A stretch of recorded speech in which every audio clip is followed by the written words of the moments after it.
Chapter 1. Rebirth in the Primeval World, Becoming a Fire Qilin. Where am I? Is this the primeval world? Have I transformed into a feeble fire Qilin of the Qilin clan? Lin sifted through the memories in his mind, his emotions a tumultuous brew. Once a solitary figure on Earth, he indulged in video games, devoured novels, ordered takeout when hunger struck, and sipped on sugary beverages to quench his thirst. What a delightful existence it was.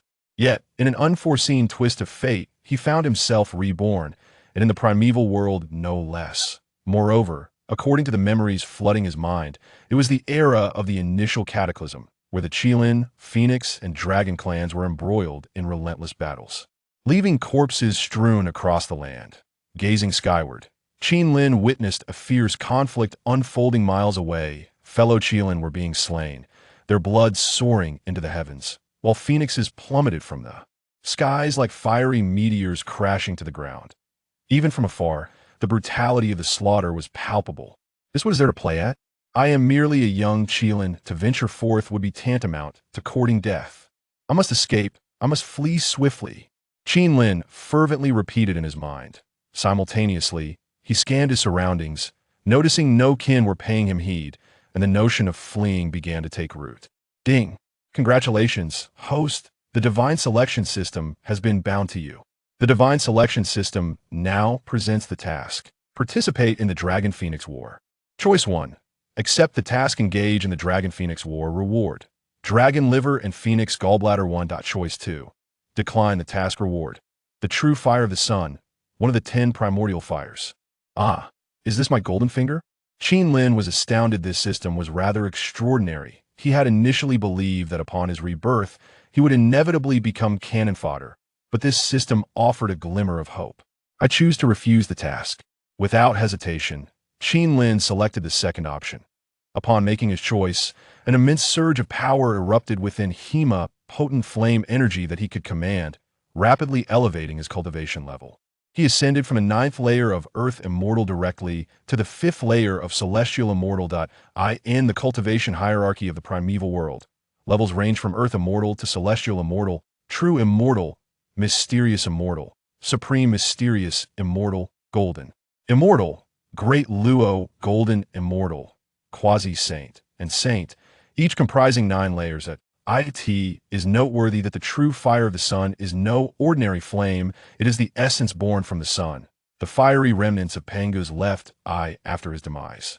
Legend has it that the later renowned demon sovereign, Emperor June, was birthed from the sun, wielding the true fire of the S.A. fire Qilin. Lin inherently possessed a unique flame, albeit with limited might. However, now that he had acquired the true fire of the sun, given time to mature, he could undoubtedly rise to become a formidable warrior within the Qilin clan. Yet at that moment, Lin was not inclined to ponder such matters. After the initial cataclysm, it remained uncertain how many pure-blooded kin of the Qilin clan would survive. Now is not the time to mingle with them. Lin must bide his time. Survival is paramount. He turned and fled frantically towards the fringes of the primal world. Eventually, he arrived at a desolate expanse, penetrating the depths of the 10,000 great mountains, where he discovered a colossal abyss, and only then did he come to a halt. This place is well suited for concealment. Moreover, beneath the abyss, Lin sensed a flow of underground fire, which was highly conducive to his cultivation. Ding! The divine level choice system has issued a task. The primordial Qilin of your kin is engaged in a fierce battle with the ancestral dragon and the primordial phoenix, suffering grave injuries and is in imminent danger of perishing. Will you proceed to offer assistance? Choice 1. Accept the task, assist the primordial Qilin, garner goodwill, and receive the most powerful technique of the Qilin clan, the Qilin 9 transformations. Choice 2. Decline the task, obtain the divine demon body refinement technique of the innate divine demons. Upon seeing the new choices presented, Lin did not hesitate for even a moment and opted to refuse the task. What is the strongest technique of the Qilin clan? Can it compare to the body refinement technique of the innate divine demons? Furthermore, the Qilin clan's significant support is on the verge of collapse. Rushing over now would not be a rescue, but rather accompanying this primordial Qilin to its demise. After making his choice, the technique of the divine demon body refinement materialized in Qin Lin's mind, seamlessly operating with each breath. Indeed, this is the technique of the innate divine demons, though merely a body refinement technique. It possesses remarkable profundity. With renewed vigor, Qin Lin descended into the vast abyss before him. The depths of this abyss were unbearably hot, with a certain area teeming with magma. Just as Qin Lin approached this molten expanse, an ominous aura emanated from beneath the magma. Ding! Upon entering the abyss, it has been detected that this area is already occupied by other beings. Will you call them? Choice 1. Accept the task, vanquish the magma giant clan, seize control of the abyss, and upon success, transform the abyss into a sanctum capable of concealing the probing of saintly consciousness, able to withstand quasi-sane attacks. Choice 2. Decline the task, obtain the postnatal spiritual treasure, the heavenly demon armor. This reward offered by the system is indeed formidable. To accept the task and convert the abyss into a sanctum, moreover, it can obscure the saint's consciousness, meaning that saints would be unable to discern what transpires within. Crucially, it can withstand quasi-sane assaults. This is the ultimate defensive sanctuary. I accept this time. I shall embrace the task, Qin Lin responded fervently. Upon accepting the task, the magma within the abyss surged momentarily before revealing over a dozen magma giants. Such beings are relatively rare in the primal world. They are born from the molten magma, their forms composed of immense stones within the lava, gaining sentience after absorbing the essence of the sun and moon over the years, endowing them with a certain degree of offensive capability. However, their current cultivation levels are not particularly high.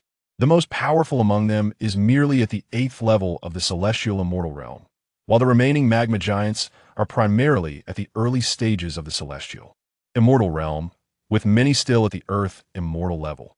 Though Qin Lin's cultivation had just recently ascended to the 5th level of the celestial realm, he was, after all, a fire Qilin in terms of his racial advantages. Even with a slight disparity in cultivation, Qin Lin could effortlessly overpower his adversaries. Moreover, he had mastered the true sunfire, a flame capable of refining all matter. Even though his foes had adapted to the fiery wrath of magma over countless years, what was the earthly fire when confronted with the true sunfire? With resolute determination, Qin Lin unleashed his most formidable technique, unleashing the true sunfire upon the lava giants. Before they could react, they vanished into thin air, as if their race had never graced this realm. Having dealt with them, Qin Lin officially claimed dominion over this territory. The system rewards materialized, enveloping the abyssal land in an enigmatic power, yet stirring not a single ripple. In the days that followed, the primordial world remained tumultuous, with no indication of when the Qilin, Dragon, and Phoenix clans would cease their strife.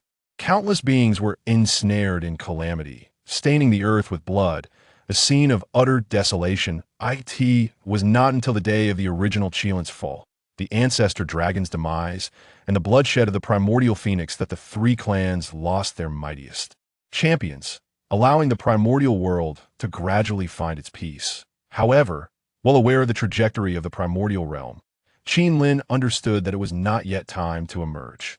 Many significant events still awaited on the horizon. To endure is to survive. A moment of respite brings fleeting joy, but sustaining that endurance promises lasting contentment. Chapter 2. The Flame Banner of the Grounding. The primordial Qilin has fallen, and the Qilin clan finds itself in dire straits. Will they gather the remnants and lead the Qilin clan to dominate the vast wilderness, reclaiming their former glory? Option 1. Accept the task. A reward of the postnatal spiritual treasure, the 5 birds and 7 fires fan, shall be granted. Option 2. Decline the task. A reward of the innate spiritual treasure, the flame banner of the ground, one of the 5 directions banners, shall be conferred. Upon witnessing the newly presented task, Qin Lin chuckled and shook his head. It appears that this system, much like himself, favors survival. The rewards lean towards stealthily gaining strength in the early stages before making a grand entrance later on. Having chosen to refuse the task, Qin Lin immediately acquired the flame banner of the ground. This banner is indeed an innate spiritual treasure of tremendous might. It possesses the ability to repel all evils and is impervious to myriad laws. Furthermore, it has the power to disrupt the balance of yin and yang, as well as to reverse the five elements. Not only that, it is part of a set of spiritual treasures. If all five innate direction banners are gathered and he attains a certain level of cultivation, Qinlin's combat prowess would rank among the top in the entire wilderness, granting him the ability to protect himself even outside the abyssal sanctuary. Subsequently, Qinlin positioned the flame banner of the ground within the abyssal sanctuary, as possessing this spiritual treasure provided an additional layer of security. In recent days, he has made considerable progress in his cultivation. Although the spiritual energy in this location is sparse, it is compensated by the earth's fire, and with the continuous refinement of the true solar fire within him. Alongside the autonomous operation of divine and demonic techniques, his cultivation has reached the 9th layer of the celestial immortal realm. Before long, he would be poised to challenge the true immortal realm. Yet, in the grand scheme of the wilderness, the true immortal realm is still quite insignificant. It is a realm where death elicits little more than a fleeting glance from others. In the current world of the wilderness, golden immortals are ubiquitous, and true immortals are scarcely regarded. Survival. There is no need for overthinking. Continue to endure. On the western demon mountain, as the initial calamity of the Dragon Han era draws to a close, the demon ancestor Luo Hu, who has been scheming for years, wears a sinister smile. It was he who instigated the war among the three clans, resulting in a tumultuous surge of blood throughout the wilderness, claiming countless lives. Luo Hu seeks to affirm his path through slaughter, using this calamity to break through to a higher realm. Moreover, the fall of the clan leaders is also tied to his covert manipulations, as Luo Hu intends to gather billions of vital essences and the collective resentment from the slaughter in the wilderness to validate his path. Now, everything is in place. To be cautious, he has also set up the 4 swords of immortal extermination. In his hand, he wields the god-slaying spear. As the demon ancestor, he is steeped in bloodshed and possesses a profound cunning. At this critical juncture, he fears that someone might emerge to disrupt his plans and thwart his path to enlightenment. Demon ancestor, you have slaughtered too many beings in the wilderness, undermining the authority of the heavenly Tao. It seems today you shall not attain your path. At the base of the demon mountain, an elder with the demeanor of an immortal appears. It goes without saying that this is none other than the Tao ancestor Hongjun. No matter how extensive Luo Hu's schemes may be, faced with the Tao ancestor Hongjun, who has comprehended the Tao of creation and recognized by the heavenly Tao as a quasi-saint, he is destined for a calamitous defeat.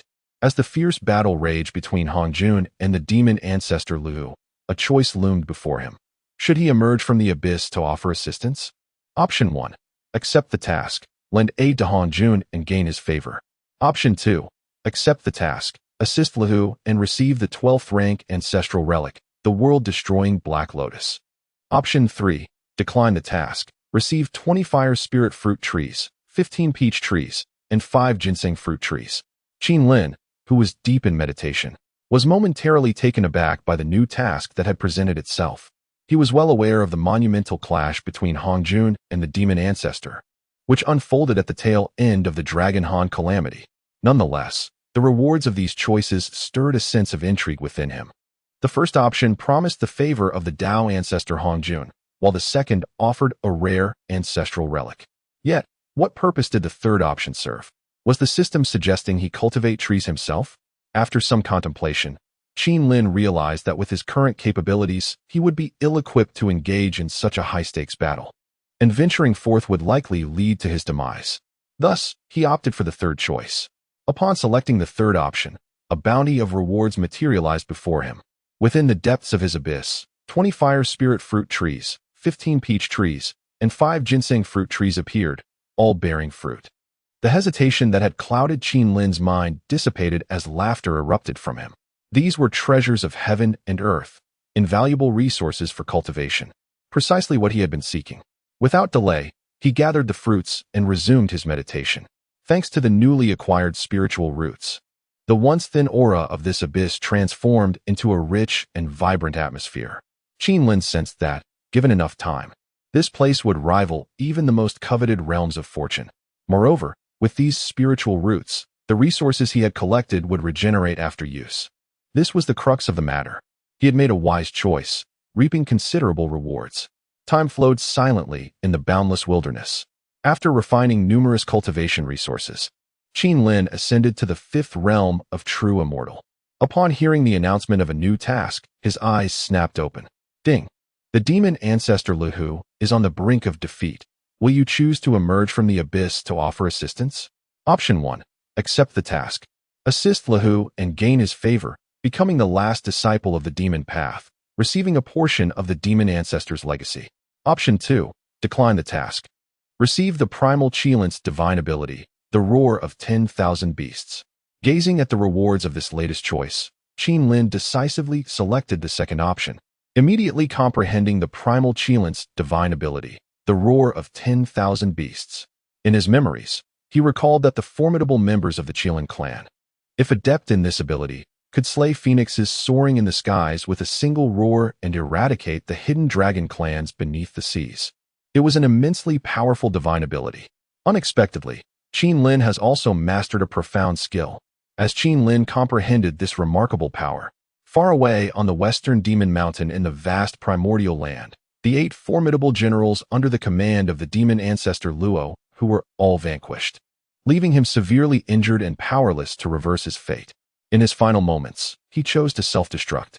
Such a being's self-detonation was beyond even Hong Jun's ability to prevent, resulting in the devastation of countless celestial mountains and spiritual veins in the west, and the demise of innumerable beings who practiced there.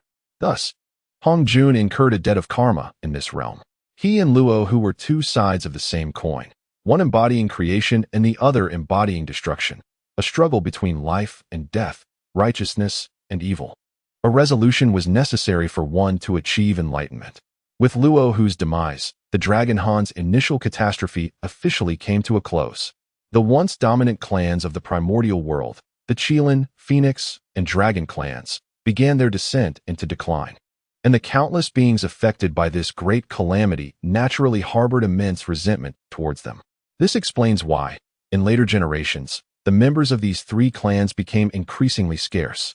Having incurred the wrath of the masses and lacking powerful protectors within their ranks, the situation of these 3 clans became perilously precarious.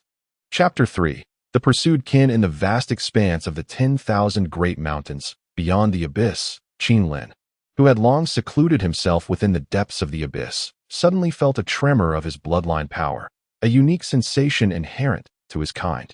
This indicated the presence of other Fire Qilin nearby, who were in desperate need of assistance. Ding! A fellow Fire Qilin is being pursued. Do you wish to intervene and offer aid? Option 1. Accept the mission. You shall receive one of the innate spiritual treasures, the Wujixing Huanqi. Option 2. Decline the mission. You shall obtain the postnatal treasure, the soul-devouring claw. The unexpected plea for help unveiled a new mission, igniting a fervor within Qin Lin. Upon choosing to accept the task, he acquired the Wujixing Huanqi and promptly placed it within his abyssal dojo. At that moment, Qin Lin lay atop a colossal boulder, surrounded by the molten lava of the earth, extending his consciousness outward. He discovered 3 bloodied Fire Qilin, approximately 3,000 miles away in the abyss, relentlessly pursued by a pack of wolf demons. Alas, it was a lamentable sight.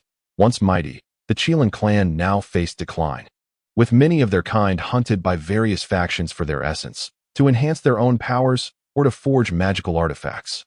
These wolf demons, who previously lacked even the status of subservient tribes when the Qilin were formidable, now dared to pursue a Fire Qilin. Truly, the world had changed, Qin Lin mused. Simultaneously, he utilized the secret techniques of his bloodline to transmit a message directly into the minds of the 3 Fire Qilin. Proceed westward into the abyss. I shall safeguard your lives. Despite accepting the mission, Qin Lin saw no necessity to venture out of the abyss. As long as the 3 Fire Qilin sought refuge nearby, he was confident in his ability to protect them. Upon receiving the message through their bloodline connection, the 3 Fire Qilin were taken aback. They had not anticipated that in such a remote location as the 10,000 Great Mountains, they would find kin. Moreover, through their bloodline perception, they sensed that this relative possessed considerable strength. Exchanging glances, they swiftly made their way toward the abyss where Qin Lin awaited. The pursuing wolf demons, many of whom had attained the true immortal realm, had set their sights on the 3 Fire Qilin of merely celestial realm cultivation. Should they succeed in slaying them and seizing their essence, it would surely curry favor with their clan's leader. Do not let these 3 fire Qilin escape. Pursue them relentlessly. We must slay them. After a frantic flight, the 3 fire Qilin finally entered the abyss. This abyss was Qin Lin's sanctuary, now adorned with 2 innate Wujing flags. Without Qin Lin's express permission, any being of insufficient strength would be vanquished upon nearing. However, under Qin Lin's command, the 3 fire Qilin traversed the abyss unscathed, while many of the wolf demons perished the moment they crossed the threshold. This left the fire Qilin utterly astounded. In this silent, yet deadly method of extermination, just how formidable is the ancient Qilin in this realm? Meanwhile, some wolf demons, who barely escaped the abyss, were left trembling in fear. Had their kin, who had just ventured into the depths, perished so swiftly? Before they could fully comprehend the situation, Qin Lin let out a powerful roar, unleashing the 10,000 beasts' heavenly roar. This singular, resounding cry obliterated the remaining wolf demons outside, reducing them to mere dust, vanishing from existence. The younger members of the Fire Qilin clan knelt in the abyss, expressing their gratitude to the ancestral figure. They had yet to lay eyes on Qin Lin, yet they were left in awe by his display of power, instinctively paying their respects. Particularly, the roar they had just heard was a divine technique reserved for the mightiest of their lineage, a legendary method passed down from the primordial Qilin. They were acutely aware of this fact, and it seemed that few among their clan could wield such a technique now. Rise, Qin Lin said, feigning an air of wisdom. I am hardly an ancient one. I merely grew weary of bloodshed and sought a tranquil place for meditation. What is the current state of the Qilin clan? O ancestor, one fire Qilin lamented, tears streaming down its face. Our lineage is on the brink of extinction, and the other Qilin branches have also suffered grievously. Over the years, various demon clans from the wilderness have eyed us covetously. We beseech you to intervene and save our clan. Qin Lin sighed softly, replying, I understand. However, the tide of fate is irreversible. For now, rest here for a while. Do not venture out just yet. The outside world is fraught with peril. Your presence here will help preserve the purity of our bloodline. He was well aware of the Qilin clan's plight. The cycle of prosperity inevitably leads to decline. This is the way of the heavens. In later eras, pure-blooded Qilin nearly vanished. The steed of the renowned Wen Taisher during the Fengshan period, the Mo Qilin, and the steed of the Bull Demon King during the journey to the west, the blue-eyed golden crystal beast, were both hybrid Qilin, belonging to the Water Qilin branch. Only Avalokiteshvara's steed, the golden-haired roar, retained a purer bloodline, yet even it was relegated to the status of a mount. The Phoenix clan, in essence, has all but disappeared. The Dragon clan fared slightly better, but after the Great Calamity, many powerful beings fell, leaving them to guard the seas, merely orchestrating the rains and clouds of the mortal realm. Should any error occur, they risk being summoned to the heavenly court and facing execution on the dragon slaughtering platform. The fates of the 3 clans were indeed tragic. Understanding the inevitable course of this fate, Qin Lin resolved not to involve himself in these matters. The notion of leading the Qilin clan back to glory was utterly absurd. If he could preserve even a fraction of the pure-blooded Qilin, he would consider it a monumental achievement. Having been reborn as a Qilin, he felt he had fulfilled his duty to the clan. Having concluded my deliberations, I shall now retreat once more. In the absence of pressing matters, I implore you not to disturb me. In this abyssal realm, save for the fiery magma that surrounds us, you are free to roam as you wish. Here, I have planted numerous celestial roots, which, upon maturing, you may harvest for your cultivation. After imparting this counsel, Qin Lin fell silent and resumed his profound meditation.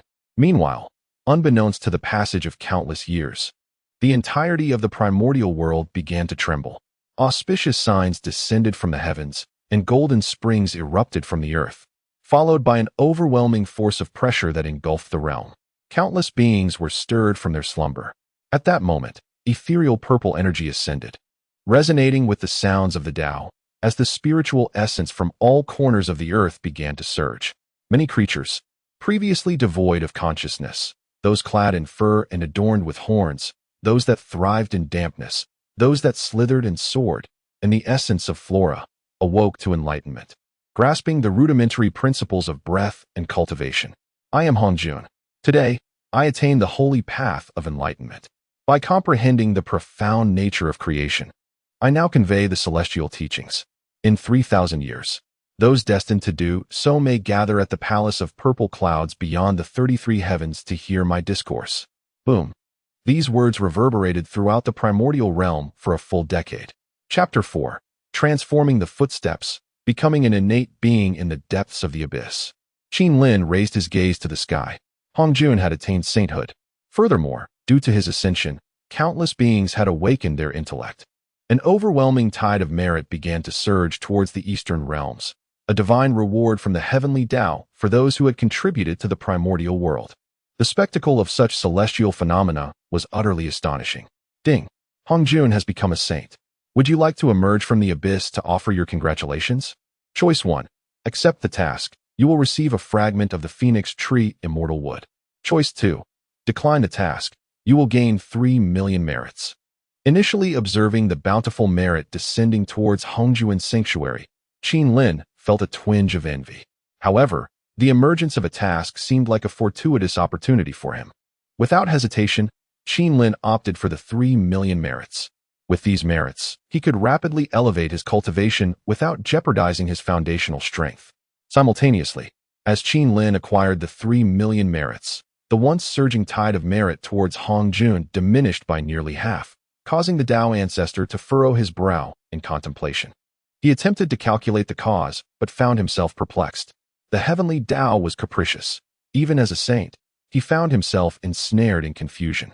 Meanwhile, Qin Lin commenced the refinement of his 3 million merits. 500,000 merits. Refinement.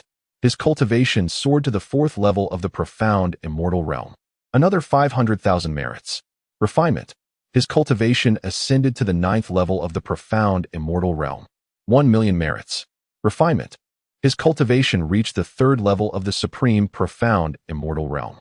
Without hesitation, he continued to refine the remaining 1 million merits, knowing that the stronger he became, the more formidable his means of self-preservation would be. Ultimately, upon completing the refinement of the 3 million merits, his cultivation reached the 6th level of the supreme profound immortal realm, placing the golden immortal realm within his grasp. After 3,000 years had swiftly passed since refining the 3 million merits, a notification arose. Ding! Hongjun is imparting teachings in the Purple Cloud Palace beyond the 33 heavens. Would you like to emerge from the abyss to attend? Choice 1. Accept the task. You will receive the postnatal spiritual treasure, the golden Jiao scissors. Choice 2. Decline the task. You will obtain a drop of innate divine dew. What? A drop of innate divine dew? Upon seeing this option, although Qin Lin was unaware of the purpose of this divine dew, he instinctively chose it, finding it far more valuable than the inconsequential postnatal spiritual treasure.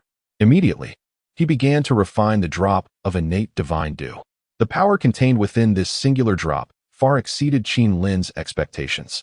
As he refined it, his cultivation surged, swiftly propelling him into the golden immortal realm. Moreover, he distinctly sensed that his bloodline and footsteps had undergone a transformation. In the primordial world, myriad beings possessed their own footsteps. For instance, the mightiest among the 3,000 deities and demons belonged to the category of innate deities, their footsteps unparalleled, having emerged from the chaos. Among them were figures like the demon ancestor Luoho and the Tao ancestor Hongjun. Furthermore, there exist the primordial beings, the first elite entities that evolved in the vast expanse of the universe following Panga's creation of heaven and earth. These beings are derived from the essence of Panga's corporeal form after his demise. For instance, the 3 pure ones are manifestations of Pangu's 3 souls, while the 12 ancestors of sorcery emerged from his vital blood. Additionally, the original Qilin, the primordial phoenix, and the ancestral dragons also belong to this initial cadre of primordial beings, born within the cosmos shaped by Pangu, thus reaping numerous advantages. The original Qilin was birthed in the heart of the central earth, acquiring boundless transformations. The ancestral dragons arose from the depths of Pangu's spine. The first generation of phoenixes shares a similar fate, endowed with immense fortunes. Following these are the postnatal beings. The Qilin, phoenix, and dragons, while technically postnatal beings, possess ancestral ties to primordial entities and proliferated in the cosmos following its creation. Naturally endowed with unparalleled fortune, these 3 clans dominated the early era of the primordial world.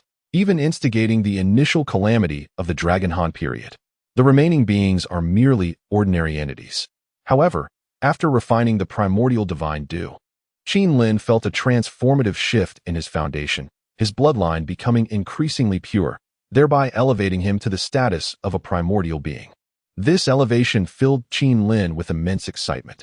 Even the weakest of primordial beings, in his recollection, could effortlessly attain quasi-saint levels, exhibiting unparalleled combat prowess. In the realm of the primordial world, rapid growth and the attainment of astonishing heights necessitate a solid foundation, lest one stagnate despite a lifetime of cultivation upon reaching a certain threshold. As Qin Lin's cultivation advanced, his aura grew increasingly profound, stirring the three fire Qilins training in the abyss. They sensed Qin Lin's presence and were overtaken by a sense of dread, for they had never encountered such overwhelming pressure even in the presence of their own clan's formidable members. This felt like a suppression inherent in their bloodline, rendering them incapable of resistance. At this moment, Qin Lin gradually reigned in his overwhelming aura. Recognizing the enhancement of his bloodline, he was filled with unbridled joy, momentarily oblivious to the fact that his recent breakthrough had startled the three little beings in the abyss.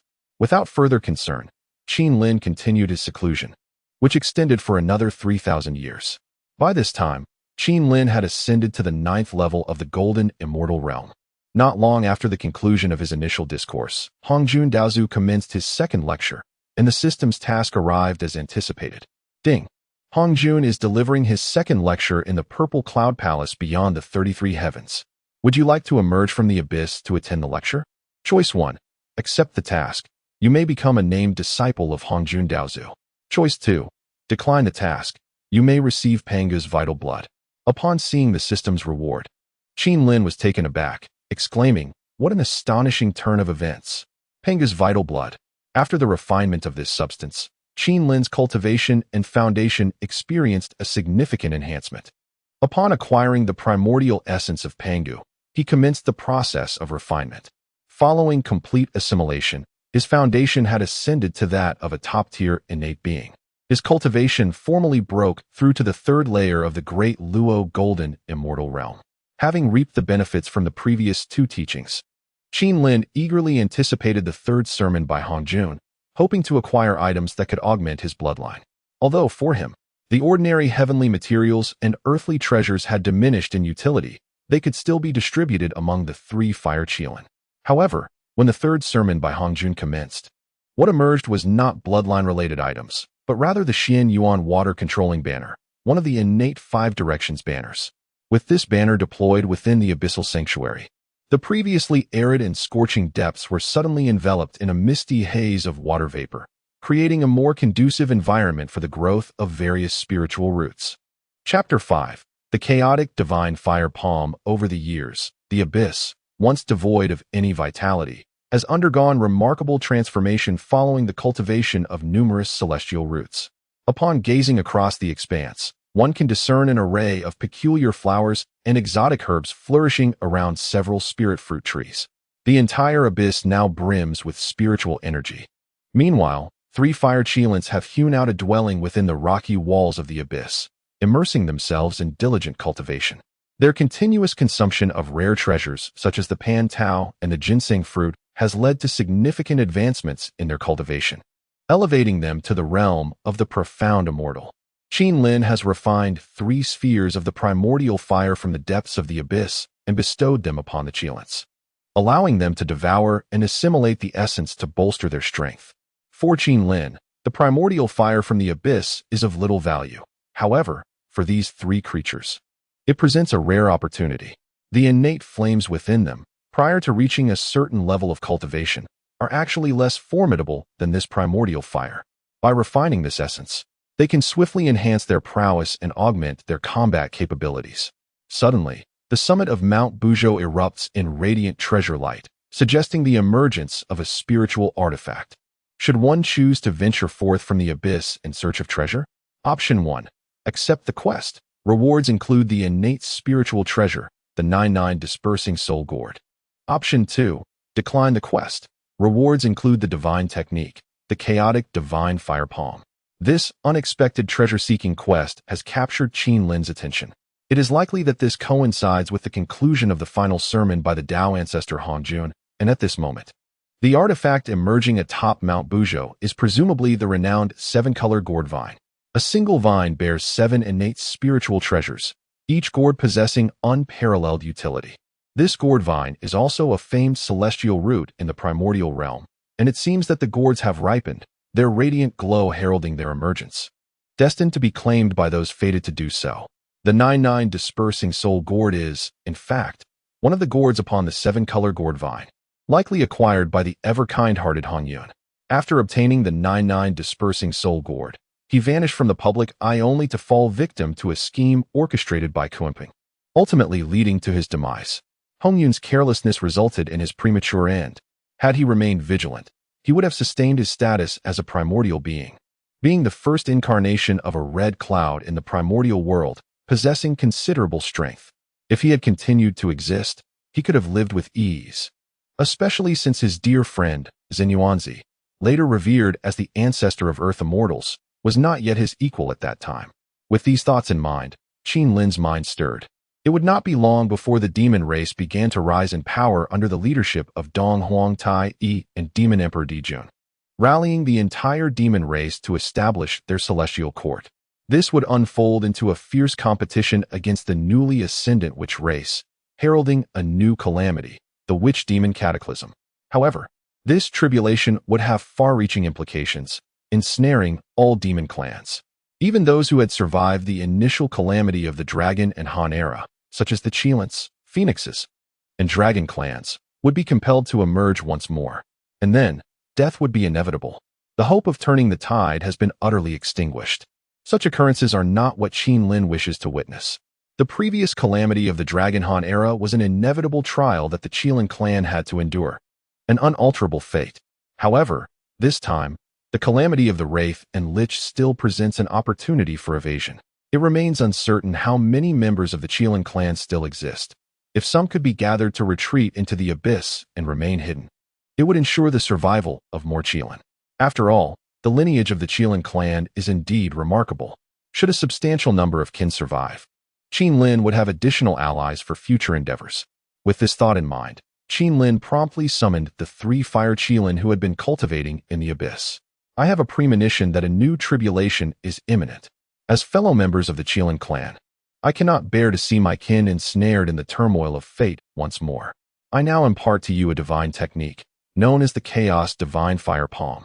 Whoever among you masters it first shall be dispatched to the central land to ascertain whether we can bring back the surviving members of the Qilin clan to the abyss. Of course, this endeavor is not to be forced. Those who wish to come will be sheltered by me, while those who choose not to will henceforth be detached from me, regardless of their fate. Qin Lin spoke softly. After a brief pause, he continued, "Whoever accomplishes this task shall be taken as my disciple, thus bestowing upon you a great fortune." Upon hearing Qin Lin's words, the 3 fire Qilin were filled with joy. Completing this task and becoming the ancestor's disciple would be an immense blessing. Moreover, they had been in the abyss for many years, and their cultivation had significantly improved. Although they were not yet formidable, they possessed enough strength for self-defense. When they departed from the Qilin clan, they had been deeply concerned for their kin. This sentiment had remained unexpressed until now. Qin Lin's invitation to return and bring willing kin to the abyss was precisely what they longed to do. The abyss is rich in spiritual energy, abundant in natural resources, and is safeguarded by a profoundly powerful ancestor, making it ideal for the continuation and development of the Qilin clan. Since the fall of the primordial Qilin, the clan's formidable members have nearly perished. The ancestral home of the Qilin clan has been plundered multiple times by various powerful beings, and the central land has endured countless devastations from protracted battles. It has become exceedingly difficult for the Qilin clan to produce extraordinary masters. Under these circumstances, it is far wiser to retreat from the world. Ancestor, we heed your decree. Centuries later, a remarkably gifted fire Qilin learned the Chaos Divine Fire Palm and voluntarily sought an audience with Qin Lin. This time, the little one beheld the true form of Qin Lin, who, through the cultivation of innate divine demonic techniques and the refinement of Panga's essence blood, emanated an indescribable aura. His true form was immensely large, adorned with Qilin scales that shone with brilliant golden light, captivating all who gazed upon him. With his current cultivation, should he break through to the quasi-saint realm, he would rival the primordial Qilin, and in terms of foundation, he might even surpass it. Proceed now to the heart of the central land, where you must navigate the shadows, maintaining a demeanor of utmost discretion.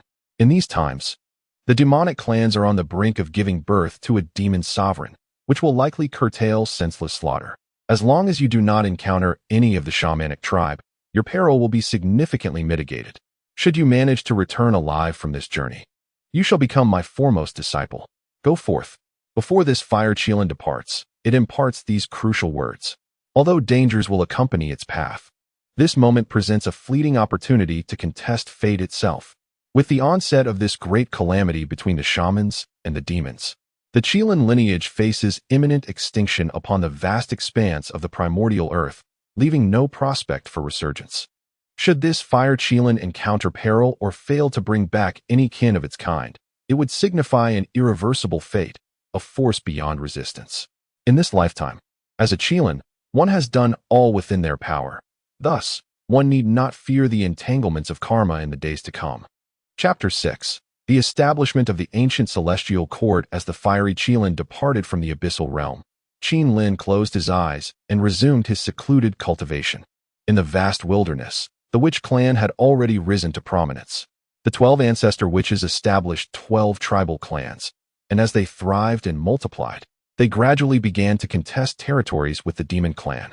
Especially the witches, endowed with formidable physical prowess, could manipulate the forces of wind, water, thunder, and lightning, possessing immense strength capable of moving mountains and filling seas. The ordinary demons stood no chance against them. In a short span, the witch clan ascended rapidly, an unstoppable force. Ding! The 12 ancestor witches have established the witch clan tribes and commenced their contest for the fortunes of the primordial world. Should one step out of the abyss to intervene? Option 1. Accept the task. Reward: 1 strand of primordial purple qi. Option 2. Decline the task. Reward: the true fire of the 10 origin flames, the true Yin fire. Having been in seclusion for a brief period, Qin Lin sensed the system's new mission and immediately checked it. Upon glimpsing the primordial purple qi, he was filled with immense desire. It is well known that this primordial purple qi is scarce in the primordial realm. The Tao ancestor Hongjun had bestowed only 7 strands, and those 6 who obtained it subsequently became saints. This qi is fundamental for establishing the great Tao and represents the greatest opportunity for sanctification.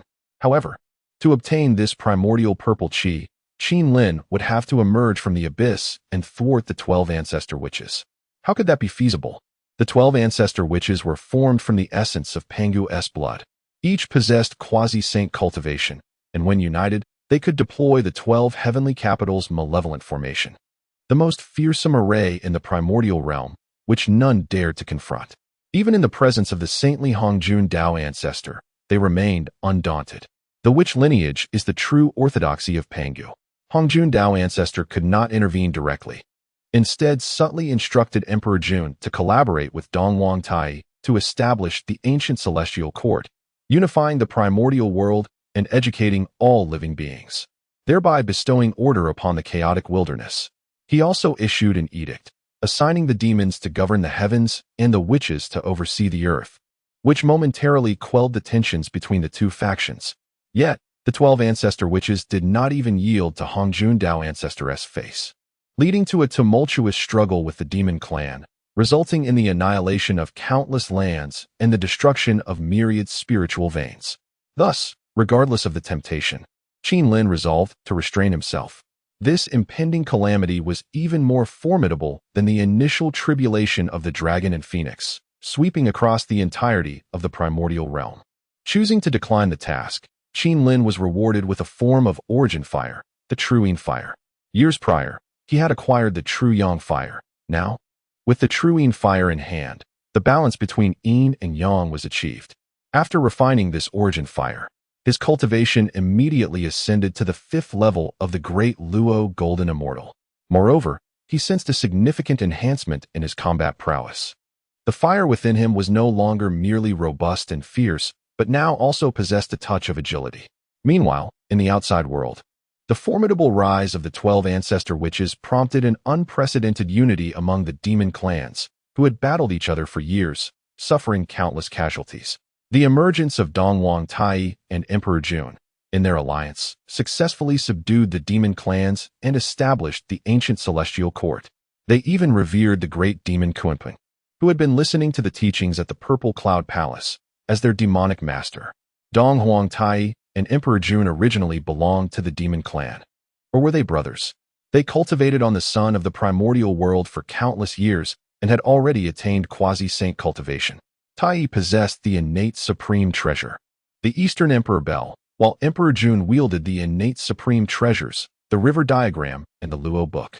They emerged to lead the demon clan, facing little opposition.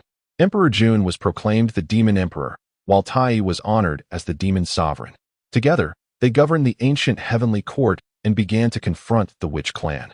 With the establishment of the heavenly court, these brothers became the orthodox representatives of heaven and earth, initiating an unparalleled dominion, poised to receive immense heavenly merits and ascend to the status of heavenly saints. However, all of this was secretly orchestrated by the Tao ancestor Hongjun. Following the establishment of the heavenly court, the two brothers did not acquire any heavenly merits. Instead, it was Hongjun who reaped numerous benefits. Donghuang Tai and demon sovereign Jun established the ancient heavenly court and commenced a struggle for the fortune of the primordial world. Should they choose to emerge from the abyss and pledge allegiance to the heavenly court? Option 1. Accept the task. They could become one of the 10 demon generals of the ancient heavenly court. Option 2. Refuse the task. They could obtain one of the innate spiritual treasures, the Azure Lotus Banner. Following Tai and Jun, a new task appeared for Qinlin. This time, the reward for accepting the task seemed somewhat demeaning. Could Qinlin only become a mere demon general of the ancient heavenly court? Perhaps not. Wasn't the innate Azure Lotus Banner more appealing? Thus, he promptly refused and claimed the Azure Lotus Banner. Now, in this abyss, for pieces of the innate 5 directions banner had already been arranged, with only one remaining to achieve perfection. At that point, unless a saint personally arrived, anyone daring to enter his domain could be subdued. Each piece of the innate 5 directions banner was a top-tier innate spiritual treasure. If a complete set were collected, it would amount to an innate supreme treasure. In the primordial world, treasures are ranked by their potency, from weakest to strongest. Acquired spiritual treasures, acquired supreme treasures, innate spiritual treasures, innate supreme treasures, and chaotic supreme treasures. The Azure Lotus Banner had been strategically placed in the abyss, leading to a rapid proliferation of extraordinary flora. This banner inherently contained the principles of wood, capable of nurturing the essence of plants. Once all was settled, Qinlin furrowed his brow, noticing several figures appearing near the abyss. A sweep of his consciousness revealed a white ape engaged in fierce combat with several members of the witch clan. This white ape wielded an iron staff, ferocious and unparalleled.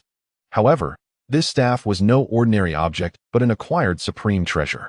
Each strike of the staff caused the earth to quake and mountains to crumble. The white ape also possessed considerable strength, having reached the Xianxian realm. Witnessing this scene, a system task quietly emerged. It was discovered that a fortunate long-armed ape was being pursued by the witch clan. Should one choose to emerge from the abyss to lend assistance? Option 1. Accept the task and emerge to rescue the long-armed ape. One could obtain the acquired supreme treasure, the dragon and phoenix Qin. Option 2. Refuse the task.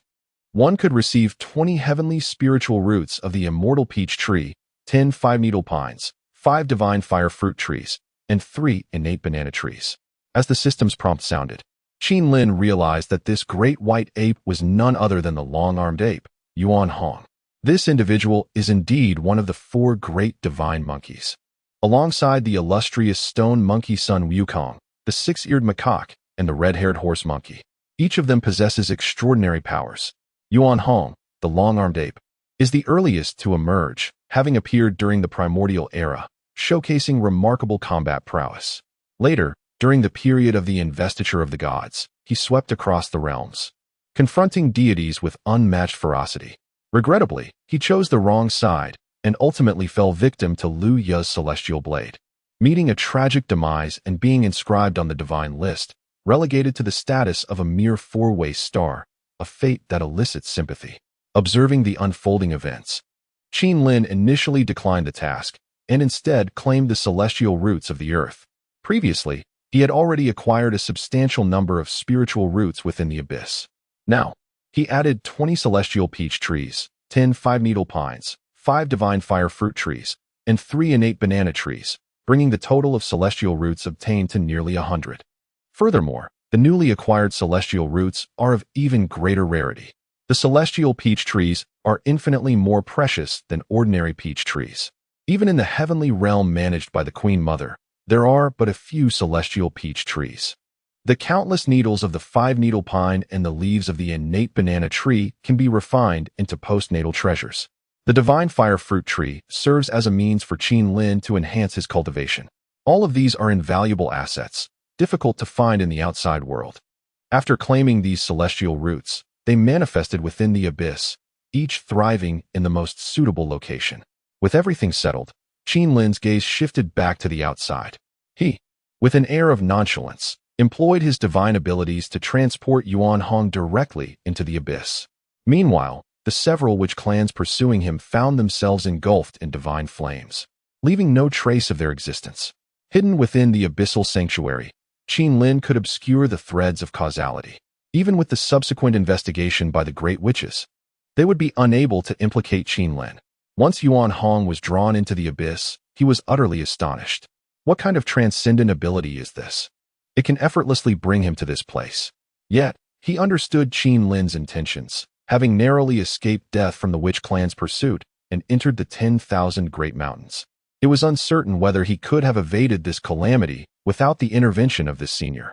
The little demon Yuan Hong bowed, addressing the elder of the demon clan. I thank you, esteemed elder, for saving my life. Yuan Hong sheathed his iron staff and knelt upon the ground. Chapter 7, 72 Qilin. Entering the abyss to avoid the world, Yuan Hong knelt upon the ground, his gaze fixated on the abyss before him. This chasm instilled within him a profound sense of awe, as if the very act of taking a step could result in his obliteration by the laws governing this realm. Simultaneously, he felt an abundance of spiritual energy radiating from this place, a richness unparalleled even in the most sacred grounds of the 10,000 Great Mountains. Great Ape, we are fated to meet. You are a creature born of heaven and earth, alone in this vast primordial world, lacking a place to call home. My abyssal sanctuary is in need of a guardian at its threshold. Will you remain? At that moment, the voice of Qin Lin echoed gently from within the depths. Upon hearing these words, Yuan Hong was initially taken aback. Over the course of his extensive wanderings through the primordial expanse, no being had ever discerned his true nature as a great ape. The prospect of becoming a sentinel at the entrance of the abyss instilled a sense of hesitation within him. As he wavered, Qin Lin employed certain methods, allowing Yuan Hong to catch glimpses of numerous rare spiritual roots hidden within the abyss, including many peach trees and ginseng fruit trees. The sight ignited a yearning within him, revealing the profound heritage of this place's master. Is it merely to guard the entrance of the abyss? If I can endear myself to this elder, perhaps I might reap significant rewards, far surpassing my solitary ventures in the outside world. With this thought, Yuan Hong promptly declared, Elder, I am willing to stay. Upon uttering these words, the formidable rules of the abyss seemed to acknowledge him, granting him the freedom to traverse its depths without hindrance. At that moment, 2 fiery Qilin emerged from the abyss, their mouths laden with numerous extraordinary treasures, as per Qin Lin's instructions.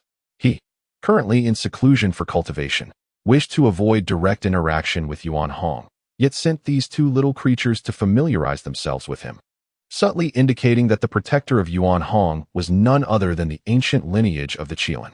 Even though many years had elapsed since the cataclysm of Long Han, the identity of the Qilin remained imposing, a race that once dominated the ancient world with unparalleled strength. To be affiliated with such a powerful lineage held no shame. In the primordial realm, decades slipped by in the blink of an eye. At this juncture, a notification resonated within Qin Lin's consciousness. A new task had emerged. Ding! The Fire Qilin has returned from the Central Earth with some of its kin, but on the journey back, they encountered a pursuit by the shaman tribe's Zhu Rong. Will you choose to intervene and assist? Choice 1. Accept the task and rescue the Qilin kin, earning one of the innate spiritual treasures, the Suyun Realm Banner. Choice 2. Decline the task and receive the acquired treasure, the Tongtian Divine Fire Pillar. Upon hearing the system's voice, Qin Lin opened his eyes, his consciousness extending outward, encompassing the 10,000 great mountains and even probing into the primordial lands beyond. It appeared that the fiery Qilin he had dispatched had successfully completed its mission, returning with several members of its Qilin kin.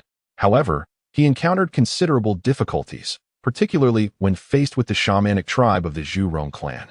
Ultimately, Qin Lin's divine perception, extending beyond a myriad of miles outside the 10,000 great mountains, detected the presence of the Qilin lineage. There were a total of 73 Qilins. Excluding the fire Qilin sent forth by Qin Lin, this meant that he had only brought back 72 Qilins, a lamentably meager number. Before the initial catastrophe of the Dragon and Han era, the population of the Qilin tribe could be counted in the millions. In light of this comparison, the gravity of the situation becomes evident. At this juncture, deep within the abyss, Qin Lin chose to accept the task and acquired the final piece of the innate Five Directions flag. This entire set of primordial treasures was now fully deployed within the abyss.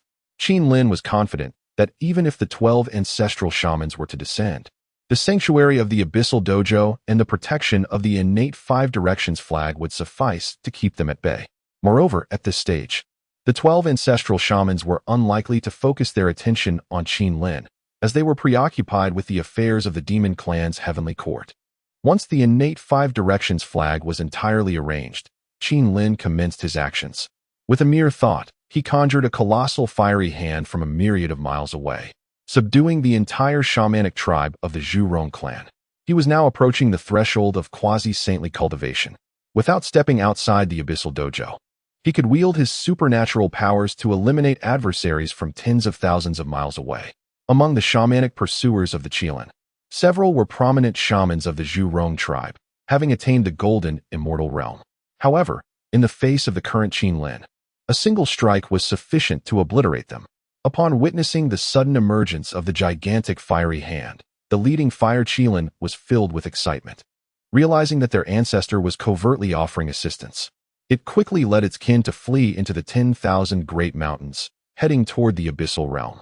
However, once they entered the mountains, Qin Lin activated his supernatural powers to erase their tracks while simultaneously relocating them all into the abyss. Among the Qilins that accompanied the fire Qilin, most belonged to the fire Qilin lineage, thus they were more inclined to trust and follow it out of the central land. The fire Qilin lineage comprised over 40 Qilins that had arrived at this location. In addition, there were 5 water Qilins, 7 metal Qilins, 6 wood Qilins, and 3 earth Qilins among the elemental attributes. The purebred Qilins of the 5 elements were thus gathered together. Furthermore, there were a few anomalous attribute Qilins, such as wind Qilins and thunder Qilins. Although the number of Qilins brought back was not vast, the variety was quite comprehensive. Provided they thrived in this locale, it would not take many years for a significant number of young Qilins to emerge. In this manner, the Qilin lineage could be preserved. As long as this race harbored no grand ambitions and sought to dwell in seclusion, it was likely that even the heavenly Tao saints would harbor no objections. Ancestor, I have fulfilled my mission, bringing back those kin willing to retreat from the world. I beseech your guidance to restore the glory of our Qilin lineage. The fire Qilin declared, prostrating before Qin Lin in the abyss. At this moment, Qin Lin rose to his feet, emerging slowly from the abyss. He stood before the majestic Qilins. His stature dwarfed theirs significantly, and among the Qilins gathered here, the most powerful was merely at the cultivation level of Tai Ching Xian, which explained why they had attracted the attention of the Witch clan. His gaze swept across the assembly, ultimately resting on the fire Qilin. I once declared that should you lead your kin back into the abyss, I would accept you as my foremost disciple. Listen well, members of the Qilin clan. Today serves as a testament. From this moment forth, this young one shall be my pupil, the foremost disciple of Qin Lin. Now, you all may establish your own sanctuaries within the abyss. As long as you remain within, I shall protect you henceforth. Young one, come with me. Upon concluding his words, Qin Lin proceeded deeper into the abyss, accompanied by the fire Qilin. The Qilin clan members left behind were utterly astonished. particularly a few ancient Qilins who had survived since the onset of the Dragon Han era. Though their cultivation was not formidable, their extensive experiences made them acutely aware that they had made the right bet upon seeing Qin Lin. The profound aura of his bloodline was something they had never encountered among the powerful ones of their clan. After Qin Lin's departure, 2 additional fire Qilins emerged before them in the abyss, and upon seeing so many of their kin arrive, they were filled with joy, eagerly sharing the circumstances of this abyssal realm. Chapter 8. The Chaotic Flames Beyond the Abyss, at the periphery of the 100,000 Mountains. After Qin Lin eradicated several members of the Zhu Rong tribe's shaman lineage, a few formidable shamans appeared unexpectedly. The tribe's members had previously relayed messages about encountering a group of relatively weak Qilins, particularly noting the presence of several fire Qilins among them. The essence of these fire Qilins was a rare and precious refining material for the Zhu Rong tribe. Consequently, many tribe members were dispatched to hunt these Qilins. However, in an instant, the soul lamps of those who ventured out extinguished, indicating that a powerful adversary had swiftly dispatched them. Thus, the shamans pursued and located the site of their kin's demise. It appeared that the assailant was a master of fire-related divine powers, as the surrounding area was saturated with a potent fiery energy. We should summon the ancestral shaman to investigate further. The opponent's capabilities are too formidable for us to trace. One of the shamans remarked, surveying the scene with a sense of helplessness. As the conversation unfolded, another shaman produced a strand of hair and ignited it. Suddenly, a towering figure materialized before them. I pay my respects to the ancestral shaman Zhu Rong. We have failed in our mission. We dispatched some tribe members to hunt the Qilin clan for their precious blood, yet our kin were slain, and the Qilins have vanished. We beseech the ancestral shaman for judgment. The apparition before them, a manifestation of Zhu Rong, one of the 12 ancestral shamans, surveyed the 100,000 mountains, flames dancing across his form. Upon his arrival, he sensed the lingering power of the battlefield, which left him somewhat astonished. He could discern that the assailant's fire abilities were likely on par with his own.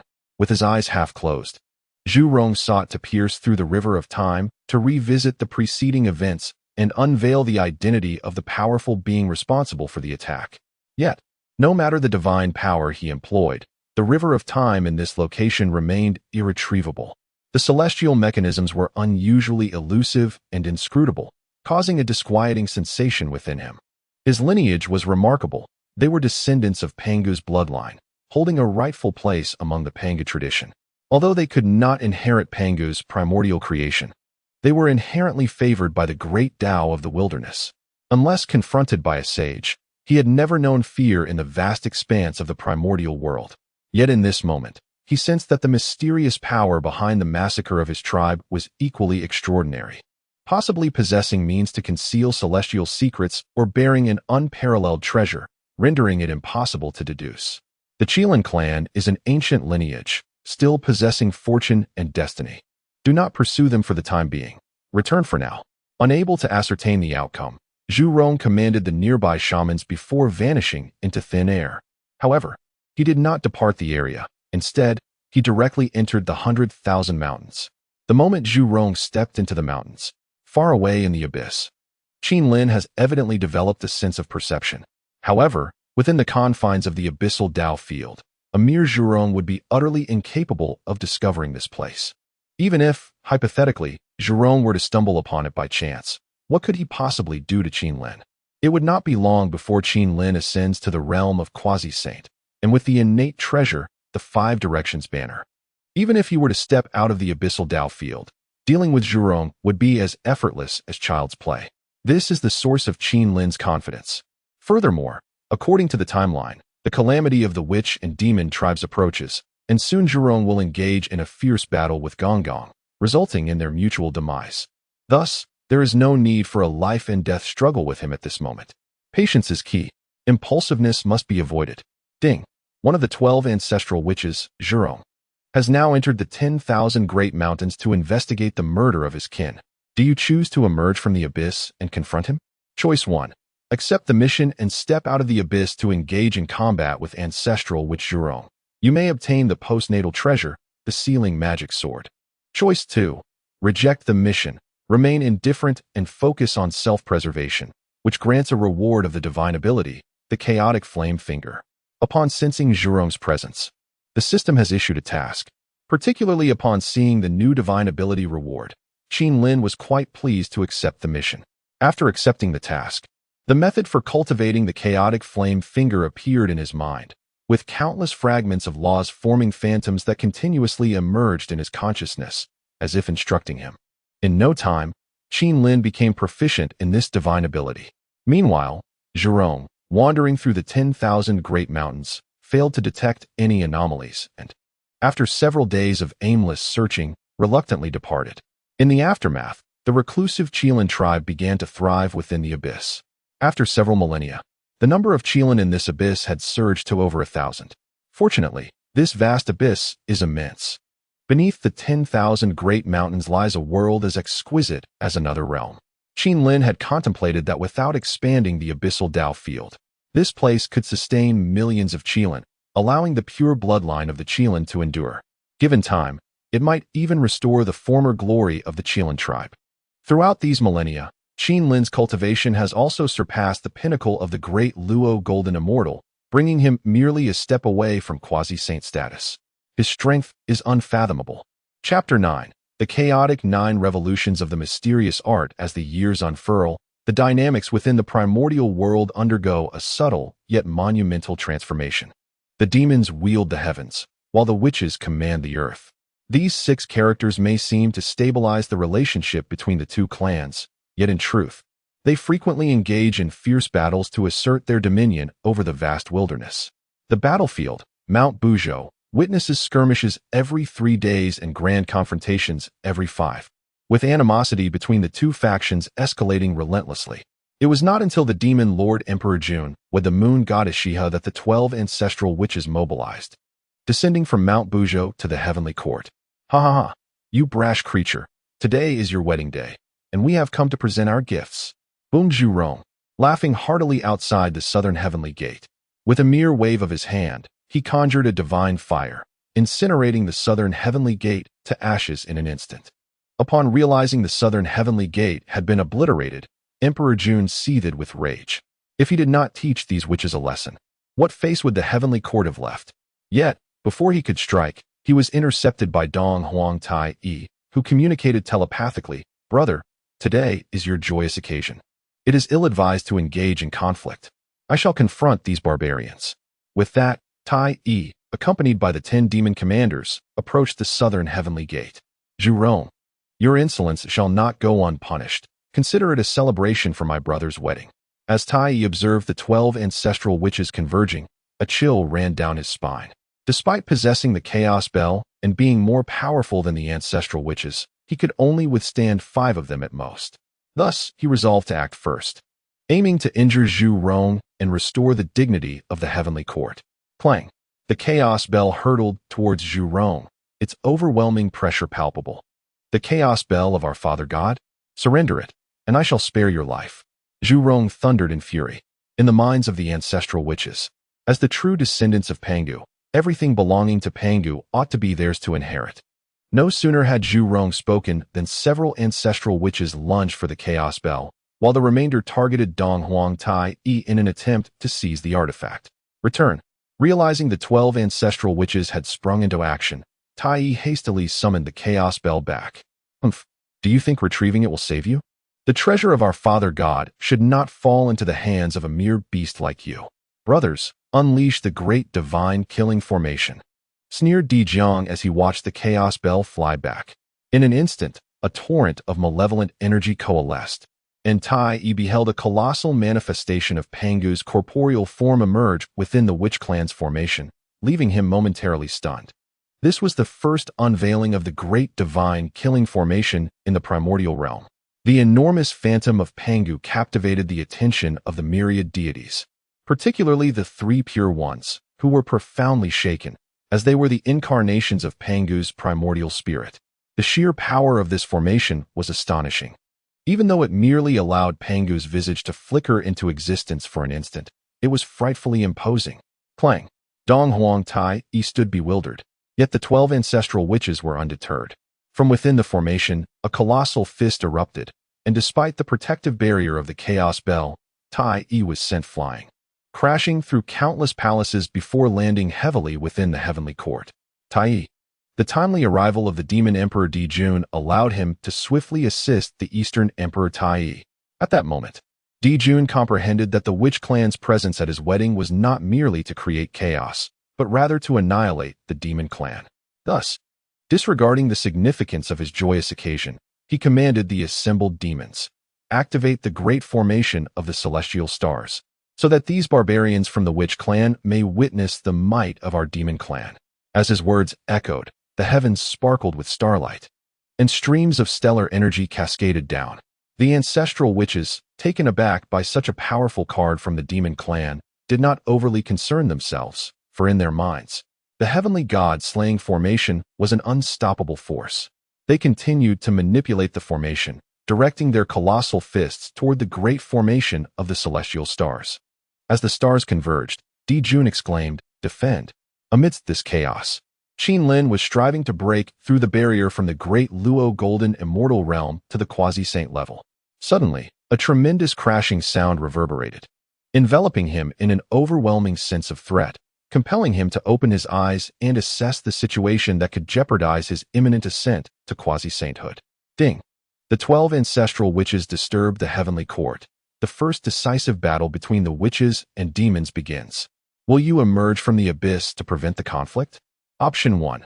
Accept the mission and emerge from the abyss to vanquish the witch and demon clans, fostering harmony between them, and receive the supreme innate spiritual treasure, the 12-petal purifying white lotus.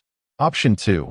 Reject the mission, remain indifferent, and focus on self-cultivation, thereby acquiring the chaotic 9 turns profound art. The ripples created by the clash of the two formidable formations instilled a profound sense of danger within him. At that moment, not only would it be futile to dissuade the witch and demon clans, but even approaching the battleground of the two formations would place his life in jeopardy. Consequently, without a moment's hesitation, Qinlin chose the second option.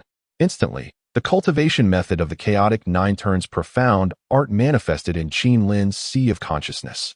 Meanwhile, the two earth-shattering formations collided continuously, causing the entire primordial land to tremble, instilling fear in countless beings who worried that these formations might shatter the heavens and the earth.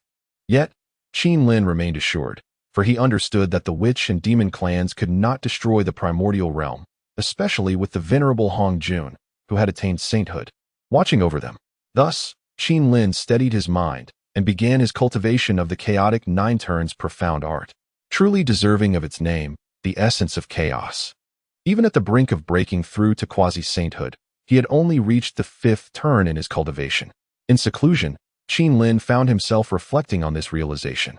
Chapter 10. The Sacred Beast White Tiger. Submission. The echoes of relentless collisions resounded throughout the primordial world, awakening Qinlin from his reverie. He gazed upon the clash between two formidable formations, observing the ripples generated by their impacts, which tore open rifts in space. Countless strands of chaotic energy surged through these fissures, obliterating all within the primordial expanse. The very earth groaned ominously, on the brink of fracture. Within the Zhixiao Palace, the venerable Hongjun raised his hand, unleashing the divine light of the creation jade plate to shield the primordial realm. Yet, this act remained unbeknownst to all, leaving the myriad deities perplexed as to why the might of the two formations had diminished so drastically. Moreover, in the midst of such a cataclysmic war threatening the primordial world, why did Hongjun not reveal himself? While ordinary beings of the primordial realm may have been oblivious to the circumstances, those of remarkable lineage possessed some inkling of the truth. Hongjun, akin to Pangu, was also a being of chaos, a primordial deity. Ascending to sanctity and dominance within the primordial realm was a cherished dream for its inhabitants. However, for Hongjun, it was merely a larger prison. The very act of attaining sanctity in the primordial realm had bound him with its karmic ties. Should he become further enmeshed in calamities, the weight of such karma would only intensify. After all, the heavier the karma, the more arduous the escape from the primordial world. In Hongjun's eyes, the entire primordial realm was but a stepping stone towards the chaotic expanse. As a being born of chaos, he had ventured into this domain during Panga's creation, enticed by the great opportunities it presented. Alongside 3,000 chaotic deities and demons, many were subdued by the might of creation. leaving only a select few to survive in the primordial world. Hongjun was among them. At this moment, the 12 ancestral witches channeled their collective power, summoning the colossal shadow of Pangu once more, radiating boundless might. Meanwhile, Donghuang Tai, shielded by the great array of the celestial stars and the protection of the chaos bell, remained largely unscathed amidst the tumultuous clash of formations. Observing the stalemate, urgency gripped the 12 ancestral witches. Their assault on the heavenly court necessitated swift resolution, lest unforeseen variables intervene. They ignited their essence, and within the Daitian divine array, Pangu's shadow coalesced, wielding an axe that materialized in his grasp. With a sudden strike, he aimed to cleave the heart of the great array of the celestial stars. The axe light breached the celestial formation, yet Dong Huang Tai, with the chaos bell in tow, shielded the core. As the axe descended, the bell successfully absorbed the blow. In an instant, time and space shattered, and the divine consciousness of the gods fragmented, leaving all uncertain of the outcome of this confrontation. Only Hongjun, seated within the Zixiao Palace, comprehended the result of the collision between the two great formations. With a wave of his hand, he restored the fractured time and space, reflecting with a hint of admiration. Indeed, Pangu is formidable. To validate one's path through sheer strength is truly remarkable. Merely a shadow can unleash such a strike. It seems that my survival in the chaos was indeed a stroke of fortune. As the tumult of time and space settled, the assembly of deities beheld the severely wounded demons alongside the pallid visage of the 12 ancestors of sorcery. It became evident that the overwhelming force of Pangu's celestial might, though merely a single strike, had drained the strength of the ancestors. Far away, in the remote expanse of the primordial wilderness, within the depths of the 10,000 great mountains, Qin Lin suddenly sensed a formidable surge of pure metal energy. Upon probing with his divine consciousness, he discovered a colossal white tiger, trembling in terror near the abyss. Ah, the white tiger. Since the devastation of the Western Earth by Rahu, the offspring of the sacred beast, the white tiger, had sought refuge in the east. Yet, misfortune befell it. During the first collision of the great formations, the primal realm quaked, shattering many ley lines, and its painstakingly arranged dwelling was obliterated. Had it not reacted swiftly, it might have suffered grievous injury in that instant. Thus, it fled into the 10,000 great mountains, anxiously watching the battlefield between the sorcerers and the demons. Ding! As the esteemed beast of the terrestrial realm, the Qilin pondered whether to seek justice for the homeless white tiger due to the conflict. Choice 1. Accept the quest to vanquish the sorcerers and demons, earning the innate spiritual treasure, the golden spirit pearl. Choice 2. Decline the task, remaining aloof, and receive the exquisite innate spiritual root, the 5 elements pine. Without a moment's hesitation, Qin Lin selected the latter, planting a vibrant, multicolored pine tree within the abyss. Observing the little white tiger beyond, he mused. Its cultivation at the early stage of the great Luo Golden Immortal was commendable. Fortuitously, the diminutive Qilins in the abyss were weak, incapable of many tasks. Thus, it would suit him to subdue the white tiger to serve him. With a swift gesture, Qin Lin conjured a colossal hand that loomed above the white tiger. How powerful! The white tiger was taken aback, and just as it prepared to resist, the hand seized it firmly. It felt a wave of dizziness as Qin Lin drew it into the depths of the abyss. Qilin, the white tiger, having been thrown before Qin Lin, gazed up in disbelief. Are you willing to submit? Qin Lin inquired directly, eschewing any pretense. The white tiger, still in a state of bewilderment, hesitated, pondering deeply. Observing this scene, Qin Lin could not help but chuckle softly. The Qilin clan, revered as the esteemed beasts of the earth, had once seen powerful white tigers kneel in submission in ancient times. Why did this little creature waver? Was it possible that he was too benevolent, unable to subdue even this small one? With that thought, Qin Lin deliberately manifested a gigantic hand, casting a shadow upon the white tiger.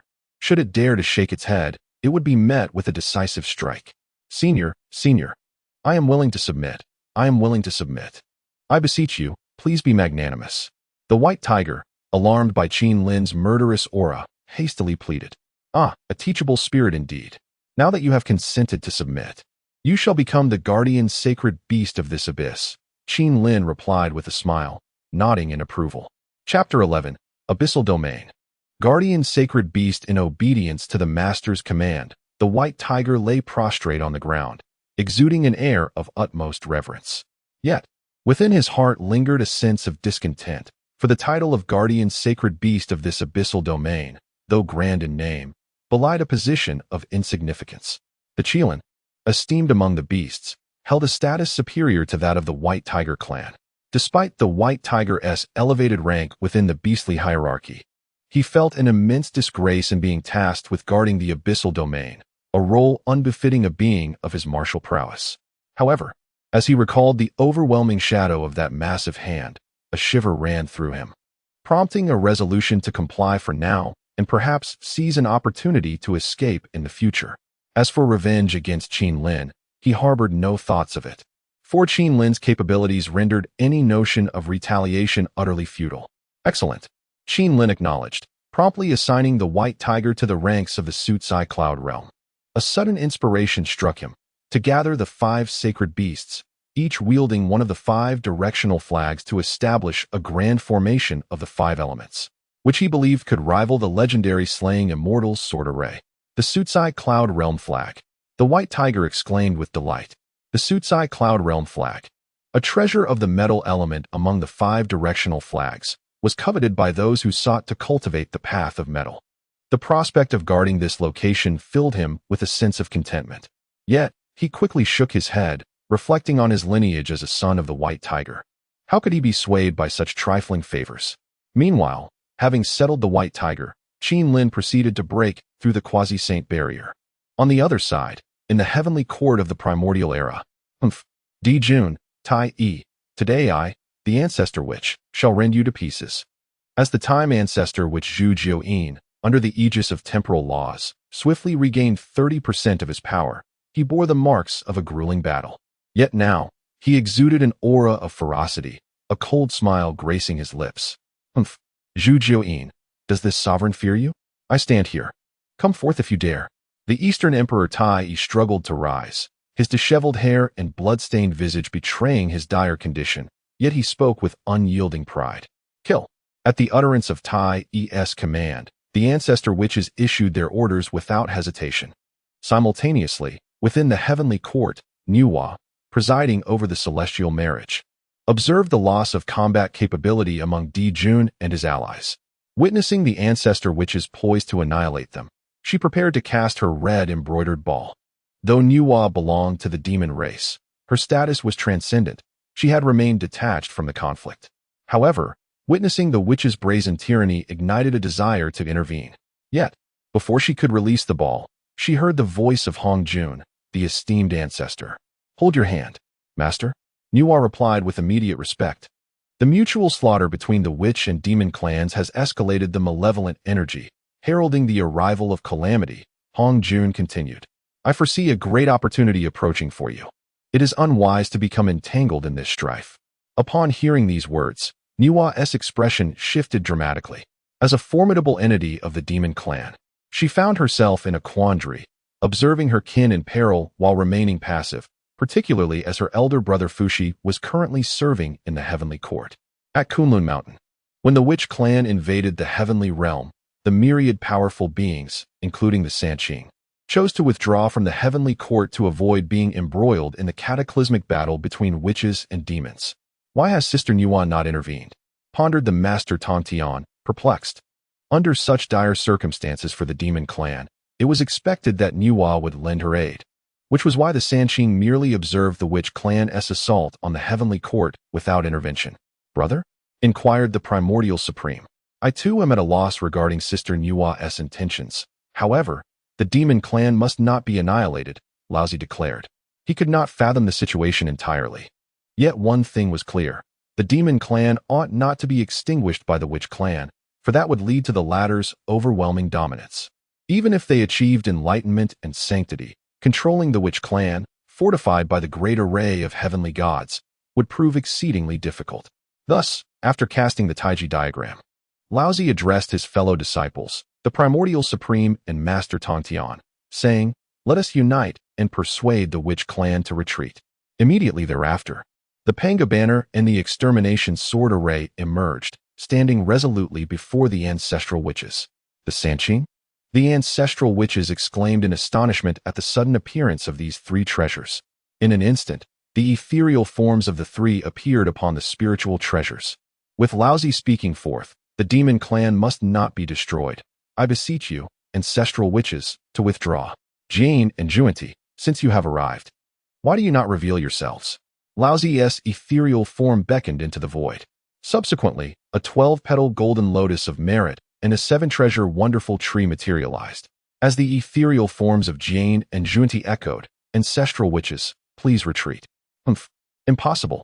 Even if you seek to obstruct our witch clan, we shall still eradicate those two wretched beasts. Dijiang vehemently rejected.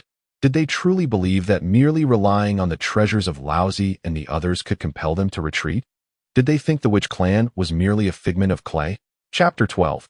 The God-slaying spear in the twilight of the battle against the Lich. The witch clan sought to annihilate the demon clan. Consequently, the deities endeavored to persuade the witch clan to withdraw their forces in order to maintain the delicate balance. Should one accompany them to the heavenly court to compel the witch clan to retreat? Option 1. Accept the mission and, alongside the formidable beings of the primordial chaos, induce the witch clan to return, thus acquiring the celestial tome, the supreme clarity and profound truth scripture. Option 2. Decline the mission, remaining in the abyss to observe the tumultuous clash between the witch and demon clans, thereby obtaining the exquisite innate treasure, the God-slaying spear, fragment. I chose option 2. Setting aside the potential entanglement in the calamities of the witch and demon clans. As the sole individual among the tri-clans to transcend into a great Luo golden immortal after the Dragonhorn calamity, my direct appearance in the primordial realm would undoubtedly attract covetous gazes. By simply residing in the abyss, even the saints would be oblivious to my presence, rendering the fate of the demon clan inconsequential to me. The God-slaying spear, forged from the stem of the chaos blue lotus, is the foremost among the 10 innate spiritual treasures of the primordial realm, capable of injuring saints. It is a weapon of unparalleled might, comparable to innate treasures. Regrettably, during the Dragonhorn calamity, the demon ancestor, Luo Hu, wielding the God-slaying spear, was defeated by the venerable Hong Jun, resulting in the spear being shattered into 2 fragments. As for the spear acquired by Qin Lin, no, it is more accurately referred to as the God-slaying stick, as it is entirely devoid of a spearhead.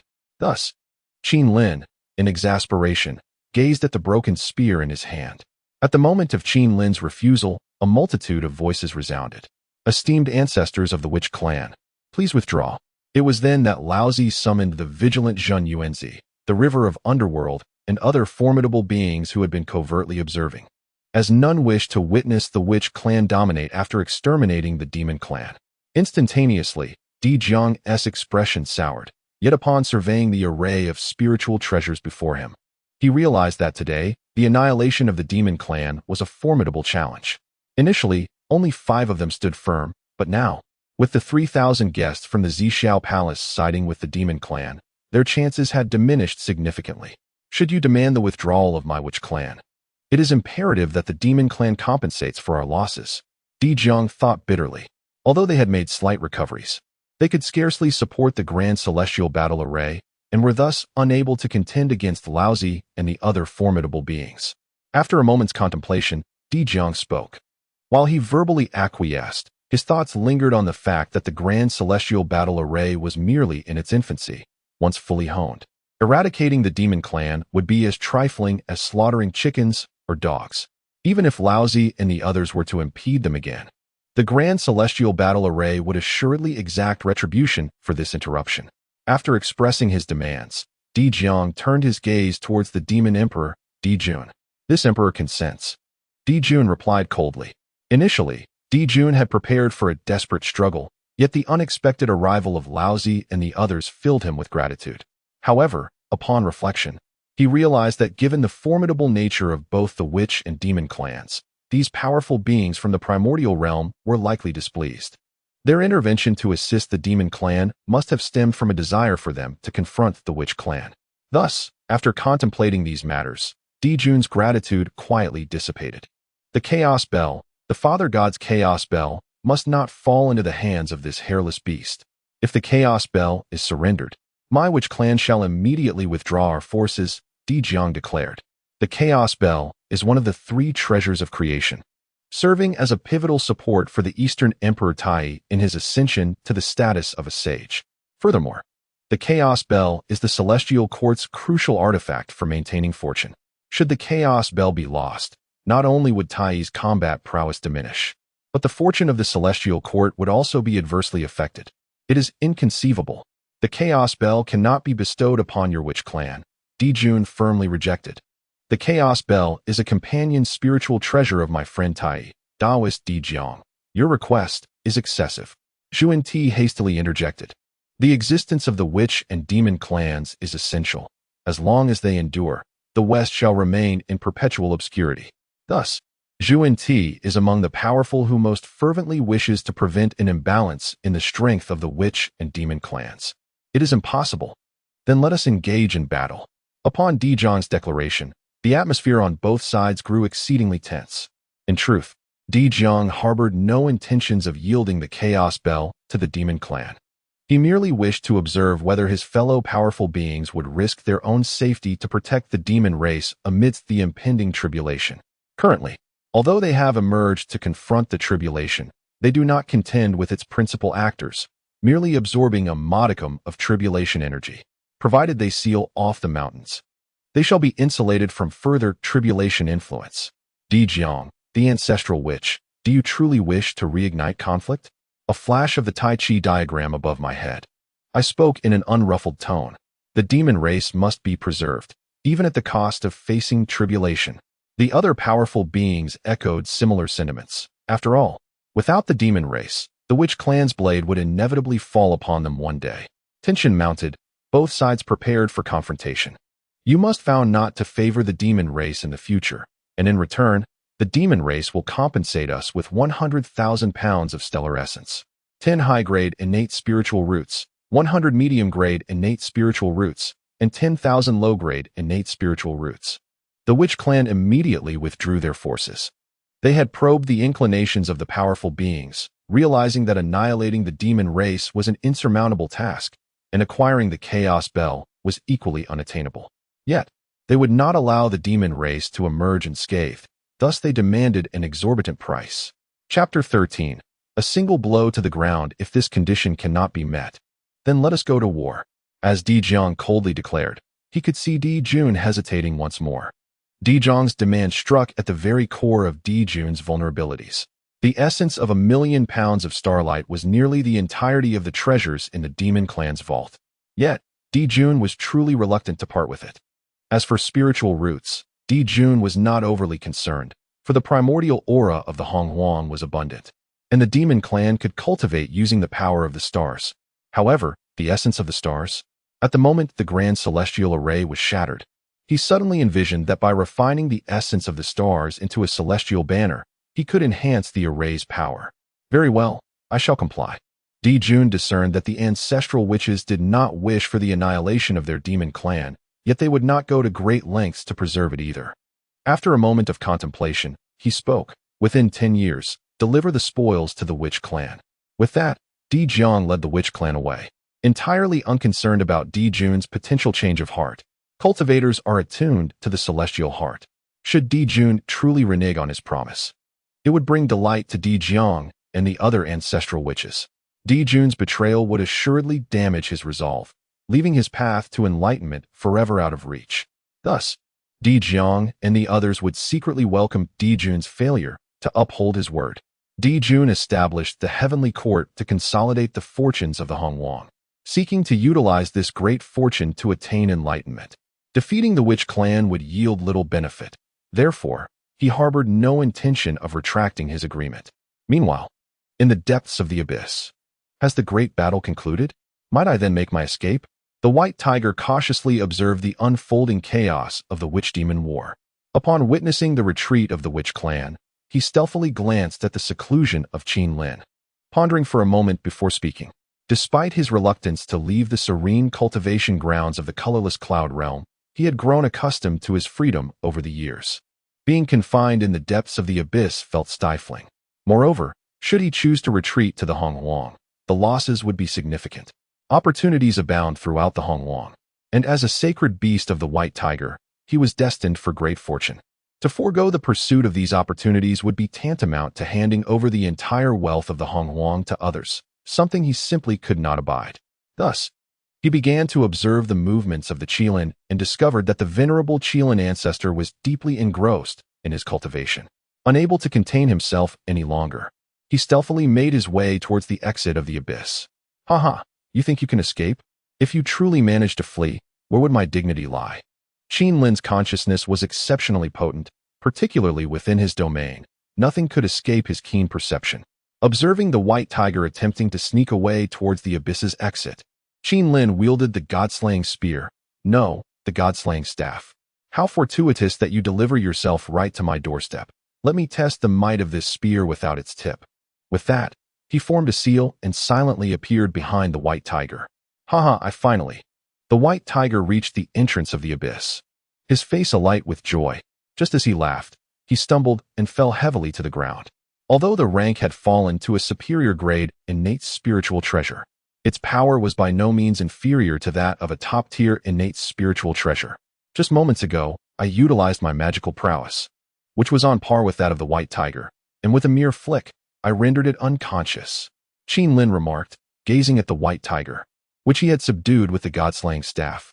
Afterward, he casually flicked his sleeve and cast the white tiger beneath the plain-colored Cloud Realm flag. Hiss. That hurts. I remember. Upon awakening, the white tiger rubbed its massive head and, surveying its surroundings, exclaimed in astonishment, "Why am I still here?" I distinctly recall that I was about to escape. White tiger, why do you shout so recklessly? Qin Lin suddenly appeared before it, his expression devoid of emotion. My lord. I. The white tiger, filled with trepidation, feared that Qin Lin might smite it with a single blow, and it retreated while speaking. Bang. What do you mean by I? If you dare to shout again, I shall hang you up for punishment. Qin Lin feigned anger. Concerning the white tiger's attempted escape, Qin Lin made no mention. Instead, he granted it yet another opportunity to flee, only to recapture it, allowing it to learn that escape was an unattainable dream. Of course, this also served as a source of amusement for Qin Lin, indulging in a delightful sense of mischief. My lord, I understand. I shall remain silent and not shout again. Thank you for your mercy. At this moment, the white tiger was too preoccupied to ponder how it had returned beneath the Cloud Realm flag. It merely sought to placate Qin Lin's wrath, hastily bowing in submission. Humph. Qin Lin snorted coldly and vanished from the white tiger's sight. What? What is happening? Did I manage to escape or not? If I did escape, then why? No. Why did he not mention this? But if I did not escape, then what happened to my head? Qin Lin's actions bewildered the white tiger, leaving it uncertain about whether it had truly fled. Regardless, the war against the Witch Lich had concluded, and there was no longer a need for concealment. When he is not paying attention, I shall slip away. The white tiger spent a considerable time in confusion, pondering whether it had indeed escaped. But since Qin Lin did not punish it, it chose to disregard the matter and began plotting its next attempt at escape. The white tiger's disoriented state stemmed primarily from the god-slaying spear's direct assault on its primordial spirit. Although Qin Lin had not struck with full force, the power of slaying gods had reverberated through its essence, leaving it in a daze. Ah, it truly is incorrigible. A smirk played at the corners of Qin Lin's mouth. Chapter 14. The Path of the Five Elements. The Attainment of Quasi-Saint Ding. As the offspring of the Western sacred beast, the white tiger, I vow to escape from the abyss at all costs. Do you wish to allow the white tiger's offspring to leave the abyss? Option 1. Accept the task. Permit the white tiger to escape the abyss and receive a piece of Western gung metal. Option 2. Refuse the task, for the sake of the host's dignity.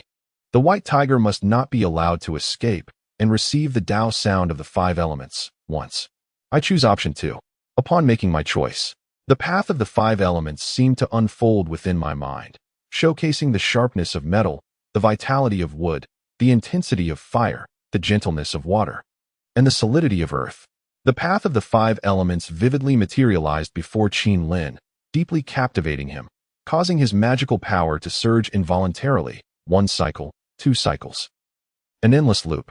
At that moment, the five elemental banner, which had been guarding the abyss, unknowingly descended upon Qin Lin.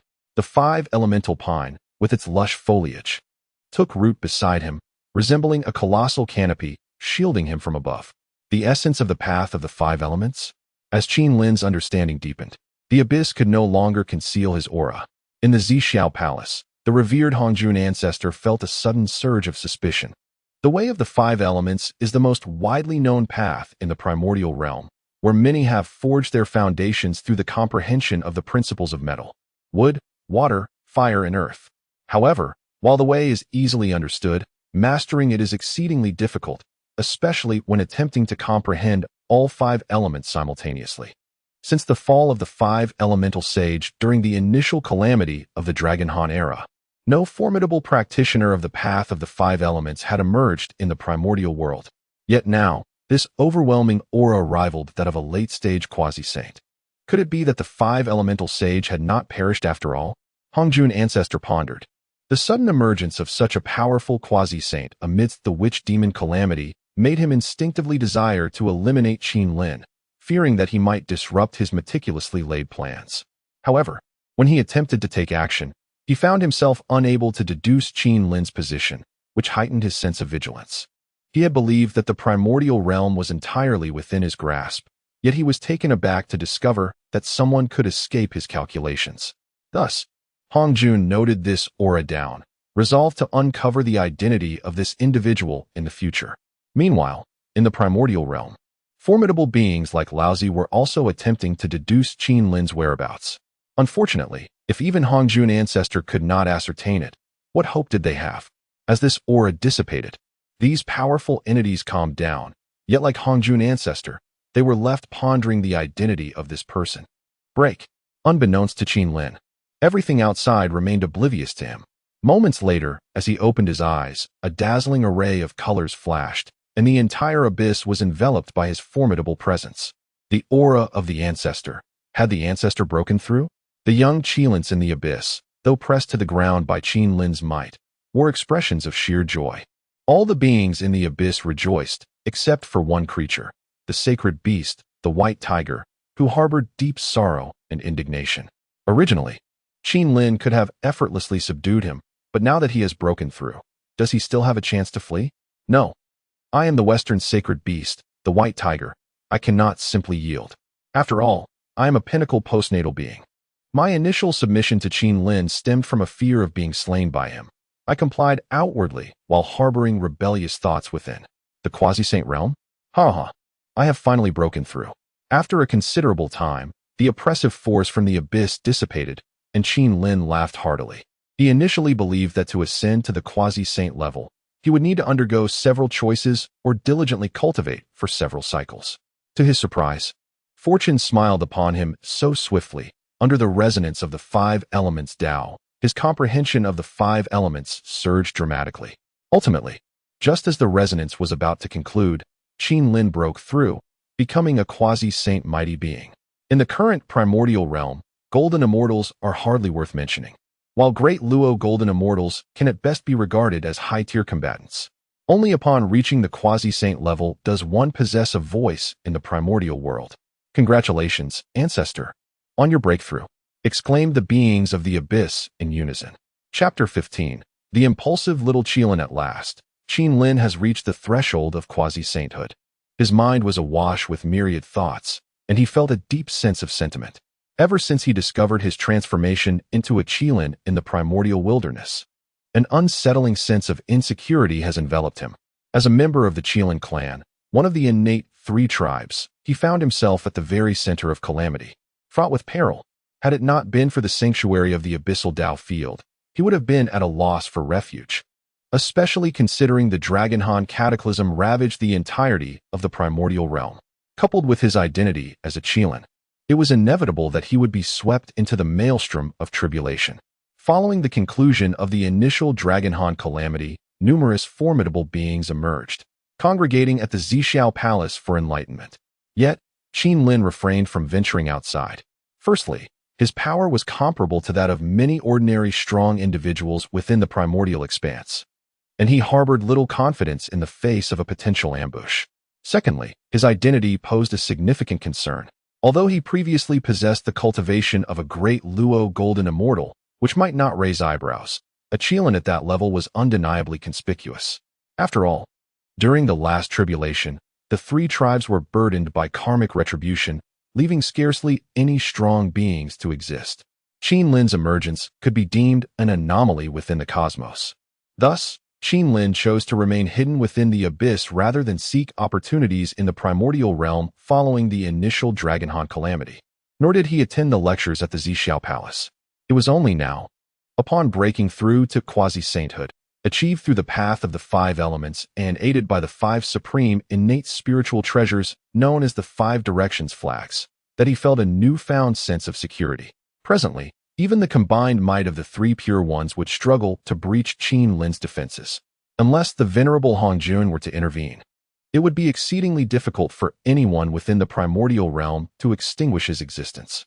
While the abyssal Tao field had provided him with protection, and sages found it challenging to predict his fate, his prior limitations had fostered lingering unease. The primordial realm is a domain governed by strength, compelling Qin Lin to adopt a monk-like existence as he cultivated from the initial Dragonhaunt calamity to the witch-demon tribulation. Congratulations, Ancestor. Hail to the Ancestor. With your breakthrough, our Qilin clan shall undoubtedly re-emerge in the primordial realm, commanding submission from all. One little Qilin exclaimed, showering praise. Indeed, indeed, with the Ancestor's breakthrough, he is surely the mightiest in the primordial realm. With our Ancestor leading the way, we shall conquer all. Another little Qilin eagerly echoed. These little Qilins were predominantly born in the abyss and had only heard tales of the outside world from the elder Qilins. The elders often conveyed the immense strength of the Qilin clan in the past, leaving the young ones unaware of the true power of the witch and demon tribes. Therefore, the newly arrived Qilins remained silent, casting awkward glances at Qin Lin. Re-emerge in the primordial realm. Re-emerge in the primordial realm. The little Qilins shouted in unison, oblivious to the changing expressions of the elder generation nearby. Ding! As a holy beast, how can the Qilin clan remain hidden in the abyss?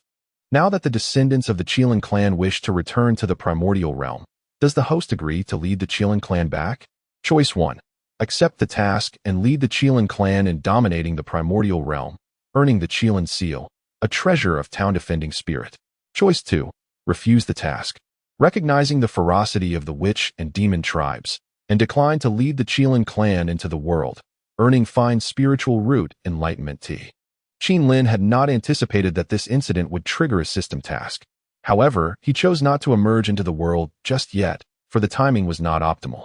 Instead, he opted for the superior spiritual root enlightenment tea, quietly manifesting an additional celestial spiritual root within the abyss.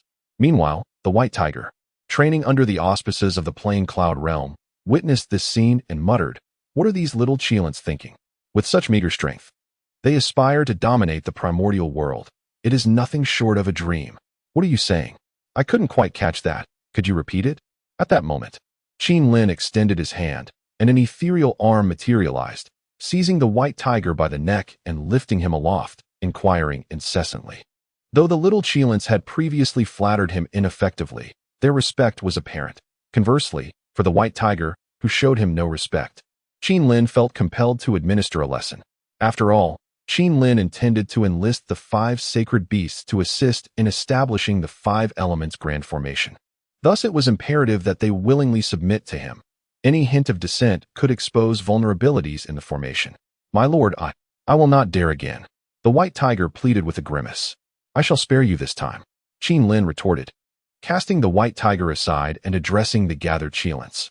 "My Qilin clan suffered grievously in the last calamity and has only recently begun to regain its vitality. This is not the time for our emergence. You must diligently strengthen our lineage.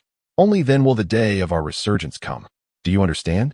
To venture forth now would certainly render them targets, especially since the Qilin clan had been pivotal in the last great calamity. The witch and demon clans would undoubtedly not allow the Qilin clan to reappear in the primordial world. We shall heed the teachings of our ancestor." The little Qilins reverently affirmed, none daring to dissent, all responding in unison. Seeing the little Qilins' respectful demeanor, Qin Lin nodded in satisfaction. He appreciated their fearless spirit, as the Qilin clan would one day proudly reappear in the primordial world. Should they prove as feeble as the Dragon clan depicted in Journey to the West, where would his honor as the ancestor of the Qilin clan reside? As the fifth watch of the night approached, he pondered whether anyone was reading this book. Would anyone care to leave a comment, to enliven the atmosphere and allow him to witness their presence? Chapter 16. The Sermon Today. I shall impart a sermon now that I have transcended to the quasi-saint realm. Qin Lin nodded at the young Qilins, settling down as a cloud of auspiciousness lifted him. The five elements, metal, wood, water, fire, and earth, interact in a cycle of mutual restraint. Water extinguishes fire, fire melts metal, metal cleaves wood, wood buries earth, and earth absorbs water. This embodies the principle of the five elements' mutual counteraction. Profound maxims flowed from Qin Lin's lips, and in an instant, the Qilins and the white tiger were enveloped in a radiant display of five hues: black, red, green, yellow, and white. Roars of the Qilins echoed, intermingled with the voice of the white tiger. At last, I have broken through to the fifth level of the great Luo Golden Immortal. The white tiger exclaimed with fervor. The earlier clash between the demon ancestor Luo Ho and the Dao ancestor Hong Jun had ravaged the western ancestral veins, leaving the lineage of the western sacred beast. The white tiger, in dire straits. The lone surviving cub had wandered in the primordial wilderness, bereft of guidance from clan elders or a conducive environment for cultivation. Consequently, after the calamity of the Dragon and Han era, his progress was painfully slow, all while he lived in constant fear. Being the offspring of the white tiger, he bore the destiny of the Western lineage, often feigning to be merely an ordinary white tiger to evade the covetous gazes of others. The sacred beast white tiger is a spirit of metal, and though he no longer held the status of a congenital being, his innate quality rivaled that of typical primordial entities. As the white tiger experienced enlightenment, he broke through his boundary, an exhilarating moment indeed. However, his exuberance disrupted Qin Lin's sermon, affecting not only the Qilin clan, but also Yuan Hong. Qin Lin, unrelenting, struck forth a palm, sending the white tiger crashing against the abyssal wall, leaving a significant dent. Silence. Dazed, the white tiger descended from the wall, devoid of resentment, cheerfully confessing, "I was wrong. My lord, I should not have been so boisterous. Please forgive me. I shall not dare again." Having attained a breakthrough, the white tiger no longer desired to flee. After so long without progress, merely listening to Qin Lin's teachings had propelled him to the fifth level of the great Luo Golden Immortal. Who would be foolish enough to leave such a place? Remaining here was undeniably more appealing, especially since the spiritual energy in the abyss rivaled that of the Buzhou Mountain. Coupled with the presence of the plain Cloud Realm flag to aid him in comprehending the way of metal, even if Qin Lin wished to expel him, he would be loath to depart, for no other place offered such favorable conditions. Next time, do you wish for another opportunity?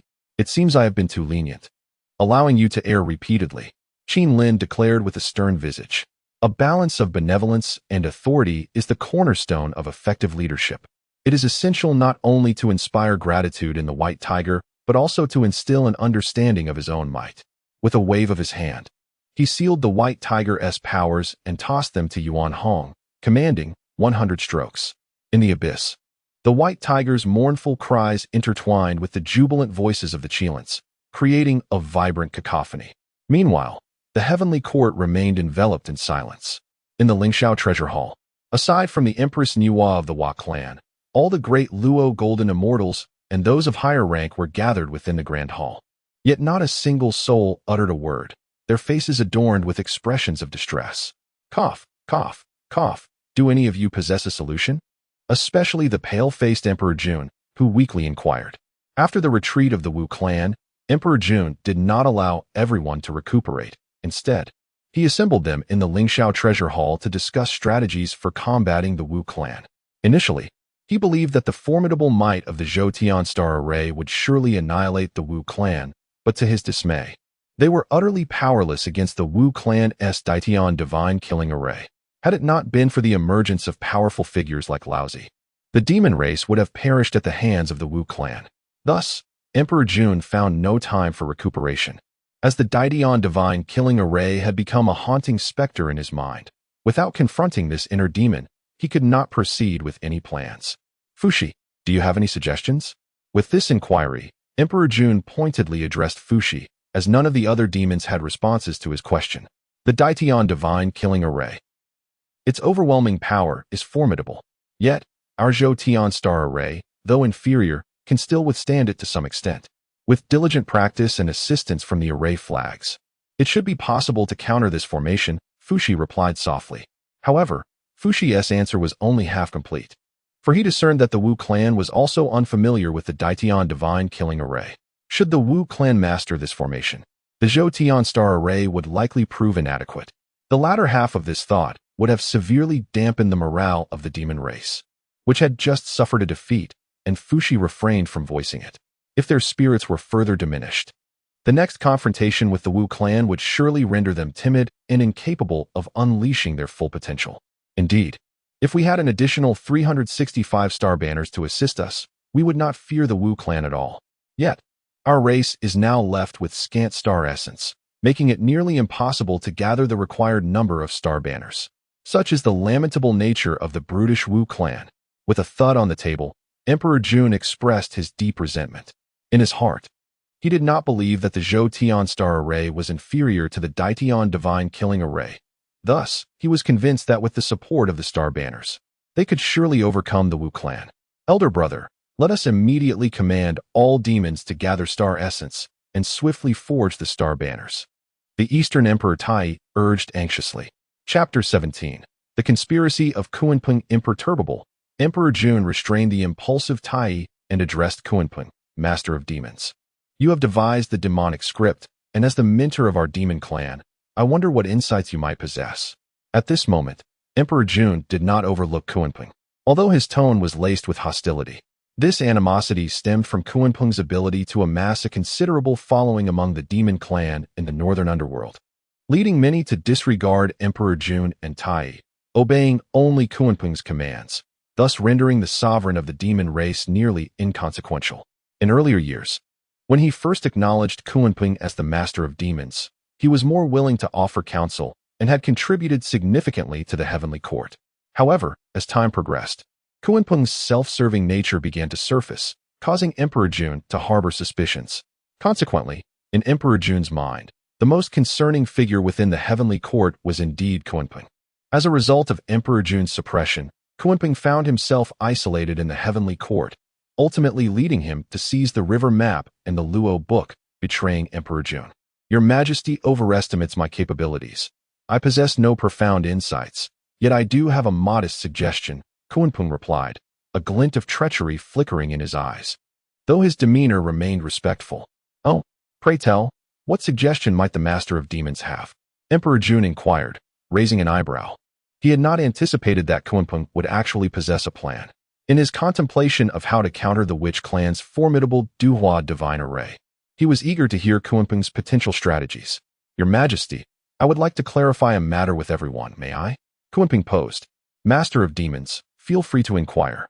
Emperor Jun responded nonchalantly. Are you all aware of the relationship between Gonggong and Zhu Rong within the Witch clan? Kunpeng queried. There are occasional frictions. A knowledgeable demon stepped forward to provide a direct answer. Your Majesty, if the information is accurate, then this presents us with an opportunity. Kunpeng turned to Emperor Jun. Master of Demons, how does this matter benefit our demon clan in overcoming the Witch clan? Emperor Jun asked, perplexed. Certainly, Your Majesty. If the ancestral deities of water and fire were to engage in battle and both perish, would it not render the Witch clan's Duhua divine array self-defeating? Kunpeng replied with a smile. Emperor Jun hesitated. At this moment, the demons below began to murmur among themselves. The prevailing atmosphere in the primordial world remained relatively upright. Although each had their own calculations, most operated transparently. Thus, Kunpeng's insidious scheme was momentarily difficult for Emperor Jun to accept. Your Majesty, our demon clan has nearly exhausted all the essence of the stars to the Witch clan. To gather enough star essence for the creation of the star banners will undoubtedly consume a significant amount of time, and the time left for our demon clan is already running short. Kunpeng proclaimed loudly. Very well, I shall acquiesce to this plan. It will be entrusted to you. Master of Demons, I implore you to ensure its success. Emperor Jun pondered for a moment before nodding in agreement. With this proposal, Emperor Jun's apprehension towards Kunpeng intensified. Such a devious and malicious stratagem left him uneasy. Hence, he casually delegated this disreputable task to Kunpeng. 2. Obey the decree. The countenance of Kuanping was rather grim as he regarded the fiery gaze of Dijuan and Tai, ultimately conceding to their demands. Initially, he had intended to assign this task to Dijuan, tarnishing his reputation to lay the groundwork for his future usurpation of the demon clan's leadership. However, he found himself inadvertently undermining his own position. Ding! The primordial ancestors of the Hongwang era were forthright. Now, the demon clan's sorcerer seeks to conspire against the ancestral shaman of the witch clan. Will the host intervene in this plot? Choice 1. Accept the mission. How could one allow a mere rat droppings to corrupt the integrity of Hongwang? Expose the sorcerer's conspiracy and be rewarded with the 9 turns profound technique. Choice 2. Reject the mission. The heavens have their course, and the earth has its way. Matters of life and death are decreed by fate. Ignore the sorcerer's plot and receive a drop of the chaotic demon ape's essence blood. I choose the second option. The 9 turns profound technique holds little value for Qin Lin, as his own version of the chaotic 9 turns technique can be deemed a superior variant. Conversely, a drop of the chaotic demon ape's essence blood would significantly enhance Yuan Hong's foundation and depth of cultivation. Hence, the choice was unequivocal. Where is Yuan Hong? Qin Lin called out. Your servant is here. How may I assist you, my lord? Yuan Hong replied respectfully. His loyalty to Qin Lin was unwavering, and thus, Qin Lin felt no hesitation in bestowing the essence blood upon him, as it bore little significance for himself. You have meritoriously guarded the abyssal portal. This item is granted to you. Upon presenting the drop of the chaotic demon ape's essence blood, Yuan Hong was utterly captivated, his attention riveted upon the gem-like drop. Upon hearing that it was to be conferred to him, he immediately knelt and proclaimed, "Thank you for your generous gift, my lord. Yuan Hong vows to serve you faithfully across lifetimes. Should I betray this oath, may I perish under divine retribution. Go now, and when refining this essence, be sure to maintain your focus." After imparting this instruction to Yuan Hong, Qin Lin waved him away.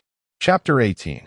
The creation of humanity by While once Yuan Hong refined the essence of the chaotic demon ape's blood, not only would his cultivation rapidly ascend, but his heals might also transform into innate beings. This was indeed a profound opportunity. The 4 divine monkeys, including Sun Wukong from Journey to the West, were all exceptional postnatal beings, with their cultivation only reaching the level of the great Luo Golden Immortal. Without profound fortune, it was impossible for them to attain the status of quasi-saint. Yet now, as Yuan Hong's foundation elevated, he was granted this opportunity.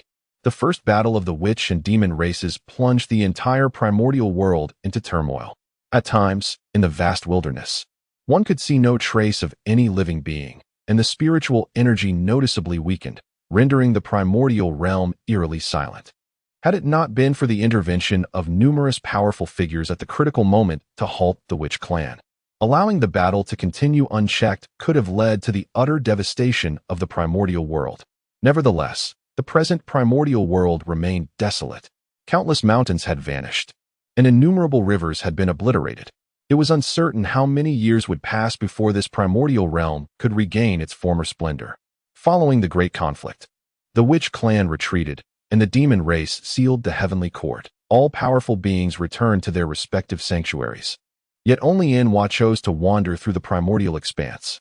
Her master had conveyed that her grand opportunity was imminent, but given the current desolation of the primordial realm, where might her fortune lie? Inwa could not help but lament, uncertain whether she had traversed the primordial realm for a millennium or even 10,000 years. Inwa gradually observed the resurgence of the once ravaged primordial world. Insects, fish, birds, and beasts began to reappear, the jungles thickened, and the flora started to flourish once more. These were signs of revival. However, compared to the primordial realm from 10,000 years ago, it still seemed somewhat desolate. At that moment, Inwa seemed to grasp something profound. With a flick of her hand, she conjured clumps of soil, a substance that resembled clay yet was not, swelling with the wind. This was the 9 heavens breath soil, a treasure she had acquired years prior, embodying the essence of earth and its primordial source. With just a small handful of 9 heavens breath soil, one could cultivate numerous spiritual roots of heaven and earth, an immeasurable treasure. At this juncture, Inwa employed her divine abilities to summon a considerable quantity of divine liquid from an unknown source, which she continuously melded with the 9 heavens breath soil. Should a powerful being be present, they would undoubtedly recognize this as the three lights' divine water. It was said to be a miraculous fluid formed from the collection of sunlight, moonlight, and starlight, possessing extraordinary utility. To her astonishment, Enwa was blending these two rare substances together, continuously kneading them into a peculiar shape. Ding! Enwa creates humanity. A new being is about to emerge in the primordial realm, heralding its return to a prosperous age. Will the host emerge from the abyss to intervene? Choice 1. Accept the task to obstruct Enwa's creation of humanity and receive the postnatal supreme treasure, the mountain-driving whip. Choice 2. Reject the task. Quietly observe the emergence of the human race and receive the method of slaying 3 corpses. In the abyss, Qin Lin was suddenly stirred by the emergence of the system notification. The human race was about to appear. This aroused Qin Lin's curiosity, for in his previous life, he was a denizen of the future, possessing a profound sense of belonging to humanity. However, upon encountering the system's selection of rewards, he was met with profound astonishment. The method of severing the 3 corpses? This was indeed a pathway to sanctification. Such techniques could only be mastered by the direct disciples of the Tao ancestor Hongjun. Yet, amidst his astonishment, as a being from a more advanced era, Qin Lin harbored his own perspectives on attaining sanctification in the primordial chaos. Recognizing that apart from the method of severing the 3 corpses, there existed alternative avenues. For instance, there was the path of Pangu, who achieved enlightenment through sheer strength. Additionally, there were the paths of Nuwa and Hutu, who attained sanctification through merits. These were all viable methods for achieving holiness. Furthermore, considering that the Tao ancestor Hongjun had meticulously orchestrated the entire primordial realm, the method of severing the 3 corpses undoubtedly concealed significant intricacies. While it appeared to be a path to sanctification, it was plausible that, upon achieving holiness, one might find themselves devoid of further avenues. Nonetheless, this remained merely Qin Lin's conjecture. He promptly opted to decline the task, instantly grasping the profound essence of the severing of the 3 corpses. In essence, this technique entailed the elimination of the virtuous and malevolent selves, leaving only one's true essence. Ultimately, the unification of the 3 aspects would lead to sanctification. However, Qin Lin was not inclined to hastily experiment with this method, for he sensed it might not be suitable for him. With the system at his disposal, he believed there would be other opportunities to attain enlightenment in the primordial chaos. Thus, the method of severing the 3 corpses could be temporarily set aside. Should no alternatives present themselves in the future, he could always pursue its cultivation later. Just as Qin Lin had acquired the technique of severing the 3 corpses, a sudden celestial melody resonated throughout the primordial chaos as golden springs erupted from the earth, showering an abundance of merits from the heavens. Chapter 19. The First Saint of Virtue. Ding. Nuwa has created humanity, accruing immeasurable merit, and is on the verge of becoming a saint of virtue. Will the host emerge from the abyss to offer congratulations? Option 1. Accept the mission to congratulate Nuwa on her impending sanctification, which grants the heavenly treasure, the binding rope of immortals. Option 2. Decline the mission, obtaining the innate treasure, the flame-extinguishing feather fan. The commotion in the outside world of Honghuang has also sparked new tasks. Nuwa has ascended to sainthood, marking the emergence of the second saint in the realm. Furthermore, Nuwa possesses her own unique opportunities. Her sanctification through merit differs from the method passed down by Hongjun, the Tao ancestor. Instead, she has achieved her saintly status through the acquisition of immense merit within Honghuang, enjoying the protection of the heavenly Tao as long as she remains in this realm. She is a saint recognized by the heavenly Tao, possessing unparalleled fortune. However, should such a saint venture beyond the confines of Honghuang, her power would significantly wane, revealing certain vulnerabilities. Reflecting on this, Qin Lin cast his gaze upon the rewards for the current mission. Upon seeing the innate treasure, the flame-extinguishing feather fan, he promptly made his choice. This fan is a treasured artifact of the ancient Phoenix clan, crafted from the feathers of the divine fire phoenix, the blazing rock, the fiery peacock, and other fire-associated avian species. With a mere flick of the fan, a tempest arises, unleashing flames with the might to scorch the heavens and boil the seas. Unexpectedly, this artifact of the Phoenix clan had reappeared in Qin Lin's possession, prompting him to ponder the fate of the ancient clan, which had been nearly annihilated during the Great War of the Three Races. The innate treasure, once forged in those times, now lay in his hands. What is the value of fleeting fortune? It is far wiser to remain discreet and cautious. Having acquired the flame-extinguishing feather fan, Qin Lin swiftly refined it, for his essence is that of the fire Qilin, allowing him to absorb the fan with remarkable speed. With this innate treasure, his foundation has been significantly strengthened. Simultaneously, deep within the abyss, Qin Lin sensed a powerful surge of energy. The source of this energy was Yuan Hong, who had evidently refined the blood essence of the chaotic demon ape, elevating his strength to the level of a golden immortal, specifically the sixth layer of golden immortality. His essence had transformed, making him among the weakest of the innate beings. Upon witnessing this, Qin Lin smiled. Although he is now among the weakest of innate beings, Yuan Hong has gained the potential to strive for the quasi-saint realm in the future.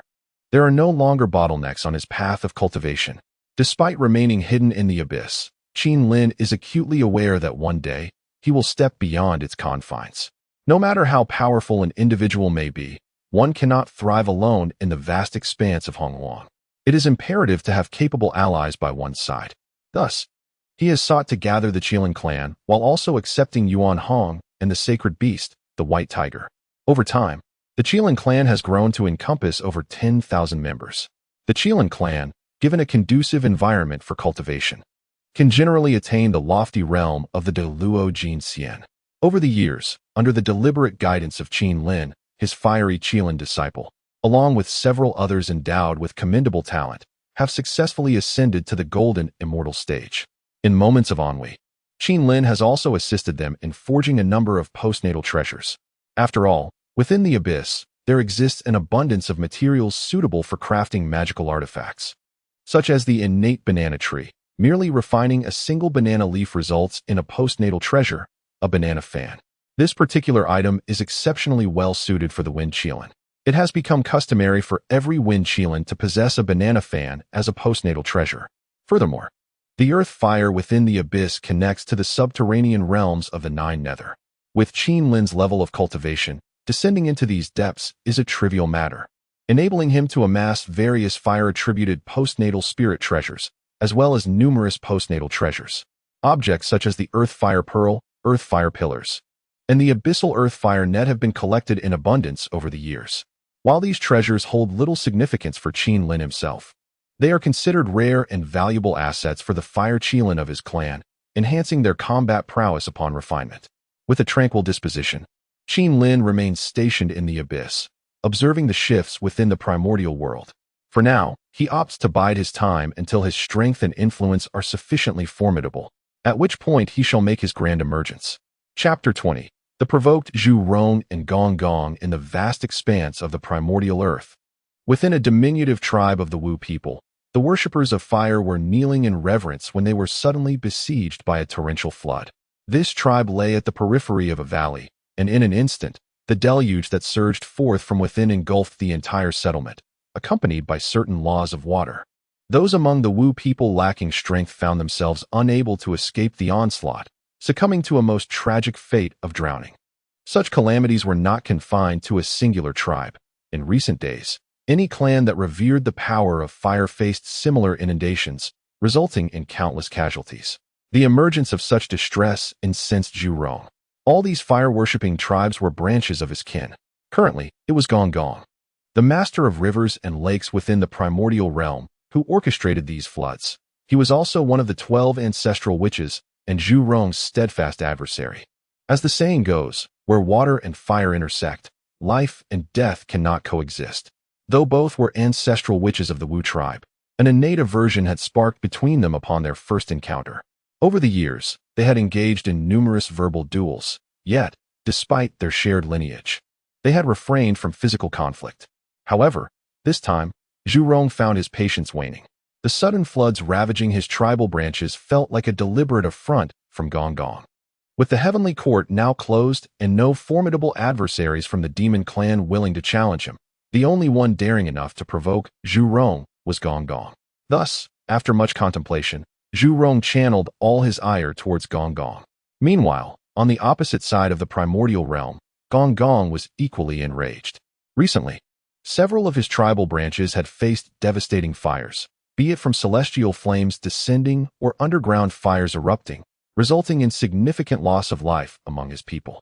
This misfortune turned his gaze towards Zhu Rong. Unbeknownst to them, all of this turmoil was being orchestrated by the celestial demon master Kunping. He had stealthily infiltrated the primordial realm with several adept demon practitioners skilled in manipulating water and fire, covertly inciting discord between Zhu Rong and Gong Gong. Particularly after learning of Nua's recent sanctification, Kunping's audacity surged. After all, Nua was a member of the demon clan. Although her status was transcendent and she refrained from intervening on behalf of her kin, her brother Fushi still held a position within the heavenly court. With such a saint as his backing, Kunping felt emboldened in the primordial realm, having already ensnared numerous members of the Wu tribe in his traps. He deftly laid the blame upon Zhu Rong and Gong Gong, sowing seeds of suspicion between the two ancestral witches, instigating internal strife, and granting the demon clan precious time to breathe. The previous battle between the Wu and demon clans had showcased the Wu's overwhelming strength.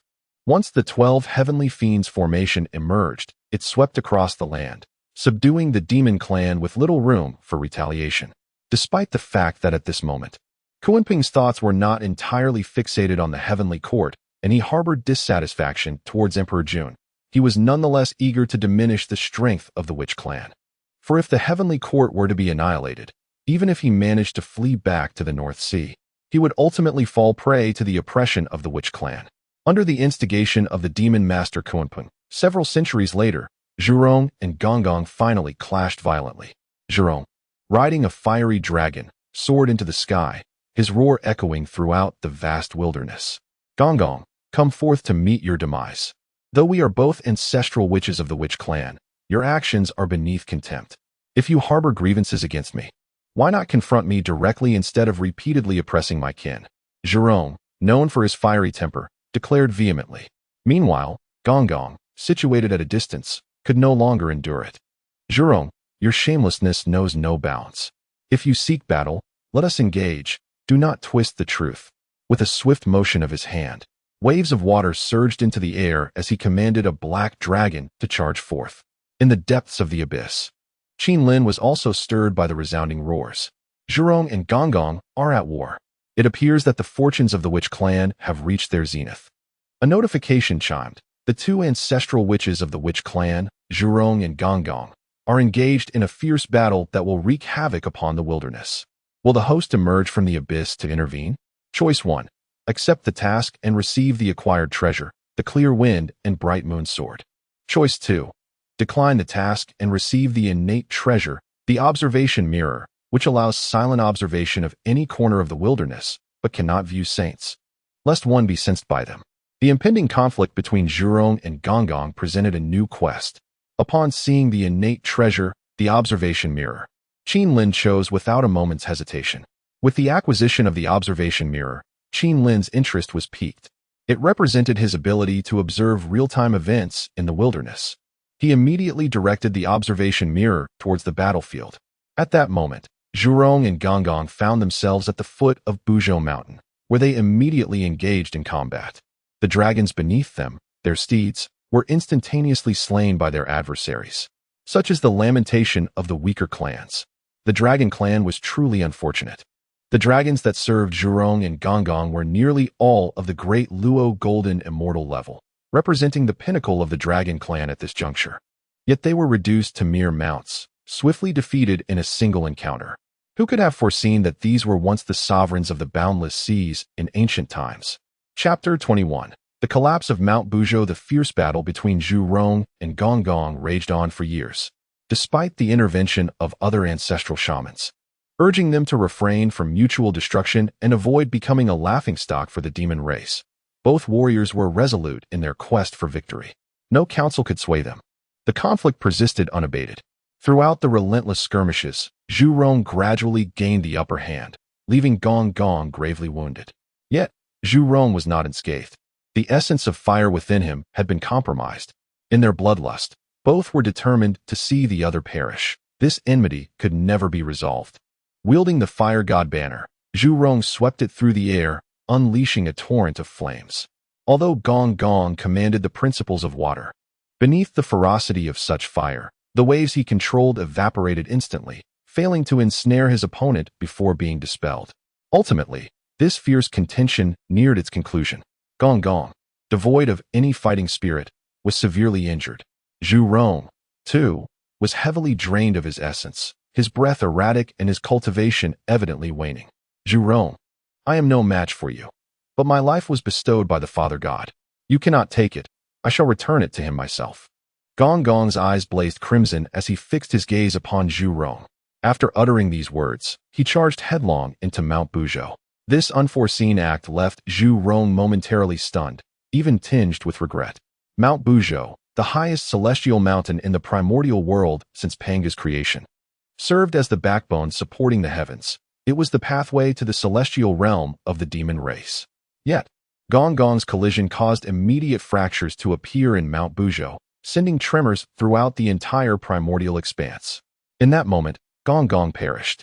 Gradually, the fissures in Mount Buzhou multiplied, sprawling like a spider's web, before culminating in a thunderous collapse.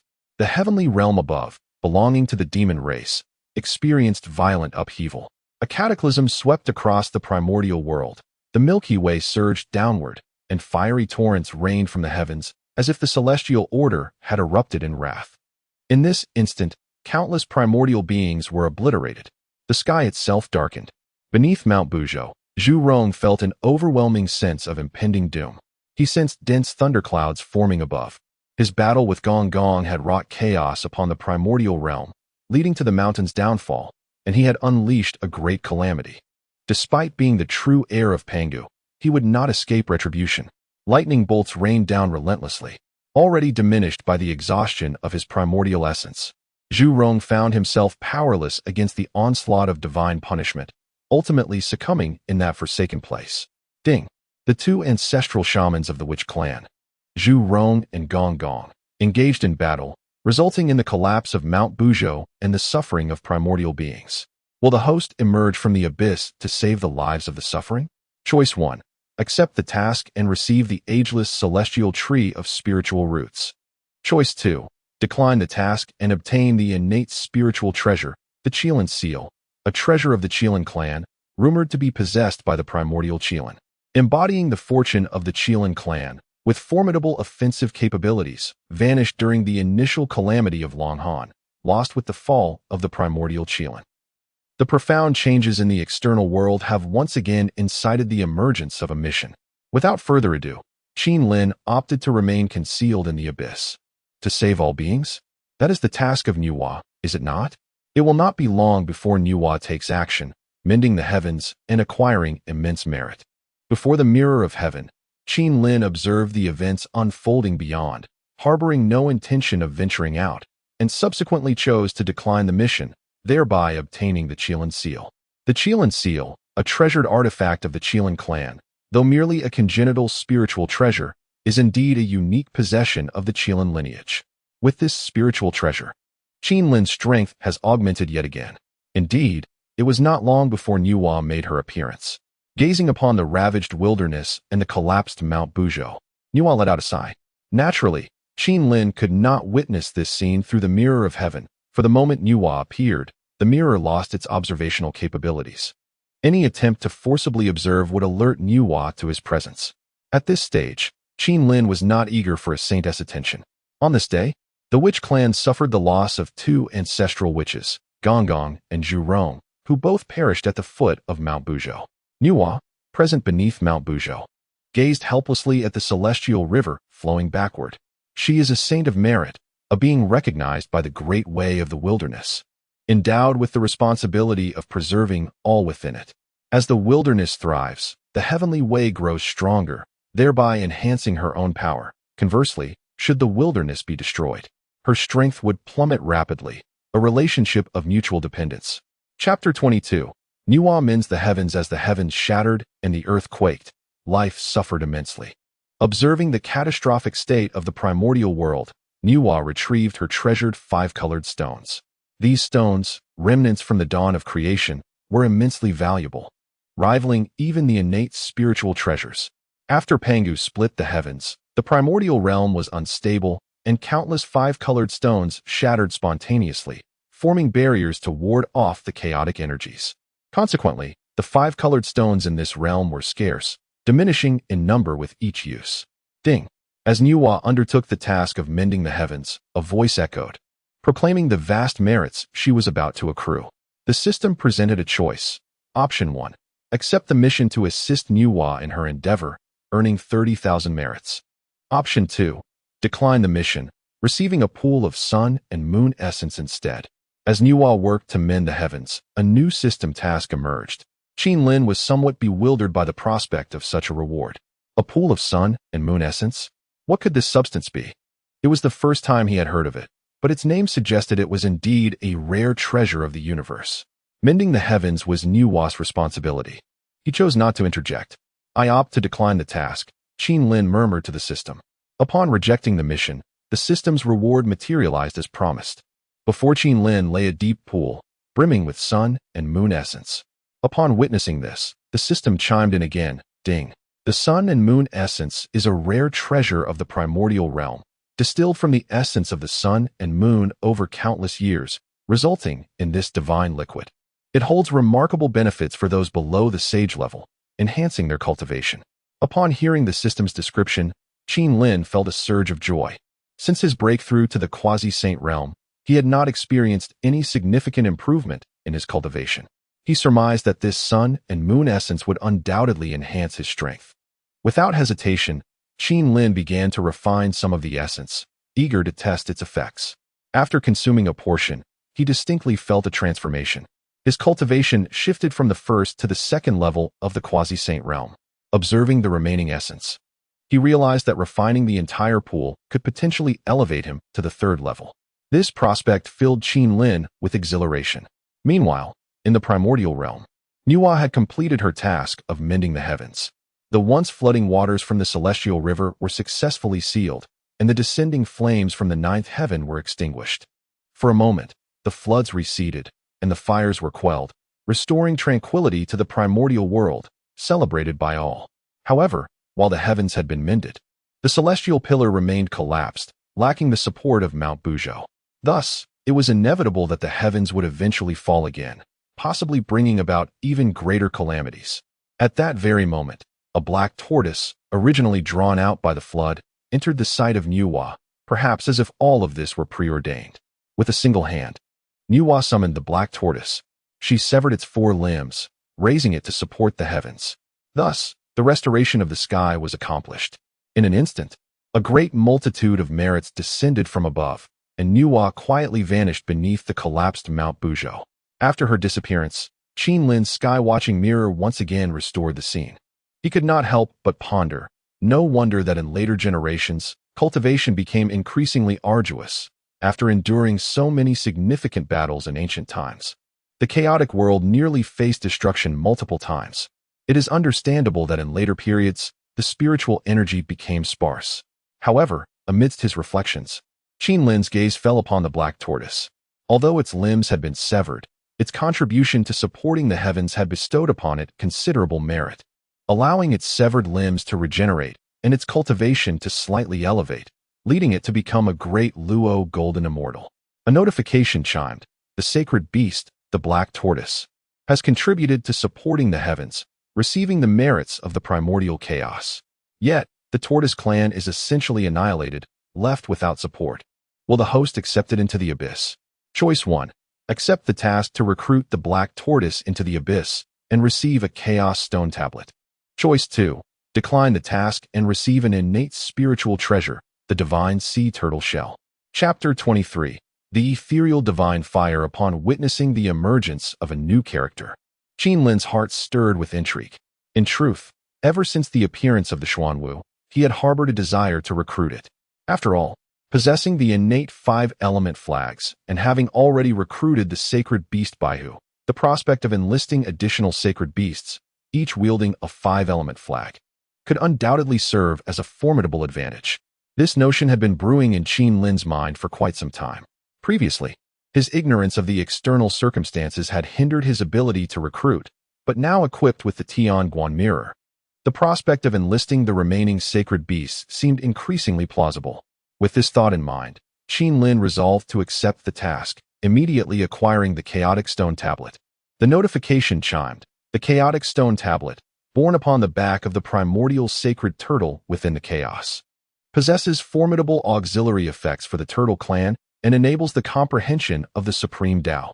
Holding the chaotic stone tablet in his hand, Qin Lin smiled, realizing that the item bestowed by the system was indeed a sacred artifact of the turtle clan.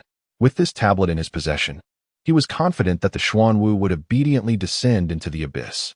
At this moment, with a flick of his thought, Qin Lin summoned Baihu. Little Baihu, you have been residing in my abyss for quite some time now, haven't you?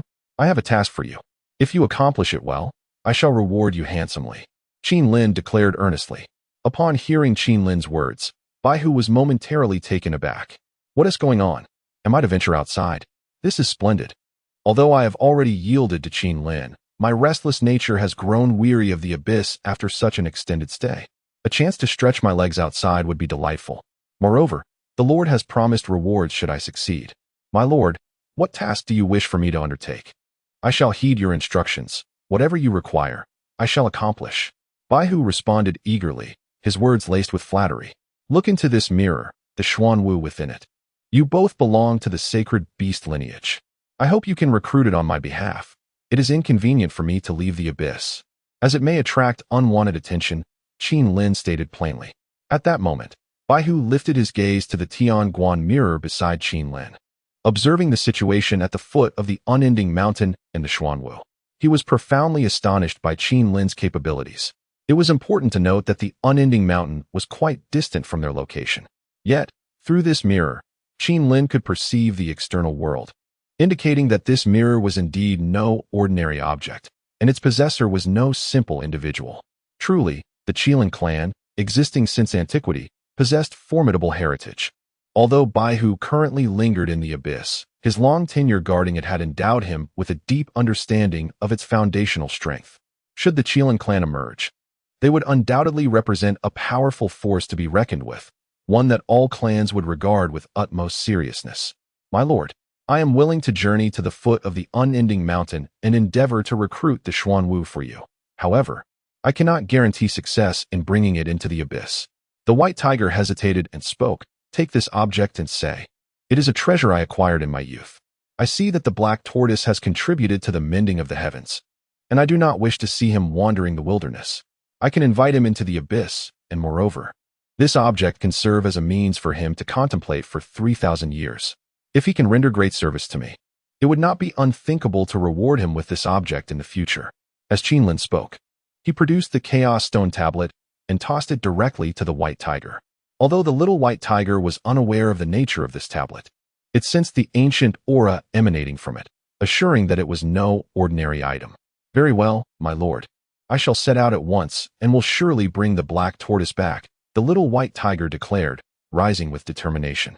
Upon the white tiger's departure from the abyss, Qin Lin continued to refine the remaining Sun Moon Xian Huang liquid. However, the more he refined, the less effective it became.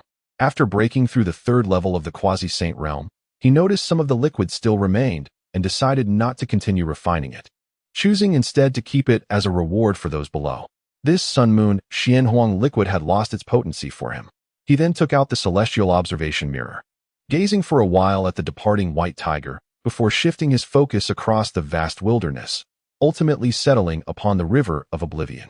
This river, known in the primordial world as the blood sea of the underworld, was formed from a mass of foul blood within Pangu. At this moment, the atmosphere was thick with blood energy and a sense of impending doom. As Qin Lin's vision shifted through the mirror, he beheld a figure in the blood sea, a Taoist who radiated immense power. With each breath he took, the entire river of oblivion surged. From this, Qin Lin surmised that this individual was the ancestor of the river of oblivion, a formidable entity in the primordial realm. It was said that as long as the blood sea remained, the river of oblivion would endure, showcasing the capabilities of this being. However, like Qin Lin, he preferred to remain in a safe haven, reluctant to involve himself in the affairs of the primordial world. Recently, Niwa had created humanity and gained immense merit. Now, the ancestor of the river of oblivion sought to emulate this feat by creating life in the river of oblivion, hoping to gain the recognition of the heavenly Tao. Having uttered these words, the ancestor began to utilize the precious items he had collected over the years to forge new beings. Yet, a brand new life was on the verge of being born. Above the river of oblivion, rather than merit descending, dark storm clouds began to gather ominously. Beep. The ancestor of the river of oblivion defies the heavens and has created the Azura clan, a race embodying slaughter and bloodshed. Will the host step forth from the abyss to intervene? Option 1. Accept the quest to obstruct the ancestor of the river of oblivion from creating the Azura clan, and receive the postnatal treasure, the blood pearl of the river of oblivion. Option 2. Decline the quest and obtain the 10 origins of divine fire. The underworld divine fire. Legend has it that in the underworld region, it is a place of utmost darkness and filth, where all energy essences converge to give birth to this divine fire. Chapter 24. The chaotic celestial demon Fist upon witnessing the ancestor of the underworld river aspiring to emulate Nuwa by creating a new race. Qin Lin could not suppress his amusement. Was this something one could recklessly attempt? The ancestor of the underworld river had dedicated all the rare treasures he had amassed over the years to this endeavor, only to inadvertently summon a thunderous tribulation. Simultaneously, this triggered a new task for Qin Lin, bestowing upon him one of the 10 origins of fire, the infernal divine fire. Although his cultivation level did not ascend, his overall prowess experienced a slight enhancement, granting him a deeper understanding of the laws of fire. At that moment, the skies above the underworld river were shrouded in dark storm clouds. Countless bolts of lightning cascaded from the heavens, striking the ancestor of the underworld river. Despite his attempts to conceal himself in the depths of the river, he could not evade the retribution of the heavens. Once a peak quasi-saint, he found his strength diminished to the second or third tier of quasi-saint after enduring this calamity, rendering him nearly equal to Qin Lin in power. This was a being of innate origin that had existed since the early days of the primordial world, born in the same era as the 3 pure ones. And to see him reduced to such a state was indeed lamentable. Had it not been for the Azura race he created, which defied the natural order, he might have stood a chance to become a saint of merit, akin to Nuwa, had he birthed beings recognized by the heavenly Tao. Meanwhile, the events occurring at the underworld river did not capture the attention of many formidable beings in the primordial world. With 2 ancestral witches of the Wu clan having perished, the focus of all eyes was drawn towards the Wu clan. The 12 capital heavenly fiend formation required the sacrifice of blood from 12 ancestral witches to unleash its full might, capable of summoning the ethereal presence of Pangu and rivaling the combat power of saints. However, now that 2 ancestral witches were absent, could the formation still wield such formidable power?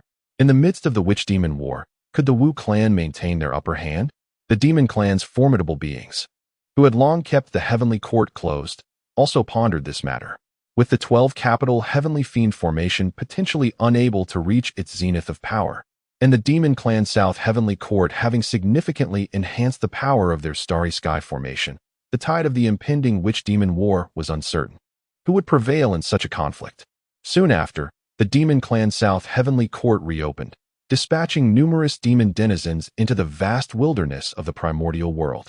However, this act of re-establishing the Heavenly Court and sending its denizens into the wilderness enraged the various tribes of the Wu clan. Despite the loss of 2 ancestral witches, the strength of the Wu clan remained intact. Beyond the 10 ancestral witches, there were still numerous exceptionally powerful great witches. Some of these great witches stood at the pinnacle of the great Luo Golden Immortal Realm, with a few possessing combat capabilities rivaling quasi-saints. Was this not an affront to their dignity? The Wu clan, inherently combative, felt particularly incensed at this moment. They believed they had not inflicted sufficient pain upon the demon clan's heavenly court during their last encounter. They felt compelled to eradicate the demon clan's heavenly court to eliminate any existential threat to their own clan. With this resolve, the 10 ancestral witches convened once more, preparing to assault the demon clan's South Heavenly Court. Thus, the Second War of the Lich and Witch began rather chaotically. Ding! As the 10 great ancestors of the Witch disturbed the Heavenly Court, the second decisive battle against the Lich commenced. Shall one emerge from the abyss to thwart the war? Choice 1. Accept the mission to emerge from the abyss, conquer the 2 Lich clans, and foster harmony between them, thus earning the innate spiritual treasure, the 12th-grade Flame Lotus. Choice 2. Refuse the mission, remain indifferent, and cultivate oneself, thereby obtaining the divine skill, the Chaos Celestial Demon Fist. This second conflict of the Lich brought forth a novel boon for Qin Lin, who promptly declined the task. Instantly, a multitude of images flooded his mind, each guiding him with techniques to quell the universe with a single punch and to unleash chaos with another. These were the methods of the Chaos Celestial Demon Fist. After assimilating these visions, Qin Lin had thoroughly mastered this divine technique. To be candid, although he had not yet attained the pinnacle of quasi-saint status, with the techniques he commanded and numerous innate spiritual treasures at his disposal, he could contend with anyone beneath the saintly realm within the primordial expanse. Meanwhile, in the heavenly court, a cataclysmic battle erupted, shaking the primordial lands. A multitude of the witch clans surged upon the heavenly court, including several newly renowned great witches such as Jiu Feng, Qiyu, Xing Tian, and Yu Gua. The 10 demon commanders of the heavenly court, Ji Ming, Ying Zhao, Bai Zhe, Fei Dan, Fei Lian, Jiu Ying, Ci Tai, Shang Yang, Qin Yuan, and Guo Che, fought valiantly. The 10 great ancestors of the witch employed the all-heaven divine array. Yet the absence of 2 ancestors significantly diminished its power. The demon clan defended the heavenly court with the constellation array and a freshly deployed Hanyuan He Luo array. This time, the demon clan was not subdued. Both sides were evenly matched. Among them, the ancestor Di Jiang fell under the assault of the heavenly court's powerful beings. Yet the demon clan also suffered considerable losses. As the combatants grew increasingly bloodthirsty, the formidable ancestor Xian Ming of the witch clan, witnessing the tragic demise of countless kin, including even ancestors, chose to perish alongside the Eastern Emperor Tai. Only through the deaths of the demon clan's elite could the witch clan seize the opportunity for victory. In the fierce struggle, ancestor Xian Ming's desperate fight shattered the Eastern Emperor's accompanying innate treasure, the Chaos Bell. Both were stained with blood beneath the heavens. Thank you all for your support. Upon seeing a brother's generous reward urging further updates, I shall continue with an additional chapter as a token of gratitude. Chapter 25, The 5 Elements Meditation Cushion. Laozi's ascension to sagehood in the celestial realm. A fierce battle raged between the wraiths and the deities, shrouding the skies of the primordial world in a crimson mist. The 10 primal ancestors fell one after another, while countless formidable beings from the celestial court perished as well. Throughout this tumultuous conflict, Niwa, being a sage, refrained from intervening, for she was bound by the immutable laws of destiny. As the battle reached its climax, Kuanping, a powerful demon from the heavenly court, launched a surprise attack on the gravely wounded demon emperor Dijuan, successfully slaying him and seizing the innate treasures, the He Tu and Luo Shu. He then fled with a remnant of the demon clan. Ultimately, 9 of the 10 primal ancestors had perished, leaving only Hutu behind. The toll on the witch clan was catastrophic, with only a handful of great witches surviving, rendering their strength nearly extinct. This monumental clash left both the witch and demon clans weakened, and in its aftermath, they lost their capability to dominate the primordial world, thereby being forced to withdraw from the annals of history. As the calamity of the witch and demon clans drew to a close, both sides faced immense losses. Would they emerge from the abyss to unify the primordial world? Option 1. Accept the mission to rise from the abyss and unify the primordial world, thereby obtaining the postnatal spiritual treasure, the true fire lamp. Option 2. Decline the mission and acquire the innate spiritual treasure, the 5 Elements Meditation Cushion. In the twilight of the witch clan's conflict, the system's task arrived once more. Qin Lin promptly rejected the notion of unifying the primordial world and chose instead to receive the 5 Elements Meditation Cushion. What now? The era of sages was about to erupt, and what could he possibly wield to unify the primordial world? Meanwhile, within the domain of the primordial world, the 3 pure ones were in search of their respective fortunes. Recently, they had received directives from the Tao ancestor Hongjun, indicating that their opportunities were imminent. Laozi, riding a singular horned azure ox, traversed the mortal realm for a century.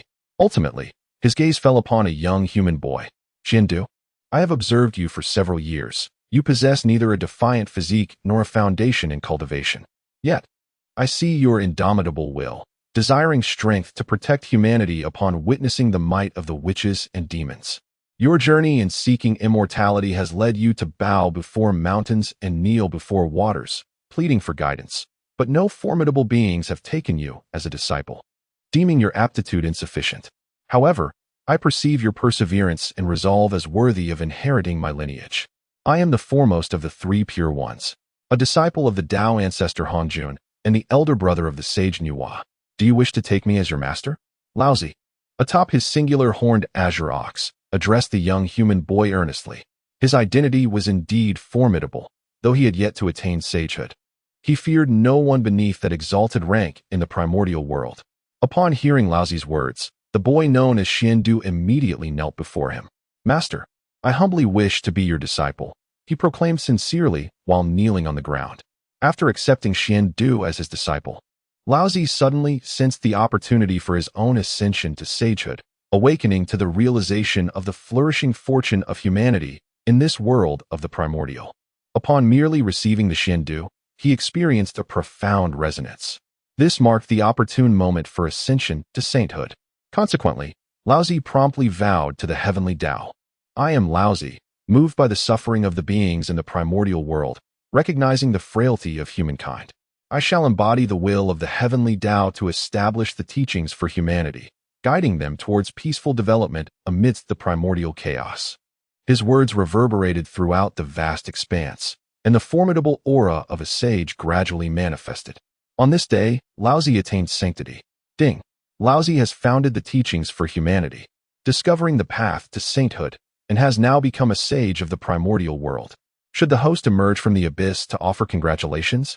Choice 1. Accept the task to congratulate Laozi on his ascension, which grants the postnatal spiritual treasure, the fire dragon armor. Choice 2. Decline the task, which grants the innate spiritual treasure, the god-slaying spearhead. Just after acquiring the 5 elements Pudu, Qin Lin was utterly bewildered. What is happening? Another task, again? Moreover, it was the spearhead of the god-slaying spear he desperately needed. Without hesitation, Qin Lin chose to decline the task, thus obtaining the spearhead. With this artifact, he had effectively acquired the complete god-slaying spear, a formidable weapon of the demon ancestor, and a rare innate treasure of immense power. The ability to split the god-slaying spear into 2 further exemplified its extraordinary nature. Meanwhile, in the depths of the abyss, Qin Lin was brimming with excitement. In a secluded corner of the primordial world, the primordial supreme being fortuitously discovered a fragment of the Buzhou mountain. Long ago, Gonggong had collided with Buzhou mountain, causing its body to shatter and dissolve amidst the primordial chaos. To his surprise, this segment of Buzhou mountain had come into his possession. With a mere thought, he utilized this fragment to forge a sword of celestial slaying, a dragon-soaring pillar, and a heaven-overturning seal. These 3 artifacts became renowned among the disciples of the later teachings. I shall persist. I shall pen another chapter. Chapter 26. The era of saintly outburst after the primordial Lord of Heaven acquired a fragment of the uncanny mountain. Centuries swiftly elapsed. During these years, he encountered several individuals of exceptional fortune, both human and demon, whom he subsequently accepted as disciples, including Guang Qingzi, Qi Jingzi, Tai Yizhenren, and Yu Dingzhenren. Upon taking them under his wing, he realized that these individuals, endowed with immense fortune, greatly facilitated his path to sanctification. Thus, he comprehended the essence of attaining saintliness and established the Chan teaching amidst the primordial chaos. Meanwhile, Qin Lin, meditating in the abyss, had grown accustomed to the aura of sanctification emanating from the primordial realm, particularly in the ensuing period. The 3 pure ones were set to attain enlightenment, marking a momentous occasion for the Taoist lineage with 3 saints, casting a formidable presence over the primordial expanse. Additionally, the sole ancestral witch, Hutu, transformed into the cycle of reincarnation, guiding the lost souls of the primordial realm, thus instilling order into the lives and deaths of all beings, gaining the recognition of the heavenly Tao, and earning vast merits to become a saint of merits. Subsequently, the figures of Jane and Junti would join forces to establish the Western teaching, also destined to become saints. This heralded the era of saintly outburst. Simultaneously, Qin Lin foresaw a significant influx of system rewards awaiting him. At that juncture, his cultivation might not only transcend to sainthood, but at the very least reach the pinnacle of quasi-saintship. Ding. The primordial Lord of Heaven has established the Chan teaching and comprehended the essence of saintliness, now recognized as a saint of the primordial realm. Will the host emerge from the abyss to extend congratulations? Choice 1. Accept the task to congratulate the primordial Lord of Heaven on his sainthood and receive the postnatal supreme treasure, the thunderous golden hairpin. Choice 2. Decline the task and receive 30 heaven and earth spiritual roots of the golden light leaf tree, 30 of the wood's spirit immortal fruit tree, 30 of the innate heavy water willow tree, 30 of the fire dragon vermilion fruit tree, and 30 of the starfall earth tree. As Qin Lin contemplated the prospect of system rewards, they arrived promptly, as though a pillow was provided upon the arrival of slumber. He chose the second option, declining the task. In an instant, over 100 heaven and earth spiritual roots emerged within the abyss, all possessing attributes of the 5 elements, proving immensely beneficial for his comprehension of the 5 elemental Tao and for the 5 elemental Kirin residing in the abyss. Such a phenomenon of over 100 spiritual roots presenting simultaneously, especially the rare 5 elemental varieties, was an extraordinary opportunity. Once these spiritual roots flourished, the aura within the abyss transformed dramatically, becoming extraordinarily dense. This rich spiritual essence even coalesced on certain rocky walls of the abyss, dripping slowly onto the ground and, over time, forming pools of spiritual liquid. At that moment, outside the abyss, Qin Lin sensed a familiar presence. Upon scanning with his divine consciousness, he discovered that the little white tiger had returned. This time, it had taken quite a while for its return. Had it genuinely been engaged in tasks? Or had it merely wandered about after spending an extended period in the abyss? The calamity of the witch and demon had concluded. The 3 pure ones had already seen 2 attain sainthood. Originally, Qin Lin harbored intentions of punishment, but upon discovering a colossal Xuanwu behind the white tiger, he felt a shift in his demeanor. The 2 sacred beasts traversed the clouds, making their way towards the abyss. Upon noticing the Xuanwu, Qin Lin's expression changed, and a subtle smile graced his lips. Oh, quite remarkable. This little white tiger has indeed managed to bring back the Xuanwu. Before long, on the outskirts of the abyss, the white tiger prostrated itself on the ground and respectfully proclaimed, "The white tiger returns as commanded," and humbly requests an audience with the esteemed lord. Meanwhile, the Xuanwu trailing behind the white tiger was engulfed in perplexity. What in the world is this place? According to the white tiger, this locale was a realm beyond the mortal coil, replete with various spiritual roots and fruits to be savored at will. Not to mention the presence of a formidable Qilin ancestor who could provide them with protection. The Qilin was a name known to him, a lineage of ancient grandeur, governing all those dwelling upon the primordial earth. However, during the initial calamity of the dragons and phoenixes, the 3 clans fell into ruin. Could there truly be a powerful Qilin in existence now? Had it not been for the white tiger presenting a stone tablet, which held immense significance for him, he would never have ventured to this place. Just as he hesitated, a surge of formidable power erupted from the abyss, drawing them into its depths. In an instant, the little white tiger and the Xuanwu found themselves immersed within the abyss. Chapter 27. The Sacred Beast Xuanwu, Submission After a Whirlwind of Events. Xuanwu found himself plunged into the depths of an abyss. When he was outside, he could hardly fathom the richness of the spiritual energy that permeated this place. Over the years in the infinite sea, he had encountered the spiritual springs and sea eyes of the deep ocean, traversed various celestial islands, and resided in the exquisite blessed lands and hidden realms of the primordial continent. However, in comparison to this location, those experiences paled significantly. At this moment, Qin Lin sat cross-legged on a mat beneath a 5-element pine. With each breath, he exuded a faint aura that conveyed his profound essence. This Qilin undoubtedly possessed the cultivation of a quasi-saint. Xuanwu had no doubt that he was an ancestor of the Qilin lineage. In the vast expanse of the primordial realm, quasi-saints were indeed scarce. In the absence of saints, quasi-saints represented the pinnacle of power, and anyone capable of attaining such a status was invariably an extraordinary being, having lived for countless years. Otherwise, how could one hope to become a quasi-saint? Xuanwu, too, belonged to the sacred beasts of the primordial realm, yet his lineage was somewhat constrained. To become a quasi-saint required immense fortune. Not long ago, he had his limbs severed by Nuwa, Yet he bore the ability to support the heavens, which could be considered a significant merit. His lineage had undergone a transformation, and in the future, he might still have the opportunity to ascend to quasi-saint status, albeit after enduring a protracted passage of time. However, with the arrival of the White Tiger, who brought forth a stone tablet, Xuanwu glimpsed a chance for rapid growth.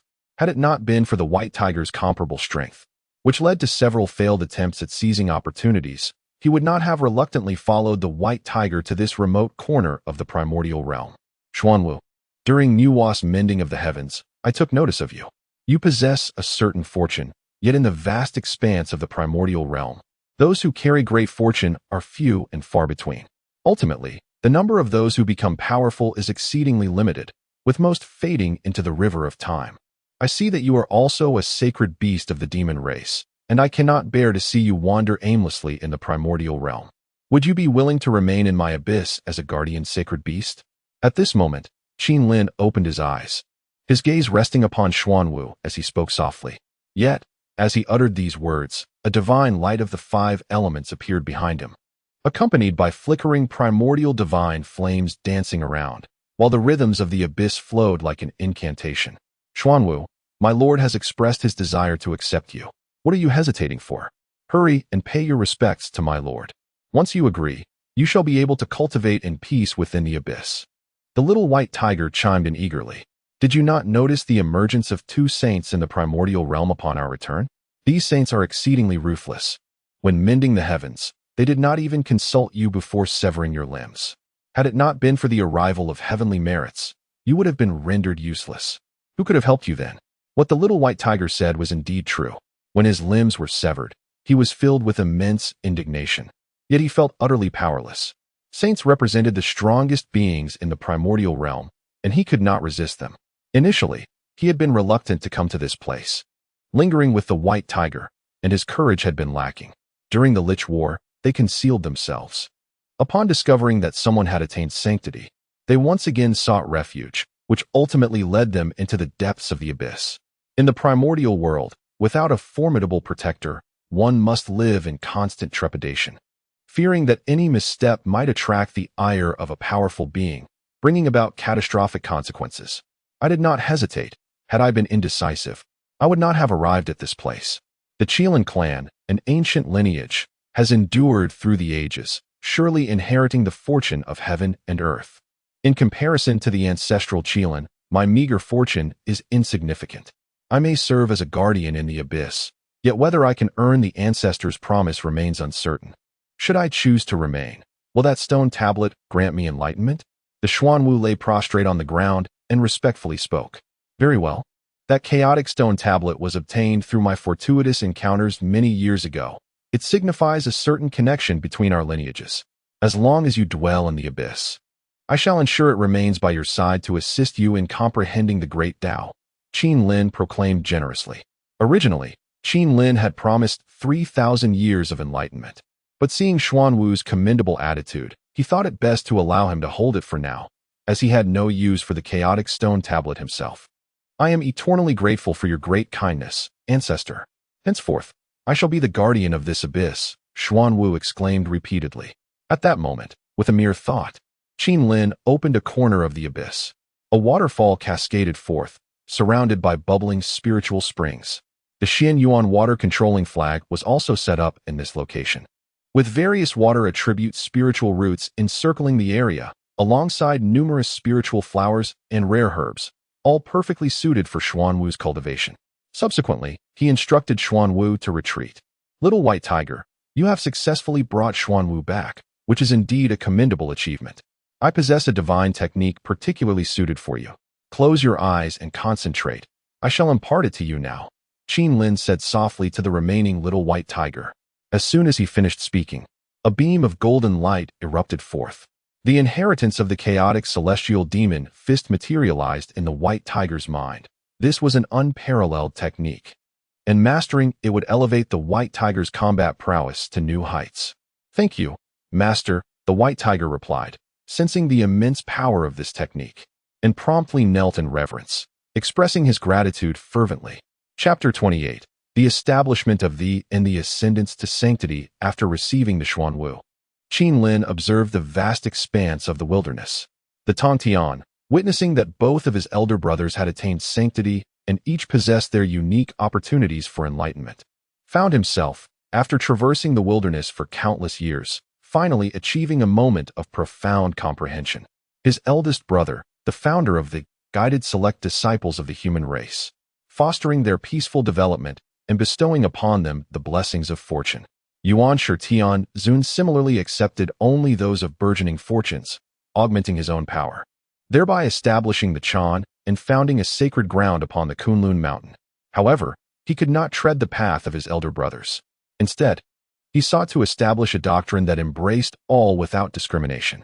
Since he was to gather disciples, as long as they were not heinously malevolent, he would welcome them all, regardless of their origins, be they those with fur and horns or those born from water and egg.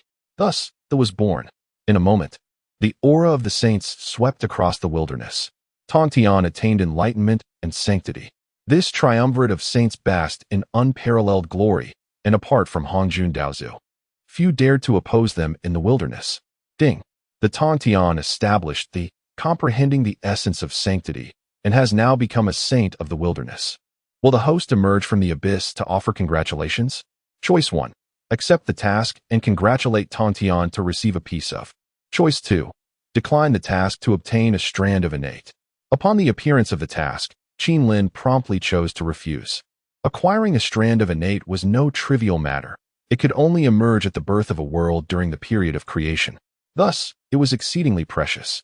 Upon obtaining it, Qin Lin immediately chose to refine it, resulting in an immediate enhancement of his cultivation, breaking through from the 3rd level up to the 4th level. While Qin Lin was experiencing this breakthrough, he discerned an unusual aura within the abyss. His divine perception swept across the area, revealing a newly born. This Qilin, dark as ink and possessing an oddly intriguing appearance, tiger head, lion tail, and Qilin feet, seemed neither entirely tiger nor lion, nor quite a true Qilin, appearing somewhat deviant from the orthodox Qilin bloodline. However, upon closer inspection, Qin Lin sensed the presence of the Qilin clan's bloodline power within the little creature. It was indeed a variant of the Qilin lineage.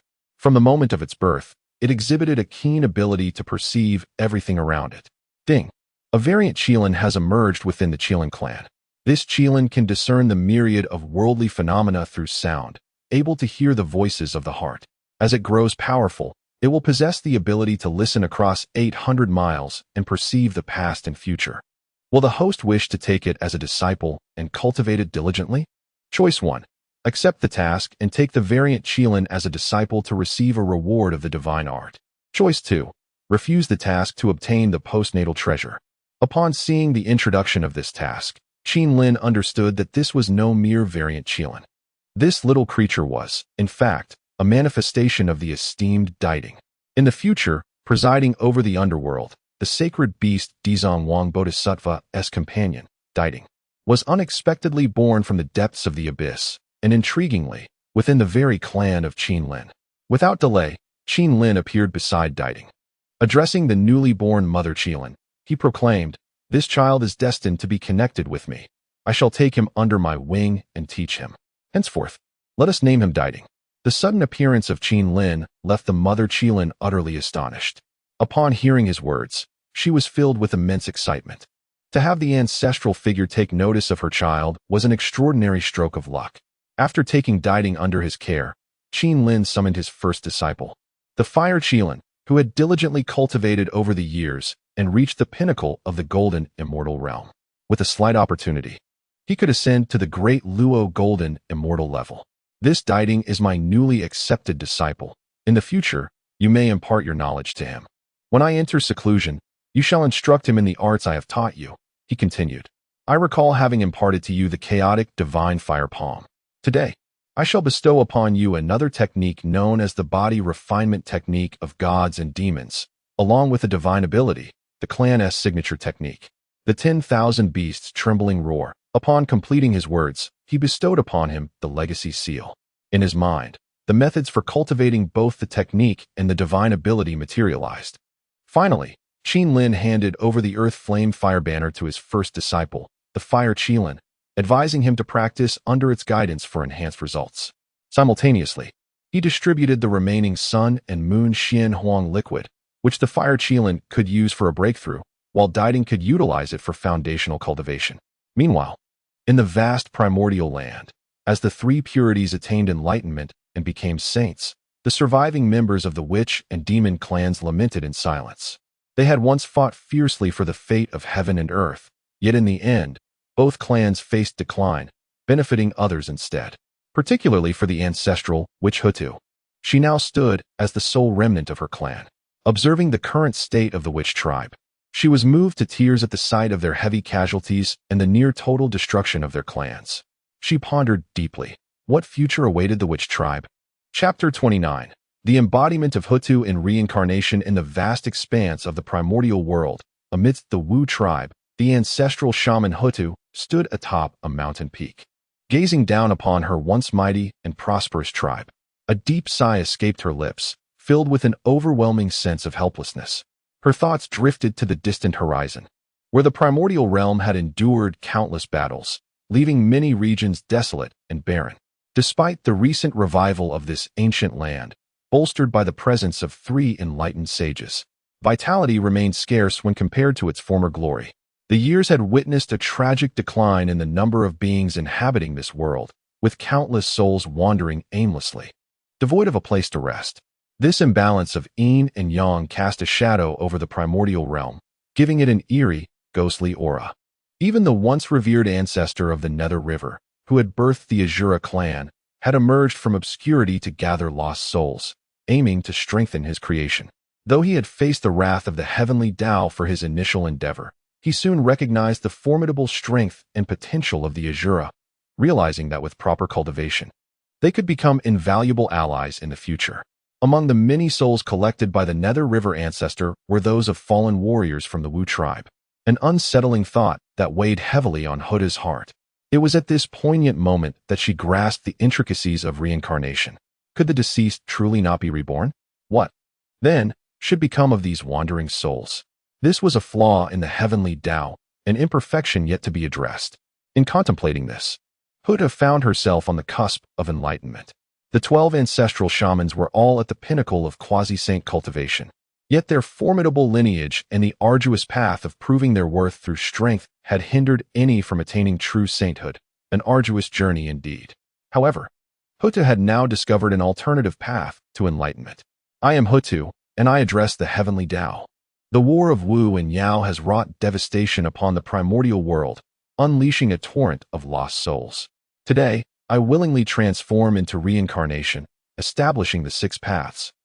The beings of this realm may be categorized into 6 paths: the path of heaven, the path of humanity, the path of Azura, the path of beasts, the path of evil spirits, and the path of hell. With these 6 paths of reincarnation, the lost souls may transcend and be reborn anew.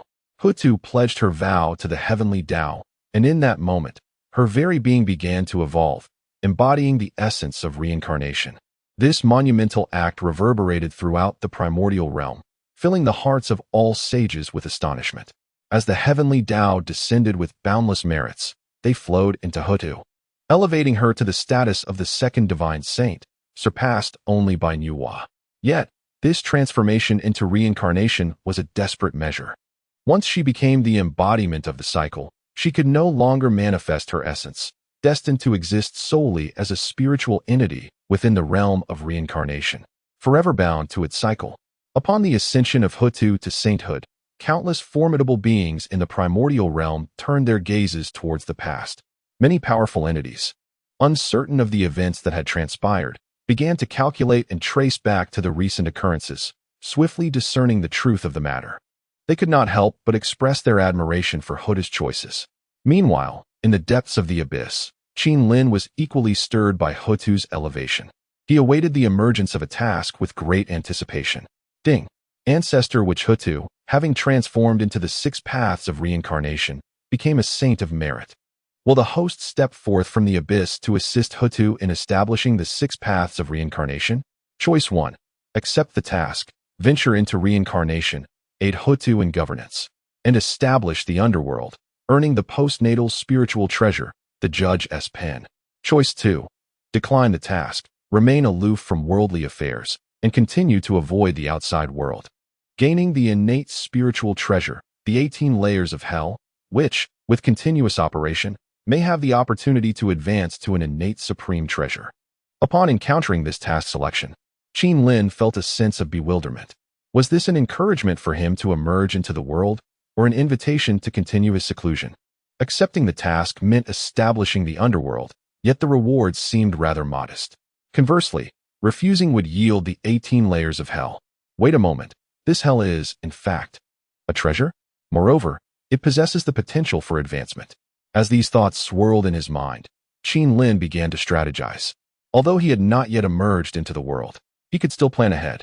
The primordial realm is rife with factions, and he must seize pivotal opportunities to gain an advantage upon his eventual emergence. The abyss had birthed a tithing, and now with the prospect of the 18 layers of hell, this was already sufficient for him. Qin Lin continued to contemplate, meticulously organizing his memories. According to the trajectory of events in the primordial realm, following the establishment of the Western Church, 2 saints would approach Hutu to discuss the necessity of human management for the 6 paths of reincarnation, acknowledging Hutu's embodiment of reincarnation and immeasurable merit. They would propose sending some disciples to assist in the creation of the underworld and aid Hutu in governance. While this appeared to be a benevolent offer, the management of the 6 paths of reincarnation over time would prove to be quite challenging for Hutu, prompting her consent. Once the underworld was established, the authority over reincarnation would fall into the hands of the Western Church, leaving Hutu in a particularly helpless position. In this lifetime, Qin Lin felt that he could strategically position himself within this unfolding narrative.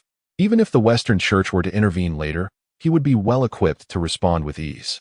Chapter 30. The divine fruit of the 5 elements. Upon contemplating this, Qin Lin imparted a few more instructions to the now retired fire Qilin, urging him to gather additional spiritual fruits from the roots of heaven and earth within the abyss, to assist in the foundational cultivation of the listening truth. When the opportune moment arises, he could dispatch listening truth to the netherworld to establish an 18-layer hell, a deed of great merit. For the Qilin clan, this also represented a splendid opportunity to accumulate fortune. At this juncture, Qin Lin employed the heavenly observation mirror to explore the vastness of the primordial world. From the boundless seas of the east to the desolate lands of the west, everything unfolded before him in the mirror, particularly revealing traces of the human race across the primordial expanse. The human race had indeed secured their foothold within this ancient realm. As he shifted his gaze to the central expanse of the primordial land, once the ancestral domain of the Qilin clan, he discovered the site to be exceedingly barren. The once mighty Qilin clan, apart from Qin Lin's lineage thriving in the abyss, had virtually vanished from the outside world. While there may have been a few survivors, the vastness of the primordial realm rendered them nearly impossible to trace. Just as Qin Lin prepared to change his focus, he suddenly noticed a creature lying dormant beneath the ground in the ancestral domain of the Qilin. Intrigued, he scrutinized it through the heavenly observation mirror, revealing a sacred beast, the celestial serpent, engaged in profound meditation. This celestial serpent belonged to the earth attribute among the 5 element sacred beasts. It was said that this lineage roamed the central lands in ancient times, yet at that time, the Qilin had dominated the area, and their overwhelming power had overshadowed the presence of the celestial serpent. The 5 element sacred beasts were defined in the ancient era by their elemental attributes. The white tiger represented metal, embodying slaughter and excelling in combat. The azure dragon represented wood, symbolizing vitality and possessing the ability to heal during battle. The black tortoise represented water, signifying defense, with no peer capable of breaching its fortifications. The vermilion bird represented fire, embodying destruction, igniting flames that could engulf vast distances. And the celestial serpent represented earth, dedicated to guardianship, capable of amplifying its own abilities. These sacred beasts, in terms of innate talent and bloodline inheritance, were unparalleled by ordinary beings. Qin Lin, possessing the innate 5 directions banner, had long sought to gather the 5 element sacred beasts but had not encountered a significant opportunity until now. Discovering the celestial serpent through the heavenly observation mirror was indeed a stroke of fortune. Ding! Sacred beast celestial serpent detected, bearing the fortune of the primordial realm. Does the host wish to recruit it into the abyss? Choice 1.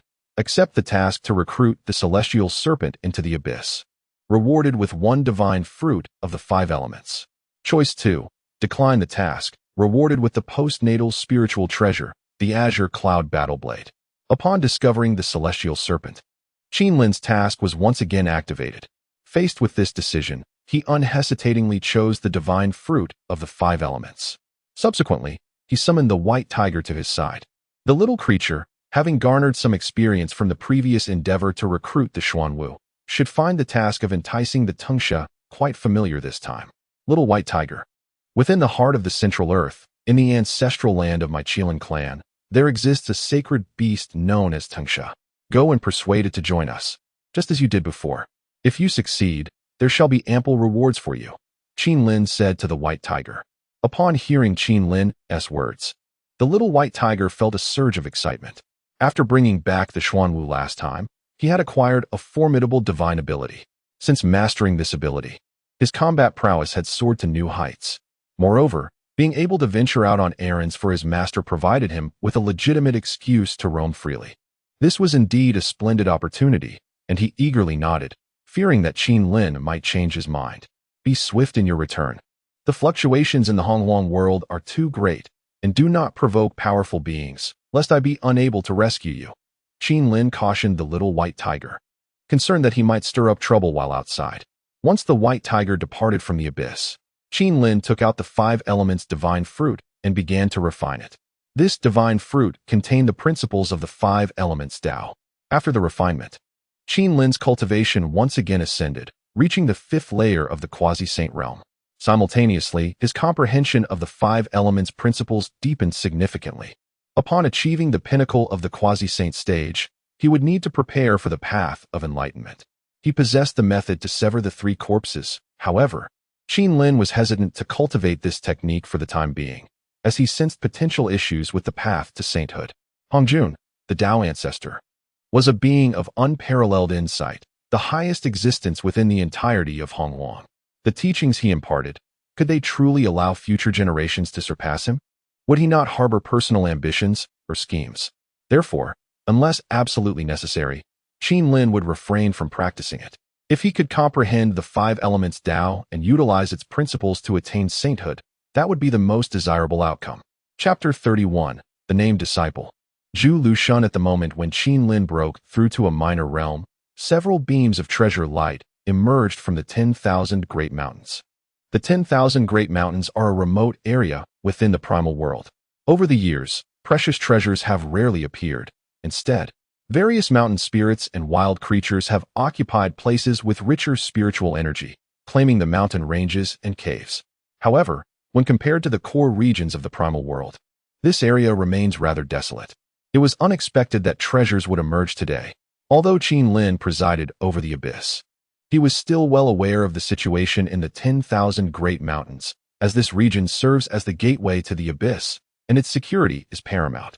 With a sweep of his divine consciousness, he discovered 3 beams of treasure light soaring into the sky from the depths of the mountains. Upon closer inspection, he identified 2 postnatal treasures and 1 innate spiritual treasure. The 2 postnatal treasures were the Thunder Calamity Pearl and the Sacred Armor of Spiritual Soil, while the remaining innate spiritual treasure was a 9 Heavens auspicious halberd. Seeing this, Qinlin felt a surge of desire. While he regarded postnatal treasures with indifference, innate spiritual treasures are rare and invaluable. Despite already possessing many spiritual treasures, he could bestow them upon his disciples, thereby enhancing the overall strength of the abyss. Just as Qinlin contemplated acquiring these 3 treasures, numerous accomplished mountain spirits and creatures took action. Although their overall strength was not particularly formidable, many were at the level of Xinxian. Among them emerged an unassuming Taoist, short and unattractive, yet radiating a powerful aura, having achieved the level of Jingxian. He carried a magical artifact at his waist, ready to bind any mountain spirit or creature that dared approach, rendering them immobile. Ding! The system detected the existence of a fated individual in the primal world, Zhu Lushun. Would the host like to recruit him into the abyss and cultivate him as part of their own faction? Option 1. Accept the task to bring Zhu Lushun into the abyss and receive the divine ability, Chaos Splitting Heaven Palm, as a reward. Option 2. declined the task to receive the postnatal spiritual treasure, the giant axe of spiritual stones. After the appearance of this unattractive Taoist, the system's task suddenly emerged. Zhu Lushun? It turned out to be this individual. Qin Lin chuckled. He was originally supposed to be a disciple of the primordial heavenly venerable and was later recognized as one of the 12 great golden immortals of the Chan school, proficient in earth-based divine abilities. Many may not be familiar with him, but he had a disciple named Tu Xing Sun, who gained considerable fame during the Fengshen period. It was due to Tu Xing Sun that he became embroiled in the calamity of the Fengshen. Otherwise, he could have enjoyed a leisurely existence. After descending from the mountains, he clashed with the Holy Mother of Turtle Spirit from the Jie school, only to be captured by the 3 heavenly maidens with the primordial golden dipper. Imprisoned within the 9 Curves Yellow River Formation, where his powers were significantly diminished. Ultimately, after the death of his beloved disciple and his name being inscribed on the Fengshen list, he, in despair, abandoned the Chan school and was guided to the west by the 2 saints of the Western Church. Upon reaching this conclusion, Qin Lin regarded Zhu Lushun as a remarkable talent, one imbued with both emotion and loyalty. He made a decisive choice to accept the task. In the vast expanse of the 10,000 great mountains, a colossal hand materialized from thin air, seizing 3 extraordinary treasures while simultaneously ensnaring Zhu Lushun, drawing him into the abyss. Zhu Lushun, who had been brought back by Qin Lin through his mystical prowess, was engulfed in sheer panic. Despite being a golden immortal adept in terrain techniques, having evaded capture under the hands of great Luo golden immortals on multiple occasions, he found himself utterly powerless just moments ago. The speed with which he was brought here revealed the extraordinary capabilities of his captor, at least a quasi-saint. But why was he seized? Was it due to his treasure-hunting endeavors that had provoked this formidable being? As Zhu Lushun pondered these questions, Qin Lin materialized before him, instantly discerning his true nature, a spirit of the land, nurtured by the essence of the sun and moon into a sentient form. No wonder he excelled in geomancy. I am the ancestral elder of the Qilin clan. Recently, I have discovered treasures emerging from the 10,000 great mountains, and I sense that fortune favors you, suggesting a connection between us. Would you be willing to become my registered disciple? Qin Lin inquired candidly. Zhu Lushun, taken aback by Qin Lin's words, pondered the situation. Was this powerful being merely intent on taking him as a disciple? Although he possessed some mystical abilities, he had always remained hidden in the wilderness. To be accepted as a disciple by such an esteemed elder, even as a mere registered apprentice, would indeed be a tremendous opportunity. I, Zhu Lushun, am willing to become your disciple, grateful for your guidance, esteemed master, he exclaimed, bowing deeply to express his reverence. Following his acceptance of the apprenticeship, Qin Lin directly plucked numerous earth attribute spiritual fruits from a fallen star tree within the abyss, along with the recently acquired innate treasure, the earthly holy armor, and bestowed them upon him. This abyss is particularly conducive to cultivation. Seek out a serene location to establish your own retreat and devote yourself to your practice, Qin Lin gently advised, signaling that Zhu Lushun could take his leave. Chapter 32. The Sacred Beast, the Ascendant Serpent, submits after receiving the fearful Lushun. Qin Lin secluded himself in the abyss for several centuries. Meanwhile, the little white tiger he had dispatched had returned from beyond the abyss, accompanied by a sacred beast. The Ascendant Serpent, whose cultivation had reached the level of De Luo Jin Xian. The swiftness with which the little white tiger accomplished its task astonished Qin Lin. Remarkable. This fellow proves to be quite dependable in its endeavors. Upon their entrance into the abyss, Qin Lin took the initiative to manifest his presence. Standing before the white tiger and the Ascendant Serpent, the serpent that had followed the little white tiger into the abyss, upon spotting Qin Lin, spoke with a voice tinged with emotion. The lineage of the Ascendant Serpent submits to the esteemed ancestor Qilin. For many years, I have awaited in the ancestral land of the Qilin, hoping to witness the emergence of a Qilin. My lineage has remained a subordinate to the Qilin clan since ancient times. However, with the upheaval of antiquity, the Qilin clan faced tribulations, and many of our powerful members ventured forth to battle on their behalf. Yet, our lineage, with its sparse descendants, could not alter the tide of fate, and we have remained hidden in the Central Terra, awaiting the return of the Qilin clan's might. Qin Lin listened to the words of the Ascendant Serpent, perplexed. What was this situation? Had he encountered a fervent admirer of the Qilin clan? regardless of the truth of the serpent's claims. Its demeanor indicated a sincere willingness to pledge allegiance to him. Hearing this, the little white tiger let out a few silly chuckles. Tasked by Qin Lin to recruit the serpent, he had anticipated a lengthy process, planning to employ various tactics, even considering the possibility of tying the serpent up to bring it along. Yet, upon learning that he was being courted by the esteemed ancestor Qilin, the serpent instantly believed. Throughout the journey, the serpent urged the white tiger to hasten, eager to pay homage to the ancestor Qilin. The little white tiger found himself utterly bewildered. Your lineage, the ascendant serpent, has been a subordinate to our Qilin clan since antiquity? Qin Lin inquired, somewhat incredulously. Indeed, esteemed ancestor. Our forebears have always been loyal to the primordial Qilin. Our ability to thrive in the Central Terra is solely due to the primordial Qilin's grace. Otherwise, which race could have flourished in the Central Terra during ancient times? We are but followers of the Qilin clan. When the primordial Qilin fell, our powerful members emerged, seeking to reclaim its fallen form. Yet, the number of powerful beings in the wilderness was overwhelming, and all our strong ones perished. Ultimately, we were left with nothing. Upon hearing the serpent's account, Qin Lin felt that the ascendant serpent lineage might indeed be fervent admirers of the Qilin clan. Furthermore, in his memories, he recalled that numerous ascendant serpents had thrived in the Central Terra during ancient times. Were they not granted permission by the Qilin clan, they would have long been eradicated. How could they possibly survive beneath the watchful eyes of the Qilin clan? Thus, it appears that your lineage has indeed suffered, and I, the ancestor, have only recently sensed your presence, prompting the white tiger to summon you back. Qin Lin acknowledged with a nod, speaking softly. Without uttering another word, he promptly extracted the Wujixing Huang flag from the Five Directions flag, allowing him to cultivate under its banner temporarily, which would facilitate a deeper comprehension of the principles of Earth. Simultaneously, he bestowed upon the little white tiger a primordial spiritual treasure, the Nine Heavens auspicious halberd. This halberd, imbued with the essence of slaughter, was particularly suited for a sacred beast like the little white tiger. By refining this primordial treasure, its strength would undoubtedly surge significantly. Upon receiving this spiritual treasure, the little white tiger lay prostrate on the ground, expressing gratitude repeatedly. Its heart was filled with overwhelming emotion. How exhilarating this moment was. The journey had been so effortless, and upon returning, it had received the Lord's reward, a primordial spiritual treasure.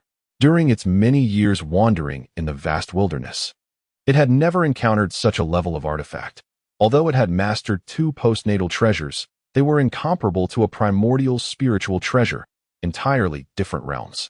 When Qin Lin conferred a primordial spiritual treasure upon the white tiger, the nearby Tungsha felt a surge of envy.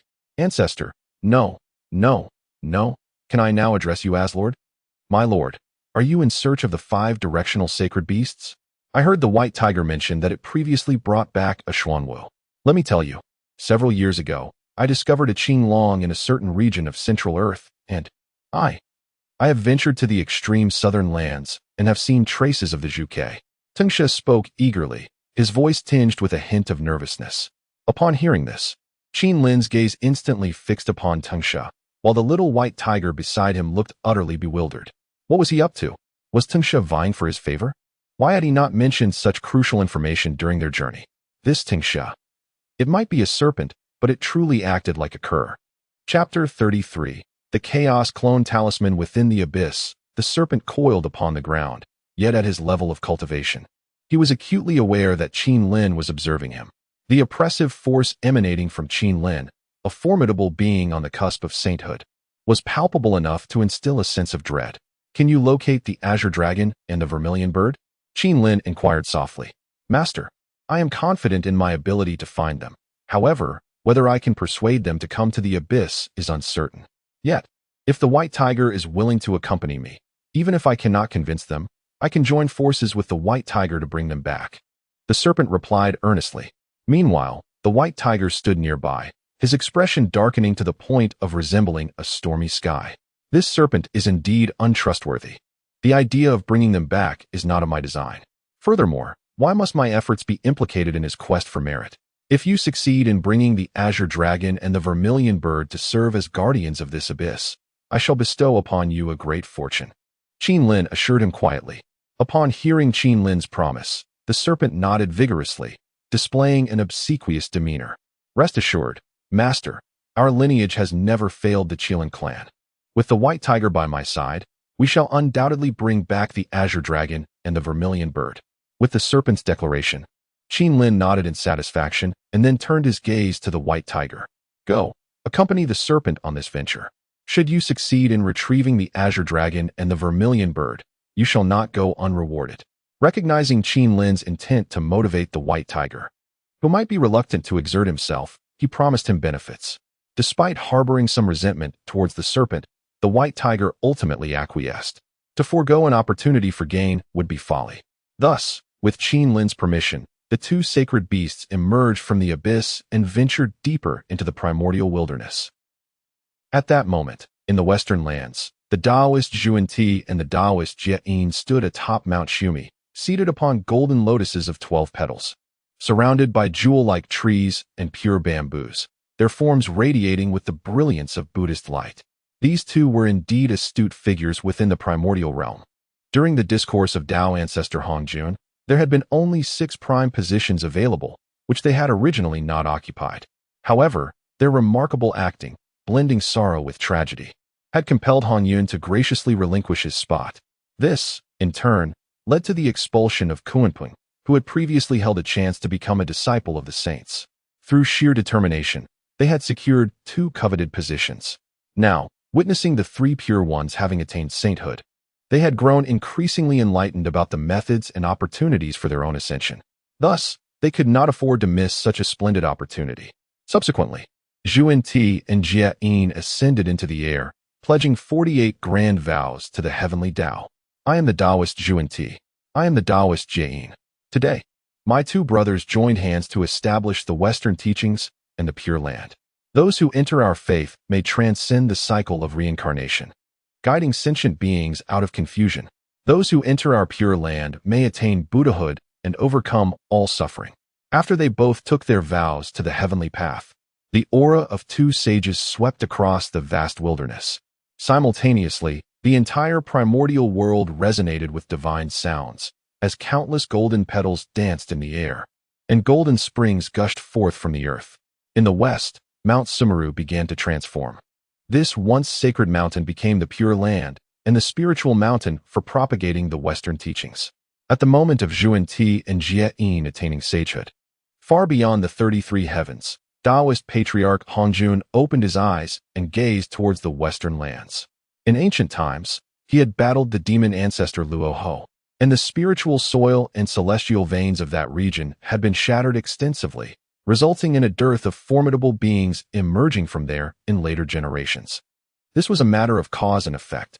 Now, with his 2 disciples attaining sagehood in the West, the aura of their enlightenment resonated throughout that land, thus resolving this karmic connection. Upon witnessing this, he closed his eyes once more. Attaining sagehood was merely the beginning. Beyond the primordial realm lay an even vaster chaotic world. Such trivial matters could not delay him. Due to Zhuan-Ti and Jie-In's attainment of sagehood, Qin Lin in the abyss received a system task notification. Ding!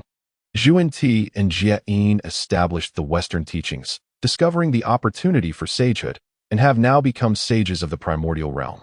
Should the host emerge from the abyss to congratulate them? Option 1.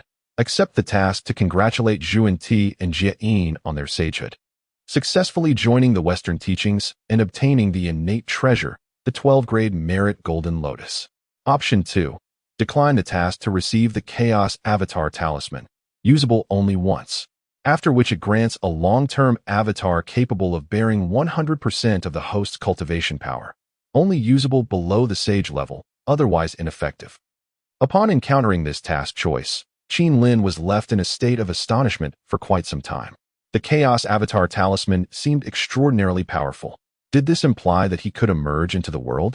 Moreover, even if he were to perish outside, his true self would remain unaffected. Chapter 34. The Celestial Pool of the Vast Sky. When Qin Lin obtained the Chaos Avatar Talisman, he did not succumb to excessive joy or excitement. Instead, he found himself deep in contemplation.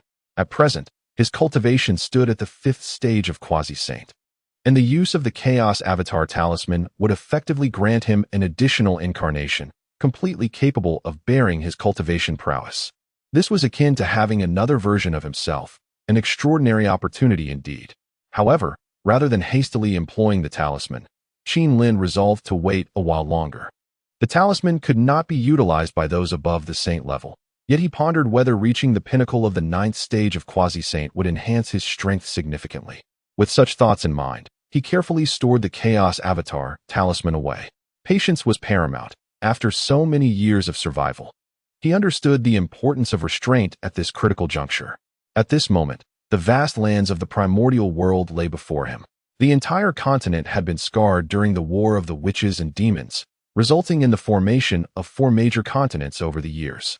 Fragments of the primordial world scattered across the boundless seas, collectively referred to as the Overseas, with the 13 immortal isles being the most renowned among them.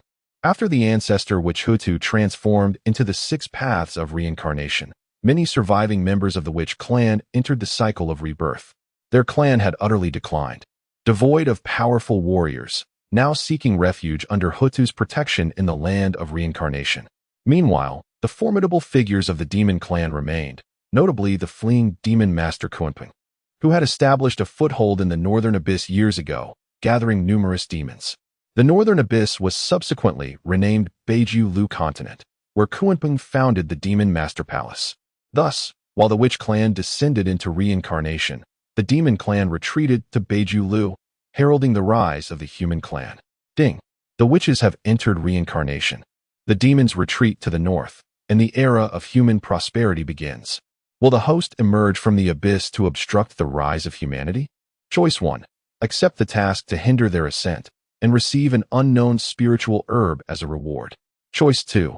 Decline the task, anticipate the flourishing of humanity, and receive the 10 origins of fire, the 9 heavens mysterious fire, and the southern brightly fire. Seated within the abyss, upon witnessing the emergence of a new task, Qin Lin examined the corresponding rewards.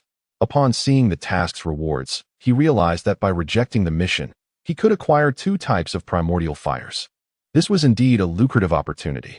Previously, he had already possessed the true fire of the sun, the true fire of the moon, and the divine fire of the netherworld. Now, with the addition of 2 primordial fires, it sufficed to say that this mastery over flames would allow Qin Lin to roam freely at the quasi-saint level.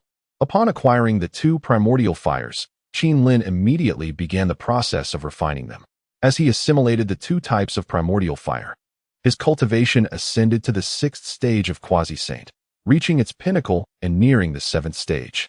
Sitting resolutely in the abyss, Qin Lin embodied the very essence of the laws of fire. The terrestrial flames beneath him surged in rhythm with his breath, bestowing upon him the dominion over all flames in existence, for he had already refined 5 of the 10 origins of fire within the primordial world. Ordinary powerhouses, upon mastering even one of the fundamental flames, could command respect in their realm. Yet he has mastered the 5 primordial flames.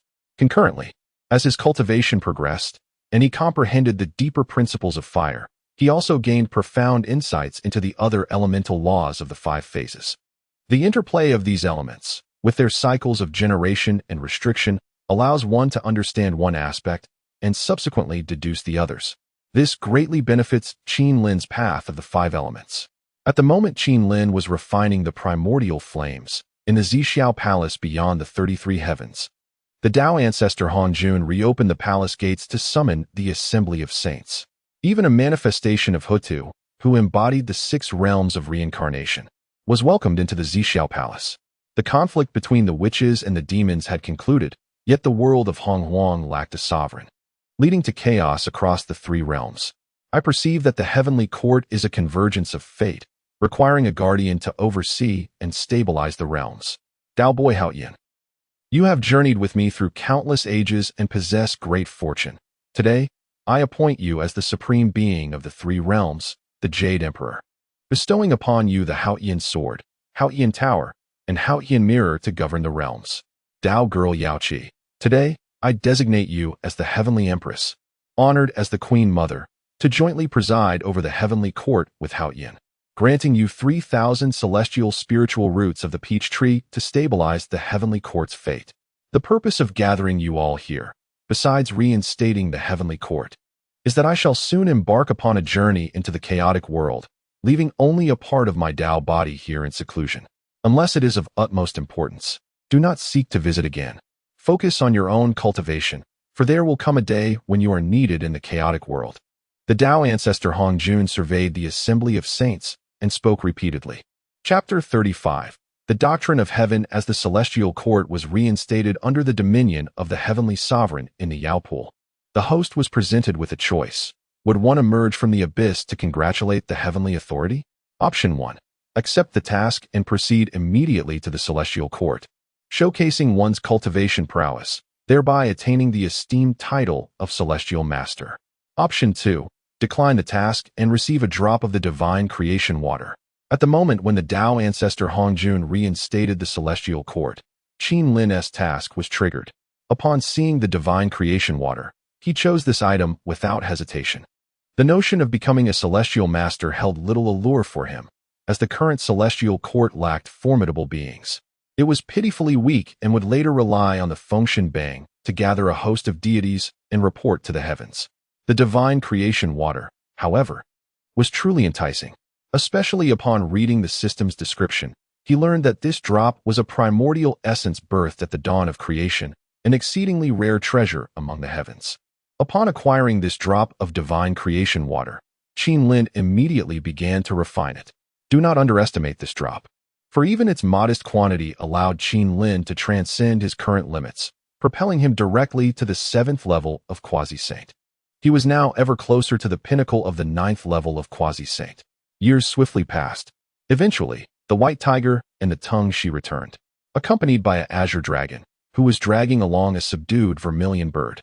This surreal scene left Qin Lin momentarily bewildered. What was happening? The tongue she, having entered the abyss, rushed to Qin Lin's side, exclaiming, Master, Master, we have returned.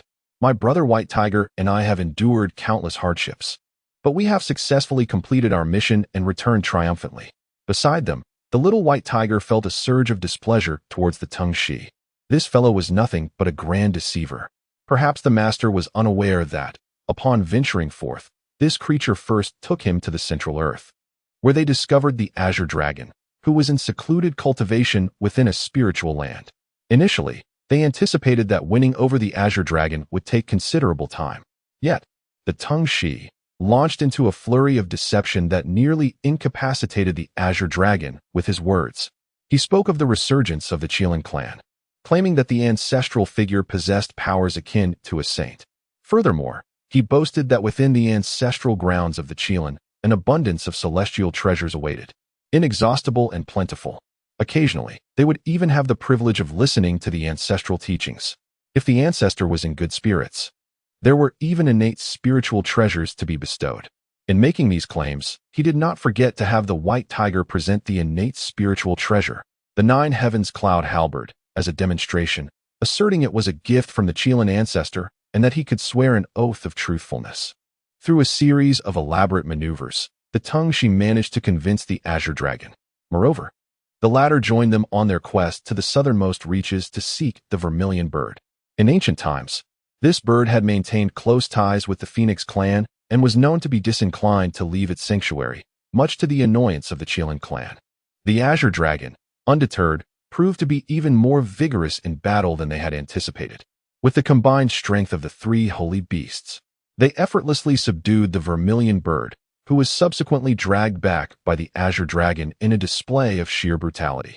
As the azure dragon journeyed forth, it incessantly inquired about its accomplishments in subduing the vermilion bird, pondering whether the esteemed Qilin ancestor would bestow upon it some form of reward upon its return. Observing the myriad maneuvers of the celestial serpent, the white tiger was utterly astounded. Was this fellow truly so well acquainted with the master? Furthermore, had he not just recently entered the abyss? He possessed no knowledge of the circumstances within. Much of what he spoke was mere hearsay. How could this individual audaciously speak without foundation, flippantly misleading others? Alas, it was over. The celestial serpent was far too swift. Its standing before the master was surely at stake. Upon the arrival of the 4 sacred beasts into the abyss, Qin Lin made a deliberate appearance before them, simultaneously triggering the emergence of a new quest. A notification sounded. The 5 sacred beasts, reunite in the primeval wilderness. Does the host wish to recruit them and compel their allegiance to the abyss? Choice 1. Accept the quest, compel the 5 sacred beasts to submit, and gain a singular opportunity for the heavenly Tao to impart teachings. Choice 2. Decline the quest, allowing the 5 sacred beasts to depart freely, in exchange for the postnatal spiritual treasure, the golden carp scale armor. Upon witnessing this newly activated quest, Qinlin did not hesitate and promptly chose to accept the task. Immediately, the resonances of the great Tao began to manifest within the abyss. As the heavenly Tao commenced its teachings to all beings dwelling therein, an opportunity far more precious than that offered by a sage. Chapter 36. The Doctrine of the Way. In the vast expanse of the abyss, the myriad beings therein reaped boundless benefits. The tremendous commotion summoned forth many Kirin who had been cultivating in seclusion, including Yuan Hong, Zhu Lusun, and Xuan Wu, while the once unconscious vermilion bird gradually came to. The 5 sacred beasts congregated for the first time since ancient times, their presence a momentous occasion. The Kirin clan roared in unison, their voices echoing through the heavens. Yuan Hong, having rendered service in guarding the abyss, was bestowed the Chaos 9 Transformations profound art. Teng Shi, having attracted the sacred beasts, received the Chaos Sky-Splitting Palm and the Divine Demon Body Refining Technique. Zhu Lusun, along with the White Tiger, Xuan Wu, Azure Dragon, and Vermilion Bird, were granted the opportunity to select a divine art from the Chaos Divine Fire Palm, Chaos Celestial Demon Fist, or the Chaos Sky-Splitting Palm. At that moment, the resonance of the Tao was manifest, presenting an extraordinary opportunity for cultivation. Qinlin promptly addressed the assembly, sharing various divine techniques and methods of practice. This was not the time for petty hoarding of knowledge. As the celestial harmonics of the Tao emerged, Qinlin sensed the magnitude of this opportunity. Should it be seized wisely, the strength of all beings in the abyss could be significantly augmented. Under Qinlin's guidance, all beings in the abyss settled in place to listen and cultivate the teachings. Throughout the discourse of the Tao, Qinlin's cultivation ascended, ultimately reaching the pinnacle of the quasi-saint level by the conclusion of the celestial teachings. The 5 sacred beasts attained the apex of the great Luo golden immortal realm, while his foremost disciple, the Fire Kirin, alongside Yuan Hong and Zhu Lusun, also entered the great Luo golden immortal stage. The recently born Di Ting had transformed into a Taiqing Xianxian and was poised to rapidly achieve golden immortal status given the right circumstances. Across the entirety of the abyss, the Kirin clan, numbering in the hundreds of thousands, found none beneath the Xianxian level. Following this celestial teaching, all were greatly enriched, and each Kirin comprehended the 10,000 beasts shattering the heavens' roar. Fortunately, they were within the confines of the abyss, shielded by sacred grounds. Otherwise, the eruption of their roars at the conclusion of the teachings would have reverberated throughout the primordial realm. The rapidity of this opportunity hastened the elevation of cultivation for all beings in the abyss. The Azure Dragon and Vermilion Bird, newly arrived in the abyss, were both taken aback. What was this extraordinary event? A grand opportunity presented itself immediately upon their arrival. Was the venerable ancestor of the Kirin imparting wisdom? This was astonishing. The Vermilion Bird, once reluctant to enter the abyss, now gazed gratefully at the Azure Dragon, Teng Shi, and the White Tiger. Meanwhile, the Azure Dragon stealthily approached Teng Shi, whispering clandestinely, "Brother Tingsha, from now on, you shall be my dear elder brother. You truly did not deceive me. Along our journey, that White Tiger insulted me as a fool, which made me somewhat doubtful. However, it appears that my concerns were unfounded. The ancestral figure of the Qilin clan is indeed extraordinarily powerful and remarkably magnanimous, imparting wisdom and techniques upon us right from the start." Standing beside him, Tingsha felt a sense of uncertainty as well. Nonetheless, he mustered the courage to respond, "Of course. We are both sacred beasts. How could I deceive you? Let me tell you, that White Tiger has ulterior motives. He fears our allegiance to the Master and the potential competition for power that may arise." "Oh, so that is the case, Brother Tingsha. From now on, I shall stand by your side. That cunning White Tiger is far too calculating. It is best for us to maintain some distance from him." Tingsha, at a loss for words, could only nod in silent agreement. Meanwhile, the White Tiger, standing nearby, sensed something amiss. His gaze shifted towards Tingsha and Qinglong. Noticing their evasive demeanor, he realized that these two were undoubtedly engaged in a conversation that related significantly to him. After the teachings of the heavenly Tao concluded, Qin led the 5 sacred beasts to the depths of the abyss, his sanctified space for cultivation. Sitting atop the 5 elements mat, he addressed Qin and Zhuke. Your presence here signifies a fateful connection with me. Do you wish to remain here as the guardian sacred beasts of the abyss? Qin and Zhuke exchanged glances and swiftly nodded in agreement. They had just reaped considerable benefits and understood the profound essence of this abyss. If they could continue their cultivation here, they might even have the opportunity to transcend to the quasi-saint realm and achieve remarkable transformations. Excellent. In this abyss, I possess a set of innate 5-element flags. Now that the 5 sacred beasts have gathered, each of you shall hold a flag. As your cultivation progresses, you will gain the strength to stand against the saints in the future. Chapter 37.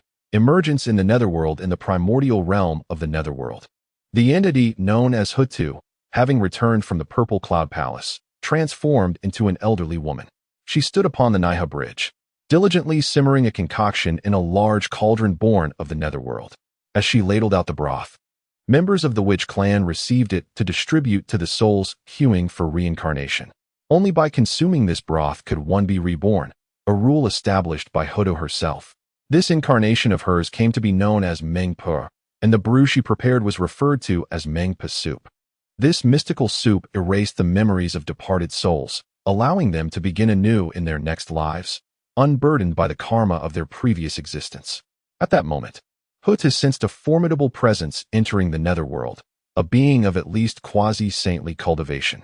Typically, she would ignore the entrance of ordinary souls, as many beings from the primordial realm had ventured into the cycle of reincarnation, seeking opportunities. Most departed souls left empty-handed, while some caught Hutu's attention and were retained to assist her in managing the 6 realms of reincarnation. However, the arrival of a quasi-saint was a different matter. Such a powerful entity could easily disrupt the delicate balance of the netherworld. Which young one treads upon my domain? This is the realm of spirits, devoid of opportunities for the living. Depart swiftly. Hutu's voice resonated throughout. Upon entering the netherworld, Qin could not help but smile slightly. Indeed, he had emerged, achieving the pinnacle of quasi-saint cultivation. He immediately activated the Chaos Avatar Talisman, manifesting a clone of equal prowess to his own. With such a formidable doppelganger at his disposal, what did he have to fear? It was time to revel.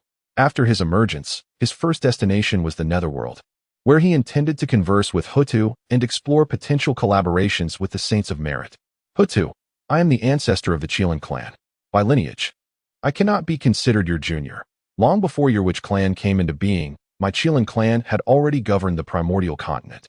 Qin transmitted his thoughts into the depths of the netherworld. This method of communication was imperceptible to the weak, discernible only to those of quasi-saint cultivation or higher. Oh, Hutu, in the midst of brewing Mengpe soup, raised an eyebrow with intrigue. The ancestor of the Qilin clan? Is there still a formidable presence amongst your lineage? In an instant, she appeared near Qin, nodding in acknowledgement as she spoke softly. Indeed, you are the ancestor of the Qilin clan. I had not anticipated that your lineage would endure so long, from ancient times to the present, with a quasi-saint of your caliber still in existence. Your Grace, I am flattered. I have secluded myself since ancient times, choosing only now to emerge into the world, not due to the enduring fortune of my clan, but rather my inclination to remain discreet. Just as the fullness of the moon leads to waning, and an abundance of water results in overflow, all things in this world ultimately succumb to the fate of rising and falling. When Hutu heard Qin's words, she was deeply moved. Indeed, the inevitability of decline is painfully apparent. How mighty was their witch clan in its prime? The 12 ancestors of witchcraft united to suppress the demon race. Yet now, only she remains of the 12 ancestors, her essence entangled in the cycle of reincarnation, with but a single manifestation in the mortal realm. What brings you to this realm of the underworld? Hutu inquired, snapping back to reality. I seek to collaborate with you, Lady Hutu. I possess a supreme innate spiritual treasure capable of subduing the underworld and establishing an 18-layered hell. Once this hell is formed, it will distinguish between good and evil. granting virtuous souls a better chance at rebirth while ensuring that wrongdoers receive their due punishment. Thus, this realm of the underworld will be governed by laws, alleviating your burdens significantly. Moreover, this endeavor may provoke animosity, a burden my Qilin clan is willing to bear, Qin Lin asserted earnestly. Upon hearing Qin Lin's proposal, Hutu's interest was piqued, establishing an 18-layered hell, discerning virtue from vice. This was a monumental act of merit and would enhance her cycle of reincarnation. Currently, many of the souls she guides through her cycle are formidable beings from the primordial era, some of whom possess considerable lineage yet have committed numerous wrongs. Such individuals ought not to be afforded favorable opportunities for rebirth. However, denying them such chances would inevitably offend some powerful entities. Now, the ancestor of the Qilin clan is willing to shoulder this responsibility? Very well. Regardless of their ulterior motives, this proposition is one that Hutu finds difficult to decline, and she promptly agreed. With Hutu's consent, Qin Lin released Di Ting. He had brought Di Ting to the underworld, a guardian with the ability to protect hell, dispel malevolent spirits, and discern the hearts of living beings, judging right from wrong. It was time to set the plan in motion. Di Ting, I now bestow upon you this innate spiritual treasure, the 18-layered hell. You shall cultivate within the underworld, accumulating merit as you establish this hell, which will greatly benefit you. Subsequently, I will send some younger members of the Qilin clan to assist you. Fear not, for as long as Lady Hutu remains in this realm, no one shall dare to harm you, even in my absence, Qin Lin assured Di Ting. The enhancement of the cycle of reincarnation is indeed a significant act of merit. Yet Qin Lin felt that it was more suited for Di Ting, as he has his own path to follow. Everything undertaken now is merely part of a broader strategy. This incarnation has just emerged, seeking to gauge the reactions of various primordial factions. He wishes to avoid being caught off guard and must possess his own trump card to ensure he is not entirely powerless. Meanwhile, the Lady of Hutu observed as Qin Lin bestowed the innate spiritual treasure, the 18 layers of hell, upon a younger generation of the Di Ting. Though she felt a tinge of perplexity, her admiration was boundless. The creation of the 18 layers of hell was indeed a monumental act of great virtue. He chose not to keep it for himself, but instead to nurture the younger generation. Contemplating this, Hutu couldn't help but sigh. Perhaps this was the very reason why the Qilin clan has endured through the ages. This clan is unselfish and remarkably magnanimous. Chapter 38. The creation of the 18 layers of hell upon entrusting the innate spiritual treasure, the 18 layers of hell, to Di Ting. Qin Lin witnessed the immediate refining of this treasure within the realm of the underworld. Gradually, it began to merge with the essence of the netherworld. At that moment, the system's notification resonated, announcing, "Ding! The 18 layers of hell have been established in the underworld. Does the host wish to preside over this domain?" Choice 1. Accept the task, preside over this realm, immediately establish the underworld, and recruit the 10 Yama kings, thus becoming the master of the 18 layers of hell. Choice 2. Decline the task. In return, receive the innate spiritual treasure, the book of life and death, along with the postnatal treasures, the judge's pen, the soul-locking chain, the ghostly steel fork, and the sacred cauldron of the Yellow Springs. Upon the issuance of the system task, Qin Lin merely cast a glance and promptly chose to decline. Presiding over this realm? What a jest! After rejecting the task, the book of life and death, along with the 4 postnatal treasures, manifested in Qin Lin's hands, timely indeed. With these 5 sacred artifacts of the underworld, his plans were substantially secured. Following Di Ting's refinement of the innate spiritual treasure, the 18 layers of hell, the underworld trembled, and a deluge of merit descended upon Di Ting, enabling him to break through to the golden immortal level. Now, as long as Di Ting remained within the 18 layers of hell, he could contend even with the mightiest of the great Luo golden immortals. As Di Ting received this merit, the tremors of the underworld attracted the attention of certain demon clans from the primordial era. Among them were 2 demons of the golden immortal realm who boldly ventured into the netherworld, a horse demon and a bull demon. Upon their entrance, a faint smile graced Qin Lin's lips. It seemed fate had intervened, presenting him with potential candidates for the future roles of the bull head and horse face. Without hesitation, before the presence of Hutu, Qin Lin seized the 2 demons with a swift hand.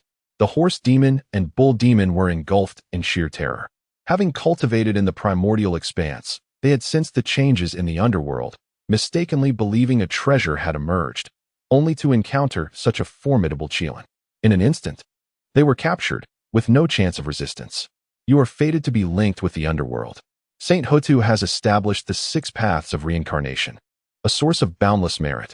Our Qilin clan is willing to guard the underworld on behalf of Saint Hotu, establishing the 18 layers of hell to bring order to reincarnation and to delineate good from evil. Do you wish to remain in the underworld, serving as soul catchers, tasked with apprehending rogue spirits from across the primordial realm, thus showcasing the majesty of the netherworld? Qin spoke softly. Upon hearing Qin's words, Hotu's eyes sparkled with interest. How intriguing. The ancestral figure of the Qilin clan harbors grand ambitions. In this manner, the establishment of soul catchers in the underworld, dedicated to capturing the souls of the deceased from the primordial realm to prevent chaos, would eventually evolve into a form of regulation. This, too, would be a deed worthy of merit. Simultaneously, this would firmly establish the status and significance of the netherworld within the 3 realms. I am willing. At this moment, the horse demon gazed at the figure of Qin and the Earth Mother, momentarily rendered weak in the knees, stammering softly. Upon hearing the horse demon's acquiescence, the nearby ox demon also nodded fervently, exclaiming, "Then, I am willing too." As they expressed their agreement, Qin, with an imperceptible gesture, produced the recently acquired treasures, the soul-locking chain and the Een ghost steel fork. He graciously bestowed these artifacts upon the 2 demons. Meanwhile, the Earth Mother spoke, "You shall remain in the netherworld to serve. Report directly to D. Ting regularly. If you fulfill your duties diligently, I shall reward you in due course." With this promise from the esteemed sage, the 2 demons were instantly invigorated. It seemed their decision to enter the netherworld was indeed the right one. They had aligned themselves with a powerful sage and received divine artifacts from the enigmatic Kirin ancestor. Such fortuitous events were rare and precious. They had struck a tremendous fortune. After the Earth Mother had spoken, Qin presented the innate spiritual treasure, the Book of Life and Death, along with the postnatal treasure, the Judge's Pen, and the Holy Cauldron of the Yellow Springs, entrusting them all to D. Ting. These items would greatly assist in the establishment of the 18 hells and in supporting the Earth Mother. Should suitable subordinates be discovered in the future, they could be rewarded accordingly, lest anyone underestimate the profound heritage of my Kirin clan, Qin whispered.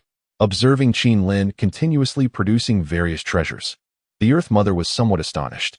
Is the Kirin clan truly so formidable? In such a brief span, how many artifacts has he displayed before her? What is his intention? To flaunt wealth? Nevertheless, it mattered little. After all, he was here to serve her. Ultimately, it was to her benefit.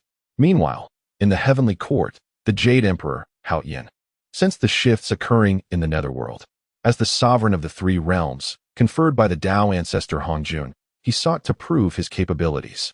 Despite the skepticism of many powerful beings and sages, he had followed Hongjun for many years and was not without strength himself. Thus, he stepped upon the clouds and descended towards the netherworld. Chapter 39. The Stirring of the Saints. As the Jade Emperor descended, far away on Mount Sumeru in the west, the 2 western saints awakened from their meditation. They exchanged glances and, after a moment of calculation, grasped the general happenings that had transpired in the netherworld. However, they were taken aback, for the netherworld was a domain they had long coveted. Over the years, they had harbored ambitions regarding the attainment of an innate spiritual treasure, the 8th tier stupa. The 2 western saints aspired to refine this stupa and journey to the netherworld to negotiate with the Earth Mother, aiming to establish a realm of the dead and seize the fateful opportunities therein. Moreover, this would grant them partial control over the cycle of reincarnation, significantly benefiting the dissemination of their doctrine. Yet, before they could orchestrate their plans, they discovered someone had already gotten ahead of them. While contemplating, they sensed the presence of a Qilin. This creature had reached the pinnacle of quasi-saint cultivation, exuding extraordinary prowess. Yet, they could not discern its past, as if some force obscured the heavenly secrets. As enlightened saints, there was little that could elude their understanding in the primordial realm. But the emergence of this Qilin signified a shift in the heavenly order. "Brother, I shall venture into the netherworld," the Taoist Kunti spoke softly. The Taoist Jijin, seated upon the 12-petal lotus of virtue, nodded in response. Junior brother, the Qilin clan is an ancient sovereign. If any powerful beings of their lineage still exist, it signifies that the Qilin's heritage is extraordinary and their fortunes unparalleled. I believe we can draw them to our west. In doing so, we need not worry about the netherworld, as it will become ours. Splendid. Kunti clasped his hands together, nodding in agreement. He then vanished from Mount Sumeru.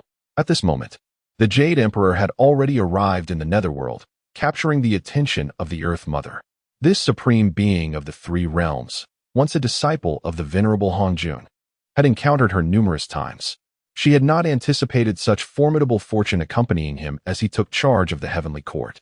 However, from the perspective of the saints, this supreme being was merely an inconsequential matter. She would acknowledge him when pleased, but when displeased, she would rather not meet him at all. Congratulations, Earth Mother, on the re-establishment of the netherworld. With these words of commendation, the Jade Emperor materialized before both the Earth Mother and Qinlan. His gaze immediately fixated on Qinlan, a figure he regarded with a degree of trepidation. The Qilin clan had withdrawn from the historical stage since the early calamities of the Dragon and Han era, and there had been no reports of Qilin warriors emerging in recent years. Thus, it was believed that the clan had utterly declined. How could such a formidable ancestor still exist? Emperor, with the heavenly court newly established and matters so intricate, what brings you to the netherworld? The Earth Mother inquired insistently. The Sage of the Earth, having been granted authority by the Tao ancestor to preside over the celestial realm and govern the three realms, recently discovered the establishment of the new 18 layers of hell in this netherworld. Thus, he sought to comprehend the situation. The heavenly emperor, maintaining a composed demeanor, spoke with measured respect. After a moment of silence, the Sage of the Earth, displaying impatience, remarked, "You oversee the celestial realm, a title conferred upon you by our master, in whose presence I stood at that time. There is no need to elaborate. However, the complexities of this netherworld are beyond your immediate control. Furthermore, I have already pledged to the Qilin clan to guard this realm on my behalf. It would be prudent for you to manage other affairs of the celestial realm, which is still in its infancy and lacking in personnel. Many matters are not yet ripe for action and cannot be rushed." Seeing that the Sage of the Earth was about to dismiss the topic with but a few words, the heavenly emperor felt a sense of helplessness. Yet, the sage's words bore truth. Currently, the celestial realm indeed lacked capable individuals. The claim of managing the three realms was merely for external show. The necessary abilities were still absent. The celestial realm lacked the requisite authority and depth. Although supported by the venerable Hongjun Dao ancestor, he had since entered a state of closed seclusion, and no one could ascertain when he would emerge, further dissuading many sages from cooperation. Amidst their discussion, a sudden celestial sound resonated through the netherworld. From the place where a figure stood, golden lotuses began to bloom, and the multitude of wailing spirits in the netherworld fell silent. Dear friend of the earth, the oppressive Yin energy in your realm has allowed spirits to wander freely, resulting in the accumulation of resentment. Would you be interested in allowing my Western teachings to establish a Taoist temple here to dissipate these negative energies? The speaker was none other than the Taoist of proposals. The moment he appeared, Qinlan felt an acute sense of crisis, realizing that this Taoist approached with ill intent, likely targeting him directly. Chapter 40. The Chaos Amulet. Juanti. You need not concern yourself with my affairs in this realm of the underworld. The 6 paths of reincarnation here are manifestations of my essence and belong to my sacred domain. This is not a place for your presence, stated the Earth Mother, visibly irked by the unsolicited arrival of Juanti. Were it the case of the heavenly sovereign gracing this land, it would be more understandable, for he is the supreme being of the three realms, appointed by the Tao ancestor, even if his reputation does not quite match his title. However, what purpose does Juanti have in my underworld? Dear Earth Mother, please do not be vexed. I perceive that a Qilin has emerged in this primordial wilderness, and it is fortuitous, for I am in need of a steed. I wish to bestow upon him an opportunity and see if he is inclined to embrace my Western teachings, Juanti replied, his gaze settling upon Qinlan. Upon hearing Juanti's words, Qinlan felt a surge of indignation. It is no wonder that future generations deem the two saints of the Western teachings as hypocritical and pretentious. Feigning compassion, to demand that he serve as a mount upon their first encounter is a profound humiliation. Nevertheless, Qin Lin regained his composure and chose to ignore the affront, instead engaging in conversation with the nearby Heavenly Emperor. Heavenly Sovereign, as the Earth Mother mentioned, all matters pertaining to this underworld shall soon be managed with the assistance of my Qilin clan. Today, we have merely established the 18 layers of hell and refined the laws of reincarnation, yet I sense there is still something lacking. Just as there exists a heavenly court, there ought to be an underworld. If we could establish such a realm, it would allow us to record the past and present of all beings, their fortunes and lifespans, ensuring the accuracy of reincarnation. Should you find this proposition appealing, we could collaborate, thereby enhancing the structure of this underworld. Upon hearing Qin Lin's proposal, the Heavenly Emperor felt a stirring of interest.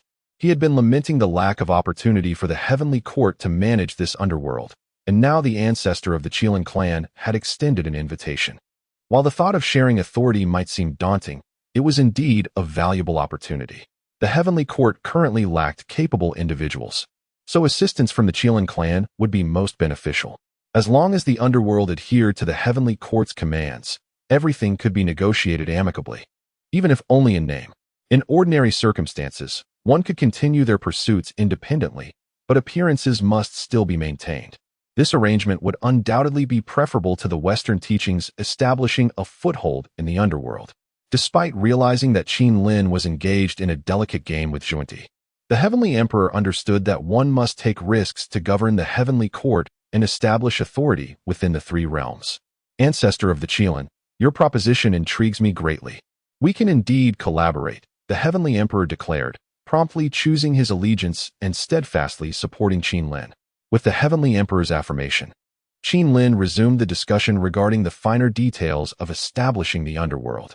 From the very beginning, Qin Lin was acutely aware that the realm of the Netherworld could not be solely dominated by the Qilin clan. Despite the endorsement from Hutu, there existed more than one sage in the primordial expanse. Should any other party seek trouble, Qin Lin would find himself in a precarious situation. For instance, if someone were to injure the soul-reaping emissaries of the Netherworld or refuse their capture of wandering spirits, or perhaps directly demand favorable reincarnation opportunities for certain individuals, could they not manipulate the sage Hutu and, by extension, the Qilin clan as well? Thus, Qin Lin contemplated aligning with the Heavenly Court. After all, the Jade Emperor Haoyan was in need of establishing his authority, aiming for the Heavenly Court to become the legitimate force in the primordial realm, making it a mutually beneficial arrangement. Upon witnessing this scene, Lady Huda smiled. She had underestimated the ancestral figure of the Qilin clan. Not only was he profoundly rooted, but his methods were also remarkable, daring to challenge a sage directly.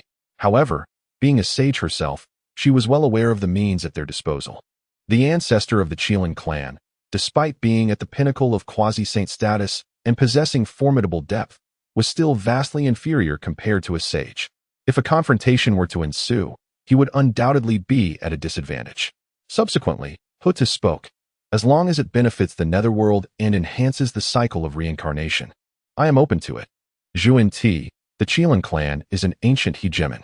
It is somewhat excessive for you to demand others as your mounts upon your arrival. Do not put me in a difficult position. Leave the Netherworld. Once you depart, it shall have no bearing on me. Even if you and your brethren join forces within the Netherworld, I shall still protect the Qilin ancestor.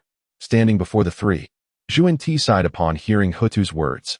Alas, my friend Hutu, what is the necessity of this? My Western teaching can refrain from intervening in matters concerning the Netherworld. Yet the Qilin truly has a connection with my sect. If you obstruct, I will be powerless to act, but my mind is resolute.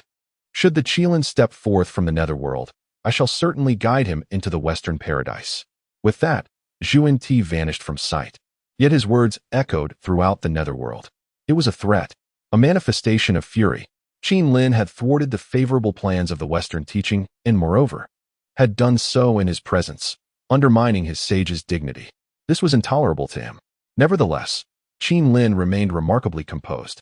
Come what may, after all, this is merely a projection. If battle is to be had, then let it be so.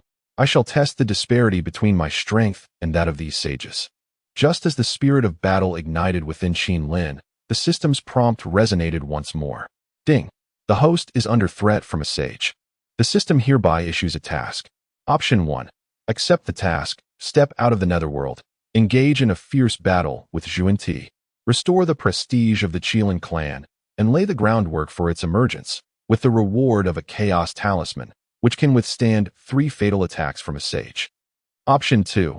Decline the task, retreat to the netherworld for seclusion, and receive the protection of the sage Hutu, gaining the postnatal spiritual treasure, the netherworld longbow. Chapter 41. The Battle of the Sage. No retreat with a system at his disposal. Victory was assured. Qin Lin had just contemplated abandoning this avatar to engage in battle once more when the system promptly offered its support. Furthermore, it was a chaotic talisman capable of withstanding 3 lethal strikes. What was there to fear now? He would simply proceed. As this thought crossed his mind, a palpable aura of murderous intent enveloped Qin Lin. Beside him, the goddess Hutu and Hao Yin gazed at him in astonishment. What was he planning?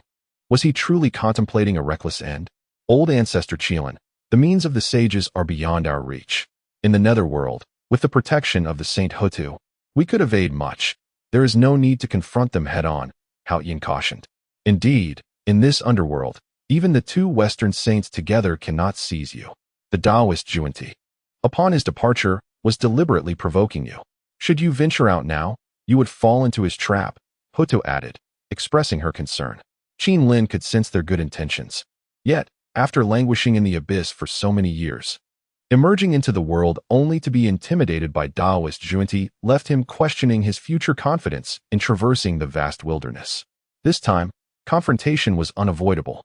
He intended to seize this chance to make the entire wilderness aware that the Qilin clan was not to be trifled with.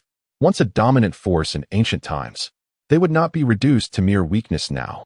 If he chose to hide in the underworld this time, when the Qilin clan reappeared, various factions would act without restraint, leading to dire consequences.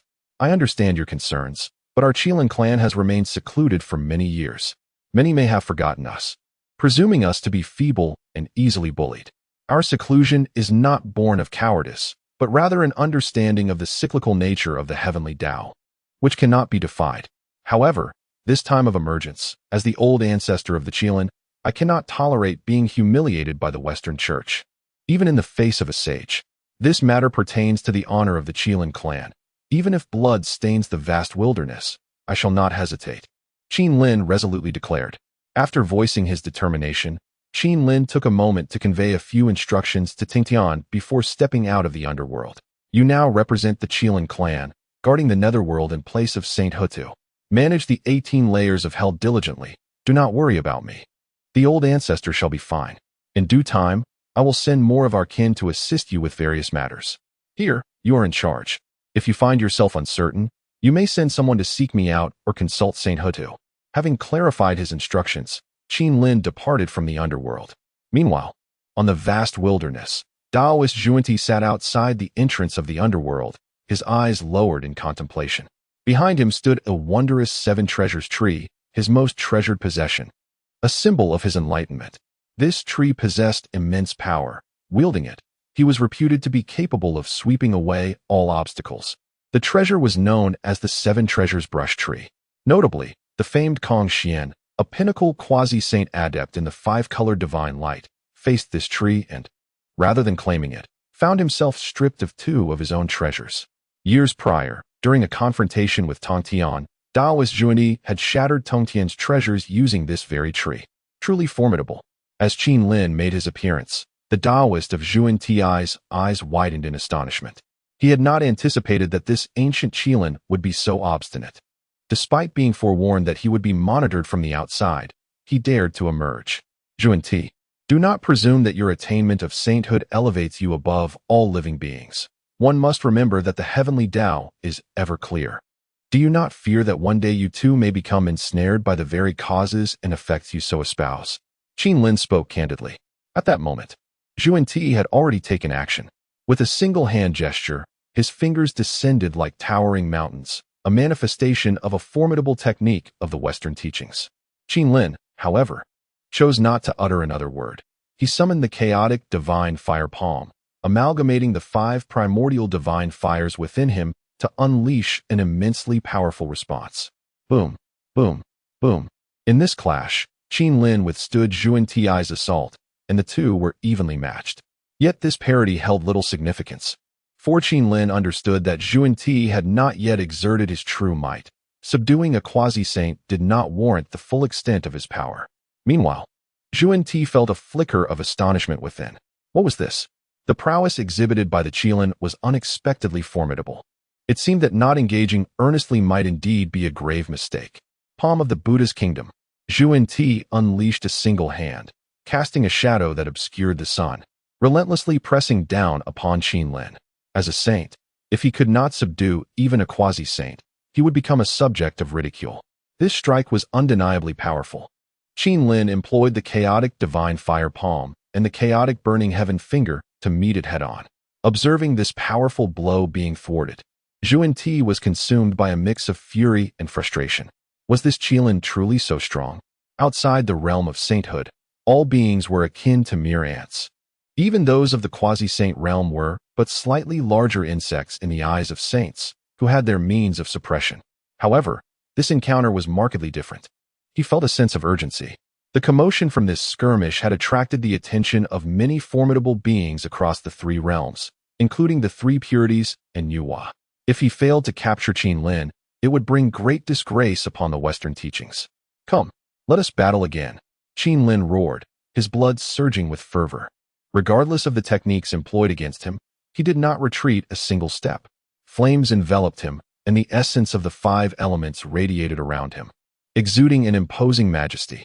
Yet, amidst the repeated clashes, a crack appeared on his chaotic protective amulet. Without it, he might have sustained grievous injuries. This was the chasm that lay between him and the saints. Nevertheless, he felt no regret. Under the flame's scorching embrace, though Zhuan Ti had evaded harm, he appeared somewhat disheveled. This alone was sufficient for Qinlin to gain renown in the primordial world. On that day, the powerful beings of the primordial realm etched his name in their memories. The Qilin clan had not yet perished. The ancient Kirin ancestor is still capable of battle. At this moment, in the realm of the underworld, the Jade Emperor Haoyan reflects upon his earlier decision to support the Kirin ancestor, feeling increasingly resolute. After this conflict, should the Kirin ancestor survive, he intends to cultivate a closer relationship with him, as it may greatly benefit the development of his celestial realm. Recently, there has been a desire for excitement, to initiate various endeavors. However, it seems the popularity is waning. Is there anyone present? Step forward and make your presence known. For those with a little extra, consider offering a token of appreciation, and if you have the time, please leave a 5-star review. Chapter 42. The Dual Assault of the Two Saints and the Art of Escape upon the Vast Expanse of the Primordial Land. Qinlin and the Taoist Zhuan Ti continued their fierce combat. It was an unprecedented spectacle in the history of the Honghuang world for a peak quasi-saint to engage a saint of the Tao, drawing numerous spectators who observed the clash in silence. Many beings unfamiliar with the Qilin clan's legacy were present, prompting some knowledgeable individuals to offer explanations. Are you not aware of the Qilin clan? Your lineage has a rather brief history. Allow me to enlighten you. The Qilin clan was an ancient sovereign, once rivaling the Dragon and Phoenix clans. During their reign, even the 12 ancestral witches of the witch tribe dared not oppose them, for their strength was utterly incomparable. This clan is extremely ancient. In the era when they vied for the fortune of the Honghuang, Hanj Daozu had yet to attain enlightenment. Back then, peak quasi-saints represented the pinnacle of power. The Qilin clan once boasted numerous quasi-saint experts, perhaps dozens, though it has been an eternity since, and the exact number remains uncertain. Nonetheless, their might is undeniable. Indeed, I possess some knowledge of this, another added. During the primordial calamity, it was rumored that both the Phoenix and Qilin clans vanished, leaving only a few young dragons hidden in the boundless seas. It is astonishing to learn that the Qilin clan has not been entirely extinguished, and this venerable ancestor still endures. I wonder if there are any other Qilin who have survived alongside this elder. If a significant number of Qilin still exist. To be frank, our demon clan may have a genuine opportunity for resurgence. Should the Qilin clan possess many powerful beings who begin to emerge, I would be the first to seek their allegiance. Look at our current plight. Ever since the conflict between the demon and witch clans, we have suffered greatly. The number of surviving strong demons has dwindled significantly. Those with even a modicum of power have emerged from their hidden sanctuaries, mountains and rivers, to observe from afar. gathering in small groups to converse and exchange thoughts. This era undeniably belongs to the human race. The demon clan struggles to exist in many regions, forced to conceal themselves in remote areas, fearful of any conflict with humans. The present humans are under the protection of multiple saints, and any demon daring to raise a hand against them faces dire consequences. Meanwhile, in the midst of his battle with the Taoist junta, Qin Lin unleashed a new divine technique, the chaotic celestial demon fist. With a single punch, he summoned immense power, instilling fear in the hearts of many strong beings near the epicenter of the conflict. For the might of this martial art was overwhelmingly tyrannical. Mountains crumbled, and rivers ran dry, as the Taoist junta found himself unable to secure victory and was filled with indignation. On the distant Mount Sumeru in the west, the Taoist Jijing sighed, having closely monitored the recent battle. He was astonished by the celestial prowess displayed by the ancestral figure of the Qilin clan. Under the relentless assault of his junior disciple, he astonishingly managed to endure until now. Such extraordinary talent ought to either be brought under their control or extinguished prematurely to prevent future complications. Thereupon, he sat gracefully upon the 12th grade merit golden lotus, his figure gradually becoming indistinct. Meanwhile, at the heart of the primordial realm, at the entrance of the underworld, the figure of the guide appeared, manifesting once again. This was his divine ability, capable of traversing thousands of miles in a mere thought, a method exclusive to sages. In response to the appearance of the guide, many formidable beings within the primordial realm displayed disdainful expressions. It seemed an act of bullying, two sages uniting to confront a quasi-saint. Yet, as the guide materialized, Qin Lin immediately sensed the shift. Without further delay, he activated his ultimate escape technique, the Chaos 5 Elements Escape. This was his final card. After all, this avatar possessed peak quasi-saint cultivation, and its demise would indeed be a loss. Upon employing the Chaos 5 Elements Escape, Qin Lin swiftly made his way toward the abyss. The quasi-saint, who had been embroiled in battle with Qin Lin, along with the newly arrived guide, were left in a state of bewilderment. What kind of escape technique was this? How could it allow him to evade their watchful eyes? However, given the prolonged engagement between Qin Lin and the quasi-saint, the threads of causality had already been woven. The two, masters of the path of causality, quickly deduced Qin Lin's direction and promptly pursued him. Meanwhile, at the abyss, Qin Lin's true self had gathered the 5 sacred beasts and all members of the Qilin clan residing within. At present, the Qilin clan boasted over 70,000 members, each possessing cultivation levels above the mystic immortal rank, with many at the Great Luo Golden Immortal level and a considerable number at the Golden Immortal level. Though such a force may pale in comparison to the sages, it was more than sufficient to display their might to the outside world. Chapter 43. The Art of Letting Go and Embracing Beyond the Depths of the Abyss. Qin Lin's avatar steadily approached the 10,000 Great Mountains. However, under the relentless pursuit of the saints, he ultimately found himself unable to penetrate the abyss, as they employed their formidable powers to force him out. At that moment, the chaotic protective talisman adorning Qin Lin's avatar manifested yet another fracture. This marked its second damage. Witnessing Qin Lin emerge unscathed under such duress left the two Western saints utterly astonished. How could this be? The powers they had unleashed were indeed formidable. Even when confronting other saints, sustaining a hit would likely prove injurious. Yet, the elder of the Qilin lineage remained untouched, exhibiting no injuries or fluctuations in his aura. This was indeed perplexing. Did the Qilin clan possess an innate physical resilience? This seemed unlikely. The two brothers, being primordial beings from the same epoch as the ancient Qilin, understood that while the Qilin clan had risen to prominence in ancient times due to fortuitous circumstances, they were not renowned for their physical might. However, this was not the moment for such contemplations.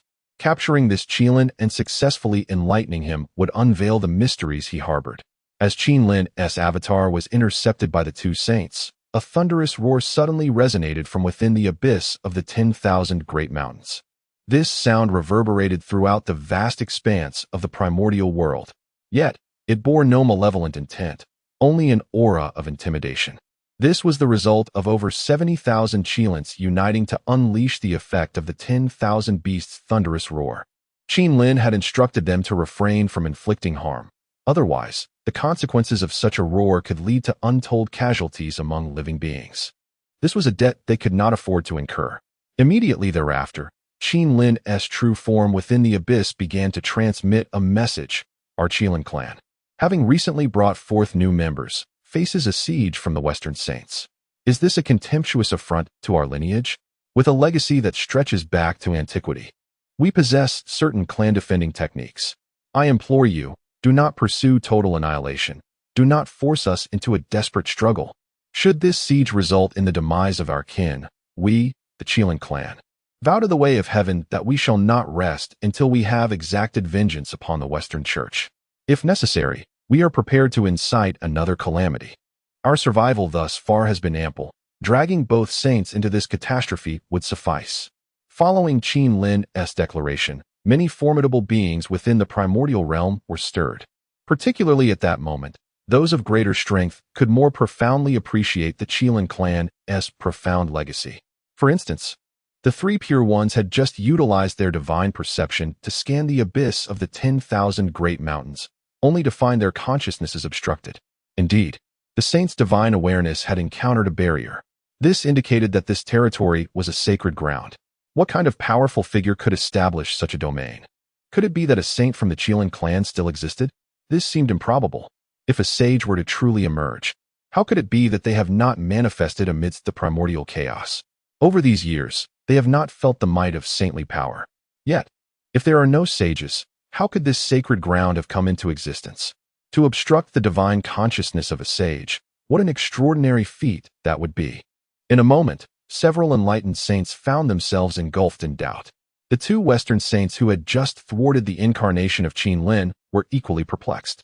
What is this situation? The Qilin clan possesses formidable beings? The one who conveyed the message moments ago should have been comparable in cultivation to the Qilin before them. Furthermore, they have now uncovered the secluded realm of the Qilin clan, yet upon scanning with their divine consciousness, they found it impossible to discern the circumstances within. This revelation instilled a sense of trepidation within them. When they established the Western teachings, it was initially with the aim of attaining sainthood. Presently, their continued development is essentially to accumulate fortune. Upon achieving saintly status, should they wish to advance further, they must step into the chaotic realm. However, the chaotic realm is fraught with peril. Entry therein necessitates considerable fortune. Only those blessed with abundant fortune may traverse the chaotic realm with diminished risk. Thus, the notion of inciting the wrath of a Qilin clan, whose strength remains uncertain, for the sake of eliminating a single Qilin seems a rather unwise endeavor. Despite their status as saints, unperturbed by threats, the prospect of the Qilin clan retaliating without restraint, relentlessly attacking their disciples in the Western teachings, is enough to cause them considerable distress. Should this continue, it may allow the three Pure Ones of Taoism to reap the benefits. With these thoughts in mind, the Taoist of Connection graciously made way for Qin Lin's incarnation, treating the encounter as if nothing had transpired, and spoke amiably, "Ha ha ha, ancestor of the Qilin clan. You may have misunderstood our intentions. We harbor no desire to harm you. We merely feel a connection with your clan and wish to invite this esteemed Qilin to our Western Pure Land as a guest. If you are unwilling, my disciple and I shall take our leave immediately. We are all ancient beings. Let us not quarrel over trivial matters." Upon hearing these words, Qin Lin was left speechless. This seems rather shameless.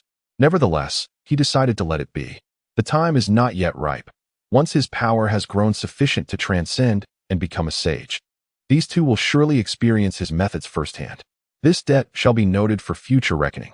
Meanwhile, across the primordial lands, numerous formidable beings observing the battle experienced a shift in demeanor, particularly towards the two saints of the Western teachings, who were now perceived in an entirely new light. These two truly are formidable. They possess the remarkable ability to both seize and relinquish. After all, they are certified saints. Yet, amidst all this, the two remained unfazed. For throughout the ages, they had endured countless storms. Such occurrences are mere trifles. They are of no consequence. Good morning, here's a fresh update. Let's go. Chapter 44. The chaotic essence of the five elements. After the two saints of the West made way, Qin Lin's avatar proceeded directly towards the abyssal realm. At this moment, Qin Lin felt a twinge of trepidation. After all, His true self had merely spoken casually about the abyssal realm. How could he be unaware of the immense power of the Qilin clan? This was nothing more than a grand display, a fade of strength.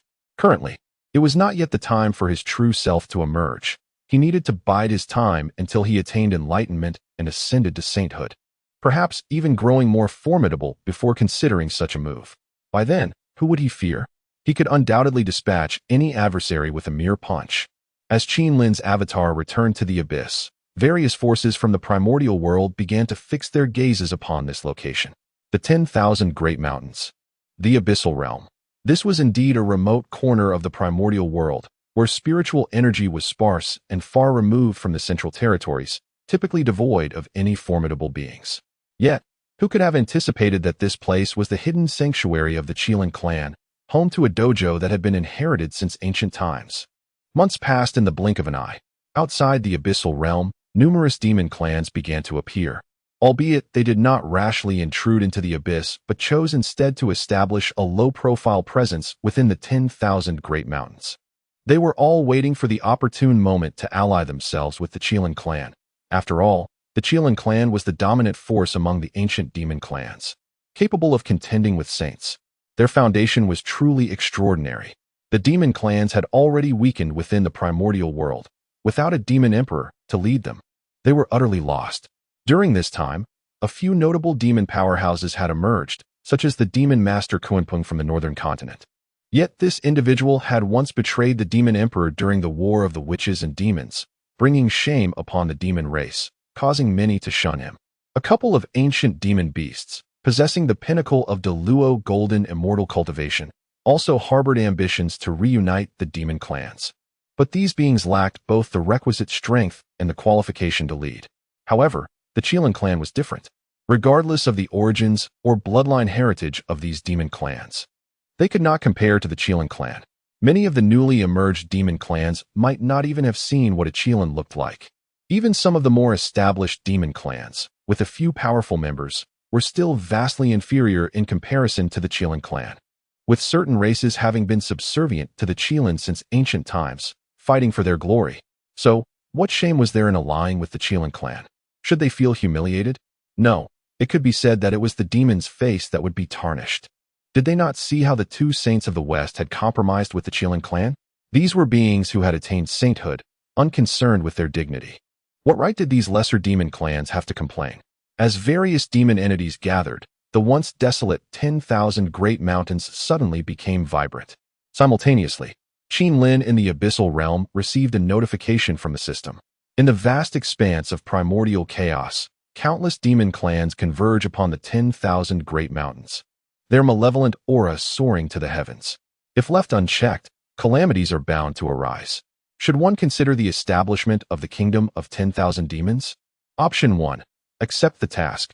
A reward of 1 strand of primal 5 elements qi shall be granted. Option 2. Decline the task. The reward shall be the innate spiritual treasure, the river map of 10,000 miles. Upon triggering the new task, Qinlin fell into deep contemplation. How intriguing.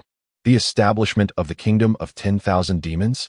He recalled this entity from the era of Journey to the West. Although it had been reduced to a mere shadow of its former self by that time, it was unexpected that he would now be tasked with its creation. Nevertheless, the allure of the system's reward, a strand of primal 5 elements qi, was irresistible. Regardless of the circumstances, he was determined to acquire it, intending to gather various sacred artifacts related to the path of the 5 elements to ensure his future enlightenment. Upon accepting the task, the strand of primal 5 elements qi manifested in Qinlin's grasp. At that moment, he summoned the 5 sacred beasts. You, who embody the essence of sacred beasts, were once charged with guarding the abyss, a trial to temper your spirits. Today, I aspire to establish the kingdom of 10,000 demons, to unify the demon clans across the realm, allowing them to cultivate in the 10,000 Great Mountains and refrain from wreaking havoc, aligning with the celestial order. In this age, humanity is on the rise, yet many demon clans find themselves devoid of living space. The creation of the kingdom of 10,000 demons serves as a refuge for all demons, delineating a territory that rightfully belongs to them. Qinlin's words left the 5 sacred beasts astonished, igniting a fervor within them. This was indeed a monumental endeavor for the demon race. Yet, what did their master mean by tasking them with the establishment of the kingdom of 10,000 demons? Chapter 45. The creation of the 10,000 demon kingdom, my lord. Do you mean for us to take the initiative in establishing the 10,000 demon kingdom? At this moment, the astute tongued snake boldly spoke up. Indeed, although the human race is currently flourishing, uniting all the demon clans across the land is also a matter of gathering fortune. Should this endeavor succeed, you may find yourselves unexpectedly rewarded, Qin Lin replied earnestly. His words were not without merit. During the establishment of the 18 layers of hell, the heavenly Tao had bestowed immense merit. If the 10,000 demon kingdom were to be founded, it might also attract similar blessings.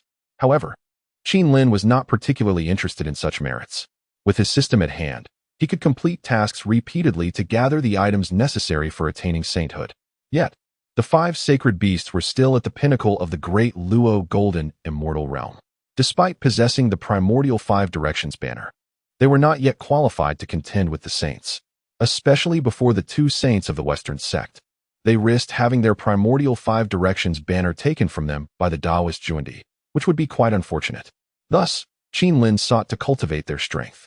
If they could break through to the quasi-saint realm and rely on the primordial 5 directions banner, they would stand a chance against a saint. While victory was uncertain, at the very least, they would not be easily defeated, alleviating some of Qin Lin's pressure. With utmost respect, we shall obey your command. The 5 sacred beasts said no more, grasping the primordial 5 directions banner as they stepped out of the abyss. Simultaneously, they began to communicate with the myriad demons hidden within the 10,000 great mountains. In an instant, countless demons emerged, converging towards the abyss. We are the 5 sacred beasts and have long pledged our loyalty to the ancestors of the Qilin clan. Recently, we have sensed the gathering of many demons in the 10,000 great mountains and understand your purpose in coming here. We wish to establish the 10,000 demon kingdom and reorganize the demon clans of the wilderness. Anyone willing to join us shall become a member of the 10,000 demon kingdom, receiving our protection. To enter the 10,000 demon kingdom, one must diligently cultivate within the 10,000 great mountains and refrain from wrongdoing that disturbs the peace. Guided by the inspiration of the Qilin ancestors, we seek to align with the heavenly will and provide a sanctuary for the many demon clans in this flourishing age of humanity, creating a domain of our own. Once the 10,000 demon kingdom is established, we shall refrain from participating in any power struggles. Any demon who fails to adhere to the laws established today, regardless of their location, shall face the wrath of our kin. Upon witnessing the emergence of the 5 sacred beasts, many demons within the 10,000 great mountains were taken aback, for these 5 were revered among their kind and rarely seen in the outside world. Their extraordinary presence and unparalleled bloodlines were undeniable. It was unexpected that they had already pledged their allegiance to the Qilin clan. However, this only invigorated the gathered demons further. The Qilin clan's foundation was exceedingly formidable, boasting not only quasi-saint ancestors, but also the assembly of the 5 sacred beasts. Indeed, this affirmed that their choice was not in vain. I, the one-horned bull, am willing to join the 10,000 demon kingdom and serve the Qilin clan. The Earth Black Bear clan currently boasts a population of 8,000, with its most formidable member being at the 5th level of the golden immortal realm. Should the 5 sacred beasts not abandon us, our clan is eager to join the myriad demon kingdom and serve the Qilin clan. Ha! Have you all declared your allegiance so swiftly, deeming us the thunderous lion clan worthy of your attention? Our clan has existed since ancient times, originally a vassal of the Qilin clan, and now we seek to realign ourselves. Countless demon tribes began to pledge their loyalty. Although Qin Lin had not emerged from the abyssal lands, he remained acutely aware of the events transpiring in the outside world. It was truly unexpected that the Qilin clan has once again flourished in later generations, hinting at a revival of its ancient glory. In ancient times, the myriad beasts came to pay homage.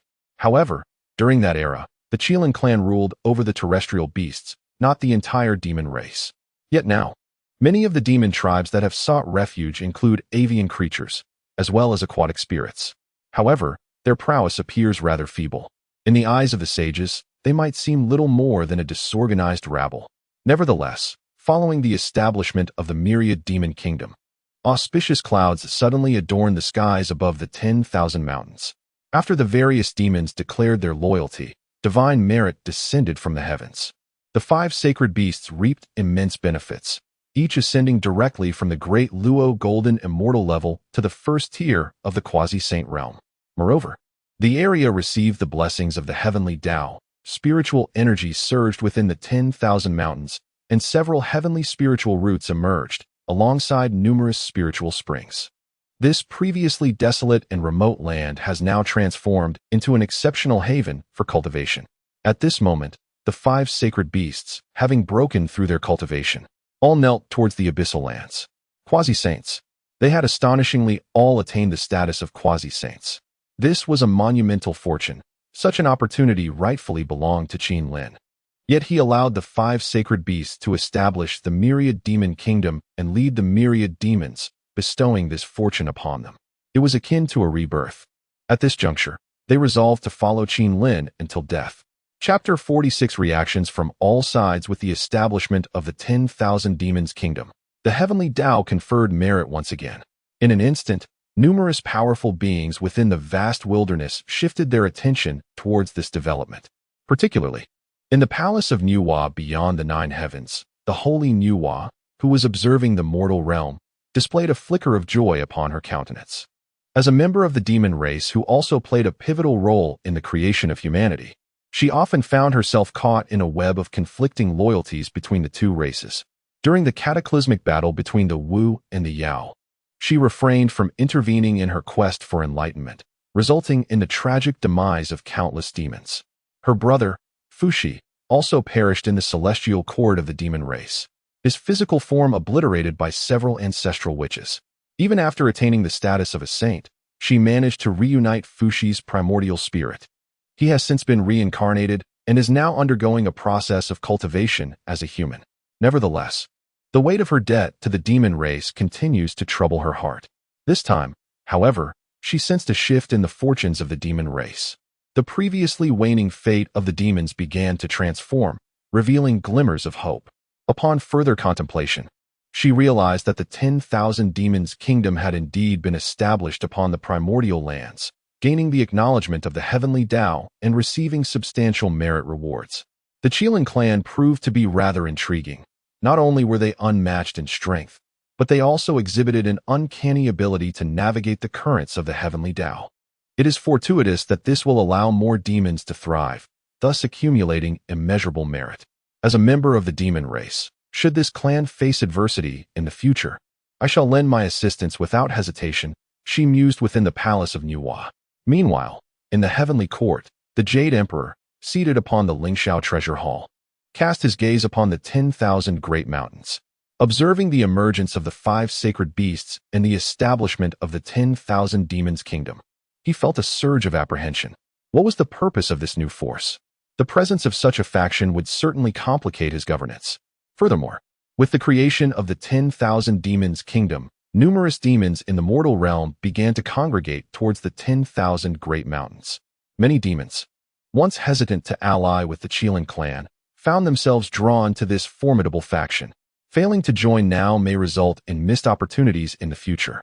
Numerous demons possessing extraordinary abilities swiftly relocated their abodes to the mountains. After all these years, their dwellings were atop the mountains, and it would be a waste not to move. Rumor had it that the 10,000 great mountains had already been claimed by earlier arriving demons, who had registered with the 10,000 demons kingdom. To seize their territories would invite expulsion or even suppression.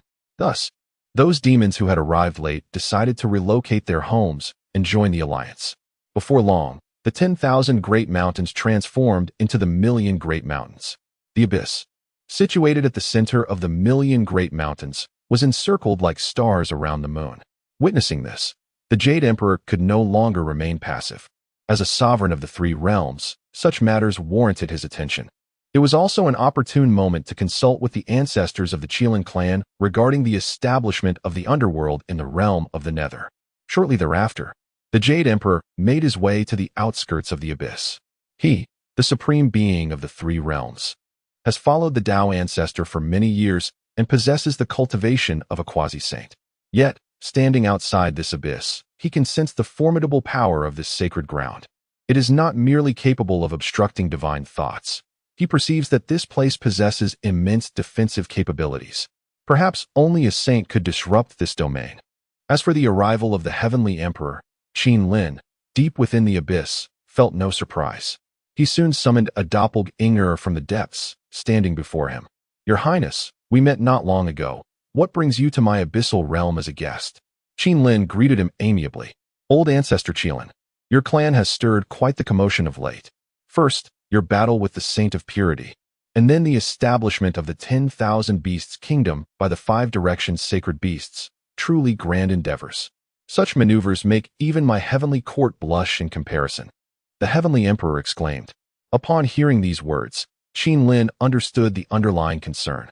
It was the fear that the Qilin clan might grow too powerful, complicating his role as the sovereign of the 3 realms and undermining his authority. "Your Highness, you flatter us excessively. We agreed in the underworld to cooperate. The Qilin clan has no intention of vying for supremacy in the vast wilderness. We merely seek a tranquil existence for cultivation. If we were inclined towards warfare, we would have emerged long ago, rather than waiting until now. Is your heavenly court in need of personnel? I currently have many capable beings. If your Highness is concerned, I could gradually assign some accomplished members of my clan to serve in the heavenly court, provided you grant them some official titles. Rest assured, as long as you preside over the heavenly court, I shall wholeheartedly support you." Chapter 47. The Earthly Deity. Upon hearing Qin Lin's words, the Jade Emperor of Heaven was momentarily rendered speechless, especially when he learned that Qin Lin proposed to select certain members of the demon clan to serve in the heavenly court. Was this truly the case? Had he misheard? The heavenly court was currently in a state of utter destitution, lacking in resources. Over the years, he had attempted to recruit powerful beings from the demon clan, yet they either completely ignored his overtures or offered flimsy excuses to evade him. He felt utterly helpless. If he could indeed receive a contingent of demon clan elites to serve the heavenly court, it would be an extraordinary boon, a timely assistance in his moment of need. This was undoubtedly a gesture of great loyalty. Is it merely a matter of bestowing official titles? That is quite simple. The heavenly court has numerous vacancies, and as long as you can dispatch suitable individuals, I can certainly offer favorable positions, the Jade Emperor exclaimed eagerly. That sounds splendid. However, Your Majesty, our newly established 10,000 Demon Kingdom is still in its infancy. It may not be entirely appropriate to send people to serve in the heavenly court just yet. I have a disciple who is a manifestation of the Earth Spirit and possesses the cultivation of a great Luo golden immortal. I believe he could be a suitable candidate to try first, Qin Lin suggested. Upon hearing this, the Jade Emperor was filled with excitement. A cultivation of a great Luo golden immortal? This is indeed commendable. But is he willing? Since the establishment of the heavenly court, I have scarcely managed to recruit a few great Luo golden immortals. And here you are, the ancestor of the Qilin clan, recommending one of such caliber to pledge allegiance to the heavenly court. How noble. My disciple, I assure you, he would undoubtedly be willing. Qin Lin replied confidently.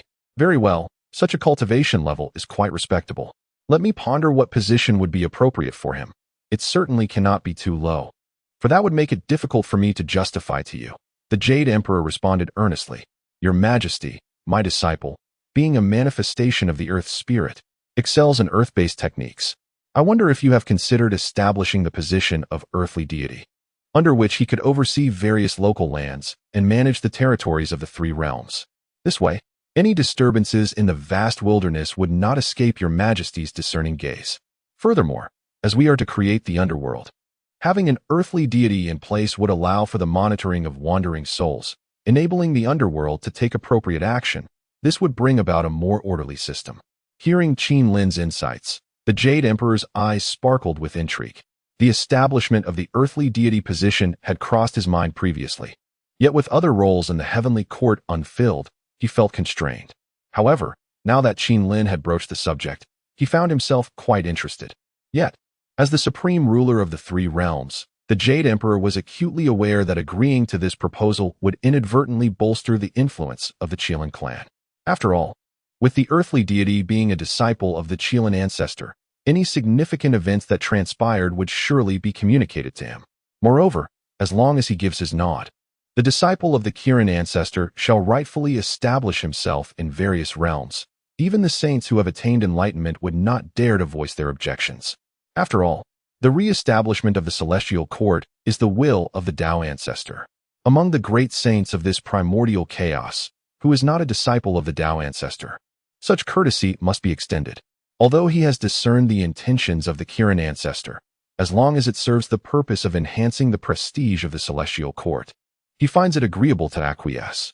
Should anyone harbor dissatisfaction, they may send their own representatives to the celestial court, for he, the Emperor Haoyin, assures that he will grant some celestial official positions, without favoring any particular side. Having reached this conclusion, Haoyin felt a sense of relief and promptly declared, "Very well. I invite the Kirin ancestor to present his disciple for an audience.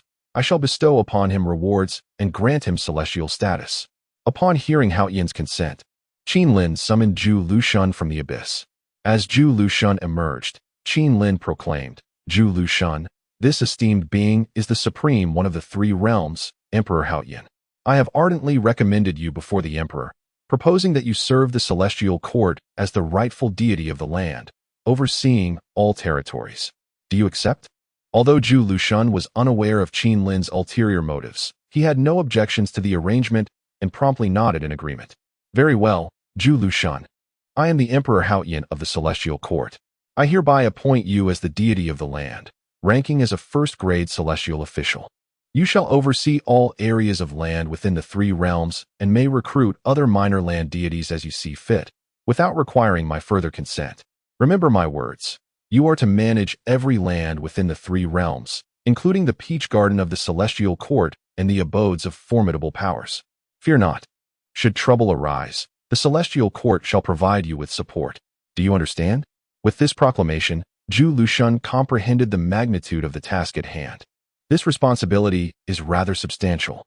It may very well incur the ire of many powerful beings, yet should he succeed, he would become the individual with the most rapid and comprehensive intelligence within the three realms.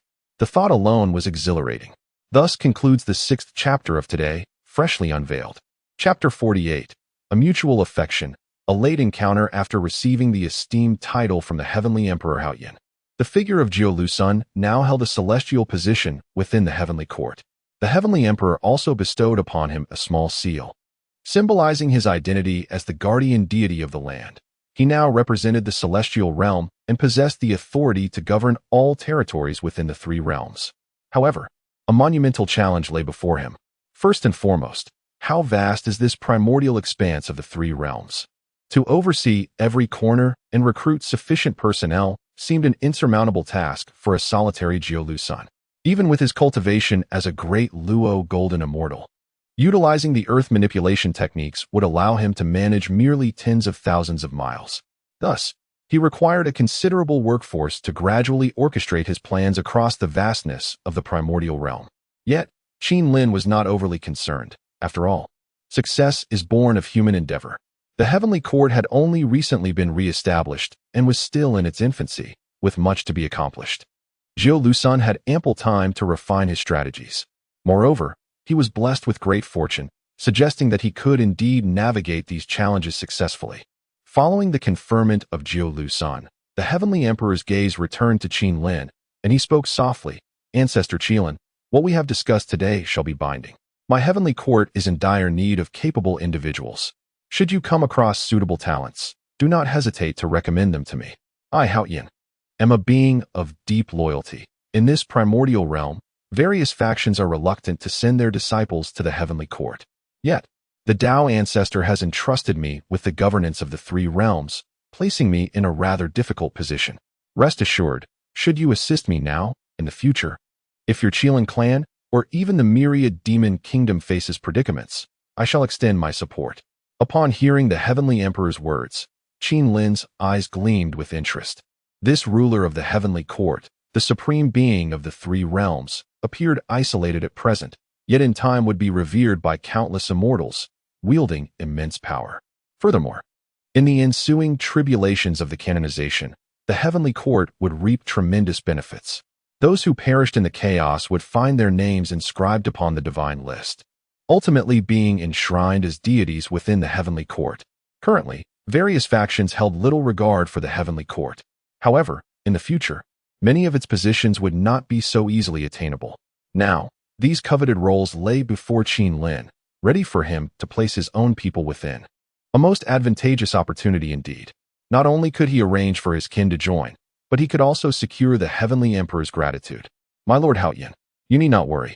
I shall keep the matters of the heavenly court close to my heart. Rest assured, should I encounter suitable individuals, I will recommend them to serve within the heavenly court. My clan has long since abandoned ambitions of supremacy.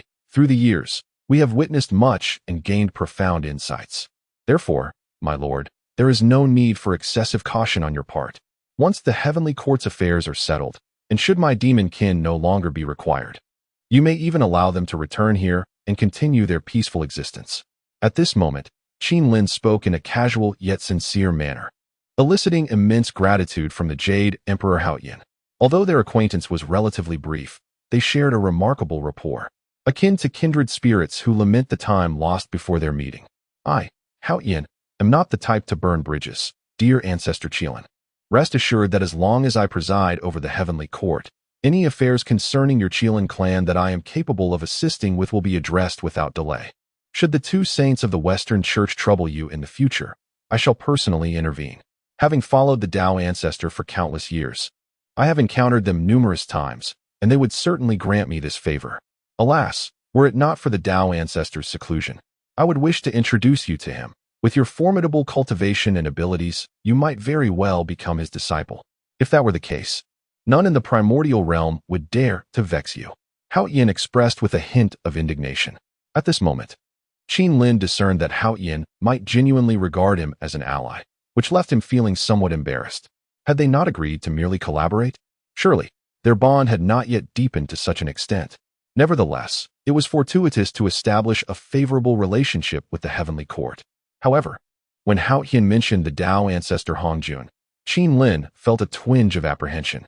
While he dared to confront the Taoist of the Western Church and oppose the two saints, the prospect of facing Dao ancestor Hongjun was daunting. If, one day, he were to suddenly appear before Qin Lin, the first course of action would undoubtedly be to flee. For he understood well that this being possessed an astute capacity for scheming, it would be unwise to consider him a friend, let alone an enemy. He would rather endure in the abyss until he attained the status of a saint, or even surpassed that, than to take him as a master. After an engaging conversation, the Jade Emperor Haoyan departed, returning to the heavenly court. Meanwhile, outside the 33 heavens, within the Zixiao Palace, a lingering avatar suddenly opened its eyes, revealing a trace of blood at the corner of its mouth. After all these years, since the ancient battle with the demon ancestor, it had never sustained such severe injuries since attaining sanctity. Yet, this time, his true self had come under attack from chaotic beings upon entering the chaos realm. Despite being one of the mightiest saints in the primordial realm, he was scarcely considered a formidable entity in the chaos. Taoist Yangmei, Taoist Luya. It was truly unexpected that when Pangu split the heavens, you merely left a fragment of your blood essence in the primordial realm while your true selves remained in the chaos, and all these years, you have not perished. Growing in power to this extent, what a poignant realization. Was my decision to venture from the chaos into the primordial realm ultimately right or wrong? In what appears to be a primordial realm, a semblance of safety prevails. Yet, this vast world is merely a confined space where the highest cultivation level attainable is that of a saint, with no possibility for further transcendence. Here, one can only comprehend the laws of existence, but cannot forge their own path to the great Tao. To ascend to the realm of the great Tao, one must either venture into the chaotic world or acquire a substantial collection of rare treasures from the heavens and the earth. However, the chaotic realm is rife with formidable beings. Alas, I shall await the growth of my disciples, the saints. They are mastering the technique of the three bodies, which will enable two of their incarnations to traverse into the chaotic world. Even if misfortune befalls them and one or two of their forms are vanquished by a powerful adversary, they are unlikely to perish. Moreover, there exists a considerable chance that they may return from the chaotic realm bearing extraordinary treasures. Should I amass a wealth of such rare items, I might indeed find the opportunity to transcend to the great Tao within this primordial landscape. A new update arrives this morning. Chapter 49. The chaotic 5 elements grass in the purple cloud palace. Hongjun, the Tao ancestor, gazed beyond the 33 heavens. The vast and unfathomable chaos world harbored boundless opportunities. Yet it was fraught with peril. This primordial realm was originally forged by Pangu, a formidable being of the chaos world, whose prowess alone enabled the creation of a new world within the chaos. The simplest means of departing from this primordial realm was to leave directly from the 33 heavens. However, such was the dominion of Hongjun, who had resided here since attaining the status of a sage, having constructed the Purple Cloud Palace. While other sages could at most establish their sanctuaries beneath the 33 heavens, thus limiting their access to external information, he had decreed that without significant matters, no one was permitted to set foot in this sacred space, asserting his authority as the master of all sages. Only in this manner could he maintain a firm grip on the entire primordial world. At that moment, he sensed a significant shift within the primordial realm, particularly the gathering of its fortune in a once barren land. With a mere wave of his hand, a luminous circle materialized, revealing numerous occurrences within the primordial world. His gaze darkened upon witnessing the emergence of a powerful Qilin. He was well acquainted with the Qilin clan, an ancient lineage. During their reign over the primordial realm, he had yet to attain sainthood. However, had this clan not become extinct? While traces of Qilin blood still lingered within the primordial realm, they were mere hybrids, not the authentic lineage. As he delved deeper into the unfolding events, he realized that the Qilin clan was not limited to a single ancestral Qilin. It seemed many of their kin had survived. Firstly, they established the 18 layers of hell in the realm of the underworld, and then engaged in a battle with his disciple, the Taoist Juanti, managing to retreat unscathed. Ultimately, they founded the kingdom of 10,000 demons, amassing fortune within the primordial realm and gaining the recognition of the heavenly Tao. Each of these events was of monumental significance. He had been in seclusion, oblivious to the happenings below. Never had he anticipated such a series of events. What was transpiring? This was unexpected. He had foreseen countless futures for the primordial world, and the Qilin clan should not have re-emerged. Was this an anomaly of the heavenly Tao? Nevertheless, no one in the primordial realm posed a threat to him at present. His true self was gravely injured in the chaos world, rendering it unwise for his avatar to make an appearance, lest he draw unwanted attention. Once he returned, he would examine the Qilin clan in detail. Hongjun mused to himself. Meanwhile, in the depths of the primordial realm, in the abyss, Qinlin's doppelganger has now returned to the abyss. Upon seeing the original, this doppelganger transformed into an ancient jade talisman and flew back into Qinlin's hand. This chaotic doppelganger talisman is indeed a supreme artifact. As long as this doppelganger remains unharmed, with a mere thought, Qinlin can once again manifest it as a jade talisman. When needed, it can be summoned anew. At this moment, however, the voice of the system quietly resounded. Ding! It has been detected that the host has drawn the attention of Hongjun Daozu. Are you willing to step out of the abyss and journey to the Zixiao Palace in the 33 heavens to pay homage to Hongjun Daozu in order to reduce his hostility? Option 1. Accept the task. You will receive the innate spiritual treasure, Kunlun Mirror. Option 2. Decline the task. You will receive a Chaos 5 Elements herb. The sudden appearance of the system left Qinlin both astonished and elated. The astonishment stemmed from the realization that Hongjun had taken notice of him, already beginning to pay him heed. This was, however, quite natural. Although Qinlin's time in this world was brief, he had already shaken the very foundations of the Honghuang realm and swiftly established a formidable demonic force. Everything unfolded too rapidly, too brilliantly. Initially, he had vowed to remain inconspicuous, yet he had emerged prematurely. It would have been preferable to slip away unnoticed without stirring up a maelstrom of events. Yet, his strength would not permit such discretion. The elation arose when Qinlin beheld the task rewards. He immediately chose to decline the task, obtaining the Chaos 5 Elements herb, another celestial treasure capable of elucidating the way of the 5 elements. This would hasten Qinlin's comprehension of the 5 elements principles, propelling him further along his path to sanctification. At this juncture, another task materialized. Ding! The rise of humanity is at hand, ushering in the era of the 3 sovereigns. The heavenly sovereign Fuxi, creator of the 8 trigrams, the earth sovereign Shinnong, who tasted 100 herbs for the elixir, the human sovereign Shen Yuan, who waged wars across the lands to unify the realm. Will you choose to emerge from the abyss to assist humanity? Option 1. Accept the task. You will receive the innate spiritual treasure, 8 treasures, glazed bottle. Option 2. Decline the task. You will receive the chaos sacred fire of civilization. Chapter 50. The chaotic sacred fire. Regarding the reward for this mission, Qin Lin appeared somewhat astonished. The chaotic sacred fire? What manner of entity is this? It sounds remarkably formidable. Subsequently, he promptly opted to decline the task. What a jest! His doppelganger had just engaged in a series of activities outside, and now he was being asked to venture forth again. Such actions were rather inappropriate. Excessive movement could easily attract the attention of powerful beings. Although the myriad beasts kingdom has been established, its foundation remains tenuous. A single sage could obliterate it at will. He needed to bide his time, striving to maintain an air of inscrutability. Only by embodying the enigmatic essence of the Qilin clan could they gain the time and opportunity for development.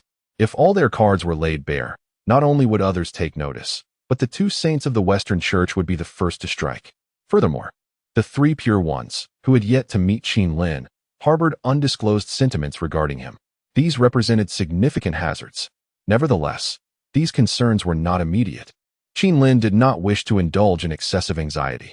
He chose to reject the mission, thereby acquiring the chaotic sacred fire of civilization. First and foremost, he needed to elevate his strength.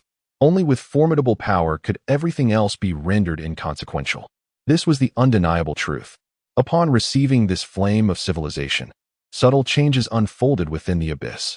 Unlike the blinding brilliance of crimson flames, this flame exuded an aura of tranquility. As the flame manifested in Qin Lin's palm, he instantly felt a remarkable enhancement in his comprehension abilities. This flame appeared to possess potent auxiliary properties. While cradling it, he sensed countless transformations around him, a chorus of saintly wisdom, the doctrines of the heavenly path, and the profundities of the rules, alongside glimpses of previously unseen creatures. This conflagration was a fusion of myriad civilizations, granting Qin Lin the status of a master of civilization, capable of guiding those around him towards enlightenment. Recognizing the flame's extraordinary utility, Qin Lin immediately commenced its refinement. Although his overall strength did not experience a dramatic shift, he now radiated an ineffable aura. When immersed in the abyss, the myriad beings within underwent profound transformations in their practices, grasping concepts that had long eluded them, a phenomenon both miraculous and instantaneous. In this state, Qin Lin retrieved the chaotic 5 elements qi obtained earlier, as well as the recently acquired chaotic 5 elements grass. After being refined by Qin Lin, these 2 rare treasures of heaven and earth significantly bolstered his power. His understanding of the path of the 5 elements and the associated laws deepened considerably. At this moment, Qin Lin had a premonition that should he refine 5 or more such treasures, he would stand a great chance of transcending his current realm and directly achieving the status of a saint. In the blink of an eye, several centuries had passed. At this moment, within the vast expanse of the million great mountains, the formidable Zhu Liuxuan was in search of various land spirits. Over the years, he had gathered thousands of these beings, some of whom were the spirits of the land, absorbing the essence of the sun and moon and transforming into sentient forms. Others were born from the energies of the earth's veins, having coalesced the vital essence of mountains and rivers to attain their forms through fortuitous circumstances. These land spirits excelled in earth-based arts. Although they did not possess Zhu Liuxuan's level of cultivation, they were still capable of managing their respective territories.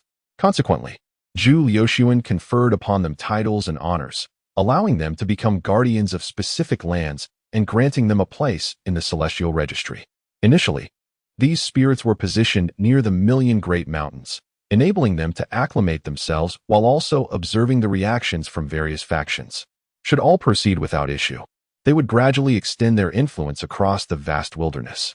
Not only was Zhu Liuxuan engaged in this endeavor, in the realm of the netherworld, the vigilant Di Ting was presently overseeing the 18th layer of hell. He had also recruited a considerable number of soul-reaping emissaries, some formidable beings from the primordial era, who had perished yet retained significant power in their spectral forms, were particularly suited to serve the netherworld. Consequently, Ting instructed them to venture into the wilderness to capture unwilling souls reluctant to reincarnate. Simultaneously, over the past several centuries, several temples had been established within the netherworld, serving as the abode of the underworld. Lin had previously conferred with the Jade Emperor Haoyan, and it was agreed that the underworld would fall under the jurisdiction of the Heavenly Court, with Tenyama lords appointed to oversee it, ensuring the continuous cycle of reincarnation for the beings of the six paths, while remaining indifferent to other matters of the three realms. The delineation of authority was particularly clear. However, the identities of those who would occupy these significant positions among the Tenyama lords had yet to be determined. The Heavenly Court lacked personnel, and Lin similarly found himself without suitable candidates. Presently, the kingdom of 10,000 beasts appeared formidable, with a multitude of creatures gathering. However, the atmosphere was rife with restlessness.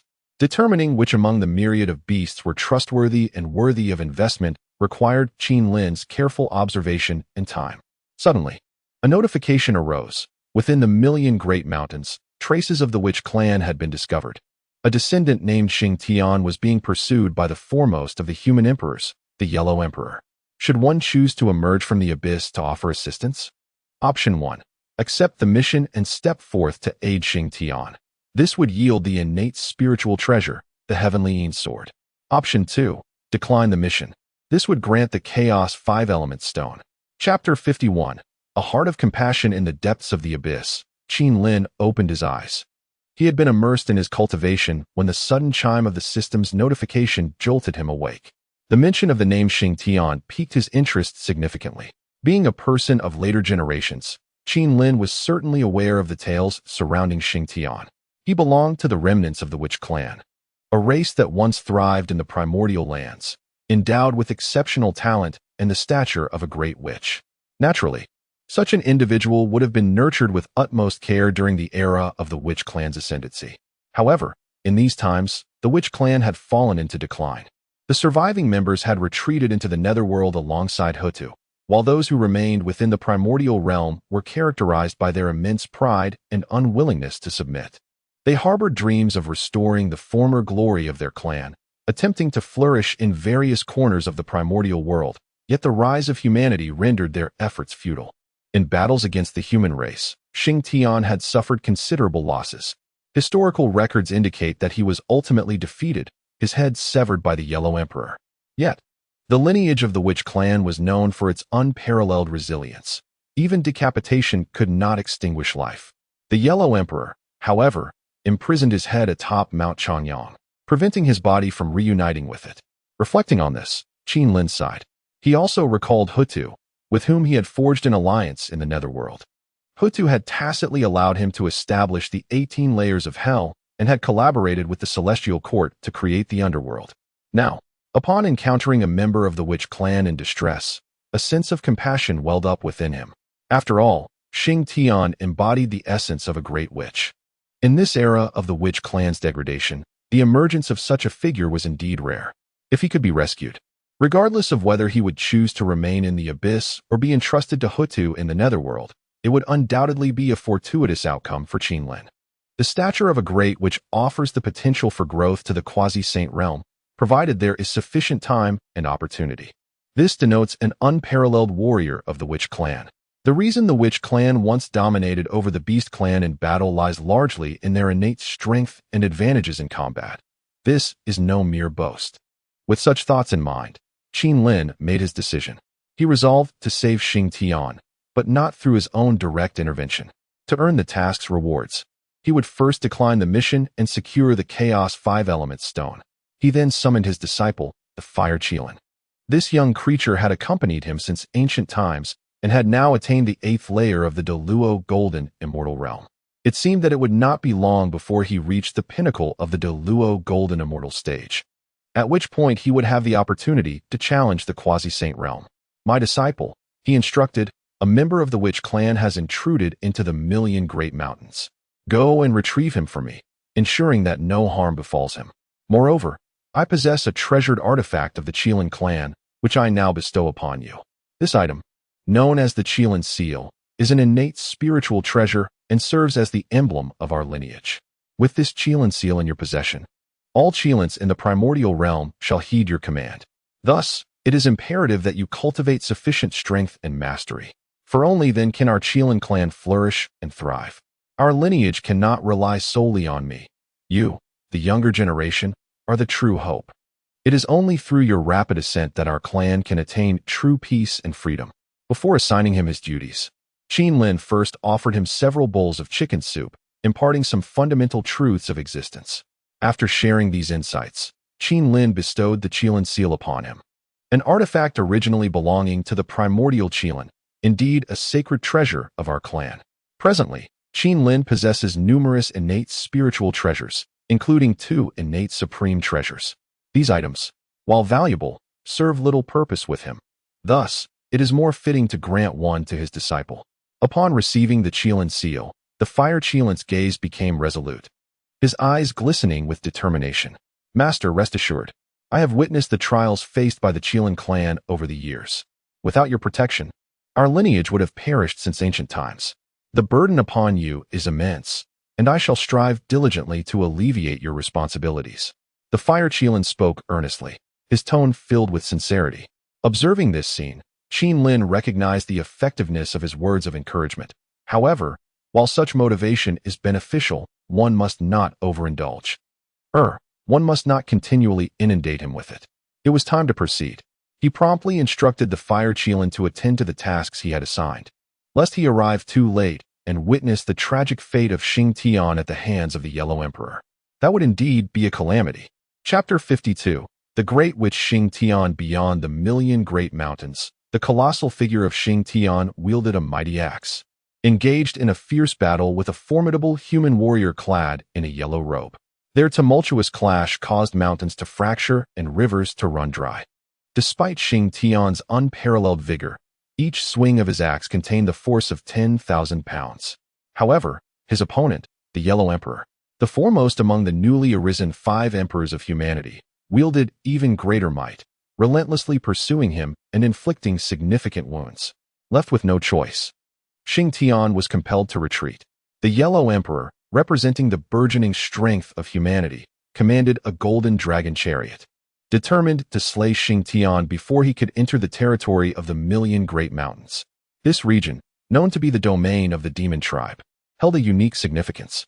Although humanity had risen to prominence in the vast wilderness, claiming numerous sacred mountains and spiritual lands, effectively establishing their dominion, this particular area was a gathering place for myriad demons and a hidden refuge for the Qilin clan. Venturing into such a territory risked igniting conflict between the human and demon races, potentially leading to war.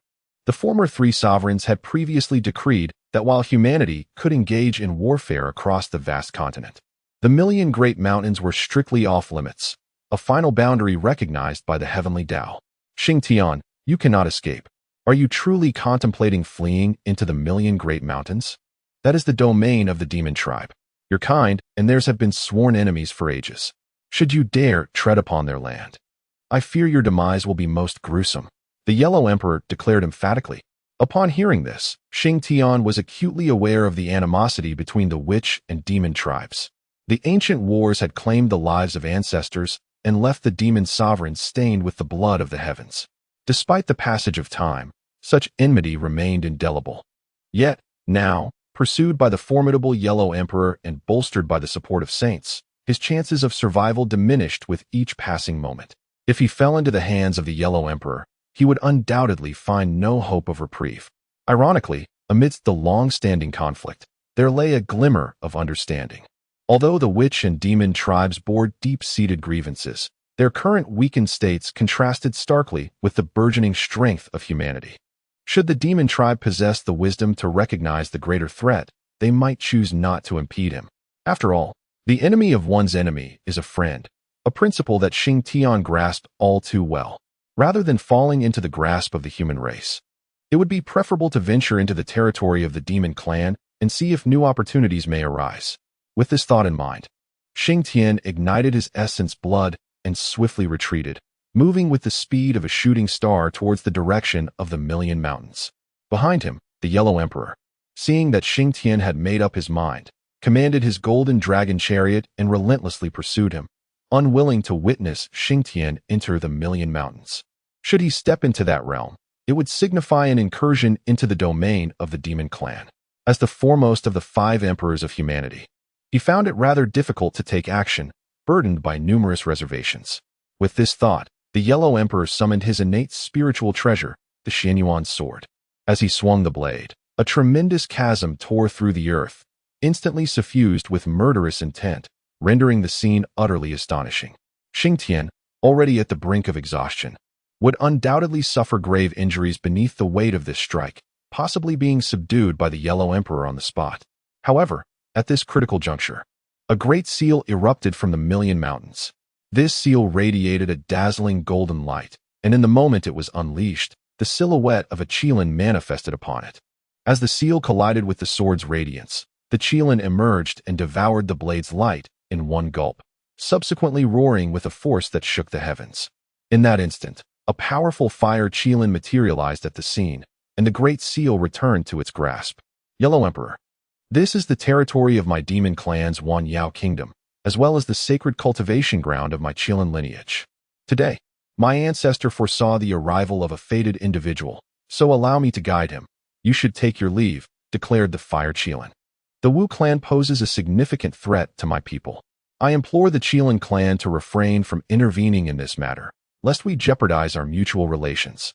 This individual belongs to the Wu clan, possessing innate prowess. We must not allow him to grow stronger, for it would spell disaster not only for humanity, but also for your demon clan and your Qilin lineage, cautioned the Yellow Emperor from his golden dragon chariot. Having sheathed the Xianyuan sword and speaking with calm authority, were he to encounter other demon races, he might not have been so composed. Yet, before the Qilin clan, the respect due was essential. This lineage was not to be underestimated. Chapter 53.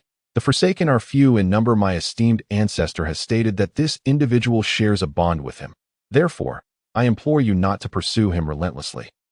I wish to escort him back to present my report to our ancestor. I trust you will not make things difficult for me, will you? The fire Qilin stood resolutely before the Yellow Emperor, unabashedly declaring his intent to rescue Xingtian. Upon hearing these words, the Yellow Emperor's anger flared. He is, after all, the foremost of the 5 emperors of humanity.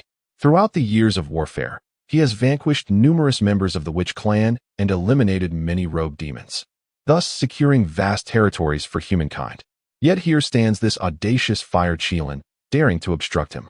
Humph, you Qilin, truly unaware of your own limits. I have offered you sage counsel, and yet you insist on taking this member of the Witch clan away? Do not forget, this is not the realm of the Million Mountains, nor is it the territory of your demon nation. If you dare to impede my path, do you not fear that I might silence you as well? The Yellow Emperor's eyes narrowed as he spoke, his imperial aura unmistakably radiating from him, filled with a palpable intent to kill. Silencing us both? The fire Qilin chuckled at the remark. Although the Yellow Emperor stands at the pinnacle of the Tao, he still falls short compared to the fire Qilin. Having followed Qin Lin since ancient times, the fire Qilin has mastered numerous divine arts. Over the years, he has refined the essence of the earth fire from the depths of the abyss, allowing him to summon a fiery force to aid in battle at will. Furthermore, he now wields the innate spiritual treasure, the Qilin seal. In terms of overall strength, he harbors no fear of the Yellow Emperor. I have existed since the dawn of antiquity. Though my cultivation progresses slowly, I possess my own methods. You seek to extinguish me. I dare say you may find that quite challenging. In my presence, you are ultimately but a junior. The fire Qilin spoke with an air of indifference. For many years, he has been in the company of Qin Lin. It is often said that one who has long associated with dragons may imbibe some of their majesty, even if they lack the aura of a dragon. If the Yellow Emperor wishes for battle, then let it be so. Having uttered these words, the fire Qilin turned his gaze towards Xingtian. Young one of the Witch clan, you must first enter the Million Mountains. My esteemed ancestor is already aware of your situation. Once you enter, no demon will trouble you. Here, I shall provide you with protection. The fire Qilin spoke softly. Wounded and weary, Xingtian hesitated for a moment upon hearing the fire Qilin's words. Then, furrowing his brow, he cast aside his doubts and stepped boldly into the Million Mountains. As Xingtian disappeared into the mountains, the Yellow Emperor, perched atop the golden dragon war chariot, could not help but exhibit a look of resignation. For he, too, sensed that this Qilin was not a foe to be trifled with. Despite appearing weaker in cultivation, the Qilin's profound heritage made him seem like a true elder in comparison. With this realization, the Yellow Emperor felt a twinge of embarrassment. Very well. After all, Xing Tian has already escaped. Furthermore, the three sovereigns have cautioned against initiating significant friction with the demon tribe, particularly in the realm of the Million Mountains, which serves as a sanctuary for the demon race and the final refuge of all demons within the primordial wilderness. The human race must refrain from excessive tyranny, otherwise, the Forsaken will find themselves bereft of support, leading to a most regrettable outcome. Subsequently, the Yellow Emperor said little more, guiding the golden dragon chariot away from that place. As the formidable Xing Tian ventured into the Million Mountains, before the other demons could take notice of his presence, far in the depths of the abyss, Qin Lin employed his divine abilities to draw him into the abyss with a single palm. Now, Xing Tian stood before Qin Lin, who lazily opened his eyes, fixing his gaze upon him. Of the Wu tribe, Xing Tian, I express my profound gratitude to the ancestor Qilin for your timely rescue. The kindness you have shown is beyond measure. Upon realizing that Qin Lin was observing him, Xing Tian felt a sudden pang of trepidation, promptly kneeling on one knee in reverence. Though I belong to the demon tribe, during the cataclysmic battle between the Wu and the demon races, my lineage of Qilin remained unentangled. Therefore, there exists no animosity between our tribes. You need not feel overly anxious or apprehensive. I have saved you because you possess a unique fortune, and I share a certain rapport with the Holy One of the Earth from your Wu lineage. Upon witnessing her descendant in peril, I intervened. At this juncture, Qin Lin paused briefly before continuing. Now, I present you with two choices. Firstly, remain in my abyss for profound cultivation, refraining from emerging until the opportune moment arrives. Secondly, I could dispatch someone to escort you into the realm of the netherworld, where your entire Wu lineage is currently in seclusion. Though the cultivation environment there is less than ideal, the Holy One of the Earth presides over it, and none would dare to oppress you. Ancestor, I do not wish to enter the netherworld. In recent years, some of our Wu kin have returned from the netherworld to the primordial land, seeking to bring us scattered Wu remnants back to safety. However, I am unwilling, for one cannot cultivate efficiently in the netherworld. I yearn for strength. Thus I must remain here. Yet, ancestor, I harbor resentment. The human race nearly brought about my demise. I desire to cultivate my power and emerge to exact vengeance. Xing Tian fervently declared.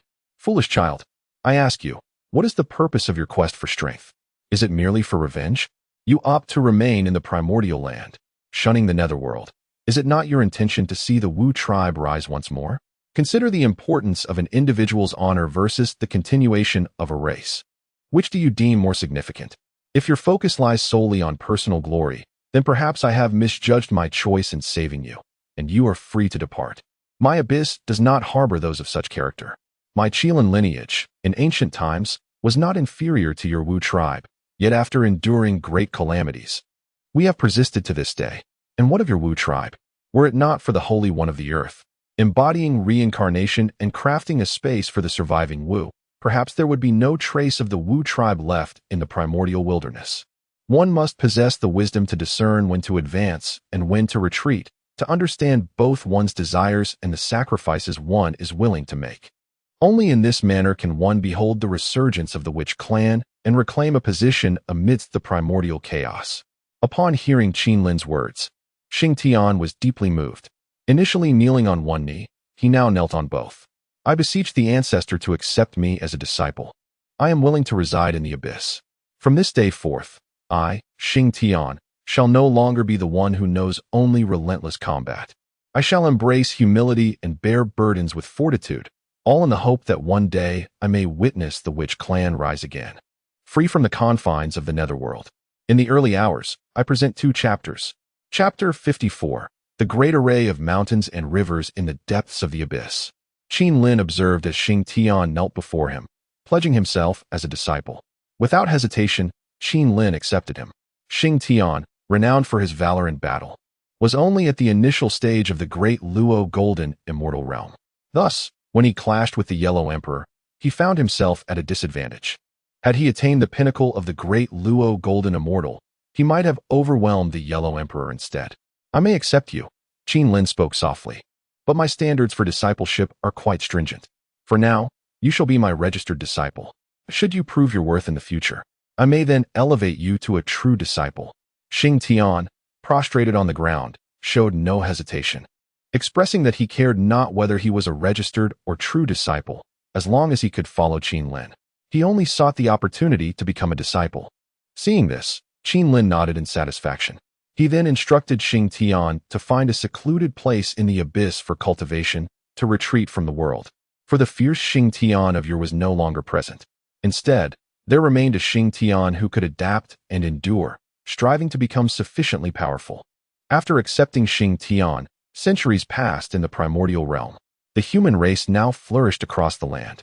Many of the demon clans either sought refuge in the 10,000 demon kingdom or chose to cultivate in remote mountains or vast rivers and lakes, living in relative freedom. However, as the human race expanded, the space available for demons to thrive diminished increasingly. Numerous demons that did not align with the 10,000 demon kingdom were discovered by humans and labeled as monsters, often facing violent hostility. This situation instilled fear in many demons, compelling them to avoid human contact. Even those who dared to appear in public were often high-level demons that transformed into human forms. This reality forced many demons to make a choice. Either seek asylum in the 10,000 demon kingdom or be fortunate enough to gain the protection of some sage forces, or retreat to a hidden place, diligently cultivating and abandoning all other thoughts. In this era, the human race was overwhelmingly powerful. Nevertheless, within the abyss, Qin Lin remained acutely aware of the circumstances beyond. He recognized the unstoppable rise of humanity. As someone from a later era, he felt no resistance to this emergence. Rather, he found a deeper understanding of it. In truth, humanity was quite weak.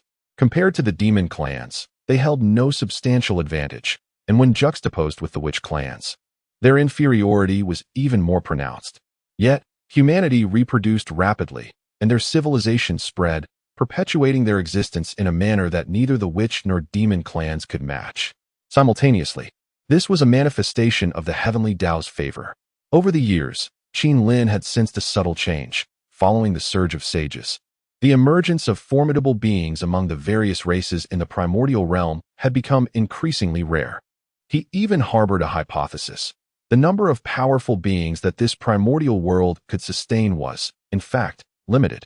Should a continuous emergence of formidable beings and numerous saints occur, the heavenly Tao of this primordial world may very well be on the brink of collapse. Following the advent of the human race, the heavenly Tao has turned its focused scrutiny upon them. This race, characterized by a wide range of innate talents and a mere lifespan of a century, holds the potential to foster a harmonious equilibrium within the primordial realm if allowed to flourish extensively. Conversely, should the demon or witch races continue to thrive, given their superior bloodlines, the emergence of a multitude of great Luo golden immortals or quasi-saints would be akin to child's play. Thus, the rise of the human race within the primordial world, while seemingly fortuitous, is ultimately inevitable. At this juncture, across the vast expanse of the primordial land, an unexpected deluge has struck in recent years, resulting in severe flooding that has inundated several human settlements. However, the various factions within the primordial realm have refrained from intervening. This predicament must be resolved by the humans themselves. Among them, a figure named Diyu has emerged, possessing no exceptional cultivation. Yet, upon witnessing the rampant water calamity, he promptly mobilizes a multitude of his kin to commence flood control efforts. Meanwhile, in the depths of the abyss, Qin Lin receives a sudden task prompt. Ding! A cataclysmic flood rages forth. Within the primordial realm, a human named Diyu tirelessly traverses the land to undertake the monumental feat of flood control. Will you choose to emerge from the abyss to lend your assistance? Choice 1. Accept the task and aid Diyu in flood control. Reward: the postnatal spiritual treasure, the Long River Sword. Choice 2. Decline the task. Reward: the Wanli Mountain River Formation. One of the 10 renowned formations of the primordial realm.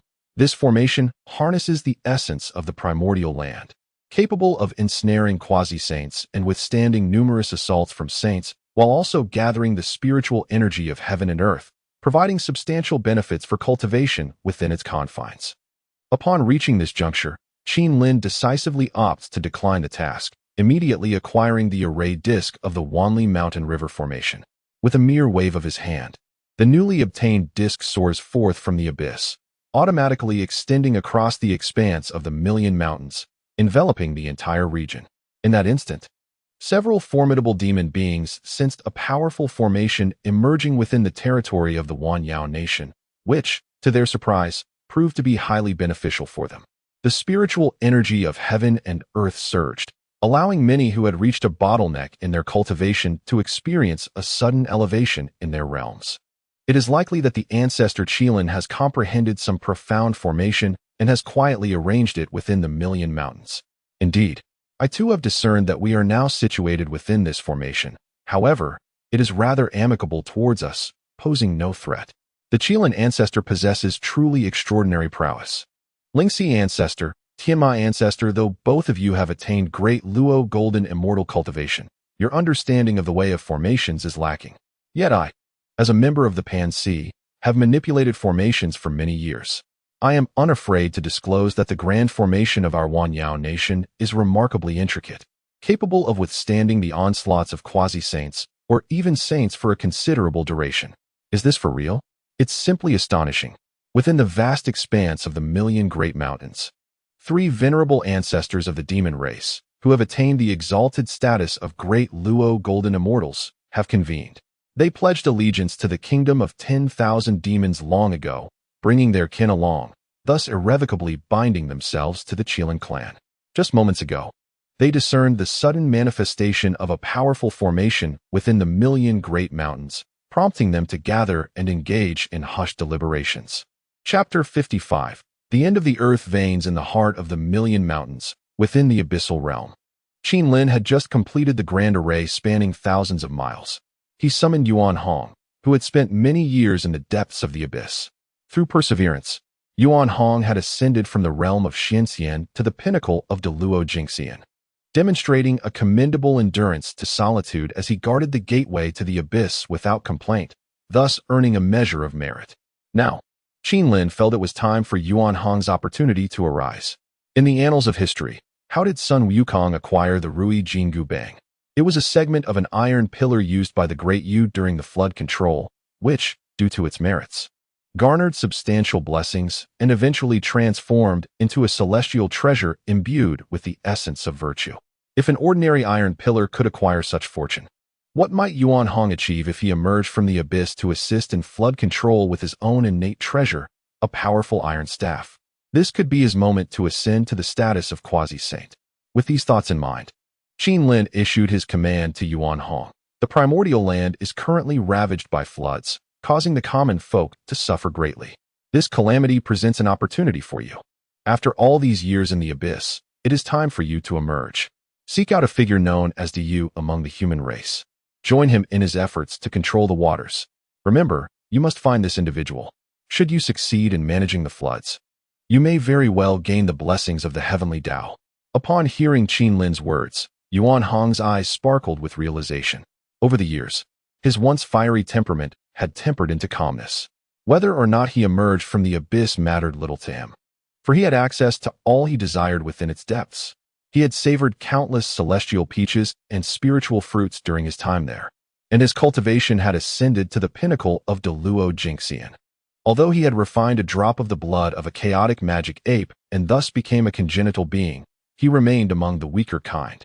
Without any fortuitous encounters, his chances of breaking through to quasi-saint cultivation remained slim, leading him to adopt a nonchalant demeanor.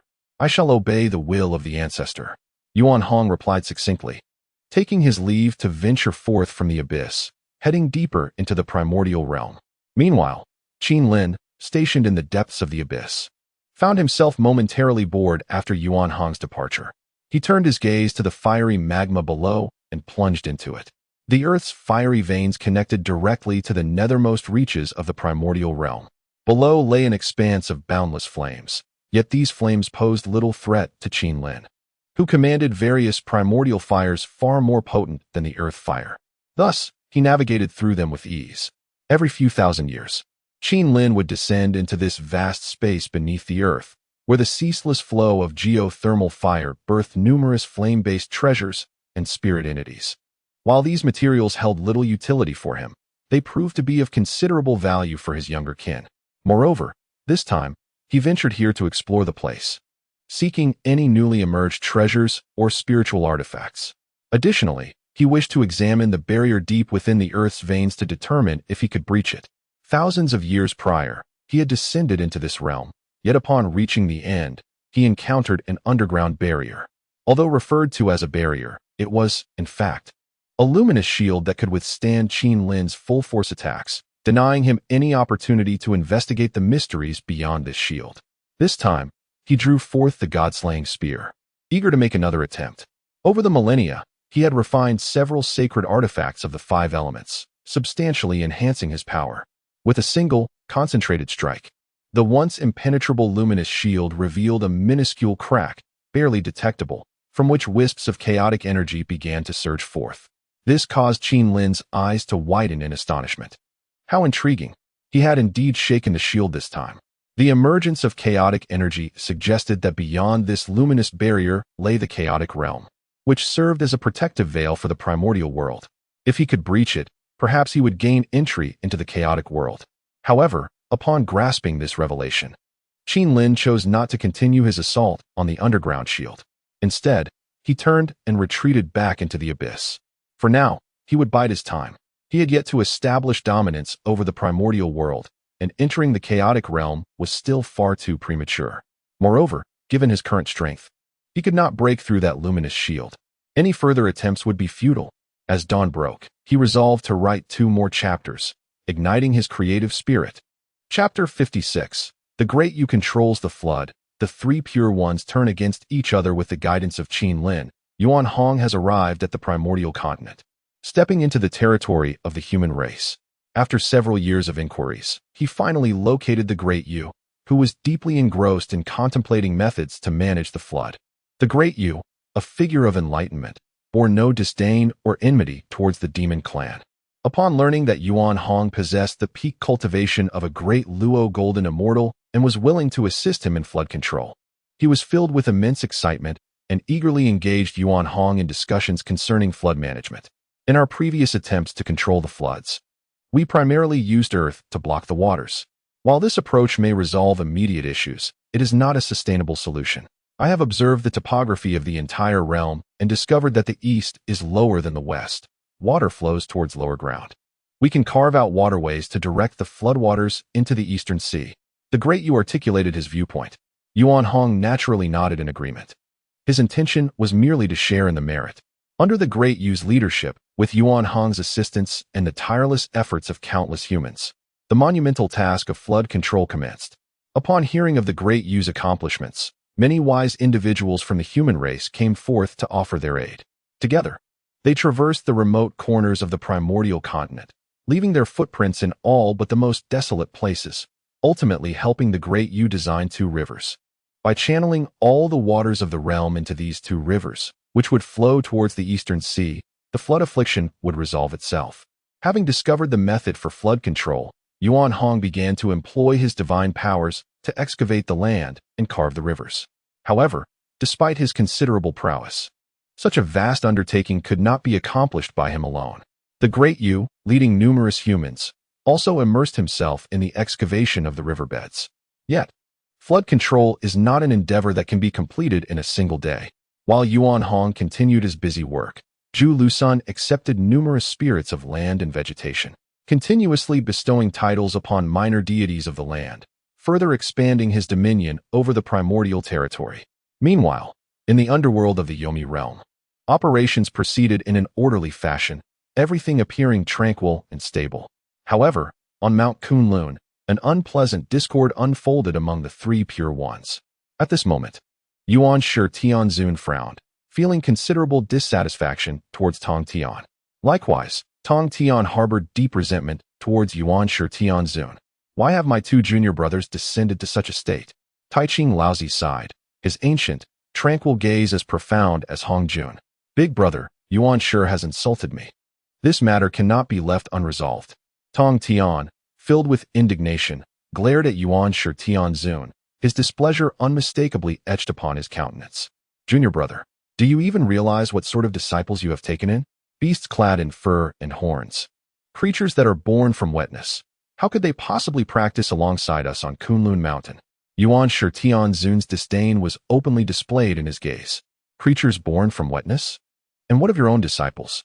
Upon hearing Yuan Shitianzun's remarks about his disciples, Tong Tian was immediately enraged, confronting Yuan Shitianzun with fervent ire.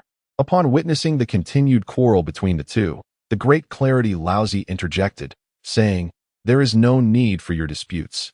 Each of us follows a different path. Why engage in conflict over trifles and disturb the harmony of the three pure ones?" Upon hearing this, the primordial heavenly sovereign felt that Laozi was intentionally favoring the Tongtian master. He immediately resumed his scornful remarks, stating, "Tongtian, do you even comprehend the state of your disciples' actions upon my Kunlun Mountain?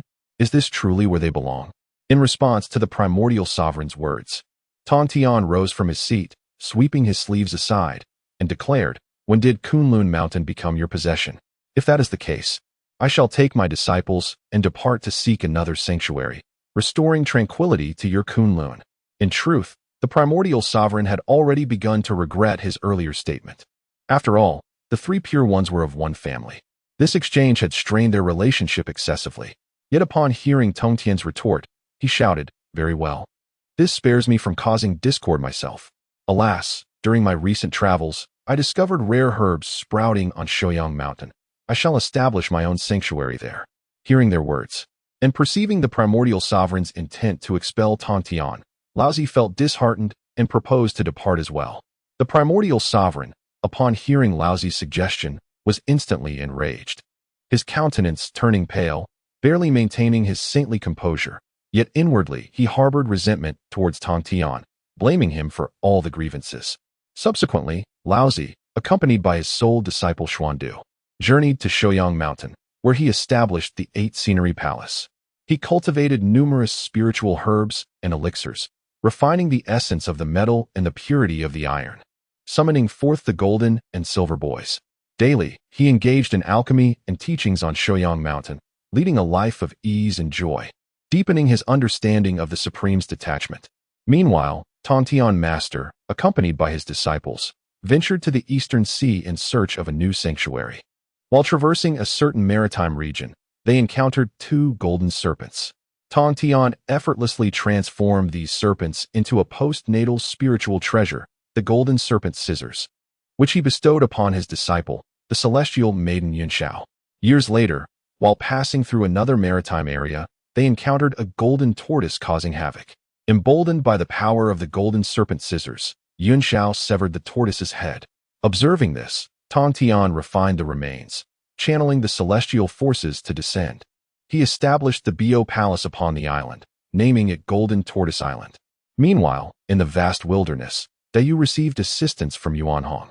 Together, they managed to channel the rivers of the world into 2 major waterways, alleviating the floods plaguing the land. The heavens bestowed merit upon them, with 50% falling to Dayu, a person of modest cultivation, who thereby attained the status of a great Luo golden immortal. Yuanhong received 40%, while the remaining 10% was distributed among the myriad of humans who participated in the flood control efforts. Following this, Yuanhong experienced a breakthrough in his cultivation upon receiving his share of merit. Originally, he had already reached the pinnacle of grandeur, and at this moment, having accumulated a significant amount of merit, he shattered the constraints of his foundation and ascended to the realm of quasi-saintship, achieving the first level of that exalted state. Due to his contributions in flood control, Yuanhong's iron staff also became imbued with a considerable amount of merit. This staff, originally a treasure of the postnatal realm, had accompanied Yuanhong for countless eons. After absorbing a wealth of celestial merit, it transformed into a treasure of postnatal merit, akin to the magnificent Linglong Pagoda of heaven and earth, weighing a staggering 100,000 pounds and capable of altering its size at will. This was far superior to the Rui Jingu Bang. Upon the conclusion of the flood control efforts, Yuanhong bid farewell to the earnest entreaties of Dayu and returned to the depths of the abyss. Chapter 57. Beyond the 33 Heavens within the majestic Zixiao Palace. At this moment, Hongjuan's avatar opened its eyes, revealing a countenance steeped in concern. His true self found itself ensnared within the secret realm of the chaotic world, unable to return promptly. Yet, following the war of the witch and demon, the Honghuang realm had once again birthed an array of extraordinary talents. If these talents were not kept in check, his dominion over the Honghuang world would inevitably wane, a prospect he dreaded. The era of the 3 sovereigns and 5 emperors had come to fruition. It was time to usher in the next calamity. However, this impending tribulation would not befall the human race, but rather his own esteemed disciples among the saints. Presently, the saints wielded immense power that required restraint. Otherwise, the rapid ascension of their disciples would surely disrupt his control over the Honghuang realm. Not only were they a concern, but the sudden emergence of the Qilin clan also posed a significant threat. At this juncture, Hongjun rose to his feet. According to his calculations, his disciple, Haoyan, should have arrived seeking his aid, yet the absence of his presence was perplexing. This absence instilled within Hongjun a feeling of losing control. He closed his eyes to delve into his calculations, only to find that the situation remained unchanged, just as it had been during his initial predictions. It was unfathomable, utterly incomprehensible. After an extended period of contemplation, Hongjun could discern no new developments. Reluctantly, he decided to summon Haoyan with a transmission, urging him to visit. Upon receiving Hongjuan's call, the Jade Emperor Haoyan felt a mix of surprise and astonishment. Ever since the Tao ancestor entrusted him with the stewardship of the heavenly court, it seemed as if he had been forsaken, left in silence and neglect.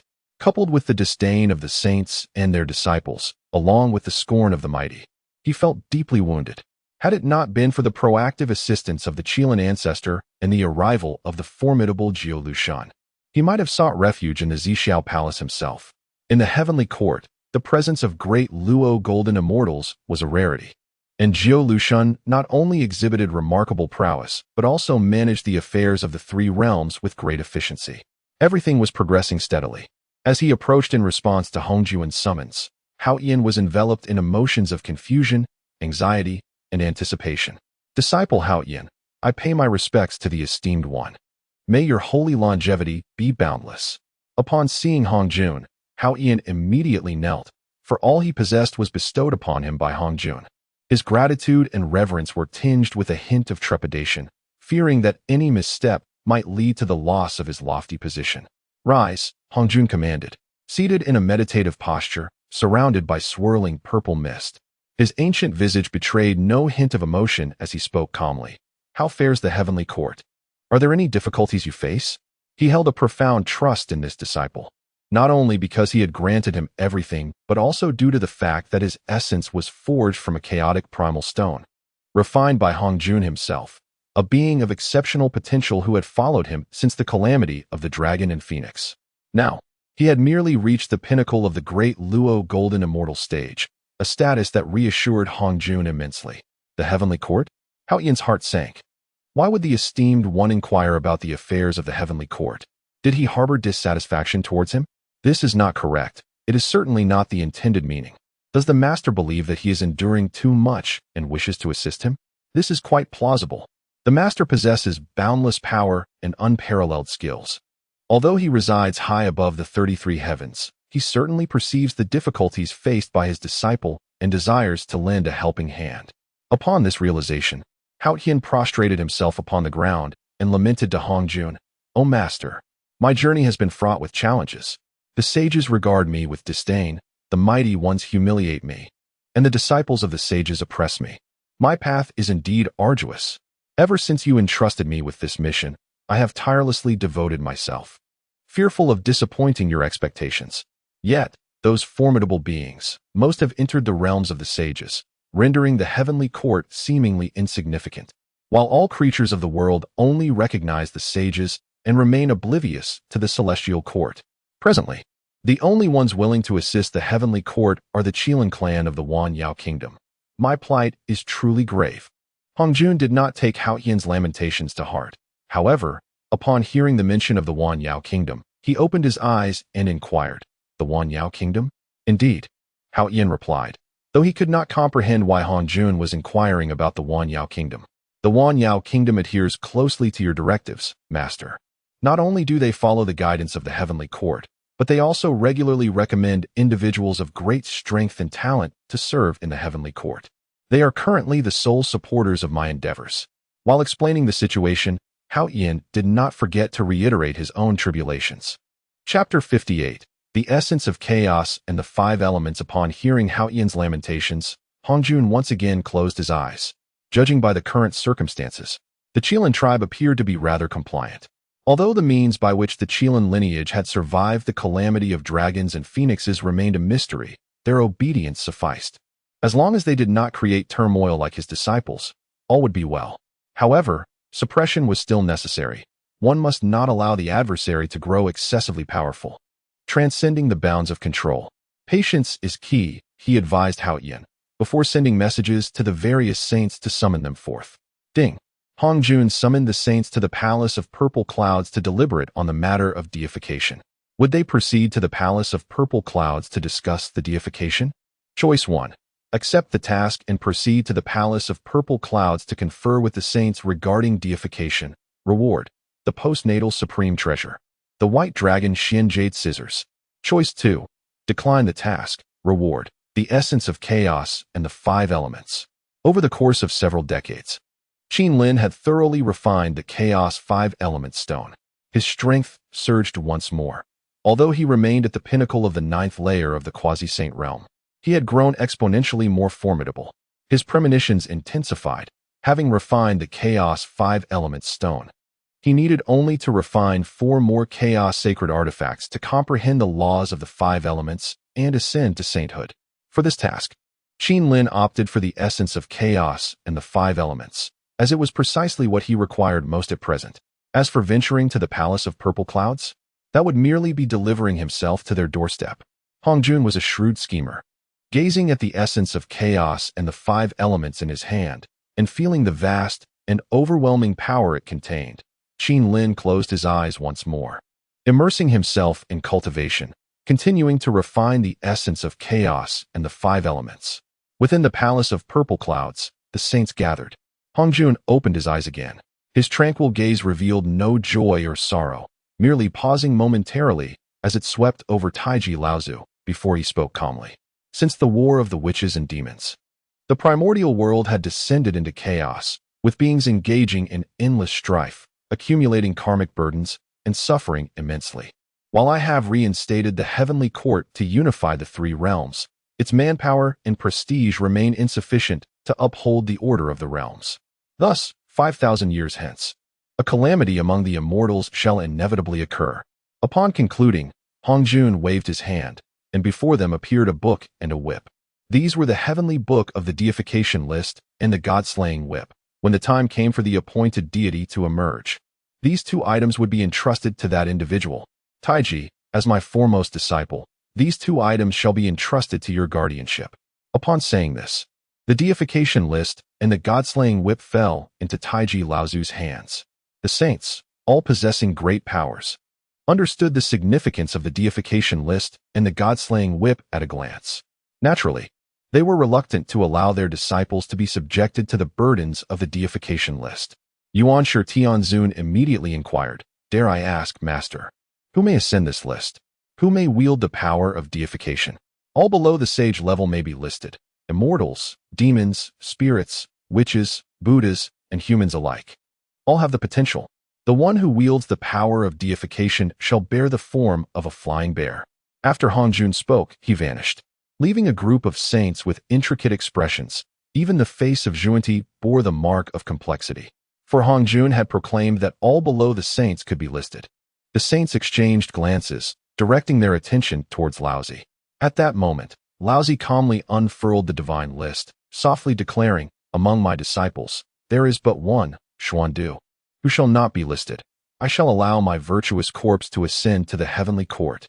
With that, under the watchful eyes of the saints and the celestial realm, Laozi's virtuous corpse emerged from his body, performing a respectful gesture to the saints before soaring towards the heavens.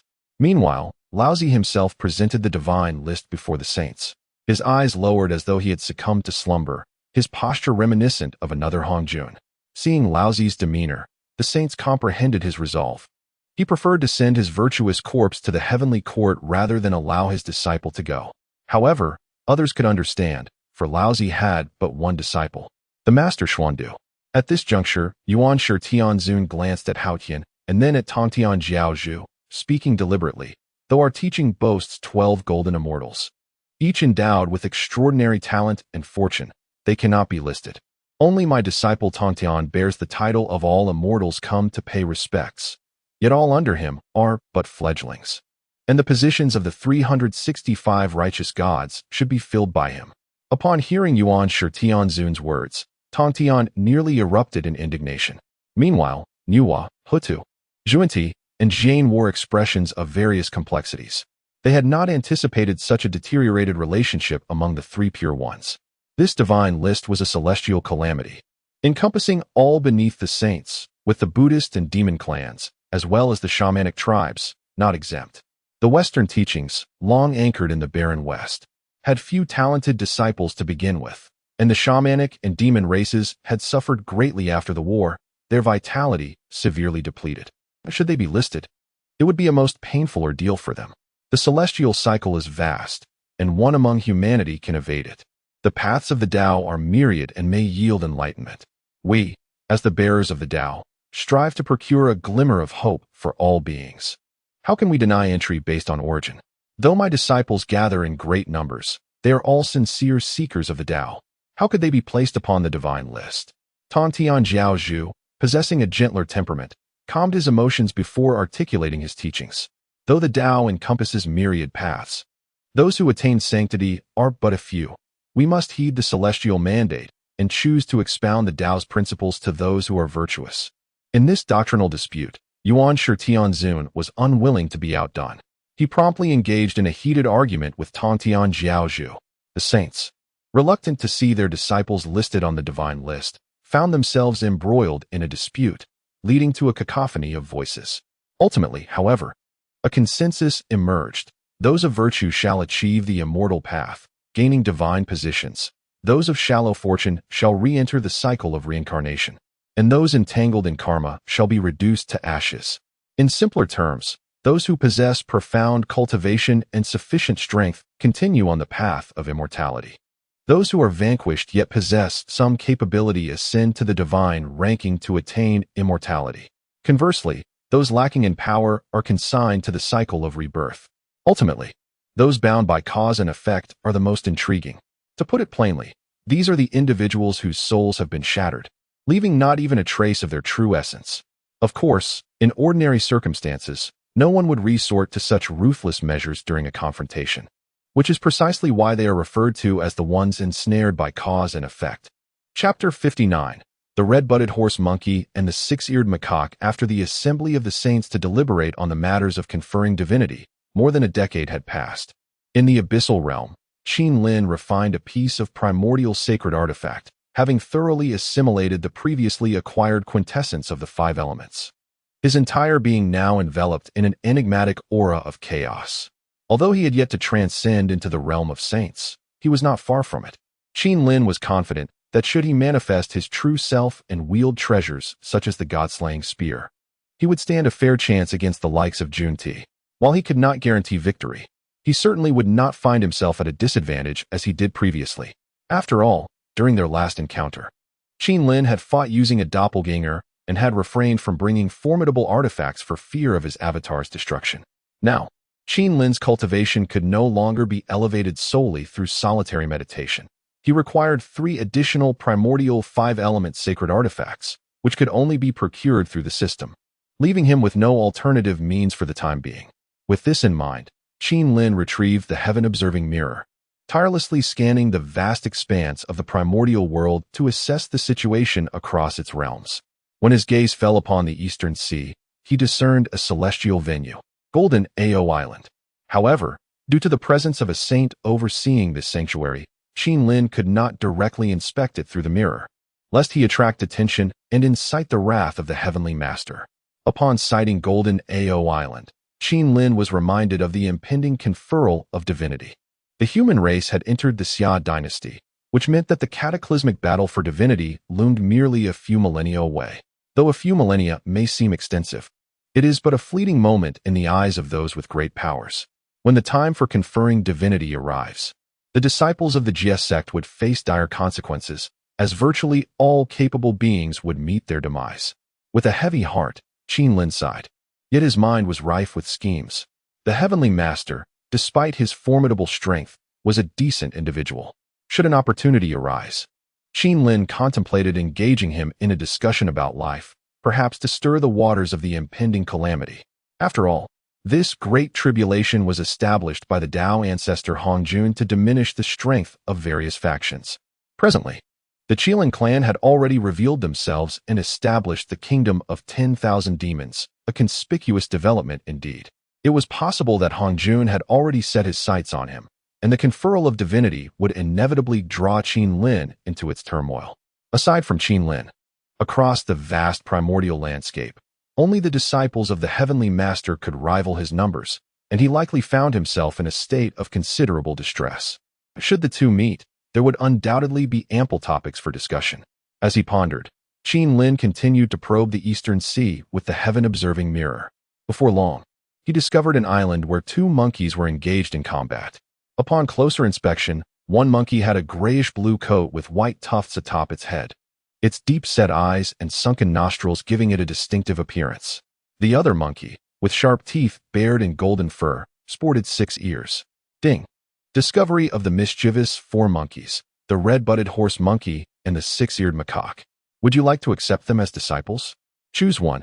Accept the task. Recruit 2 monkeys as disciples, thereby strengthening the power of the myriad demons and enhancing the heritage of the Qilin clan. Obtain 5 innate spiritual roots of Huangzhong Li, 10 celestial spiritual roots of Ziyue Hua, 10 immortal spirit fruit trees, and 10 thunder wind leaf trees. Choose 2. Decline the task, turn a blind eye. Receive the acquired spiritual treasure, the demon-revealing mirror. Upon hearing the system's voice, Qin's heart confirmed his suspicions. Indeed, it was these 2 monkeys. The 4 great spirit monkeys had emerged successively during the primordial era, with the last one appearing only during the journey to the west. Over the years, Qin had contemplated seeking them out, but had never discovered their whereabouts. This time, fortune smiled upon him. Both had appeared. After contemplating for a moment, Qin resolved to accept the task and summoned Yuan Hong. Following the flood control efforts, Yuan Hong had garnered a significant portion of merit, thus breaking through from the great Luo Golden Immortal to the first level of Quasi-Saint. Although he had spent several hundred years cultivating in the abyss without notable advancement, his foundation had grown considerably more refined. 3,000 miles east of the East Sea lies an island, home to 2 monkeys akin to the 4 great spirit monkeys. You may bring them to cultivate together in this abyss. Qin was exceedingly pleased with Yuan Hong's prowess. A Quasi-Saint-esque cultivation level is undoubtedly a formidable force, even among the pinnacle of experts during the Fengshen era. Similar to me, the 4 great spirit monkeys? Upon hearing Qin's words, even Yuan Hong, who had tempered his temperament to perfection in the abyss, could hardly suppress the primal excitement belonging to a monkey, fidgeting restlessly. For a long time, he had practiced alone. While he had many friends in the abyss, such as the Fire Qilin, White Tiger, and Tongue Snake, none had ever regarded him as an outsider. Yet, witnessing groups of Qilin frolicking together, and even the White Tiger associating with the Azure Dragon and Vermilion Bird, he could not deny the loneliness he felt. The revelation of the other 4 great spirit monkeys' presence undoubtedly brought him immense joy.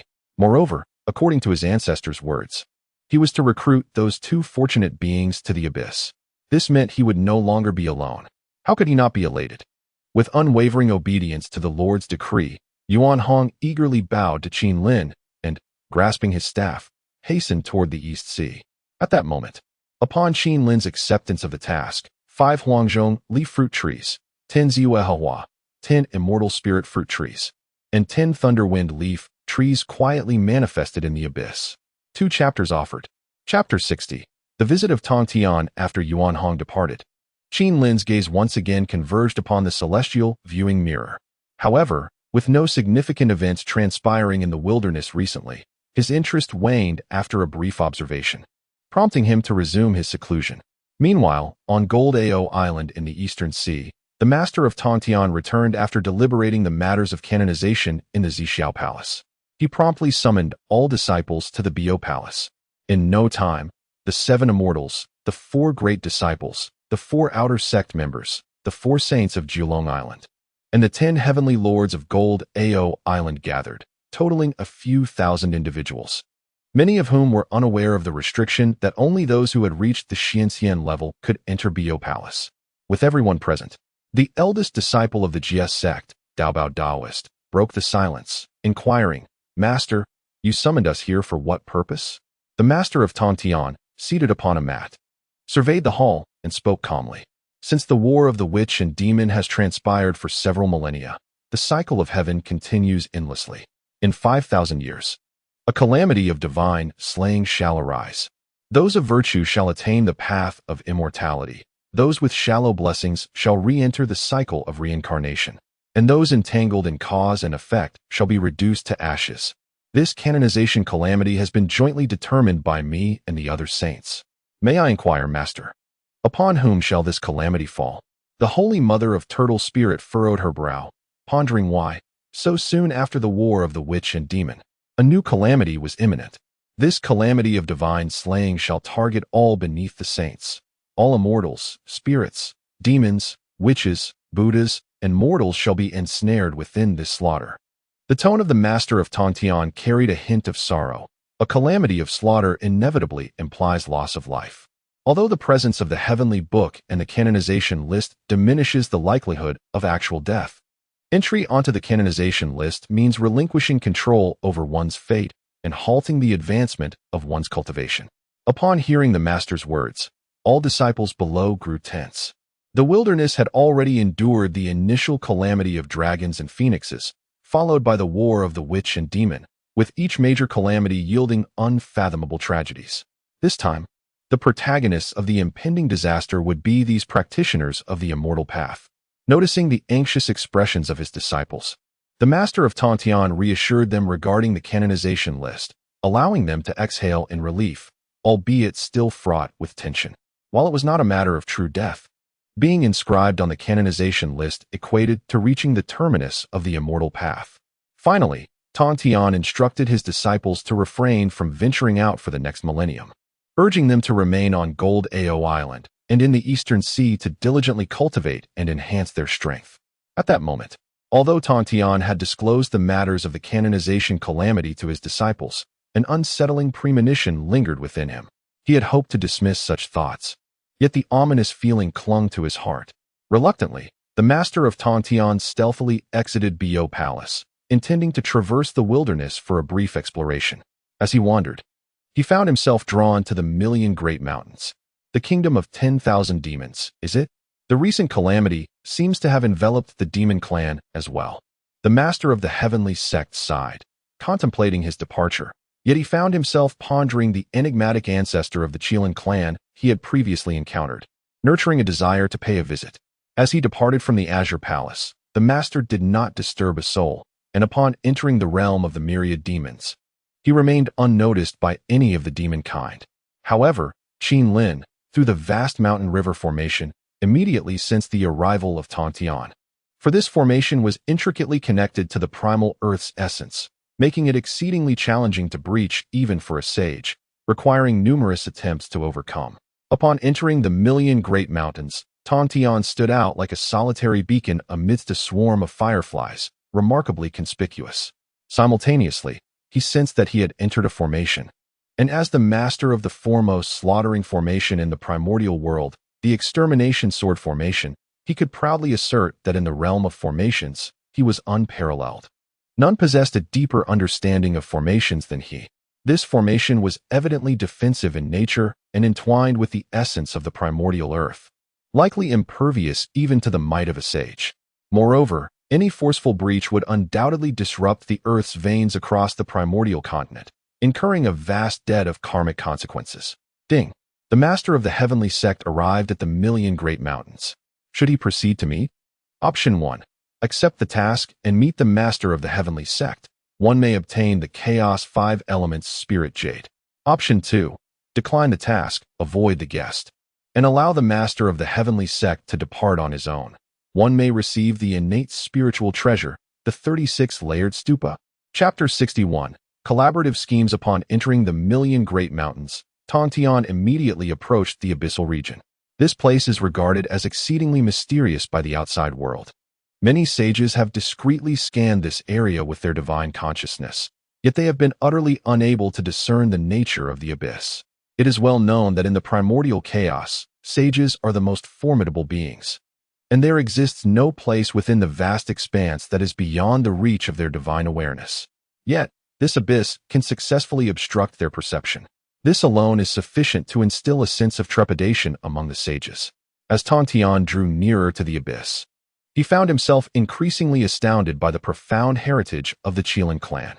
The powerful demon beings within the Million Great Mountains congregated in considerable numbers. He sensed over a dozen Deluo golden immortals and several hundred golden immortals in the nearby mountain ranges. Moreover, the atmosphere here was rich in spiritual energy, rivaling that of various blessed lands. Upon approaching the abyss, he discovered a kind of intangible force enveloping the entire region. This power is extraordinarily enigmatic.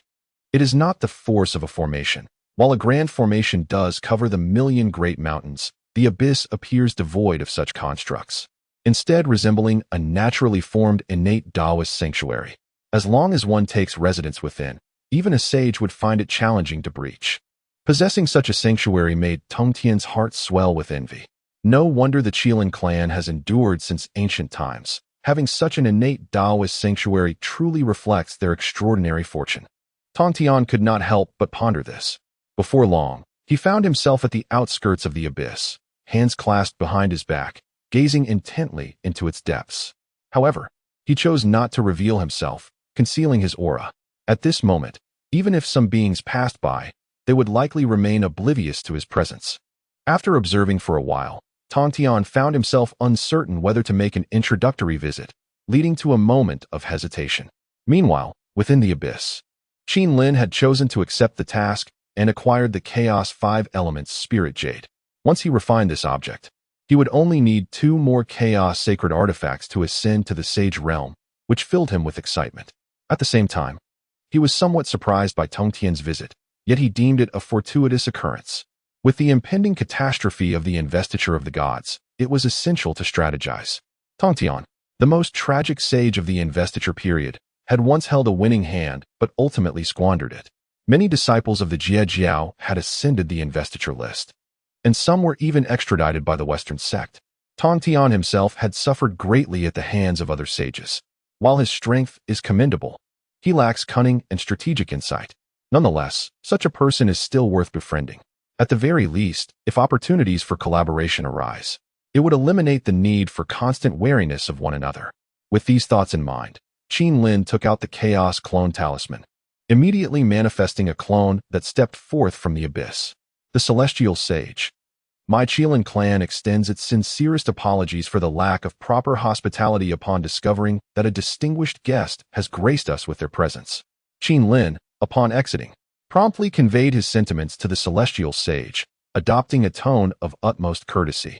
Meanwhile, at a distance, the Celestial Sage, who had been contemplating whether to initiate a visit to the Kirin clan, was taken aback as he witnessed the clan's venerable ancestor personally emerge and direct a transmission towards him. This unexpected gesture raised his eyebrows in surprise. It is noteworthy that he had concealed his whereabouts, yet the ancestor of the Kirin clan had discerned his presence and pinpointed his exact location. This could imply either that the ancestor possesses an equivalent level of sage cultivation or that the formidable array encompassing the vast mountains is far more extraordinary than he had anticipated, thus unveiling his concealed movements. I apologize for any amusement I may have caused, for I truly did not foresee the remarkable depth of your Kirin clan. The external array undoubtedly ranks among the foremost of the 10 greatest formations in the primordial realm. Furthermore, the abyssal domain where your clan resides is a treasure trove, unparalleled in the entirety of the primordial expanse, which undoubtedly evokes deep envy. The Celestial Sage expressed with reverence. At this moment, Qin refrained from further dialogue and instead approached a venerable ancient pine at the edge of the abyss. This locale featured a natural stone table accompanied by several stone stools. As a gesture of hospitality towards the esteemed Celestial Sage, I have prepared some aged tea from the Tao Enlightenment tree. If time permits, Shall we indulge in a cup of tea and engage in profound discourse? Chapter 62. Tea and Philosophy. At the invitation of Qin Lin, Tong Tian instantly appeared on the stone bench.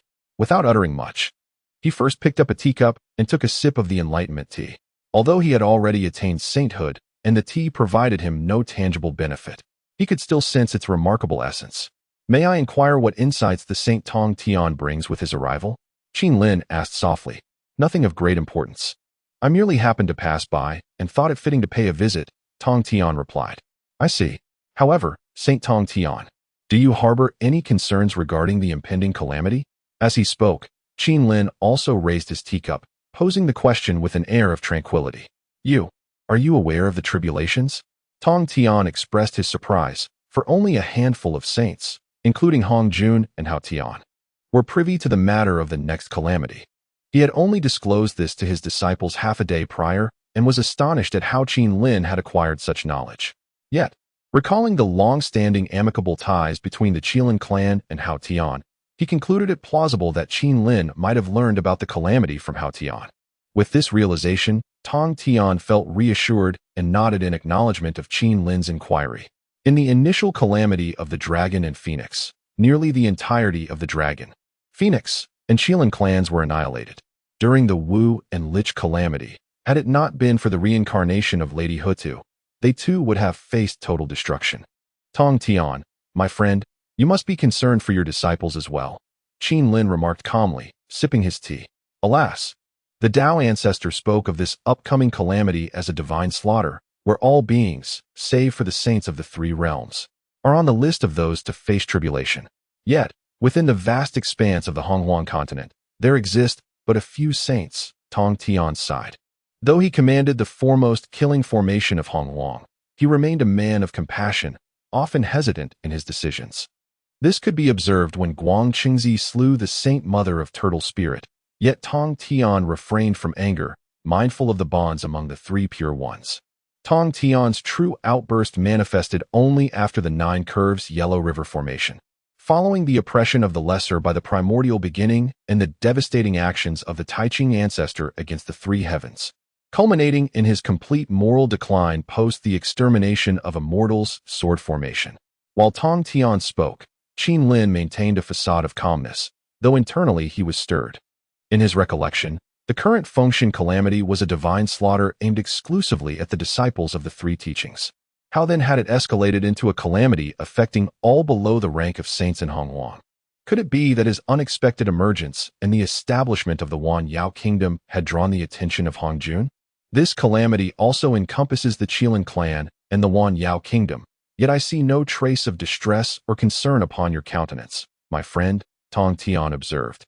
His curiosity piqued by the Qilin clan's method of survival, as he found himself less inclined to savor the tea. All calamities arise from the force of tribulation, akin to the relentless torrents of floodwaters that, after a time, breach their banks to release their fury. Such is the origin of calamities. However, if one is aware of the inevitability of tribulation and understands that it cannot be averted, what purpose does worry serve? Having experienced the calamities of the dragon and phoenix as well as the Lich disaster, Qin Lin possesses his own insights regarding the calamities of quantification. The multitude of sentient beings in the vast wilderness exceeds trillions, and among them are numerous accomplished cultivators. This exerts considerable constraints on the operations of the heavenly Tao, presenting a substantial burden. Thus, at a certain juncture, calamities are destined to descend, a truth that remains unaltered through the ages. Although this current divine calamity was initiated by Hong Jun, who harbors significant personal motives, it is nonetheless a manifestation of the heavenly Tao.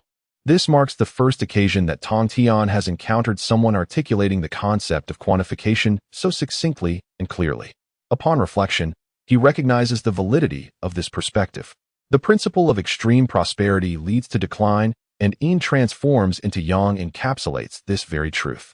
Hearing Qin Lin's thoughts on the calamity of quantification, Tong Tian expresses his profound agreement. Truly, it is no surprise that such a formidable lineage has persisted since ancient times, possessing their own unique understanding of the calamity of quantification.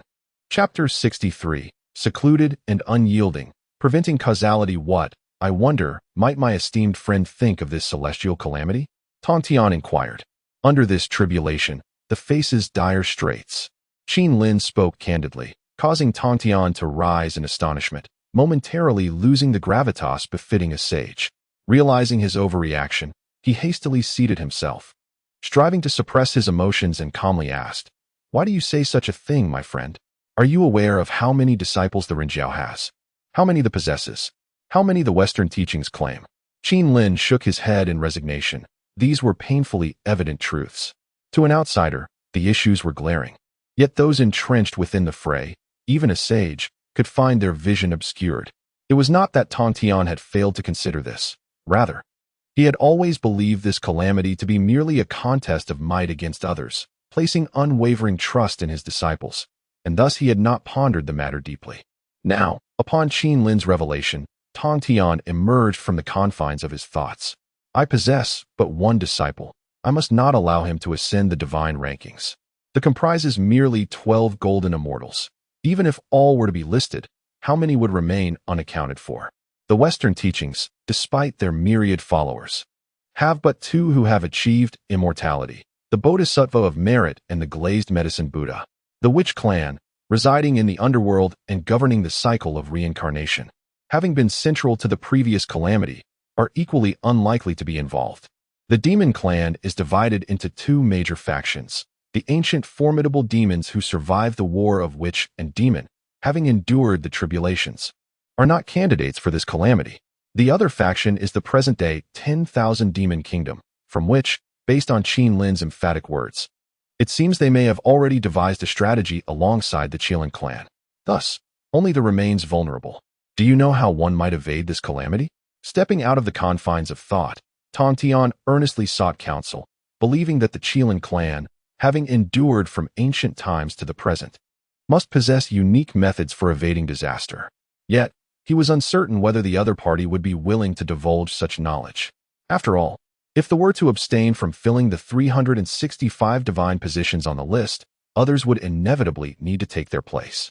Secluded and unyielding, one must avoid the taint of calamity and refrain from entering the tribulation. At this moment, Qin Lin did not conceal his thoughts. He had but one method: survival. Indeed, upon hearing this, Tong Tian let out a sigh of relief.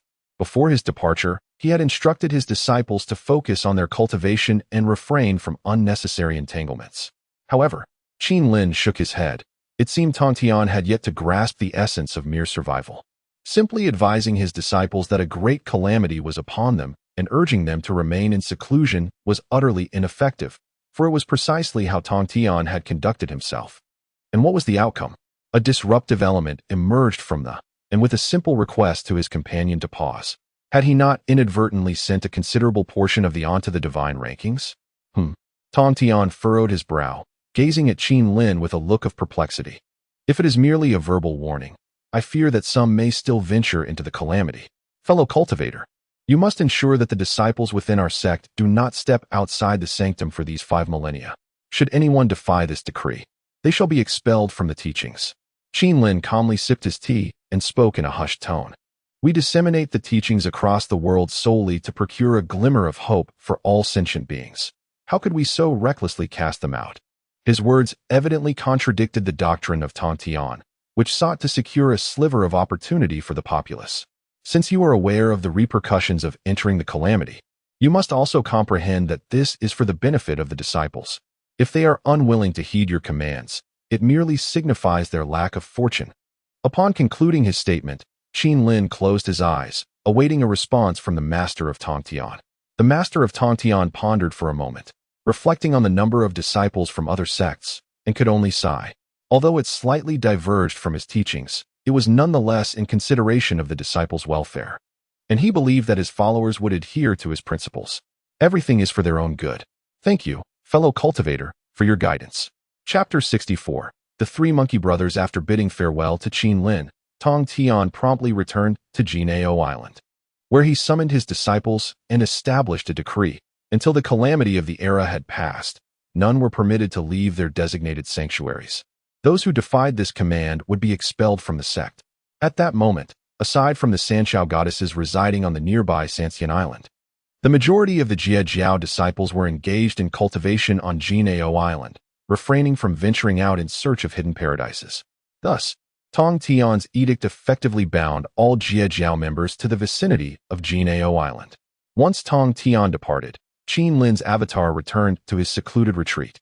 He summoned the fire Qilin and the 5 sacred beasts, imparting to them the gravity of the impending Fengshen calamity, urging them to diligently cultivate and refrain from stepping even a foot out of the abyss.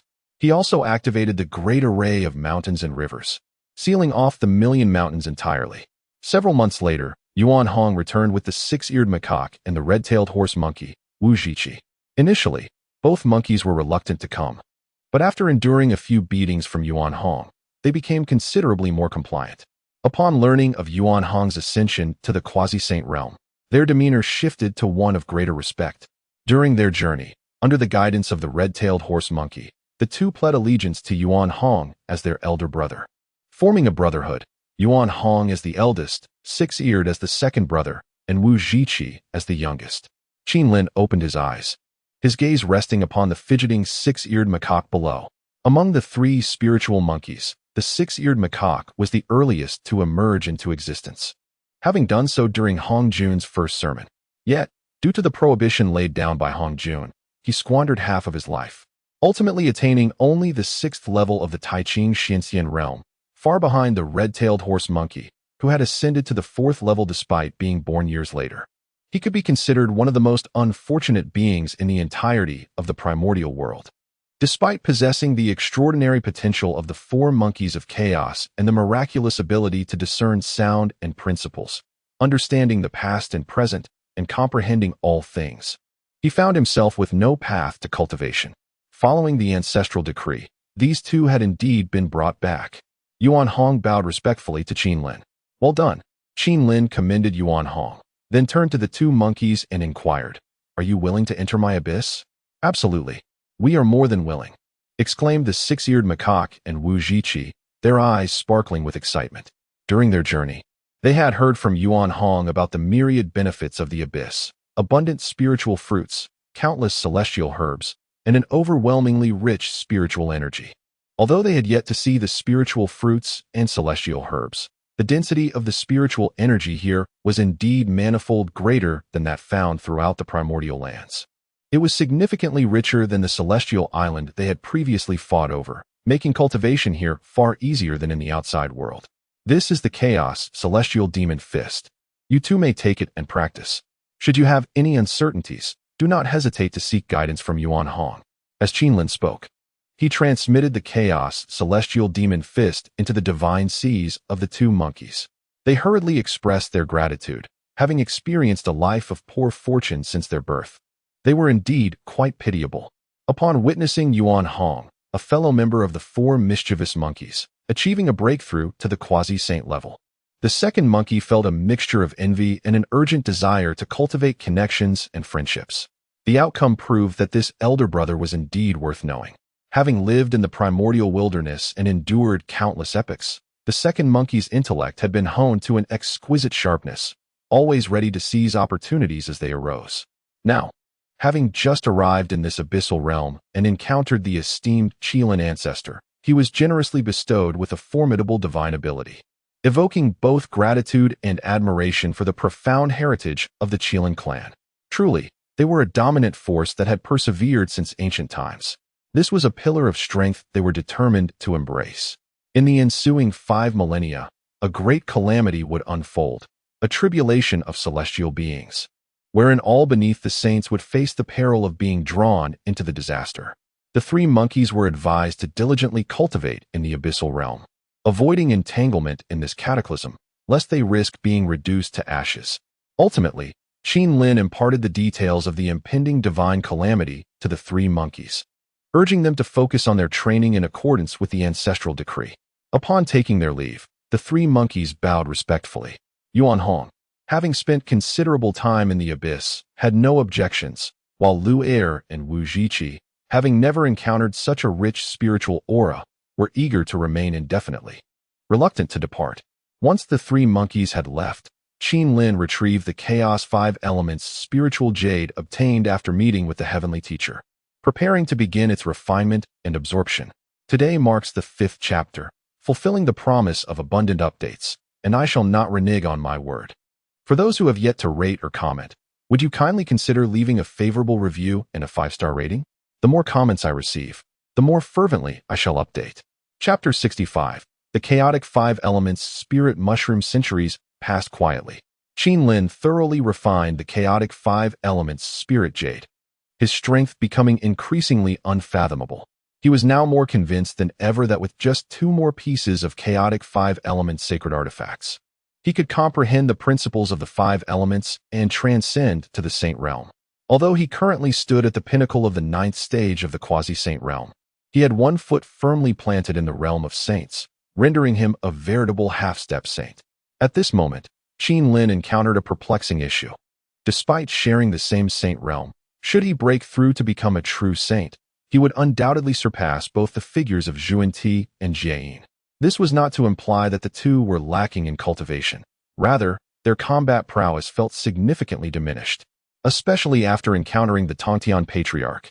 Qin Lin sensed that while Zhuan-Ti and Jieyin were inferior to Tongtian, they were not excessively weak. Yet, when faced with Qin Lin, they seemed to lack something intangible. Indeed, they were all within the saint realm, yet Zhuan-Ti, Jieyin, and Tongtian all exuded an aura that felt somewhat incomplete, lacking a certain roundness. Could it be? Suddenly, an idea struck Qin Lin. Previously, the system had rewarded him with the method of slaying the 3 corpses, a saintly method passed down by Hong Jun in the primordial age. However, Qin Lin had yet to practice it, choosing instead to tread the path of the 5 elements, aspiring to forge his own way. Now, it appeared highly probable that the root of his dilemma lay within this method of attaining sainthood through the 3 corpses. Fortunately, Qin Lin had exercised caution in the past. Had he continued down his current path of cultivation, while attaining sainthood might have been feasible, his combat strength thereafter would have been woefully inadequate. Furthermore, whether he could advance further remained uncertain. Reflecting on this, Qin Lin scrutinized the method of slaying the 3 corpses. Yet he discerned no apparent flaws. It was reasonable to assume that if it were truly so simple, the likes of Tongtian and other saints would have uncovered the issues long ago. At that moment, within the heavenly court, the Jade Emperor Haoyan opened his eyes from meditation, letting out a sigh, still unable to break through to the quasi-saint realm. Born from the primordial chaotic stone, his innate talents were modest, and his foundation was average. Having been enlightened by Hong Jun since the Dragon and Phoenix Cataclysm, he had endured countless months and years. Yet his strength remained at the pinnacle of the great Luo Jingxian realm, imparting a profound sense of helplessness and frustration. Alas, the path of cultivation cannot be forced. With this thought, Haoyan appeared in the Lingxiao treasure hall. Throughout the years, he had gathered numerous powerful figures. Among them was the Tai by Venus, transformed from the gold of the Golden Star, who, though lacking in strength, proved an excellent aid in managing affairs. Additionally, there were the demon-subduing Marshal, the Heavenly Chao Marshal, the Black Fiend General, and the Yu Sheng True Monarch, among others, each possessing at least the cultivation of a golden immortal, each with their own unique capabilities. However, in comparison to the vastness of the heavenly court, their numbers were rather meager. It should be noted that during the era when the demons ruled the heavens and the witches governed the earth, the heavenly court was constructed to accommodate all the formidable beings of the primordial demon tribes. Yet now, the disparity in numbers was pitifully stark. Upon reaching this juncture, the Jade Emperor, Haoyan, felt a sense of helplessness. Yet, he was reminded of Qin Lin, to whom he had once pledged to dispatch some to the heavens. Moreover, the previously recommended Jiu Lu Sun had proven to be exceptionally effective. The position of the land deity had already taken root in the hearts of the people within the vast wilderness. It was even rumored that some mortals had erected temples on the land to honor and worship the deity of the earth. With these thoughts in mind, Haoyan exchanged a few words with the bright star of Tai Bai and entrusted the mundane affairs of the celestial realm to him, before setting off towards the Million Great Mountains. He had matters to discuss with the elder of the Qilin clan. Through numerous interactions with the Qilin ancestor, it became evident that this clan possessed formidable strength. Although they lacked a sage among them, they surpassed the might of many other sage factions. Furthermore, the Qilin clan remained steadfast supporters of the 10,000 Demons Kingdom. Despite harboring some self-interests, They were aligned with him on broader issues, far preferable to the disciples of the sages and those with great powers. Ding. Upon arriving at the Million Great Mountains to pay a visit, a choice was presented regarding whether to meet him. Option 1. Meet him. One could obtain the Chaos 5 Elements spiritual herb. Option 2. Refuse the meeting and let him depart. One could receive the postnatal supreme treasure, the Human King's creation cauldron. The sudden emergence of this task, particularly with the prospect of acquiring another Chaos sacred object, left Qin Lin immensely exhilarated. Soon, once he secured this item, only one more would remain. However, upon seeing Hao Yan's visit, Qin Lin felt a twinge of curiosity. What could the Jade Emperor want with him? Was the Heavenly Court in need of personnel, prompting Hao Yan to seek out his assistance? Indeed, this possibility seemed quite substantial. Although Zhu Lusun had already assumed a position in the Heavenly Court, aiding Hao Yan in assembling various land deities, many divine positions still lay vacant. If the opportunity arose, he could indeed recommend individuals to him. After all, once the sealing of the gods occurred, prime positions within the Heavenly Court would dwindle. The chance to select from such opportunities was truly a boon. Deep in the abyss, Qin Lin smirked slightly and promptly dispatched a clone to meet with Hao Yan, inquiring about the Jade Emperor's intentions. Should there be any matters requiring his assistance, he would be more than willing to lend a hand. Chapter 66. The layout for the canonization. The Jade Emperor Hao Yan. Upon your unexpected arrival, what wisdom do you bring? At that moment, Qin Lin appeared before Hao Yan, inquiring repeatedly. As Hao Yan stepped into the great expanse of the Million Mountain, he was taken aback by Qin Lin's sudden appearance and respectfully clasped his fists in greeting, saying, Ancestor Qilin, I have come today concerning the impending calamity. Qin Lin was momentarily stunned. It was understandable that Tongtian Patriarch would seek him regarding the matters of canonization. But why would Hao Yan also approach him about this? That struck him as peculiar. Nevertheless, Qin Lin waved his hand, and before them materialized a few stone tables and benches. The two took their seats, and Qin Lin brewed a cup of enlightenment tea, presenting it to Hao Yan. This canonization calamity is a grand event for the deities of the three realms to enter the Heavenly Court. What causes your concern? Hearing Qin Lin articulate the details of this calamity with such precision, Hao Yan was momentarily astonished. Ancestor Qilin, you perceive one aspect yet remain oblivious to the other. On the surface, that is indeed the case. However, this is a calamity of slaughter, and those who enter the canonization list must be disciples of the four teachings. How could they willingly accept inclusion in this list? How could they consent to be directed by the Heavenly Court? Qin Lin was somewhat surprised. He did not anticipate Hao Yan's foresight. Indeed, as Hao Yan stated, while this canonization superficially enhances the strength of the Heavenly Court, the majority of those appointed to divine positions are disciples of the Jie sect. After their canonization, would any Jie sect members heed Hao Yan's commands? In fact, most would likely disregard the Jade Emperor's authority entirely. And what of the Chan sect? Aside from a few third-generation successors, there is scarcely anyone who listens to Hao Yan's words. Ultimately, they would be rendered powerless by the Western teachings. What are your thoughts, my friend? Qin Lin regarded Hao Yan. Although their exchange consisted of merely a few phrases, it was evident that Hao Yan's ambition was considerable. Moreover, he possessed the talent to match his aspirations. Yet he lacked the strength commensurate with such ambition. I wish to request that the ancestor recommend some talented individuals to serve in the Heavenly Court, to hold the positions of principal deities, and to divide the strength of the four saints. The Jade Emperor Hao Yan clasped his fists toward Qin Lin, earnestly beseeching him to recommend individuals. I have previously promised you, and I shall certainly keep my word. However, there is no need for excessive concern. First, do you know the number of disciples each of the three teachings possesses? Do you truly believe that the four teachings will negotiate fairly, allowing their disciples to compete on equal footing as discussed in the Zhixiao Palace? Qin Lin shook his head, while Hao Yan possessed talent. He was equally constrained by his limited perspective. He only perceived the discord between the three pure ones and the Western teachings, failing to recognize the internal issues within the three pure ones themselves, naively assuming that this was merely a fair contest among the disciples of saints. The ancestor remarked.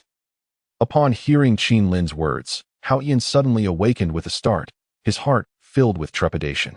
He comprehended the underlying implications of Qin Lin's statements, that the few disciples of the primordial supreme being, Laozi, and the two saints of the West might conspire together. If that were to transpire, the disciples of the would inevitably ascend the function list. Initially, he had not given it much thought. After all, the three purities were kin, and despite their separation, the bonds of affection remained.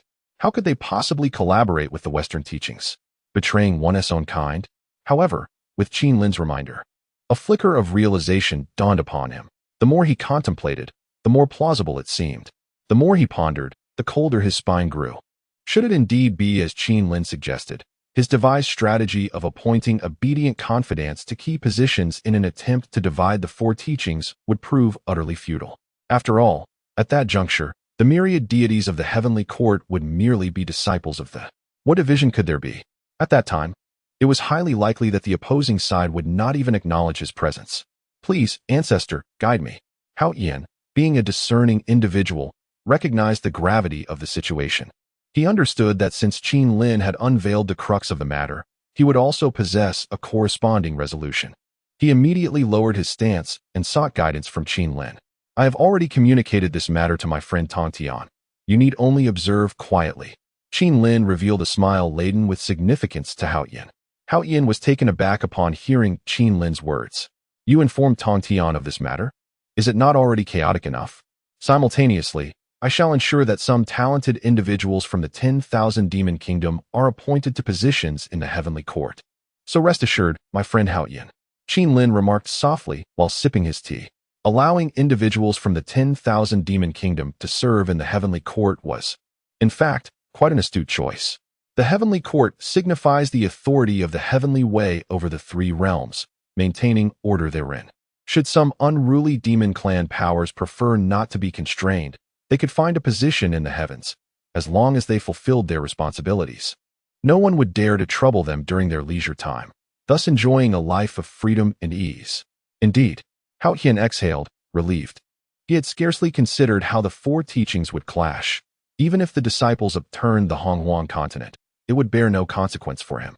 After all, even with audacity, they would not dare to act against the heavenly court. As per tradition, 2 chapters shall be presented at dawn. Today, on this National Day and Mid-Autumn Festival. Esteemed readers, let us continue to surge forth. More shall come at noon and in the afternoon. Let us embrace the fervor. Chapter 67. The Great Seal of Chaos. Upon hearing Qin Lin's words, Hao Yan felt a temporary sense of relief. He promptly returned to the heavenly court, while Qin Lin made his way back to the abyss, resuming his secluded cultivation. Before meeting Hao Yan, he had received the system reward of the Chaos 5 Elements spiritual herb. With the herb in hand, Qin Lin began the process of refining and absorbing its essence. During this refinement, strands of chaotic energy emanated from his body, accompanied by a faint rise of purple aura. The time spent on this endeavor was incomparable to his previous attempts. This time, it took a full 300 years. By the time Qin Lin had completely refined the Chaos 5 Elements spiritual herb and solidified his cultivation, 400 years had elapsed. The gains from this period were indeed substantial, bringing him a mere step away from the Saint Realm. Ding! The destined individual, Jiang Zia, has emerged. Should the host proceed to accept disciples? Option 1. Proceed to accept disciples and govern the sealing of gods. Gain the Golden Crow transformation technique. Option 2. Decline the task.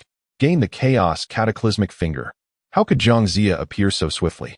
Qin Lin furrowed his brow. It was still the Xia dynasty, and the Shang dynasty had yet to arise. How could Jiang Zia have come into existence? However, after a moment's contemplation, Qin Lin realized that this must pertain to Jiang Zia's previous life, the flying bear, Zhang Pai. Based on the timeline, Zhang Pai should indeed be born around this time, and would subsequently journey to Kunlun Mountain in search of enlightenment, only to be disdainfully turned away by the primordial heavenly sovereign. Zhang Pai knelt in front of Kunlun Mountain for 1,750 days before his soul returned to the underworld. In his second life, he reincarnated as Jiang Zia and entered Kunlun Mountain, where he was accepted as a disciple by the primordial heavenly sovereign. After careful consideration, Qin Lin declined the task. Although Jiang Zia, Zhang Pai, exhibited considerable perseverance, being a product of both the bear and the Pai Xiao, resembling a bear with wings. He had not inherited the qualities of the Pai Xiao, which were rather lacking. This was evident from Jiangzia's 40 years of cultivation, during which he had failed to break through to the earth immortal realm. Thus, accepting Jiangzia as a disciple bore no benefits and would hinder his future plans. Allowing Jiangzia to continue his apprenticeship in the Chan sect along the original trajectory would suffice. However, this impending calamity was indeed a divine catastrophe, encompassing all beings below the saint level, including those of the Western teachings. Therefore, Qin Lin could employ subtle tactics to reveal Jiangzia's identity as the destined individual to the two Western figures. Given their unscrupulous nature, undermining would be merely a fundamental operation, especially considering the primordial heavenly sovereign's protective disposition. With this thought, a smile graced Qin Lin's face. The Western teachings' desire to seclude themselves was utterly impossible with his presence. Time swiftly passed once more, and 2 millennia flew by. Dynasties rose and fell in the mortal realm, with the Xia being supplanted by the Shang under the rule of Tang.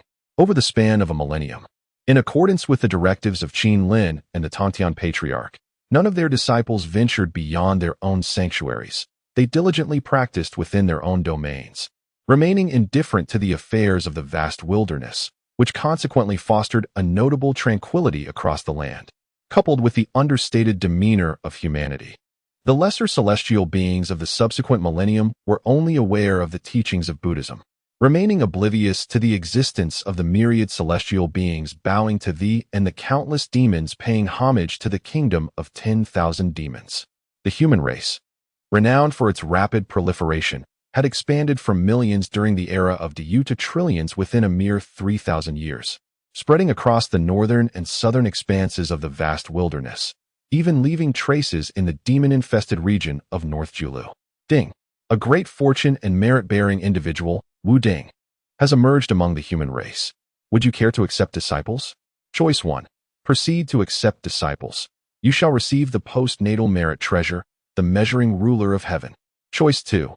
Decline the task. You shall be rewarded with the chaos-stabilizing steel, which may be employed to suppress the chaotic energies of chaos, allowing those below the Daluo golden immortal to cultivate within chaos. Upon hearing the voice of the system, Qin Lin awakened from his seclusion. Over the course of 2,000 years, he not only mastered the heavenly finger of chaos, but also integrated and refined his previous knowledge, thereby creating his own unique divine ability, the great handprint of chaos.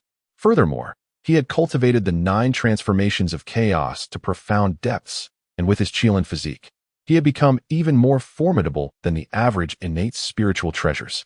However, as for this Wu Ding, it seemed that in a past life, he was noted as a sovereign of revival, elevating the Shang dynasty to its zenith. During his reign, he domesticated pigs, cattle, and horses, even crossbreeding to produce mules.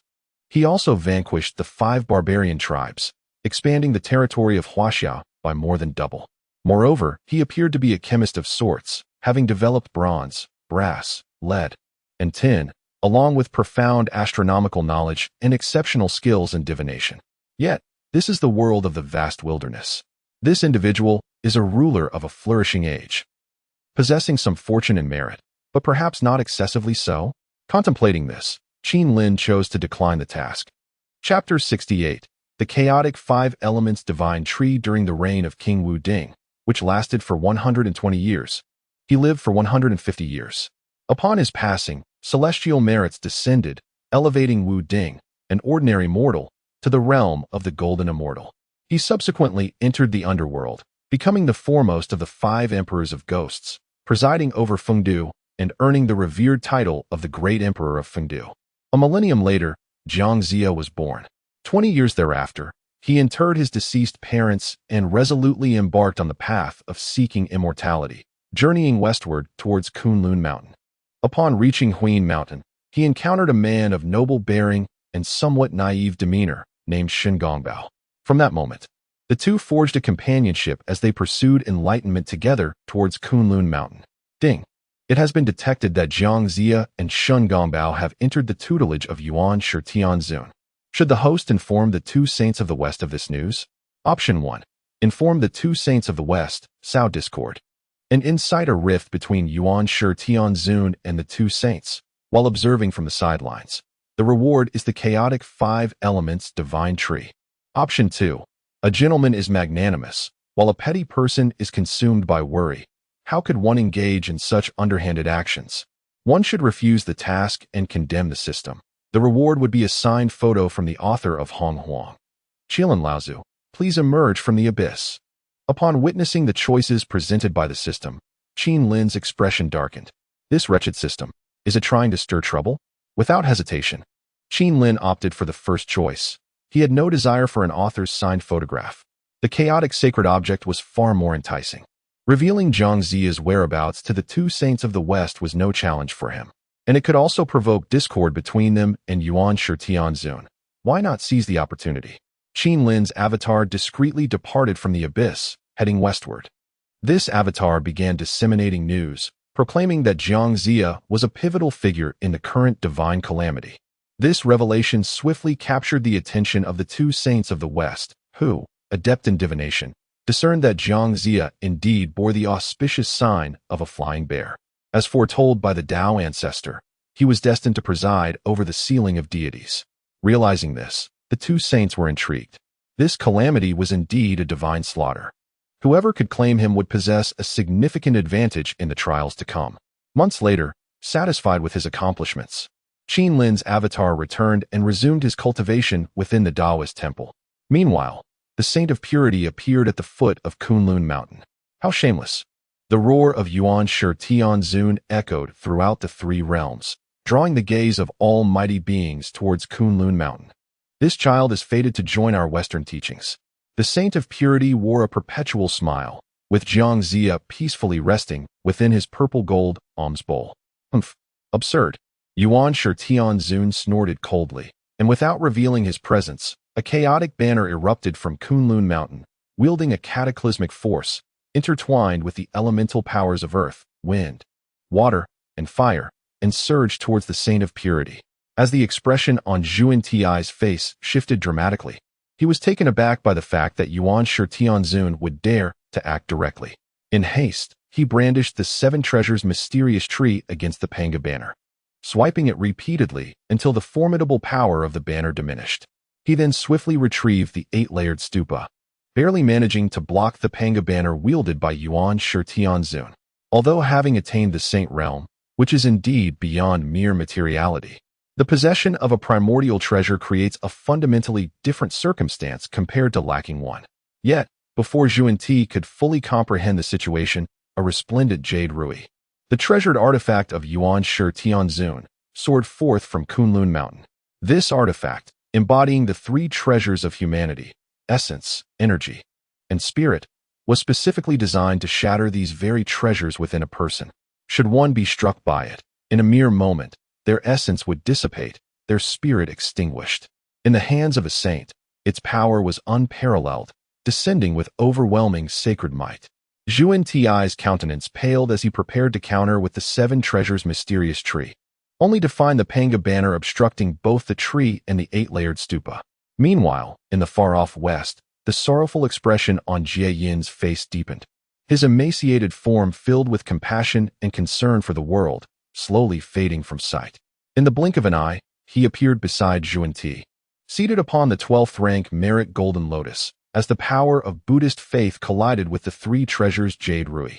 The might of the saints surged forth, causing all creatures of the mountains to cower in tremulous fear, lest the overwhelming power be unleashed indiscriminately. This child shares a bond with our West. Why does Yuan Shi refuse to comprehend? Jie Yin, his face etched with sorrow, clasped his hands in reverence, embodying a solemn compassion for humanity. The shamelessness of the West has been witnessed. Yuan Shitianzun seethed in frustration, his teeth clenched. He had no trouble contending with either Zhuan Ti or Jie Yin individually, but together, they posed a challenge he could not surmount. Just as Yuan Shitianzun resolved to endure this indignity, Zhuan Ti and Jie Yin, accompanied by Zhang Ziya, prepared to depart. Suddenly, a Taiji diagram imbued with the chaotic essence of creation burst forth from Shouyang Mountain, landing beside the Panga banner. From this Taiji diagram emerged a book and a whip, descending into Kunlun Mountain. It was evident that Laozi had intervened. The manner of his intervention, reminiscent of when he had bestowed the divine whip and the list of deities upon Yuan Shitianzun, indicated his allegiance to Yuan Shi. Enough, enough. Upon witnessing Lao Zi's involvement, Zhuan Ti sighed and returned Jiang Zia from the purple gold alms bowl, gradually vanishing alongside Jiayin. The Taiji diagram, the Panga banner, and the three treasures Jade Rui each returned to Shouyang Mountain and Kunlun Mountain respectively. Chapter 69.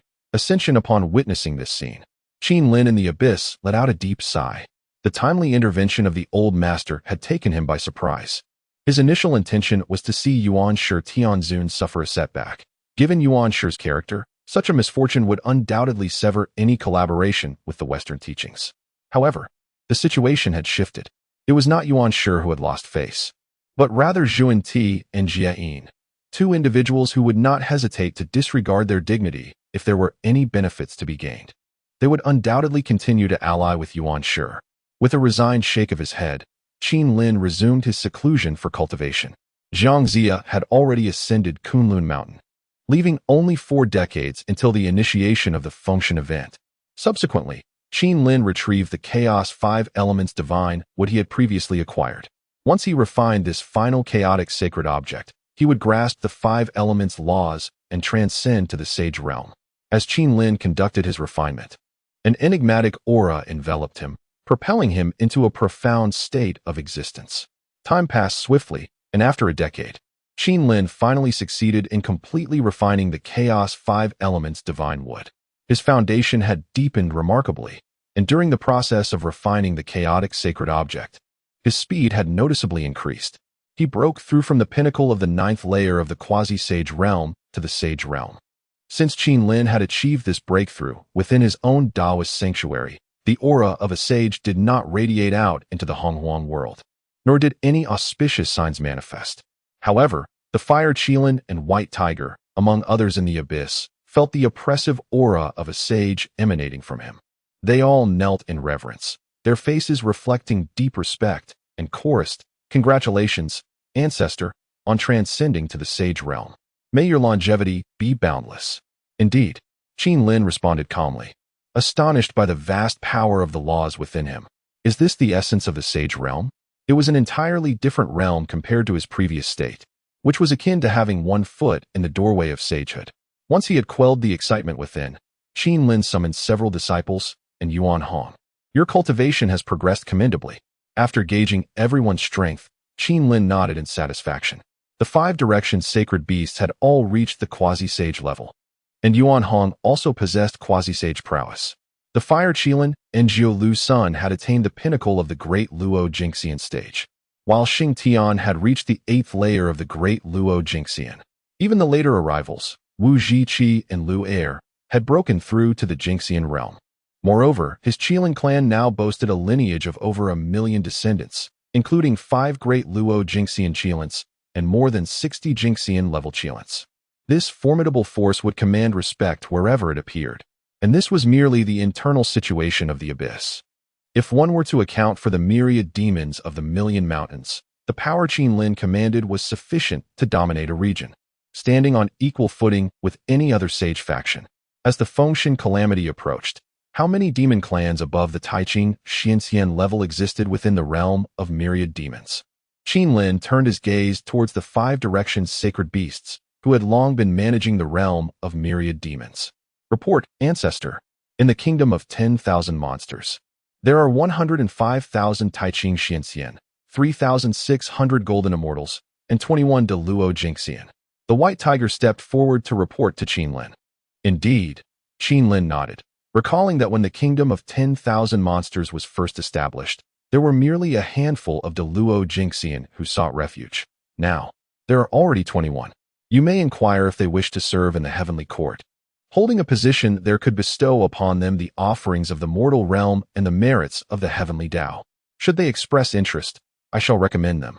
The heavenly court? I shall faithfully adhere to the ancestors' decree." The White Tiger nodded and withdrew, although the current heavenly court leaves much to be desired. After the calamity of the Fengshen, the 3 teachings retreated, making the heavenly court a prime location for consolidating the power of faith and offerings.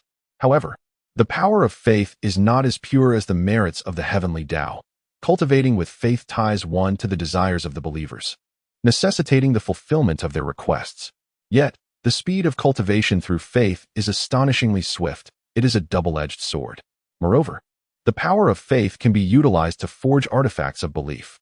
In theory, as long as there are enough believers, such creations could surpass innate treasures, though no one has ever successfully crafted such an object.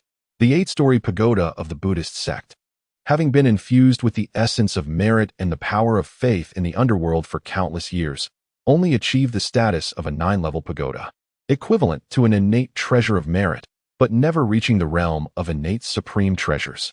At this moment, however, the underworld had long been occupied by Kirin, and the 8-story pagoda had already transformed into an 18-level hell. Thus, the 8-story pagoda of the Venerable Kuni could hardly hope to evolve into a 9-level Buddhist treasure. Inform the people of the kingdom of 10,000 monsters that for a millennium, none may step beyond the bounds of the million great mountains. Those who defy this decree shall be expelled from the kingdom of 10,000 monsters forever, Kirin declared, his expression stern and unwavering. He was no fool. Understood. We shall obey the ancestors' decree. The crowd fell to their knees, witnessing Kirin's unprecedented seriousness. In 10 years, I shall impart teachings, allowing those at the Shinxian level and above to enter and listen. Kirin waved his hand, dismissing everyone, then closed his eyes to consolidate his cultivation. He had attained sanctity, and soon, matters would unfold. Chapter 70. The chaotic world having ascended to the realm of saints. Kirin eagerly plunged into the molten depths beneath the abyss, after solidifying his newfound status. He first gathered various spiritual entities birthed from the subterranean lava, then proceeded to the luminous barrier he had encountered previously. Drawing forth the god-slaying spear, he grasped it firmly, channeling his entire magical essence into the weapon. With a sudden thrust, he pierced the luminous barrier, the overwhelming force of his power enveloping the spear in an aura of innate majesty. The collision unleashed a formidable shockwave, causing the entire lava realm to tremble violently. Observing the fissures that appeared upon the barrier's surface, a smile graced Kirin's face. Next, he summoned all his strength to manipulate the laws of power, infusing the god-slaying spear with his full magical prowess, as an oppressive force permeated the molten expanse. And he unleashed another ferocious thrust. The clash between the barrier and the spear erupted with thunderous resonance, shaking the entirety of the lava world once more. Under the might of Kirin's relentless assault, the barrier shattered into countless fragments, vanishing from sight. Before Kirin could venture beyond the remnants of the barrier, an ancient, wild essence surged forth from the outside, as chaotic energies poured in like rivers reverting their course, inundating the subterranean lava.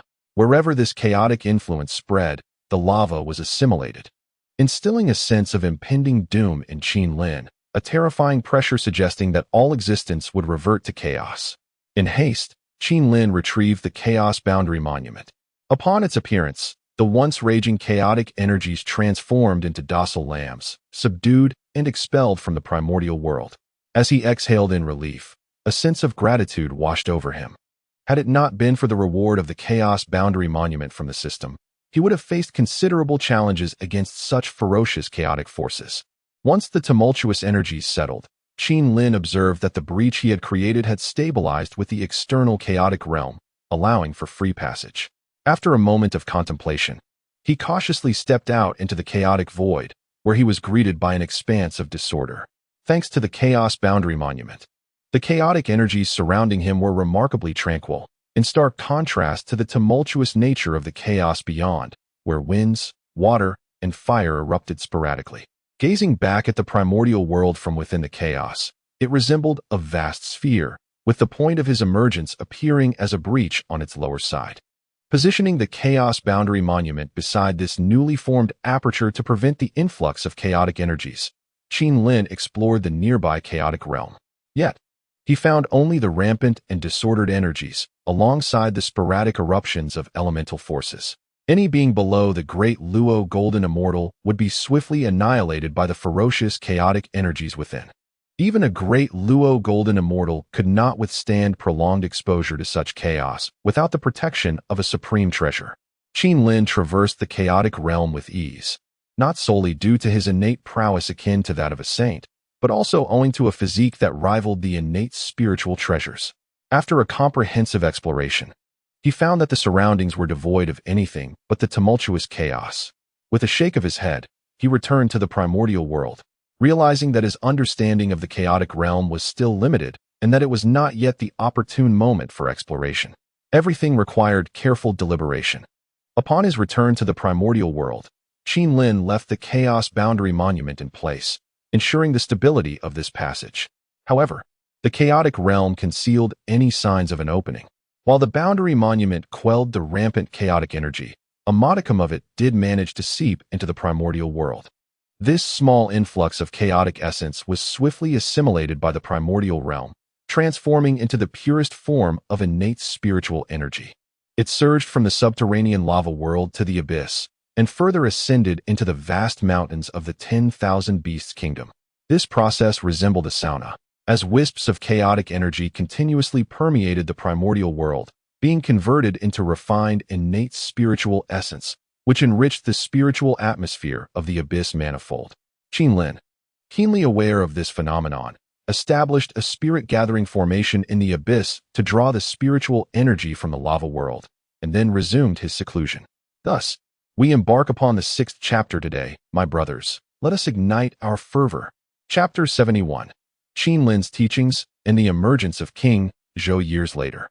Having attained the status of a sage, Qin perfected the chaotic 9 transformations profound art during his cultivation, rendering his physical form comparable to the 3,000 chaos deities and demons. Even in a motionless stance, beneath the realm of sages, it would be nearly impossible to breach his defenses without a supreme treasure in hand. At this juncture, Qin summoned the 5 directional sacred beasts, inviting them to select worthy candidates among the myriad creatures of the myriad demon kingdom to enter the abyss and partake in his teachings. Ultimately, the 5 sacred beasts chose tens of thousands of demon clans to enter the abyss, where they eagerly gathered at its entrance. Filled with excitement and profound curiosity about this enigmatic realm, which they were visiting for the first time. Prior to Qin's ascension to sagehood, this location had been shrouded in absolute secrecy. However, now that he had attained sufficient power, he could confidently welcome more demons to listen to his discourse without concern.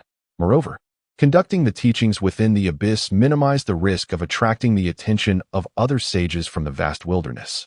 As the teachings commenced, the Qilin clan listened intently. From Qin's vantage point, the front row was occupied by several of his disciples, Yuan Hong, Wu Zhiqi, Lu Er, Xing Tian, and Zhu Lu Sun, along with the 5 sacred beasts.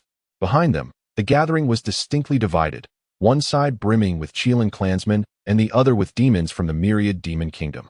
With the yellow cord above and the primordial source below, the mystical abyss in front and the gate of destiny behind, Qin began his discourse on the most fundamental methods of cultivation, gradually progressing to more complex concepts. The sage's teachings flowed like golden lotuses and celestial blooms, leading many demons to break through their cultivation levels during this enlightening session. As a swift decade passed, Qin concluded his exposition on the path to quasi-sainthood.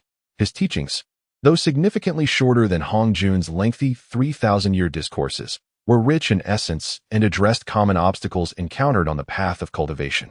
Qin merely touched upon the methods of cultivation, deeming it unnecessary to elaborate further. As the decade of teachings came to a rapid close, Qin inquired of the assembly, "Is there anyone willing to take up a position in the heavenly court?" This opportunity was a direct appointment, bypassing the constraints of the divine canon, thus alleviating any concerns regarding limitations imposed by it. In response, 72 demon clansmen stepped forward, comprising 60 from the Taiqing Xianxian and 12 golden immortals, while the great Luo golden immortals were the esteemed ancestors and leaders of their respective clans, thus reluctant to venture to the heavenly court. Very well, Qin nodded with satisfaction. The willingness of 72 demon clansmen to proceed to the heavenly court provided a satisfactory account to Haoyan. At that moment, with a single wave of his hand, Qin summoned the 5 elemental lotus seat, enveloping the 72 demon clansmen and transporting them to the heavenly court. The 72 demons felt a sensation akin to the earth shaking and the heavens trembling, followed by a sudden darkness. After a jarring journey, they found themselves standing before the southern heavenly gate of the heavenly court, while the 5 elemental lotus seat returned to the depths of the abyss. The 72 demons stood in astonishment, Moments ago, they found themselves in the depths of the abyss, and now, in an instant, they appeared in the celestial realm, leaving them astonished.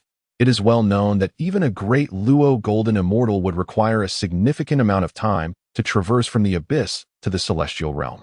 Esteemed ones, you must be the formidable beings of the Qilin clan, recommended by the ancestors, am I correct? I have heard His Majesty mention this matter. He has instructed that should any powerful beings from the demon race arrive, they may be escorted to pay their respects. At this juncture, a celestial general emerged at the entrance of the southern heavenly gate, inviting everyone inside.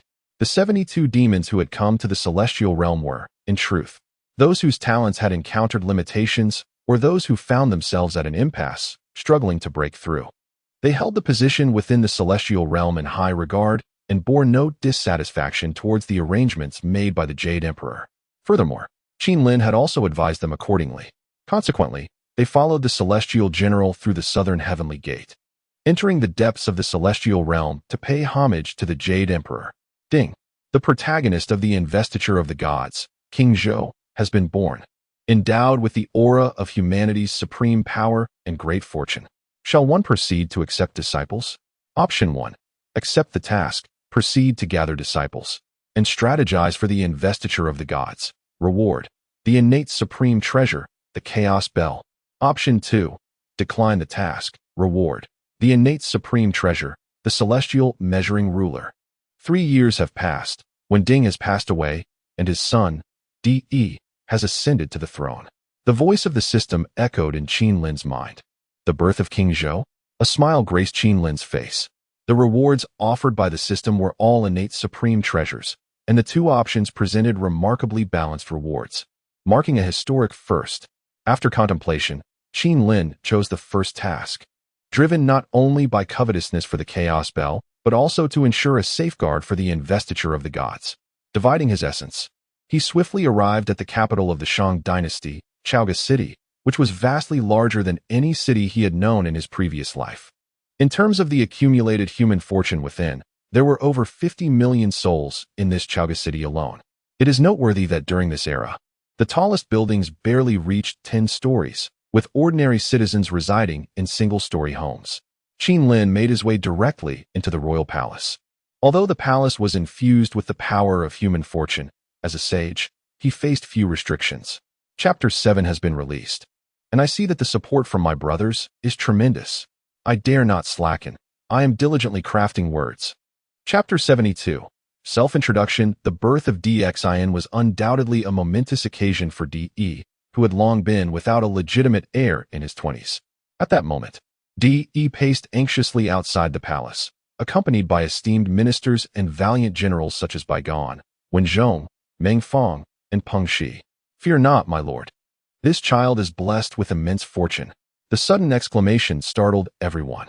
Wenzhong swiftly drew his dual whips, positioning himself protectively in front of De, while Peng Shi summoned the Qianquan Sun and Moonblade, casting a wary glance at the unexpected arrival of Qinlin.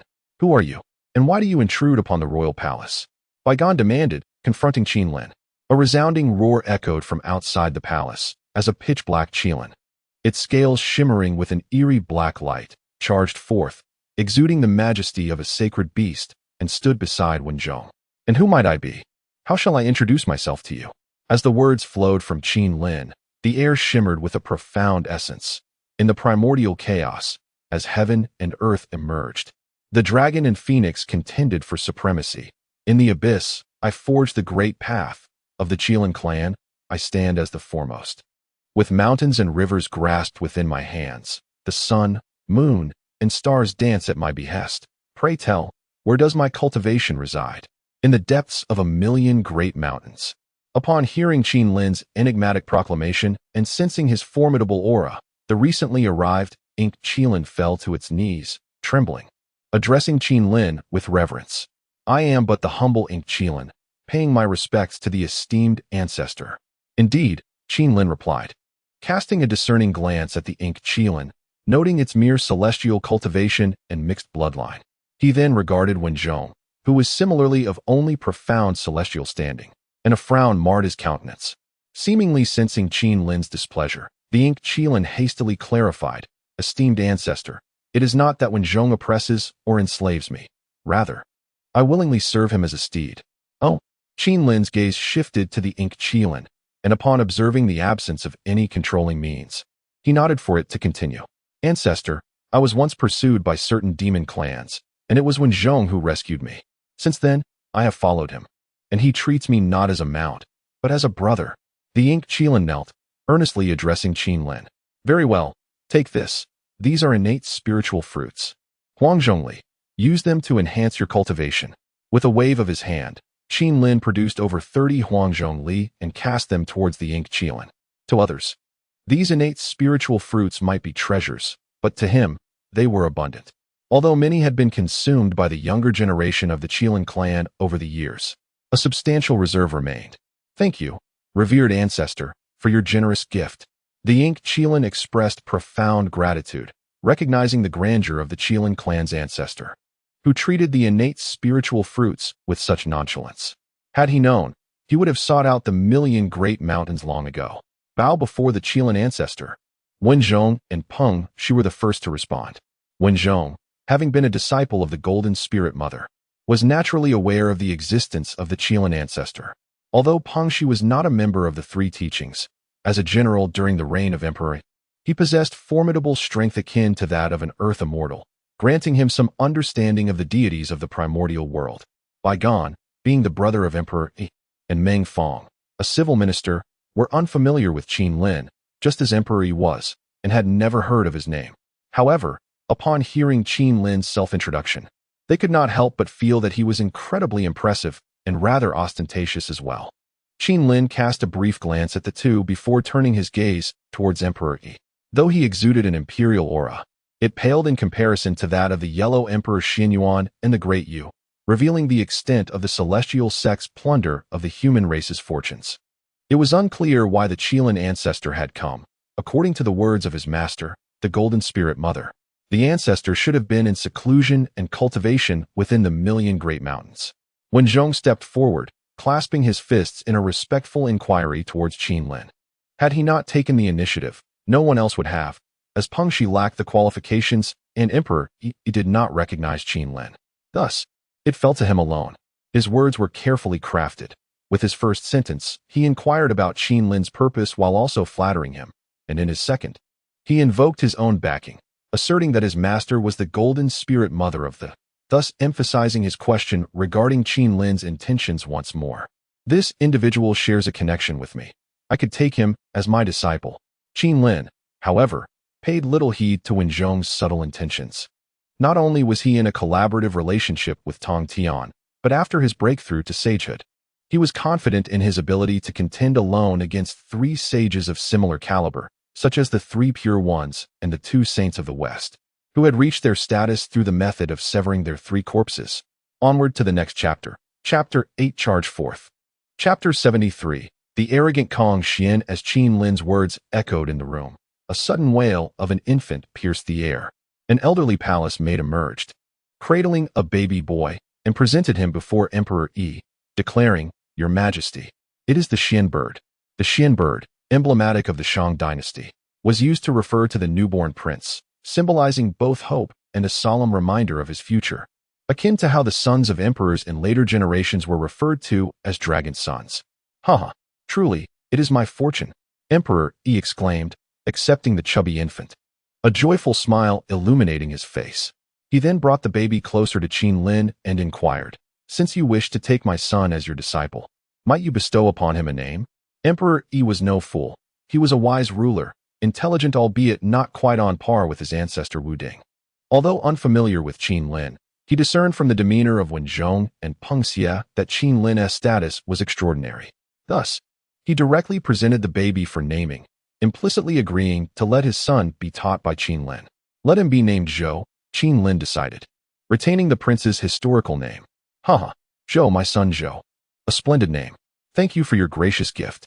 Emperor Yi's countenance beamed with satisfaction. After all, this name had been deliberated with Meng Fong for a considerable time in history. I can reside in Chaoga until he turns 3, at which point I shall formally accept him as my disciple. Qin Lin nodded, then vanished from sight. Emperor Yi harbored no objections. Having such a formidable presence in Chaoga would be beneficial. While he might not be able to offer assistance, one could hope that in times of peril, this individual would intervene, especially for the sake of his son. When Zhong, do elaborate on the identity of that esteemed person. Emperor Yi eagerly inquired after entrusting his son, Zhou, to Meng Fong. Zhou had just entered the world, and when Zhong could not yet be the Grand Tutor, he currently held the position of Zai, akin to a half-prime minister in later times, serving both as a military and civil official. This, my emperor, is a lengthy tale. In essence, this individual's status is quite extraordinary. Meanwhile, as Qin Lin departed the imperial palace, he headed westward towards Chaoga, retracing his steps to a place he had passed earlier, illuminated by a kaleidoscope of colors. In his haste upon arrival, he had not taken a closer look, but now, with time to spare, he returned to investigate. Soon, he arrived at the location that had caught his attention. Sand Mountain Pass. He mused, gazing at the plaque at the city gates, beginning to grasp the source of the shimmering, fluctuating colors.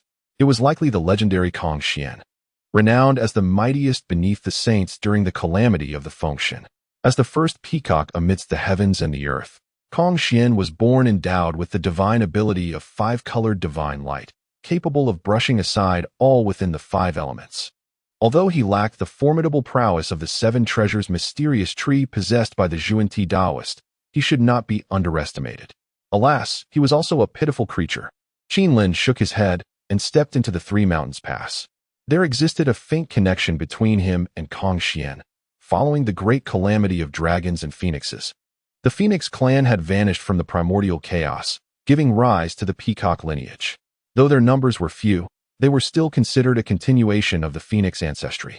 Shortly after entering the Three Mountains Pass, Qin Lin found himself directly before Kong Xian.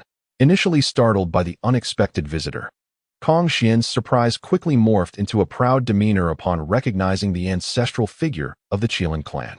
After all, he represented the Phoenix lineage, and in the ancient disputes, all three clans had suffered countless casualties without arriving at a resolution.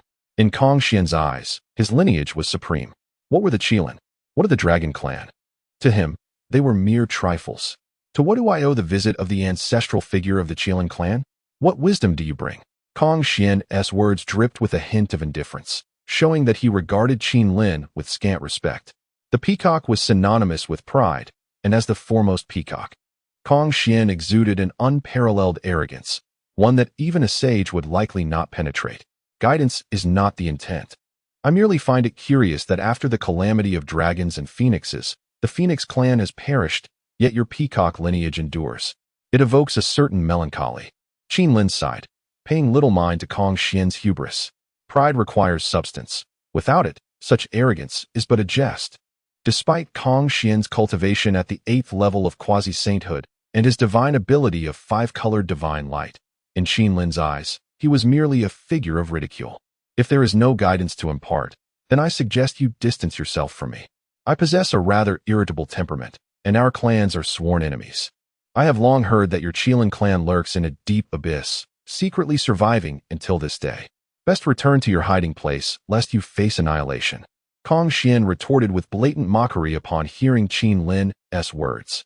Qin Lin, upon receiving Kong Xian's remarks, nearly erupted in laughter from sheer exasperation. How audacious! Should any misfortune befall him, let it be known it would not be his concern. Such a fate would be self-inflicted. This fellow was far too provocative. Chapter 9. I can no longer continue. I am too weary. Brothers, I shall resume tomorrow. My heartfelt gratitude for your support. Chapter 74. Allowing you to run 600 miles. First, Qin Lin stood still, quietly observing Kong Xian, his gaze akin to that of someone gazing upon a fool. Very well, in consideration of your ancestors, I shall allow you a head start of 300 miles. Do not claim that I am bullying you. Qin Lin spoke with an air of composure. Humph, what do you mean? Are you prepared to fight? The outcome remains uncertain. Upon hearing Qin Lin's words, Kong Xian let out a cold snort. Proud as he was, he perceived Qin Lin's words as a provocation. He soared into the sky, his wings unfurling behind him, filling the heavens with a resplendent array of colors. This is hardly an appropriate venue for a confrontation. Qin Lin chuckled softly as the chaos bell materialized in his hand, akin to a brick hurled forth. Although this incarnation lacked the cultivation of a sage, it was still a pinnacle quasi-saint, not to be underestimated. As he emerged from the abyss, he also brought along this newly acquired innate treasure. In that fleeting moment, Kong Xian was sent flying. The commotion was tremendous. Ordinary citizens and practitioners of Qi in the Three Mountain Pass turned their terrified gazes towards Qin Lin. For them, Kong Xian was the mightiest being, an invincible force. Yet now, this Kong Xian had been struck down. At that moment, Qin Lin casually smiled at those around him, his figure chasing after the airborne Kong Xian. In midair, he waved his hand, and the chaos bell reappeared in his grasp. Chime. Caught unawares, Kong Xian was propelled back by Qin Lin's strike. Proud as he was, it felt akin to receiving a slap across the face, an indignity he could scarcely tolerate. He immediately let out a roar, and with a flourish, his peacock tail spread wide, casting vibrant colors across the sky. Qin Lin approached Kong Xian, the chaos bell hovering above him, observing Kong Xian with an unruffled demeanor. Old Ancestor Qilin, you are truly treacherous. How dare you launch a surprise attack on me? Kong Xian bellowed in fury, the radiant colors erupting from his back as he swept them toward Qin Lin. Qin Lin, with the chaos bell still overhead, calmly regarded Kong Xian's movements. Both practiced the principles of the five elements, and he was curious to discern the differences between Kong Xian's interpretation and his own. With a flash, the vibrant colors passed by, yet Qin Lin remained suspended in the air, unchanged.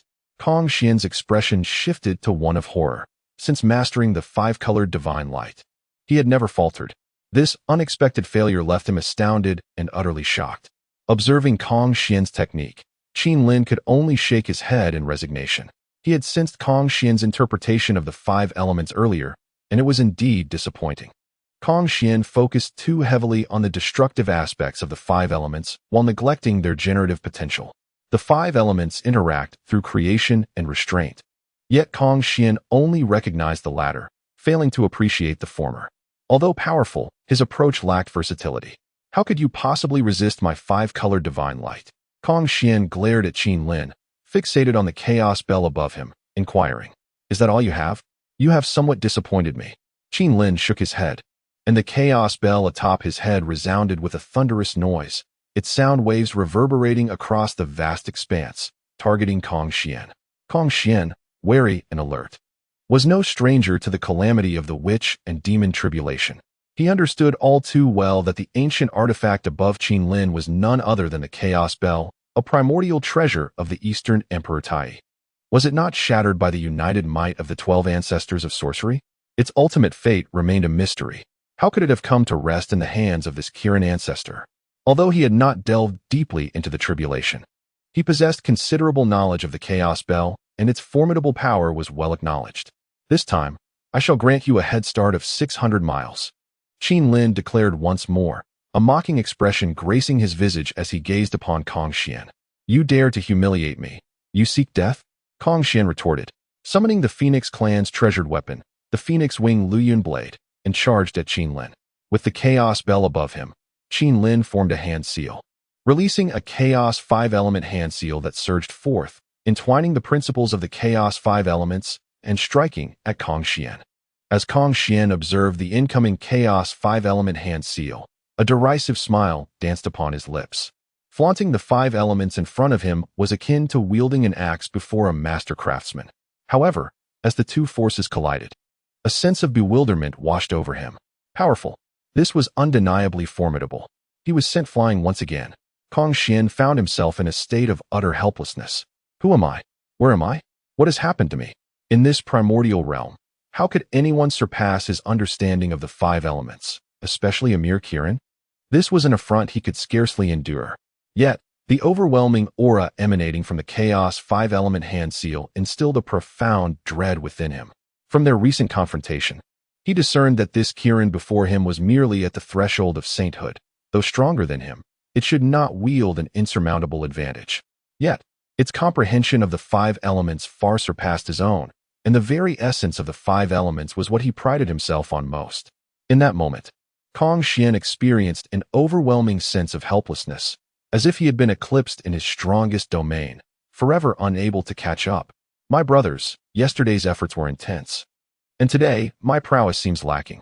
Thus, the update is delayed. There will be more this evening. Thank you all for your unwavering support. Chapter 75. Inner defeat. Today, I present you with an opportunity. Join my ranks and become my steed. Qin Lin hovered before Kong Xian, gazing at him with a tranquil demeanor. The title of the foremost individual beneath the sage now seemed merely an exaggeration. Such prowess might suffice against the likes of Randeng and some younger beings. Yet it falls woefully short when contending with the elite who have absorbed wisdom within the Purple Cloud Palace. Not to mention figures like Jin Yuanzi and Ming He. Even a single Kunpeng could easily overpower Kong Xian. The only impressive aspect of Kong Xian was his five-color divine light, capable of dispelling others' treasures. However, this ability appeared rather mundane when faced with those who could counter him, particularly in the presence of Qin Lin. To toy with the laws of the five elements? That would be tantamount to seeking torment. A steed? You wish for me to be your mount? Humph, you might as well kill me. That is utterly impossible. Even in death, it shall not come to pass. Kong Xian scoffed, hurling the phoenix wing Luyun blade towards Qin Lin. This was a clear indication that his comprehension of the laws paled in comparison to Qin Lin's, compelling him to resort to a contest of treasures. However, witnessing this scene, Qin Lin chuckled. This child must have been dazed by his earlier defeat, challenging him with treasures. During this outing, he had brought along the renowned Chaos Bell, one of the illustrious innate treasures of the primordial world, embodying both offensive and defensive capabilities. The might of the Chaos Bell was truly formidable. With a resounding clang, the bell's chime reverberated, unleashing sound waves that immobilized the space they traversed, ensnaring all matter within. In Qin Lin's grasp, the Chaos Bell unleashed a power surpassing even that wielded by Dong Huang Tai. The Phoenix Wing Luyun blade, although an innate spiritual treasure of the Phoenix clan, was rendered utterly motionless upon contact with the bell's sonic waves. While the Phoenix Wing Luyun blade was indeed a treasure of its own right, it paled in comparison to the burning heaven feather fan that Qin Lin had once possessed. It is worth noting that the burning heaven feather fan was the ancestral treasure of this clan. In comparison to the Chaos Bell, these treasures were but mere younger siblings. Had Qin Lin summoned the burning heaven feather fan from its resting place in the abyss, Kong Xian would undoubtedly have been struck with sheer panic. For it was a spiritual treasure belonging to the Yuan Feng. How could it be in the hands of an ancestor of the Qilin clan? At this moment, the ascendant Qin Lin traversed the void with ease, reaching out to grasp the Phoenix Wing Luyun blade. In his hand, the blade quivered violently, sensing an overwhelming threat. The previously haughty expression had vanished from Kong Xian's face, replaced by astonishment and fear. The essence of the Chaos Bell lay in its capacity to confine space. Under its suppression, the Phoenix Wing Luyun blade gradually fell silent. Should Qin Lin desire, he could even claim it as his own. As for my steed, consider it a punishment for your insolent words. Not just anyone can be deemed worthy to be my mount. You should feel fortunate. Qin Lin spoke repeatedly, simultaneously releasing his grip, allowing the Phoenix Wing Luyun blade to swiftly return to Kong Xian's hand.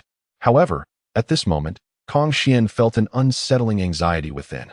Having cultivated the five-colored divine light, he believed himself to have reached the pinnacle of the Honghuang world, dismissing even those who had visited the Zixiao Palace to hear Hongjuan's teachings. Yet now, reality delivered a resounding slap across his face. Not only were there formidable beings who had attended the Zixiao Palace, but even an ancient Qilin ancestor who had survived for countless years could effortlessly overpower him with one hand, rendering him unable to retaliate. This left him feeling both defeated and fearful, as if his very Dao heart was shattered. What kind of world was this? How had he encountered such a formidable opponent? I already mentioned that I could allow you to flee 600 miles ahead. Why do you not run? Qin Lin exclaimed, exasperated, just as his words echoed. The Chaos Bell above his head reappeared before Kong Xian, looming ominously and pressing down upon his once proud heart. Boom. Upon hearing Qin Lin's words, Kong Xian hesitated no longer. He transformed into his true form, a splendid red peacock, radiating a terrifying aura and vibrant multicolored light as he soared southward. Qin Lin remained in place, waiting patiently. Once he observed Kong Xian flying 600 miles away, the Chaos Bell above him shot forth like a bullet, swiftly closing the distance and catching up to the distant Kong Xian in the blink of an eye. Though the Phoenix tribe was renowned for its speed, Qin Lin's Chaos 5 Elements escape technique transcended all that the Honghuang world had to offer, and his own cultivation surpassed that of Kong Xian. Pursuing Kong Xian was akin to child's play. Qin Lin soared above Kong Xian, raising the Chaos Bell in his hand and bringing it crashing down onto Kong Xian's back like a heavy brick. Ah! Kong Xian let out a pained cry as he plummeted from the sky, crashing into the ground and creating a massive crater. Chapter 76. A reunion with Zhuan Ti. Qin Lin descended beside the vast pit, brandishing the now diminutive Chaos Bell towards the figure of Kong Xian within. In a soft voice, he inquired, "Have you reconsidered? Will you become my steed? Will you yield?" "I shall not," Kong Xian retorted defiantly. "You rely solely on your treasure to assert your dominance. I, Kong Xian, refuse to submit." Although he acknowledged that he could not rival the Qilin in terms of the laws of the universe, he showed no mercy in his words, attributing all of Qin Lin's successes to the Chaos Bell. "Very well, I shall not employ the Chaos Bell this time, and I will allow you to flee 600 miles. Qin Lin retracted the Chaos Bell, a smile playing on his lips as he regarded Kong Xian. "Humph." Kong Xian scoffed, soaring once more towards the south. Qin Lin observed him quietly, and after Kong Xian had flown 600 miles, he formed a seal with his hands. The seal transformed into a resplendent, multicolored hand, infused with the essence of the 5 elemental laws, swiftly catching up to the rapidly fleeing Kong Xian. It morphed into a colossal 5-fingered mountain, pinning Kong Xian beneath its weight, the oppression of the laws rendering him utterly immobile. With leisurely steps, Qin Lin approached Kong Xian, crouching before him and gently patting his colorful crown. "Do you yield now?" "I do not," Kong Xian replied, still maintaining his prideful demeanor. Once again, he attributed his defeat solely to Qin Lin's divine abilities. "Haraha, if you ever find yourself in peril, shall you request your foes to refrain from using treasures and divine powers as I have?" As Qin Lin's words resonated, Kong Xian fell silent, realizing the absurdity of his stance. If confronted by other adversaries, would they truly forego their artifacts and powers? Treasures and divine abilities are inherently part of one's strength. To deny others their use is nonsensical. What would he be without the 5-colored divine light? "Enough. My patience is limited. I shall ask you one final time. Will you consent to be my steed?" Qin Lin's expression shifted, his gaze turning serious as he looked at Kong Xian. Just as Kong Xian inclined his head to acquiesce, a voice echoed from thousands of miles away. "Fellow Taoist, this creature is fated to be with me." Upon hearing this, Qin Lin turned to see a resplendent figure approaching with an abundant belly, a monk who appeared in the blink of an eye, standing not far from him. This individual was none other than Zhuan Ti, one of the 2 saints of the West. Qin Lin grimaced. The arrival of this individual could only herald misfortune. "Fellow Taoist, this creature is destined for me. Let it join my Western teachings and become the guardian beast of my sacred mountain." Zhuan Ti performed a gesture of respect towards Qin Lin, his eyes sparkling as he gazed at Kong Xian, envisioning the first peacock of the heavens, a descendant of the phoenix lineage, destined to enter their Western sect. "He has already agreed to be my steed. I would kindly ask you to depart, Taoist Zhuan Ti," Qin Lin remarked, his perception of Zhuan Ti's shamelessness further deepening. As soon as the first resonant chime of the Chaos Bell was struck by Qin Lin, the gaze of all formidable beings across the 3 realms converged upon this moment. Upon witnessing the emergence of the Chaos Bell, many entertained ulterior motives, including the likes of Zhuan Ti. However, the moment they recognized Qin Lin as its bearer, all notions of seizing the bell were swiftly abandoned. For this was a figure capable of confronting a sage head-on, and moreover, an ancient ancestor of the Qilin clan. The founding progenitor of the myriad demons realm, absolutely not to be trifled with. Zhuan Ti relinquished his greedy aspirations for the Chaos Bell, yet upon laying eyes on Kong Xian, he could not resist. Kong Xian was far too suitable for his own doctrinal lineage. He had to make an attempt. Thus, he hastened forth with utmost speed. "This creature is fated to be with my Western sect. I beseech you, Taoist Qilin, to part with him," Zhuan Ti implored, his countenance still adorned with a subtle, elusive smile. Qin Lin merely scoffed, responding, "Parting is not an option. I kindly ask you to take your leave." Seeing Qin Lin's obstinate refusal, Zhuan Ti felt a twinge of embarrassment. Though he had never been one to concern himself with face, being rebuffed twice stirred a flicker of anger within him. Casting a glance at Kong Xian, Zhuan Ti gritted his teeth and declared, "The Western sect is willing to offer a primordial spiritual treasure. I implore you to part with him." Upon hearing Zhuan Ti's words, Qin Lin chuckled, while the prostrate Kong Xian was nearly driven to exasperation. Was he truly worth merely a single primordial spiritual treasure? His own Fengqi Luyan blade was a primordial spiritual treasure in its own right. Seeing that Qin Lin was unresponsive, Zhuan Ti's expression shifted. He reached for Kong Xian. "Humph." Qin Lin snorted coldly. How dare Zhuan Ti, having failed in negotiations, attempt to resort to forceful seizure? The chaos bell soared forth from within him. Boom.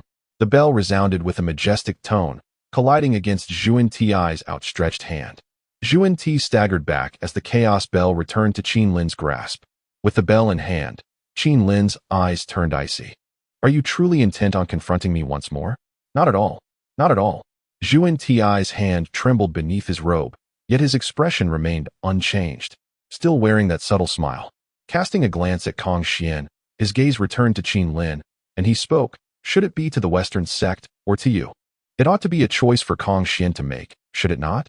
Having addressed Qin Lin, Zhuan Ti then turned his attention to Kong Xian, stating, "If Kong Xian is willing to join our Western sect, we shall bestow upon him the title of the great Ming King Bodhisattva, granting him the Bodhisattva fruit position, fashioning an indestructible golden body, and earning the faith of believers.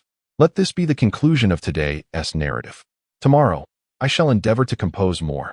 Chapter 77. The acquisition of a mount with an unchanging expression and even a hint of a smile. Qin Lin fixed his gaze upon Kong Xian, silently observing his choice. Truth be told, Kong Xian felt a flicker of temptation upon hearing Zhuan Ti's promises. Yet, considering the duplicitous nature of those two Western beings, he quickly dispelled any lingering thoughts of temptation. These two Western sages were all fade and subterfuge. Their current commitments were likely to be nothing more than empty words. Once they reached their destination, who knew what manipulations awaited him? He might find himself relegated to the role of a mere guardian beast. Furthermore, witnessing the ambiguous smile on Qin Lin's face sent a shiver down Kong Xian's spine. He was certain that should he agree to Zhuan Ti's proposal, he would inevitably face Qin Lin in the future, and the outcome would surely be a relentless beating, one that would repeat itself every time they crossed paths. The earlier confrontation had made it abundantly clear that Qin Lin was a vengeful individual. Merely having exchanged a few words had led to a pursuit that spanned 1,000 miles, and he had been subjected to continuous provocation over another 300 miles. This man was not to be trifled with. He was formidable. While agreeing to Zhuan Ti might grant him some of the promised benefits, it would also mean he could never return to the Western teachings. Encountering Qin Lin would spell nothing but trouble for him. But to become a mount? That was utterly intolerable. "Kong Xian, have you made your decision?" Zhuan Ti's inquiry made Kong Xian's eyelids twitch. The man who had previously referred to him as a wretched beast was now addressing him as a fellow cultivator, showcasing Zhuan Ti's shamelessness and altering everyone's perception of him yet again. The attention of the great powers across the three realms converged upon Kong Xian. Their curiosity piqued regarding his choice. "Humph, the West is far too distant. I shall not go." Despite having already consented to becoming Qin Lin's mount, Kong Xian maintained an air of pride, deliberately avoiding any mention of the term mount. "Sigh, my friend, your refusal brings me some disappointment." Zhuan Ti lamented with a shake of his head, though the golden wheel of merit behind him radiated a brilliant light. "Heh." Qin Lin dispelled the 5 elements great seal from Kong Xian, summoning the chaos bell above his head. He then turned his gaze towards Zhuan Ti, inquiring, "Zhuan Ti, are you perhaps seeking another bout?"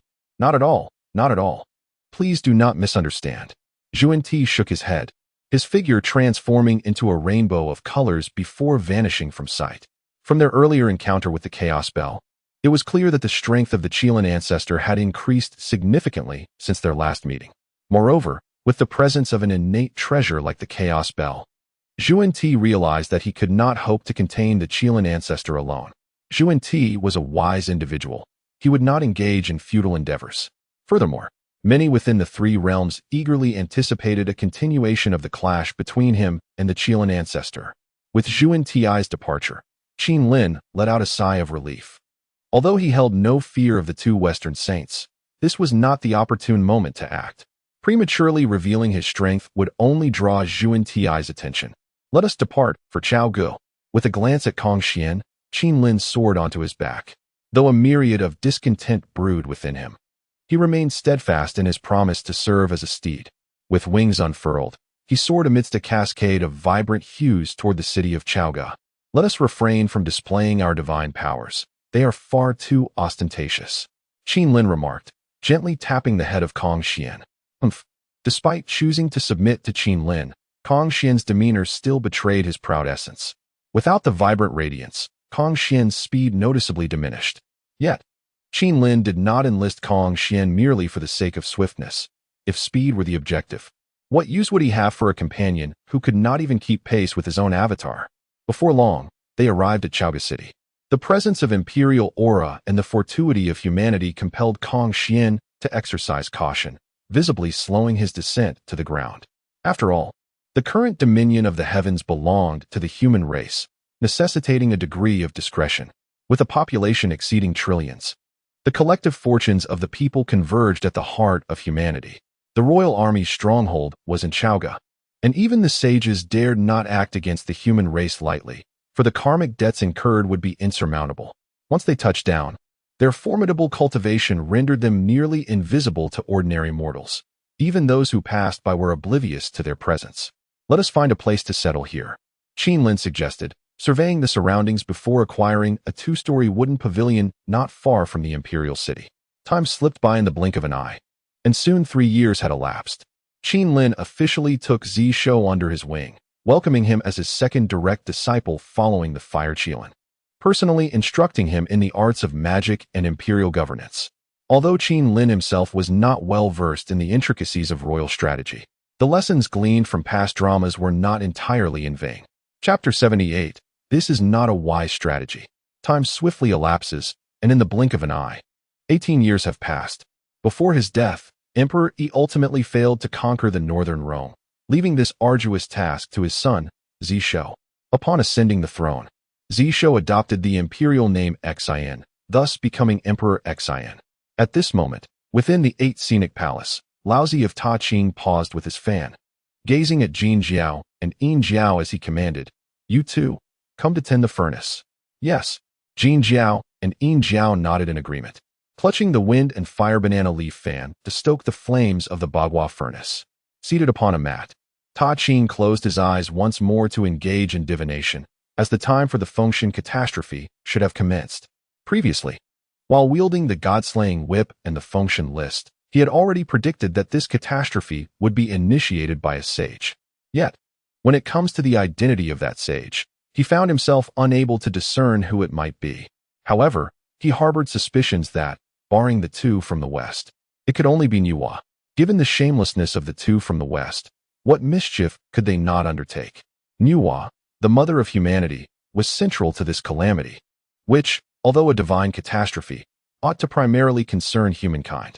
The roots of the catastrophe should lie within these 3 individuals.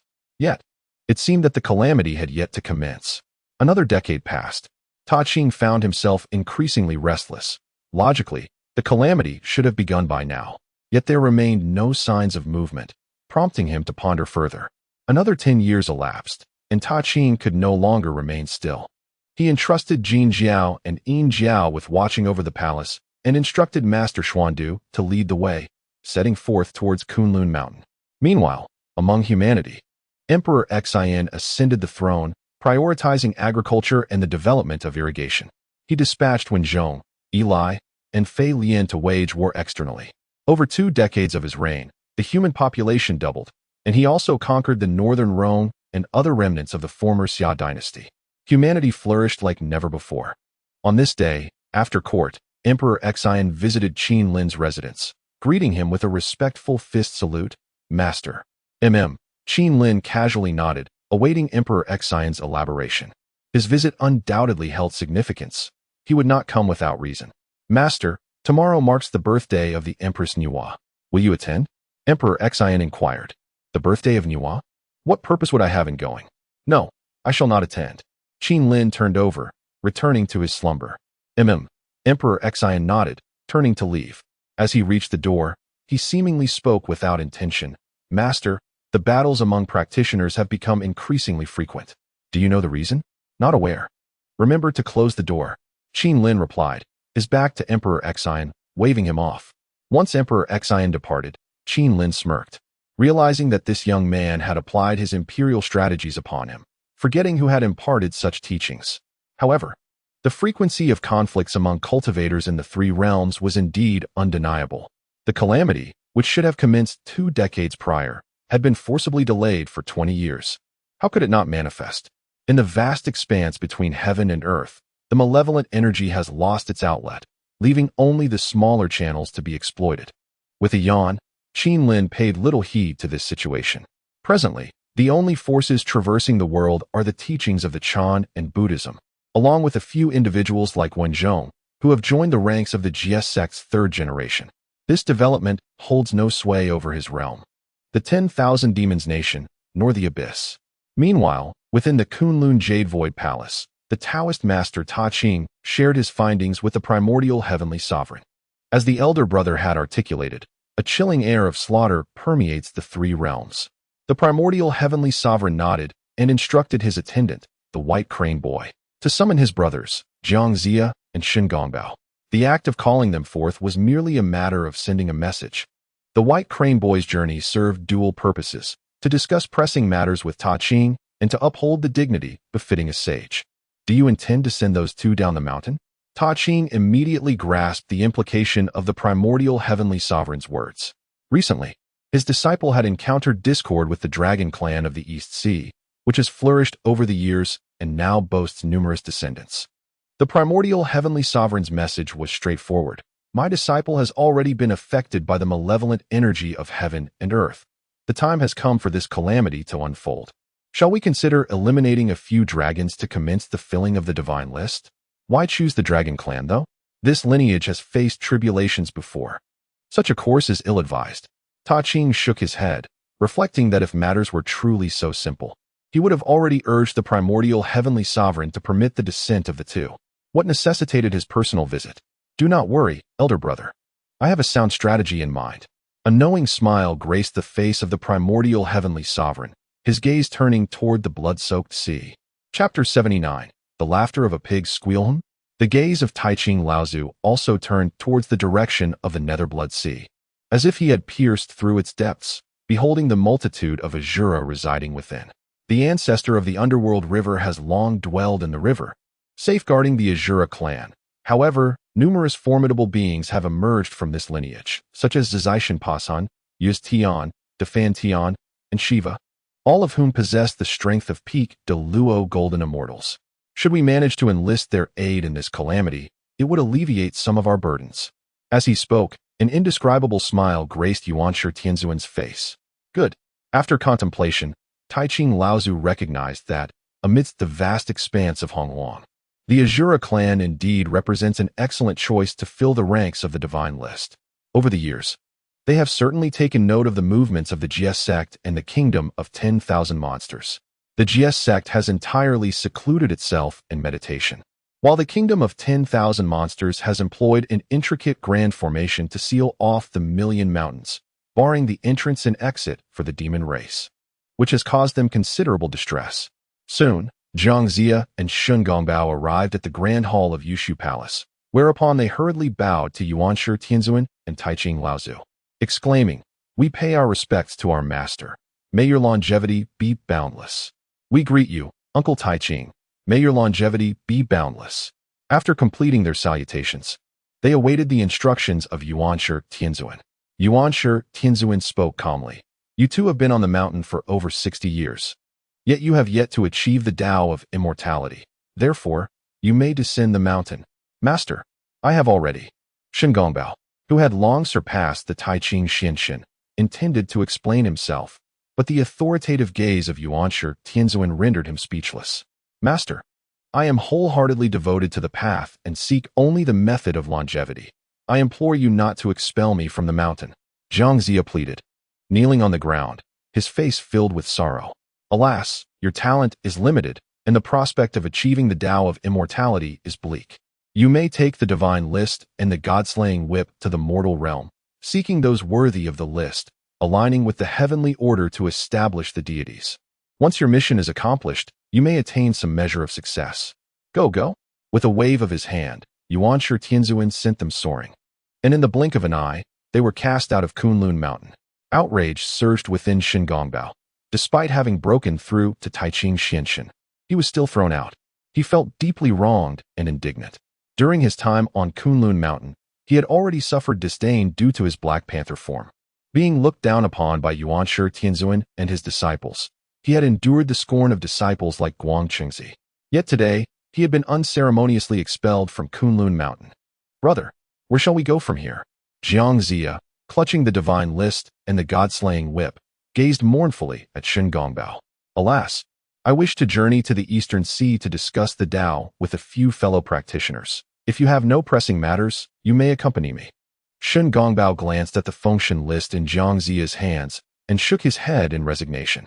As a mere Ta Qing Xian immortal, he could not defy the decisions of the saints. Well, very well.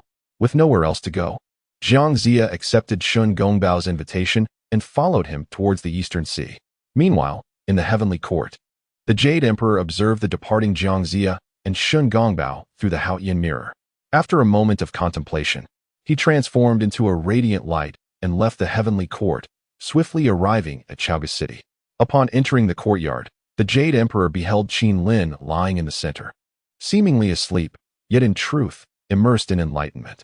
Taoist Haotian, I apologize for not welcoming you properly. Qin Lin opened his eyes, sat up, and waved his hand, conjuring a tea table between the two. You seem to be quite at ease here in Chaoga City. Haotian took a seat and sipped from his cup. Are you still troubled by the matter of the function? Qin Lin inquired calmly, also taking a sip of tea. Indeed. Haotian nodded, expressing, the destined individuals for deification have already emerged. I am aware. Qin Lin acknowledged with a nod. His understanding of calamity was far deeper than others. At the moment Jiang Zia appeared, it seemed as though the calamity energy of the entire world found its release, flooding into Shen Gongbao like a torrent breaching a dam. Precisely, Shen Gongbao, not the destined deifier Jiang Zia. Such a significant commotion naturally captured the attention of Qin Lin, who had been researching calamity energy and quickly noticed the emergence of Jiang Zia and Shen Gongbao. Thus, the Fengshen calamity is about to commence. A deep sorrow shadowed Haotian's visage.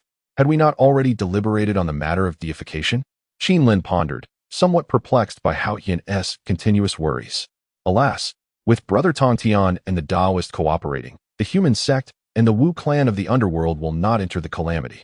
I fear that the Western sect and the Chan sect cannot possibly fill the function list. Haotian shook his head in resignation. Qin Lin nearly burst into laughter. Haotian, who had previously fretted that those on the list might not heed his words and could even undermine him, was now concerned that there were not enough individuals to fill the ranks. Although his words held truth, the Chan sect could only muster 12 golden immortals of note. The Western sect? Their numbers were even fewer. Presently, even if the masters of both sects were to perish, they would number just over 30. Yet, the Fengshen list required 360 positions for true deities, alongside thousands of auxiliary and miscellaneous deities. Brothers, I seek 5-star reviews. I seek 5-star reviews. Chapter 80. The Fate of the Divine Seal, Taoist Haotian. Might you accompany me to the Bio Palace? We should seek out Taoist Tongtian to discuss subsequent matters.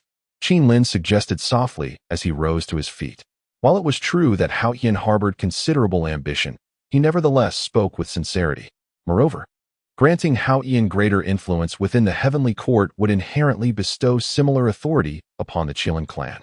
As for the possibility of Haotian turning against him, such a scenario seemed unlikely in the near future. After all, the current calamity of sealing the gods appeared on the surface to stem from Haotian's request for assistance from the Tao ancestor Hongjun due to a shortage of personnel in the heavenly court. The deeper motives behind Hongjun's desire to cleanse the primordial chaos remained unknown even to Qin Lin, let alone the other saints, who merely vented their frustrations upon Haotian. The entire realm believed that the calamity was initiated by Haotian, leading to widespread animosity towards him.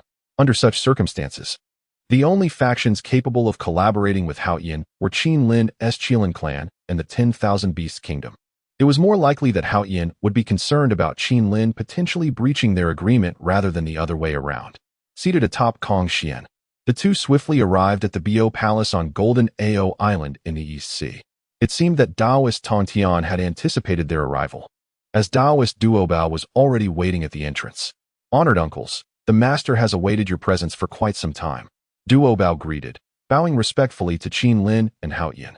Previously, Taoist Tong Tian had indicated that he and Qin Lin were peers. Thus, Duobao chose to address him similarly to Hao Yin. Qin Lin paid little mind to the formalities, recognizing them as mere superficial gestures. Upon entering the Bo Palace, they found Taoist Tong Tian seated upon a cloud bed, his eyes open as he regarded them. "My esteemed friends, I apologize for not receiving you properly. May I inquire as to the purpose of your visit?" Upon meeting Taoist Tong Tian, Qin Lin took the initiative to discuss the matter of the calamity. After listening attentively, Taoist Tong Tian began to delve into the study of calamity energy. Just as Qin Lin had articulated, whenever a great calamity approached, a pervasive aura of slaughter would engulf the three realms, affecting even the practitioners of cultivation. Even saints, if unwary, could be influenced by this ominous energy. "Are you aware that the destined individual for the divine sealing has descended from the mountain?" Qin Lin and Hao Yin took their seats beside Taoist Tong Tian, with the long-eared Jingguang immortal serving them tea and delectable spiritual fruits. "Oh," Taoist Tong Tian expressed surprise. Although he had also been investigating calamity energy, he lacked Qin Lin's depth of understanding and was only vaguely aware of the escalating aura of slaughter over the years. "It appears that the individual has arrived at our doorstep." Qin Lin smiled, gesturing in the air to draw a circle. Within that circle appeared the figures of Shun Gongbao and Jiang Zia, whose abilities paled in comparison to Kong Xian, thus explaining their delayed arrival at Golden Ao Island. This individual is known to me. He is a disciple under the Yuan Shi sect, originally a Black Panther transformed into human form. He was not well received at the Yusu Palace, which is why he often frequents my Baiyu Palace to engage with peers in philosophical discussions. Observing him, I discern that he possesses a genuine inclination towards the Tao, thus I did not expel him. Nor did I shy away from imparting teachings to my disciples in his presence. The Tong Tian, upon viewing the two figures on the screen, wore a smile that hinted at his satisfaction. Were that Shun Gong Bao indeed a person of remarkable talent, his actions, if disseminated widely, could be regarded as a commendable tale, further promoting the ideals of his sect, striving for the well-being of humanity and advocating for universal education. However, it is unfortunate that Shun Gong Bao is not a person of such caliber. Rather, he is a troublemaker, the most disruptive force during the calamity of the Feng Shun. Qin Lin, fully aware of Tong Tian's thoughts, merely shook his head. He then employed certain supernatural techniques and discovered that a tremendous, ominous red aura, capable of tainting half the sky, was emanating from Shun Gong Bao. This is calamity aura? Tong Tian momentarily lost his composure. After Qin Lin had informed him about calamity aura, he had conducted some research on the matter. Yet, it was precisely due to his research that he found himself even more astonished. A mere wisp of calamity aura can influence one's psyche. A single strand can affect even the De Luo Jin Xian. And now, what did he witness? An entire expanse of sky was suffused with a striking crimson calamity aura, converging upon a single individual, while Shun Gong Bao appeared utterly unaffected. This was entirely incongruent with his understanding of calamity aura. As a sage, he recognized that Qin Lin's revelation was not a mere illusion, but rather a manifestation visible through some extraordinary means. Tong Tian's gaze turned towards Qin Lin, awaiting his elucidation. Chapter 81. The Supreme Profound Art. This individual is the master of the current tribulation, bearing the essence of the heavenly calamity. Anyone who comes into contact with him is inevitably influenced by this calamity. Tong Tian and the Jade Emperor of Hao Yin continued to gaze at the scene manifested by Qin Lin. Tong Tian, unwilling to let his disciples stray from the vicinity of Jinao Island, instructed them to establish their own sanctuaries nearby. Over the millennia, numerous small islands have emerged in the vicinity of Jinao Island. The Three Immortals Island remains relatively distant from Jinao Island, while Zhao Gongming's sanctuary, as the elder brother of the three heavens, is situated not far from it. Shun Gongbao and Jiang Zia descended upon Zhao Gongming's floating altar. Zhao Gongming welcomed them with his two attendants, ushering Shun Gongbao and Jiang Zia into his sanctuary. From the scene, it was evident that as Zhao Gongming engaged in discourse with Shun Gongbao, a subtle thread of red calamity energy infiltrated Zhao Gongming's being. Tong Tian's eyes widened with fury, appearing rather anxious. It seemed he was ready to rush to the floating altar and remove the troublesome Shun Gongbao, considering him a considerable threat.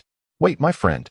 Qin Lin retracted his divine powers, signaling Tong Tian to remain calm for the moment. It is I who have been overly concerned. Tong Tian soon realized his own lapse in composure. Indeed, he had shown excessive eagerness. This individual represents a crucial component of the divine sealing tribulation, necessitating that disciples maintain their distance from him. However, he could also be utilized to accomplish certain tasks for us, Qin Lin remarked, taking a sip of tea, his tone contemplative. Upon hearing Qin Lin's words, a frown creased Tong Tian's brow. He had always held disdain for cunning tactics, placing greater emphasis on personal strength. Observing this, Qin Lin shook his head. He understood Tong Tian's mindset, and it was precisely due to Tong Tian's nature that Qin Lin chose to collaborate with him. Such a person, devoid of ulterior motives, was trustworthy for partnership. Qin Lin glanced at Hao Yin and suggested, perhaps it would be best for Hao Yin to elaborate. Hao Yin nodded and reiterated his concerns.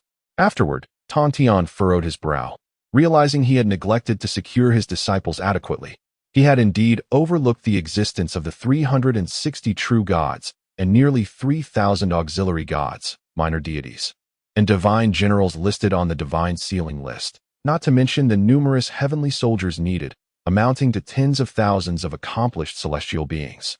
While auxiliary gods, minor deities, and divine generals could be sourced from those above the profound immortal rank, the 360 true gods required genuine attainment of the golden immortal Tao fruit or considerable fortune. My friend, do you have any solutions? Tong Tian found himself at a loss for effective strategies and turned his gaze toward Qin Lin. With a smile, Qin Lin produced a bamboo slip and presented it to Tong Tian. Upon opening the slip, Tong Tian quickly read its contents, then returned it to Qin Lin and closed his eyes to begin his calculations. Qin Lin once again presented the bamboo slip to Hao Yin. Lacking the saintly prowess of Tong Tian, Hao Yin examined the contents for a moment and, despite completing his review, remained somewhat perplexed. The slip was expected to contain a rather esoteric cultivation method.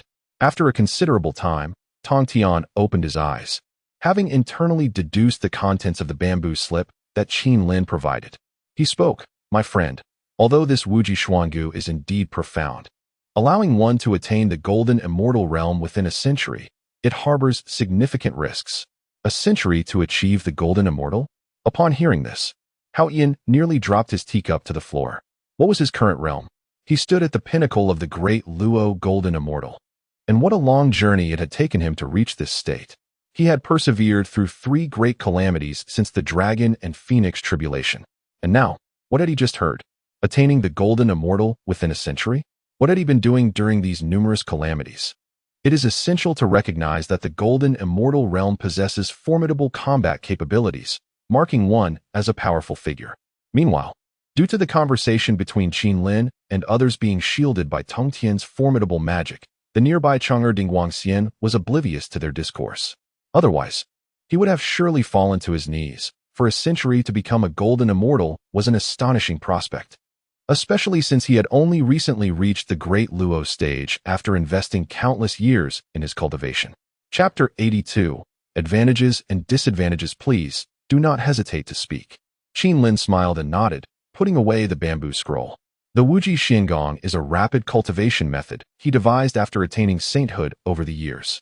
In the eyes of ordinary individuals, a golden immortal is already a formidable figure. However, in the perspective of a saint, a golden immortal is merely an insect. Particularly, those who cultivate to the golden immortal stage through this method find their combat ability significantly diminished. This technique could be described as a means to confront calamities.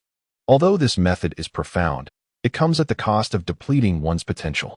While it may offer the possibility of transcending to golden immortal, it simultaneously exhausts one's innate capabilities. Moreover, when compared to orthodox cultivators at the same level, one cannot engage in combat effectively. This is the first drawback. The technique demands exceptionally high standards for one's foundational qualities. The more extraordinary the root bones, the easier it is to cultivate this method. Yet, this also results in a greater depletion of potential, which is the second drawback, due to its stringent requirements. Those lacking foundational qualities who wish to practice this method would need an exorbitant amount of rare materials, tenfold the resources typically required by standard practitioners. This constitutes the third drawback. Although one may attain the golden immortal realm through this method, the early-stage consumption of potential hinders the subsequent achievement of the Great Luo. Thus, one cannot condense the 3 flowers gathering atop or the 5 qi returning to origin, rendering it impossible to form the Great Luo Dao fruit. Even with the aid of precious materials, one can only cultivate a pseudo-Dao fruit, which is far inferior to the true Great Luo Dao fruit. Hence, I refer to it as the Tai Dao fruit. Those who practice this method can only be considered Tai golden immortals at this stage, which is the fourth drawback. The Tongtian teacher effortlessly articulated the 4 flaws within Qin Lin's technique. In essence, there are merely 2 significant downsides. The cultivation process depletes potential, and even if one surpasses the golden immortal threshold, they remain substantially inferior. Therefore, the Tongtian teacher aptly named this stage Tai golden immortal, which resides within the same realm as the Great Luo. Yet the Dao fruit it condenses is not the Great Luo Dao fruit, but a pseudo-Dao fruit. Meanwhile, Haoyin, upon hearing the Tongtian teacher's explanation, felt a sense of relief. Otherwise, how powerful could this technique truly be? If it were to spread across the world, countless formidable beings would emerge. What do you think of this method, my friend? Qin Lin inquired, gazing at Tongtian. While it allows individuals to rapidly ascend to the golden immortal and even Tai golden immortal, the flaws are substantial. My disciples shall not practice this technique. Tongtian shook his head, firmly believing that his disciples were the most resolute seekers of the Tao. That is not what I meant. I was referring to the prospect of mortals practicing this method. What are your thoughts? Qin Lin found it somewhat amusing. Tongtian furrowed his brow and responded. Mortals generally possess inferior qualities. Should they wish to cultivate within a century, they would likely need to invest 20 to 30 times the usual resources. This burden of resources should fall upon you, Haoyin. Qin Lin cast a knowing glance at Haoyin. Upon hearing Qin Lin's words, both the Heavenly Master and Haoyin quickly comprehended his intention. He sought to rapidly cultivate a cadre of golden immortals to be presented upon the divine list. The foremost concern of the disciples from the 4 teachings, and the primary reason for their reluctance to ascend the divine list, lay in the fact that once they did, their path of cultivation would be irrevocably halted. This technique, it appeared, was perfectly suited for the divine list. Haraha. As they departed from the Zhixiao Palace, the Tao ancestor had bestowed upon them the innate spiritual root of the peach tree, and now, after 9,000 years, those peaches had matured multiple times. A broad smile graced Haoyin's face. He initially intended to host a peach banquet to attract the great practitioners of the 3 realms. However, it now seemed that nurturing his own trusted followers took precedence over enticing those formidable beings. If he could cultivate a substantial number of golden immortals, perhaps even Tai golden immortals, he would firmly secure his position in the heavenly court. Even if powerful beings at the quasi-saint level were to cause trouble, he could suppress them without relying on anyone else's influence. Indeed, I can also assist my friend in perfecting that Wuji Xingong. The Heavenly Master nodded in agreement. It was indeed a splendid choice to expedite the cultivation of mortals willing to ascend the divine list. After some contemplation, he remarked, "Let us select those who voluntarily wish to ascend the divine list and impart this technique to them." Excellent. Qin Lin understood the Heavenly Master's mindset. As the leader of the Jie sect, his doctrine was to seize a glimmer of hope for the living. He could not allow himself to sever the path to enlightenment for the masses, hence his final piece of advice. 3 chapters delivered. I apologize for the delay in writing, as I have been suffering from a recent cold. Chapter 83. The Azura clan enters the tribulation, however. To master this technique would require a century of dedication. Yet the destined ones and the master of tribulations had already descended from the mountains. Haoyin glanced at Qin Lin, clearly aware that time was insufficient. Qin Lin and the Tongtian exchanged glances with Haoyin, shaking their heads as if regarding a fool. Had those 2 individuals not already delivered themselves unto them, concealing them for a century would be a mere game. Even with the combined efforts of Taiji and Yuan Shi Tianzun to deduce, Tongtian's veiling of heavenly secrets, coupled with the onset of the tribulation, had rendered the heavenly machinations exceedingly convoluted. Hiding Zhang Zia and Shun Gongbao was akin to child's play. Upon observing their expressions, Hao Yan realized his inquiry had been profoundly foolish. He cleared his throat awkwardly and turned to Qin Lin, asking, "My friend, have you any recommendations from your time spent in Chaoga City?" "Indeed." Qin Lin nodded, producing a list from his sleeve and presenting it to Hao Yan. "These individuals are all blessed with profound fortunes and are worthy candidates for the function list. You may cultivate them." "Excellent," Hao Yan exclaimed, eagerly accepting the list from Qin Lin, relieved from the burden of extensive searching. Thus, the two entrusted the matter to Tongtian. After bidding farewell to Tongtian, Qin Lin and Hao Yan departed from Jinao Island.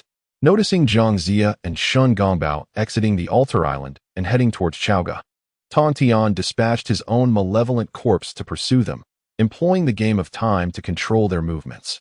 In Kunlun, within the Jade Void Palace, Taiji Laozu had already departed, and Yuan Shitianzun remained oblivious to the disappearance of the two disciples he had just sent down the mountain. At this moment, Yuan Shitianzun summoned his second disciple, the one he cherished most, Guang Qingzi, and commanded, "I have heard that the medicine master Liuli Guang Buddha is imparting teachings in the eastern lands." "Indeed, master," Guang Qingzi replied, "though in the east, due to the presence of the three teachings of Chan, it is only in a location very close to the west that he disseminates his teachings." While Guang Qingzi did not comprehend Yuan Shitianzun's interest in the medicine master Liuli Guang Buddha, he answered truthfully. The medicine master Liuli Guang Buddha possessed the cultivation of a great Luo golden immortal, and his teachings in the eastern lands were naturally of concern to their Chan sect. You may proceed to invite him to impart his teachings near the Blood Sea. Yuan Shitianzun spoke calmly. This was not an ideal task and should have been assigned to Huang Long. Yet, Yuan Shitianzun chose Guang Qingzi, believing he would grasp his intentions, as others might inadvertently jeopardize the mission. "Your command shall be followed, master," Guang Qingzi responded, astonished. He understood Yuan Shitianzun's intentions, yet he harbored trepidation regarding the impending tribulation, fearing it might entangle the Azura clan as well. The Azura clan had long resided in the land of the Blood River, remaining reclusive and focused on their cultivation for many years. In the vast wilderness, numerous younger cultivators were even unaware of the true circumstances surrounding the Azura clan. The Azura clan entering the tribulation. Could it be that the master intends to take action against the ancestor of the Nether River? Guang Qingzi pondered incessantly. However, such a scenario seems rather implausible. The Lord of the River of Oblivion and they maintain a respectful distance from one another. It is unlikely they would engage in open conflict. Recently, my esteemed Uncle Ta Ching paid a visit, ostensibly to discuss the inclusion of the Azura clan in the grand scheme of calamity. Soon after, Guang Qingzi surmised the content of the previous discussions between the primordial heavenly venerable and Ta Ching with considerable accuracy. Upon exiting the Jade Void Palace, Guang Qingzi journeyed westward, swiftly locating the medicine master, the glorious Buddha, at the confluence of east and west. Through a deft manipulation of discourse, he persuaded the medicine master to venture near the Sea of Blood to disseminate teachings. Yet, Guang Qingzi harbored lingering doubts. Thus, he transformed into the likeness of the medicine master and approached the vicinity of the Sea of Blood. There, he vanquished several Azuras while sparing a few before vanishing like a shooting star. Not long after Guang Qingzi's disappearance, Zhuan Ti materialized at the very spot where Guang Qingzi had vanished. Ultimately, he was still quite youthful. Would the Azura clan truly be swayed by such tactics? Would the River of Oblivion be deceived? It was an overly simplistic assumption.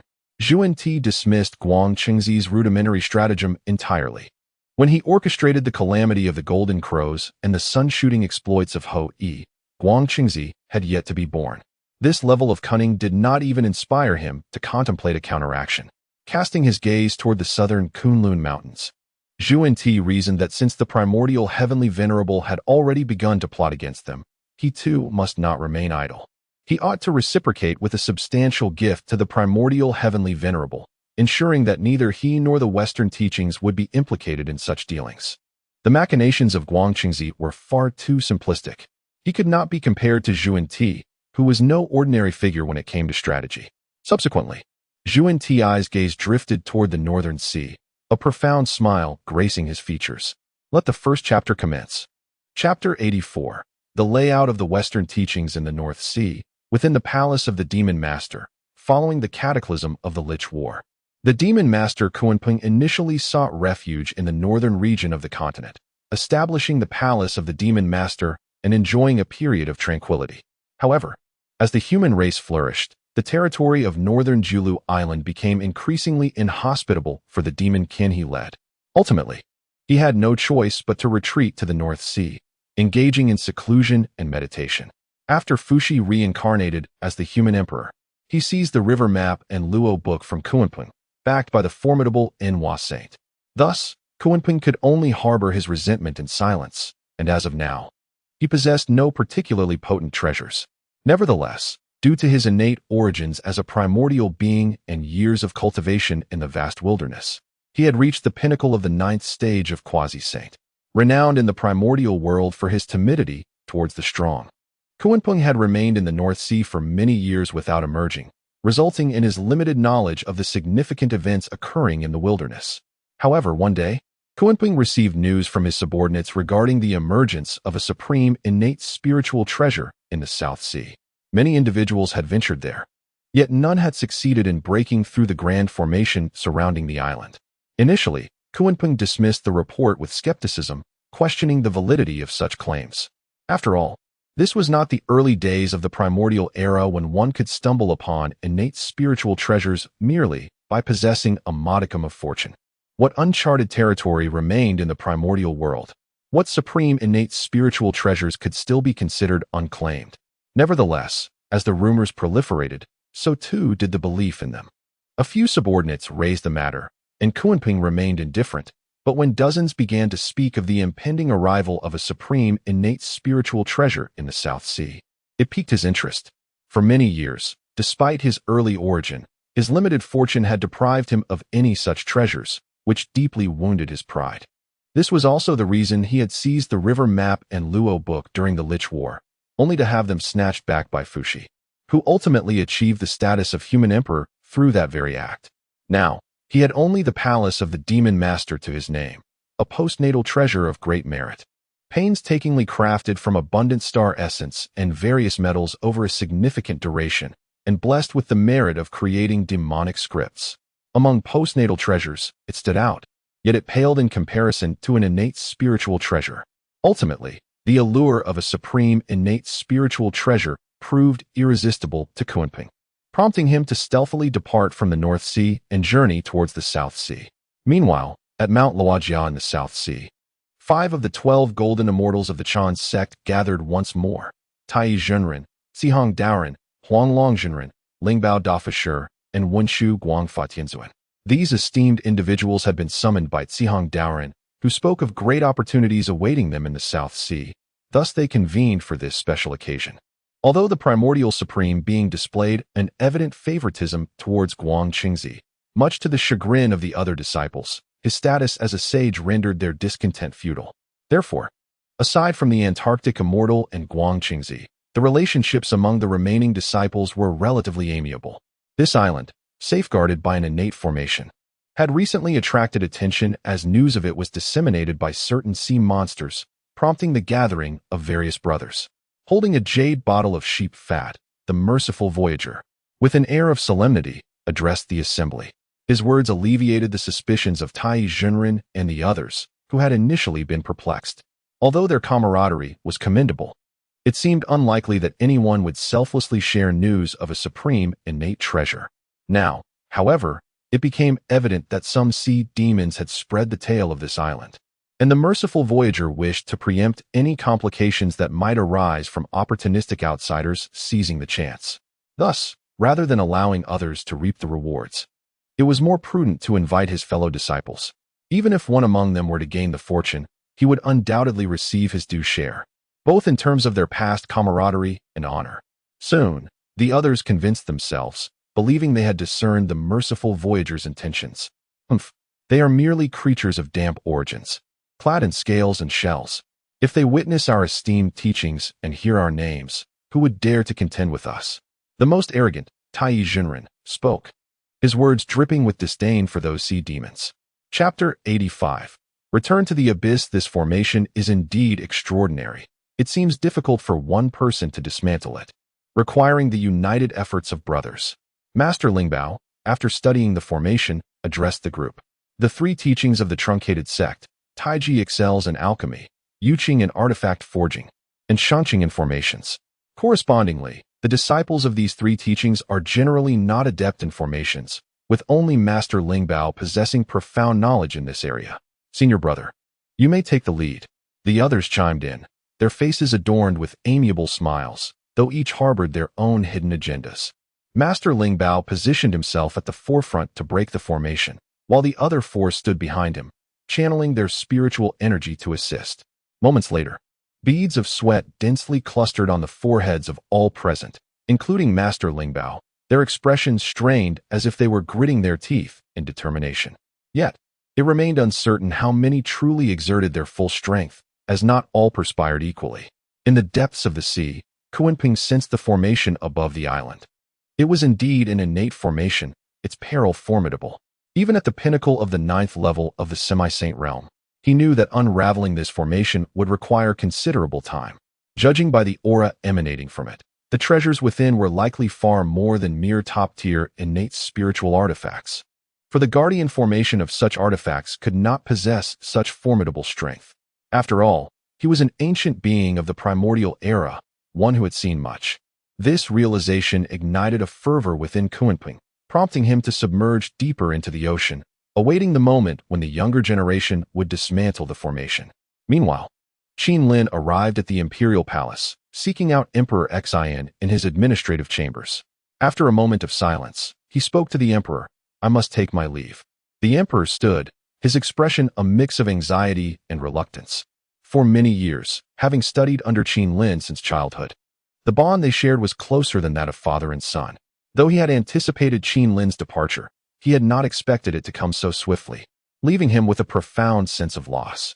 In his youth, Emperor Yi was preoccupied with state affairs, unable to accompany him, which is why he had always remained by Qin Lin's side.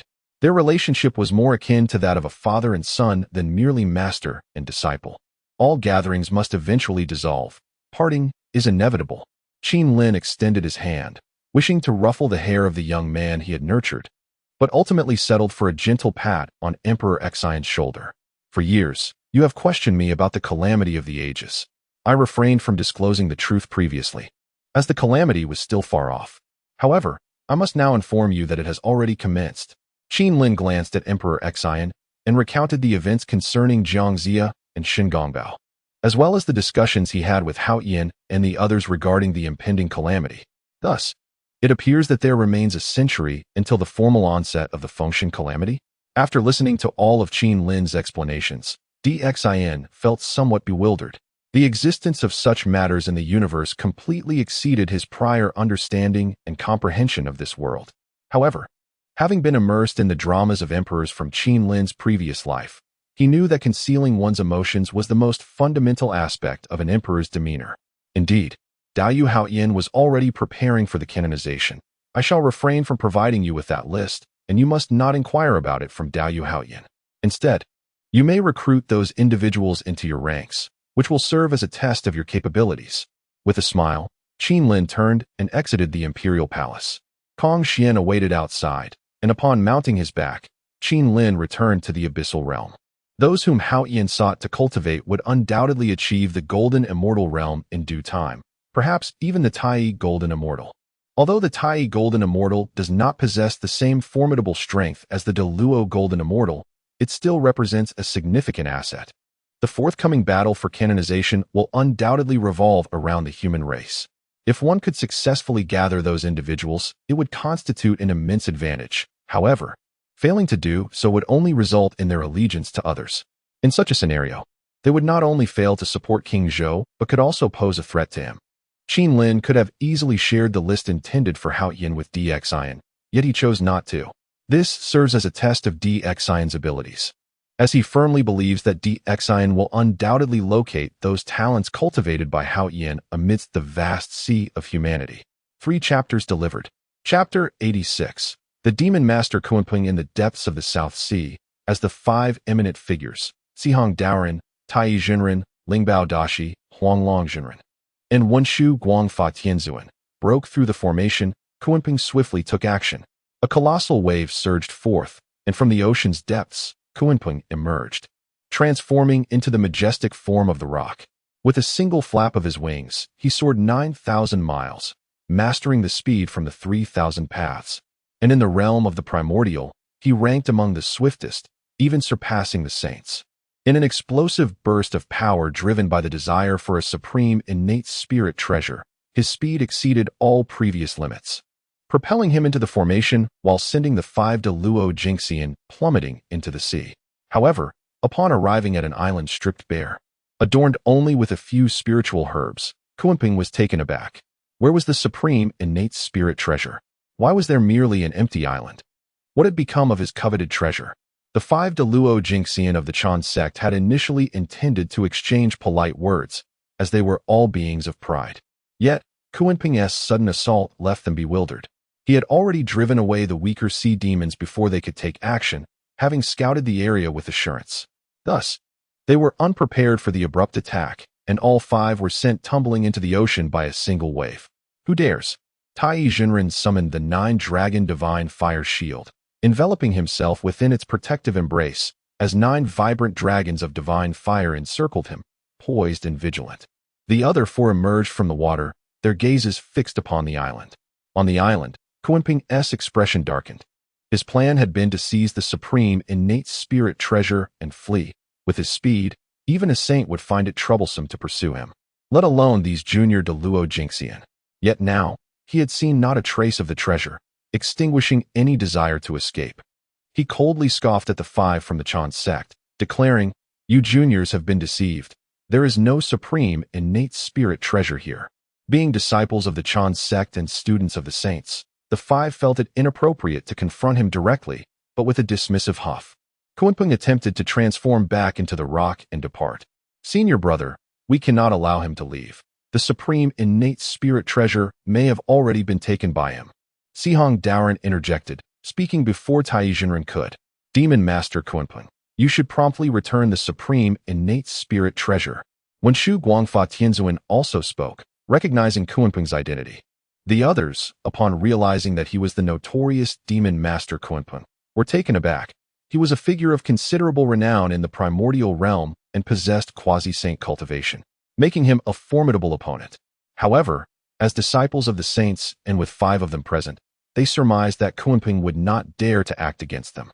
With this thought, they exchanged glances and collectively turned their unfriendly gazes toward Kunping, clearly indicating that they would not relent until he surrendered the treasure. Kunping, feeling a wave of agitation, realized that each of these individuals had a sage backing them, rendering it inconvenient for him to take direct action. Otherwise, he could easily dispatch these younger generations of de Luo Jingxian with a mere flick of his hand. This island harbored no exquisite innate spiritual treasures. It was merely a ruse set by someone. After contemplating this, Kunping felt a jolt within, understanding that he was indeed being schemed against. But who could it be? Subtly, Kunping's gaze towards the 5 disciples of the Chan sect shifted, tinged with suspicion. Could it be that these 5 were orchestrating some celestial deception against him? "I have never encountered any exquisite innate spiritual treasures here. I swear an oath upon the great Tao as testimony." Kunping scoffed, transforming into his human form. Arms crossed behind his back, regarding the 5 Chan sect disciples with a cold demeanor. The truth of whether it was a celestial trap would soon become evident. Upon hearing his words, the others hesitated. Since Kunping had sworn upon the great Tao, it indicated that there might genuinely be no exquisite innate spiritual treasures on this island. Otherwise, such an oath would be no trifling matter. With such a formidable array guarding the place, it could very well house powerful innate treasures or even roots of heaven and earth, remarked Sihong Daoren, his tone devoid of overt emotion, yet laced with a subtle chill. The others understood that if there were indeed exquisite innate treasures on this island, even if they were not claimed by Sihong Daoren, those who had come would have shown gratitude for his invitation by offering some benefits, as they were all individuals of stature who valued their reputation. However, having been preempted by Kunping, Sihong Daoren naturally felt a burgeoning resentment. "Junior brother, such words are unwise. Kunping possesses certain abilities, and his declarations are surely not without foundation. Spoke Wen Shu Guangfa Tianzuan, casting a glance at Kunpeng. He then lowered his voice. Audible only to the five. Moreover, we may not be a match for this demon. Why fear? We are disciples of saints. Does Kunpeng dare to act against us? Furthermore, even if we provoke this demon, the five of us together can certainly contend with him, retorted Zihong Dao Ren, adding fuel to the fire. His words instilled a measure of confidence in the surrounding individuals, leading them to nod in agreement. Humph, you wet-born creature clad in scales and armor. What use are your oaths? If you wish for us to trust you, then open your storage space and allow us to inspect whether you possess any exquisite innate treasures. Tai Jinren had initially leaned towards believing Kunpeng, but after hearing Zihong Dao Ren's whispered words, he too found himself in accord, delivering a cold snort in Kunpeng's direction. Chapter 87. The burning lamp takes action. Upon hearing the words of Tai Jinren, Kunpeng's expression turned icy, his pupils briefly flashing a deep crimson. The phrases wet birth and hatching echoed in his mind, so familiar. It was these very words spoken by Xuan Ti and Jia Yin that had compelled him to relinquish his position on the mat during his time at the Zhixiao Palace, leading to the loss of his opportunity to attain sainthood. This had become his greatest regret in life. Although he possessed an innate foundation and had cultivated himself to the pinnacle of quasi-saint, he ultimately could not break through to become a saint. In the vast wilderness, he appeared to live freely, but the longer he lived, the more he felt trepidation. He was acutely aware of the power held by the saints. When Fuxi seized his He Tu and Luo Shu, he had an opportunity to repel him, yet sensed the presence of Nuwa Saint. A premonition gripped him. Should he dare to injure Fuxi, he would likely be suppressed by Nuwa Saint on the spot. Without attaining sainthood, true freedom was a rarity in the wilderness. He would forever be compelled to look up to the saints, to breathe their air. Thus, the words spoken ignited a multitude of thoughts within him. Initially seething with rage at Tai Jinren's mention, he was further incensed to hear that he was to open his storage space for inspection by a few juniors. What was this? The storage space of a cultivator being examined by others was nothing short of humiliation. Moreover, being subjected to such indignity by juniors pushed Kunpeng to the brink of eruption. Humph, you vile creature born of wet hatching. Are you too cowardly to let us inspect? Why do you hesitate? Seeing Kunpeng's fury, Tai Jinren felt a surge of triumph. He, born from primordial essence, held a deep disdain for those of the wet-hatching demon race, viewing them as beneath contempt.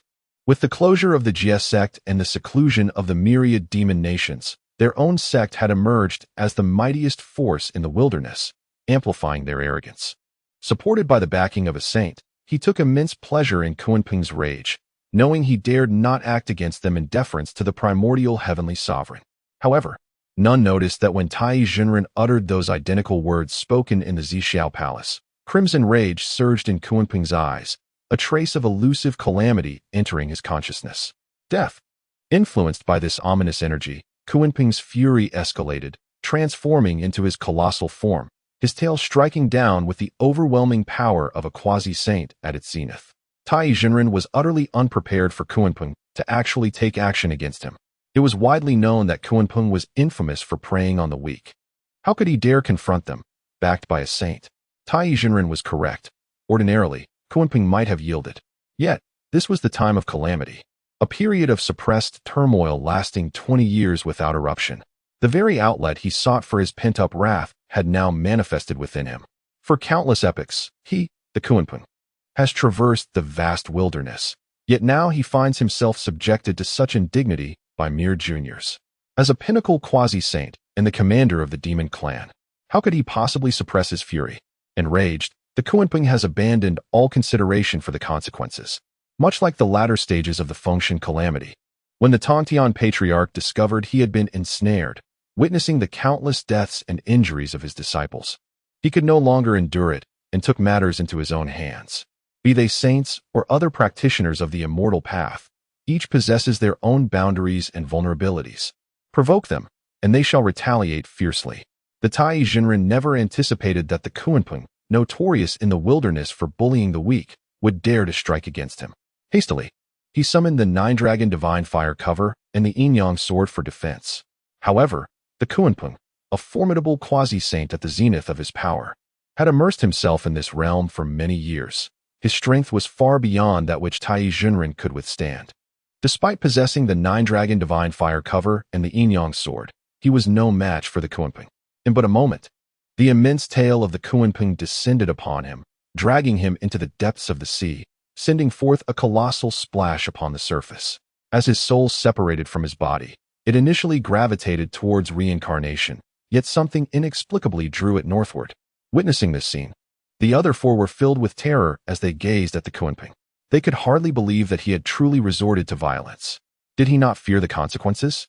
To dare to slay a disciple of a saint in the wilderness was a path from which there was no escape. Only death awaited. Kunpeng, you are exceedingly audacious. To take the life of one of my Chan's sect. I shall report this to my master. It is you who have gone too far. Even if the primordial heavenly venerable were to arrive, I would still slay him. At this moment, the Kunpeng, influenced by the surge of wrath, was in a state of exhilaration, showing utter disdain for the primordial heavenly venerable. Just wait. Upon my return, I shall surely inform my master. Return? Now that I have struck, none of you shall leave. Whether it is 1 or 5, a kill is a kill. Having already offended the primordial heavenly venerable, I have no fear of accumulating more debts. Let the multitude of lice not bother me. You shall all perish. With a cold snort, the Kunpeng transformed into his great form, unleashing his divine powers and charging toward them in the blink of an eye. As a quasi-saint, to deal with these great Luo golden immortals was a trivial matter under his full might. In an instant, the four were struck with varying degrees of injury. This is bad. You all must flee. I will hold them off. The Lingbao Daoxing's expression shifted dramatically.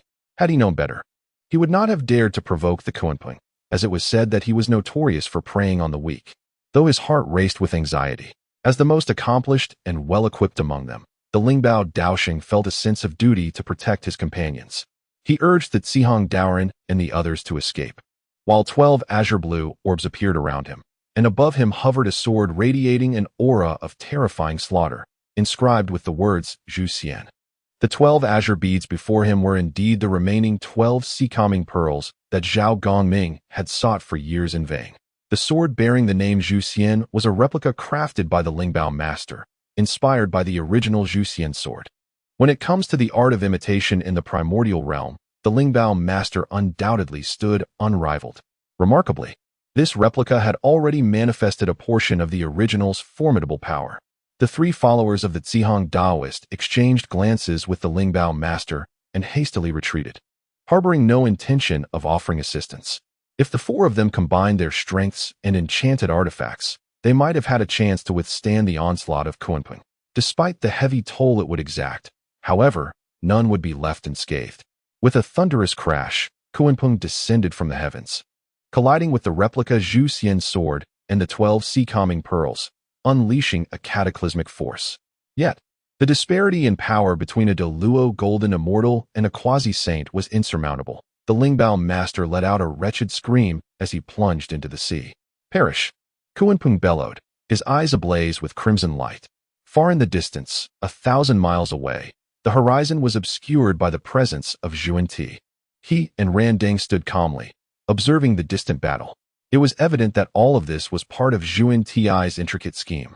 From acquiring the supreme innate spiritual treasures to Kunpeng being beset by the invasion of calamity, it was all orchestrated by him. Zihong has entered our western realm, and Manjushri is also allied with our teachings. Now is the moment for our comrade to intervene. A profound smile lingered on Zhuan Ti's face throughout. His machinations were far from the simplistic blunders of Guangqingzi, rife with flaws. This exemplified the terrifying nature of Zhuan Ti. In terms of strategic foresight, within the entire primordial realm, he was undeniably the foremost, second only to Hongjun Daozu. Excellent. Randang nodded, summoning the Qian Kuan ruler to strike at Kunpeng in midair, while Zhuan Ti transformed into a swirling mist, vanishing from sight. Kunpeng, dare you act thus?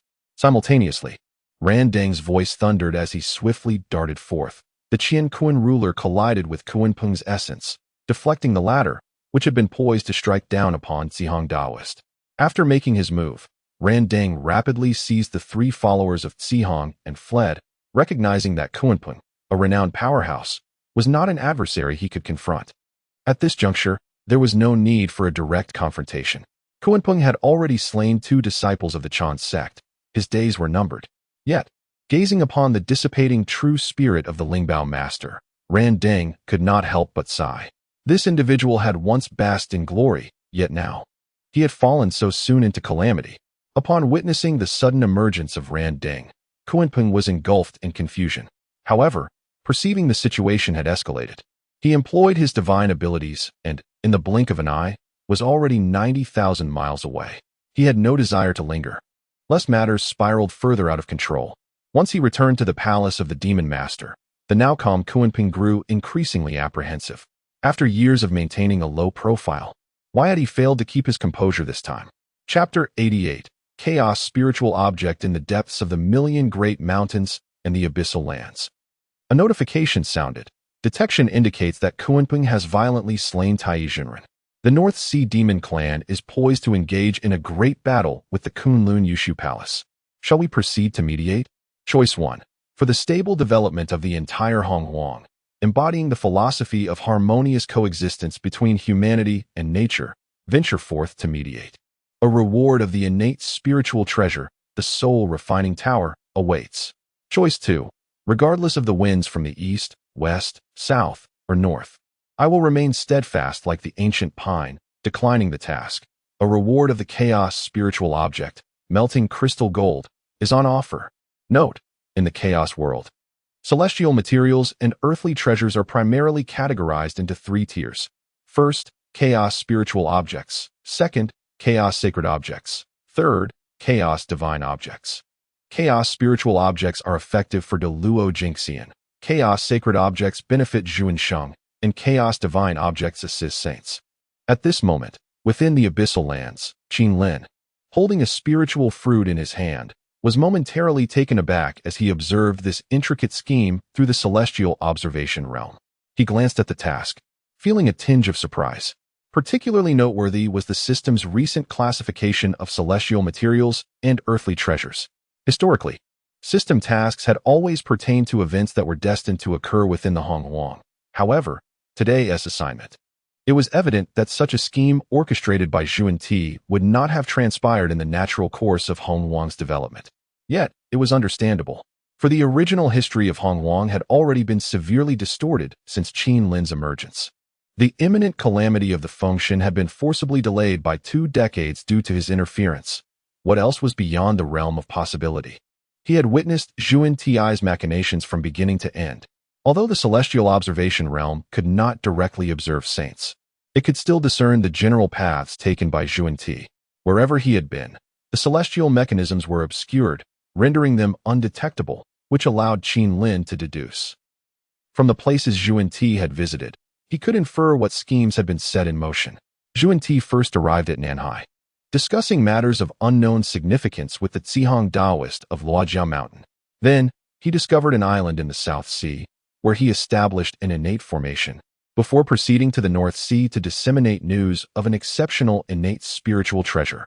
Ultimately, he summoned the Ran Deng Taoist to rescue 3 individuals, including Zihong Taoist.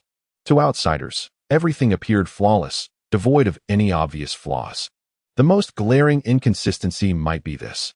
How could news of an exceptional innate spiritual treasure in the South Sea reach the North Sea before it did the East and West Seas in such a short span of time? Yet, typically, even a saint might overlook such trivial matters. Perhaps the sea demons of the North Sea and those of the South Sea were related. It would be perfectly reasonable for relatives to be privy to information first, would it not? Thus, on the surface, everything seemed devoid of any apparent discrepancies.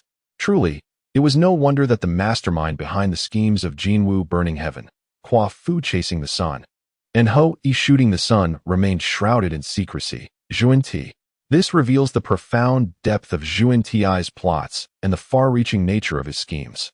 Chaos spiritual object, melting crystal gold? For this task, Qin Lin ultimately chose to decline. Not only did he feel that the teachings had no direct relevance to him, but should he intervene, it would inevitably reveal his strength. After all, could mere words persuade the primordial lord not to trouble Kunpeng? It was preposterous. His disinterest in the teachings was one reason, his desire to conceal his power another, but the primary motivation lay in the rewards offered by the system. Holding the chaotic spiritual object, the chaotic melting crystal gold, in his hand, Qin Lin furrowed his brow. Compared to chaotic sacred objects, this item possessed little in terms of the power of laws, containing only a few fragments of such laws. Furthermore, the chaotic melting crystal gold was infused with fragments of the fire attribute's laws. As he had already attained the status of a sage and was cultivating the 5 elemental laws, this object held minimal utility for him, appearing somewhat redundant. Although it seemed beneficial to Qin Lin, at his current level, it offered scant assistance.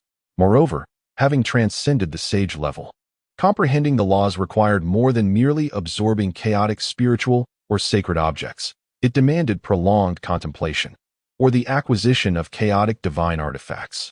Soon after, Qin Lin summoned the Fire Qilin.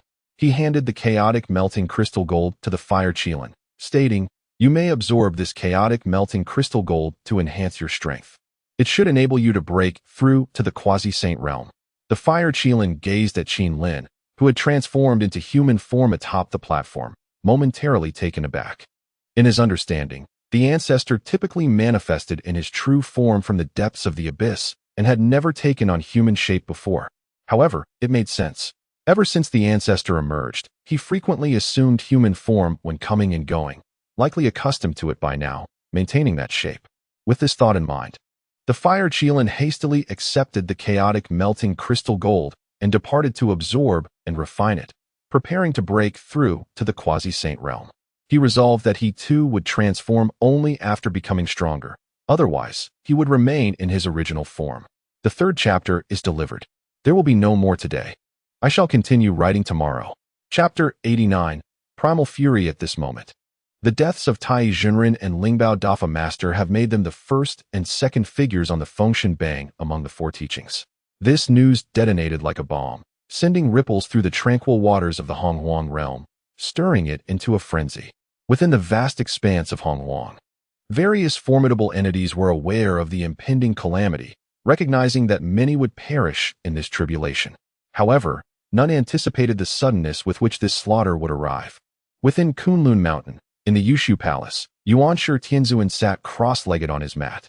Upon hearing the words of Zihong Daoren and his companions, and after comprehending the unfolding events, his countenance darkened to an alarming degree, filled with unbridled rage. Boom! The overwhelming pressure of a saint erupted, causing the entire Kunlun Mountain to tremble as all beings within it fell prostrate, trembling in fear beneath this terrifying force. The 12 great Luo Jingshuns of the Chan teaching, now only 10 remained, were similarly engulfed in panic under the weight of the saint's presence. Only the recently ascended Randing Daoren and Nanji Xianweng exhibited a degree of composure. Yet even they appeared tense under such formidable oppression. In the wake of the disappearance of Jiu Lushan, who had been consigned to the abyss by Qin Lin, Duer Zhenren now took his place among the 12 great Luo Jingshuns of the Chan teaching. Duer Zhenren was originally a mysterious scattered immortal from western Kunlun. Having made an appearance during the Fengshen era and possessing a renowned treasure, the Dingfeng Pearl, it was truly unexpected that he now became a disciple of the saint, one of the 12 great Luo Jingshuns. Master, that Kunping shows no regard for our Yushu Palace. I implore you to intervene and subdue the audacious Kunping. Upon hearing the lamentations of Zihong Daoren, Guang Chengzi could no longer remain silent. The 12 great Luo Jingshuns of the Chan teaching had roamed the Honghuang for countless years, revered wherever they went. Today, however, someone dared to confront them, a harbinger of ill omens. If such insolence were tolerated, it would embolden others to look down upon them. With this thought, Guang Chengzi gritted his teeth and spoke forth. Yuanshi Tianzuan cast a fleeting glance at his most beloved disciple, letting out a cold snort. With a wave of the Pangu banner in his hand, a surging illusory river appeared above his head, imbued with boundless mysteries, seemingly encompassing the past and future of all beings within the cosmos. It was a glimpse into the temporal river, accessible only to saints. At this moment, the 10 great Luo Jingshuns present, along with Randing and Nanji, eagerly gazed upon the temporal river, yearning to catch a glimpse of their own futures. Yuanshi Tianzuan regarded his disciples without further engagement. The temporal river was merely a reflection of the history of Honghuang. Even saints could only glean insights into events that had already transpired.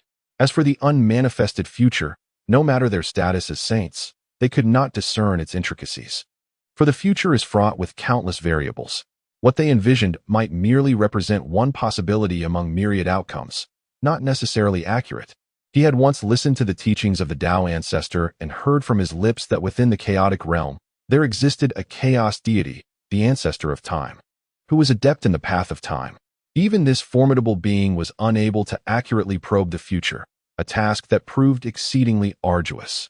The past could be revisited, yet the future remained elusive and unpredictable.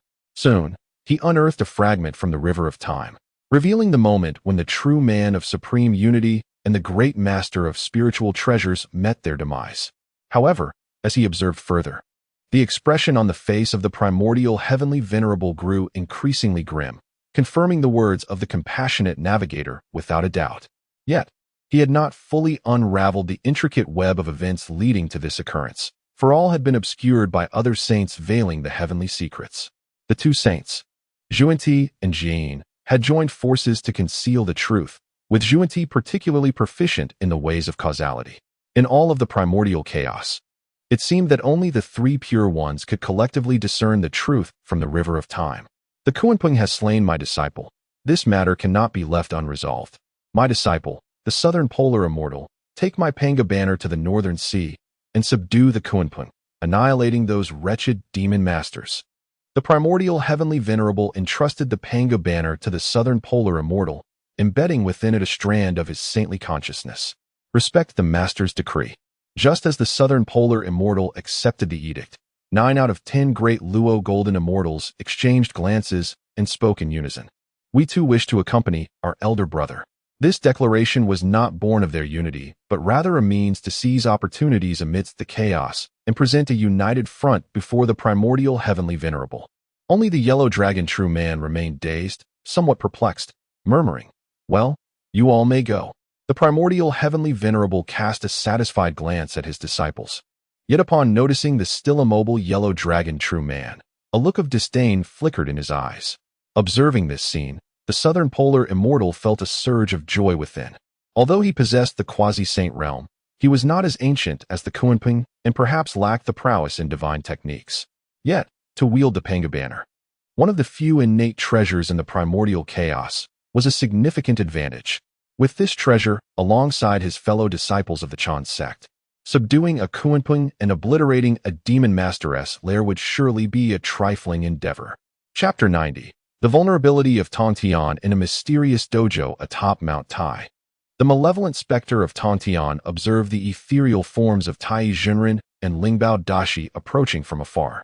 He glanced at Zhang Zia and Shingongbao, who remained engrossed in their game of chess. After a moment of hesitation, he ultimately seized their true spirits, preventing them from ascending the function list. This place was a clandestine sanctuary sought by the master of Tontian, intended to conceal Zhang Zia and Shingongbao, as long as these two remained absent from the world. The celestial calamity of function could not truly commence, granting him the opportunity to further muddle the waters of the primordial chaos. Yet, gazing upon their true spirits, Tontian could not help but sigh. His heart remained tender. He found it unbearable to allow his two disciples to ascend the function list. Subsequently, he extracted a yellow gourd, carefully entrapping their true spirits within. His gaze then turned to the northern sea, and after a prolonged silence, his form gradually faded from sight, reappearing quietly within the heavenly court.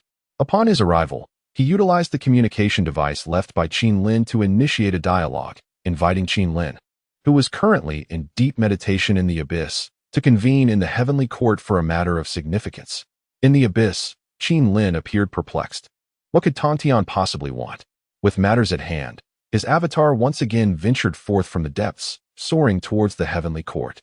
Once in the heavenly court, the Jade Emperor Hao Yin, upon witnessing the arrival of Tontian and Qin Lin, promptly welcomed them into the Lingxiao Treasure Hall, where they took their respective seats. "Tontian, have you summoned us due to the affairs of Tai Junren and Lingbao Dashi?" Hao Yin inquired with curiosity after sipping his tea. With the demise of Tai Junren and Lingbao Dashi, it was evident that they were destined for the function list, a piece of news that had already reverberated throughout the primordial realms. Everyone marveled at the audacity of Kunpeng while extending sincere blessings. hoping his demise would not be too tragic. Possessing the Haotian mirror, the Jade Emperor could observe the three realms and thus had a fair understanding of the situation.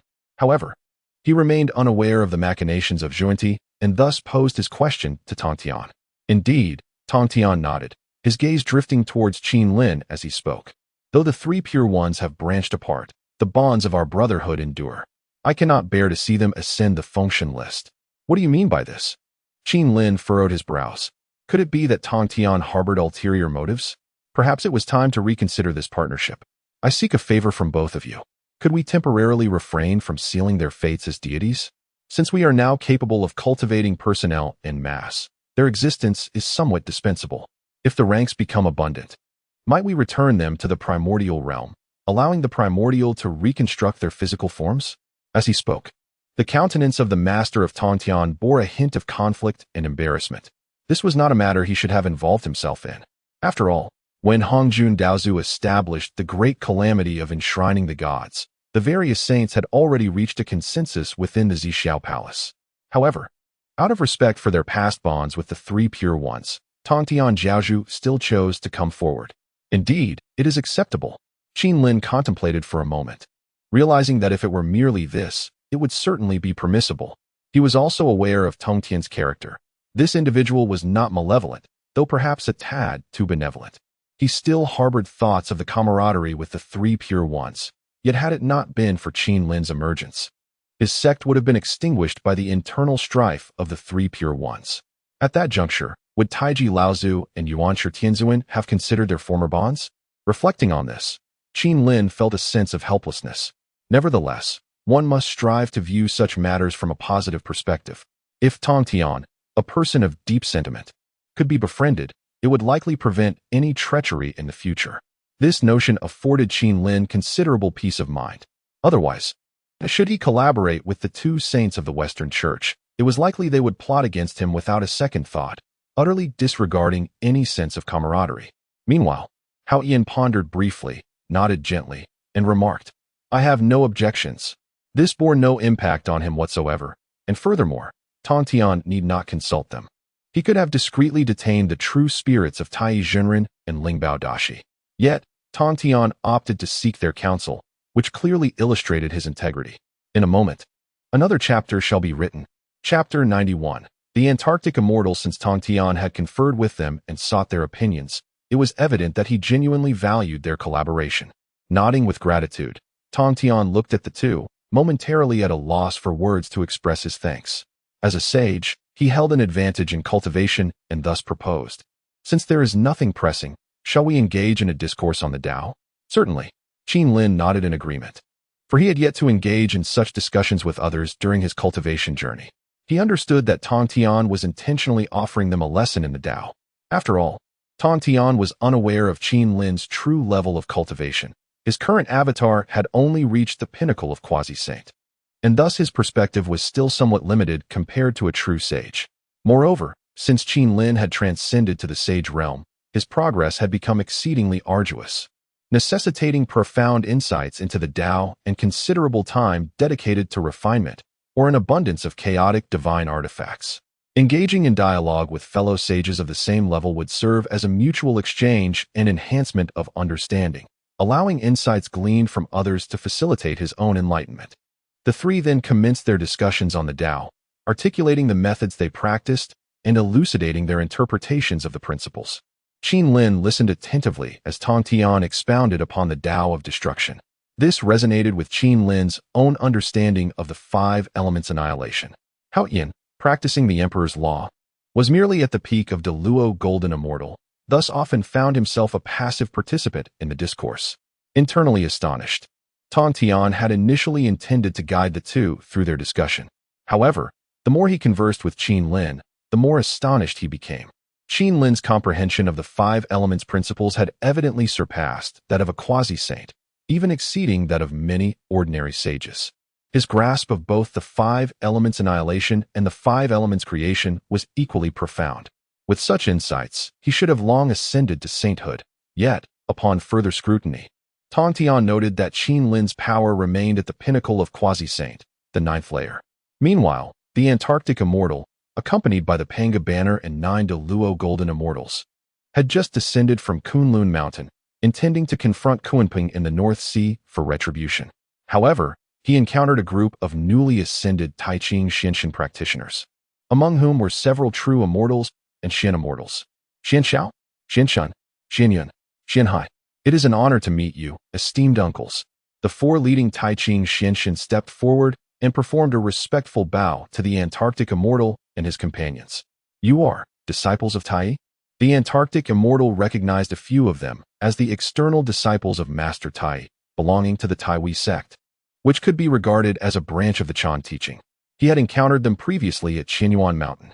Indeed, Master Uncle, that Kunpeng has slain our revered master, and we are eager to accompany you to the North Sea to avenge our master.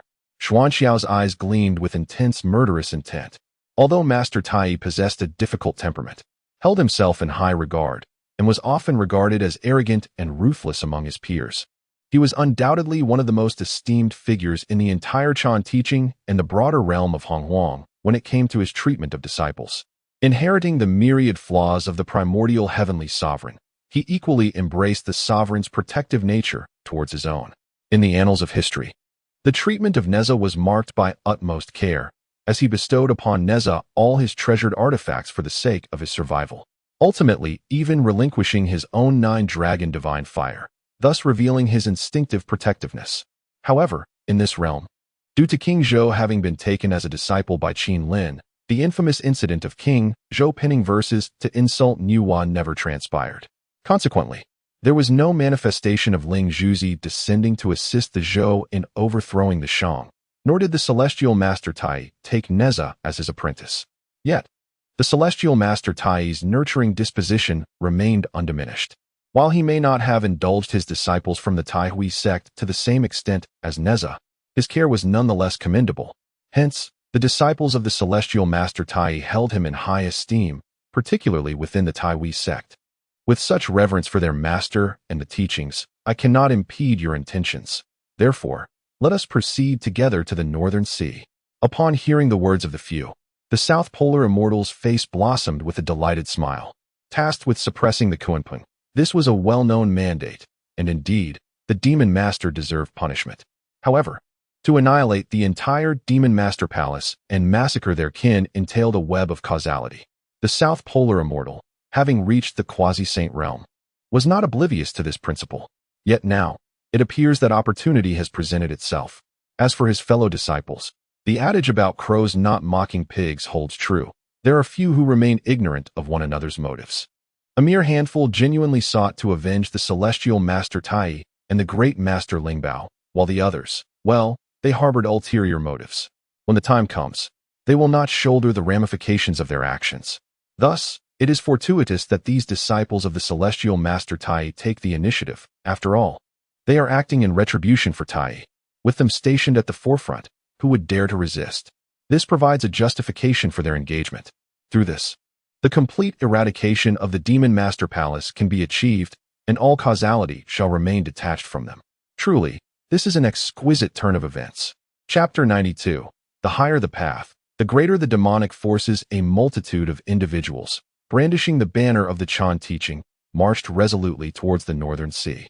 This bold maneuver truly stirred the formidable beings of the 3 realms. The gaze of every mighty practitioner converged upon this group, all intent on observing the outcome of the impending clash. Before long, they arrived at the Northern Sea, where the Southern Pole's celestial elder, holding the Panga banner, turned his attention to the group led by Xianxiao and spoke.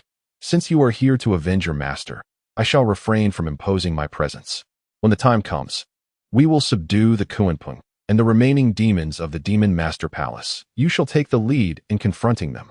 Xianxiao nodded appreciatively, feeling a deep gratitude towards the Southern Pole celestial elder, who proved to be far more amiable than rumored. It was clear that he held their well-being in high regard, wishing for them to personally avenge their master. However, little did he realize that those who struck first would bear a heavier burden of karmic retribution. For the more lives taken, the greater the sins incurred. Such actions could irrevocably jeopardize one's future, even inviting terrifying divine retribution. Yet, how could those who had not yet reached the realm of the great Luo Golden Immortal comprehend the terrifying nature of karma and retribution. The Ta Ching Xian Immortals. While not particularly powerful in the vast expanse of the primordial era, where the primary strength of the three realms resided with the Golden Immortals, still possessed the legacy of the Tai Zhenren. Though their cultivation was somewhat modest, they could contend with typical Golden Immortals. In recent years, the Demon Master Palace had progressed slowly. Apart from the Kunpeng, a quasi-saint, there were scarcely any formidable demon entities, and the demons now inhabiting the Northern Sea were merely a handful of lesser beings. Thus, allowing these individuals to engage was not overly demanding, especially with the presence of 9 great Luo Golden Immortals from the Chan teaching and the watchful eye of the Southern Pole Celestial Elder. With 4 Ta Ching Xian Immortals taking action, accompanied by an array of Xian Immortals and true Immortals from the Taiwei faction, they swept through the region, mercilessly slaughtering any demons they encountered. Meanwhile, the Southern Pole Celestial Elder exchanged glances with the Dui Zhenren and the Daoxing Tianzuan, signaling them to deploy their magical treasures, the Wind Stabilization Pearl and the Demon Suppression Staff, to part the waters, forging a path toward the depths of the sea and the Demon Master Palace. In tandem, the Zihang Daoist and the Puxian Daoist shared a knowing glance, each retrieving their own treasures to stabilize the parted waters, as the group surged forward into the heart of the Demon Master Palace. With a thunderous roar, as the group approached the depths of the sea, a colossal, ominous hum resonated, accompanied by a massive blood-red formation that erupted from the Demon Master Palace, enveloping all within its grasp. Arrogant Kunpeng, having slaughtered my fellow disciples, Tai and Lingbao, how dare you conjure such a malignant formation? Cease this array at once and await your demise, proclaimed Guang Chengzi, brandishing his treasure, the heaven-turned seal, toward the elusive Demon Master Palace in the distance. Ha ha ha. Ha ha ha. You think I shall await my demise at your hands, merely because of you younglings? The palace of the Demon Master loomed before the onlookers, akin to a colossal beast poised to devour all in its path, engulfing everyone within its ominous embrace. Inside the palace, the blood-red, enigmatic formation became even more inscrutable, exuding a terrifying aura that could make even the most divine tremble. If the primordial heavenly sovereign were to arrive, I might hold a modicum of fear. However, you mere youngsters believe you can compel my submission? Ha ha ha, you truly seek your own demise. The manic laughter echoed once more, drawing all eyes toward its source, where Kunpeng sat upon a throne, wielding a bone dagger resembling a human spine, its pale surface glistening ominously. Beneath him lay a multitude of corpses belonging to the demon kin, each possessing cultivation surpassing the golden immortal realm. These bodies were heaped together, forming a macabre mound, blood cascading down, absorbed by the spine-like dagger, enhancing its sinister allure alongside Kunpeng. It is no wonder that during their approach, the likes of the Antarctic Immortal and his companions encountered not a single demon of golden immortal rank or above. They had presumed the news of their arrival had prompted a hasty retreat. Little did they realize that Kunpeng had already slain them prior to their arrival. Kunpeng, you have succumbed to madness. The Antarctic Immortal exclaimed in shock, disbelief etched across his features as he regarded Kunpeng. In the past, when the Dao ancestor Hongjun clashed with the demon ancestor Lihu, it was Lihu who faced defeat. Yet at the critical moment, he vowed a solemn oath that the Dao may rise a foot, but the demon would rise a mile, thus establishing the demon sect. As the epochs passed, the demon sect remained elusive, leading many to believe it had faded into obscurity. Yet, they were taken aback to discover that Kunpeng had indeed fallen into darkness. What cultivation does Kunpeng possess? A pinnacle of quasi-saint strength, and yet he has succumbed to madness? In that moment, an icy dread surged within the hearts of all the great beings across the 3 realms who were acutely aware of this unfolding calamity. Chapter 93. The spirit treasure, not belonging to the primordial world in the celestial realm above, within the Lingxiao treasure hall, Qin Lin, Tongtian, and Hao Yin were momentarily taken aback as they gazed upon the Hao Yin mirror. They were astonished to discover that Kunpeng had succumbed to madness. This individual was indeed playing with fire, far beyond anyone's expectations. Ding! A notification emerged. A supreme innate spirit treasure, not belonging to the primordial world, has been detected, capable of growth. Would you like to proceed to investigate? Choice 1. Proceed to investigate and claim it for oneself.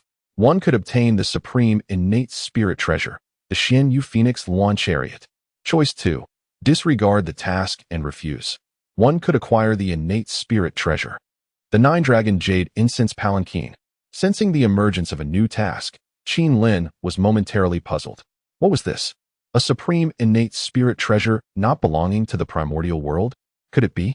His gaze shifted towards the Haotian mirror, where Kuanping held a curved blade resembling a human spine. Indeed, this blade exuded an aura of malevolence. Even through the Haotian mirror, one could feel a chilling sensation that sent shivers down the spine. It was undoubtedly an innate spirit treasure. However, within the primordial realm, there were only a limited number of renowned innate spirit treasures, let alone supreme ones. There was no record of this spine-like, curved blade at all.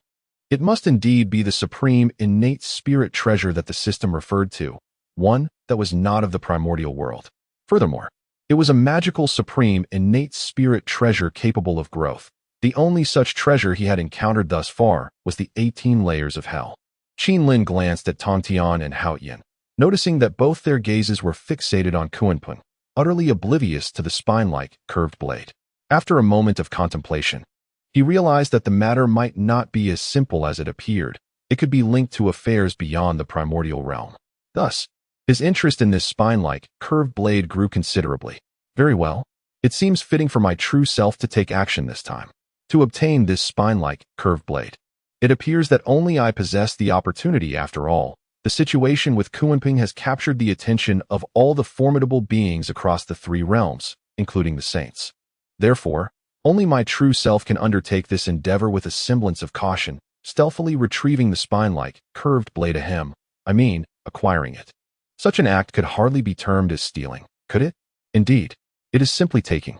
The trio continued to observe the Haotian mirror, while Qin Lin, in his true form, discreetly departed from the abyss, and in the blink of an eye, he materialized in the northern sea. His true self was at the saint level, and moreover, he was a Tao saint. Utilizing the chaotic 5 elements escape technique, he left without a soul being aware of his exit. Within the northern sea, Kuanping wielded the spine-like, curved blade, ruthlessly suppressing a group from the Chan sect. He appeared almost frenzied, wielding the blade like a colossal hammer, relentlessly striking at figures such as the Southern Pole Immortal. The Southern Pole Immortal and his companions had never witnessed such a fighting style.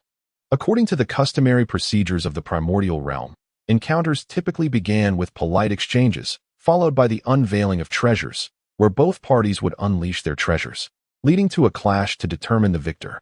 Now, the tactics employed by Kuanping have transcended their comprehension entirely. Such a style has never before graced the primordial realm. In an instant, even the Antarctic Immortal, despite possessing the innate treasure of the Panga banner, found himself utterly subdued by Kuanping, left with no recourse but to shield himself with the Panga banner and the Qingmu Ding held aloft above him, utterly bereft of any chance to counterattack. Oh, the teachings of the Chan sect, is it? So arrogant, so audacious, come forth, engage me in combat. My celestial demon spine has yet to quench its thirst for blood. Kuanping, in a frenzy, his pupils ablaze with crimson fury, was enveloped by dark, swirling shadows, grotesque demonic visages seemingly poised to devour all in their path. Ultimately, the Antarctic Immortal could not withstand such a relentless assault from Kuanping, casting the Panga banner high into the air as he hastily knelt upon the ground, prompting his disciples from the Chan sect to follow suit, all bowing in unison, beseeching their master to intervene. At that moment, a voice imbued with the divine will of the primordial heavenly sovereign echoed from the Panga banner, a cold snort escaping as a formidable sword aura surged forth, piercing directly through Kuanping's brow. The Panga banner then reverted to its former state, landing once more in the hands of the Antarctic Immortal, with their master now personally engaged. The Antarctic Immortal glared at Kuanping, demanding, "Shall you not perish?" Yet, in a shocking display that defied all expectations, Kuanping, instead of succumbing to the fatal blow, manifested an even more frenzied demeanor, opting for a self-detonation that ignited both the Demon Master Palace and the enigmatic formation surrounding it. Boom. The explosion of a peak 9th stage sage. Moreover, Kuanping not only detonated himself, but also triggered the explosion of the postnatal merit treasure, the Demon Master Palace, and the peculiar formation, which, judging by its strangeness, rivaled the formidable arrays set by the demon ancestor Luo Ho in times past.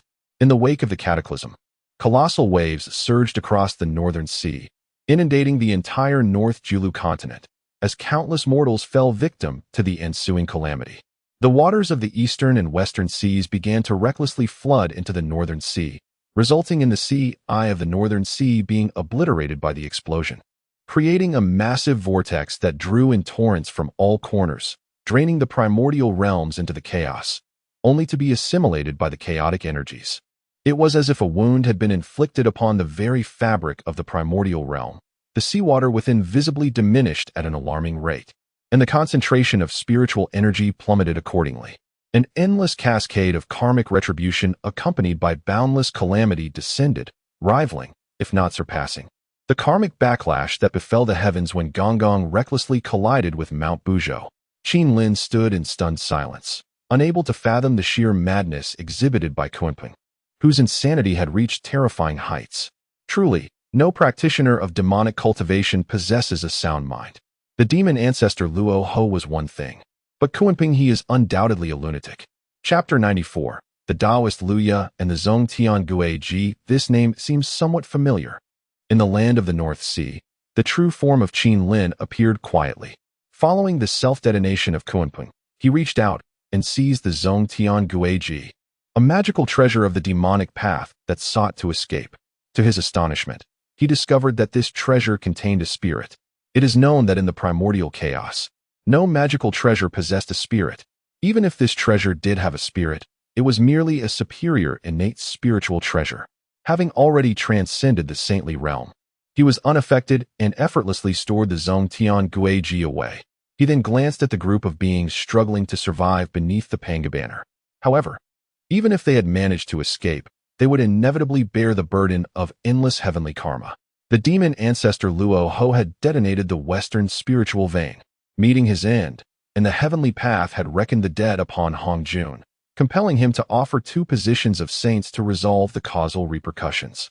The recent self-detonation of Kunpeng was no less significant than that of the demon ancestor Luo Ho. With Kunpeng now deceased, the karma and causality could only fall upon the Chan sect.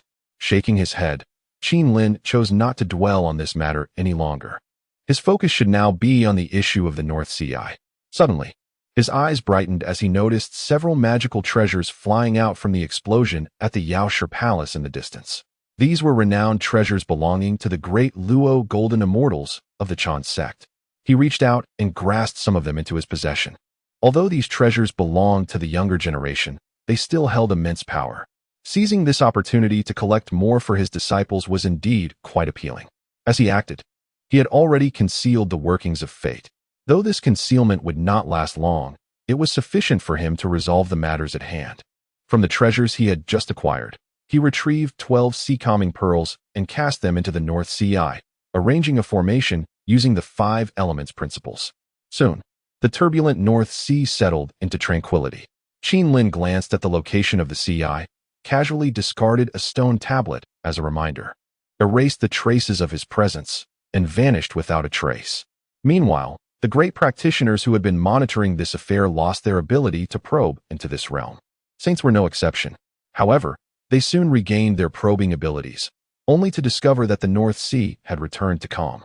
Yet, the remnants of the battle and the submerged human populace of the North Julu continent still bore witness to the events that had transpired. Everything had indeed occurred, though it had now quieted. At this moment, astonishment filled the hearts of all. What kind of being could stabilize the North Sea Eye in such a brief span, bringing tranquility to the 4 seas? Such power could only belong to a saint. Could it be that the Tao ancestor had intervened? Yet, if the Tao ancestor had acted, why would there be a need to conceal the workings of fate? If it were the words of other saints, they would not be so elusive. This is indeed a significant achievement, one that could immortalize the deeds of future generations. Could it be that there are other saints within the primordial chaos? However, how could that be possible? The attainment of sainthood is often accompanied by celestial phenomena, yet throughout history, such extraordinary events have occurred only a handful of times. Thus, the number of saints in the primordial chaos is something that everyone is well aware of. This is also a testament to the nobility of the saints. Friend, may I have a moment of your time? Just as Qin Lin was about to return to the abyss, a voice suddenly called out from behind him.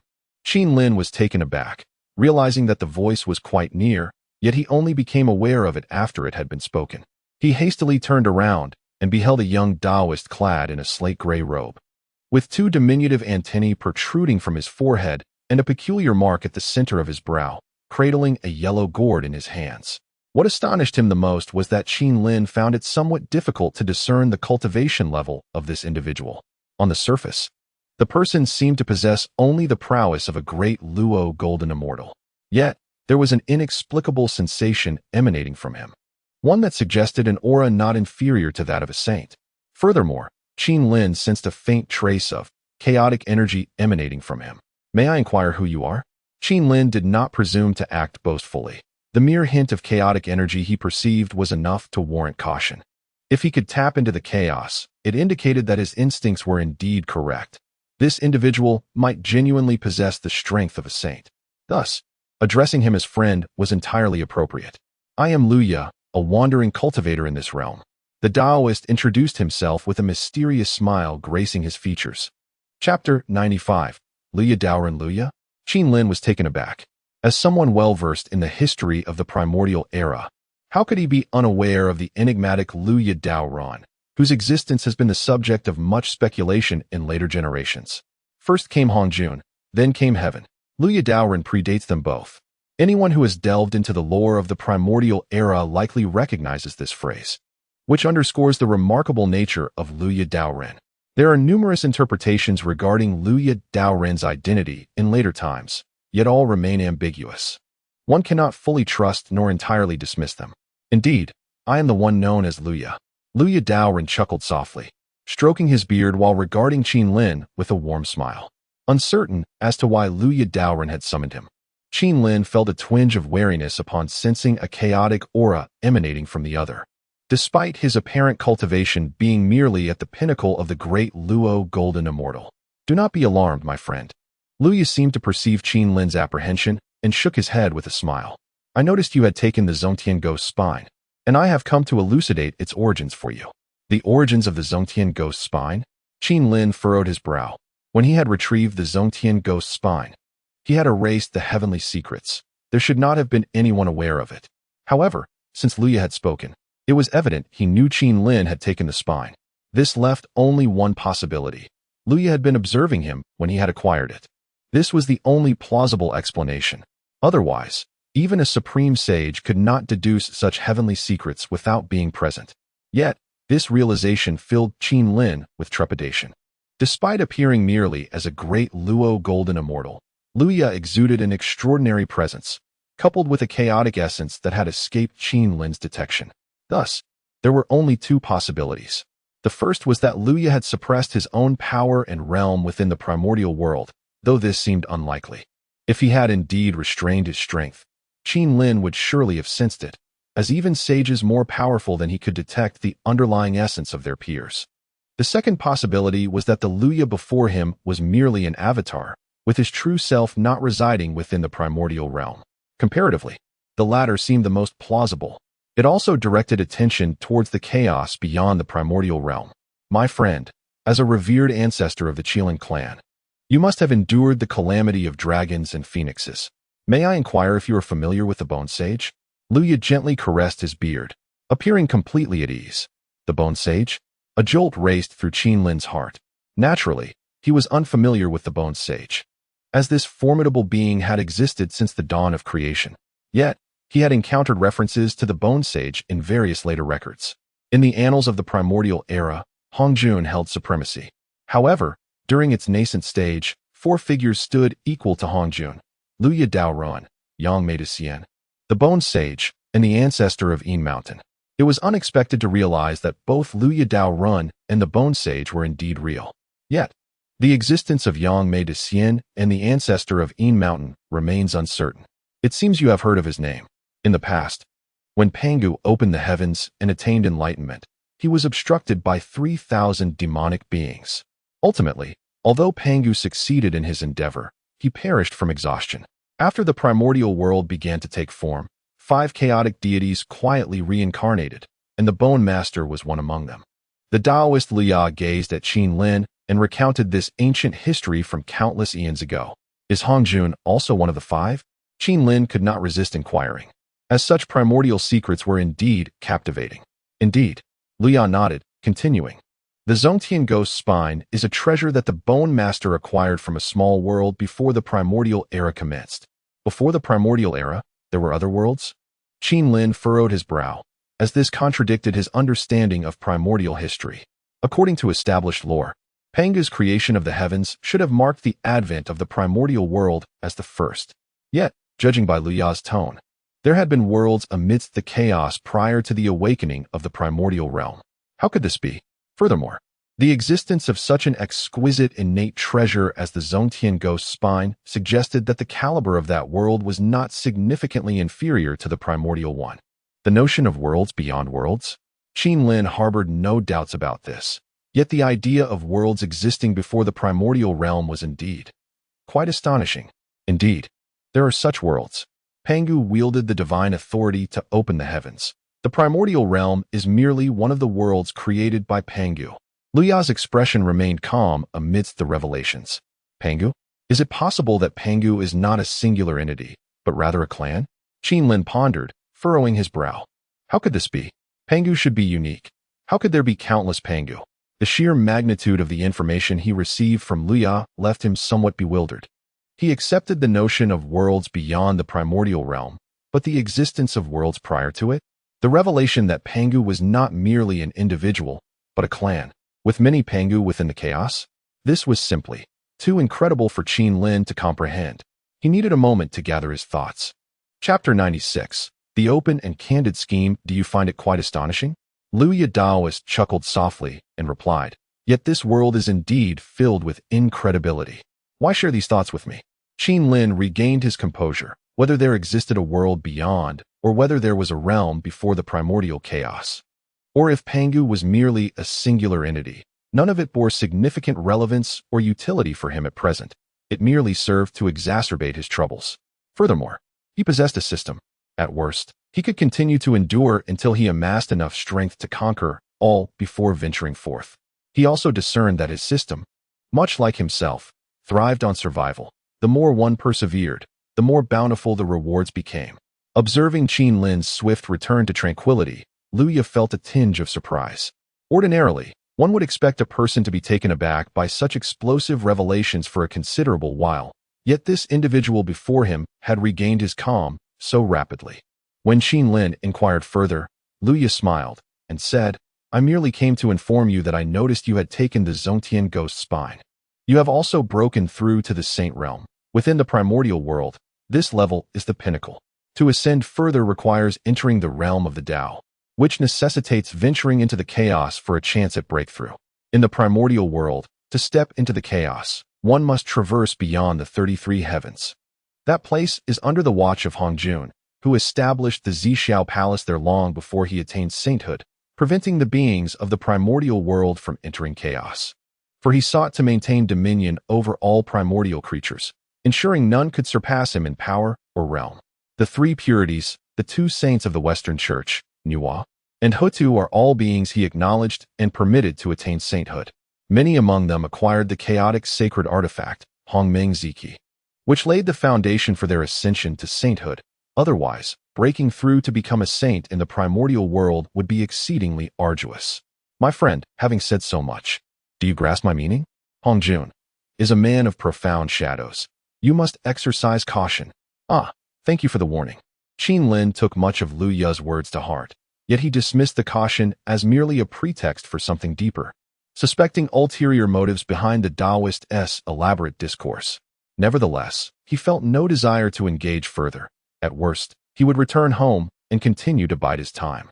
With this thought, Qin Lin refrained from prolonging the discussion with Liu, clasped his fists in salute, and turned to depart.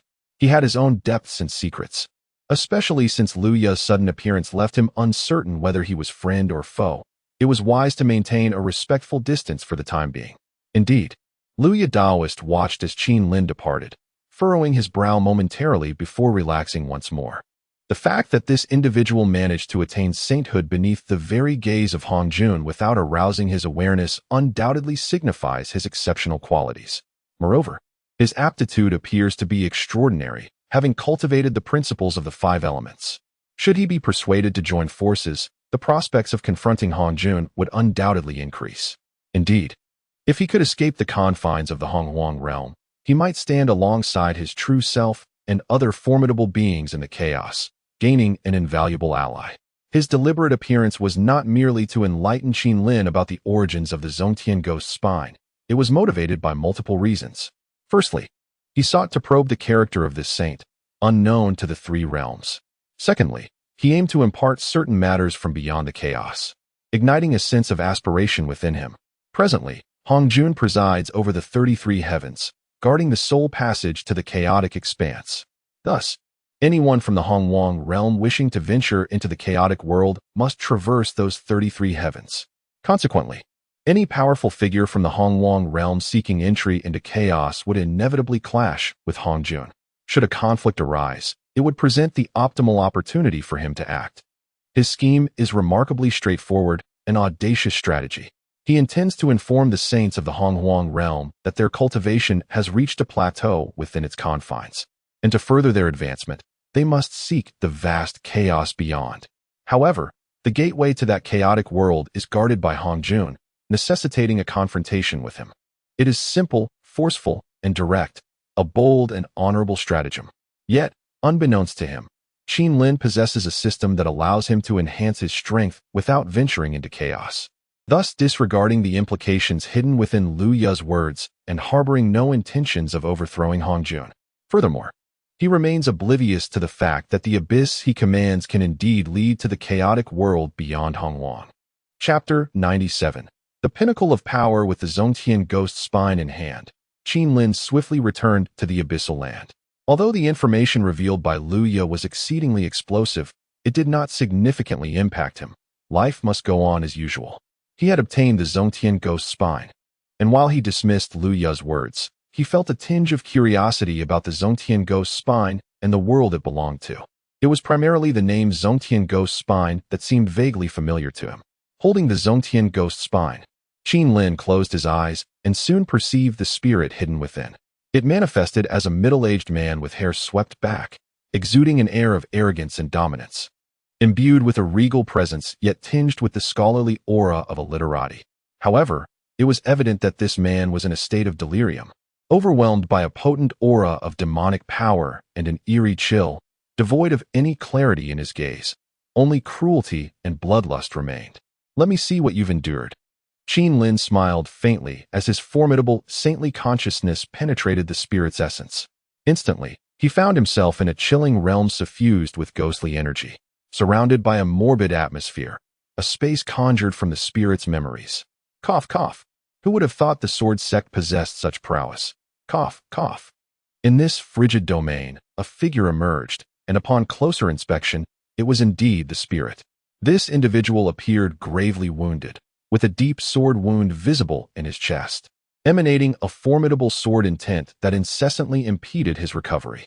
Could it be that this spirit is not merely a spirit, but rather a soul forcibly melded into it, thus creating this spirit? A conjecture formed in Qin's mind. My lord, how could you be so severely injured today?"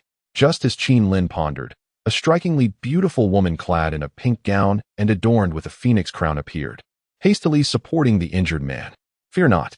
I merely encountered the sword sect in combat, and I did not anticipate their profound understanding of the sword path. You must prepare the blood pool. I require it to recuperate." The man waved his hand dismissively, seemingly unconcerned about his injury. The blood pool, as he referred to it, was evidently a place where he could swiftly heal. "Very well. I shall prepare it at once." The woman nodded and hurried away. The man seated himself upon the throne, closing his eyes and awaiting her return. Shortly, she reappeared, announcing, "My lord, the blood pool is ready." "Excellent. I shall proceed to the blood pool to recover. If anyone inquires, tell them I am in seclusion," he replied, nodding before rising to depart. However, as he brushed past the woman, she suddenly turned hostile, her hands piercing through his back, tearing his heart from his body. Tribulation Pearl. As a formidable being, even when his heart was ripped out. The man did not succumb immediately to death, but instead turned back, gazing incredulously at the woman.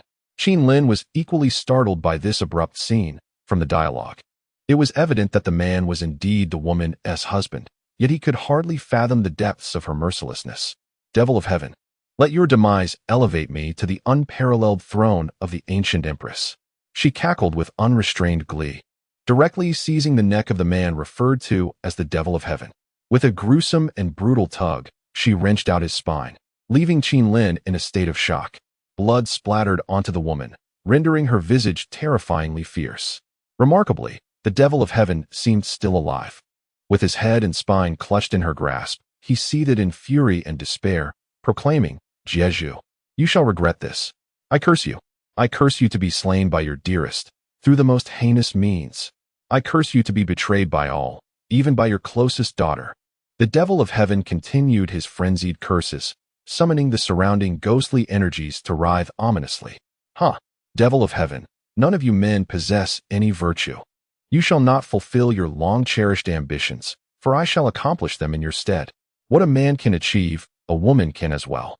And what a woman can achieve, a man ought to be able to as well. I will make you witness how I ascend step by step to the pinnacle of glory. She laughed maniacally, and with a swift motion, the devil of heaven's head tumbled down, as she ensnared his soul and merged it with his spine. Unleash the spine of the devil of heaven. Conquer the realm. Just as Qin Lin beheld this spectacle, the entire scene vanished, forcibly expelling him from it. He cast a compassionate glance at the spirit within the spine of the devil of heaven. What a pitiable man. What a terrifying woman. Originally, he was likely a being surpassing even the great Luo Golden Immortal, perhaps on the threshold of sainthood, yet he fell prey to such a vicious woman. Ultimately reduced to but a fragment of lingering soul, containing merely a sliver of obsession and final memories. How tragic. Truly, how tragic. Chapter 3. Here it comes. Chapter 98. The mysterious feathered phoenix chariot. Upon witnessing the memories of the spirit of the Zongtian ghost's spine, Qin Lin was profoundly astonished. It appeared that beyond the vastness of the primordial world, myriad events unfolded that were beyond his imagination. Concurrently, Qin Lin reflected on his cautious approach after establishing a passageway into the chaotic great world, and he deemed it to be a most prudent decision. The depths of this chaotic great world were indeed unfathomable. According to the words of the Taoist Lu Ya, the Zongtian ghost's spine was acquired by the bone-real person in a small world, suggesting that such diminutive realms were likely abundant within the chaotic great world. When Pangu opened the heavens and created the primordial world, 5 chaos divine demons entered this realm, with Hongjun being one among them. This indicated that Hongjun had undoubtedly occupied a position of supremacy, achieving sanctification before the others. In this light, it became evident why, after his sanctification, Hongjun chose to disseminate teachings within the Purple Cloud Palace. He likely sought to gauge the strength of the beings within the primordial world while simultaneously selecting suitable disciples to exert his dominion over the entire realm. Contemplating this, Qin Lin felt a wave of speechlessness. Hongjun was indeed quite insidious. Were he to discover the emergence of an uncontrollable saint within the primordial world, he would undoubtedly seek to eradicate Qin Lin, lest the latter's existence disrupt his meticulously laid plans. After such profound contemplation, Qin Lin perceived his own emergence into this world as somewhat impulsive. It was perilously dangerous. After all, even Lu Ya had taken notice of him. And considering Hongjun's enigmatic prowess, it was entirely possible he too had become aware of Qin Lin. He resolved to remain hidden. It was imperative that he continued to bide his time. He would rather journey into the chaotic great world than recklessly step forth from the abyssal realm. The risks were simply too great. At that moment, a formidable aura surged through the abyssal realm, piquing Qin Lin's curiosity. He turned his gaze to witness his chief disciple, the Fire Qilin, who had just transcended into the quasi-saint realm. Recently, he had bestowed upon him a piece of chaotic spiritual matter, and with this, the Fire Qilin commenced his secluded cultivation, ultimately achieving a breakthrough. Seeing this, a smile of gratification spread across Qin Lin's face. Throughout the years, although he had sheltered the Qilin clan within the abyss, their overall strength remained relatively weak. Prior to the Fire Qilin's advancement, there had not been a single quasi-saint Qilin. Leaving only him, the venerable ancestor, to uphold their dignity. In contrast, the 5 sacred beasts he had gathered in the abyss, along with Yuan Hong, had all ascended to quasi-saint status, which was rather disheartening. Though the other Qilins in the abyss had remained taciturn, they diligently engaged in their own cultivation, unwilling to bring shame upon their formidable ancestor. In an instant, Qin Lin's figure flickered and materialized before the fire Qilin. Indeed, you have attained the quasi-saint realm, Qin Lin remarked with a smile. Upon witnessing the appearance of Qin Lin, the fire Qilin expressed a hint of astonishment, promptly prostrating itself on the ground and uttering, "I pay my respects to my master. My modest cultivation is entirely reliant on your guidance. Without you, I would not be where I am today, nor would our Qilin clan enjoy its current standing." "Enough, rise," Qin Lin commanded with a single wave of his hand, lifting the creature up. With another gesture, an exquisitely luxurious chariot materialized before him, drawn by the ethereal spirits of phoenixes and lawn birds, seemingly pulling the vehicle themselves. This chariot was a reward bestowed by the system during Qin Lin's previous venture into the depths of the abyss, a supreme innate spiritual treasure known as the Xian Yufeng Wan chariot. The chariot, imbued with the spirits of numerous Xian, Yu phoenixes, and lawn birds, exuded an air of majesty. Standing atop, it would grant protection from this treasure, significantly enhancing defenses. From this day forth, you shall be the chieftain of the Qilin clan. This supreme innate spiritual treasure, the Xian Yufeng Wan chariot, is now bestowed upon you. In ancient times, our clan and the Phoenix clan were at odds, yet neither could claim true superiority. But now, as the leader of the Qilin clan, your mastery of this chariot signifies everything. This is the honor of our lineage. You have only just attained the quasi-saint realm. I hope you will continue to advance further, so you may lead more younger Qilins to greatness. Only when our clan is strong shall we fear no other races, no saintly powers, and nothing beyond the vastness of the primordial world." Qin Lin gazed at him, reiterating his words. Upon hearing Qin Lin's sentiments, the fire Qilin, having just risen, once again bowed down in reverence, its countenance brimming with emotion, with tears glistening in its eyes. Having endured the trials of the dragon and phoenix calamity, it remembered how, after the 3 clans' fierce battles, the strong had perished, leaving the younger generations to flee like lost dogs, hunted by other demon clans. Were it not for Qin Lin's timely rescue, it would have long met its demise in the primordial expanse. Thus, it comprehended the profound truth in Qin Lin's words. Only through their own strength could the Qilin clan thrive and stand unafraid against any adversary. "I shall certainly heed my master's counsel," it vowed. Concurrently, the aura of the fire Qilin's breakthrough resonated throughout the abyss, stirring many members of the Qilin clan to hasten towards the source. Upon witnessing this spectacle, some elder Qilins fell prostrate, weeping uncontrollably, a testament to the unprecedented unity within the clan. After years of seclusion, the Qilin clan had grown to over 2 million members, continually flourishing. Qin Lin had previously estimated that the abyss could sustain around 3 million Qilins, indicating that he would need to devise a plan for the future, either by relocating some Qilins or by expanding the abyss itself. However, there was no immediate urgency. Time was plentiful, and he need not overthink matters for now. Chapter 99. The minor regional map. As Qin Lin stood amidst a multitude of Qilin in the abyssal realm, a sudden notification echoed within his mind, igniting a spark of joy within him. Another opportunity had arisen. What could it be this time? Ding. A connection to the chaotic world has been detected at the entrance of the abyssal realm, where several chaotic spiritual entities have emerged.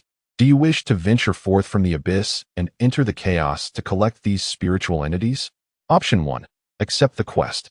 Collect the chaotic spiritual entities and receive a minor regional map of the chaotic world as a reward. Option 2. Decline the quest. Receive a postnatal spiritual treasure, the serrated sword. Upon seeing the quest announcement, Qin Lin blinked in astonishment. What had come over the system lately? Was it becoming more lenient? Was it encouraging him to explore the outside world? The emergence of chaotic spiritual entities coupled with the reward of a minor regional map of the chaotic world was irresistibly enticing. Having been troubled by his ignorance of the outside situation, the system had promptly delivered this information. Although it seemed more indulgent, it remained quite considerate. He chose option 1, accept the quest. Qin Lin promptly made his decision, conveyed a few words to the fire Qilin, and returned to his secluded meditation area. Upon making his choice, an ancient and mysterious map materialized in his hands. Upon unfolding the map, he discovered that the world he inhabited, the primordial world, was shimmering on the map as if pinpointed, and as his gaze traversed the parchment, he gradually grasped various aspects of the chaos surrounding the primordial world. For other worlds of similar magnitude were marked, and further afield, larger worlds were also indicated. From the map, it became evident that in terms of both size and vibrancy, the region where the primordial world resided was unparalleled. This realization led Qin to a profound understanding. Perhaps the primordial world was situated in a secluded area of the chaos, and its level was likely not high, probably categorizing it as a minor world. According to the indications on this map, countless worlds had been carved out of the chaos, encompassing both minor and medium-sized realms. Although the map did not depict any larger worlds, Qin speculated that large worlds might indeed exist. However, the map in his possession only provided information about the surrounding areas, lacking a comprehensive overview of the entire chaotic world. Amidst the vastness of the chaos, there were not merely voids. Colossal mountains and immense rivers thrived, with numerous beings dwelling in certain locales, as well as secret realms where ancient deities and demons had perished, or abodes once inhabited by powerful entities from other worlds. Upon reaching this point, Qin felt a surge of excitement. Though he had remained calm in the face of the numerous tales woven by the Taoist Luya, his composure stemmed from a lack of familiarity with the individual, leaving him uncertain of the veracity of the claims. Yet now, armed with information about the external world and glimpsing a broader realm, he found himself in a state of exhilaration. No wonder Hongjun forbids others from entering the chaos. If a person of great fortune were to step into the chaos, they might fare even better than him, thus instilling a sense of fear within him.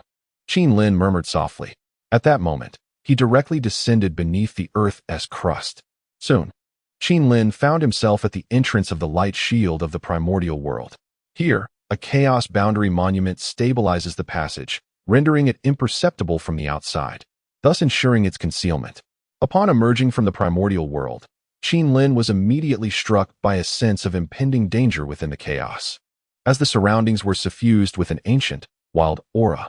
After taking a few steps, he inadvertently triggered a violent eruption of earth, wind, fire, and water. However, not far off, Qin discovered a vast chasm. Within this chasm, fierce winds howled while flames raged, and it was likely that a being at the great Luo golden immortal level would meet their demise upon entering this place. Yet, it is precisely within such an environment that rare treasures of heaven and earth may come into existence over time. Upon reaching the chasm, Qin noticed a chaos spirit herb, the gale grass, thriving amidst the howling winds, drawing nourishment from them for its growth. Upon sighting this chaos spirit herb, Qin promptly collected it and continued his search. It is known that such a chaos spirit herb can provide a great Luo golden immortal at their peak with a significant chance to break free from their constraints and ascend to the quasi-saint level. Therefore, the more of these treasures, the better. With this, his disciples and the members of the Qilin clan could all successfully break through to the quasi-saint level in the future, thus forming a formidable force. Meanwhile, on another front, Qin's avatar remained within the Lingxiao treasure hall of the heavenly court. At present, Tian and Haoyan observed the reactions of the various forces in the primordial world with a mix of astonishment. Kunping had succumbed to madness, annihilating the powerful demon beings of the Demon Master Palace before ultimately self-destructing. Although the members of the Chan sect remained alive, they would still bear immense consequences. As this situation persists, they could sense that countless powerful beings might fall before the calamity officially commenced. Coupled with their previous plans to rapidly cultivate a batch of golden immortal level human beings within the heavenly court, it seemed that the divine positions on the subsequent function bang would be insufficient. This certainly posed a cause for concern. Chapter 100. The deception of the Western teachings seated in the Lingxiao Palace. The Tantian patriarch furrowed his brow, deeply conflicted. Over the years, his relationship with the primordial lord had been exceedingly poor, yet they were brothers after all. Witnessing the plight of the disciples of the Chan sect filled him with helplessness. Tantian was not one to be overly benevolent, yet he harbored no malicious intent. The red lotus, white lotus, and green lotus leaves. Truly, The three teachings were originally one family. Alas, what was the purpose of this incessant strife? The disciples of the Chan sect had once referred to him as Shi Xuan had benefited from his guidance. Seeing them caught in calamity stirred his compassion. Tong Tian murmured softly. Upon hearing this, Qin Lin and Hao Yin exchanged glances. Qin Lin took a sip of tea and gently replied, Tong Tian, my friend, this matter is unavoidable. What you see now are indeed the disciples of the Chan sect falling into calamity. But had we not reached an agreement back then, both sides retreating from the world to delay the onset of disaster? It could very well have been your disciples from the Jie sect, or even my own demon kin from the kingdom of 10,000 beasts facing this fate. In this world, there exists no absolute right or wrong. You are a sage of the heavenly Tao, yet when calamity approaches, even you are powerless to alter its course. Ultimately, someone must confront this tribulation. Our only recourse is to remain true to our hearts, ensuring that we do not cause turmoil for the sake of our own interests. Though your stance may waver, I still have complete faith in you, for your integrity far surpasses that of those petty schemers who plot in the shadows, providing a greater sense of reassurance. After Qin Lin spoke, Tong Tian gently closed his eyes, falling into contemplation. He nodded slightly in acknowledgement, implicitly agreeing with Qin Lin's words. In truth, he understood that Qin Lin's assertions held merit. Recently, the Taiji Laozu had visited him at Jinbi Island. Initially, Tong Tian believed the Taiji Laozu had come to reminisce, and he had even asked his disciples to serve tea and prepare seats. However, after a few exchanges, he sensed something amiss. For the Taiji Laozu had subtly urged him not to remain in seclusion any longer. Moreover, he suggested that Tong Tian allow his disciples to venture out for training, rather than keeping them confined. On the surface, this seemed reasonable. Yet, Tong Tian was no fool. With calamity looming, the suggestion to send his disciples out for training was, in essence, a call to hasten their sacrifice to the Fengshen Bang. This revelation chilled his heart. Had the primordial lord made such a suggestion, Tong Tian could have understood, given their significant disputes. Yet, the Taiji Laozu had but one apprentice, who had already ascended to the heavens with a body embodying both virtue and vice, escaping the impending disaster. Why, then, was he acting as a negotiator? It was clear that he and the primordial lord had formed an alliance against him, seeking to secure his downfall. Thus, following the departure of the Taiji Laozu, Tong Tian issued a more stringent decree. No disciple of the Jie sect was permitted to venture into the Honghuang realm, with violators facing expulsion from the sect, regardless of life or death. Indeed, the words of the Qilin ancestor ring true. In the face of calamity, we will evade whenever possible, remaining true to our hearts. As long as we do not scheme against others, the responsibility for salvation lies with all sentient beings. At this moment, Tong Tian felt a sense of relief, repeatedly expressing his thoughts. Witnessing this scene, Qin Lin nodded in acknowledgement. Meanwhile, Hao Yin displayed an indifferent demeanor. An increase in numbers mattered little to him. The divine positions on the god list were filled, yet if suitable candidates emerged, he could still bestow positions in the underworld. For him, as long as there were those willing to heed his commands, the more, the merrier. However, Hao Yin refrained from voicing this sentiment. The three of them sipped tea in silence, ultimately concluding their discussions before Tong Tian and Qin Lin's avatars departed from the heavenly court. Simultaneously, within the depths of the blood sea of the underworld, the blood energy surged tumultuously. Occasionally, the corpses of Azura floated upon its surface, suggesting that a fierce battle had recently transpired here. Who could be responsible? Was it the disciples of the Chan teaching? How outrageous! Can disciples of the saints so brazenly massacre the Azura clan? You, Chan teaching, had better prepare yourselves. I, the ancestor of the river of the underworld, will not let this go unpunished. At this moment, a figure emerged from the depths of the blood sea. Observing the devastation, fury engulfed him. A mysterious powerhouse had lured him away moments ago, causing him to leave the river of the underworld temporarily. Little did he expect that others would dare to invade the river and slaughter numerous Azura, especially the four formidable Azura leaders, Zizai Basan, Yuzishin, Dafan Tian, and Shiva. All had vanished. Though not dead, they were likely captured. Reflecting on the earlier incident, the person who had drawn him away seemed to be a quasi-saint from the Chan teaching. Initially believing he was there to seek opportunities in the Blood River, his domain, he intended to drive the intruder away, only to discover it was an enormous trap. This realization filled him with intense anger. Meanwhile, atop a previously desolate mountain in the west, the serene figure of the Taoist of guidance, seated upon a 12-petaled lotus of merit, appeared alongside the Taoist of quasi-prediction, who bore the 7 treasures mysterious tree behind him. Suddenly, they were joined by a man clad in the garb of the Chan teaching. Randang, you have performed admirably this time. You have lured the ancestor of the river of the underworld, allowing us the time to capture these 4. Haha, rest assured, once you come to the Western teaching, we shall reserve an important Buddhist position for you. Upon hearing this, Randang nodded in satisfaction before swiftly departing the scene. In that instant, the Taoists of guidance and quasi-prediction exchanged glances, their figures vanishing once more, reappearing on Mount Suru in the west, where 4 Asura, stripped of their powers, awaited them. You 4, you are fated to join our Western teaching. In due time, we shall grant each of you a bodhisattva position. Chapter 3. Today, 3 chapters in advance. If time permits this evening, I shall return with more. For those who have yet to rate, I kindly request a wave of 5-star reviews. Chapter 101. The disheveled disciples of the Chan sect in the depths of the blood river of the netherworld, the waters trembled violently. The ancestor of the nether river was enraged. From ancient times until now, the ancestor had maintained a low profile, seldom drawing the attention of formidable beings. The only occasion that had piqued the interest of various powers in the wilderness was the creation of the Asura clan. However, this time, he could no longer endure the situation. The Asura clan had suffered grievous losses, and their 4 great generals had been captured. This was a force that he, the ancestor of the Nether River, had nurtured for many years, now utterly destroyed. How could he tolerate such a calamity? I, the ancestor of the Nether River, hereby swear an oath upon the great Tao that I shall be irreconcilable with the Chan sect, he proclaimed loudly, simultaneously pledging his vow within the blood river of the netherworld. Meanwhile, at the Jade Void Palace on Kunlun Mountain, the primordial supreme being had been closely monitoring the affairs of the Northern Sea, particularly the site of the possessed Kunping, which left him utterly astounded.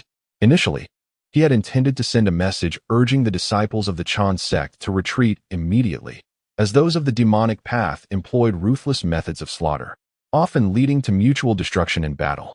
The demon ancestor, Luo Hu, had been a notorious figure in ancient times, one whom no one dared to provoke. Ultimately, it was only the Tao ancestor who intervened personally to suppress him. Were it another powerful being, it would have been uncertain whether they could subdue the demon ancestor. Moreover, it is worth noting that when the Tao ancestor had subdued Luo Hu, although he emerged victorious, the latter's final act of self-detonation had left the Tao ancestor with a significant karmic debt in the Western lands. This lineage was not to be trifled with. Upon witnessing the relentless advance of the Chan sect disciples, the Kunping chose to self-detonate. This caused the primordial supreme being's face to twitch in distress. Fortunately, his disciples were under the protection of the Panga banner and did not perish on the spot. Instead, they emerged battered and bruised, having incurred substantial karmic consequences. In the Northern Sea, the Antarctic immortal retrieved the Panga banner and surveyed the injured assembly around him. Though all had sustained severe wounds, their lives were preserved, which brought him some relief. It must be acknowledged that those present were the core disciples of the Chan sect. Had they been caught in the fallout of the Kunping's self-detonation, the Chan sect would have faced utter annihilation, leaving the primordial supreme being to weep inconsolably. Had any remnants of the Kunping's true spirit survived, they would likely have been captured and subjected to relentless torment. Brothers, my 5-Fire 7-Bird fan and my heart-collecting nail are missing. Have any of you seen them? At that moment, the true monarch of clear void and virtue seemed to have realized something, speaking urgently. Upon hearing this, the others also sensed the absence of their treasures. Alas, my heaven-revolving seal, my soul-collecting bell is also gone, exclaimed Guang Qingzi. My escaping dragon pillar is missing as well, added the Honorable Manjushri of Vast Law. The previously bewildered realizer of deliverance suddenly realized that his renowned treasure, the calming wind pearl, had also gone astray. My treasured wind stabilizing pearl. The 9 eminent celestial beings from the exposition sect, who had just employed their magical artifacts to subdue the Kunping, have now completely vanished. It remains uncertain whether they have truly been lost or have disintegrated into fragments of heaven and earth due to the Kunping's self-detonation, rendering them undetectable. However, they are certainly oblivious to the fact that all of this orchestrated chaos is the doing of Qin Lin. Many of their renowned artifacts have fallen into Qin Lin's possession, as he seized these young disciples' treasures while collecting the heavenly ghost spine. Dear brothers, let us return. We shall report the loss of our artifacts to our master upon our return. As a saint of the heavenly Tao, he should be able to assist us in deducing their whereabouts. Let us depart. The Kuanping has been vanquished, and we must return to Kunlun Mountain to fulfill our duty to our master. The celestial elder of the south gazed somberly at the northern sea as he spoke.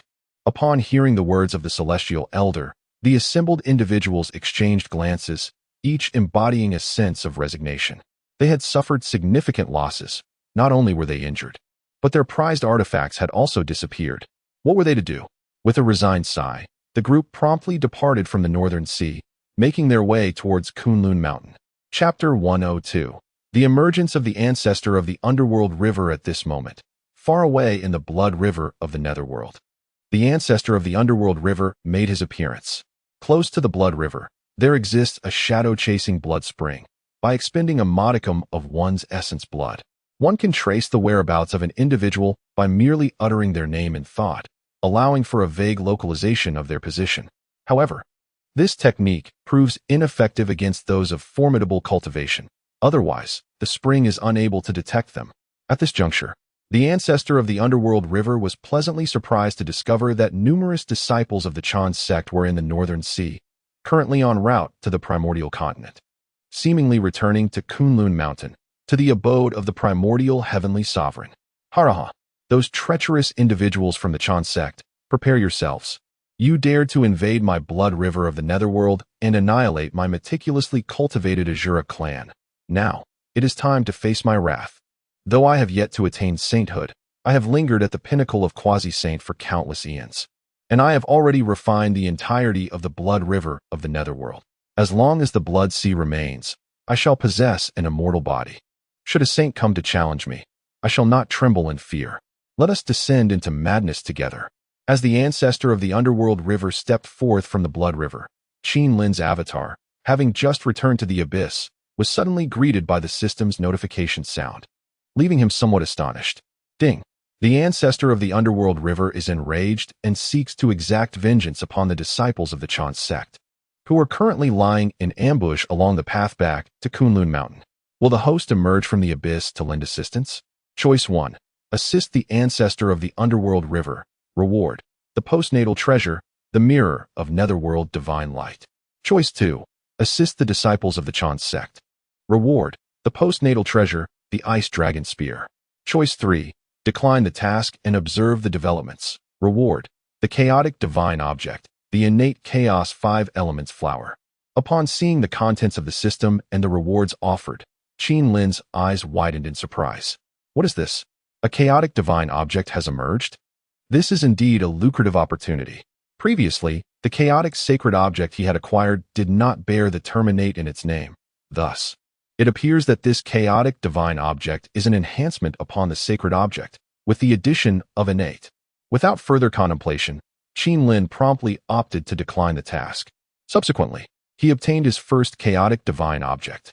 This marked the first item capable of enhancing his cultivation since becoming a saint, and he wondered whether refining it would elevate him to a higher realm of power. Since achieving sainthood, he remained at the initial stage of the saintly realm. However, he was comprehending his own path, akin to the great sage Hongjun, possessing unparalleled strength that far surpassed that of other saints in the primordial realm. Indeed, saints can be categorized into levels. The first category, the most rudimentary, comprises the saints of merit. For instance, Saint Inhua and Saint Hutu achieved their status through immense merit, having accumulated a vast reservoir of heavenly and earthly merits within a single world, thus naturally breaking through to sainthood. The holy beings of merit are inextricably linked to the worlds they inhabit. The more prosperous and flourishing the world, the stronger these saints become. Conversely, their power diminishes in less thriving realms.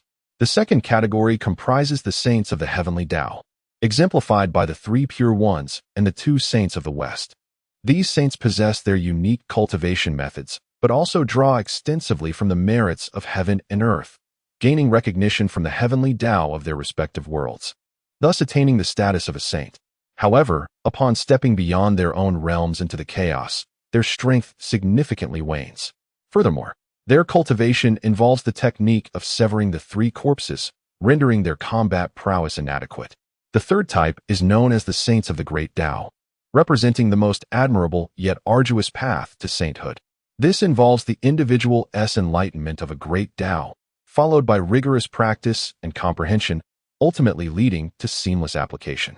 Whether traversing beyond their own world or in the boundless chaos, and even entering realms devoid of regulatory constraints, their strength remains unaffected. At this moment, on the primordial continent, along the essential path to Kunlun Mountain, a group of disciples from the Chan sect, just returned from the northern sea, find themselves in this location. Suddenly, a crimson mist of blood envelopes the area, accompanied by an overwhelming aura of murderous intent, annihilating all disciples of the Taiwei sect trained by the Grand Master Tai in an instant. The 9 grand Luo golden immortals of the Chan sect are left utterly bewildered. The Antarctic immortal is similarly astounded, questioning the identity of this formidable individual. In that fleeting moment, he perceives the opponent's prowess to surpass even that of Kuanping. In a state of exhaustion following a fierce battle and nursing injuries, he feels powerless to protect his junior disciples, burdened by a sense of imminent peril. Who are you? Do you know we are disciples of the primordial heavenly venerable? We are saints' pupils and cannot be humiliated. The Antarctic immortal invokes the authority of the primordial heavenly venerable, threatening repeatedly. Ha ha ha. You dare to use the primordial heavenly venerable to intimidate me. A worthy disciple of a saint, you claim to be above reproach. The blood debts incurred by your Chan sect must be repaid by you. Prepare to die. All of you shall perish. Remember this. I am the ancestor of the Dark River. Even in death, you shall remember my name. With that, the ancestor of the Dark River continues to unleash his formidable abilities, while the 9 grand Luo golden immortals are engulfed in sheer panic. Each bears varying degrees of injury, having lost their powerful artifacts, their faces paling to an extreme. Chapter 5 concludes here. Thank you all for your support. Chapter 103. The 12-grade fiery red lotus of karma, the venerable ancestor of the Nether River unleashed in unparalleled ferocity. In his grasp were 2 swords, both exceptional innate spiritual treasures known as Yuan Tu and Abhij. It is said that these 2 swords were birthed from the Blood River alongside the ancestor of the Nether River. One sheath housed the twin swords, distinguished by their green and white hues, their blades remarkably sharp, exuding an unmatched aura. As he brandished these twin swords, a multitude of sword lights manifested in the void, each imbued with supreme murderous intent. Caught off guard, the esteemed Jade Dingjinren was immediately vanquished. Yet, the ancestor of the Nether River showed no signs of restraint. Having successfully cornered a group of Deluo golden immortals from the Chan sect, who appeared significantly wounded, the opportunity to annihilate them was too precious to ignore. Brothers, do not disperse. The ancestor of the Nether River has cultivated for many years and possesses formidable powers. I have already sent word to our master. If we can withstand for a while longer, salvation will surely come. The South Pole immortal, astounded by the display of strength before him, fervently urged his fellow disciples. Upon hearing these words, Guang Qingzi, Qi Jingzi, Qing Su Dai De Jinjuan, Pu Xianjinren, Si Hang Daoren, Du Yi Jinren, Dao Xing Tianzun, and the remaining 8 Deluo golden immortals gathered closely together. However, the ancestor of the Nether River, witnessing their congregation, felt a surge of elation. He promptly hurled forth a blood lotus, an exquisite innate spiritual treasure, the 12-grade fiery red lotus of karma, reputed to incinerate all malevolent entities within the universe. Possessing immeasurable might, this treasure ranks alongside the 12-grade merit gold lotus of the Enlightened One, belonging to the same echelon. Although the ancestor of the Nether River is not a saint, he is a powerful being who has endured since antiquity and has long dominated the Yum Blood River. Over the years, he has acquired nearly all treasures that have surfaced in the Blood River, establishing a formidable foundation. He is no impoverished creature like Kuanping. Once the 12-grade fiery red lotus was unleashed, it instantly subdued the disciples of the Chan sect. The South Pole immortal, despite wielding the Panga banner, found himself lacking in strength and heavily injured. Merely escaping unscathed amidst such overwhelming assaults was already a commendable feat, leaving him no time to concern himself with others. In that fleeting moment, Qi Jingzi and Qing Su Dai de Jinjuan, both De Luo golden immortals, were also slain, their forms dissipating into a crimson mist.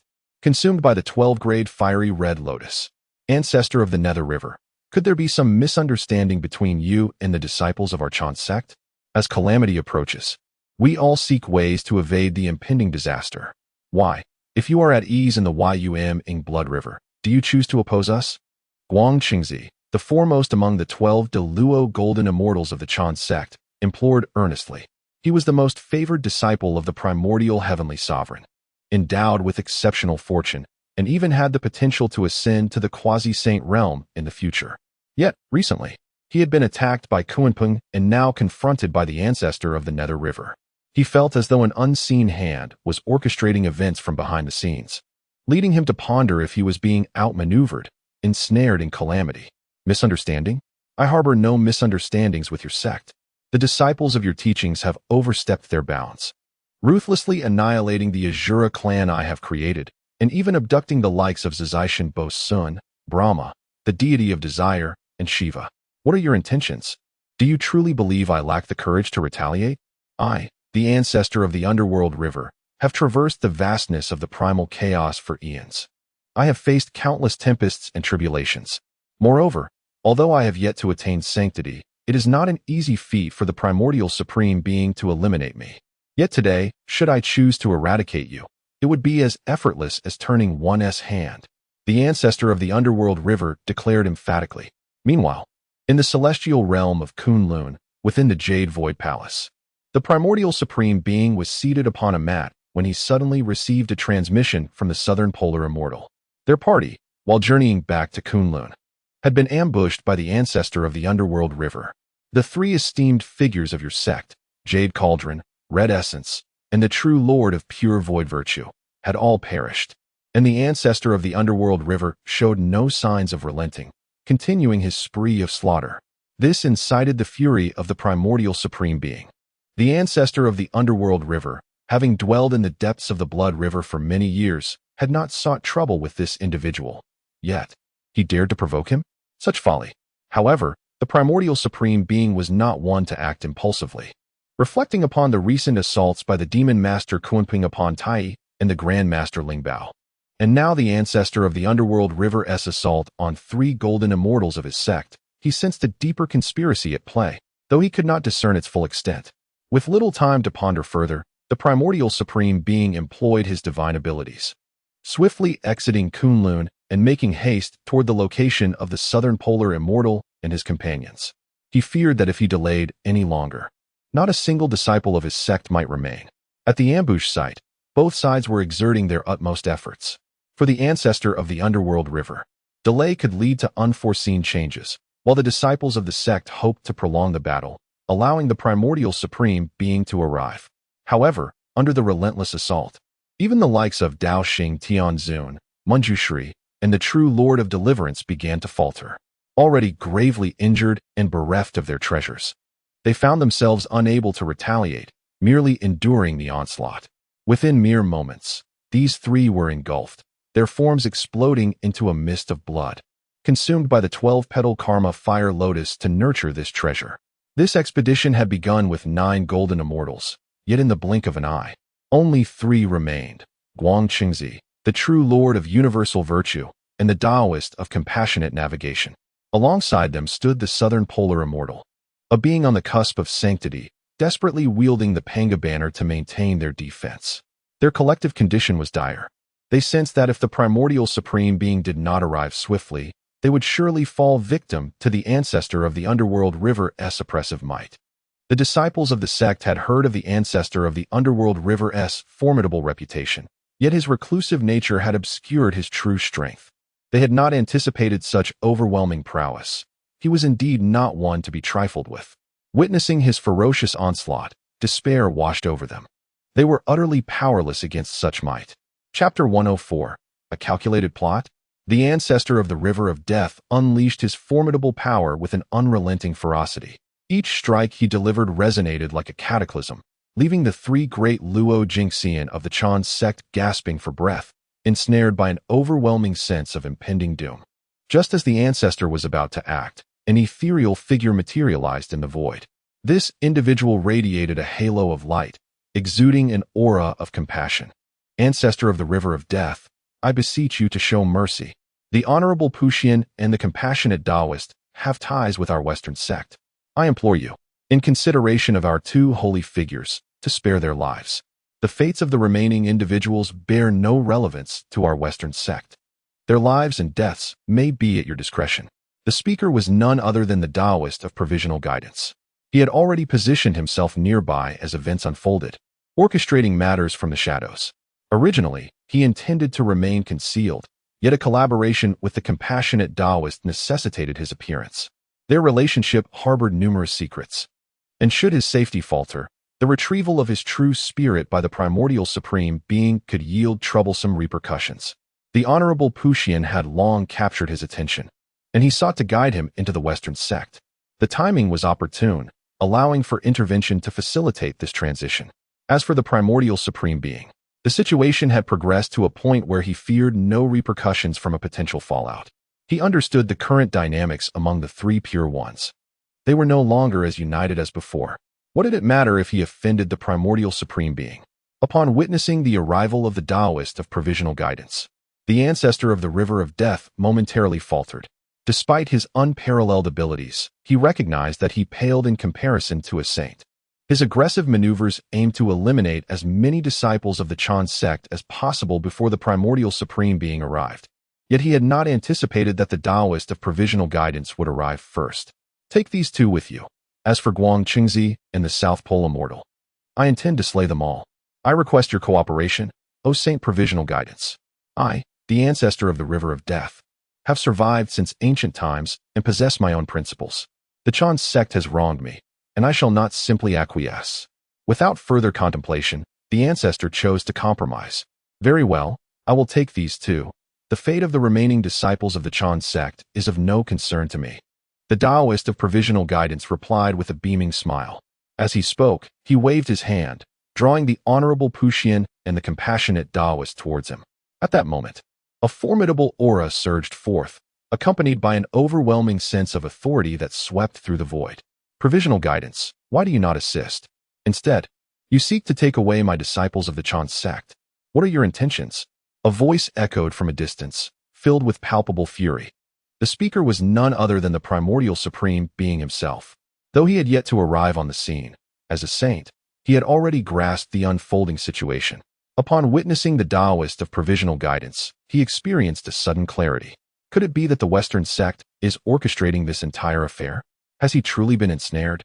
With Yuanshi Tianzuan, Puxian Jinren, and Cihong Daoran accompanying you, it seems a precious gem has been cast into obscurity. Now, as they willingly align themselves with my Western sect, I implore you to refrain from deliberate obstruction. Otherwise, the two saints of the West are not to be trifled with. Presently, it would be prudent for you to keep a vigilant eye on Guang Qingzi and Nanji Xinwang, and ascertain whether the old ancestor of the river of the underworld can eliminate them before your arrival. You must still be millions of miles away, correct? Even a saint requires a measure of time. At this moment, Zhuan Ti Daoran transmitted words that also reached the ears of the old ancestor of the river of the underworld, subtly urging him not to succumb to fear. Yuanshi Tianzuan's arrival would demand a brief interval, granting you a chance. Seize the opportunity and act decisively, without trepidation. In that instant, Zhuan Ti Daoran vanished with Puxian Jinren and Cihong Daoran, a timely departure that ensured Yuanshi Tianzuan would not dare pursue. The perilous situation of Guang Qingzi and Nanji Xinwang had escalated dramatically. Upon hearing Zhuan Ti's words, the old ancestor of the river of the underworld's gaze darkened as he ignited his own essence, causing the 12-petaled flame of karma to expand rapidly, emanating an overwhelming force. Old ancestor of the river of the underworld, if you relent now, I may allow you to retain your corporeal form, should you choose to slay them. Even if you retreat to the blood river of the underworld, I shall personally hunt you down. Do not presume that hiding within the blood river renders you invulnerable. Rest assured, I shall fill that foul drain and crush you like the vermin you are. Yuan Yuanshi Tianzuan declared, seething with rage. Crush me? Ha ha. Yuan Shi Tianzuan. We are contemporaries of an era. You may have attained saintly status, yet I am no lesser. Others may fear you, but I do not. Hurry along, so that you may collect the remains of your precious disciples. The old ancestor of the river of the underworld responded, his voice a venomous snarl. In that very moment, under the oppressive might of the 12-petaled flame of karma, Guang Chengzi let out a harrowing cry, disintegrating into countless blood mists. Thus fell the favored disciple of Yuan Shi Tianzuan. Now, only Nanji Xianweng remained. While he possessed the cultivation of a quasi-saint and the protective Panga banner, his pallor was grave. However, he could endure a while longer, evading demise. The old ancestor of the river of the underworld recognized that he would likely be unable to eradicate Nanji Xianweng in time. Nonetheless, the situation was dire, and he would show no mercy. He spat forth a torrent of tainted blood, which stained Nanji Xianweng. Born from the blood river, the underworld's river was said to be the foul blood of Pangu, and the tainted essence within him held considerable power, though it could not claim Nanji Xianweng's life. The contact with the tainted blood caused his cultivation to plummet swiftly, descending from quasi-saint to the realm of De Luo Jingxian, and then to the golden immortal stage. This effectively severed countless years of arduous cultivation. Moreover, should Nanji Xianweng fail to refine the tainted blood, he would find his cultivation forever stagnant, rendering him utterly crippled. Ha ha ha. Primordial Supreme Being, I shall spare the Antarctic immortal. However, I am certain that he will never forget the experiences of today, destined to live forever in fear.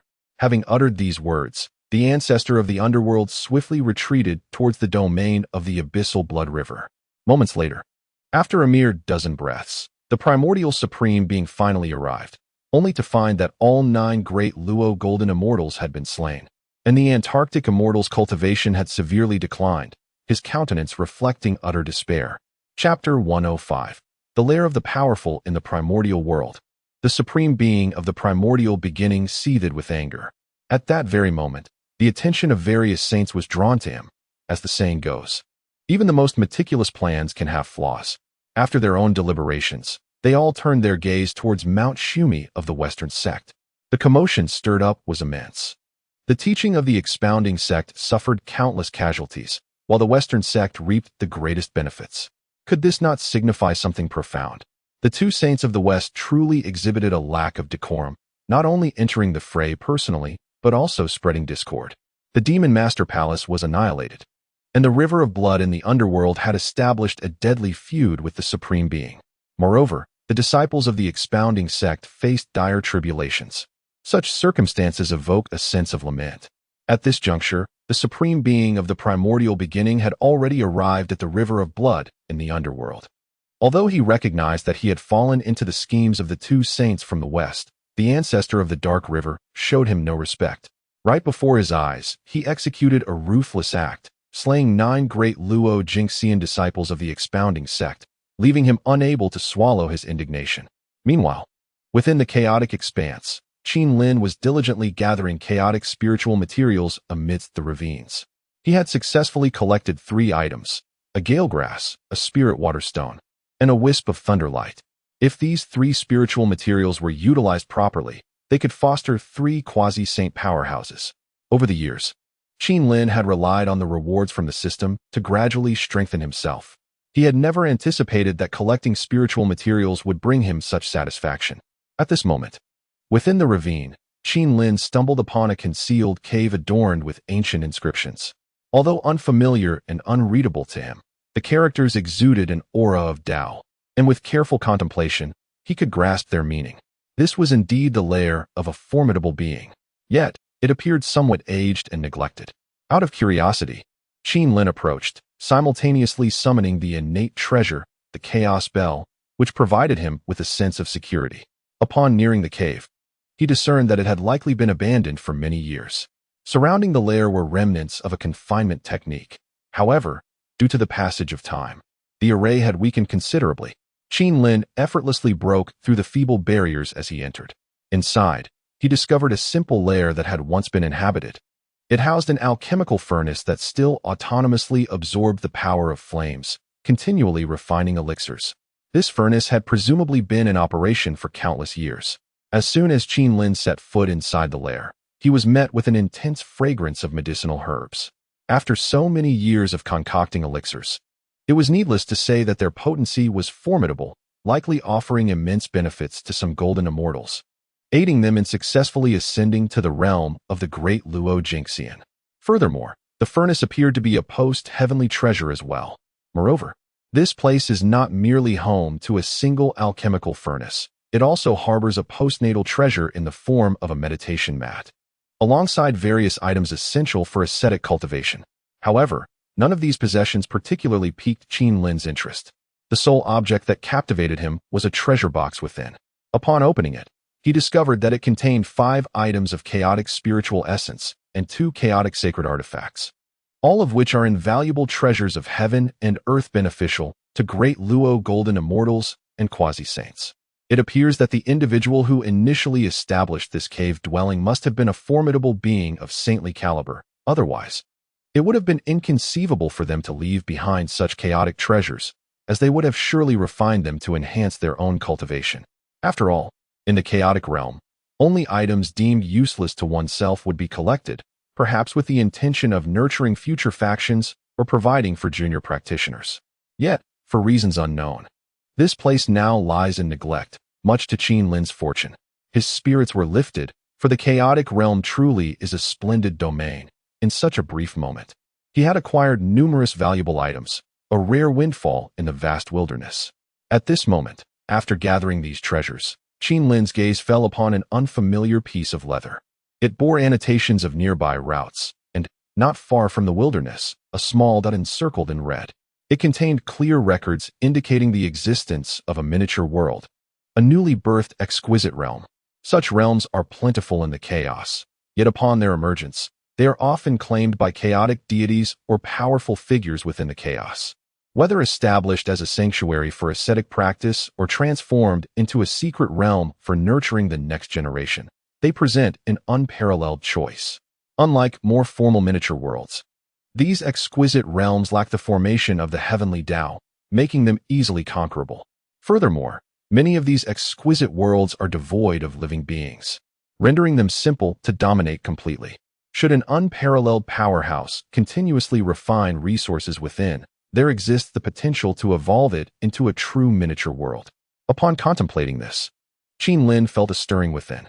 If he could seize control of an exquisite miniature world, he might transport the Qilin clan, and even some of the powerful individuals he was secretly nurturing, into its confines.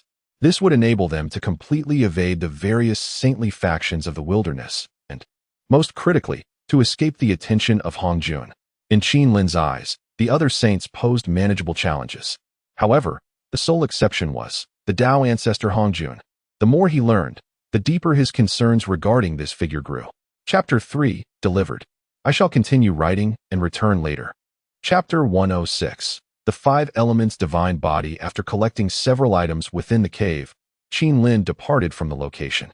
After much contemplation, he resolved to refrain from delving further into the chaos realm for the time being and deemed it prudent to return. His current expedition had yielded a wealth of treasures, which could be utilized to nurture his clan and disciples. Furthermore, his avatar had acquired a chaotic divine artifact, which could be refined to potentially enhance his own strength, an optimal course of action. Should the members of the Qilin clan and his disciples elevate their powers, they could subsequently explore the Chaos Realm.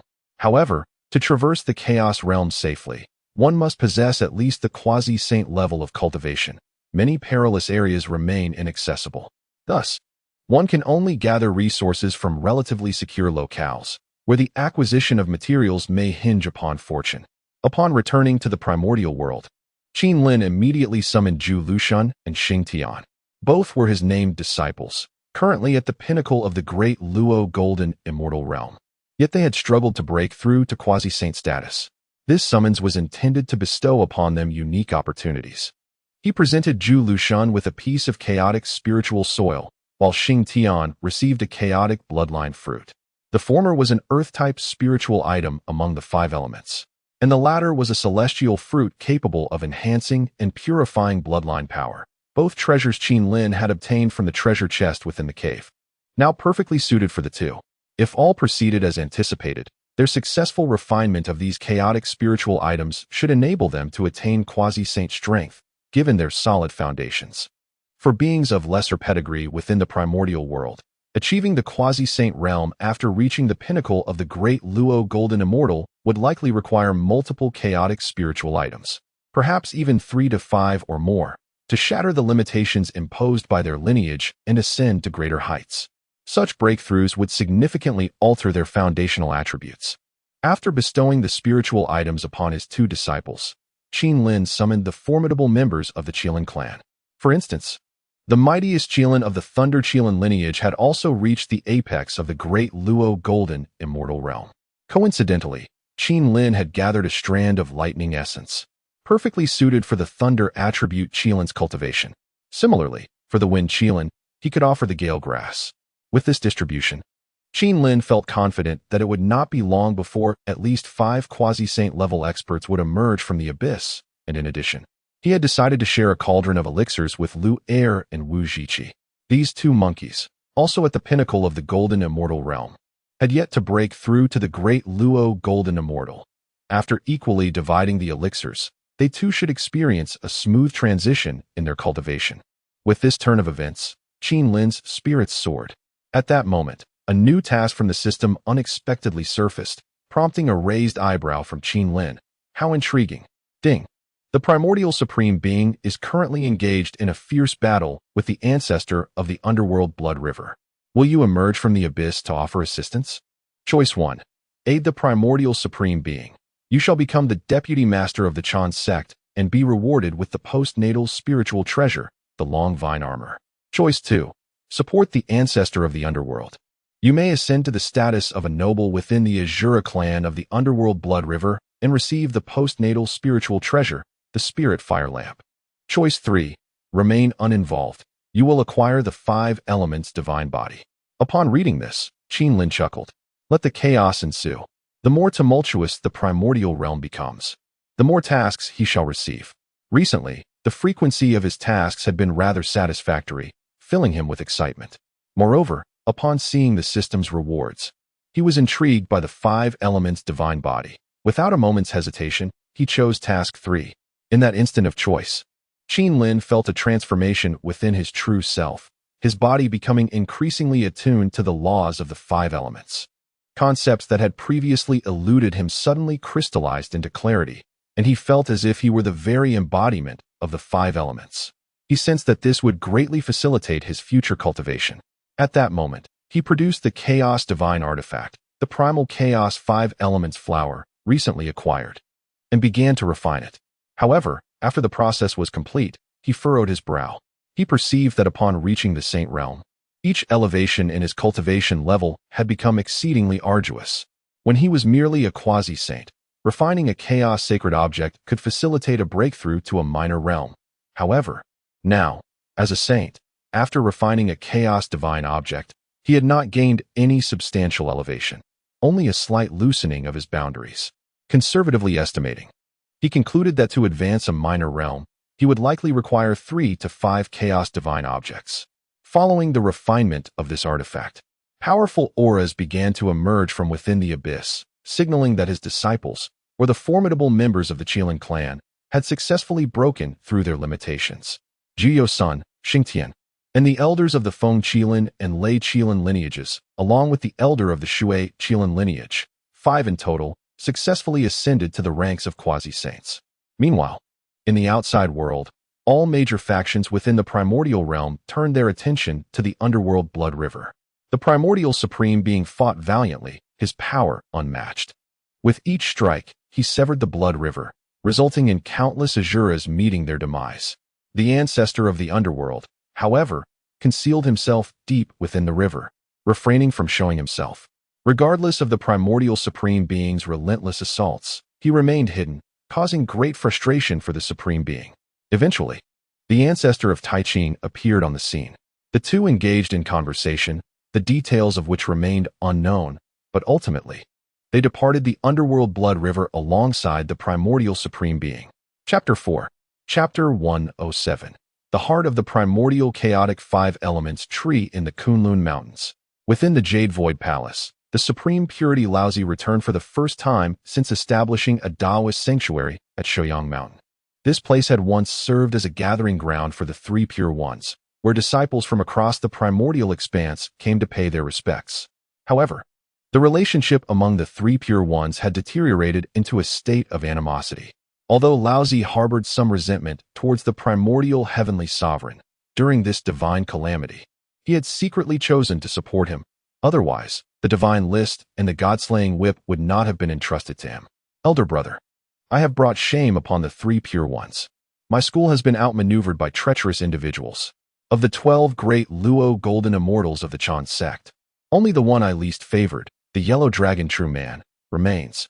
Furthermore, my two painstakingly cultivated quasi-saint disciples have suffered grave setbacks. One has been rendered incapable, while the other, the Lantern-bearer, has defected to the Western Church during my descent into the Nether Blood River. The primordial heavenly sovereign lamented, his tone laden with resignation. Upon hearing these words, Laozi could only shake his head in a gesture of helplessness. He was aware of the Yellow Dragon True Man, who was derisively dubbed the four-node Taoist in the primordial realm, without disciples, without treasures, lacking formidable spells, and devoid of strategic acumen. The once resplendent Chan sect now found itself with merely this singular core disciple. The embarrassment was palpable, as various factions in the primordial realm seemed to revel in the sovereign's plight, mocking him for such a profound failure. Well, it is as it is. What can be done now? We had anticipated that this calamity would primarily affect the Chan sect, yet it appears your sect has suffered the initial blow, Laozi remarked softly. And what should I do now, great brother? Must I truly endure the scorn of all beings in the primordial realm, allowing them to laugh at my misfortune? The primordial heavenly sovereign replied, a hint of indignation in his voice. You have indeed fallen victim to the machinations of the Western Church. They anticipated the rift among us Three Pure Ones and knew we would not unite to confront them over your matters. Thus, I propose that you seek out our brother Tontian to mend your relationship. After all, we Three Pure Ones belong to the same family. There is no need for perpetual estrangement, Laozi advised. Seek out Tontian. Even if I wished to do so, given his foul temper, I cannot be certain he would be willing to see me. Our relationship has deteriorated significantly over the years. The primordial heavenly sovereign furrowed his brow. I am aware of that, yet if you do not take the initiative to reconcile with Tontian, you will remain at the mercy of the two saints of the Western Church. Do you truly believe that together we can intimidate them? We are both Taoist saints, equally matched in power and strategy. Should a conflict between saints erupt, it would bring catastrophic consequences to the primordial realm. In such a case, our revered master may intervene, and none of us would gain any advantage. Those involved might even face severe repercussions, Laozi cautioned. Upon hearing these words, the primordial lord fell into silence for a moment. Then, with a reluctant nod, he replied, let us proceed. Both you and I have underestimated our junior, Tontian. Over the years, we have only recognized his fiery temperament. Yet he possesses a meticulous nature beneath his rough exterior. Have you noticed that the two individuals you sent down the mountain, Jiang Zia and Shingongbao, are now both missing without a trace? I have surmised that after descending, they visited the golden turtle island of the Jiejiao. Perhaps the calamity has yet to unfold because our junior has detained these two, which has stirred the various factions into restlessness, leading to the events of today. The Taiji Laozi expressed his conjecture. Upon hearing this, the primordial lord was left astonished. In recent times, he had indeed been preoccupied with numerous troubles and had paid little attention to Jiang Zia and Shingongbao. These two were appointed by him to descend and initiate the Fengshen calamity, and they are pivotal figures in this great tribulation. It was truly unexpected that Tontian had uncovered this secret and retained them. Indeed, elder brother, your words compel me to believe that we must seek an audience with our junior, Tontian, whether or not we can mend our relationship. The paramount objective is to retrieve these two individuals. Only in this manner can we have an opportunity to teach the Western sect a lesson during the forthcoming tribulations. The primordial lord exclaimed repeatedly. After concluding their discussion, the two departed from the Yushu Palace, soaring towards the Golden Turtle Island in the Eastern Sea. Ding! The primordial lord and Taiji Laozi are preparing to head to Golden Turtle Island to restore their relationship with Tontian. Does the host wish to emerge from the abyss to meet Tontian first? Choice 1. Accept the mission. Meet Tontian first. disrupting the restoration of the three pure ones' relationship, and receive the postnatal spiritual treasure, the Qingfeng sword. Choice 2. Refuse the mission and observe the developments. Receive the primordial chaotic treasure, the heart of the five elements chaos tree. In the depths of the abyss, Qin Lin once again heard the system's prompt. How intriguing, increasingly so. The powerful beings across the vast expanse of Honghuang were stirring restlessly. The once adversarial three pure ones seemed intent on mending their rifts. However, Qin Lin retained confidence in Tang Tian. Over the years, he had engaged in delightful conversations with the Tang Tian, and through subtle influence, Tang Tian was well aware of the schemes of his two elder brothers. Had it not been for Qin Lin's appearance, the calamity would have already commenced, with the first to be ensnared being his disciples of the Jiejiao. Thus, after suffering a significant setback, the primordial lord contemplated the restoration of their relationship. Did Tang Tian strike one as a fool? Surely he would not entertain their overtures. Currently, the Jiejiao was collectively in seclusion, avoiding the impending calamity. While he enjoyed his freedom, why would he wish to wade through this murky water alongside the primordial lord at this juncture? With these thoughts in mind, Qin Lin promptly chose to refuse the mission, thus acquiring another primordial treasure. Chapter 108. Greetings, disciple Tang Tian East Sea, Golden Turtle Island. At this moment, the venerable Laozi of Ta Ching and the primordial Supreme One have graced this location with their presence. However, they have not set foot upon the island. Instead, they hover in the air above, for they have discovered that the formidable killing array, the Excalibur array, has been laid by Tang Tian on Golden Turtle Island. Legend has it that this array can only be shattered by the combined might of the four saints, underscoring its extraordinary power. Meanwhile, Tang Tian, who is in seclusion on the island, opens his eyes. He has sensed the arrival of his two elder brothers outside the island, yet he is reluctant to emerge. He has also been aware of the commotion stirred up by the primordial Supreme One, which has led to the near annihilation of the disciples of the Chan sect, leaving him both contemplative and nostalgic. Nevertheless, he is immensely grateful. Fortunately, he heeded the advice of the Qilin ancestor and ordered all disciples of the GS sect to enter seclusion, forbidding them from venturing into the primordial realm, thus allowing them to avoid casualties thus far. Disciple Tang Tian, my elder brother and I have come to pay you a visit. We kindly request an audience with you. The primordial Supreme One conveys telepathically from outside the island. Inside the island, Tang Tian furrows his brow. To be candid, upon hearing these words, he feels a twinge of hesitation and inner conflict. Yet, looking at the disciples of the GS sect on Golden Turtle Island, he steels himself. No matter who it may be, I shall not exit my seclusion. The arrival of the primordial Supreme One and Laozi of Ta Ching at this juncture can only signify unfavorable tidings. They may invoke their past camaraderie to persuade him to unite against the two saints of the Western sect. After all, the primordial Supreme One has suffered great losses at their hands, and he surely cannot swallow this grievance. However, the more he contemplates revenge, the more perilous Tang Tian perceives the situation to be, as the calamity pervading the world continues to surge. Although numerous powerful beings have perished, alleviating some of the pressure, the realm has yet to stabilize, and the time is not yet ripe for him to emerge. Elder brothers, your younger disciple is in seclusion and cannot come forth to greet you at this time. Once I have concluded my meditation, I will surely invite you both to the island for tea, Tang Tian replies earnestly. Upon hearing this, the brows of the primordial Supreme One and Laozi of Ta Ching furrow in discontent. Elder brother, behold, Tang Tian shows little regard for our past connections. We merely sought to pay a visit, yet he is unwilling to even meet us, the primordial Supreme One exclaims with indignation. Alas, what a situation this has become. Let it be then, since disciple Tang Tian is disinclined to meet us, we shall not press the matter. Yet, I wonder if he would be willing to part with the two disciples I sent down the mountain. Laozi of Ta Ching murmurs softly. Hearing this, the primordial Supreme One continues to send his thoughts inward. Disciple Tang Tian, your reluctance to meet us is of little consequence. However, the two disciples I previously dispatched should be in your custody, correct? They are pivotal to this calamity. Please hand them over to us, and we shall depart immediately without further entanglements. Disciple Tang Tian, do you hear my words? Junior brother, please respond. Hey Tang Tian, this is excessive. Outside, the primordial heavenly venerable, feeling somewhat withdrawn, expressed his frustration as no matter what he conveyed, the Tongtian master remained unresponsive. This silence drove him to the brink of madness. Were it not for the protective Zushan sword array on Golden Tortoise Island, he would have stormed in to confront Tongtian. Meanwhile, the Grand Master Ta Ching wore a look of awkwardness.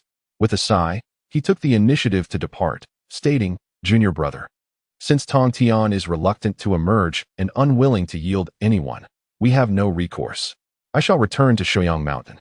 You should reorganize the Chan sect for now, and refrain from provoking the Western teachings or venturing into the underworld Blood River. Although the Lord of the Underworld holds only quasi-saintly powers, if he remains concealed within the Blood River, neither of us would be able to vanquish him, even in unison. Moreover, your excessive slaughter of the Azura clan would be detrimental to your future cultivation." With that, the Grand Master Ta Ching vanished from sight. Left alone was the primordial heavenly venerable, gazing at Golden Tortoise Island, his heart laden with helplessness. He shook his head and returned to Kunlun Mountain, specifically to the Jade Void Palace. As time swiftly passed, a century elapsed in the primordial realm. During this 100 years, the Jade Emperor Haoyan, utilizing the techniques imparted by Qin Lin, sought out individuals within the primordial landscape, pouring abundant resources into elevating them to the golden immortal tier. As for King Zhou, otherwise known as Xian, the disciple of Qin Lin, thanks to his master, he transformed from a mere mortal emperor with a limited lifespan to one who could cultivate and now possess the realm of profound immortal, avoiding the fate of dying of old age. Were it not for this, the canonization calamity would have been prolonged for a century, and Xian would have long since perished. At this moment, Jiang Zia, hidden within Mount Tai, and Shen Gongbao were finally released. Upon their emergence, they quickly regained their senses, realizing the gravity of the situation they had delayed. In a state of shock and fear, they made their way to Chaoga. Chapter 6 concludes here. More to come tomorrow. Chapter 109. The tip of the iceberg. After Jiang Zia and Shen Gongbao made their way to Chaoga, they swiftly discovered that the current era exceeded their imagination. To their astonishment, King Zhou of the Shang dynasty still occupied the throne, historically depicted as a tyrant. This ruler had transformed into a disciple of Qin Lin. Under his guidance over the years, he had evolved into a sagacious monarch, cherished by the common people. The notorious wine pools and meat forests, along with the extravagant construction of the star-collecting tower, were mere figments of the past, non-existent in this reality. There was no rampant tyranny nor cruel laws enacted. Conversely, the aging GFA of the Western Zhou was rumored to be secretly amassing power in an attempt to challenge King Zhou. Upon learning of this, Jiang Zia and Shen Gongbao found themselves at odds.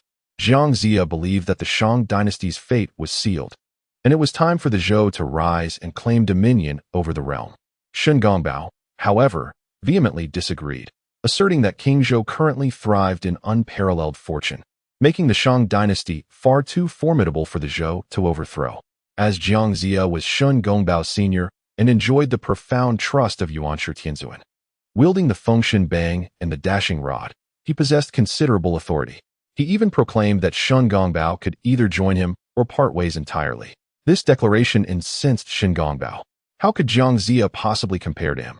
In terms of innate talent and cultivation, Shen Gongbao far surpassed Jiang Zia regarding magical abilities. He utterly dominated his counterpart. Furthermore, the array of magical artifacts he had gathered and the connections he had forged over the years eclipsed Jiang Zia in every regard. Yet, here was Jiang Zia, flaunting his position. How could Shen Gongbao endure such arrogance? In a moment of discord, the two parted ways, with Jiang Zia heading to the Western Zhou while Shen Gongbao sought an audience in the imperial palace of Chaoga, revealing his identity as a disciple of Yuanshi Tianzuan. He aspired to meet King Zhou, hoping to secure an official position and indulge in the splendor of earthly power. King Zhou, however, was unperturbed by Shen Gongbao's arrival. For some time, Qin Lin had informed him that a disciple of the Chan sect would come seeking refuge, advising him to accept the individual but disregard any suggestions they might offer. Following Qin Lin's counsel, King Zhou welcomed Shen Gongbao, granting him an official rank and a substantial annual salary. This gesture filled Shen Gongbao with immense gratitude. After years of striving, someone finally recognized his worth. Meanwhile, deep within the abyss, Qin Lin suddenly sensed the emergence of a system task. He promptly examined the task's details. Ding! It has been detected that within the Xianyuan tomb of the primordial world, 3 have been gestating, each possessing enchanting seduction techniques. However, their malevolent deeds have sullied the reputation of the. Will the host venture out of the abyss to subdue these 3? Choice 1. Accept the task. Subduing the 3 will yield the postnatal treasure, the Earthblade. Choice 2.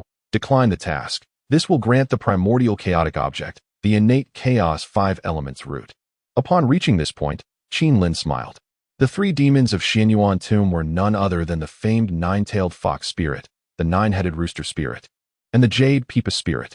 This 9-tailed fox is famously known as the enchanting Daji in later generations. However, due to the fact that Emperor Xian has become a ruler of prosperity in this lifetime and has not composed poems to provoke the Saint Enoi, these 3 demons naturally have nothing to do with him. Yet, after attaining enlightenment, these 3 demons strayed from the righteous path in their pursuit of rapid cultivation. They have absorbed the true souls of many, resulting in numerous deaths, which ultimately triggered the system's task. Upon seeing the reward for the task, Qinlin once again yearned for a double harvest. He first declined the task to obtain a chaotic divine artifact, then summoned the Fire Qilin to lead the elders of the Qilin tribe, the Wind Qilin Elder, the Thunder Qilin Elder, and the Water Qilin Elder, along with the 4 quasi-saints to confront the 3 demons of Xianyuan tomb. They were to capture them and bring them back for him. After all, as long as he remained in place, he would not violate the system's task. He had done this numerous times before. It was quite effortless. This time, his choice to send out the 4 quasi-saints of the Qilin tribe was also to demonstrate their substantial strength. The Qilin tribe was no mere paper tiger. They were not limited to just 1 or 2 powerful quasi-saints. By dispatching these 4 quasi-saints, he aimed to astonish various factions and make them aware that the Qilin tribe's heritage, from ancient times to the present, was extraordinary. What they had seen was merely the tip of the iceberg. It would be best if they refrained from coveting them. Otherwise, it would be akin to poking a hornet's nest, leading to endless troubles in the future, especially during this period. The previously low-key Kunping and the ancestor of the underworld river have also revealed their formidable sides. Although they were not saints, under their reckless actions, what could the forces beneath the saints do? They could only execute their killings at will. The heritage of the Qilin tribe was significantly more powerful than that of Kunping and the ancestor of the underworld river, as this tribe was an ancient hegemon, not to be trifled with. Perhaps, even in the presence of the saints, they would not necessarily fare well. This was the reason Qinlin chose to send these 4 Qilin quasi-saints forth. He wished to continue his survival. Only with sufficient strength could he hope to persist. Otherwise, the Qilin tribe and the kingdom of 10,000 demons would always be under the scrutiny of various powers. A slight misstep could plunge them into calamity. Chapter 110. The 3 demons of Xianyuan tomb. Following the emergence of 4 quasi-saints from the Qilin clan, the attention of various factions was instantly captured. These 4 Qilin quasi-saints were unlike any saints the others had ever encountered, leaving them in a state of profound astonishment. What was the situation? Did the Qilin clan truly possess such formidable beings? Hadn't this clan merely survived from ancient times? It seemed rather that they were not merely enduring, but were, in fact, the genuine victors of antiquity, revealing 4 quasi-saints upon their emergence. At this moment, the Fire Qilin had transformed into human form, commanding a supreme innate spiritual treasure, the Xianyu Phoenix Lawn Chariot, a symbol of the Phoenix clan. Yet now, it was wielded by the Qilin clan. The narrative behind this raised numerous speculations. In the vast expanse of the primordial land, within the Fire Cloud Cave, which had originally been the sanctum of Hong Yun during his lifetime, this place fell into neglect after his demise, ultimately becoming the arena for the 3 sovereigns of humanity. Presently, the heavenly, earthly, and human sovereigns sat cross-legged within the Fire Cloud Cave. One by one, they opened their eyes, their gazes directed towards the Xianyuan tomb, filled with immense shock. The heavenly sovereign Fuxi spoke first. The Qilin clan indeed possesses profound heritage. I had presumed they were akin to the blood river of the underworld, with merely 1 or 2 powerful ancestors like the old ancestor of the underworld river. Yet now, 4 quasi-saints have suddenly emerged. Beside him, the earthly sovereign Shinong nodded, equally astonished, and remarked, "These 4 quasi-saints, while not exceedingly powerful, as divine beasts of the Qilin, possess strength surpassing that of ordinary quasi-saints. This clan's fortune is indeed long-lasting. To have so many strong beings in this era is remarkable. Meanwhile, in the western region of the primordial lands, atop Mount Shumi, both the Taoist of Kirin and the Taoist of Jiejing gazed at the newly emerged 4 quasi-saints of the Qilin clan. They exchanged glances, their brows furrowing in discomfort. What was this strange situation? The Qilin clan had 4 quasi-saints.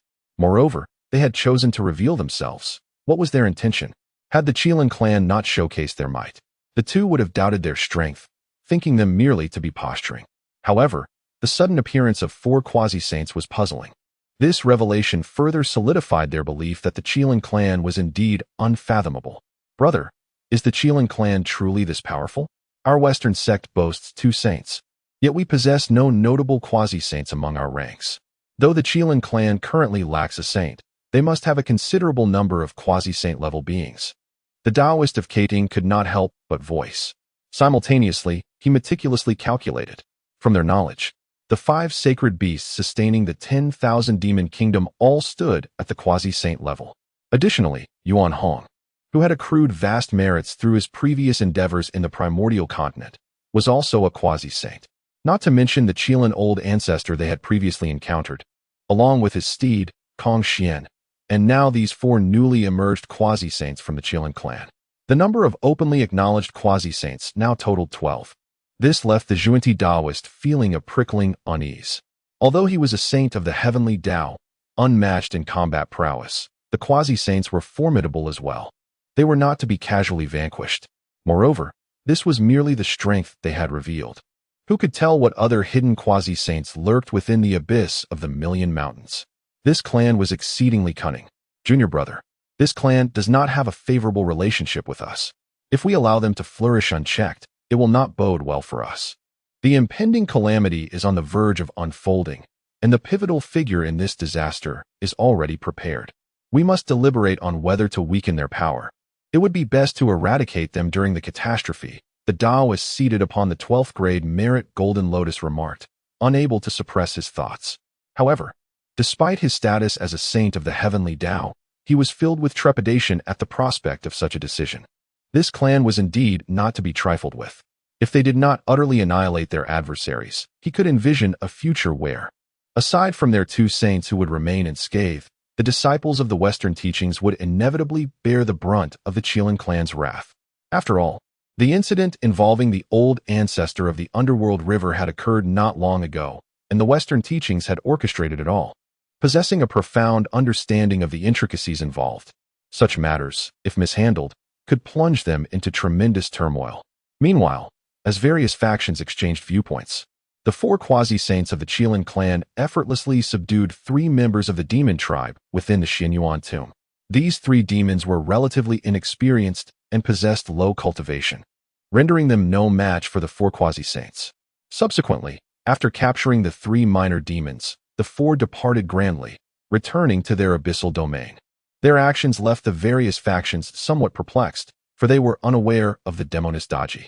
To them, these were merely a few insignificant demons. Was it truly necessary to dispatch 4 quasi-saints to subdue them? They had anticipated that the Qilin clan was plotting something grand, yet this was all they witnessed? Let us begin with 2 chapters at noon. Chapter 111, A Massage for the Master in the Abyss.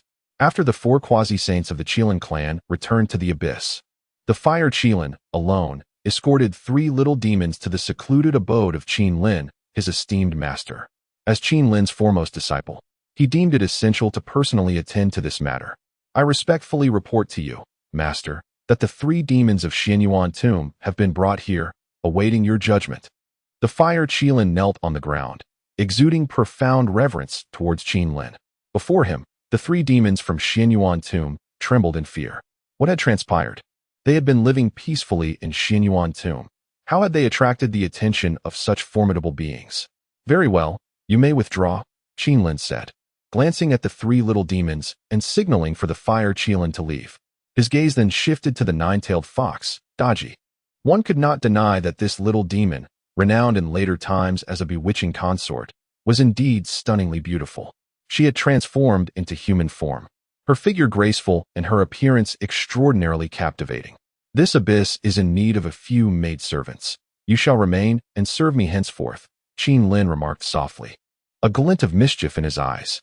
Upon hearing this, the three demons finally calmed down. Originally, they had feared for their lives. Weren't they meant to be killed? Yet, being mere maids seemed a trivial matter. Moreover, the enigmatic figure before them commanded such respect that even the one who had captured them bowed before him. To serve such a powerful being could only be advantageous for them. Shall I massage your back, my lord? Shall I brew tea for you? Shall I knead your legs? The three little demons, adept at reading the situation, quickly offered their services upon grasping Qin Lin's intentions. Observing this scene, Qin Lin felt no need to elaborate further. After enduring years of monotony, accepting these three little demons was indeed a delightful choice. As Qin Lin welcomed the three demons from Xinyuan tomb, the Master of Heaven from the Eastern Sea opened his eyes, his gaze directed towards the direction of the Million Mountains. He had already released Jiangxia and Shingongbao, fully aware that the great calamity had commenced. However, he found himself perplexed. While the tribulation had begun, how would it conclude? These matters eluded his understanding, and he could not discuss them in detail with others. It seemed he would need to seek out the Qilin ancestor once more. With that, he vanished from Golden Tortoise Island. In the abyss, Qin Lin sensed the arrival of the Master of Heaven, now at the level of a saint.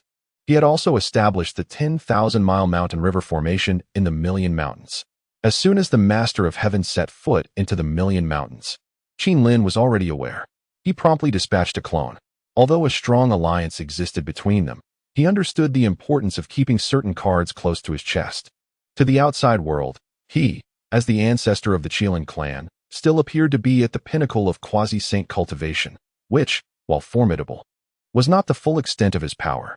To attain the pinnacle of martial prowess, one must transcend the limitations of mere mortals. The venerable ancestor of the Nether River, despite his formidable strength, found himself compelled to seek refuge within the depths of the Blood River, evading confrontation with the relentless onslaught of the primordial Supreme Being. At this juncture, Qin Lin's avatar emerged from the abyss, presenting himself before Tongtian.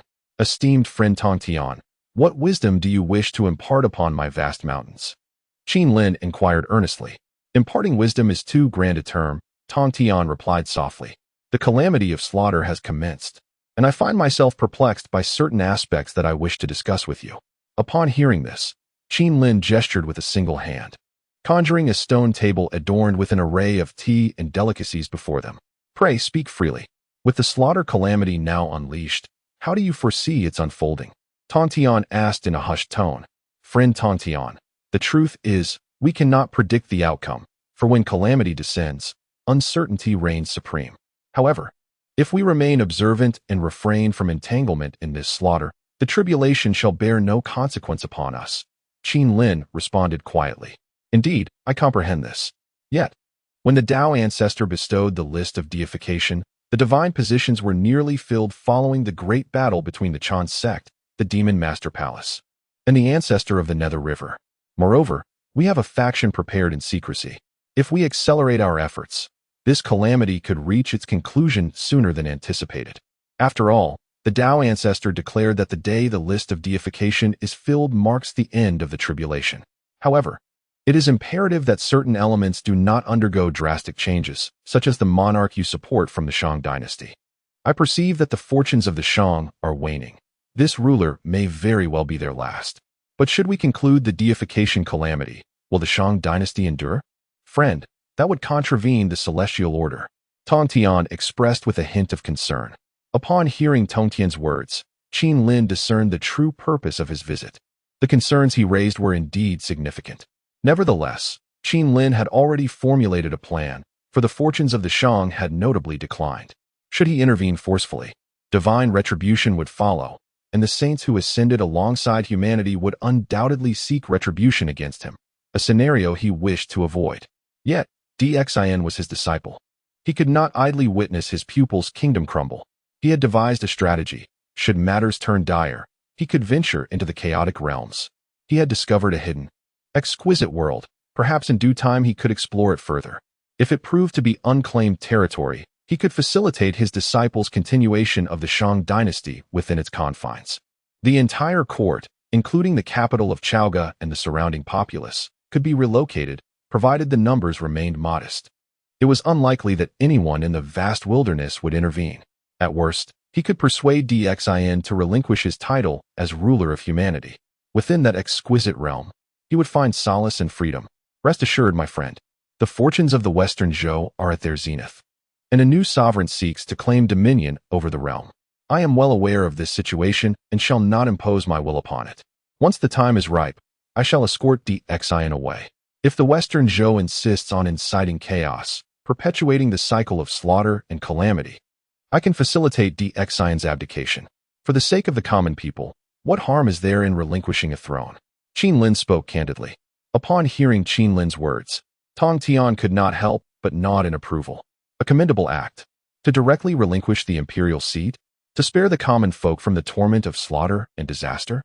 Such words from the esteemed ancestor of the Qilin filled Tong Tian with immense satisfaction and deep admiration. To possess the ability to grasp and to let go, with a heart devoted to the welfare of the populace, this is the true essence of righteousness.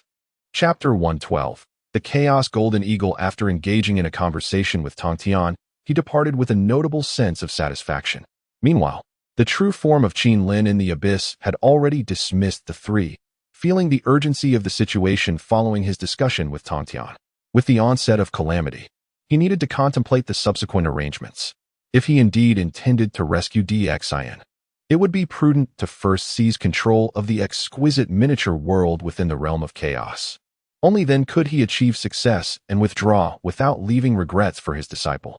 Otherwise, should he become the ruler of a fallen nation, Xin would likely never find peace in his lifetime.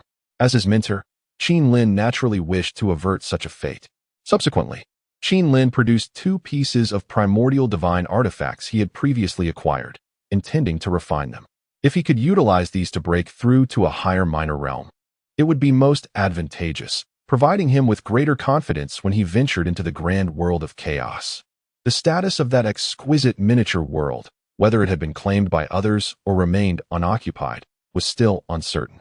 Thus, enhancing his strength was essential to mitigate unforeseen circumstances.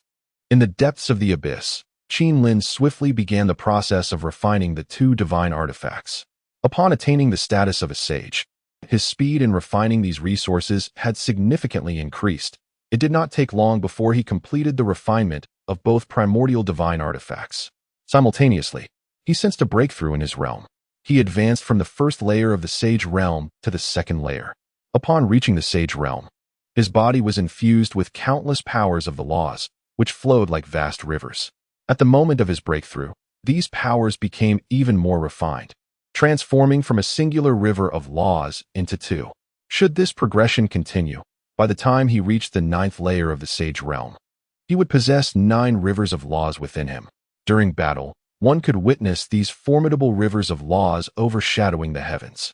Having achieved a breakthrough in his minor realm, Qin Lin promptly emerged from the earth's veins into the chaotic expanse, following the map he had previously obtained towards a nearby exquisite miniature world. After traversing for several days, he found himself before a colossal mountain range. Before him lay a cliff as smooth as a mirror. This place appeared quite concealed, such that without careful scrutiny, no one would suspect that within this cliff lay an exquisite miniature world. After observing the area for a while, Qin Lin determined that it was relatively safe, devoid of any visible creatures, and lacking any deployed formations or restrictions. He retrieved the innate treasure, the Chaos Bell, and positioned it above his head, while wielding the innate treasure, the God-slaying spear, in his hand. This combination of offense and defense would allow him to counter any potential ambush from a sage-level adversary, preventing harm from befalling him. Having made all necessary preparations, Qin Lin stepped into the exquisite miniature world. Upon entering, he discovered it to be an expansive realm.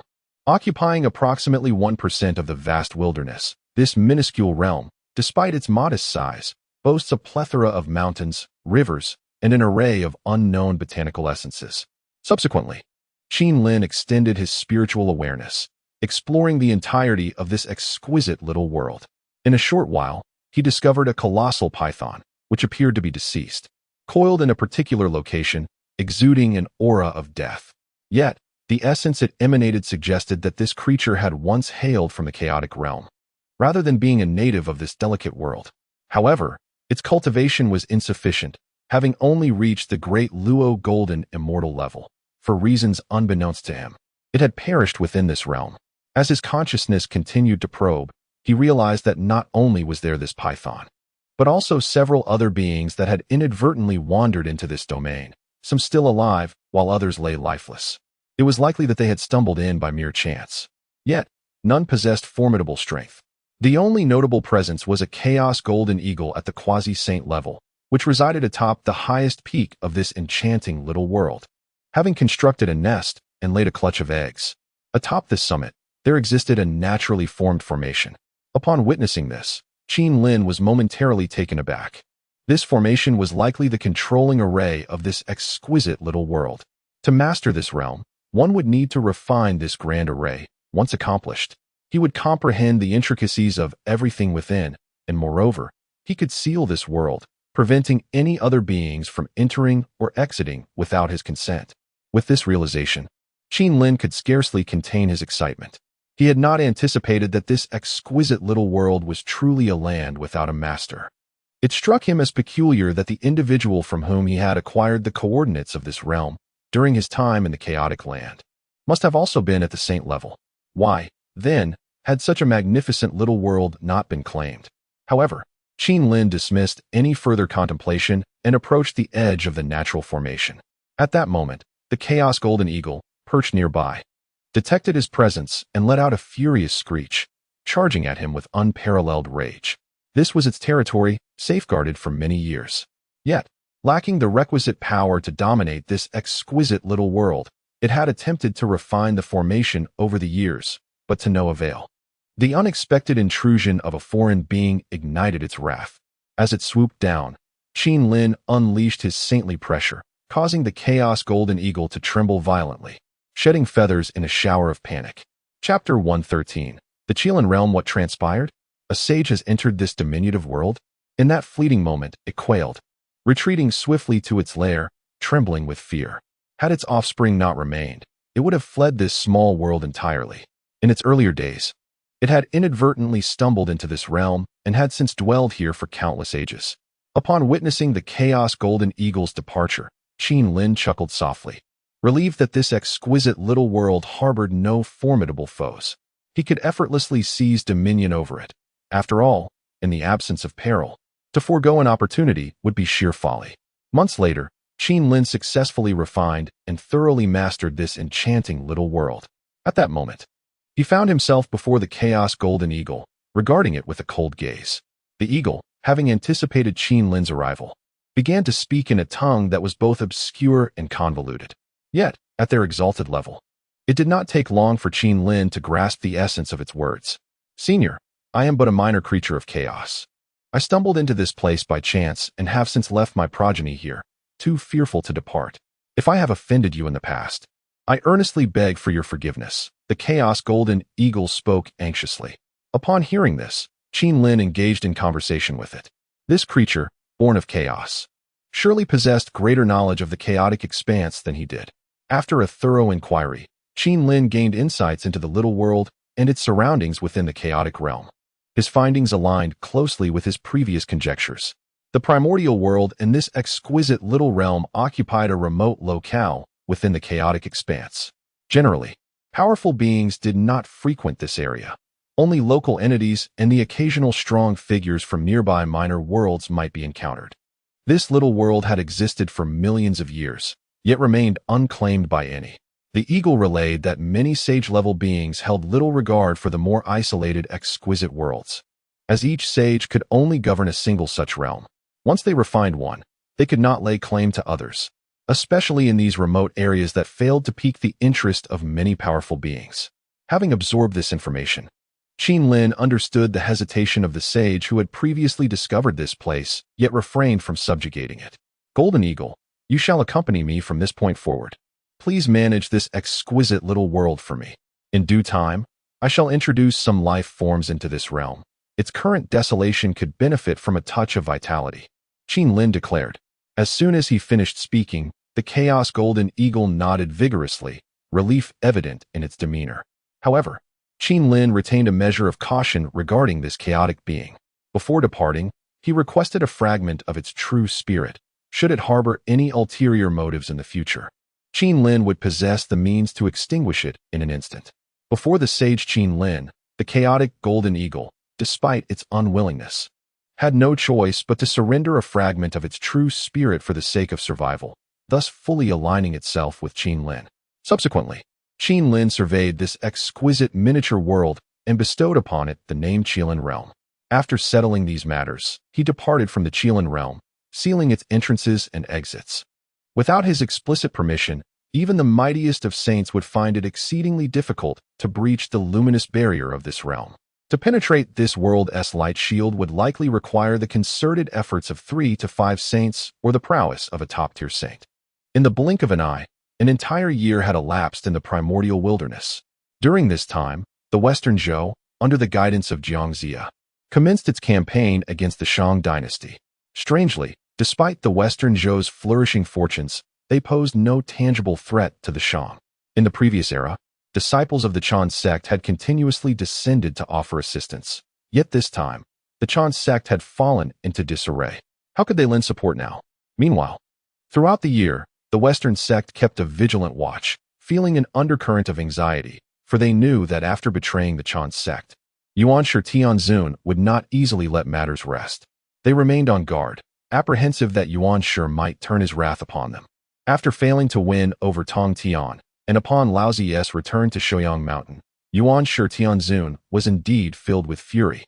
Having covertly observed the Western sect for a considerable time, the calamity was not yet over, and if vengeance were to be exacted, this was the most opportune moment. With nothing to lose, he boldly declared that several disciples of the Chan sect had been forcibly abducted by the 2 saints of the Western sect. Vowing to rescue them, and single-handedly stormed the Shumi Spirit Mountain of the West. The Panga banner enveloped the entire Shumi Spirit Mountain, while the 3 treasures Rui suppressed the void. Yuan Shi Tianzun understood that he could not repel the 2 saints of the West, yet he was determined to eradicate those disciples of the Chan sect who had previously betrayed him. As long as he could eliminate them, he would not shy away from sustaining injuries inflicted by the Western saints. Otherwise, how would the entirety of the primordial wilderness regard him? How could he swallow this bitter pill? In the wake of his formidable assault, Shumi Spirit Mountain was nearly shattered, resulting in the demise of the Taoist burning lamp. The true man Puxian and the Taoist compassionate voyage, all of whom had been transported by the Western sect. Simultaneously, the 4 great generals of the Azura, designated as the 4 guardians by the Western sect, were also vanquished in this conflict. The Western sect suffered catastrophic losses. Witnessing the frenzied Yuan Shi Tianzun under relentless assault by the 2 saints of the West, Laozi, residing at Shouyang Mountain, could no longer bear to watch. He then intervened in the West, and together they forced back the 2 saints of the Western sect. Observing these unfolding events from the Eastern Sea, Tong Tian's emotions were exceedingly complex. Since the division of the 3 clear into separate factions on the Kunlun Mountain, a rift had already formed. Although the bonds of their past remain, they can never return to their former unity. As long as they are safe and sound, it is not a matter of life and death. He will not intervene. Another chapter, please. Chapter 114. The Cosmic Bag. Upon returning to the primordial world, Qin Lin was immediately met with the issuance of a system task. Ding. The primordial lord has launched a surprise attack on the Western Shumi Mountain, engaging in fierce combat with the 2 saints of the West. Will the host emerge from the abyss to lend assistance? Choice 1. Aid the primordial lord. Diminish the influence of the Western sect and receive the postnatal treasure, the Xiantian colorful ribbon. Choice 2. Support the 2 saints of the West. Inflict severe damage on the primordial lord and acquire the postnatal spirit treasure, the beast armor. Choice 3. Decline the task. Obtain the supreme innate spirit treasure, the cosmic bag, which contains the laws of space and can accommodate the universe. Upon witnessing the task's emergence, Qin Lin chose to decline. Instantly, he was bestowed with a supreme innate spirit treasure, which was of great utility to him, especially since he had mastered a delicate miniature world within the chaotic realm, capable of harboring numerous beings. However, he could not simply transport them there directly, setting aside the perilous nature of the chaotic realm. Traversing through chaos required a certain level of cultivation. Those lacking such prowess would find it impossible to survive. Thus, Employing the cosmic bag to bring individuals into the delicate world was the most fitting approach. At this moment, the once absent Nuwa and Hutu, both saints, had also manifested in the Western lands, advocating for both parties to cease hostilities. After all, this massacre was a calamity beneath the saints. As saints, why should they personally intervene and create such a commotion? The primordial lord and the two saints of the West were well aware of the underlying circumstances. Their conflict could inflict immense damage upon the primordial realm. As saints within the primordial world, the more prosperous the realm, the greater their power could be exercised. Should their quarrel continue, it would undoubtedly spell disaster for the beings of the primordial realm, and the saints would gain nothing from it. Let us not forget, our master once advised us to diligently enhance our cultivation. Before long, we might be ushered into the chaotic realm. If our strength were to wane now, I believe our master would not be pleased. Furthermore, the positions required by the divine beings on the deification list bestowed by our master should be nearing completion. It is best for all to withdraw and witness the conclusion of this great calamity together. Nuwa spoke at this juncture. With her mediation, both parties regained their composure. Nuwa and Hutu, both embodiments of virtue, were intrinsically linked to the primordial world, having gained its recognition and tasked with maintaining its integrity. While the three pure ones and the two saints of the West were indeed heavenly saints, the shattering of the primordial realm would weaken the power of the heavenly Tao, consequently impacting their strength as well. Only the saints of the great Tao could remain unscathed. The great sage, a formidable figure who has comprehended the profound truths of the Tao, forges a unique path in his cultivation, independent of the blessings of virtue or the recognition of the heavenly Tao. Should such an individual manifest in a mid to large-scale world, upon attaining the status of a sage, he might even incur the wrath of the heavenly Tao, provoking a heavenly tribulation due to the nature of his transcendence. In smaller realms, however, the heavenly Tao lacks the power to extinguish a sage's existence, which is why, during Qin Lin's initial breakthrough, he was spared from such punitive thunderbolts. Consequently, in recent years, the sages of the primordial world have largely refrained from engaging in grand conflicts. A tacit understanding has formed among them. Yet, the circumstances have shifted. The sages have now resorted to open hostilities. Do they no longer wish to live in peace? Yuan Shi Tianzun. Your disciples of the Chan sect have willingly sought refuge in my Western teachings. Do not feign their rescue as a pretext for your personal grievances. Such actions are beneath my disdain. The Taoist of the precinct expressed his irritation. Upon hearing this, Yuan Shi Tianzun let out a cold laugh. You look down upon me? How amusing. How could a schemer like you, who spends every day plotting against others, ever ascend to sagehood or stand alongside us? Yuan Shi Tianzun retorted sharply. Observing the verbal sparring between the two, the sage and Hua sighed. Gentlemen, may I pose a question? Shall we conclude the Fengshen calamity ourselves, or shall we seek out our master for his decree? Hua spoke softly. Upon invoking the name of Hong Jun Daozu, both Yuan Shi and Zhuan Ti fell utterly silent. Very well, we shall handle this matter ourselves. There is no need to disturb our master.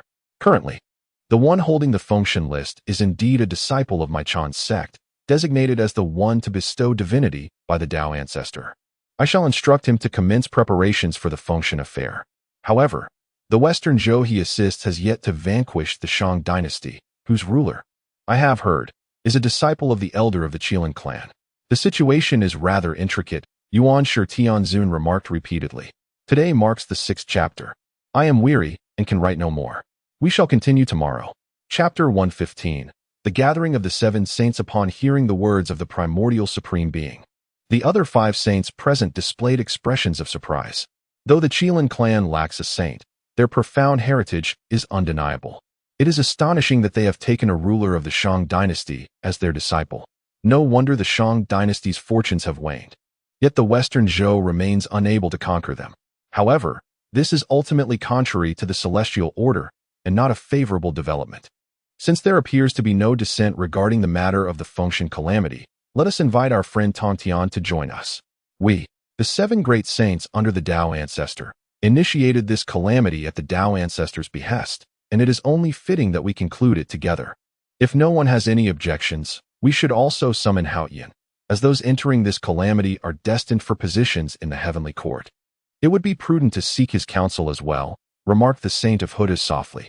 The Though she has been stationed in the netherworld for many years, she remains well informed about the matters of Hongwang. After all, not every fallen powerhouse qualifies for the function list. Those remaining must either possess the ability to reincarnate or undergo the cycle of 6 paths. Thus, she is quite aware of many matters and cannot be easily deceived. Moreover, the ancestral figure of the Qilin clan has a significant connection with her. The establishment of the 18 layers of hell by the Qilin clan, along with their collaboration with the Heavenly Court to create the Netherworld's underworld, has brought a sense of order to the realm, allowing her to breathe easier and freeing up considerable time. Therefore, she harbors a favorable impression of the Qilin ancestor. Upon learning that Xin is his disciple, she refrained from making any direct comments, but she is well aware that the Qilin ancestor shares a deep relationship with Haoyan.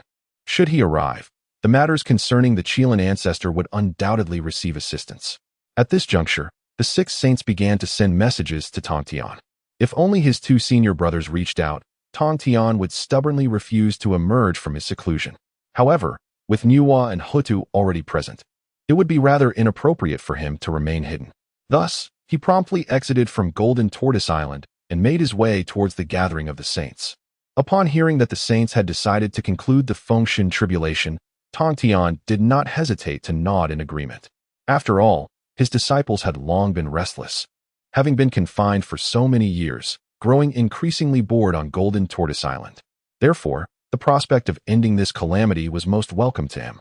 What a delightful outcome! Once this calamity is completely resolved, his disciples could pursue their own interests without being a daily annoyance to him. In this moment, Tong Tian discreetly retrieved a communication device. After his arrival, he had also listened to the saints discuss the matter of the Shang dynasty ruler, who is a disciple of the Qilin ancestor. He pondered how best to address this situation. Beside them, the sage Zhuanti openly remarked, "In truth, I believe we need not overthink this matter. The decisions made by our 7 sages are unalterable within the primordial realm. The fate of the Shang dynasty has reached its end. Thus, we might as well send some of our disciples to assist Jiang Zia in hastening the Western Zhou's campaign against Shang. After all, the emperor of the Shang dynasty is merely a fallen monarch. His demise holds no significance." Zhuanti's words were, in fact, an attempt to leverage the collective influence of the assembly to suppress the Qilin clan. Were the Western teachings to exert their pressure directly, he would harbor reservations. However, if the 7 sages of the primordial realm united, who would dare to oppose them? Zhuanti, is it not said that your Western teachings embody supreme compassion? Why then, do you wish to incite bloodshed at this juncture? Since we have taken the initiative to halt this calamity, let us refrain from sending our disciples into battle. Otherwise, we risk igniting a new wave of slaughter. Furthermore, I have already informed the Qilin ancestor, who will ensure a proper resolution. At that moment, Tong Tian retorted sharply, "What nonsense is this? The Qilin ancestor and I are allies, and we have long devised a strategy for this situation. How audacious of the Western teachings to attempt to wield a knife against us now, claiming to send disciples for assistance. What capable individuals does your sect even possess? Are you not merely trying to compel Mai to muster more manpower for a confrontation with the Qilin clan? This fellow harbors ill intentions." However, Zhuanti could never have anticipated that Tong Tian had already forged a cooperative alliance with the Qilin clan, united in purpose, making any notion of hostility inconceivable. Upon hearing Tong Tian's words, Zhuanti's lips twitched in agitation. The other sages exchanged meaningful glances with Tong Tian. How intriguing! Tong Tian, known for his fiery temperament, had been regarded with skepticism by many sages concerning this calamity, with predictions of dire consequences for his. Yet, unexpectedly, as the calamity drew to a close, not a single disciple from his had perished, while the teachings of Chan and the Western sect suffered mutual devastation. Moreover, Tong Tian's remarks hinted at a profound connection with the Qilin clan. Reflecting on the recent activities of the Qilin clan, one could not help but speculate in silence whether Tong Tian's smooth navigation through the calamity was aided by the Qilin clan. After all, this clan was undeniably formidable. From ancient times to the present, they had survived even the initial calamities of dragons and phoenixes, emerging unscathed. This clan was no ordinary entity and likely possessed means to evade catastrophe. Standing to the side, the sage Hutu found herself equally astonished. She had initially believed that the Qilin ancestor shared a favorable relationship with Haoyan, but now realized that the ties with Tongtian were equally profound. This revelation caused her to regard Qin Lin with newfound respect. Chapter 116. The world in shock. After the seven saints concluded their deliberations, they summoned the Jade Emperor of Heaven, the sovereign of the three realms. Before the seven revered figures, he displayed an admirable humility, entirely devoid of the imperial demeanor typically associated with his throne in the Lingxiao Palace. He was remarkably agreeable. Upon hearing the seven saints declare that the calamity of the Fengshen was nearing its end, he consented with enthusiasm. Over the past years, the power of the heavenly court had been firmly established, and under the guidance of Qin Lin's teachings, he had swiftly cultivated a number of golden immortals, who were now serving within the heavenly court, having been directly granted divine positions. Initially, these individuals had contemplated that if the Fengshen list remained incomplete, they might be called upon to fill its gaps. Most of them were chosen by Qin Lin, many hailing from unfortunate backgrounds. Although endowed with some talent, they were otherwise indistinguishable from the masses, destined to live as ordinary mortals had they not been discovered. After nurturing their potential, not only could they attain celestial positions within the heavenly court, but their families also received the favor of the Shang dynasty's Emperor Xine. Some entered the court as officials, while others received a monthly stipend, thus allowing them to contribute to the Fengshen list, which was not an undesirable outcome. And they all agreed. However, the fierce rivalry between the Chan sect and the Western Church had escalated too dramatically.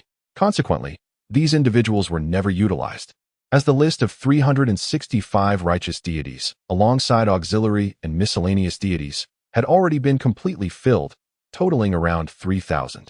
With no further need to complete the list, the Jade Emperor summoned these individuals to the heavenly court.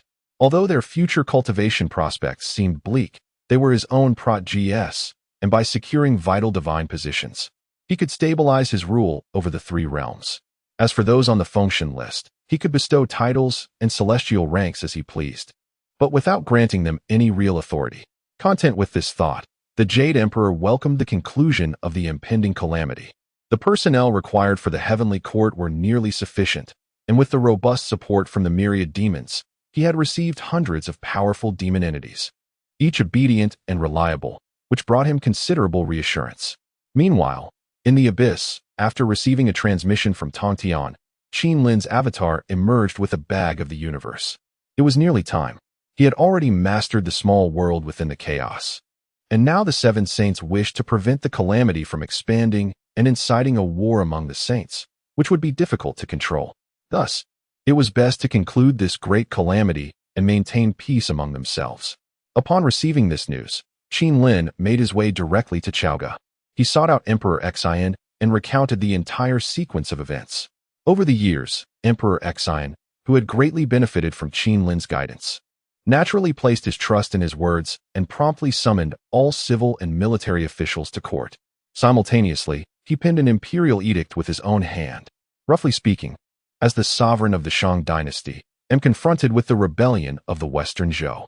While the Shang could vigorously resist and eliminate such traitorous subjects, heaven, in its benevolence, has instilled in me, Xine, a reluctance to see the common people suffer or the soldiers at the front shed blood. What is merely an imperial throne? If it could halt the strife, I would willingly relinquish my crown. For the flourishing of humanity, sacrificing everything would be worthwhile. This realm is not solely mine, but belongs to all humankind. Whoever assumes the throne shall have my acquiescence. Upon viewing the imperial edict, Qin Lin nodded in satisfaction, affirming that he had indeed nurtured a figure of remarkable dignity. Even as the Shang dynasty's fortunes wane, it is imperative to uphold righteousness and moral superiority at this juncture. The issuance of this edict sent shockwaves throughout the land. Within the Fire Cloud Cave, the three sovereigns exchanged glances, with the heavenly sovereign Fuxi even attempting to divine whether the Shang dynasty's fate had truly run its course. Should such a benevolent and wise ruler exist, it would undoubtedly be a blessing for humanity. However, regardless of the calculations, it appeared the Shang dynasty should not persist. This was the immutable principle of cosmic order. What flourishes must eventually decline, a truth as ancient as time itself. Yet, despite this, the three sovereigns felt a sense of regret for the talent at hand, contemplating whether to summon Xine to the Fire Cloud Cave for future cultivation. Meanwhile, While they deliberated, Qin Lin had already acted, enveloping the entirety of the capital, Chaoga, within a 1,000-mile radius into his cosmic bag. With a mere wave of his hand, he recreated the city of Chaoga at its original site. However, this newly formed place felt desolate and empty. All the common people of Chaoga, as well as the entire court, such as Baigan, Ji, and Wei Zi, the three sages of the late Shang, Rong, Mei Bo, Wei Ziqi, Wei Ziyin, Jiao Gu, and the renowned generals, Fei Lian, Eli, Wen Zhong, Zhao Qi, and Huang Fei Hu, were all collected without exception by Qin Lin.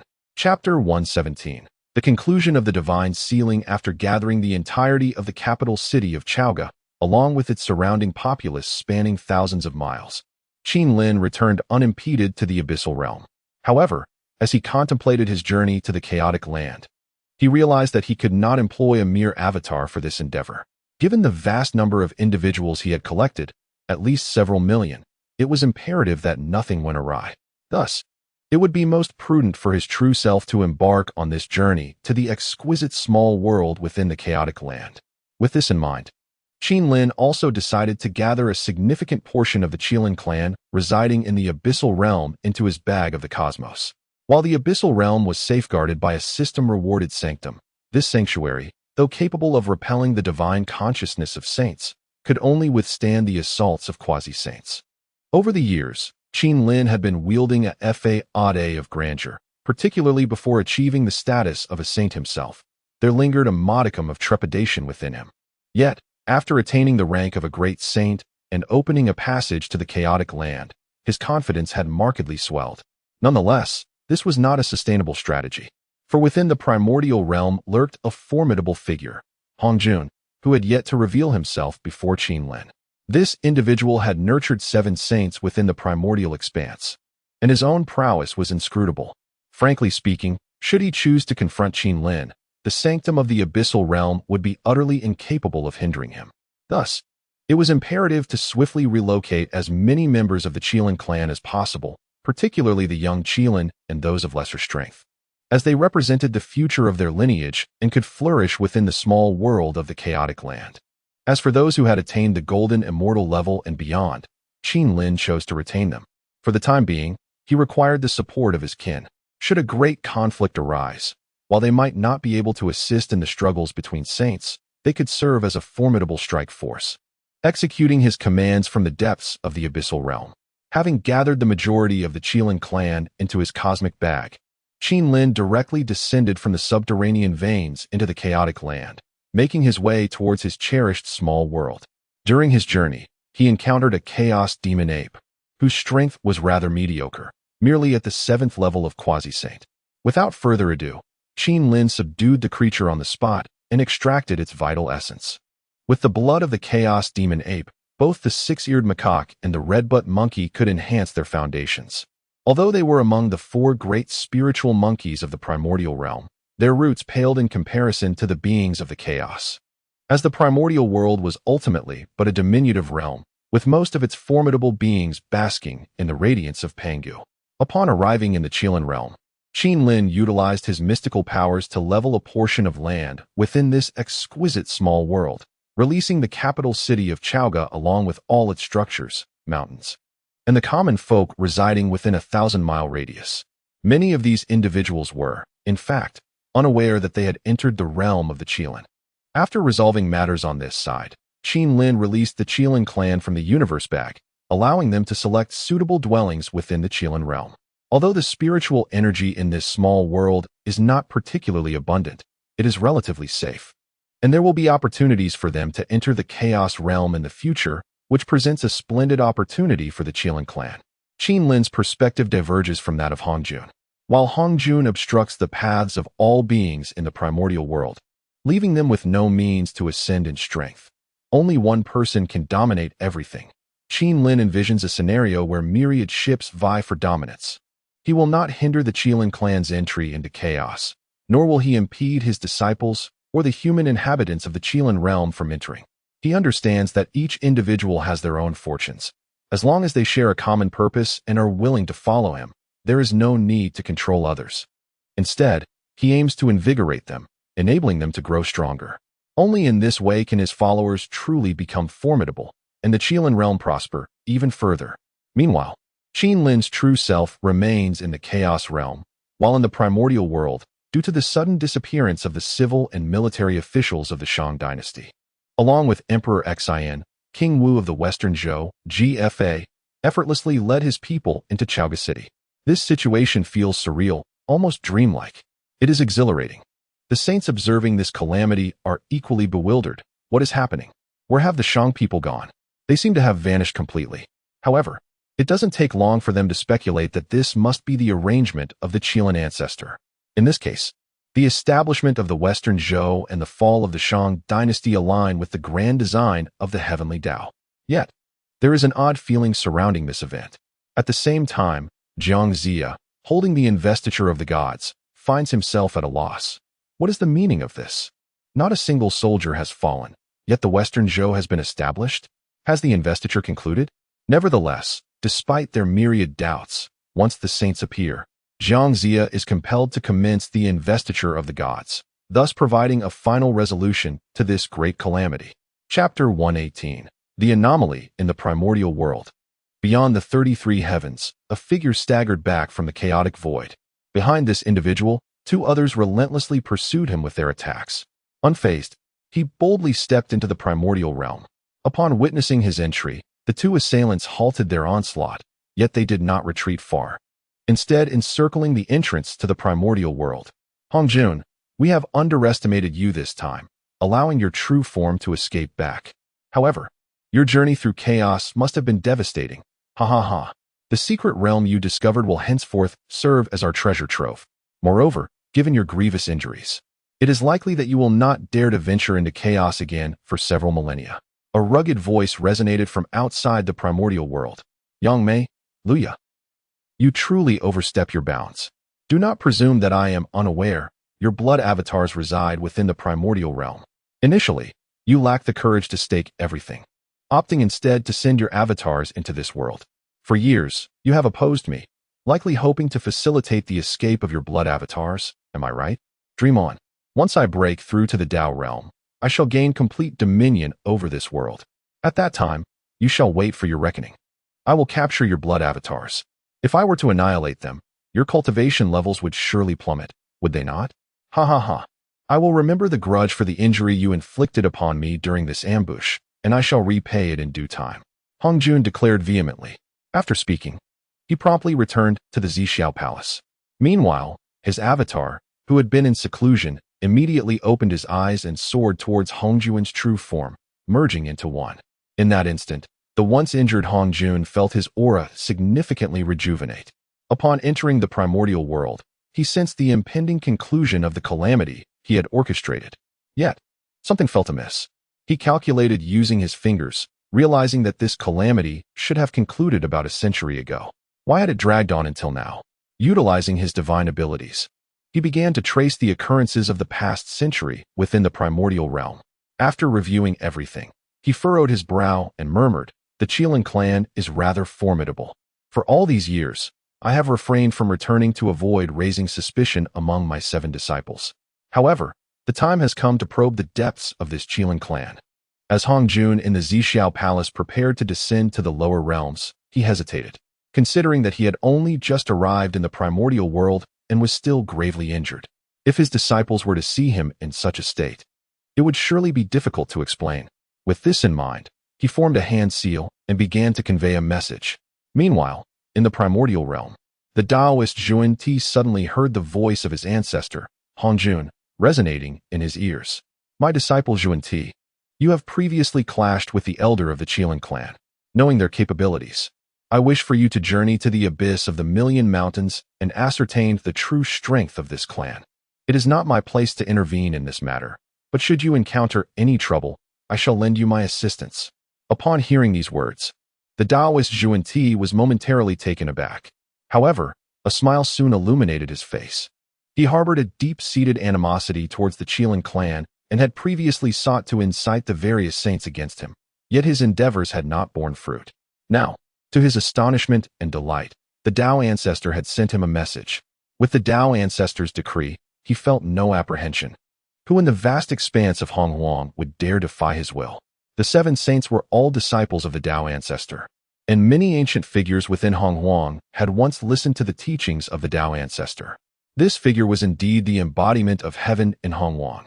With the endorsement of Hongjun, he felt utterly unrestrained and immediately soared towards the million great mountains, wielding the supreme innate spiritual treasure, the 6 roots of purity bamboo, while behind him manifested the 7 treasure mysterious tree. Observing his demeanor, it appeared not as though he were merely testing the waters, but rather as if he were preparing for battle. Yet, every action of the Taoist Zhuan Ti was now under the watchful gaze of Hongjun Tao ancestor. All of this was tacitly approved by him. The Qilin clan should have perished in the ancient times. How could they still endure to this day? This was an anomaly. If this clan could not be controlled, it might very well cause considerable upheaval in the future. Chapter 119. The glory of the demon clan at this moment. Outside the Million Mountains, the Taoist Zhuan Ti had arrived, and sensed the presence of a formidable array guarding the mountains, thus halting his advance. Elder of the Qilin clan, come forth and meet me. I have a fortuitous opportunity to bestow upon you. Initially, Zhuan Ti intended to transmit his voice into the Million Mountains using a technique of sound transmission, but after calling for a while, without receiving a response, he realized that the array before him likely had the effect of isolating external sounds. Consequently, he wielded the supreme innate spiritual treasure, the 6 roots of purity bamboo, sweeping through the air to breach the vast array, thus entering the Million Mountains. Within the Million Mountains, the 5 directional sacred beasts had long since detected Zhuan Ti's presence and informed Qin Lin in the abyss. At that moment, Qin Lin's true form remained in the chaos realm, completely unprepared for Zhuan Ti's sudden intrusion. Fortunately, he had a doppelganger stationed in the abyss. Without delay, his doppelganger soared from the depths of the abyss, calling out to the 5 directional sacred beasts, used the innate 5 directional flags to ensnare him. Regardless of his status as a sage, should he dare to seek conflict with us, we shall kill him if possible. If not, we will fight to severely injure him. Qin Lin's doppelganger transformed into the true form of the Qilin. An aura of wildness radiated from him, and in an instant, the other 4 quasi-saint Qilin emerged from the abyss, all revealing their true forms. This signaled an impending death battle. Witnessing this scene, Zhuan Ti felt somewhat helpless. He had merely intended to test the waters and assert his authority, never anticipating such an exaggerated confrontation right from the outset. The 5 directional sacred beasts promptly set up the innate 5 directional flags, encircling Zhuan Ti. Meanwhile, Qin Lin was not idle. He activated the vast array of mountains and rivers to ensnare Zhuan Ti. Additionally, his foremost disciple, the Fire Qilin, summoned the innate spiritual treasure, the Qilin Seal, a treasured artifact of the Qilin clan, rumored to possess formidable offensive capabilities, originally wielded by the primordial Qilin. The remaining 3 Qilins harnessed their innate powers to join the siege. Moreover, Yuan Hong, Xing Tian, Kong Xian, and Zhu Lu Sun, 4 quasi-saint powerhouses, also gathered, bringing the total number of quasi-saint beings to 14 in an instant. This count did not include the thousands of golden immortal demon clansmen from the 10,000 demon kingdom, nor the 37 great demons who had successively ascended to the status of great Luo golden immortals, alongside 18 great Luo golden immortal Qilins from the Qilin clan, and several hundred Qilins at the golden immortal level. Such a formidable presence was indeed a challenge to the sages. Elder Qilin, let us speak candidly. What are your intentions? I am a sage of the heavenly Tao, and I need not elaborate on who stands behind me. I had the goodwill to offer you an opportunity, believing that your Qilin clan and all the demons of the 10,000 demon kingdom could converge upon my Western teachings. Alas, your fortunes are insufficient. Must you court death? If you perish, it would be a tragedy enough, but must you drag them with you to their demise? Zhuan Ti proclaimed repeatedly. Haha. Zhuan Ti, your intrusion into my Million Mountains is a profound disrespect towards my Qilin clan and all the demon tribes of the 10,000 demon kingdom. How dare you speak of converting to your Western teachings? Truly, you are shameless. Do not presume that because you have become a sage, you can act with impunity in the primordial chaos. I warn you, if you do not provide us with an explanation today, you may find it impossible to leave the Million Mountains. Since the dawn of this world, no sage has ever fallen, has there? Just look at us. Do we not have the opportunity today to slay a sage? Qin Lin hovered in the air, his gaze ablaze with boundless fury, and the overwhelming might he exuded instilled a profound sense of crisis in Zhuan Ti. Since his ascension to sagehood, he had never felt such a sensation. Observing Qin Lin's every move, the countless demon tribes surrounding him were stirred with fervent bloodlust. In ancient times, these demon tribes were immensely powerful, capable of traversing any corner of the primordial world. But now, the glory of the demon race has long been forgotten by the beings of the primordial realm. Among these demons, many were once the vassals of the Qilin clan, and in Qin Lin, they saw the image of the primal Qilin, the one who dominated the ancient times and was unmatched in slaughter. Their hearts surged with passion, and some even shed tears of fervor. Let us slay. Today, we shall make all beings of the primordial world aware that the demon race is not to be trifled with, and that the Qilin clan is equally untouchable. Chapter 5 has been delivered. If time permits this evening, I shall write more. I seek the support of my brethren. Chapter 120. The Battle in the Million Great Mountains, where the air is thick with demonic energy. At this moment, all formidable members of the demon race revealed themselves, each invoking their magical artifacts as they encircled the figure of the Taoist Zhuan Ti. This was the territory of the 10,000 Demon Kingdom, the last bastion of tranquility for the demon clan. Should this sanctuary fall to the hands of the sage, where would the demons turn? The sight of the ancient Qilin ancestor hovering in the air exuded a dominating aura that stirred the blood of all demons present. I, the Unicorn Bull, volunteer for battle. The sage oppresses my kin. Even if my race is annihilated, I hope that future generations of demons will remember our valor in this fight. I, the Earth Black Bear, also volunteer for battle. Though I may not be a great warrior, as a peak Deluo Golden Immortal, I am willing to face death in combat. Ancestors, I, from the Thunder Lion clan, have fought alongside the Qilin clan since ancient times. Many may have forgotten us over the years, but I am eager to lead my kin as vanguards. Even if we perish, we shall not be looked down upon. The 100-Spirit Rhinoceros clan, the Celestial Horse clan, and the Silk Weaving clan all declared their willingness to join the fight. The great demons of the 10,000 Demon Kingdom hovered in the air, glaring at the Taoist Zhuan Ti. At this moment, thousands of golden immortal demons soared into the sky, their presence overwhelming. Witnessing this scene, demons across the vast expanse of the wilderness were moved to tears. The struggles of the demon race over the years had been arduous. Yet, the sage Zhuan Ti relentlessly pursued them, daring to invade the million great mountains. What was his intention? Although those demons dwelling outside had not joined the 10,000 Demon Kingdom, it held great significance in their hearts. Akin to a sacred land for their kind, they opted to remain outside, seeking a semblance of freedom or pursuing other matters, which explained their absence from the million great mountains. However, upon witnessing the plight of the 10,000 Demon Kingdom, many demons with considerable cultivation immediately rushed towards the million great mountains. Among them, the swiftest was a 9-headed lion, renowned throughout the wilderness as the 9 Spirits Primordial Sage. Few recognized him, yet during the era of the journey to the west, he had once subdued Sun Wukong with a mere display of power, an undeniable testament to his might. Unfortunately, fate was unkind.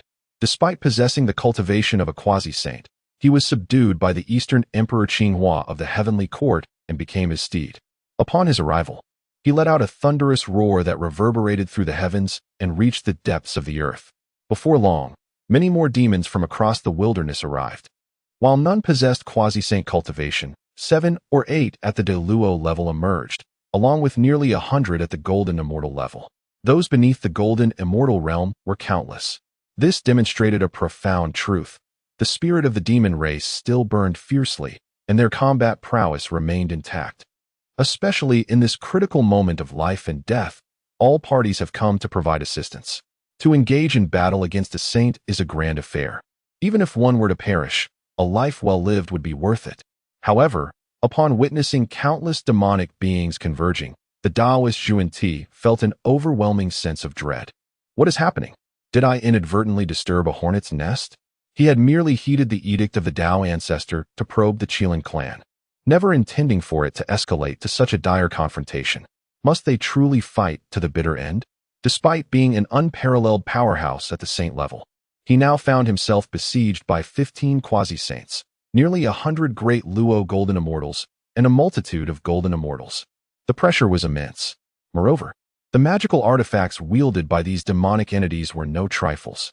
The innate Five Directions banner, which encircled him, was an innate treasure that significantly diminished his power, rendering him almost helpless in this predicament. He was simultaneously besieged by numerous attackers. Drawing upon the power of the laws, he attempted to fend off their assaults. Yet a sinking sensation gripped him. If this onslaught continued, he truly might not escape the Million Mountains. A profound sense of helplessness enveloped him. Master, Tao Ancestor, save me. The Taoist Zhuan began to call for help, his voice echoing in desperation. Meanwhile, all factions within the vast wilderness were left dumbfounded. What was this situation? A saint was seeking aid? Wasn't a saint supposed to be invincible? It dawned on them that even a saint could be besieged, presenting a potential opportunity for their demise. They grasped this revelation. In the depths of the underworld Blood River, the ancient ancestor of the Blood River, hidden away. Since the battle in the Million Mountains and emerged from the bloody depths, his gaze fixated on the unfolding chaos. Observing the throng attacking Zhuan, he felt a surge of realization. He had acted too impulsively in the past. Had his followers, such as the Free Heaven Bo Sun, the Great Brahma, the Lustful Heaven, and Shiva, still been present, it would have been fortuitous. With proper nurturing, they could have broken through to quasi-saint status, thereby augmenting the overall strength of the underworld Blood River. However, he did not dwell on these thoughts for long and hastened to the river's end, where a few old acquaintances resided, such as the bloodthirsty black ant mosquito. Unknown to many, it had long dwelled within the underworld Blood River, boasting peak quasi-saint cultivation, capable of transforming into myriad forms to feast upon the blood of living beings. Its fearsome reputation echoing throughout the wilderness. In the previous life during the Fengshan War, this entity had gained notoriety, recognized for its ability to breach myriad celestial formations, eventually succumbing to the 12-petal merit golden lotus of the Western teachings. Moreover, it had once drained the turtle spirit Saint Mother of the Jie sect to a mere shell. Fiercely formidable indeed. Alongside it were the bloodthirsty long-tailed centipede and the blood-devouring spirit insect, both possessing quasi-saint level cultivation, yet they had remained concealed within the underworld Blood River. Have you seen the myriad demons of the Million Mountains? Such unity, and a saint is not invincible. Should the primordial celestial venerable come to the underworld Blood River, let us join forces to vanquish our foes. The ancient ancestor of the Blood River declared fervently. Not only he, but also others devoid of saintly powers, such as the venerable Xinyuanzi of Wuzhuang Temple, the three emperors of the human race from Huayun Cave, and the exalted Hao Yin from the heavenly court, have begun to cultivate their own thoughts. Surrounding and besieging a saint is an unprecedented occurrence in the primordial world. At this moment, amidst the vast expanse of the million great mountains, the Taoist Zhuan finds his robes stained with blood. He truly did not anticipate being wounded. Since attaining sainthood, he has never experienced such disarray. Currently, the river of his laws appears fragmented and disrupted, a testament to his saintly foundation. As he remains besieged and relentlessly attacked, his law river suffers significant damage. This time, he has sustained a tremendous loss. At this juncture, Taoist Jane has arrived. The two saints of the Western teachings have stood together through thick and thin for many years. Upon witnessing Zhuan being besieged, Jane felt a surge of urgency. Fortunately, he has made it in time. Senior brother, annihilate them all, Zhuan exclaimed in fury. Simultaneously, far in the chaotic realm, the true form of Qin Lin has also entered the primordial world, navigating beneath the Earth's crust in pursuit of the fiery depths of the abyss. He too harbors indignation. Do these two saints of the Western teachings truly seek their own demise? He is confident in his ability to slay them. Yet he realizes that such an action would likely plunge the primordial realm into utter chaos. Ding! The two saints of the Western teachings have launched an assault together. Does the host wish to emerge from the abyss to turn the tide? Option 1. Accept the mission. This will directly elevate one's cultivation by a minor realm. Option 2. Decline the mission. This will yield the innate spiritual treasure, the Mad God's battle blade. Upon witnessing the emergence of the mission, Qin Lin is resolute.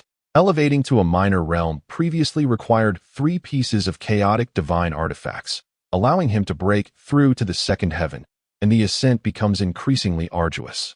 To breach the third heaven, he estimates needing at least 4 or 5 artifacts. Now, with this opportunity for direct elevation, how could he allow it to slip away? Chapter 121. Qin Lin is ready to strike in the depths of the abyss. Qin Lin chose to accept the task at hand. At the moment of this decision, a tremendous force of law swiftly infused itself into his being. Previously, there existed only 2 rivers of law within him. Now, a third had emerged, propelling him beyond the third level of the Saint Realm. Each advancement in cultivation signifies a profound transformation, with his combat prowess soaring to new heights. Given his current strength, annihilating the 2 saints of the Western Church seemed effortlessly within his grasp.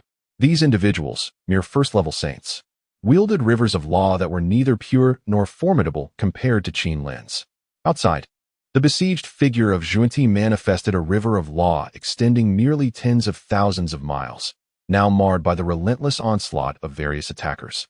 In stark contrast, should Qin Lin's river of law materialize, it would stretch at least 100,000 miles, showcasing a strength far superior to that of Junti and his companions, who had attained their status through the assistance of heavenly forces. Meanwhile, the arrival of the Guide of Salvation brought about a shift in the situation.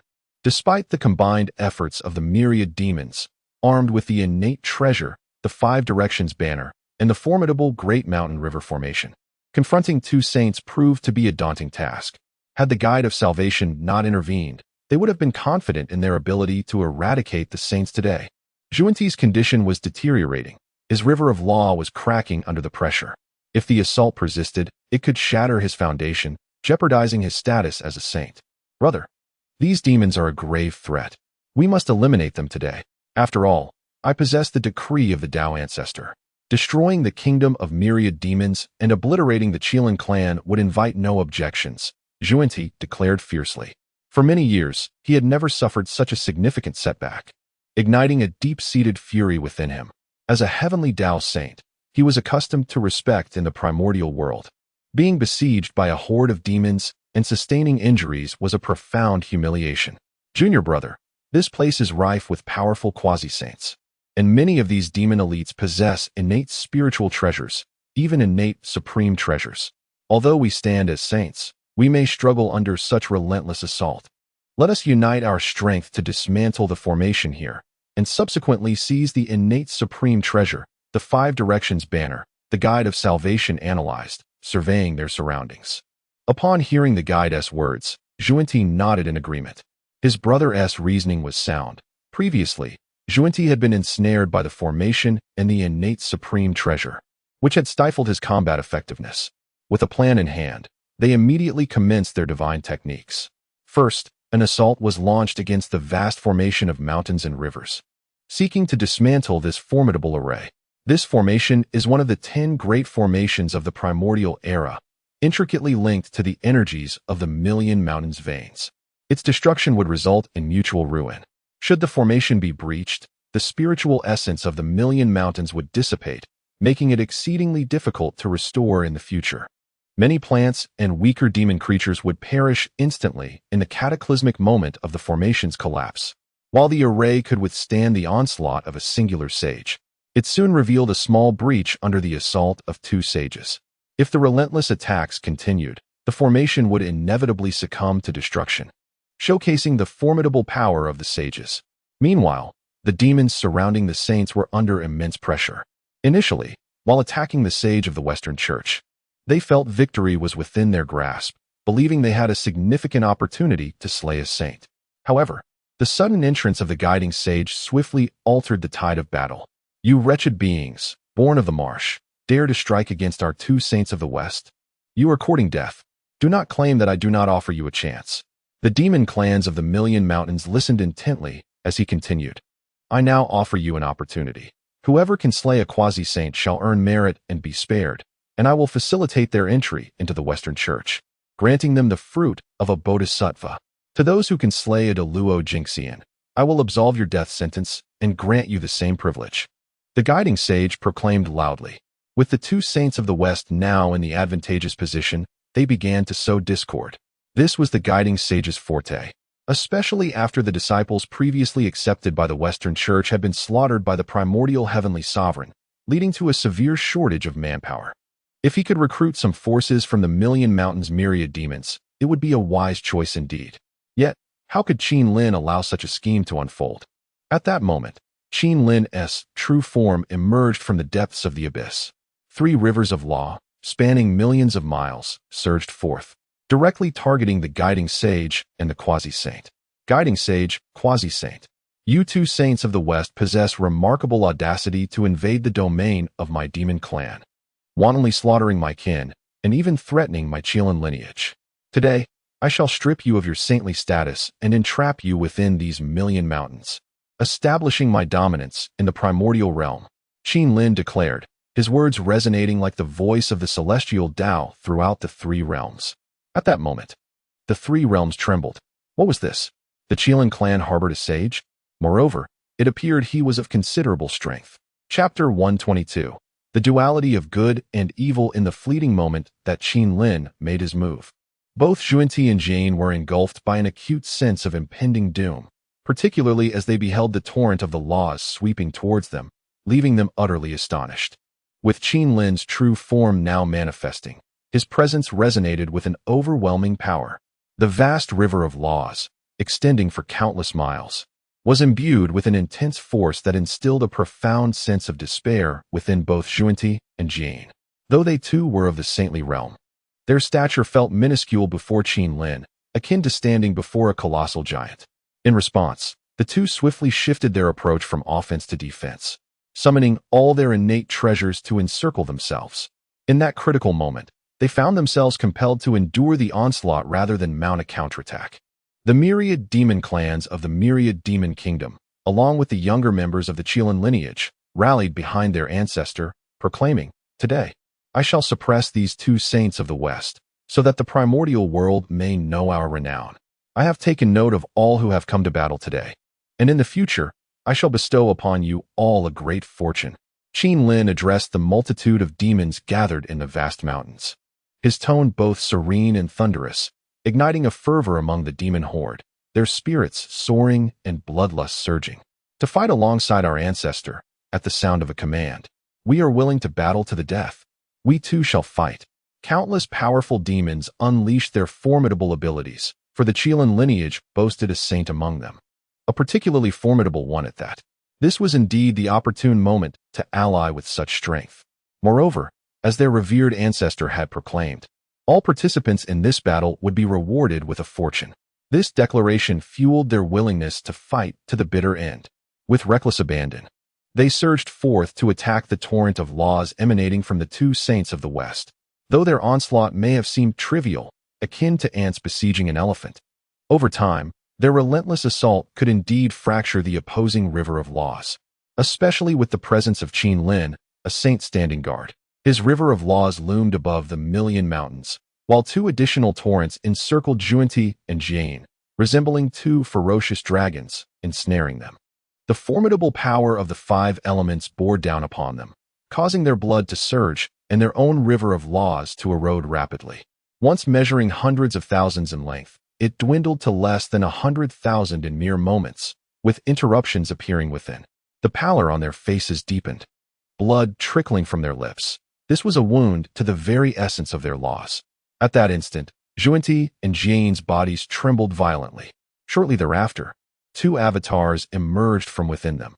These were their good and evil corpses, manifestations birthed from their cultivation of the 3 corpse severing technique. The concepts of good and evil corpses may elude the understanding of the average person, yet according to the teachings passed down by Hongjun, these represent the severance of one's 7 emotions and 6 desires, ultimately leading to a state of tranquility and clarity, allowing one to perceive their true nature. Only through this process can one attain the path to becoming a saint.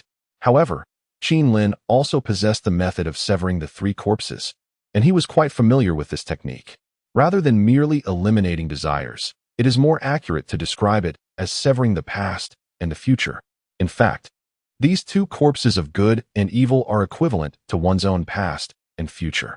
Upon reaching the quasi-saint realm, one can comprehend the power of the laws. allowing for a retrospective view of the past and a glimpse into the future. In this process, one can locate one's past self at a certain point in time, as well as the future self, to validate one's path. Ultimately, this culminates in the manifestation of one's own avatar, thereby enhancing one's strength. While a singular self may struggle to attain enlightenment, three selves united can achieve this goal. Although this method of cultivation diminishes the difficulty of attaining sainthood, it presents significant drawbacks during battle. For instance, at this moment, after sustaining severe injuries, the three bodies of Zhuanti and Jiejing became separated, making it difficult to maintain stability, which led to a decline in their strength. Having already been critically wounded, the separation of their three bodies instilled a profound sense of dread in them. Under Qin Lin's relentless assault, the two saints' corpses of good and evil were swiftly suppressed. The good and evil forms of the two saints were instantly shattered, leaving only their true forms, filled with despair as they gazed at Qin Lin. Following the demise of their good and evil forms, a tremendous surge of spiritual energy erupted within the Million Mountains, causing some weaker demon clans to experience a sudden boost in strength. This was a manifestation of the saints dispersing their paths. Originally, those of the saintly realm possessed unparalleled power of the laws within them, and upon their demise, this power instantaneously scattered throughout the world, transforming into rich spiritual energy. After the destruction of Zhuanti and Jiejing's good and evil forms, both were engulfed in terror. Zhuanti cried out repeatedly, "Tao Ancestor, Master, save us. I implore you to lend us your aid. It was you who sent me to probe the Qilin clan. You must rescue me." Upon hearing Zhuanti's words, Qin Lin's brow furrowed. It turned out that Hong Jun had dispatched Zhuanti here. Regardless, he resolved to suppress them first. Although these two were saints, they merely attained their status through the assistance of the primordial heavenly path, and over the years, their cultivation had seen no progress. Qin Lin felt that it was exceedingly effortless to annihilate them. However, just as Qin Lin contemplated extinguishing their true forms, 7 formidable rivers of law suddenly descended from the 33 heavens. These 7 rivers of law cascaded down like the Milky Way, carrying with them an unparalleled might. Witnessing this scene, Qin Lin was momentarily taken aback. Truly, one could not underestimate Tao Ancestor Hong Jun. Throughout the years, his cultivation had reached at least the 7th heaven of the saintly realm. His display of power exuded an extraordinarily pure essence of the laws, imbued with the breath of creation laws. This indicates that Hong Jun had comprehended the path of creation, establishing himself as a formidable sage of the great Tao, towering above the entirety of the primordial world. Chapter 123. A forceful strike. Qin Lin hovered in midair, hands clasped behind his back, his gaze fixed upon the expanse beyond the 33 heavens. He had not anticipated that his inaugural action would provoke Hong Jun, nor had he expected that a discernible disparity in their strengths existed. Should a battle ensue, it was uncertain whether Qin Lin would emerge victorious. Truly an anomaly. In this primordial realm, when did an additional great saint of the Tao like you manifest? Since the inception of the primordial world by the Panga clan, I have been a part of this existence, never sensing the presence of any other saint. How peculiar. From beyond the 33 heavens, Hong Jun's voice resonated, but only Qin Lin could perceive it, laden with confusion and incomprehension. He could not fathom how a stranger saint could arise in this primordial world. Tao Ancestor, my Qilin clan has existed since ancient times. What is so strange about having a saint among us? Qin Lin replied nonchalantly. Not quite. I have encountered your clan's original Qilin before. While their strength is formidable, they merely stand at the pinnacle of quasi-sainthood, perpetually unable to transcend into true sainthood. How have you accomplished this? Hong Jun inquired, a hint of astonishment evident in his tone. I sense that your essence surpasses that of the original Qilin, and I can even detect traces of chaotic energy within you. Before engaging in combat, Qin Lin and Hong Jun exchanged tentative words, each probing the other. However, upon hearing Hong Jun's remarks, Qin Lin seized the opportunity to respond. You emerged from the realm of chaos. Why should I not? The original Qilin you encountered indeed pales in comparison to my prowess. As soon as the words left his lips, Hong Jun was taken aback. Oh, you too have traversed from the chaos? Then the original Qilin you speak of must belong to your lineage? That explains it. I thought your clan's original Qilin could never achieve sainthood. How could you manifest such a form? It seems we share a common origin. After a brief moment of contemplation, Hong Jun reached his conclusion. However, Qin Lin chose not to pursue the conversation further, as Hong Jun's assertions were his own and not Qin Lin's. By shrouding his identity in mystery, it served to instill a measure of caution within Hong Jun. At that moment, countless demon clans surrounding them. Though oblivious to the exchange between Qin Lin and Dao ancestor Hong Jun, were thrown into disarray at the sight of 7 cascading rivers of law. What could this signify? Has the Dao ancestor made his move? Meanwhile, Qin Lin resolved to cease further dialogue with the Dao ancestor, seizing the opportunity to eliminate Jun Ti and Jiaying. If he did not eradicate them now, it would only invite future peril. With hostilities now fully engaged and the mask of pretense discarded, he would not shy away from a fight. Who fears whom? Life and death are trivial matters. If one refuses to yield, then let the confrontation commence. After enduring for so many years, he could not allow the first battle after his emergence to be overshadowed by Hong Jun's presence. That would be utterly devoid of meaning. Furthermore, once Qin Lin capitulated, Hong Jun would undoubtedly not let him off the hook. Rather than submit, it would be better to fight to the bitter end. Death would suffice. As soon as Qin Lin made his move, Hong Jun immediately discerned his intentions. Instantly, the 7 rivers of the laws surged, violently sweeping towards Qin Lin, even suppressing his own power of the laws. What he could have easily used to subdue Jun Ti and Jiaying now granted them a moment of respite. Kill the 2 saints of the West. Qin Lin bellowed to the myriad demons of the 10,000 demon kingdom and the multitude of Qilin from his clan. At his command, countless magical artifacts soared into the air, and a myriad of divine techniques were unleashed, all directed towards the 2 saints of the West. Having just gained a moment of breathing room, the 2 saints, now weakened, felt a chill run down their spines as they beheld the onslaught of attacks. The rivers of laws were shattered continuously, and before long, Jun Ti's cultivation plummeted to the peak of quasi-saint, stripping him of his saintly status. No, I am a saint of the heavenly Tao. How could I be besieged by you? Jun Ti roared in fury. As his voice faded, Jie Yin's cultivation also fell from the saintly realm to quasi-saint, rendering both men ashen-faced and filled with despair. Enough. At this moment, Hong Jun, beyond the 33 heavens, let out a cold snort.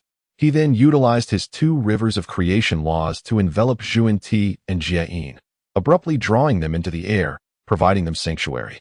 Though they had lost their saintly positions, their lives were preserved. Clearly incensed, Hong Jun felt humiliated by the loss of his disciple's saintly status. Subsequently, 5 rivers of laws surged toward Qin Lin. He aimed to suppress him. In this primordial realm, only one great Dao saint was permitted to exist, and that was himself. As Hong Jun exerted his full strength, 2 individuals with profound auras quietly appeared beyond the million mountains. Yang Mei, do you see? Is our opportunity at hand? Ha ha ha, I never expected there to be another great Dao saint in this primordial world. Luya, this truly is a stroke of divine fortune. Let us, as our blood avatars, lend a hand. While we may lack overwhelming strength, one of us should be able to hold off a river of Hong Jun's laws. Yang Mei laughed heartily. Indeed, not only that, but our true forms from beyond the realm can launch a surprise attack on Hong Jun. He should currently be in the Purple Cloud Palace. Although this world repels our true forms, with our blood avatars present, we can infiltrate for a brief period. Luya responded in a low voice. I believe it is feasible. After battling Hong Jun for so many years, we finally see a glimmer of hope. Chapter 124. The Fury of Qi. The 7 laws of creation, bestowed by Hong Jun, cascaded from the heavens, visible in every corner of the primordial wilderness, leaving all in profound astonishment. After all these years, Hong Jun had taken action once more. His initial display of power dates back to the ancient era, during his fierce battle with the demon ancestor, Lao. So many years have passed that many have forgotten Hong Jun's formidable capabilities. After all, he is the master of all saints. Who would dare to provoke him?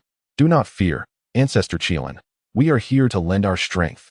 Yet, this old Hong Jun has become isolated since attaining sainthood, suppressing dissenters and monopolizing the passage to the chaotic realm, making it increasingly difficult for any extraordinary beings to emerge in the primordial wilderness.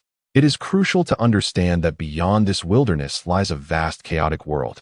teeming with rare treasures capable not only of aiding one in achieving sainthood, but also of transcending it. Hongjun seeks to dominate this realm, intending for its inhabitants to become his vassals. He cannot bear the thought of anyone stronger than himself, nor can he tolerate the emergence of any formidable figures beyond his control. As these thoughts transpired, two individuals of formidable presence appeared amidst the Million Mountain Range. Their words echoed throughout the primordial wilderness, igniting a profound curiosity among its inhabitants regarding the chaotic world beyond. There was no need for further introduction. These were indeed the Taoist Luyo and the celestial master Yangmei. Upon witnessing their arrival, Hongjun, situated far beyond the 33 heavens, erupted in fury. He was gravely injured, a consequence of their actions. Over the years, he had scoured the primordial wilderness with his divine sense, yet had failed to locate the whereabouts of their blood avatars. Now, they had audaciously revealed themselves. You two are courting death, daring to appear in the primordial wilderness. This is not the chaotic realm. If your blood avatars are extinguished, your strength will surely diminish.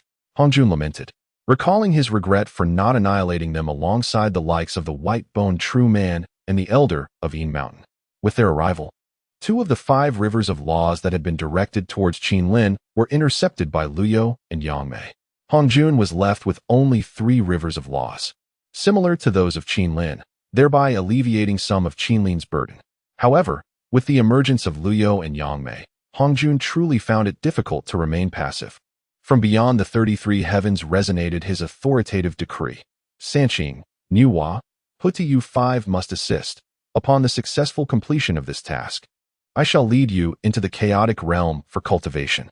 Upon hearing Hongjun's words, Qinlin's brow furrowed in concern. Should the other 5 saints converge, he might truly need to flee. Meanwhile, far away in the eastern sea, Tongtian wore a look of worry. He had observed the situation in the Million Mountains for quite some time, fervently hoping that conflict would be avoided.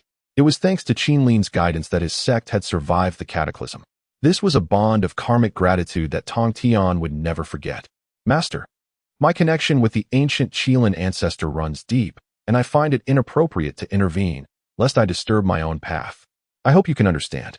Meanwhile, in the realm of the netherworld, the embodiment of Meng Pu, known as Hutu, let out a sigh. She glanced at the vigilant Di Ting, who had been watching her closely since the outbreak of the great battle, fearing she might join the fray. Though situated in the netherworld, Di Ting's thoughts remained with the Qilin clan. Moreover, Hutu discovered a figure among the myriad demon tribes of the Million Great Mountains, a member of the Wu clan, named Xing Tian, whose unmatched aura indicated he had ascended to the quasi-saint realm. If this were ancient times, he would have been akin to an ancestral shaman. It was indeed unexpected that, in later generations, their clan could produce another powerhouse of the quasi-saint level. This individual, known to her, had emerged later, initially possessing only the cultivation of the Deluo realm, yet had now attained the status of a quasi-saint. He must have received the Qilin clan's blessings. Master, my Wu clan shares a profound bond with the Qilin clan, and I, too, find it inappropriate to intervene, lest I disturb my own path. I hope you can understand. Meanwhile, in the palace of Nuwa, the goddess Nuwa wore a troubled expression. As a sage of the demon race who created humanity, she had always sheltered humankind, neglecting the demon race, which had left her feeling unsettled over the years. Now, the Qilin clan was protecting the ancient demon race. When the Tao ancestor summoned her for assistance, she sighed, recognizing it as a deviation from her path, something she could not accomplish. Master, I am of the demon race. The Qilin clan has bestowed protection upon the future demon race, and I too find it inappropriate to intervene, lest I disturb my own path. I hope you can understand. Upon hearing the words of the 3 sages, Hongjun was nearly driven to the brink of fury. What are they trying to accomplish? Have they forgotten how they attained their saintly status? Each of them was granted a saintly position by him, Hongjun. Otherwise, what qualifications did they possess to become saints? At that moment, Taiji Laozu and Yuanshi Tianzuan prepared to depart, yet they were similar to Kani and Jane. All were saints of the heavenly Tao, and although they were at the first tier of saintly power, their combat strength was not particularly formidable. While they could assist, it was not enough to compel Qinlin to flee immediately. Qilin ancestor, hold on for a moment. Our true selves have already entered the world of the Hongwan. Soon, we will strike at Hongjun. Once we succeed in our assault, He will lack the capacity to engage you in battle, whispered Luya Daoist quietly into Qin Lin's ear. Upon hearing this, Qin Lin raised an eyebrow. Impressive. These two are quite formidable. If they were to strike, they would aim to severely injure Hong Jun. With such external support, Qin Lin felt considerably reassured. He then enveloped himself in the innate treasure, the Chaos Bell, and retrieved all his defensive artifacts accumulated over the years. Preparing for a fierce battle, the sight of Qin Lin's array of spiritual treasures left Luya feeling envious. The treasures possessed by the venerable Kirin are indeed abundant. However, as they are allies, one must refrain from action. At this moment, beyond the 33 heavens of the primordial world, two figures stealthily appeared, gradually approaching the vicinity of the Purple Cloud Palace. Subsequently, they summoned their magical artifacts and launched a sudden assault on the palace. In that instant, Hong Jun, who had been intently focused on the lower realms, was left bewildered. What is happening? The Purple Cloud Palace is under attack?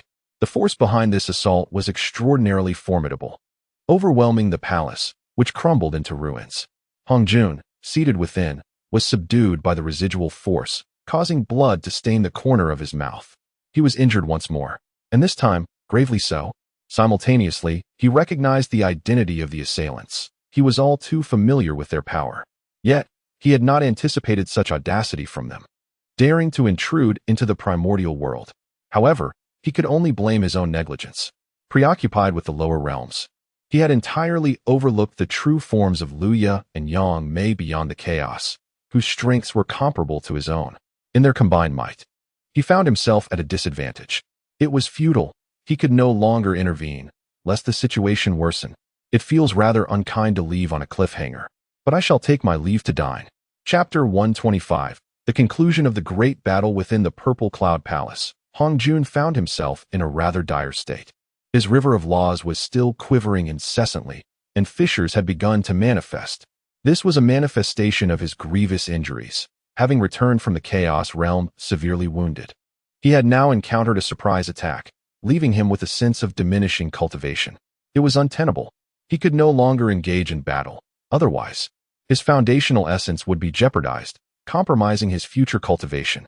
Should his foundation falter, he could forget about ever achieving a breakthrough to the realm of the Great Tao, a prospect he dreaded above all else. Meanwhile, Luya Dao Run and Yang Mei Xian, having successfully struck their target, promptly retreated from the primordial world.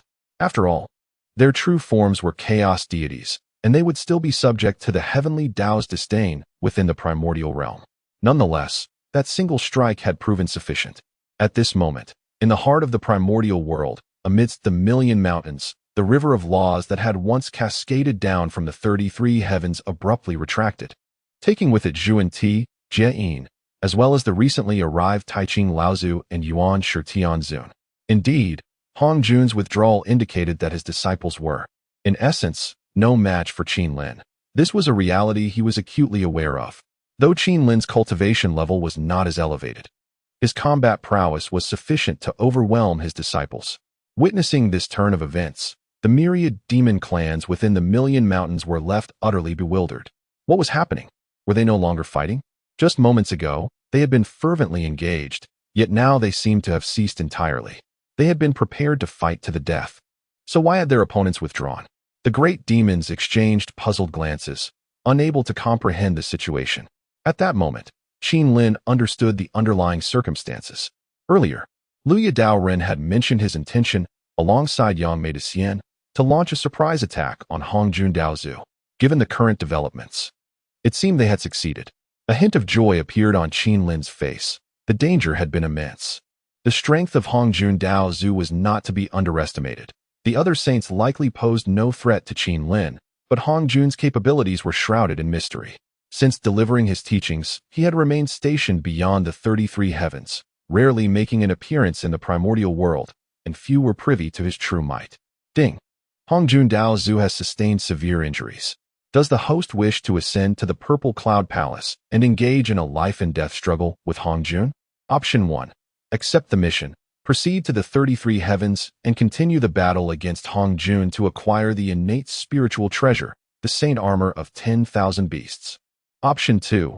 Decline the mission, receive the innate supreme treasure, the 5 elements guardian bracelet. This bracelet can automatically block attacks, effectively defending against ordinary assaults at the saint level, but will shatter if faced with overwhelming force. At this juncture, the system's task materialized. To speak candidly, Qin Lin harbored a desire to seize the opportunity. Fully aware that Hong Jun had suffered a significant blow, he believed that if he pressed on, he might have a chance to turn the tide completely. Yet, he found himself in a state of hesitation. Firstly, there were still 3 sages in the primordial realm who had yet to take action. These individuals, bound by certain causal relationships, had not adhered to Hong Jun's edicts. Should Qin Lin engage in a relentless pursuit, it was possible that these sages would intervene, as Hong Jun was their revered master. Furthermore, Hong Jun likely possessed numerous concealed strategies. If the pursuit extended beyond the 33 heavens, it was conceivable that he could retaliate with formidable force. With the emergence of the system and the prospect of a remarkable reward, Qin Lin felt an overwhelming temptation. Perhaps it would be prudent to adopt a cautious approach for now. Let it be clear, this is not an act of cowardice. How could Qin Lin, of all people, be timid? After all these years, though he had played it safe to some extent, it was all in pursuit of strength. In any case, Hong Jun would not dare to trouble him in the near future. Moreover, if Hong Jun could cultivate sage disciples, so too could Qin Lin. He still possessed 2 pieces of chaotic sacred artifacts obtained from the Chaos realm. If he could gather a few more, and focus on nurturing certain disciples or members of the Qilin clan, it was entirely possible that he could produce several sages. With this thought in mind, Qin Lin hovered in the air, re-establishing the great array of mountains and rivers. This formation had been breached during the battle with Zhuan-Ti and Jia-Yin, but now it had been restored to its former glory. The dual embodiments of good and evil of Zhuan-Ti and Jia-Yin were contained within the Million Mountains, enriching the spiritual energy of the area and amplifying the power of the array. Meanwhile, Luya and Yang Mei exchanged glances with Qin Lin before clasping their fists in salute, expressing, "Old Ancestor Qilin, you truly are a hidden gem. Had we known of your presence as a sage in the primordial realm, we would have vanquished Hong Jun long ago. Nevertheless, this moment is fortuitous. With our successful ambush, he will likely refrain from emerging for thousands of years. In your presence, we are but blood avatars. Our true selves remain trapped within the chaos, surrounded by Hong Jun and unable to escape. Should you, Old Ancestor Qilin, contemplate entering the chaos, we could collaborate and devise a plan. For together we stand a chance to eradicate Hong Jun." Upon hearing their words, Qin Lin offered no verbal response, merely nodding in acknowledgement. Though these 2 had aided him in battle, they were also serving their own interests. The enemy of my enemy is my friend, a principle that Qin Lin understood well. Old Ancestor Qilin, we cannot linger here. I present you with this communication artifact. It will allow you to summon us for any urgent matters in the future. As they prepared to depart, Luya handed Qin Lin the artifact. Qin Lin accepted it, exchanged pleasantries, and then watched as they left. After Luya and Yang Mei's departure, Qin Lin floated in the air, his voice resonating throughout the primordial realm.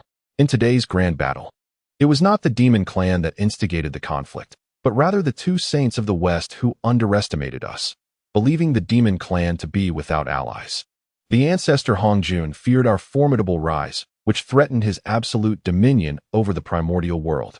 However, the outcome is unmistakable. We, the demon clan, emerged victorious. The 2 saints of the West were vanquished in the Million Mountains, their duality of good and evil severed, their powers significantly diminished. Meanwhile, Ancestor Hong Jun, due to his malevolent deeds in the chaotic realm, has attracted formidable adversaries and now bears grave injuries. We, the demon clan, must strive for self-strengthening. Today, I shall impart teachings in the Million Mountains. All demon kind may partake in this discourse. This Million Mountains stands as the last sanctuary for our kind.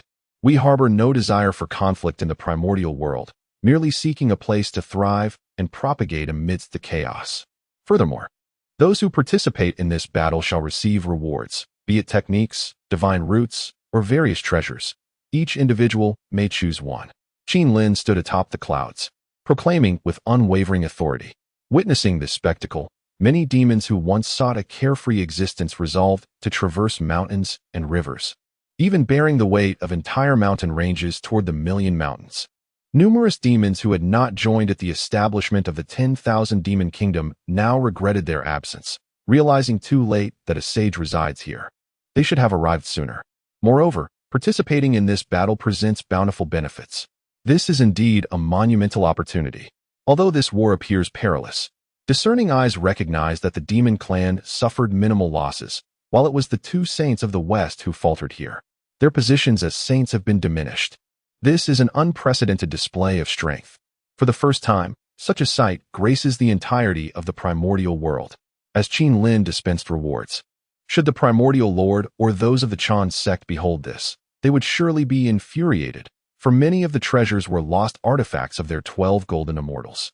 When Qin Lin salvaged numerous treasures during the self-detonation of Kunping, he gained significant spoils. Now that the facade has been shattered, he fears not in revealing them. Let the primordial lord come and reclaim them if he dares. A chapter shall be delivered at noon. Chapter 126, Two Useless Beings.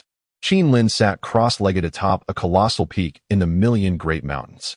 Surrounding him were countless members of the demon race, gazing upon him with immense reverence. The demon race is not devoid of saints. Nuwa stands as a saint among them. However, since ancient times, she has never intervened on behalf of the demon race, leaving them to fend for themselves. Even during the fierce battles against the witch race, when the heavenly court of the demons still existed, Nuwa remained absent. Consequently, the demons in the primordial world lack a profound sense of belonging. Many, possessing a measure of fortune and power, opted to pledge allegiance to other saints or sought refuge in secluded realms to cultivate in solitude. The present day, however, is markedly different. The Qilin clan boasts a saint who protects the demon race and is willing to impart teachings to them. Rarely does one find an opportunity to hear a saint's discourse.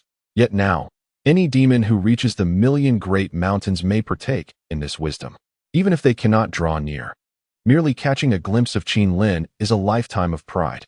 It is essential to recognize that the demons living in this era feel considerable oppression. Humanity is on the rise, rendering the demon race a relic of the past.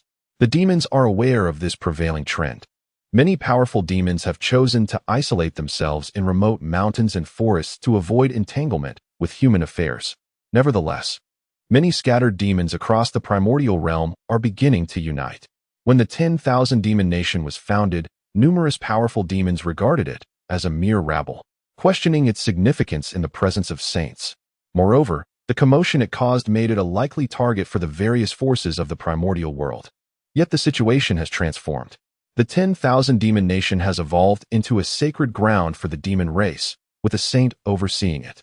During the confrontation with the two Western saints, over 10 formidable demons of quasi-saint level emerged, a feat not to be taken lightly. The reputation of the 10,000 Demon Nation has been forged through sheer might. In the vast primordial realm, who can rival a saint? Who dares to challenge the very essence of a saintess virtue? Who would dare to strip the two Western saints of their positions? Ultimately, who could stand against the Tao ancestor Hongjun? Such displays of power have left the scattered demons in the primordial world astounded. Meanwhile, as Qin Lin imparts his teachings, outside the 33 heavens, the Zixiao Palace lies in ruins. Shattered walls, toppled alchemical furnaces, and scattered belongings bear witness to a fierce battle. Amidst the debris, Hongjun sits upon a mat, his gaze dark and brooding, wiping the blood from the corner of his mouth in a display of intense fury. In that moment, his river of laws surged through the 33 heavens, summoning the Taoists of Quanxing, Jiexing, and the venerable figures of Taiji and Yuanshi to this place. He regarded the four with a heavy silence, which only served to heighten the atmosphere of dread. The figures of Zhuan-Ti and Jieyin now bore blood-stained robes. Their breaths weak and labored. They had suffered a devastating defeat, one that was utterly humiliating. Their embodiments of good and evil had been vanquished, and their statuses as saints diminished. This was indeed the greatest jest within the primordial realm. How disgraceful! Meanwhile, Taiqing Laozu and Yuanshi Tianzuan, having just arrived, were whisked away by Hongjun, escaping unscathed. Yet, confronted with the shattered Zixiao Palace and Hongjun's darkened gaze, a wave of trepidation washed over them. "Master, what shall we do next?" Taiqing Laozu inquired softly. As the foremost of the three pure ones and the eldest brother among the saints, he cautiously sought guidance at this critical juncture. The Qilin clan conceals itself profoundly. This time, I have indeed suffered a significant loss. Enough of such matters. I have been ambushed and gravely injured. I require both of you to venture into the primordial world. Utilize your embodiments of good and evil. In a perilous location I discovered years ago, I found some chaotic divine objects. See if you can bring some back. Do not fear the fall of your Tao embodiments. Even if you perish in the chaotic realm, I shall aid in the reconstruction of your Tao forms. That ability remains within my grasp, Hongjun spoke, his tone devoid of any warmth, chillingly cold.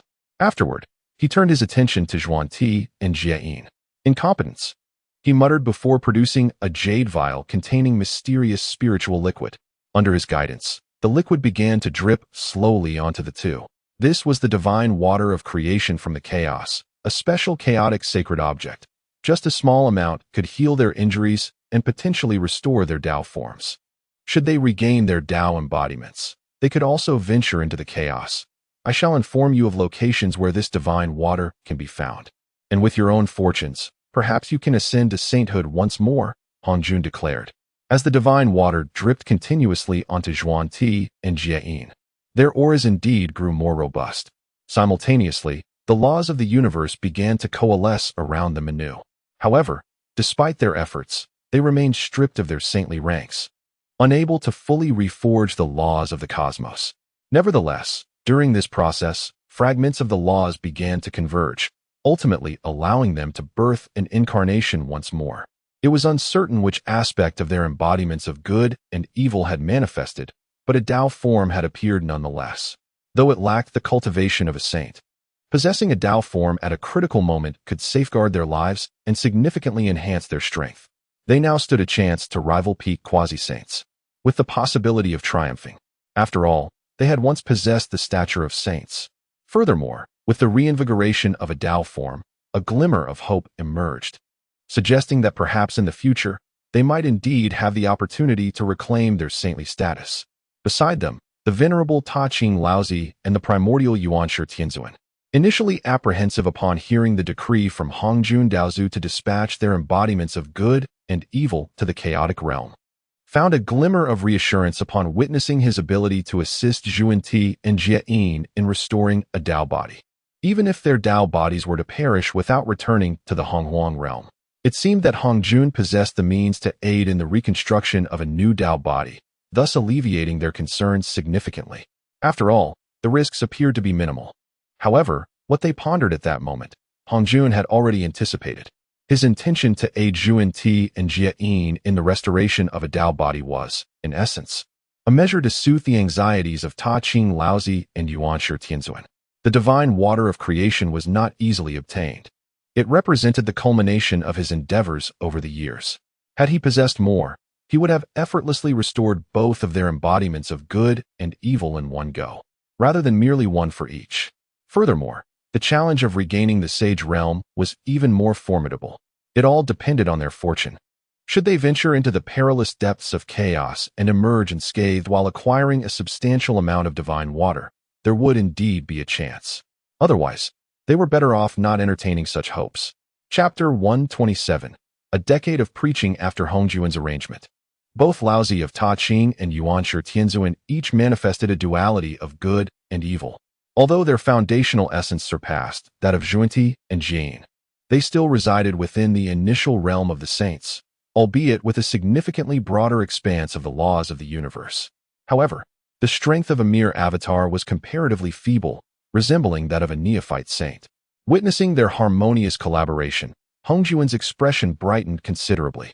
He then inscribed a mystical seal upon their foreheads and whispered, "This marks the exact location of that perilous domain. You too must escape the primordial world through the western passage. Outside the entrance I oversee, two formidable beings stand guard. Upon your exit, you may be met with lethal force." Beyond the 33 heavens, Laozi and Yuanshi Tianzuan gazed into the western void, an expanse of pitch-black nothingness where the unfocused could easily lose their way. Following Hongjuan's guidance, their avatars swiftly reached the void's terminus. Here, a protective barrier of the primordial world enveloped them, yet upon closer inspection, they discerned a small opening at one corner, the origin of which remained a mystery. Exchanging a glance, they surged towards the narrow passage.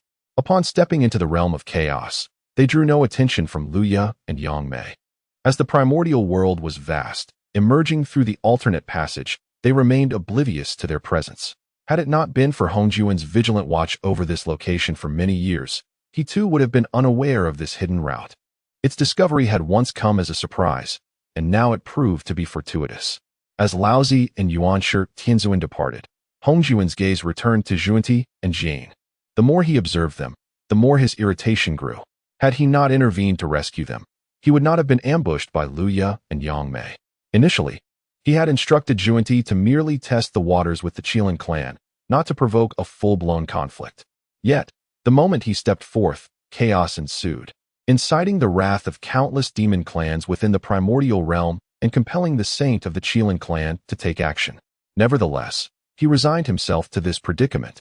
Had it not been for their meddling, Hongjun might still be unaware of the presence of a saint from the Qilin clan, and a saint of the great Tao at that. The Qilin's cultivation had presumably reached the third tier of saintly power, although not as profound as his own.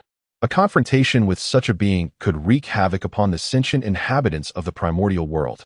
In his previous battle with the demon ancestor, the latter's self-detonation had obliterated countless celestial mountains and spiritual veins in the west, leaving Hongjun to bear the consequences. Should he engage with a saint of the great Tao, it was likely that the very heavens of the primordial world would feel the repercussions. This thought weighed heavily upon him.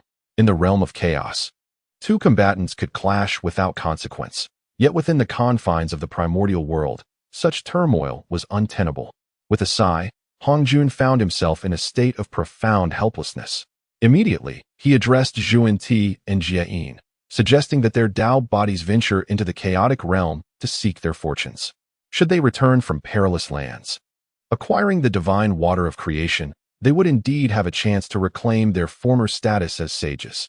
After articulating this, Hongjun inscribed a magical seal upon their foreheads, revealing to them the locations of the treacherous areas rich in creation's divine water.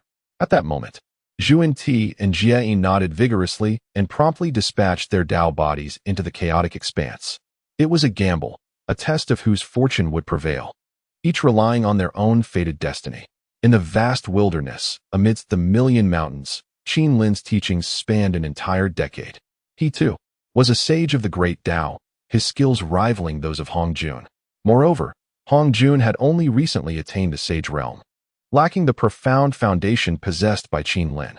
During his discourse, numerous beings of the demon race experienced breakthroughs in their realms. The million mountains were alive with the flow of celestial springs and the resonance of Tao sounds, transforming the area into an unparalleled sanctuary for cultivation. This session of teachings should yield significant gains for all.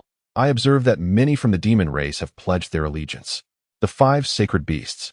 Please oversee the newcomers among the demons. Those wishing to join the 10,000 demon nation must be registered. If they have chosen to reside in the million mountains, they shall henceforth be part of the 10,000 demon nation. I do not wish to see our people flaunting our status, bullying others. We as demons are not afraid of trouble, yet we must not invite it either, Qin Lin cautioned, continuously admonishing his kin. This era does not belong to the demon race anymore. They should not assume that with a venerable Qilin ancestor and a sage among them, they could reclaim the glory of ancient times. This was a necessary reminder for the many demons to prevent them from becoming overconfident. Once this matter was settled, Qin Lin returned to the abyss. In his confrontation with Hongjun, he realized the disparity in their strengths. Although neither had unleashed their full power, Qin Lin understood that he could not rival his opponent. This awareness weighed heavily upon him. He could not afford to remain complacent. His trump cards had been revealed. He must grow stronger, for only then would the pressures he faced cease to be burdensome. With this thought in mind, Qin Lin retrieved the map of the surrounding chaotic realm he had acquired earlier, scanning it diligently. The map indicated several hidden realms and locations of peril, yet Qin Lin had previously hesitated to explore them. Now, however, he felt compelled to take risks. Strengthening himself would render him formidable. The next time Hongjun sought him out, he would be astounded by Qin Lin's considerable advancement. Now that would be amusing. In this way, he would have won half the battle before it even began. As he examined the map, his gaze ultimately settled upon a perilous area within the chaotic realm, known as the Chaotic Fire Domain. Observing the terrain, This place resembles a furnace, perpetually giving rise to numerous chaotic spiritual entities, chaotic sacred objects, and even certain chaotic divine artifacts. However, this locale is fraught with peril, a moment's carelessness, and one could be incinerated, their very essence obliterated. Yet, for Qin Lin, the dangers here are considerably mitigated, as his true form is that of a fire attribute Qilin. He has mastered various primordial flames and comprehended the principles of the 5 elements. For him, navigating this realm is a matter of ease. On this occasion, Qin Lin harbors an additional thought. He wishes to bring along the fire Qilin. This little creature has now reached the quasi-saint realm, and it is high time for its cultivation. Perhaps, in this chaotic fire domain, it may also encounter its own fortuitous opportunities. Let us proceed with 2 chapters. Chapter 128. The chaotic fire domain in the abyssal depths. Qin Lin, accompanied by his foremost disciple, the fire Qilin, ventured forth from beneath the earth into the realm of chaos. The young creature could scarcely fathom the notion that one could traverse from the depths of the abyss into chaos itself. His small mind was a flurry of questions, yet, observing Qin Lin's resolute demeanor ahead, he refrained from voicing his curiosities, merely trailing behind as they journeyed deeper into the chaotic expanse. Although the chaotic land was fraught with peril, the fire Qilin, having attained the quasi-saint level of cultivation, navigated this treacherous terrain without any hindrance. After several months of traversing through chaos, they finally arrived at the chaotic fire domain. Upon their arrival, Qin Lin was struck by the enigmatic nature of this place. The landscape resembled a colossal furnace, endowed with a natural formation that incessantly attracted various flames from the chaos. Countless earth fires were drawn here, and celestial flames occasionally descended, while unique and extraordinary fires born from chaos would also gravitate towards this locale. In such an environment, the chaotic fire domain nurtured numerous chaotic beings. These entities were adept at harnessing diverse fiery powers and possessed formidable abilities. Near the periphery of the fire domain, Qin Lin encountered several quasi-saint beings, but a mere glance from him was sufficient to subdue them. After vanquishing these creatures, he noted that their blood contained a rich essence of fire laws. With a glance at the fire Qilin, he commanded it to absorb and refine the essence. Through this process, the fire Qilin ascended to the 3rd level of quasi-saint cultivation. Once they fully entered the chaotic fire domain, an incessant surge of fiery energy enveloped both Qin Lin and the fire Qilin. Fortuitously, as they were both of the fire attribute, they thrived in this environment and encountered no immediate dangers. As they delved deeper into the fire domain, Qin Lin discovered 3 or 4 chaotic spiritual artifacts, which he promptly stored in his Qinquan bag, deeming them of little use to either himself or the fire Qilin. He decided it prudent to reserve these treasures for future bestowal upon others. At that moment, they arrived at a region adorned with fiery rocks, where the landscape was dominated by crimson stubborn stones, scorched by flames over countless years. Although these stones seemed inconsequential in the chaos, they could potentially be transformed into low-level postnatal spiritual treasures with the addition of other spiritual materials in the Hongwang world. However, Qin Lin regarded these remnants with disdain. For deep within this fiery realm, he sensed the aura of chaotic divine objects and even a few chaotic sacred artifacts. As he ventured further, he caught sight of numerous beings whose powerful presence was palpable. Upon approaching, he discerned that these were a group of flame spirits, manifestations of the very flames of the chaotic fire domain. Over the years, some of these flames had developed intelligence and discerned the path of cultivation, evolving into flame spirits. Qin Lin cast a cursory glance and observed over 20 flame spirits, among which there was one of saintly caliber, notably the largest in stature, surrounded by 7 quasi-saint spirits. The remaining spirits, at the very least, possessed the cultivation of great Luo golden immortals. Upon this realization, Qin Lin entrusted the innate treasure, the Chaos Bell, to the fire Qilin. The strength of these flame spirits was formidable, although he had the capability to engage them. He feared for the fire Qilin's safety in the event of encirclement. This little creature had emerged as a dominant force within the primordial realm and had ascended to the position of clan leader among the Qilin. Yet its power remained somewhat lacking in the chaotic expanse. Having brought him along, Qin Lin was determined to shield him from any unforeseen mishaps. Thus, he directly handed over the Chaos Bell. As for himself, Qin Lin now possessed the Five Elements Guardian Bracelet, which in terms of defensive prowess surpassed the Chaos Bell, proving to be more effective in combat. This time, he intended to strike decisively.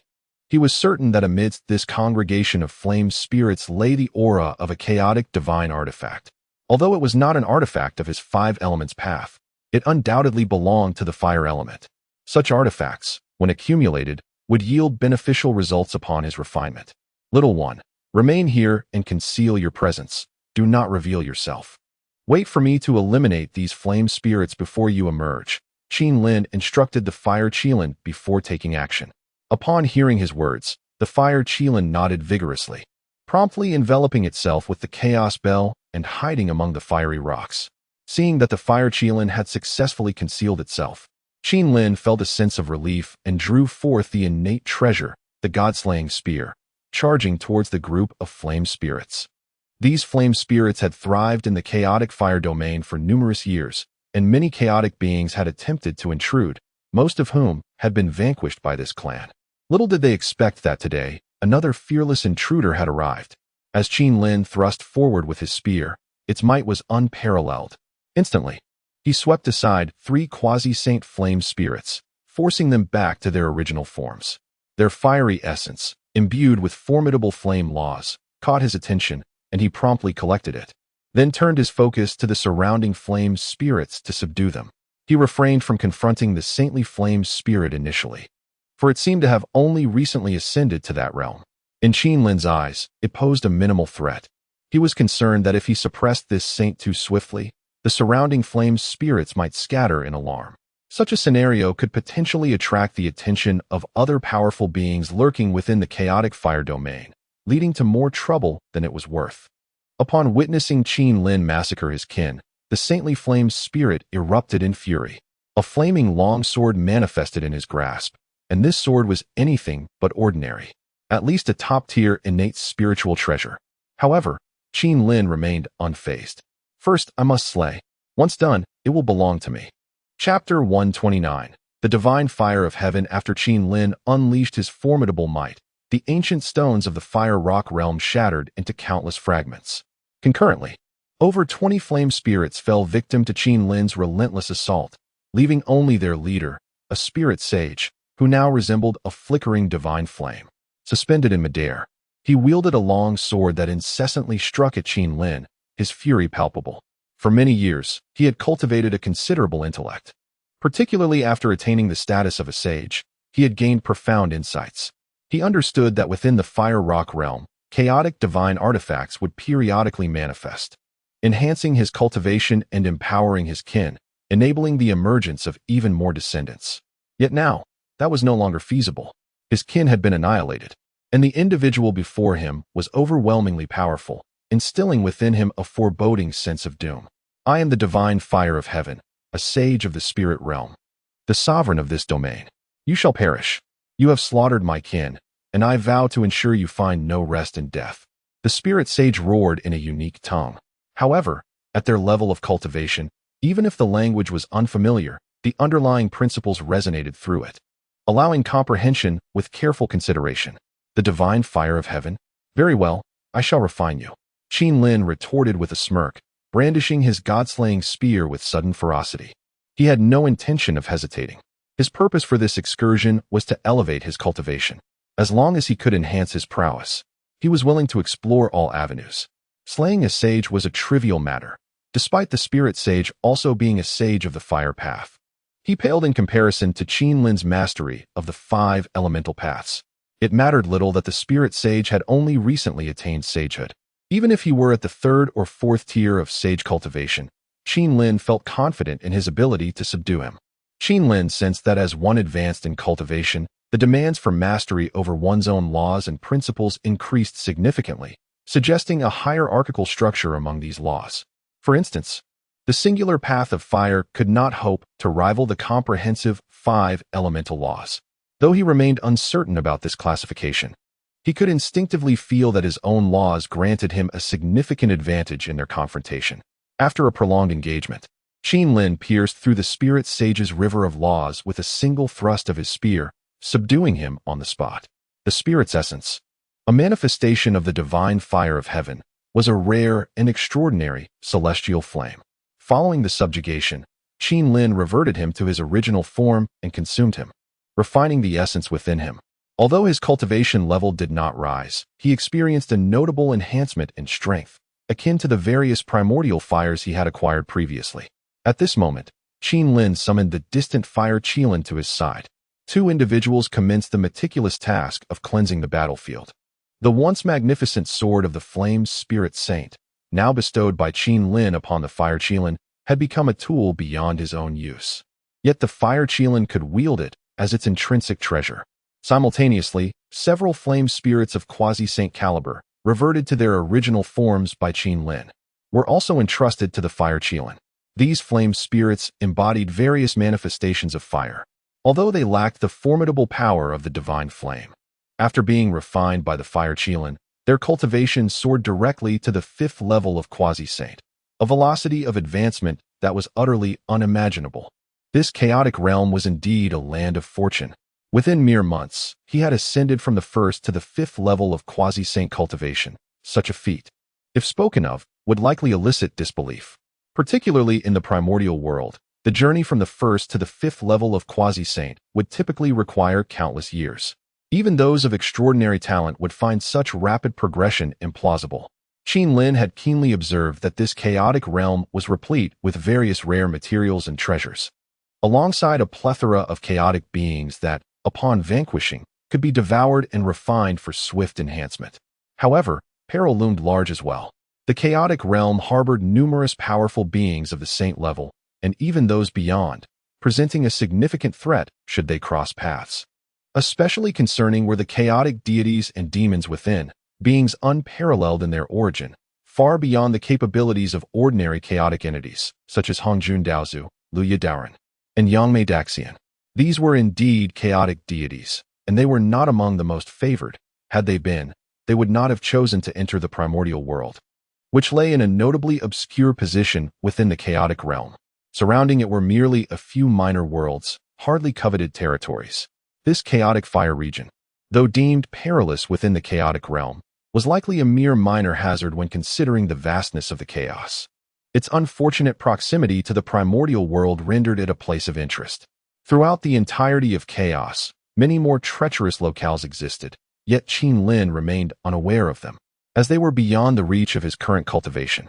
At this moment, deep within the Fire Rock region, Qin Lin had procured a primordial chaotic fire spirit pearl, a divine artifact of the chaos, in addition to 3 chaotic sacred objects of fire attribute. With these 3 artifacts in his possession, a twitch of excitement crossed Qin Lin's lips.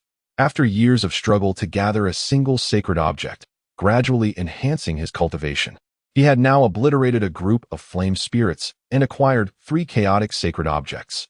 Based on Qin Lin's experience, refining a single chaotic sacred object at the quasi-saint level could elevate one's cultivation by a minor realm.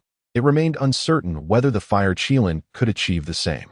If so, this little creature was poised for remarkable ascendance.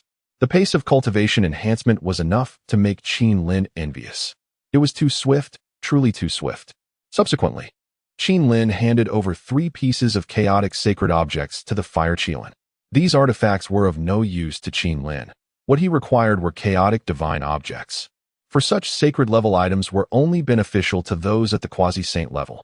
The little creature, filled with impatience, swiftly devoured the 3 chaotic sacred objects in one gulp. Then, it stared blankly at Qin Lin. What just happened? Did I just consume several items capable of enhancing my cultivation? Yet, I paid no heed to what they were. Was my consumption too hasty? The fire Qilin pondered incessantly within, blinking its eyes, momentarily at a loss for words. The 2 chapters for the evening have been delivered. I have written quite a bit today, so I shall refrain from continuing and resume tomorrow. Chapter 130. The fiery Qilin of the exploding heavens. As Qin Lin observed the fire Qilin devouring 3 pieces of chaotic sacred artifacts with a single gulp, he couldn't help but find it amusing. This little creature appeared somewhat foolish, didn't it? After they had finished clearing the battlefield, Qin Lin departed the area with the fire Qilin. It was prudent to remain inconspicuous within the chaotic fire domain, especially after having harvested a multitude of fire spirits. He hoped they hadn't attracted the attention of any more formidable beings. Upon traversing the fire rock land, they encountered a mystical forest of spiritual wood ahead, which swayed as if dancing in flames. The trees in this forest were predominantly golden, their crowns resembling flickering flames, and grotesque faces seemed to materialize upon their trunks. This sight was breathtakingly stunning, yet the forest emanated a terrifying pressure, indicating that many of these spiritual trees had attained sentience and possessed formidable cultivation. At that moment, Lin sensed a powerful aura fluctuating to his right, surging towards the spiritual trees. He acted swiftly, striking down several of the trees before they could react, and promptly stored them in his storage bag. You audacious tree spirits, do you dare obstruct my path? Do you even know who I am? I am a disciple of the Exploding Heavens gang, and we are not to be trifled with in this vicinity. Which of you is the leader? Our chief has recently embarked on the construction of a grand hall and requires some aged spiritual wood. Gather it for me, lest I summon my brothers to trouble you, declared a man clad in ceremonial robes, wielding a primordial spiritual treasure, a formidable blade, his words dripping with arrogance. At that moment, the crowns of the spiritual trees began to stir. The trees on either side leaned, revealing a colossal spiritual tree deep within the forest, coiling around a fountain of spiritual energy. Its trunk was adorned with intricate golden patterns, and a dark, ominous face was etched upon it. You are a disciple of the Exploding Heavens gang? I have encountered your chief in the past. Once, our divine fire spiritual wood clan thrived, but many years ago, he felled a significant portion of our kind, and I bore the brunt of his blade. With old grudges and new enmities, do you truly believe I would spare you? The leader of the divine fire spiritual wood roared in fury. Simultaneously, countless vines erupted from the forest, weaving together like a fiery net, encircling the man. Truly, you are ungrateful. Our chief has stated that the purpose of felling your kind was to craft a grand bed for our chief's consorts, providing them with the warmth of your clan's craftsmanship. We have been quite pleased with your kind over the years. This time, in building the grand hall, we still require more wood. If you are unwilling to offer it willingly, then I shall take it by force. The individual, brimming with arrogance, proclaimed with fervor. Simultaneously, he wielded a massive blade, relentlessly severing countless fiery vines that had recently ensnared him. His aura surged forth explosively, revealing him as a being of sanctified stature, likely at the second tier of the saint realm. The tree spirit lord of the divine fire spirit wood, who had just attacked, also possessed the saint realm power, reaching levels 3 or 4. Even Lin might find it challenging to easily subdue such an opponent, particularly as he was situated within the heart of the spirit wood forest. To vanquish it, he would first need to sweep through the entirety of the divine fire spirit wood, a task of considerable difficulty. Brothers and sisters of the Exploding Sky sect, lend me your strength. At that moment, this exceedingly domineering figure shouted into the surroundings, and soon, silhouettes began to emerge from all directions. The auras of these individuals resonated with the pinnacle of quasi-saint cultivation, with a few even having reached the saint realm. In response to his call for assistance, they surged towards the periphery of the spirit wood forest, employing various mystical techniques to relentlessly chop down the divine fire spirit wood. Meanwhile, the tree spirit lord at the center of the forest, though seething with rage, felt an undercurrent of panic. Over the years, their spirit wood clan had indeed proliferated significantly, yet they could not withstand such relentless deforestation. Although he wielded the power of the saint realm, his physical form was immobile and severely constrained in speed. The onslaught against his weaker kin outside instilled in him a sense of urgency. Standing aside, Lin observed this scene with a blink of his eyes. Are these not mere avatars? Having previously possessed a chaotic avatar talisman, he was well versed in the nature of such manifestations.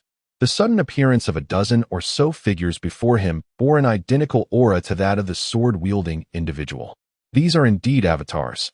Although he was unaware of the means by which this ability was manifested, its potency was undeniably formidable. I am Tai Shan of the Exploding Sky sect. I am Lin Wu Dao of the Exploding Sky sect. I am San K Dao Run of the Exploding Sky sect. The declarations continued. We, the Exploding Sky sect, shall march forth, leaving no blade of grass untouched. Witnessing the self-indulgent revelry of this individual, Lin found himself at a loss for words. What a playful character. This person truly knows how to have fun. At that moment, The tree spirit lord in the spirit-wood forest could no longer contain himself, exclaiming, "Cease. Do not fell our kin any further. We concede. How much spirit wood do you require? Our clan has accumulated some spirit wood remnants over the years from our late-stage transformations, and we can offer you some. But please, spare my younger kin. Why didn't you agree sooner? Must I summon my brothers for this? Since you are amenable, provide me with 3,000 pieces of spirit wood. That should suffice." Upon hearing this, the tree spirit lord within the forest nearly went mad. 3,000 pieces of spirit wood? This individual truly dares to make such a demand. And our clan has indeed amassed a fair amount over the years. Speak plainly, will you? If you refuse, I shall take matters into my own hands, exclaimed the armed individual, eyeing the tree spirit lord with evident hesitance. Give. The tree spirit lord seethed with fury, yet felt utterly powerless. Their clan, having originated in the chaotic fire domain, usually faced little peril. However, throughout the years, the only significant misfortune they had encountered stemmed from the notorious Blast Gang. In the days before he ascended to lordship, he had crossed paths with the gang's leader and had narrowly escaped death from a mere brush of sword energy. That battle had resulted in the annihilation of the divine fire spirit wood clan's formidable warriors, with their essence being taken away, leaving only the weaker members who were deemed inconsequential by their adversaries. Little did he foresee that, many years later, they would once again covet what remained of their clan. Please, I can offer you 3,000 spirit woods, but I implore you to relent. This is the culmination of our clan's efforts over many years, and we possess little more. I beseech you not to press us further, the tree spirit lord said in a somber tone. Witnessing this scene, Qin Lin was rendered speechless. Truly, he was at a loss for words. The tree spirit lord was remarkably cowardly. Moreover, was this individual not exceptionally skilled at manipulation? No, he could not let such a golden opportunity slip away. Having stumbled upon this, Qin Lin felt compelled to intervene. For the divine fire spirit wood clan had already been thoroughly subdued, and he was privy to their opponent's hidden strengths. Perhaps this could be a case of the big fish eating the small fish, and the small fish devouring the shrimp? I am the ancient ancestor of the Blast Gang. Kirin, junior brother, I noticed your valiant rescue earlier. I have just vanquished the Flame Elf clan and have arrived late. By the way, how is the task the leader assigned you progressing? Should we eliminate all these tree spirits? Qin Lin soared into the fray, speaking rapidly. Upon witnessing Qin Lin's arrival, the armed individual was utterly bewildered. Who are you, brother? Chapter 131. The Eastern Wilderness Small World. He stood there, his mind in disarray. Were it not for the knowledge that there were only a handful of disciples in the Zhatian gang, each of whom he was well acquainted with, he might have been convinced that this individual truly belonged to their ranks. Brother, cease your jesting. I am Lin Feng of the Zhatian gang. I advise you not to impersonate our members, lest you find yourself pursued relentlessly by our faction, both above and below. Do you see? This area is rife with our people. Tread carefully. The knife-wielding Lin Feng subtly conveyed his thoughts to Qin Lin. Come now, are these not merely your avatars? Qin Lin remarked with a smile, exuding an air of confidence.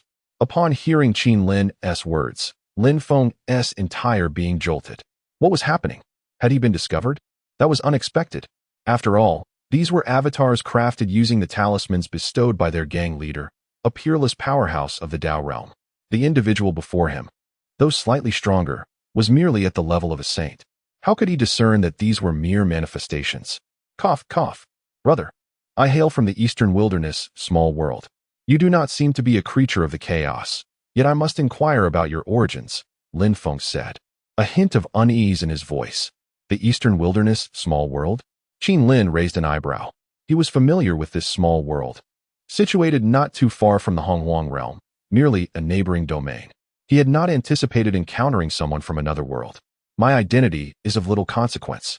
Should you wish for 3,000 spirit trees, grant me half, and I shall continue this charade with you. Otherwise, I may be compelled to reveal my true self. Qin Lin said with a smile, though an undercurrent of menace laced his words. Lin Feng's lips twitched uncontrollably upon hearing Qin Lin's proposition. Was this even a feasible endeavor? It was akin to seizing the spoils amidst chaos. No, I truly have need of these spirit trees. Lin Feng muttered softly. Then let us negotiate. I see that among your avatars, there are those sustaining the saint's cultivation. Share this method with me, and I shall forego my claim to the spirit trees, Qin Lin insisted earnestly. What the? Brother, were you just cursing at me? Very well, if you are unwilling, I shall confront that tree spirit lord directly. Please, do not. Let us discuss this amicably. The technique for my avatars was bestowed by our leader, and creating an avatar of saint-level prowess is exceedingly rare. I possess but a few of these talismans. How about this? I shall give you 3, and you may leave at once, for I wish to never see you again. Deal. Lin Feng promptly produced 3 peculiar talismans, handing them to Qin Lin. These avatar talismans can last no more than 3 days. Once the time elapses, the avatars will dissipate. Furthermore, those created by these talismans possess only the first level of saint cultivation. I must stress this, so you do not accuse me of being unprincipled, Lin Feng whispered. Upon hearing these words, Qin Lin nodded slightly, then inspected the avatar talisman, feeling assured that there were no issues or manipulations involved. This prompted a rather satisfied smile to grace his lips. His gaze then shifted toward the tree spirit lord within the spiritwood forest. This tree spirit lord seemed to possess somewhat diminished intelligence. Should he, before departing, take advantage of it as well? Hey, you formidable figure inside. Just moments ago, my junior brother requested you to surrender the spirit wood. Why do you hesitate? Do you realize you are wasting my time? The fire elemental clan next to you was annihilated by me, and I still have yet to gather some items. They might already have been taken by others. You must compensate me. Here's the deal. Either 2 pieces of chaos divine artifacts or 10 pieces of chaos sacred items. If my junior brother is not satisfied, I shall not relent, Qin Lin declared emphatically. Qin Lin's audacious actions left Lin Feng utterly astonished. Was he truly intent on cornering this tree spirit lord? Meanwhile, the tree spirit lord within the spiritwood forest was incensed. What was the meaning of this? Was it being driven to a desperate end? Witnessing the tree spirit lord's fury, Qin Lin paid it no heed. He immediately wielded the god-slaying spear, sweeping it across in one motion, shattering 10 or more divine fire spirit woods, which emitted a cacophony of anguished cries. Stop! Cease this at once! The tree spirit lord roared. Let me tell you, I have quite the fiery temperament, and my standing in the exploding sky gang is rather high. My junior brother can only rally some nearby forces, but I possess a piercing cloud arrow. Once unleashed, it summons a multitude of troops. At that time, your divine fire spirit clan should prepare for annihilation. Upon hearing that Qin Lin was also summoning reinforcements, the tree spirit lord grew fearful. It was genuinely terrified. I implore you, stop. Our divine fire spirit clan lacks resources. If we had any chaos divine artifacts, we would have refined them long ago. However, we do possess some chaos sacred items, albeit not 10. We have only 7. I can surrender them to you. But I hope the exploding sky gang will spare our clan. If you continue to press us, we may choose self-detonation. For we were born in the chaos fire domain and shall return to it, a leaf returning to its root, standing at a distance. Qin Lin raised his eyebrows upon hearing the tree spirit lord's words. It seemed this clan truly had little of value left. Very well, let this suffice. Beside him, Lin Feng stared intently at Qin Lin, continuously communicating telepathically. Brother, do not act recklessly. If you force them too much, they truly might self-destruct. You have taken 3 avatar talismans from me. Surely, some basic credibility must be maintained? Do not stir trouble, know when to retreat. 2 chapters by noon. Loudly tell me, who are you in the exploding sky gang? Chapter 132. The Qilin Realm's ancestor, Qin Lin the Lord of Tree Spirits, produced 7 chaotic sacred artifacts, initially intended for nurturing the successors of his lineage. If enough had been accumulated, perhaps another sage-level powerhouse could have emerged. However, circumstances left him no choice. For the sake of the entire divine fire spiritwood clan, he had to relinquish them. Upon acquiring the 7 chaotic sacred artifacts, Qin Lin contemplated a swift departure. This time, he genuinely intended to flee. He was utterly perplexed by the nature of the explosive heavenly gang. He had no inkling of its true identity. He feared the emergence of formidable beings from this organization, which would be troublesome to contend with. Moreover, Lin Feng's compliance was merely a result of Qin Lin's manipulation. Lin Feng sought to secure the spirit wood smoothly. Otherwise, they would have clashed long before. Brother, may our mountains remain unchanged and waters flow eternally. Until we meet again in the martial world, Qin Lin conveyed telepathically to Lin Feng, while clasping his fists respectfully, appearing exceedingly magnanimous. However, Upon hearing Qin Lin's words, Lin Feng felt an urge to strike him. Until we meet again in the martial world? After being duped this time, he was determined to take covert action against this fellow in their next encounter. Yet, as he watched Qin Lin prepare to leave, he still had not discerned Qin Lin's true identity. He hastily transmitted an inquiry. We may be strangers turned acquaintances. May I know your name? Ancestor Qin Lin of the Qilin realm. Qin Lin proclaimed, revealing the name of his realm, one he had chosen himself. In the chaos, it was unlikely anyone knew where this Qilin realm truly resided. Having spoken, Qin Lin swiftly vanished. Having gained his benefits, he hurried away to avoid any unforeseen complications. In a secluded area of the chaotic fire domain, two figures flew swiftly past, their cultivation not particularly strong, merely at the pinnacle of quasi-saint level. They proceeded with utmost caution, and upon arriving at this location, they immediately concealed their presence. Simultaneously, their gazes fell upon a stone pool nearby. Above the stone pool, drops of transformative divine water occasionally descended. The origin of this divine water was utterly elusive, as if it fell from the heavens, shrouded in mystery. Senior brother, we have arrived. This should be the place our master spoke of. Look, this area resembles a furnace of heaven and earth, continuously refining the forces of the universe. I never expected to find transformative divine water in such a location, one of them exclaimed with excitement. Junior brother, do not rejoice prematurely. This chaotic realm is our first venture into the unknown, and the chaotic fire domain is a perilous place within the chaos, inhabited by many formidable beings.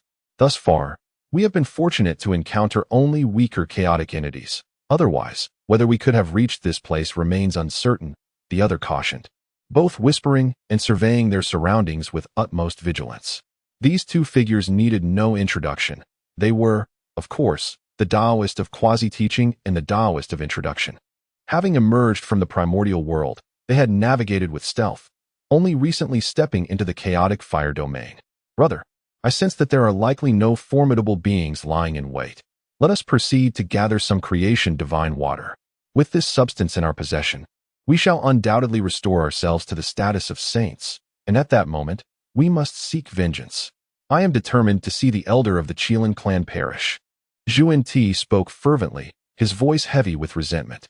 Upon hearing Zhuan Ti's words, Jieyin could only shake his head in resignation. Having fallen from the realm of saints to that of pre-saints, and with his duality of good and evil severed, he too harbored immense grievances. Yet, he understood well that the elder of the Qilin clan was not to be trifled with. Even if they were to regain their saintly status, would they truly prevail? Once vanquished, could they be vanquished again? However, he refrained from voicing such thoughts, as there must be hope. Their arrival in this place attested to their fortuitous destiny. Otherwise, how could they, with merely their pre-saint forms, have reached such a location? After a period of observation and finding no immediate threats, the two men produced a bottle of postnatal supreme treasure and began to absorb the creation divine water from the stone pool.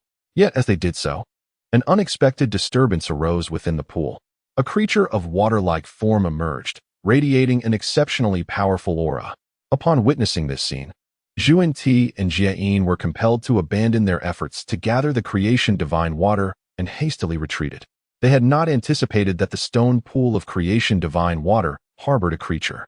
The aura it exuded suggested it was at least of the second or third tier of the saint realm, having soaked for years in the divine water, its foundation formidable.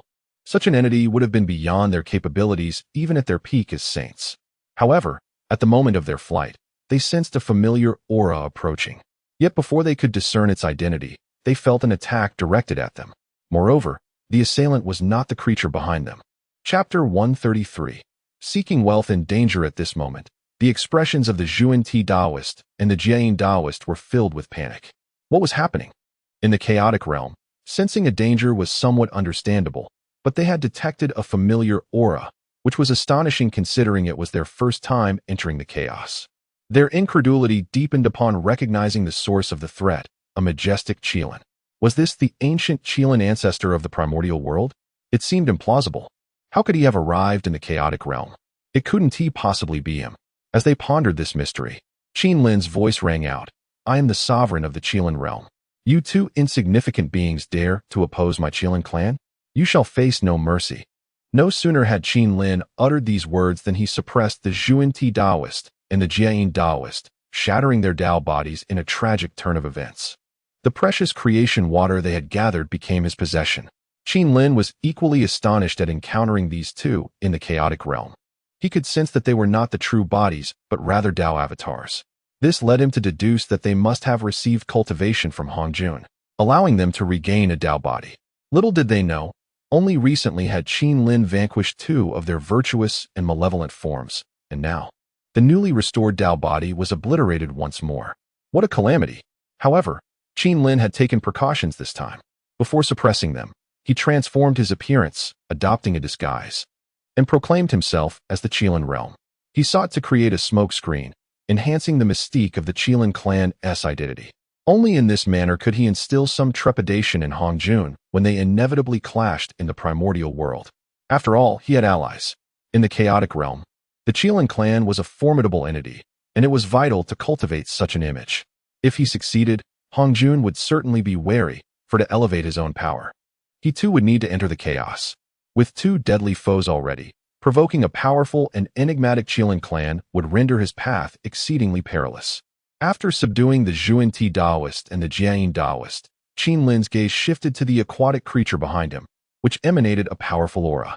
Yet, in Qin Lin's eyes, extinguishing this being could yield a fortuitous opportunity, as its essence radiated the aura of a chaotic divine artifact. Seeking fortune amid peril, he resolved to act decisively. Meanwhile, in the primordial world, beyond the 33 heavens, the Zhuan-Ti Taoist and the Jiayin Taoist wore ashen faces. They exchanged a glance and sighed, sensing that their Tao bodies had been annihilated in the chaotic realm. From the memories relayed by their Tao bodies, they had uncovered a great secret of the Qilin clan. They immediately informed Hongjun of this revelation. Master, our Taoist bodies have perished. We had initially stepped into the chaos fire domain and gathered a considerable amount of creation divine water, but at that moment, a Qilin suddenly appeared. The Taoist of guidance spoke repeatedly. A Qilin? Hongjun, seated on his mat, inquired with a hint of surprise. Indeed, it is a Qilin, and moreover, this Qilin claims to be the sovereign of the Qilin realm, asserting that we harbor animosity towards the Qilin clan, thus intending to slay us. Had we not encountered it, we would surely have succeeded in our return, the Taoist of introduction echoed. Upon hearing the words of the Taoist of introduction, Hongjun fell into a contemplative silence. He even recalled his earlier battle with the ancient Qilin ancestor in the primordial world, remembering certain dialogues exchanged. That ancient Qilin had mentioned entering from the chaos. Could it be that the Qilin clan truly exists within the chaos? Especially upon hearing the term Qilin realm, which is crucial. A realm that can sustain itself must be immensely powerful, and a world named after the Qilin clan undoubtedly serves as their stronghold. Is this clan truly so formidable? Very well, I understand, Hongjun murmured. Observing Hongjun's reaction, both Zhuan-Ti and Jiayin felt a twinge of anxiety. Why was their master not enraged? Should he not be aflame with wrath? They were acutely aware of their limited knowledge regarding the affairs of the chaos, while Hongjun had been born within it, and thus possessed profound understanding of its vastness. The Qilin realm. This Qilin clan might indeed possess extraordinary foundations. Should he still eradicate the Qilin clan of the primordial world? Zhuan-Ti and Jiayin encountered the sovereign of the Qilin realm within the chaos and were directly annihilated. How did this sovereign know of the events in the primordial world? How did it become aware of their hostility towards the Qilin clan? Could it be that the Qilin clan of the primordial world could traverse into the chaos? This does not add up. He had been stationed in the primordial world for many years. To venture outside this world, one could only do so from the 33 heavens, as there was no other feasible escape. Thus, the Qilin of the primordial world could not freely enter and exit. There remained another possibility, that is, the Qilin clan of the primordial world possesses some means of communication that allows them to relay messages to the chaos. Could they transmit messages from the primordial world to the chaos? Hongjun's mind raced with conjectures, causing him a slight headache. At this moment, he experienced a profound sense of helplessness. Meanwhile, within the chaos fire domain, Qin Lin had successfully slain the aquatic creature. This adversary proved rather troublesome.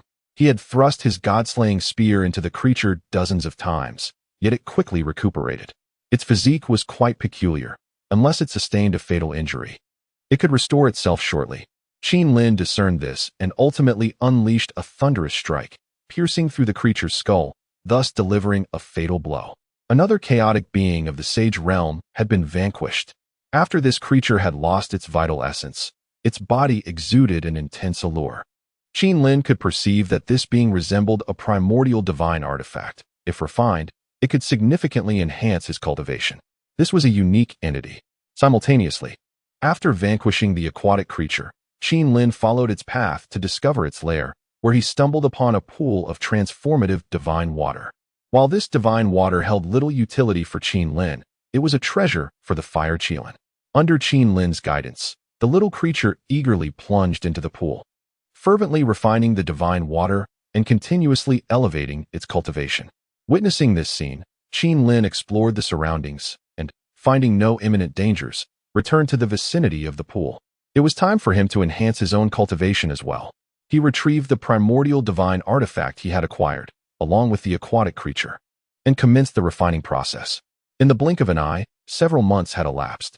At last, Qin Lin's cultivation underwent a transformation. After refining the aquatic creature birthed from the divine water, it felt akin to refining 3 primordial divine artifacts, coupled with the 2 he had previously collected. His cultivation soared to the 4th tier of the Sage realm. Not long after his breakthrough, changes began to manifest in the fire Qilin, immersed in the divine water. Its aura grew increasingly potent. Now, it had reached the pinnacle of quasi-saint cultivation, and it would not be long before it could coalesce the flame law into a river, thereby ascending to the status of a great saint. Such rapid advancement was astonishing. Having refined a dozen primordial sacred objects and the entirety of the divine water, it was on the verge of becoming a saint. However, at this moment, Qin Lin refrained from allowing the fire Qilin to break through in this perilous location. Uncertain of the commotion that such a momentous event might provoke or the potential for attracting formidable beings, as the ascension to sainthood would undoubtedly manifest profound phenomena. Moreover, the sanctification of a being could yield significant benefits for the world itself. With this thought, Qin Lin led the fire Qilin away from the chaos fire domain. They swiftly journeyed to the Qilin realm. This was a delicate, miniature world with sparse spiritual energy and scarce life forms, inhabited only by a few Qilin and human beings. Qin Lin intended for the fire Qilin to attain sainthood here, thereby instigating subtle changes within this realm. Additionally, he integrated some useless primordial spiritual materials and the lifeless remains of chaotic creatures he had gathered from the chaos fire domain into this small world. Upon completing this task, the spiritual energy of the petite world noticeably intensified. Subsequently, the fire Qilin commenced its path to enlightenment. Upon successfully achieving sainthood, the entire Qilin realm trembled, heralding the emergence of the first great saint within this exquisite world. In an instant, chaotic energy surged in, transforming into a torrent of spiritual energy. And Qin Lin sensed a subtle expansion in the world's expanse, as if it had grown slightly larger.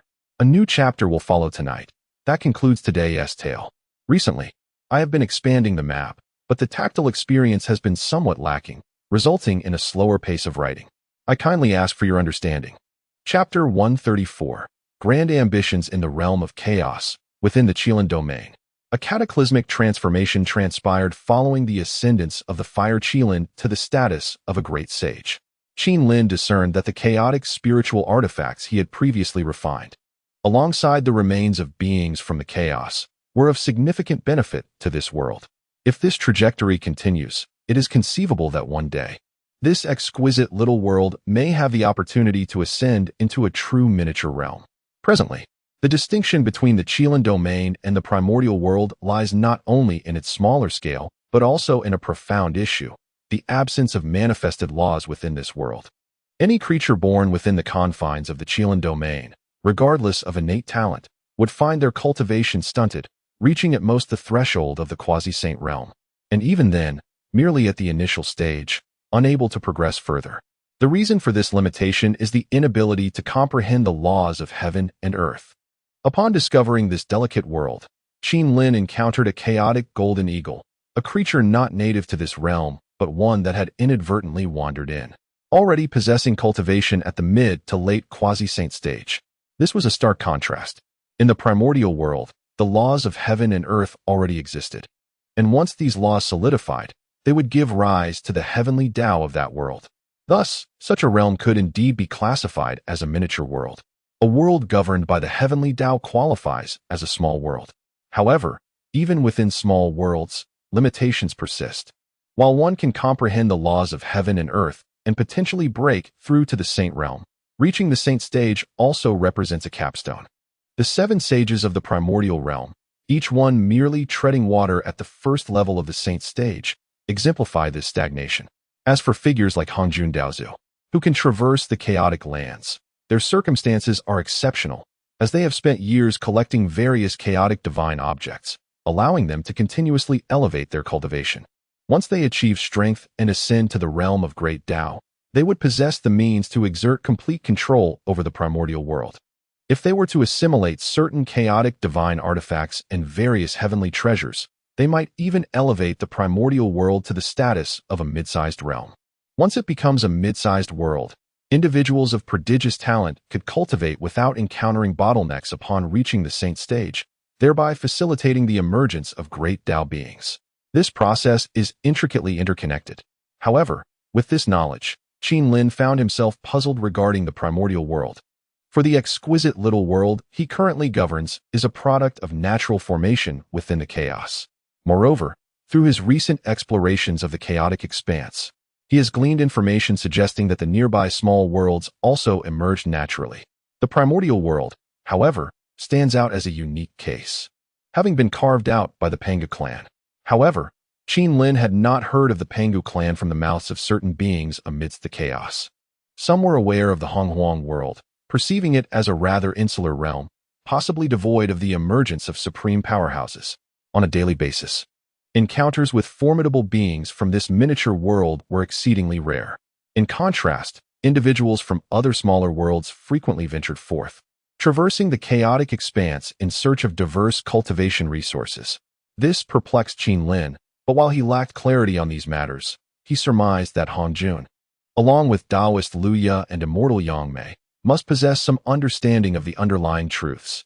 They were, after all, chaos deities of unparalleled lineage. Despite Qin Lin's multiple excursions into the chaotic domain, including his foray into the chaos fire domain, he had yet to encounter any beings of the chaos deity physique, only encountering ordinary life forms amidst the chaos. According to the myths of later generations, the small Honghuang world was said to host a fierce contest among 3,000 deities and demons, of which only 5 survived to enter the Honghuang realm. Hongjun was the most formidable among them, achieving sanctification first and subsequently slaying 2 of the other 4 chaos deities. The remaining Taoist Luya and immortal Yang may had concealed themselves through secretive methods, thus evading discovery, for otherwise, they would have inevitably faced annihilation. This situation further substantiated the notion that the Honghuang world might harbor some secrets, not as simplistic as one might imagine. And perhaps it was not merely an ordinary small world. Meanwhile, within the Honghuang realm, Hongjun, situated beyond the 33 heavens, found himself in a state of distress. He had been grappling with an unsettling sense of crisis as of late, especially after clashing with the saint of the Qilin clan. He realized that the opponent's cultivation was formidable, also a being of great Tao. It was noteworthy that without the divine entities from the chaos within Honghuang, one could not elevate their cultivation. Otherwise, how could his 7 disciples remain perpetually on the threshold of the first tier of saints? He was at a loss regarding what had gone awry, yet this disquietude rendered him restless. His initial entrance into the Honghuang world had indeed been driven by grand ambitions. Chapter 135. The Sacred Spirit Cauldron of the Town. He is a primordial demon, well aware of the situation concerning the Pangu clan. This clan, pursued by various formidable forces within the chaos, has long been coveted for its members. The Pangu clansman who transformed into the primal world is rumored to possess an extraordinary identity, shrouded in great secrets. Consequently, upon his metamorphosis into the primordial realm, the chaotic demons, having caught wind of the situation, surged forth, but ultimately fell victim to an ambush, resulting in their near-total annihilation. Among the 3,000 demons, many were at the pinnacle of saintly power, with some even being unparalleled experts of the great Tao. Yet, they were all slain, while Hongjun at the time was merely at the quasi-saint level, relatively weak, which is why he did not attract attention and managed to escape catastrophe. Strangely, Hong Jun has yet to locate the corpses of these demons after attaining sainthood. Otherwise, it would have undoubtedly presented a significant opportunity. The treasures, techniques, or the rare materials they gathered from the chaos, even their remains, would have been invaluable. Though he has not found these objects over the years, he has an inkling that they might reside in the core of the primordial world. Although currently unable to probe, should his cultivation advance further, the situation may change. Especially when he fully masters the primordial realm, everything within this world will be unveiled before him. With this thought, Hong Jun felt an overwhelming urge. He cannot afford to miss this opportunity. Furthermore, with the emergence of variables involving the Qilin clan in the primordial realm, while he cannot instigate another great war, he can still employ certain strategies to limit their movements, particularly preventing the saints of the Qilin clan from venturing into the core of the primordial realm to avoid revealing any secrets. With this in mind, Hong Jun summoned Laozi of Taiji and Yuanshi Tianzuan, instructing them to bring forth the Tai Chi diagram and the Panga banner, along with some of his own treasures. He intends to create a new realm within the primordial domain, the Earth Immortal Realm.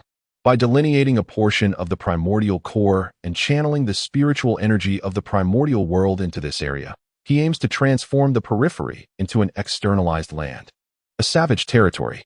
Henceforth, the Earth Immortal Realm will become the orthodox domain of the primordial world.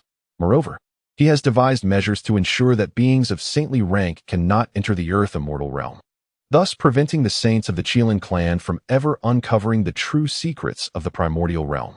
Hong Jun is determined to cultivate his power within the primordial realm, establishing the kingdom of 10,000 demons, content to let the world unfold as it may.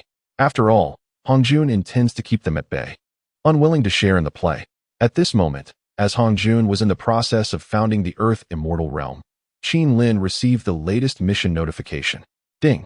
In the primordial world, Hong Jun is currently constructing the Earth Immortal Realm, intending to designate the area beyond it as the externalized land of the primordial realm. In the future, the spiritual energy of the primordial world will primarily concentrate in the Earth Immortal Realm, while the spiritual energy throughout the primordial realm will significantly diminish, making it difficult for strong beings to emerge. Will the host wish to intervene? Choose option 1. Accept the task to thwart Hong Jun's establishment of the Earth Immortal Realm and receive the innate spiritual treasure, the Heaven-Slaying Blade. Choose option 2. Decline the task and acquire the innate supreme treasure, the Jinyun Sacred Spirit Cauldron, a cauldron that, once manifested, can gather spiritual energy and stabilize fortune. Its power is unparalleled. Upon seeing the new task appear, Qin Lin stroked his chin thoughtfully. The Earth Immortal Realm is being constructed? It seems that Hong Jun intends to fracture the power on his side. After all, the Earth Immortal Realm is more conducive to cultivation, and many of the demon clans within his Wan Yao kingdom might choose to depart and enter the Earth Immortal Realm. However, with the Jinyun Sacred Spirit Cauldron in his possession, Qin Lin found it quite easy to stabilize the demon clans of the Million Mountains. Nonetheless, he harbored his own thoughts regarding Hong Jun's establishment of the Earth Immortal Realm, as he was well acquainted with the developments of the future. Following the conclusion of the Fengshen Calamity, the future would witness the onset of the journey to the West Calamity. This calamity would unfold within the Earth Immortal Realm, and it would be a fierce struggle, leading to chaos across the 3 realms. Ultimately, many areas of the Earth Immortal Realm would be shattered, resulting in the world of the future becoming increasingly diminished. In the end, humanity would be confined to Earth, devoid of spiritual energy, rendering cultivation impossible. Reflecting on the journey to the West Calamity, Qin Lin felt compelled to strategize. After all, the Western Church would benefit most from this journey, and the 2 saints of the West were his mortal enemies. Thus, sabotaging their plans would bring him immense satisfaction. With this in mind, Qin Lin, in the depths of the abyss of the Honghuang world, summoned several great demons from the Wan Yao kingdom, encouraging them to actively enter the Earth Immortal Realm. He then established his dwelling in the Western territories. Along the path of the Western Church's preaching, countless demon clans would hinder their ability to traverse the Earth Immortal Realm freely, making it exceedingly difficult for ordinary individuals to approach the Western Church. If the future Tang Sung were to embark on his pilgrimage for scriptures, It would no longer be merely the simple 98 trials, but rather require the addition of at least 2 zeros. Moreover, many crucial celestial positions within the heavenly court were still occupied by Qin Lin's own people, as well as various mountain gods and local deities of the earth immortal realm, who were also subordinates of Lu Sunday. Although Qin Lin had not encountered the Jade Emperor since the battle with the Qilin clan, he was well aware that this supreme ruler of the three realms would not forget him, nor would he impose difficulties upon him. The partnership between them remained quite delicate. This sovereign of the three realms could not dispense with Qin Lin's support. Presently, the Jade Emperor could not afford to alienate Qin Lin. Should their relationship sour, it would likely result in a significant vacancy of deities within the heavenly court, a situation that would be mutually detrimental. As long as Han Jun remained oblivious, it would be best to continue this way. Under Qin Lin's meticulous arrangements, many demon clans with considerable prowess were directed into the earth immortal realm. These demons, upon establishing their dwellings within the realm, would receive periodic offerings of spiritual fruits from the roots of heaven and earth every 50 years. Those who distinguished themselves would be rewarded further. Under the allure of such a generous reward, numerous brave souls from the demon clan swiftly responded. As for the spiritual fruits derived from the celestial roots, Qin Lin possesses an abundance. If one were to claim the title of having the most celestial roots in the primordial world, he would surely assert second place, as few would dare to contest his claim to the foremost position. His domain, the Abyss, serves as a veritable orchard of celestial roots. Chapter 136. The world of shadow demons amidst the chaos. Qin Lin now sat serenely within the realm of the Qilin. Beside him, the newly ascended Fire Qilin, having attained the status of a great sage, remained exceedingly respectful in his presence, despite his newfound rank. During this period, Qin Lin and his disciple engaged in ongoing discussions. After all, having become a sage himself, Qin Lin had yet to formally exchange insights with any other sages since his own ascension. Initially, he had debated with Tong Tian, a manifestation of himself, in the heavenly court. However, as a sage of the heavenly Tao, Tong Tian's comprehension of the great Tao was somewhat lacking. In terms of combat prowess, although Tong Tian had long since achieved sagehood and wielded the innate treasure, the sword of extermination, the Fire Qilin was equally capable of contending with him without falling behind. This exemplifies the advantage of being a sage of the great Tao, creating one's own path rather than merely obtaining the heavenly Tao's recognition within a confined world to solidify one's status as a sage. If we were to assess the innate talents of the three purities, Tong Tian would stand as the mightiest. Yet, they are guided by a master of unparalleled foresight, Han Jun, leaving one to ponder whether this is a blessing or a curse. Though they have achieved sagehood, their future remains shrouded in uncertainty. In recent days, Qin Lin has been engaged in an exchange of ideas with the Fire Qilin, who even revealed his river of laws for Qin Lin's careful scrutiny. Such an act is a testament to profound trust. Revealing the intricacies of one's river of laws to another carries inherent risks. Should the strengths and vulnerabilities of his laws be discerned by adversaries, it could spell disaster for the Fire Qilin. Yet, before Qin Lin, he placed his unwavering faith. After a period of meticulous study, Qin Lin arrived at a conclusion. His initial hypothesis was correct. There exists a hierarchy among the sages of the great Tao.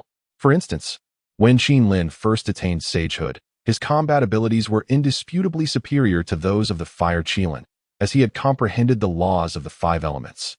Intending to pursue the path of the five elements, while the Fire Qilin had merely grasped the laws of flames, destined to follow the path of fire. The laws of the five elements inherently encompassed the laws of fire. In the presence of the Fire Qilin, Qin Lin possessed methods to suppress him. His river of laws could easily shatter that of the Fire Qilin. This disparity illustrates a difference in levels. If we were to categorize the laws, the fire laws would be classified as common, while the five elemental laws would fall into the rare category. The laws of creation, comprehended by the Tao ancestor Han Jun, would also be deemed rare. Understanding this distinction, Qin Lin departed from the realm of the Qilin. This time, he chose not to bring the Fire Qilin along, as the young one had only recently attained sagehood and required time to stabilize his cultivation. With little else demanding his attention and no significant changes occurring in the primordial chaos, Qin Lin seized the opportunity to further explore the depths of chaos. This time, he intended to wander around several smaller worlds adjacent to the primordial realm. He yearned to gain a deeper understanding of the circumstances enveloping the chaos. After much contemplation, he discerned that seeking out information sources near these smaller worlds would offer the greatest opportunity. Regardless of whether this journey bore fruit, it was certainly preferable to remaining in seclusion.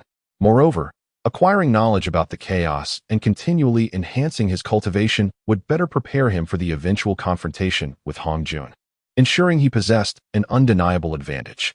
Engaging with such an ancient and formidable being required an arsenal of strategies to avert unforeseen complications. With this in mind, Qin Lin unfurled a map which indicated 4 smaller worlds in proximity to the Honghuang realm. Among them was the Eastern Wilderness world, alongside the Piling world, the Yimal world, and the Tianhai world. Qin Lin had previously interacted with the denizens of the Eastern Wilderness world and possessed several avatar talismans crafted by the leader of their explosive faction. However, he had yet to encounter anyone from the remaining 3 realms. The closest to the Qilin realm was the Yimal world. Without further hesitation, Qin Lin stepped out of the Qilin realm and soared toward the Yimal world. Several months later, Qin Lin found himself near the Yimal world, where he stood in awe of an immense protective barrier shimmering before him. Beyond this barrier lay a bustling expanse, replete with numerous edifices and a magnificent city, where demonic entities, infused with powerful magical energy, patrolled the skies. Most of these airborne demons possessed the cultivation level of great Luo golden immortals, while the leader was a peak quasi-saint demon. As he surveyed the surroundings, Qin Lin noted not only the presence of demons, but also various beings from the chaos. After engaging in dialogue, he learned that this locale served as a trading hub established by the Yimal world within the chaotic realms. This place was exceptionally secure, shielded by formidable guardians from the Yimal world. The most powerful entity here was a demon ancestor at the Great Tao level, flanked by 18 powerful demons of the Saint realm, thus positioning this area as a significant force in the vicinity. Many beings from the chaos dared not provoke them lightly. While the chaos teemed with boundless opportunities, its inhabitants often found themselves in precarious situations, lacking a sanctuary to shield themselves from adversaries. In contrast, beings from these smaller worlds, even if they attracted formidable foes in the chaos, could return to their own realms for guaranteed safety. Consequently, many ordinary beings from the chaos, even those who had reached the Saint realm, refrained from antagonizing individuals hailing from various worlds. Given the limited resources within these smaller realms, they frequently sought to gather resources from the chaos, leading to the establishment of trading posts outside their worlds. Here, all who arrived were bound by the local regulations. Not only does the world of shadow demons possess such a marketplace, but the remaining 3 smaller realms also feature similar establishments beyond their confines. The primordial world, in the eyes of many beings, is perceived as a nascent realm yet to give rise to supreme powers. It is anticipated that after some time, once a formidable entity emerges to oversee this world, it too will likely emulate others by opening its doors wide and establishing such trading grounds. The resources of a smaller realm are exceedingly limited, and for their world to ascend, a vast accumulation of resources is imperative. Thus, the establishment of a trading hub would yield significant benefits. Upon entering this marketplace, Qin Lin began to leisurely wander about. This place boasted specialized shops offering various cultivation techniques and mystical abilities, as well as establishments dedicated to the sale of magical artifacts and weaponry. The sheer variety of items dazzled Qin Lin, as everything one could envision was abundantly available. In addition to the numerous buildings and shops, several chaotic beings were also peddling their wares along the streets, displaying an array of treasures from the chaos, including materials essential for forging magical artifacts and the essence of various creatures, alongside an assortment of peculiar items that Qin Lin had never encountered before.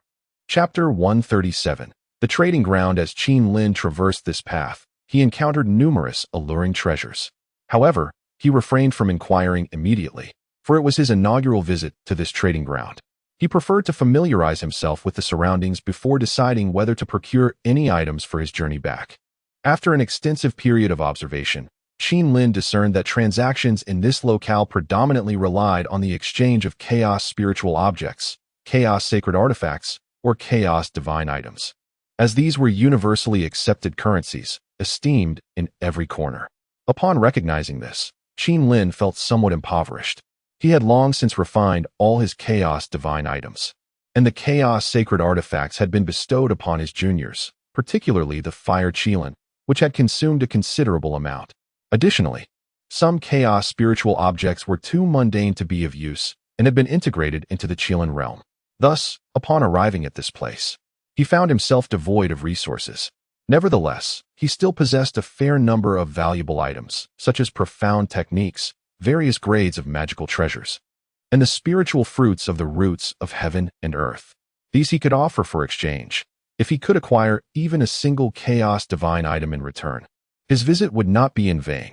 With this intention in mind, Qin Lin promptly entered a shop owned by denizens of the Shadow Demon world, which specialized in the acquisition of diverse items.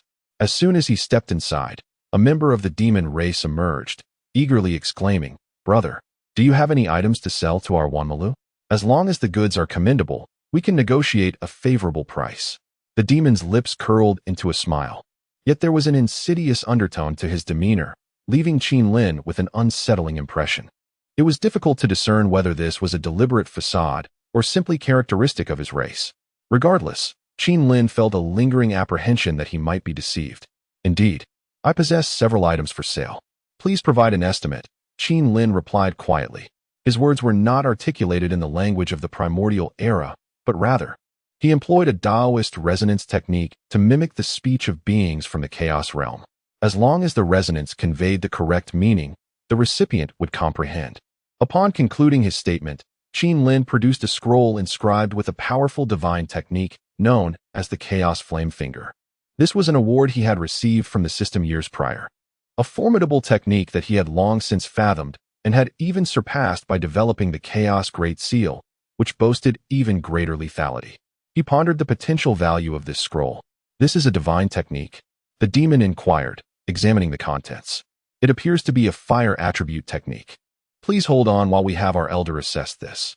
Such techniques can only be cultivated by beings of the fire element or those who comprehend the laws of fire. The average person cannot ascertain the value of this divine technique." Upon hearing this, Qin Lin nodded in agreement. Selling divine techniques often required thorough assessment, as only an extraordinary expert could grasp their worth at a mere glance. After a brief period of anticipation, the 10,000 Demons Tower presented an offer. Our elders evaluated the mystical technique, deeming it worthy of 3 pieces of Chaos Sacred artifacts. I wonder if you would be inclined to accept? 3 pieces of Chaos Sacred artifacts?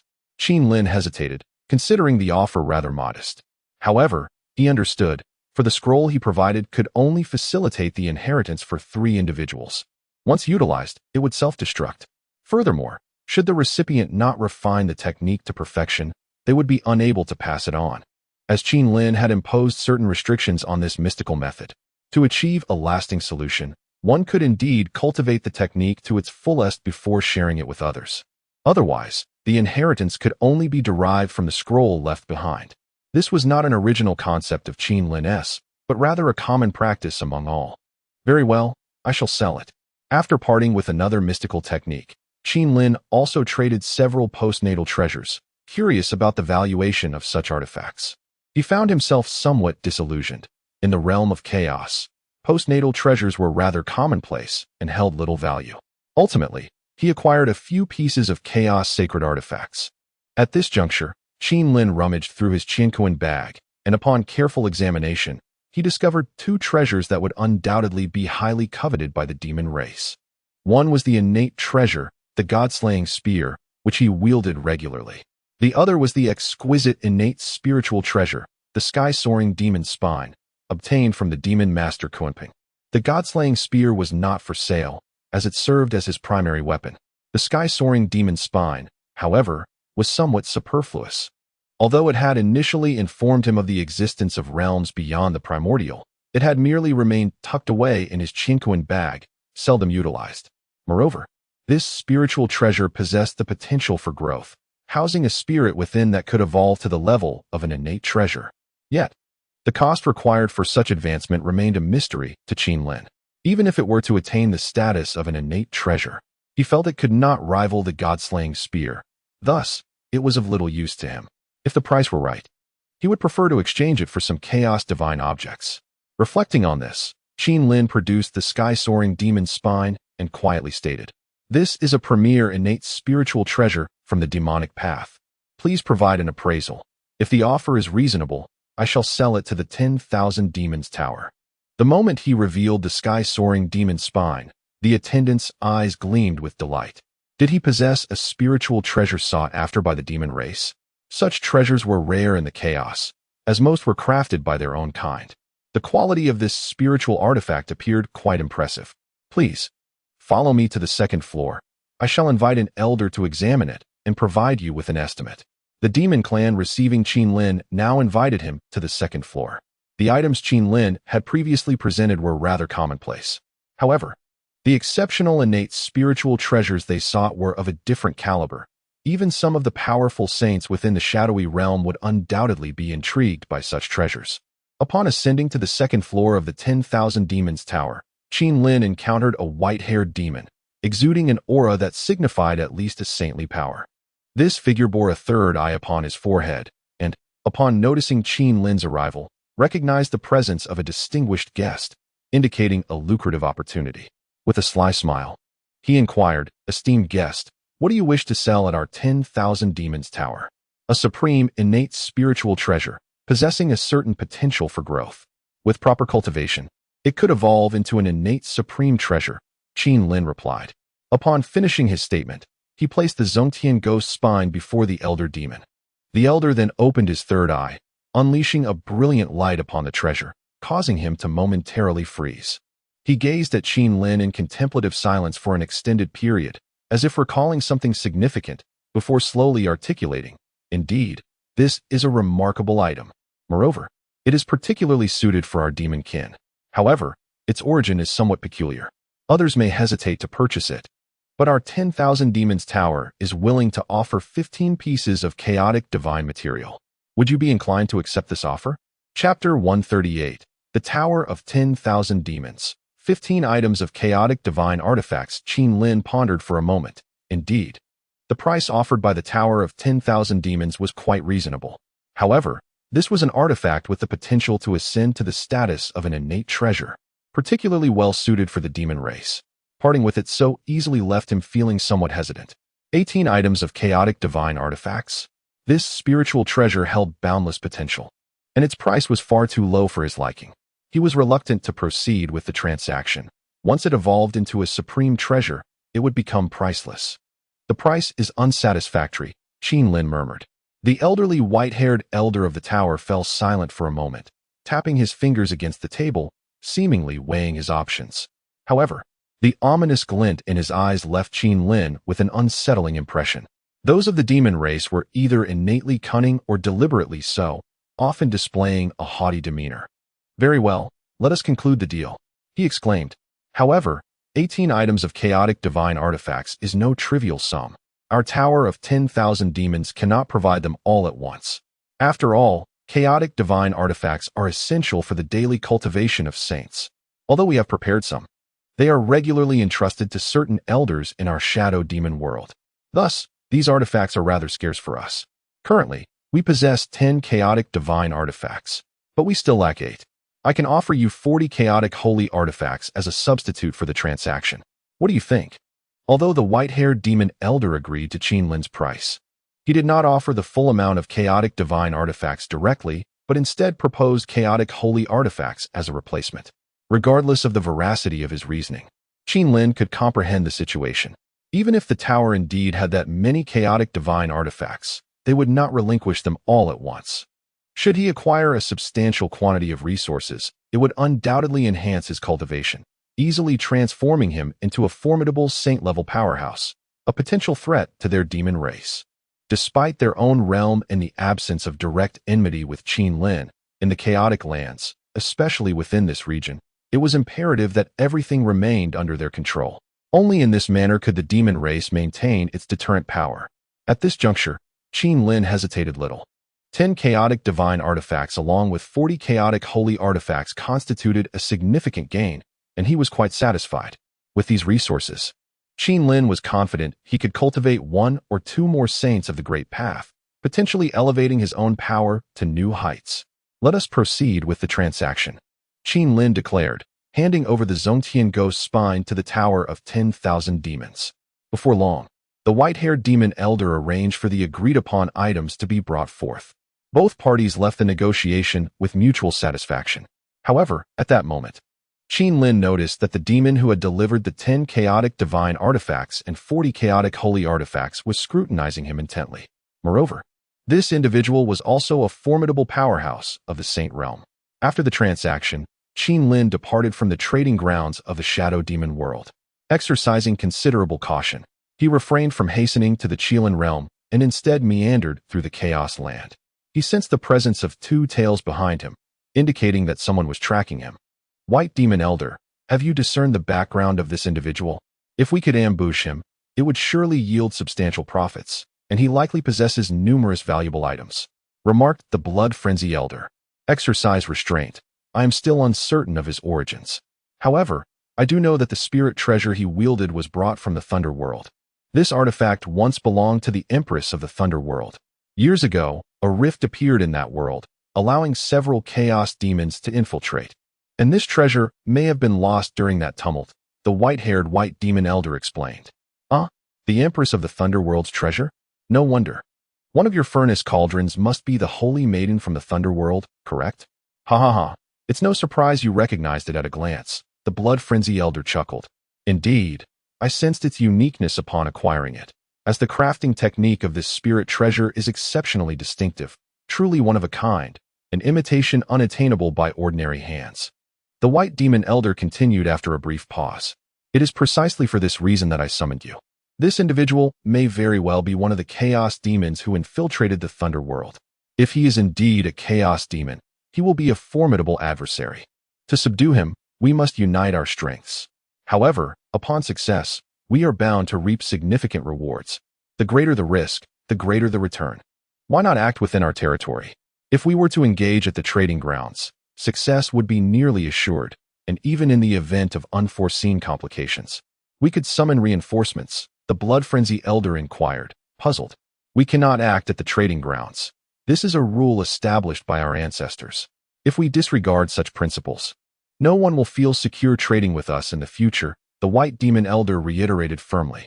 As the overseer of the 10,000 Demon Tower, he understood the nuances of such matters. When encountering a wealthy individual with valuable possessions, even harboring thoughts of malice must be set aside until the target departs, at which point all bets are off. This principle is also endorsed by the demon ancestor of the Shadow Demon world. It is imperative to adhere to the rules of engagement within the trading grounds, regardless of who you are. Those who dare to transgress will not receive leniency from the demon ancestor, for while establishing a trading ground may be simple, nurturing and growing it requires millennia, perhaps even tens of thousands of years. We cannot allow a single rotten apple to spoil the barrel. Meanwhile, as the two conversed, they suddenly sensed that Qin Lin had ceased his forward movement. He turned around, fixing his gaze upon their direction with a playful smile gracing his face.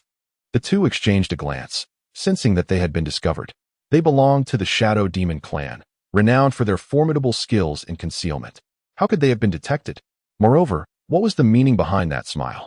Were they planning to ambush Qin Lin?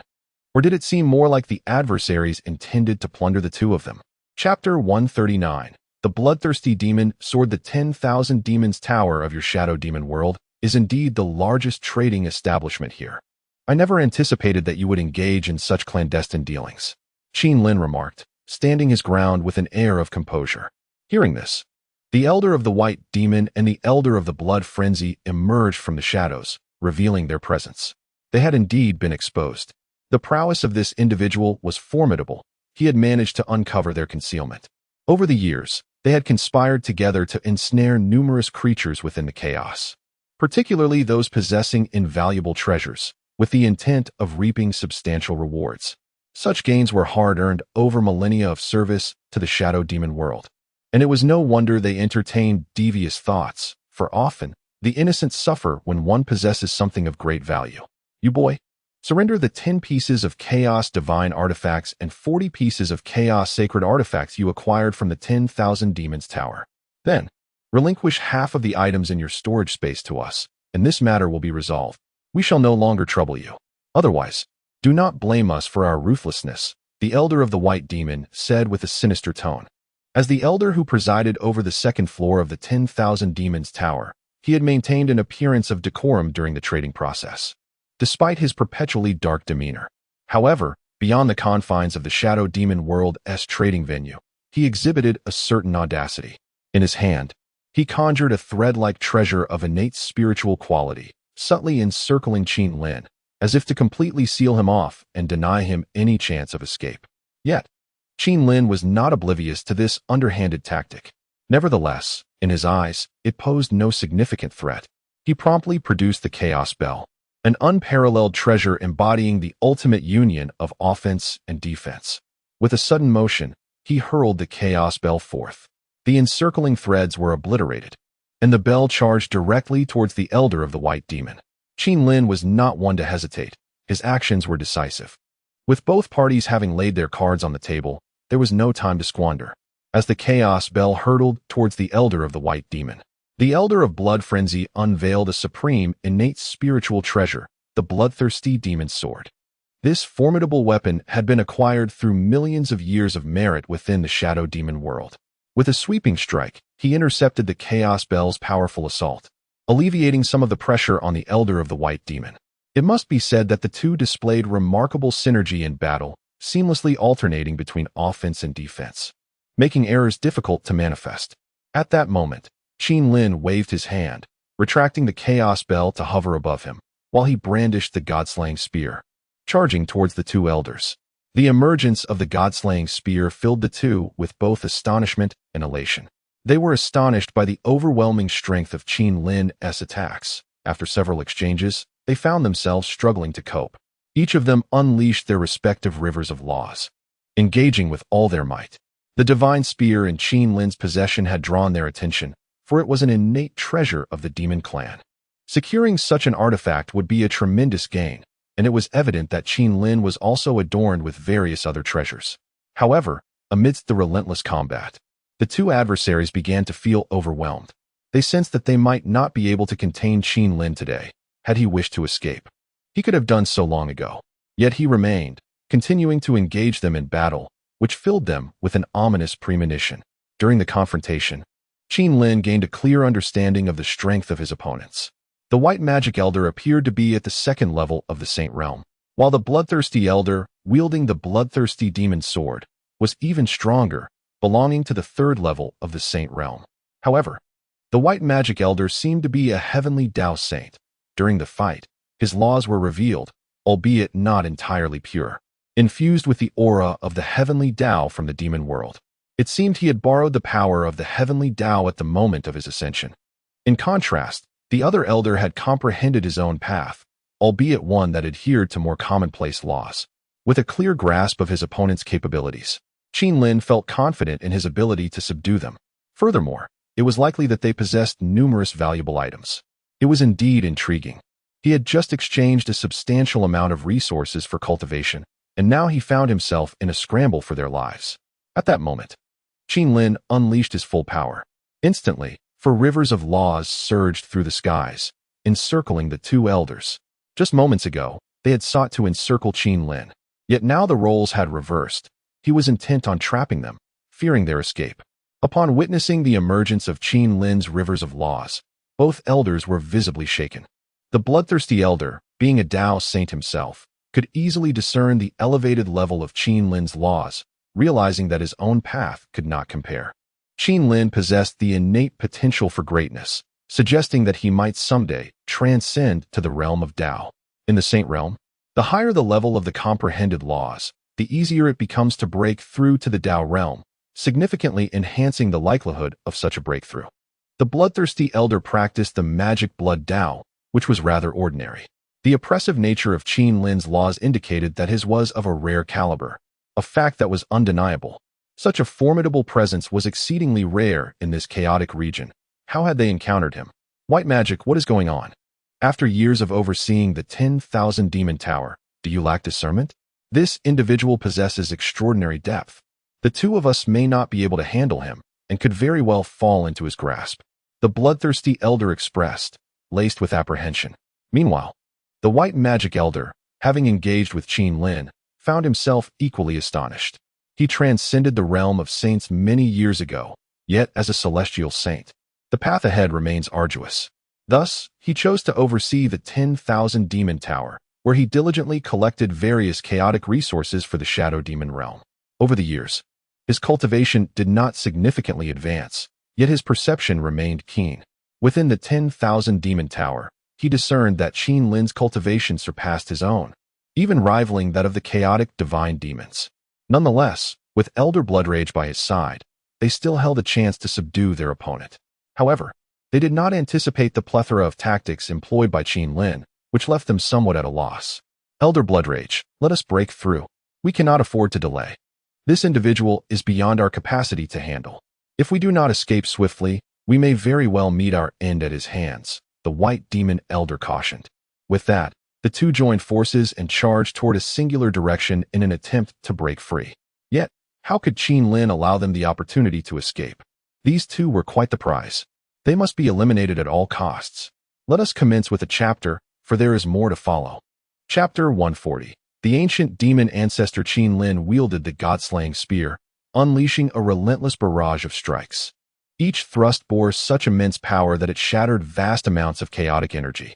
However, this realm of chaos proved far sturdier than the primordial world. Despite Qin Lin's full-throttle assault, the surrounding terrain and mountains remained largely intact, save for some pockmarked depressions and signs of battle. The two adversaries had also produced defensive innate treasures to withstand Qin Lin's onslaught. Yet, their expressions were grim, for under the weight of Qin Lin's attacks, their protective artifacts had begun to show numerous cracks. Should this onslaught persist, their defenses would surely shatter. Observing the various treasures they wielded, Qin Lin felt a twinge of confusion. In such a life-and-death moment, one would typically employ their most powerful artifacts. Otherwise, they would lack any advantage in their confrontation, risking injury from their opponent. Strangely, neither of these saints possessed even one or two innate treasures. This struck Qin Lin as peculiar, for in the primordial world, all 7 disciples of Hongjun were equipped with innate treasures and operated at the first level of the saint realm, vastly superior to these two. In terms of artifacts, the 7 saints of the primordial world would undoubtedly dwarf these two. However, such matters were secondary. Qin Lin's primary focus was to swiftly conclude the battle. For the realm of the ancient demons harbored unparalleled masters of the great Tao, and he could not afford to delay, lest unforeseen complications arise.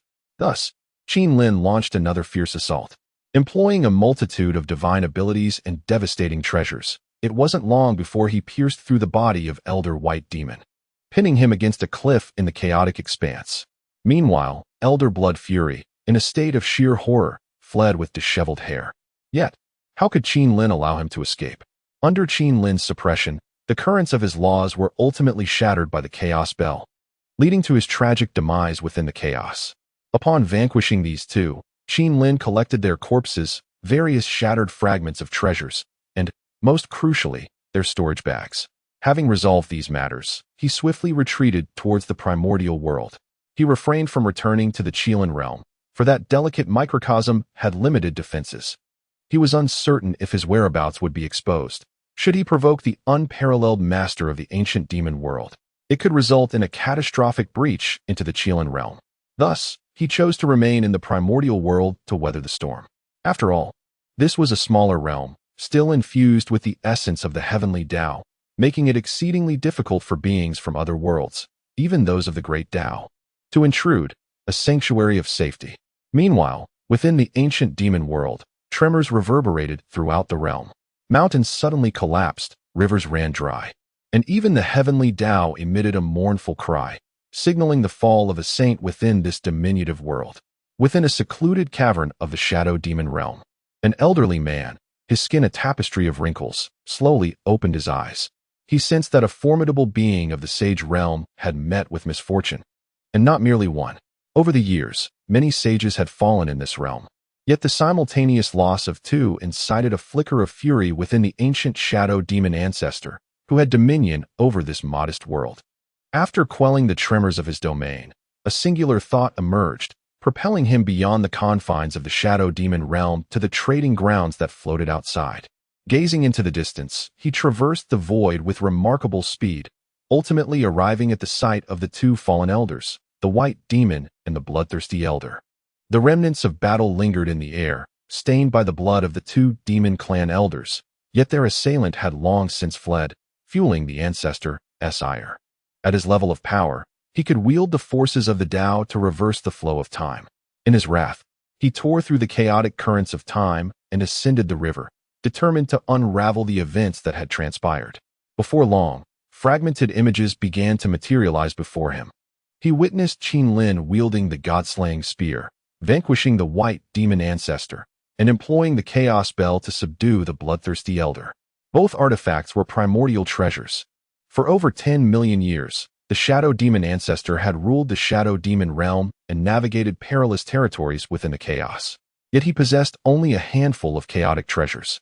Upon seeing the god-slaying spear in Qin Lin's grasp, a glint of avarice flickered in his eyes. This was the supreme treasure of the demon clan. He resolved to obtain it at all costs. The demise of two sage-level elders was but a trivial matter to the ancestor, who could still cultivate new sages. However, securing the demon clan's supreme treasure was an arduous endeavor. He had heard whispers of a few demonic artifacts within a nearby medium-sized world. Yet, as a mere overseer of a small world, he understood the dangers that lurked beyond his territory, where chaos reigned even more ferociously. Within medium-sized worlds, there resided numerous beings at the Tao level, each formidable, and there were those beyond that threshold, whom he could not dare provoke. Thus, he had maintained a low profile over the years, focusing solely on enhancing his cultivation and refining the Shadow Demon realm, hoping that one day it might ascend to a medium-sized world, granting him greater confidence and boundless benefits. With this thought igniting a spark of excitement within him, the Shadow Demon ancestor relentlessly traced the currents of time in pursuit of Qin Lin's whereabouts. After several months, he found himself at the edge of the primordial world. Yet upon his arrival, he fell into deep contemplation. In this primordial realm, over the years, no formidable beings have emerged. I once encountered a sage named Hongjun, who likely hails from this world as well. Could it be he who has slain two elders of my Shadow Demon realm? It seems unlikely, for their auras are distinctly different. However, this world appears to remain unclaimed. Otherwise, it would have long since established a marketplace and would not be so insular. Alas, it is a pity that I cannot enter this primordial realm. I never anticipated that within such a diminutive world, someone would possess a congenital treasure of my demon race. Nevertheless, I shall keep a vigilant eye on this world in the future, whether through trade or forceful acquisition. That treasure of the demon race must ultimately fall into my hands. Standing outside the protective barrier of the primordial world, the ancient Shadow Demon murmured softly. After gazing for a considerable time, he ultimately chose to depart. After all, he cannot enter this diminutive world. As a being not native to it, he would be repelled. Should he attempt to enter, he would be besieged by the powerful entities within, and his abilities would be severely diminished, despite his current status as a great sage. If he were to intrude upon this realm, his cultivation might be reduced to that of an ordinary sage, and such diminished power would indeed be perilous.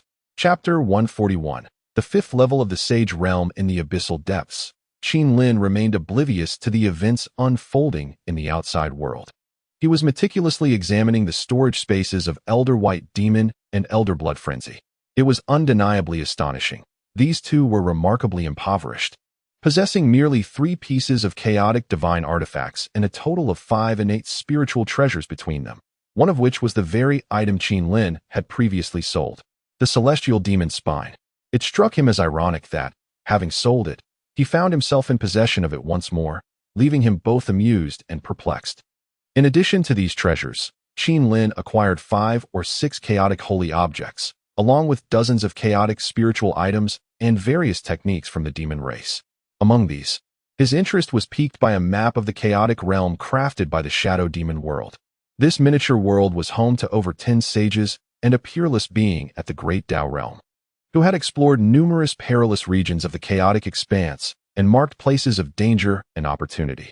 This newfound knowledge proved advantageous for Qin Lin, granting him a deeper understanding of the chaotic realm.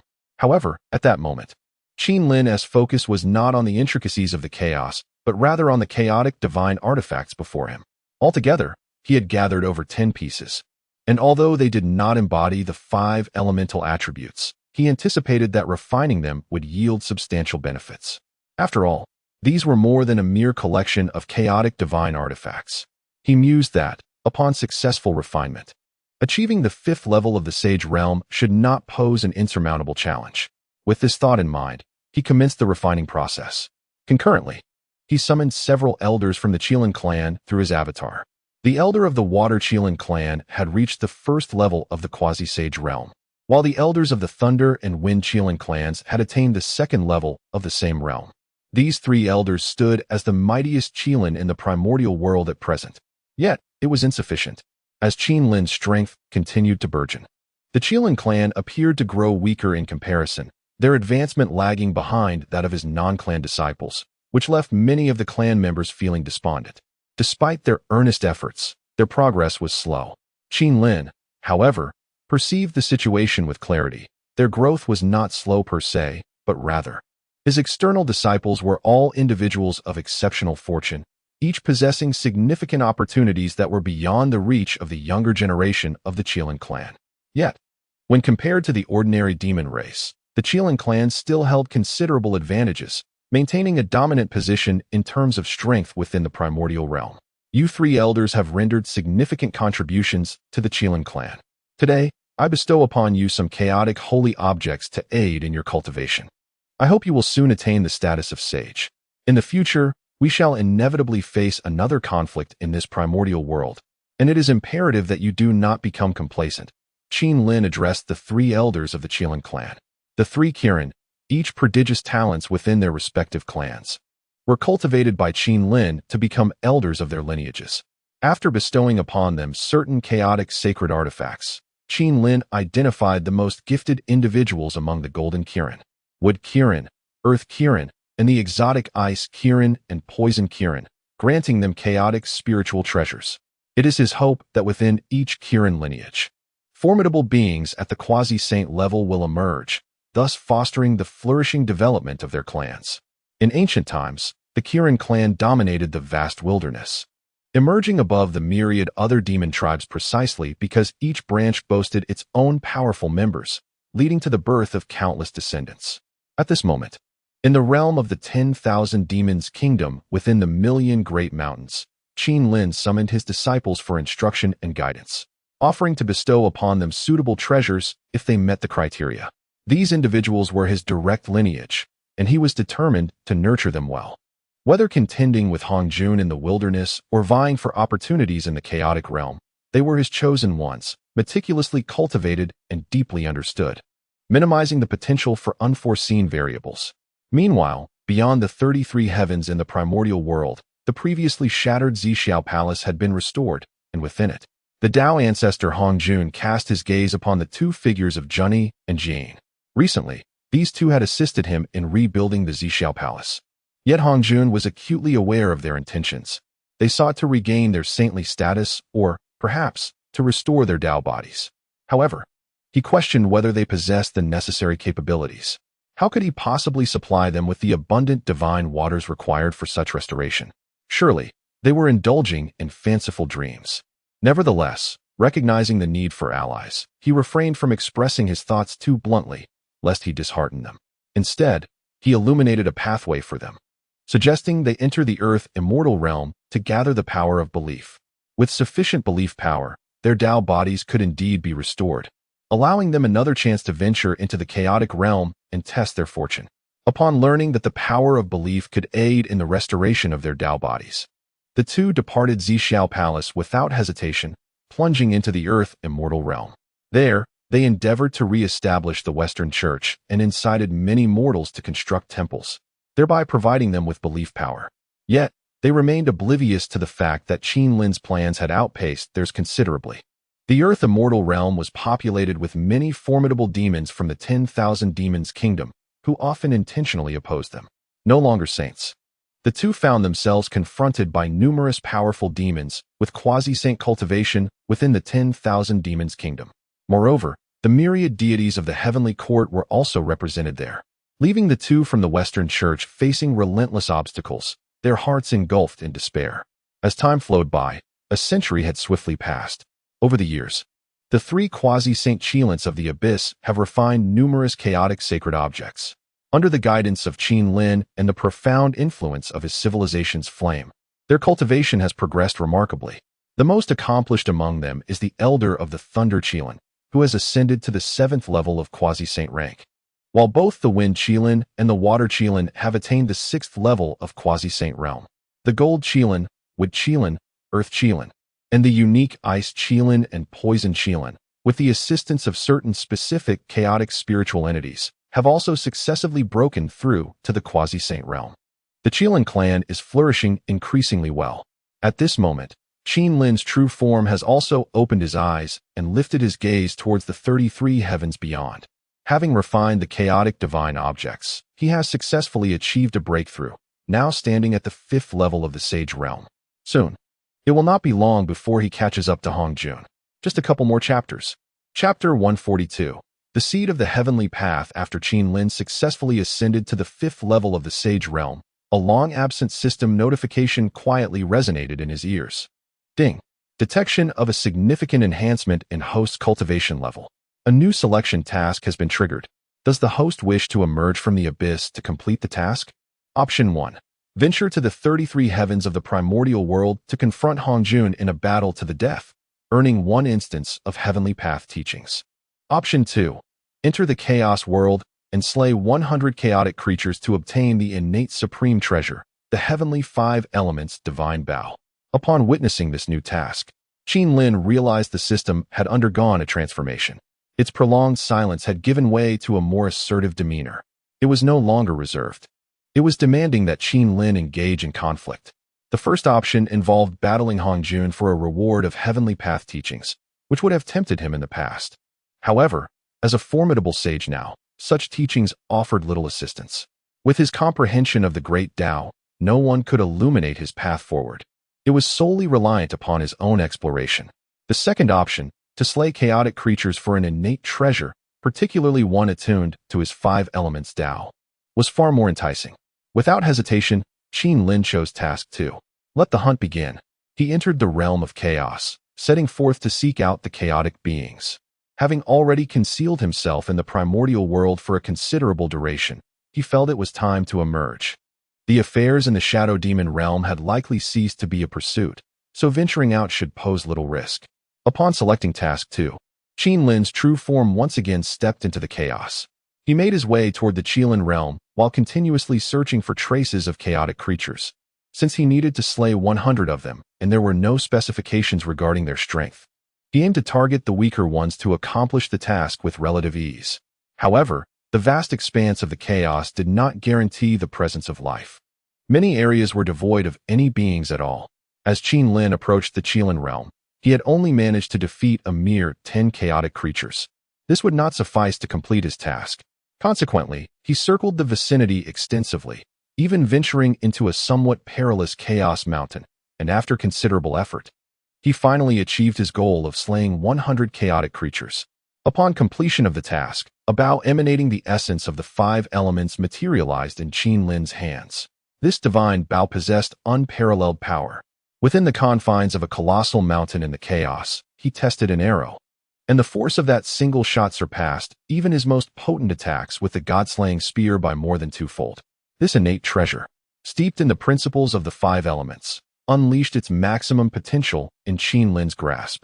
With the heavenly 5 elements divine bow secured, Qin Lin returned to the Qilin realm.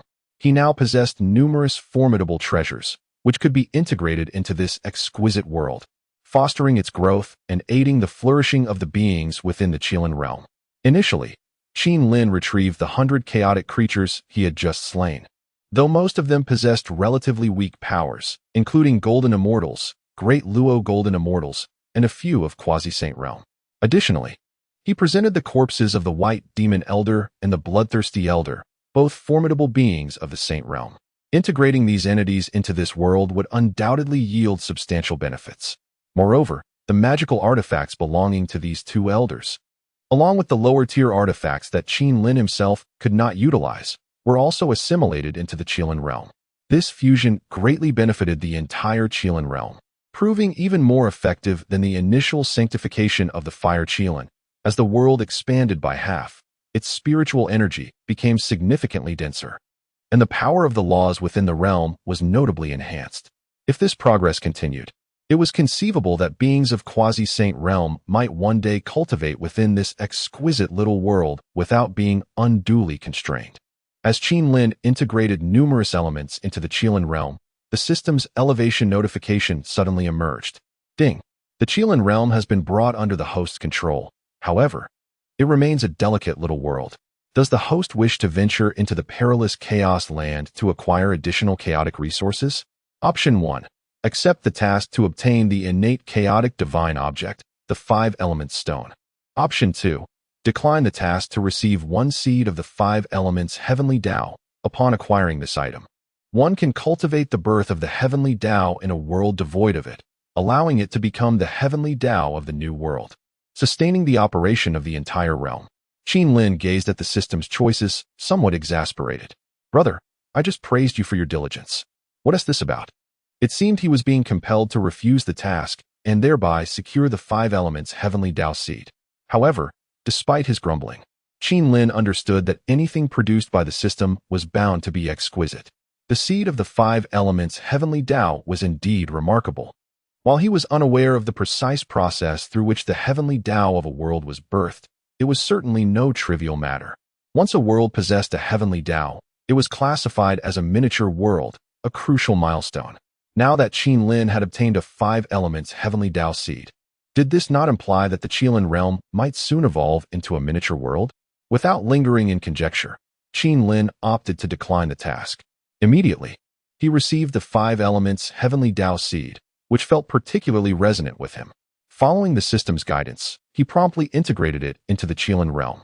Before long, Qin sensed a notable change within the Qilin realm. Upon the incorporation of the 5 elements heavenly Tao seed, the realm trembled momentarily, subsequently consuming vast amounts of spiritual energy, with a myriad of chaotic energies from the chaos itself surging into the Qilin realm. In that instant, it felt as though the heavens were collapsing and the earth was quaking, as if a cataclysmic event had descended upon the world. However, with Qin and his foremost disciple, the fire Qilin, both present, they swiftly quelled the tremors of the realm. Suddenly, Qin realized that this world had begun to awaken its own consciousness.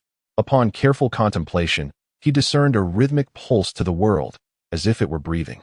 With each inhalation and exhalation, chaotic energies from the void were drawn in, transformed into pure spiritual power, and disseminated throughout the Qilin realm.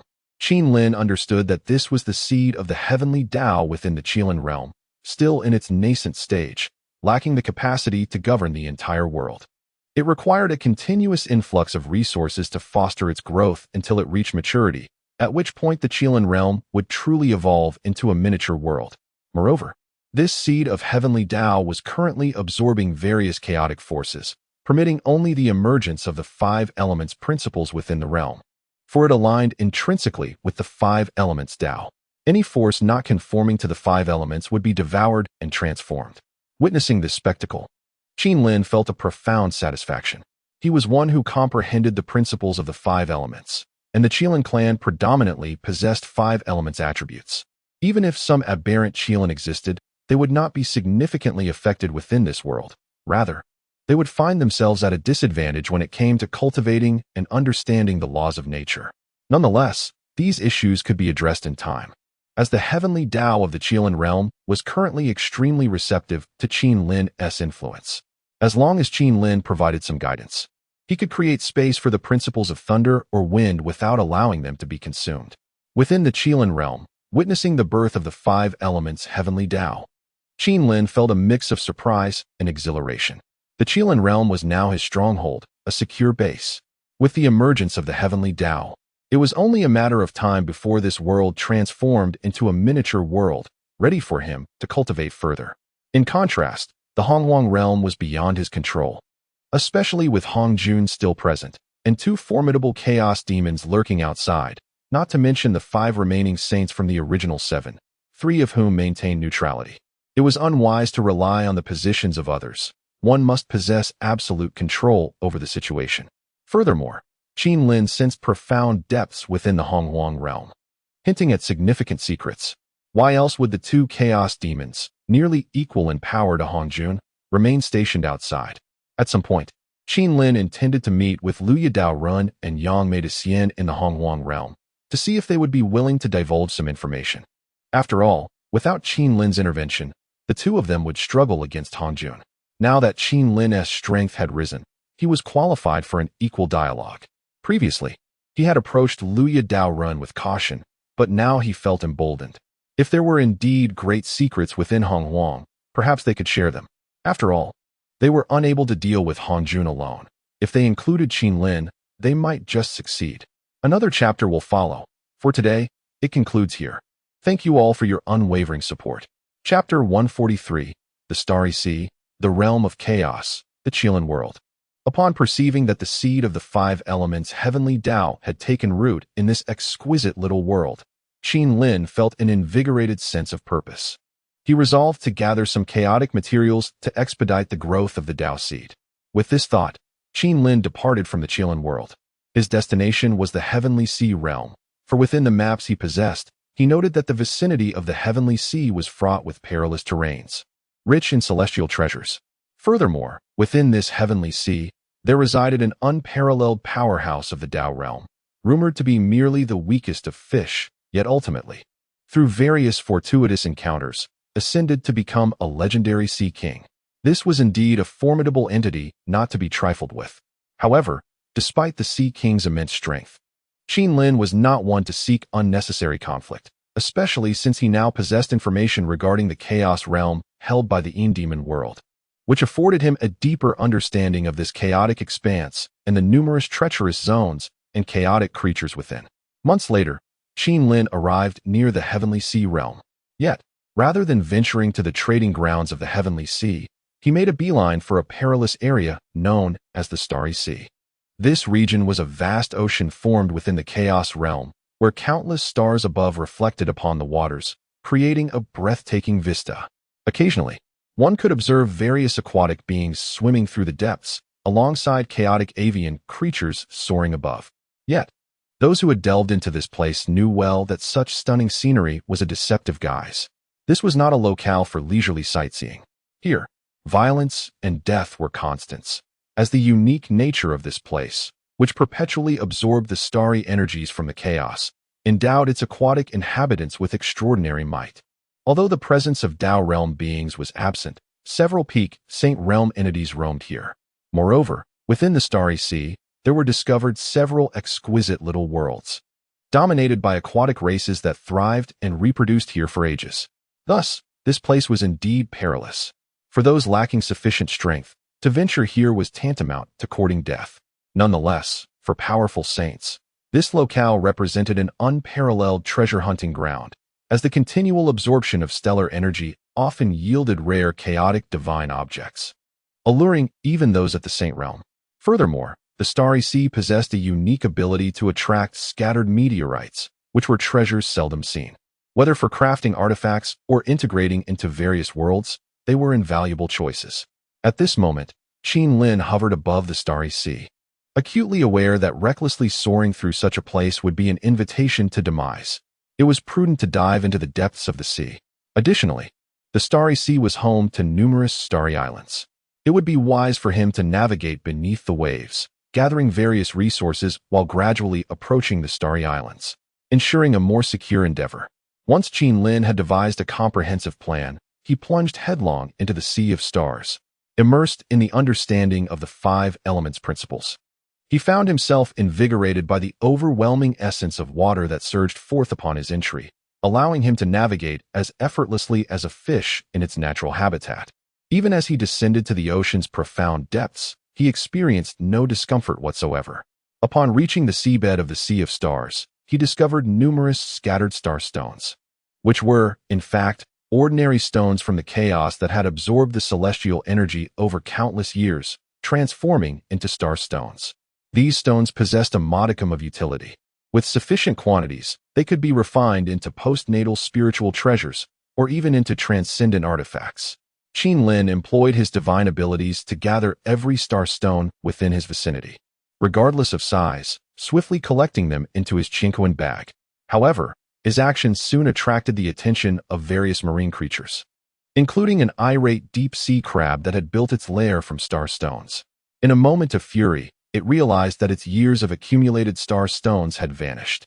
As it scanned the area, it noticed Qin Lin diligently collecting more stones and, consumed by rage, charged at him. Yet, upon drawing closer, it recognized him as a powerful sage and immediately recoiled in fear, lowering its once raised pincers. It was merely a quasi-saint chaotic being. To oppose a sage would be tantamount to courting death. Although it felt intimidated and contemplated retreating, Qin Lin was not inclined to let it go. With a casual swipe, he struck it down in the depths of the sea, subsequently collecting its remains. Qin Lin was intent on nurturing the seeds of the heavenly Tao and felt quite desperate. How fortunate that this gigantic crab had willingly offered itself. Nonetheless, a quasi-saint chaotic creature could still prove useful and deserved a place within his Qilin realm. As Qin Lin delved deeper into the seabed of the Sea of Stars, he continuously encountered a plethora of rare materials. In addition to the starstones, he stumbled upon several chaotic spiritual items and even chaotic sacred objects. However, after several days of exploration, he had yet to encounter any beings of the sage realm or discover traces of chaotic divine items. His gathered resources consisted solely of commonplace materials, lacking any remarkable treasures. Perplexed, he retrieved a map to examine the layout of the Sea of Stars. To his astonishment, he realized he was still merely on the periphery of the sea, with a considerable distance remaining to reach the core region. Nevertheless, Qin Lin remained undeterred, rationalizing that even the smallest creatures were of value. By persistently exploring toward the core, he could amass a significant amount of resources. Patience was essential for safety. After confirming his strategy, Qin Lin spent over 10 days journeying closer to the edge of the core region of the Sea of Stars. Before him now lay an island amidst the sea, inhabited by a group of marine beings resembling sea serpents.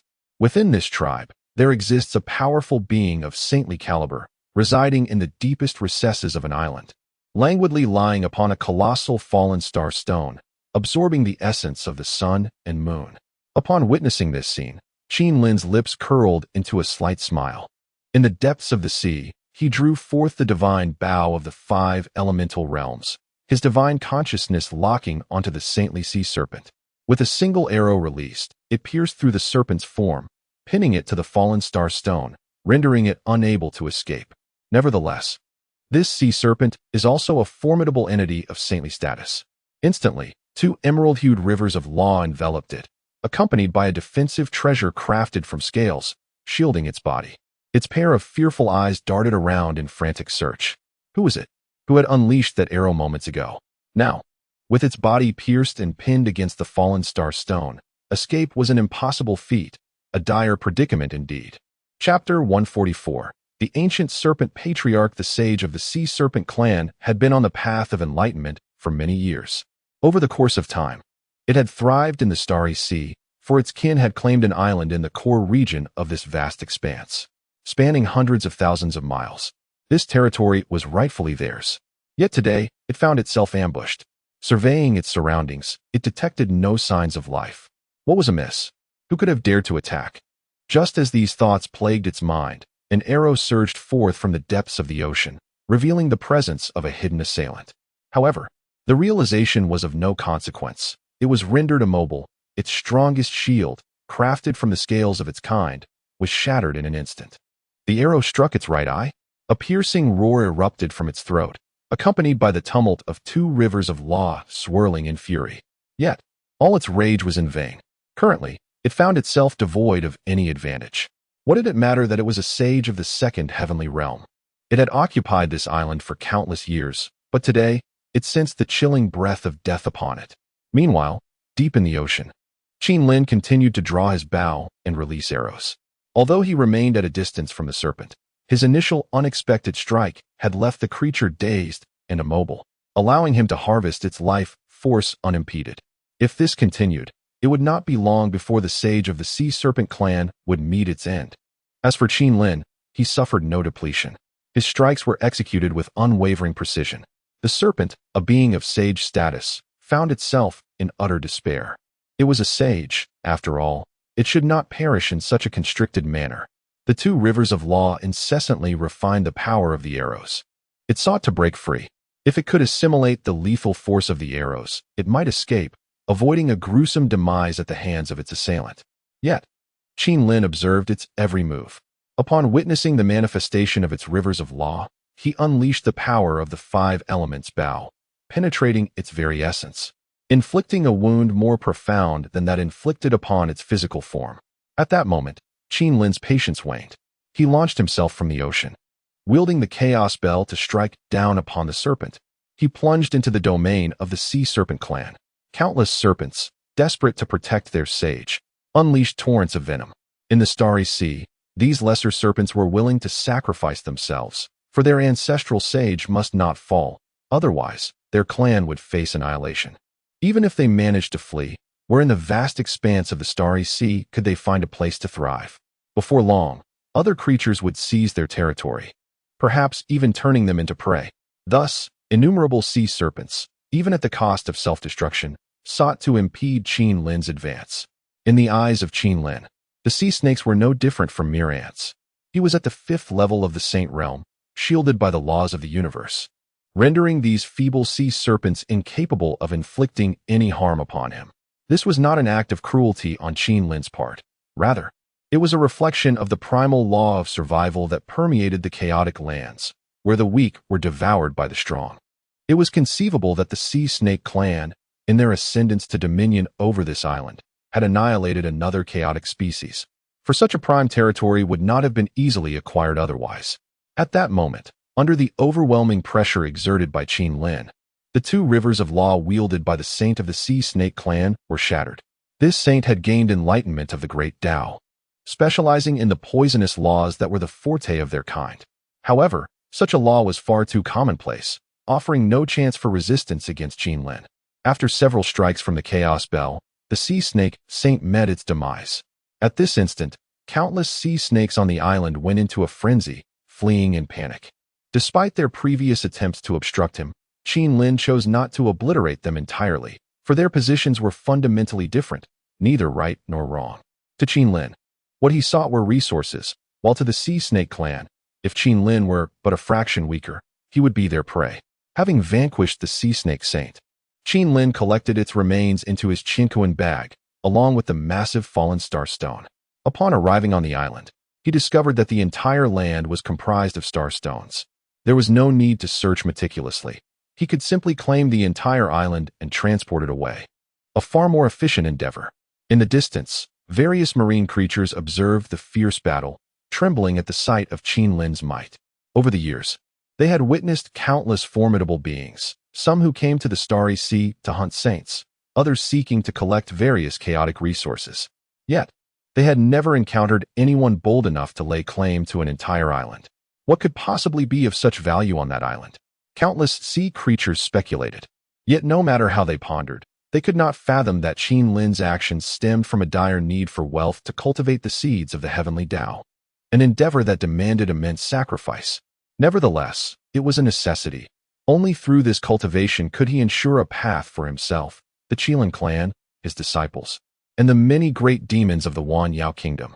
What if he were to engage in battle with Hong Jun and face defeat? Such uncertainties were beyond comprehension. The more contingencies he prepared, the greater his opportunities for choice, securing his position against potential downfall. After the Sea Snake Saint's demise, deep within a cavern in the core region of the Starry Sea, a dark-scaled dragon stirred from its slumber. It gazed upward into the depths of the ocean, discovering that around the once thriving island of the Sea Serpent clan, a tumultuous bloodlust prevailed. The island of the Sea Serpent clan had vanished, and countless feeble sea serpents were now being devoured by other chaotic beings, caught in a frenzied banquet, abandoned by the protective saints of their clan.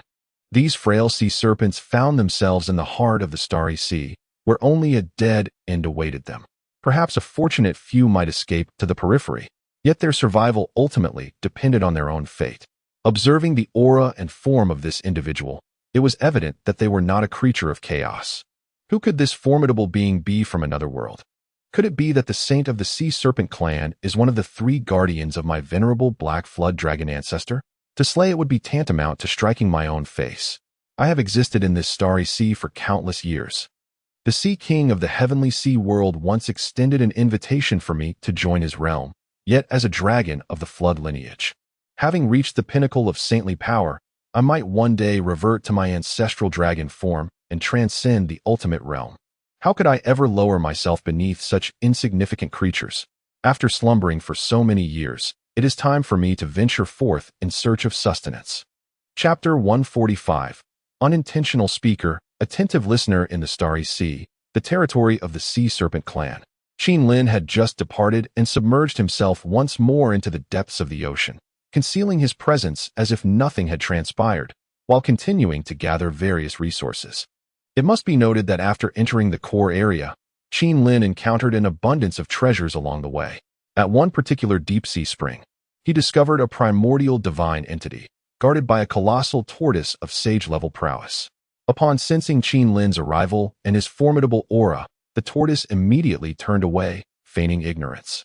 It merely sought to rest, showing no intention of guarding the primordial divine entity. "Take it, if you wish," it seemed to suggest. Observing such a cowardly tortoise left Qin Lin somewhat speechless. "Very well. This creature knows its place. I shall grant it mercy." Furthermore, Qin Lin could sense that the tortoise was likely comprehending a defensive principle. Should he engage in battle, it would undoubtedly require considerable effort. He was untroubled by encounters with formidable adversaries, even those of equal standing. However, facing an entity solely dedicated to defense, one that could endure for an eternity, was quite daunting. After collecting the primordial divine entity, Qin Lin chose to disregard the tortoise and ventured towards other directions in search of exploration. At that moment, a massive dragon, resembling a mountain in size, began to pursue him. Lost in the joy of amassing various materials, Qin Lin remained oblivious to the looming peril inching closer. When he finally sensed something amiss, the mountain-like dragon had already entered his line of sight. Its aura was profound, and a river of laws cascaded over its body. Upon closer inspection, 9 such rivers were apparent. This was a being at the pinnacle of sagehood. As Qin Lin realized the dragon's unwavering gaze upon him, an overwhelming sense of crisis washed over him. "Alas, I have stirred great trouble." Just moments ago, he had been roaming without care. Now, he swiftly summoned the Chaos Bell to shield himself, brandishing the god-slaying spear, prepared for an imminent clash. In close combat, the spear's potency was unrivaled. However, as the dragon's tail swept towards him, Qin Lin found himself unable to counter with the spear, and he was sent hurtling backwards. Retracting the spear, he made a hasty retreat. "I cannot contend with this." Having just enjoyed a carefree exploration in the Starry Sea, he was now being targeted by an even more formidable entity. Truly, a cycle of cause and effect. With a wry smile, Qin Lin activated the Chaos 5 Elements escape technique, a divine ability that allowed him to instantly reappear millions of miles away. If he burned a portion of his essence, he could escape even further. After he vanished, the dragon left behind in the depths of the sea also followed suit, disappearing into the void, relentlessly pursuing Qin Lin. In the realm of evasion techniques, although this serpentine dragon was at the pinnacle of saintly power, it still fell slightly short when compared to Qin Lin, perpetually trailing behind by a small margin. Observing this, Qin Lin felt a surge of amusement. It was time to exact his revenge. Given that his opponent could not match his swiftness, and armed with the divine bow of the 5 elements, he found it apt for the strategy of kite flying, enabling him to dominate his foe. Whenever the dragon pursued, he would retreat. When the dragon fell back, he would aggressively chase. Meanwhile, the celestial bow in his grasp incessantly unleashed arrows, inciting immense fury within the dragon, as such tactics threatened its very existence. For countless years, since its birth in the Sea of Stars, it had never endured such humiliation. Despite its superior strength, in a direct confrontation, the dragon would easily subdue its opponent. Yet this individual was employing an unconventional approach, retreating to advance, feigning escape, yet truly luring it in. The dragon was already riddled with numerous wounds inflicted by the arrows. Although it possessed a robust physique with formidable defenses, the power of the divine bow was extraordinary, likely a treasure of innate origin, and each of its strikes caused it considerable pain. "I am a being of primordial chaos, a descendant of the dragon lineage. I have existed in this Sea of Stars for over 1 billion years. Who dares intrude and slay my guardians? The dragon, feeling a tinge of anxiety, revealed its identity, eager to discern the origin of this adversary. After all, such formidable abilities could indicate a disciple of a great power. Nearby, several minor worlds were overseen by unparalleled beings of the Tao realm, while even larger worlds boasted dominators of extraordinary might. To provoke such powers could lead to its obliteration, even across the vast expanse of chaotic realms. Descendant of the dragon lineage, a serpentine dragon? Upon hearing the dragon's self-introduction, Qin Lin was momentarily taken aback. Did the chaotic realm still harbor dragons? Moreover, from its tone, it seemed that the dragon clan was quite formidable within the chaos. In the primordial world, there were dragons as well, with whom his own Qilin clan had once battled, resulting in the tragic demise of countless kin. Presently, although a few dragons lingered in the primordial realm, they were pitifully weak. How could it be that this lineage still thrived amidst the chaos? Indeed, I am a descendant of the dragon clan. Do you doubt my words? The dragon, witnessing Qin Lin's moment of distraction, sensed an opportunity, believing it had instilled fear in him. After all, the dragon clan was renowned for their might, and in this remote area, few chaotic beings were aware of their prowess. However, in the heart of the chaotic realm, their presence was undeniable. Is the dragon clan truly formidable? In our previous conflict, countless of your kind fell before us. Mere horned worms and scaled loaches. What gives you the audacity to boast? Qin Lin replied with a tone of disdain. Yet, the speaker's nonchalance was met with the listener's keen perception. In this remote and chaotic land, scarcely anyone is aware of the existence of the dragon clan. Even the Sea King of the Celestial Ocean has no inkling of what the dragon kin truly are. Yet, with merely a few words, Qin Lin articulated the form of the dragon clan. Such precision could only stem from first-hand experience. Although the words of the other party brimmed with disrespect towards the dragons, upon closer examination, it revealed a deep-seated fear. The individual before him claimed that their lineage had once slain numerous dragons. Could this be true? If so, he must tread carefully, for offending such a being would surely invite calamity. If they could vanquish dragons, how much more so could they obliterate his humble self as a mere river dragon? Was this a prodigious talent from a mysterious lineage? What could possibly draw them to such an obscure locale? At this moment, Qin Lin observed the other's reaction, feeling a tad bewildered. However, he resolved not to show any hesitation, adopting a brazen tone as he declared, I have indeed collected quite a number of dragon corpses in the past. What, do you not believe me? Shall I fetch a few authentic dragon bodies for you to see? Upon hearing these words, the previously apprehensive river dragon's eyes widened in astonishment. Yet, it was not anger that filled its gaze, but rather exhilaration. You possess the remains of our dragon kin? And do you also have the pure blood of the true dragons? I am but a river dragon, not a genuine dragon. If you possess the pure blood of the true dragons, I could pledge my allegiance to you, the river dragon stammered, a hint of panic in its voice. Upon hearing this declaration, Qin Lin was taken aback. What on earth was happening? Did dragons genuinely exist in this chaos? Moreover, were they truly formidable? Do you know of the Phoenix and the Qilin? Qin Lin managed to suppress his shock, inquiring with a composed demeanor. The Phoenix clan is as powerful as my dragon clan. And as for the Qilin, I have heard from my forebears that millions of years ago, they were indeed extant and were also a remarkably formidable lineage, though it is uncertain whether they still exist today. These beings were among the most ancient of chaotic deities and demons. Chapter 146. The astonishing secret. Upon hearing the words of the serpentine dragon, Qin Lin was taken aback. What manner of existence was the primordial world? This realm birthed the dragon clan, the Phoenix, the Qilin. Yet these three clans also existed within the chaos, and they were among the most ancient of the chaos deities and demons. Why, then, did Qin Lin perceive the Qilin clan within the primordial world as rather ordinary? What was the nature of this discrepancy?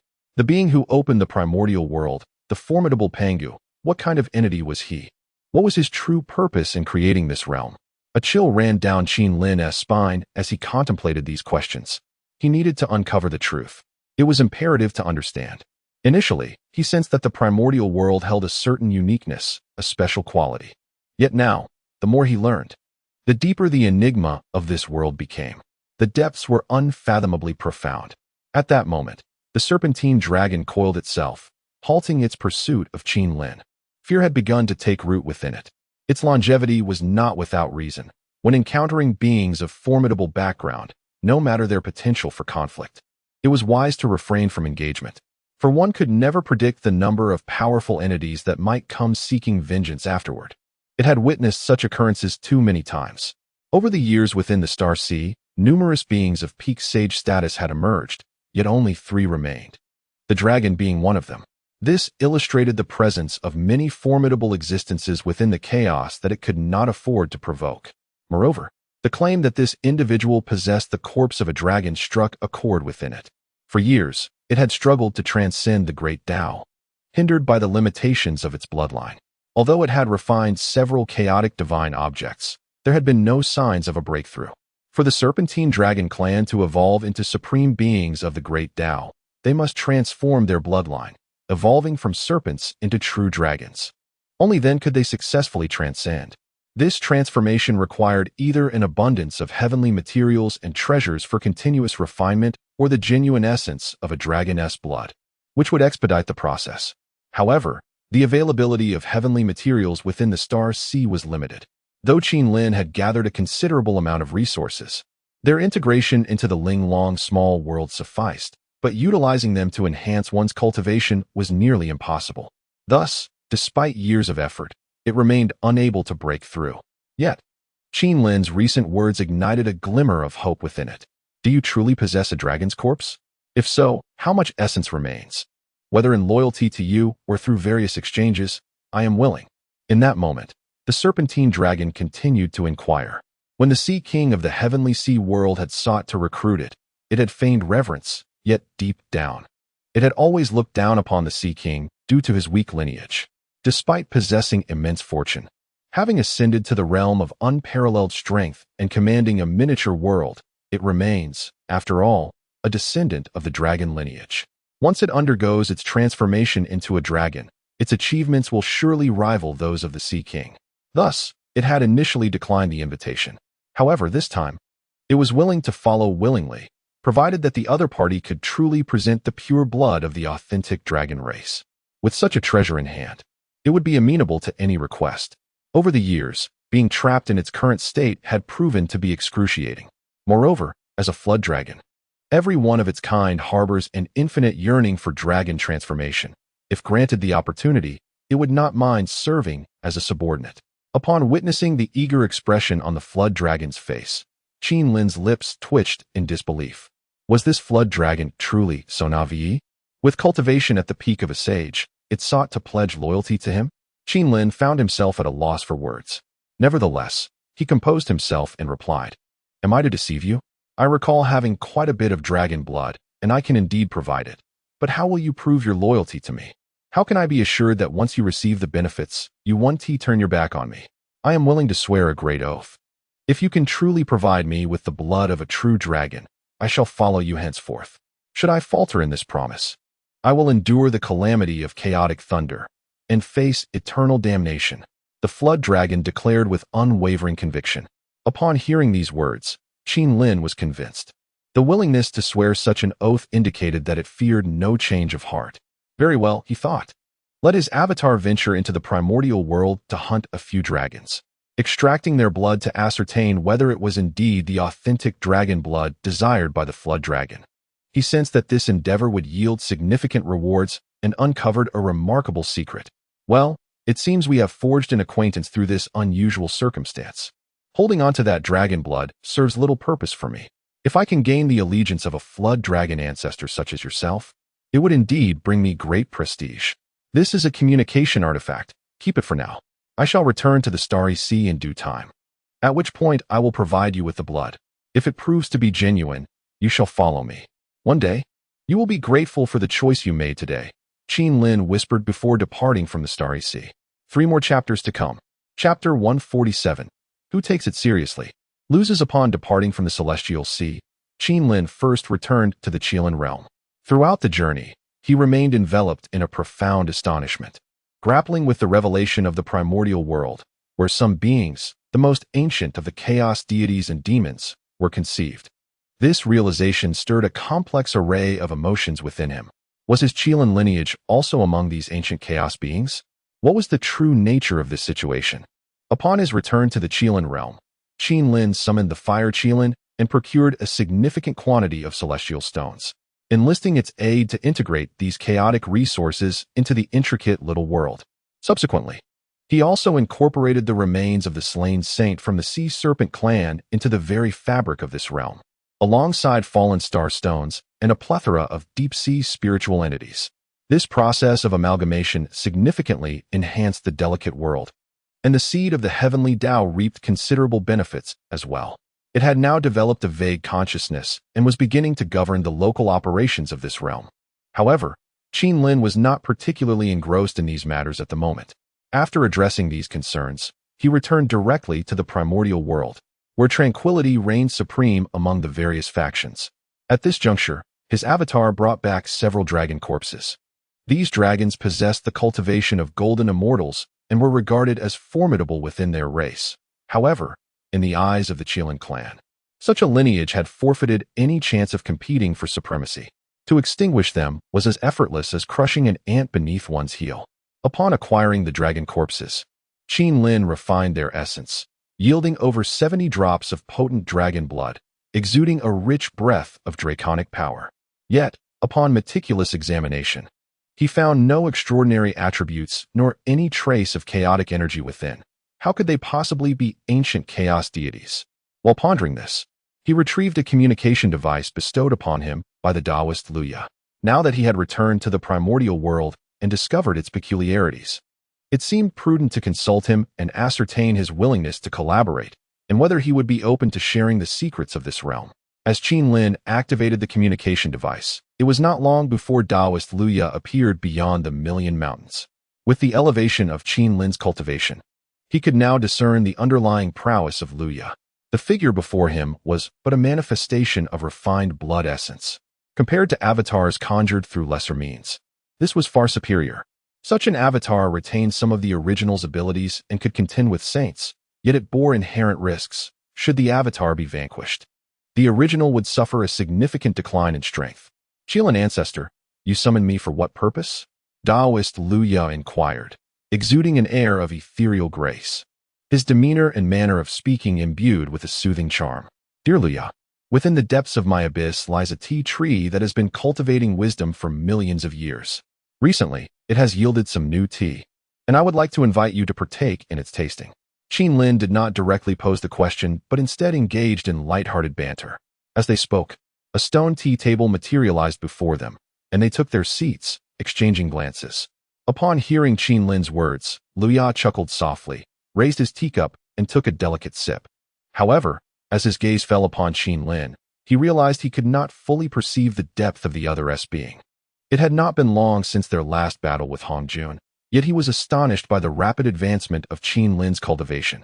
Amidst Luya's surprise, Qin Lin spoke first.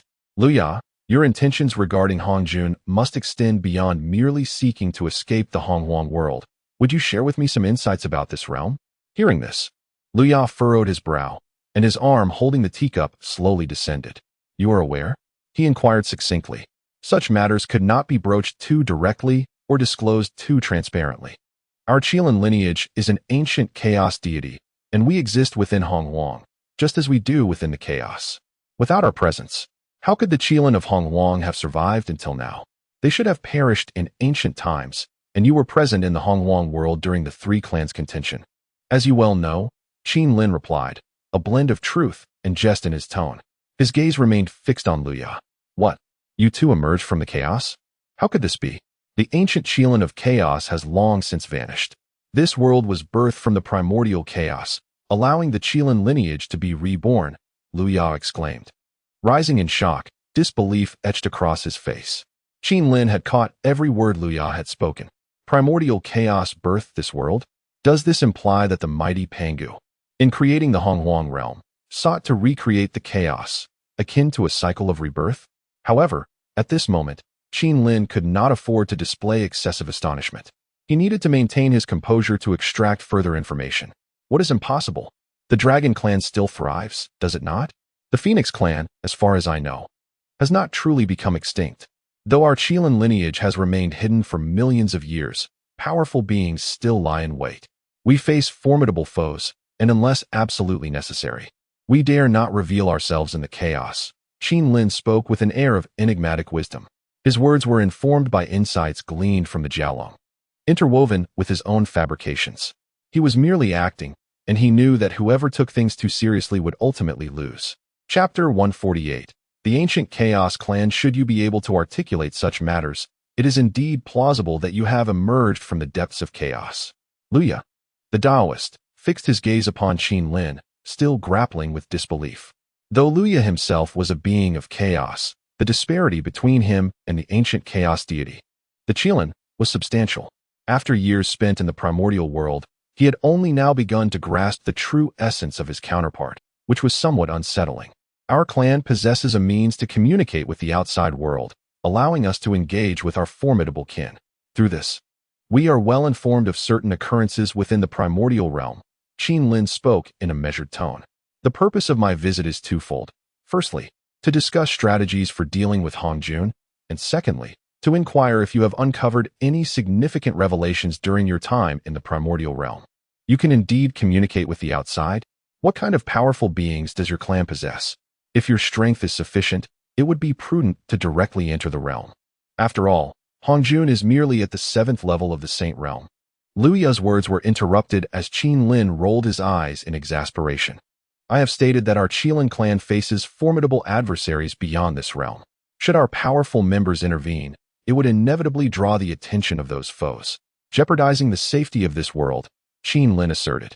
Hearing this, Luya nodded in understanding.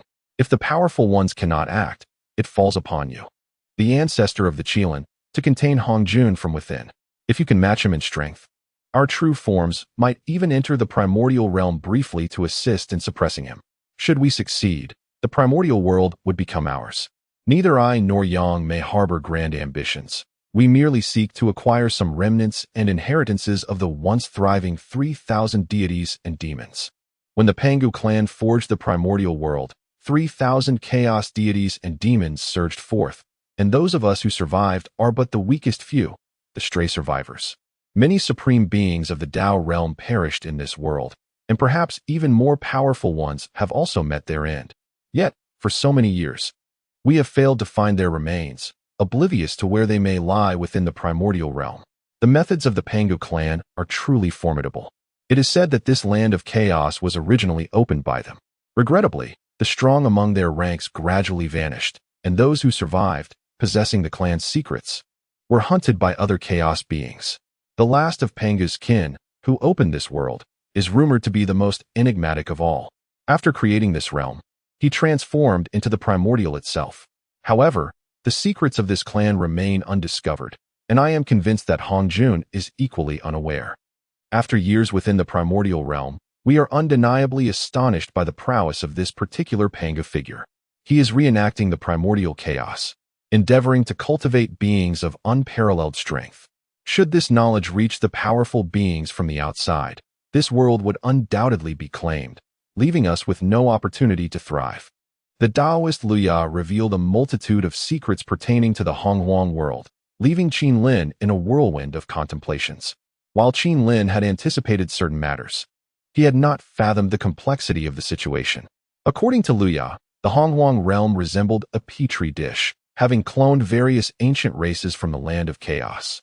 Taoist Luya, it is not prudent for us to delve into distant matters at present. For now, our priority must be to eliminate Hongjun. Once we have dealt with him, we can collaboratively explore the secrets of this world, Qin Lin responded, regaining his composure and speaking in hushed tones. Indeed, what the esteemed ancestor of the Qilin says is quite accurate. Now that I am aware of your circumstances, I shall confer with Yang Mei upon my return. However, I must implore you, esteemed ancestor, to ensure that your Qilin clan remains tight-lipped and refrains from divulging any information about the Honghuang world in the land of chaos. Otherwise, we may find ourselves in dire straits, reaping no benefits at all. These years, it is not that Hongjun is incapable of exterminating our avatars. Rather, he dares not do so. He fears that should we be provoked, we might ally with the forces within the chaos, summoning formidable adversaries that would be difficult to contend with. After all, we merely entered this realm as blood avatars. while the two foolish originals who ventured in were all slain by Hongjun. I share this not with any ulterior motive. Your Qilin clan is an ancient race of chaotic demons, and if any of your kind still exist in the land of chaos, they would undoubtedly possess unparalleled cultivation. Such beings are beyond my imagination. I am but an ordinary chaotic demon, who, by chance, discovered that the Pangu clan was crafting a world here, and thus sought to seize an opportunity. I merely desire some cultivation resources to elevate my prowess. Beyond that, I harbor no grand ambitions. The coarse secrets of the Hongluang world are not something we can attain. The more we know, the greater the danger it poses to us.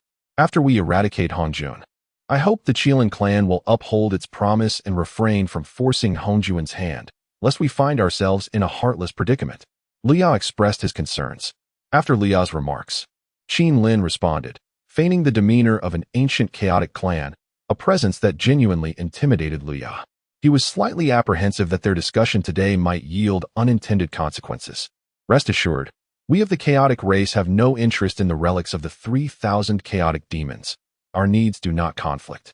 Then that is most agreeable. Liao replied, visibly relieved. He clasped his fists in salute to Qin Lin and turned to depart, returning to a secluded realm within the Hongluang world. Having completed 2 chapters for the night, Qin Lin finished 6 chapters in total for the day. He decided to pause his writing and resolved to continue the next day, playfully requesting gifts from his audience. Chapter 149. Effectiveness. After the departure of the Taoist Luya, Qin Lin did not return to the abyss.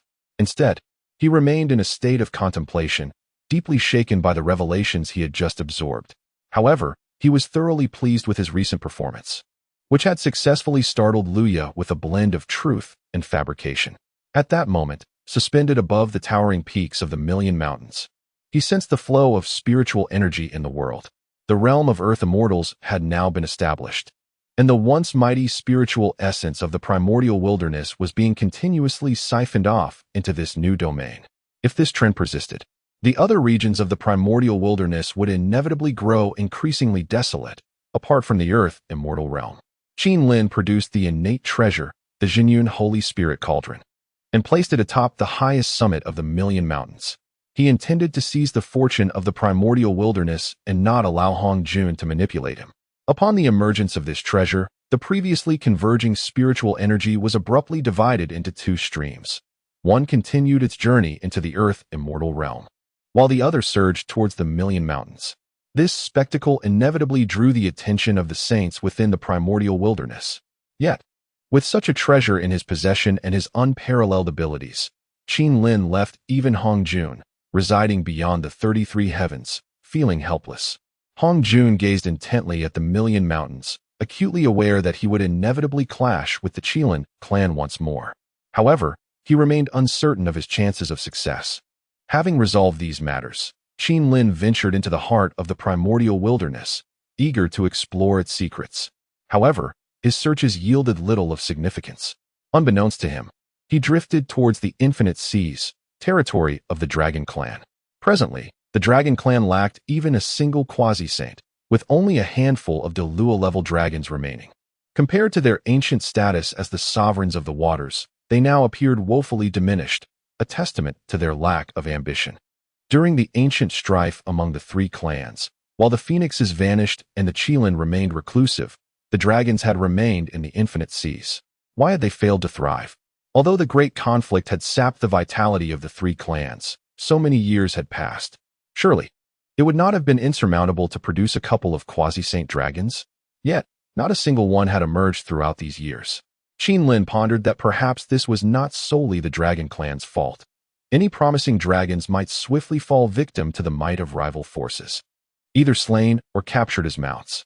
The survival of the Dragon Clan over the years might be attributed to their lack of formidable warriors and ambitions for supremacy, leading other factions to overlook them. Otherwise, the dragons might have faced annihilation long ago. Upon arriving in the infinite seas, Qin Lin refrained from further hunting dragons, as he already possessed a considerable amount of their blood.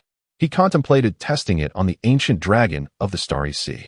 If the blood of the dragons from the primordial wilderness proved effective, he might consider capturing more or even breeding some dragons.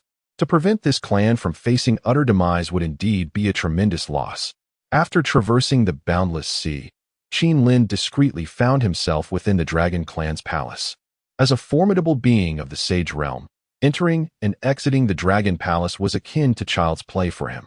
Throughout his journey, not a single aquatic creature detected Qin Lin's presence. He directly stepped into the Dragon Clan's treasure vault, curious to see what valuable artifacts remained. It would not be in Qin Lin's nature to depart empty-handed from such a place. However, upon inspecting the treasure vault, he found that there were no remarkable treasures to be had.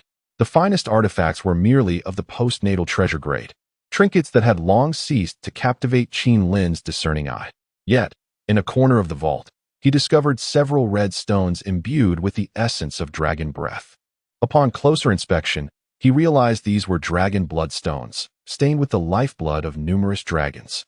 While these stones held little value for the Dragon Clan, they could be of great benefit to their subordinate aquatic clans, such as the golden-scaled fish and the serpent and python clans, as they could enhance their bloodline powers. Upon recognizing their worth, Qin Lin promptly collected them. Scouring the entire treasure vault, he unearthed over 30 dragon blood stones. This would suffice. With these items in hand, he could engage in fruitful negotiations with the ancient dragon lurking in the chaos. It would not do to merely pledge loyalty in exchange for resources. Some tangible benefits must be obtained in return. That dragon had lingered in the Starry Sea for many years and surely possessed many valuable treasures. If he could acquire additional chaotic resources, the heavenly Tao seed of his Qilin realm would soon reach maturity, transforming it into a miniature world in no time. Contemplating this, Qin Lin felt a surge of satisfaction. Without disturbing any aquatic beings, he departed from the boundless sea and returned to the Million Mountains. As he left the primordial world, he entrusted several chaotic sacred artifacts to some elders of the Qilin, encouraging them to quietly enhance their cultivation within the abyss, hoping to manifest one or two more Qilin sages. Having arranged these matters, Qin Lin's true form again ventured into the chaos.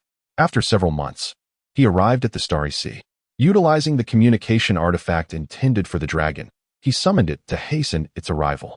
Upon sensing Qin Lin's call, the dragon swiftly approached the outskirts of the Starry Sea, gazing at Qin Lin with an expression of profound reverence. It genuinely believed that Qin Lin possessed the true dragon blood, a once-in-a-lifetime opportunity for its transformation.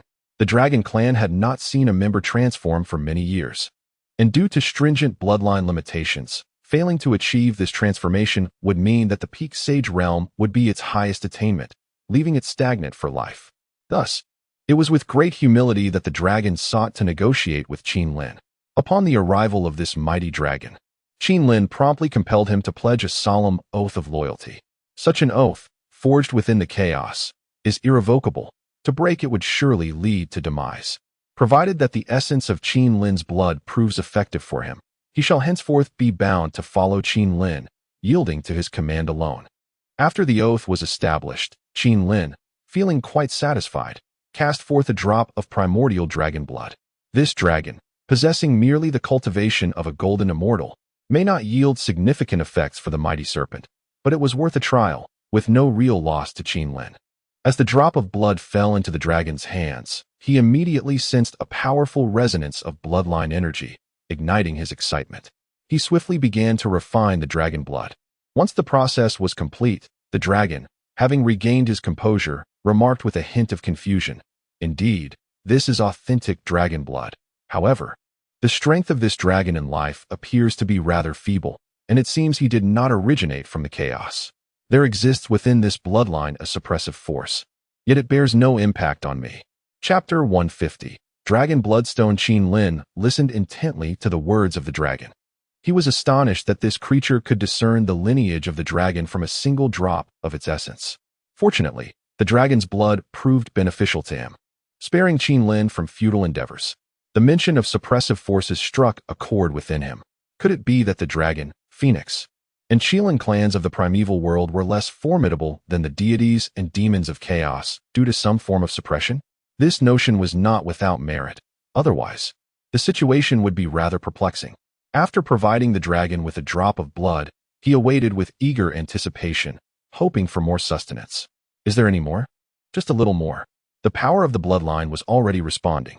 A swirl of complex emotions surged within the dragon, yet he dared not voice his thoughts. The enormous creature writhed amidst the sea of stars. Witnessing this display, Lin felt exasperated. How could such a pinnacle being of chaos, a saint no less, exhibit such a lack of fortitude? Could he not display a bit more resolve? Nevertheless, seeing the dragon's expectant gaze, Lin casually tossed out several more drops of dragon blood. The dragon eagerly consumed them, rapidly refining the essence, and the power of his bloodline grew increasingly pure, exuding a faint aura of draconic majesty. As he observed the dragon's continuous transformation, Lin retrieved a dragon bloodstone from his cosmos pouch, curious if it would hold any significance for the dragon. The moment the stone emerged, the dragon's eyes widened in astonishment. He sensed the potent bloodline energy emanating from the stone, which was even more refined than the previous drops of blood. His gaze was fixated on the dragon bloodstone, bordering on madness. I possess numerous dragon bloodstones, all available for you. However, gathering these stones required considerable effort. Although you have chosen to accompany me, obtaining these stones will necessitate an appropriate exchange. One cannot simply be a subordinate without contributing, can one? Chaos artifacts and rare treasures. All can be offered in trade. Lin toyed with the dragon bloodstone in his hand, acutely aware of his own impoverished state. Despite the dragon acknowledging him as elder brother, it seemed remiss to not offer something in return. Such behavior was rather unbecoming. Upon hearing Lin's words, the dragon promptly nodded. He indeed possessed a few chaos artifacts, having attained the pinnacle of the Saint realm many years ago. Though he had consumed various chaos artifacts over the years, their effects had been negligible. Thus, he had chosen to store the few chaos artifacts he had managed to gather. With these items, he could exchange for innate-level treasures, powerful spells, or even life-preserving artifacts. He retrieved a total of 8 chaotic divine artifacts, over 30 chaotic holy objects, and various substantial celestial stones, fallen star stones, and lunar stones from the storage bag, all treasures abundant in the Star Lake. Let us barter, just observe these items. How many dragon bloodstones can I exchange for them? This dragon, having accumulated these possessions over the years, laid them all bare, including several of its own shed dragon scales. Remarkably, it seemed this dragon had lost its senses, even offering its own scales in trade. I desire all of these. I am currently refining a delicate miniature world, and any resources from the chaos are what I seek. I want them all. I'll offer you 10 dragon bloodstones. What say you? Lin, with a hint of trepidation, presented the 10 dragon bloodstones. Upon hearing that this collection could be exchanged for 10 dragon bloodstones, the dragon nodded fervently, eager to trade without delay. Witnessing the dragon's enthusiastic response, Lin felt a twitch at the corner of his mouth. Did I overpay? This seems a bit unwise. However, upon reflection, he reassured himself that these dragon bloodstones were freely acquired from the Dragon Palace in the primordial realm, and he still possessed a considerable amount. With this thought, Lin felt much better. He tossed the 10 dragon bloodstones to the ancient dragon, collecting the myriad chaotic resources into his Chinquan bag. The ancient dragon, now filled with joy at acquiring 10 dragon bloodstones, was also somewhat perplexed and quietly inquired, "Are you planning to integrate these chaotic resources into the delicate miniature world to cultivate a small realm?" The complexity of such an endeavor is immense. A miniature world requires a consciousness of the heavenly Tao. Otherwise, even with vast expanses and abundant spiritual energy, it would lack true significance. He continued, "In the Star Sea, there exist a few such miniature worlds. I recall a deep-sea whale monster that spent millions of years gathering countless celestial stones and other resources for its world, yet ultimately only succeeded in broadening its area without birthing a consciousness of the heavenly Tao. Such a realm allows all beings to enter freely, and eventually, it was targeted by a peak saint-level chaotic water demon, leading a tribe to besiege it within the miniature world. It must be said, the ancient dragon, having lived for so many years, possessed considerable wisdom. In its eyes, while the miniature world could serve as a nest or lair, the effort required to cultivate it would be a fruitless endeavor. A supreme being of the Tao realm could undertake such a task, as they possess the strength to venture into the perilous depths of chaos to acquire vast resources. However, for one of merely saint-level cultivation, it would be prudent to refrain from such pursuits, as they are laborious and yield little reward. Moreover, they could attract envious and formidable foes. Previously, I inquired of you about the Qilin clan. My true form is that of a Qilin. For my lineage to create a small world would be akin to child's play. Do not harbor any doubts. Since you have chosen to accompany me, consider it a fortuitous turn of fate. This time, do not depart alongside me. Instead, return to the Sea of Stars and gather diverse resources for my benefit. Cast aside any reservations regarding the islands of the Sea of Stars. Collect them all, for they are indeed rich in starstones. I shall provide you with 10 dragon bloodstones for you to refine. I can see that your bloodline power has become considerably pure, yet you still require time before you can transform into a dragon.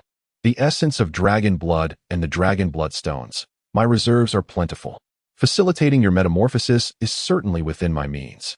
Once you have amassed sufficient resources, you may leave the Sea of Stars. At that moment, I shall guide you into a splendid realm belonging to my Qilin clan. A world where our formidable elders provide clandestine protection, and the laws of heaven have already been established, though it still demands certain resources for cultivation. As you return, adopt the mindset of executing one final grand endeavor. Muster your resolve and plunder the entirety of the Sea of Stars without fear of provoking powerful adversaries. In this secluded and chaotic expanse, the might of my Qilin clan remains unyielding. Who among our lineage cannot be vanquished? Qin Lin declared with an air of arrogance. Upon hearing his words, the dragon was momentarily taken aback. The individual he followed was a Qilin? It all made sense now. How else could he possess such an abundance of dragon blood? Other chaotic beings, even those of considerable lineage, would not dare to slay dragons in this chaotic realm. Only the Qilin stand apart. This clan is indeed formidable. Has he secured a powerful ally? Chapter 151. The Old Servant. The Qilin clan? Henceforth, I shall refer to myself as the Old Servant. Other chaotic beings may not merit such an address, yet you are different.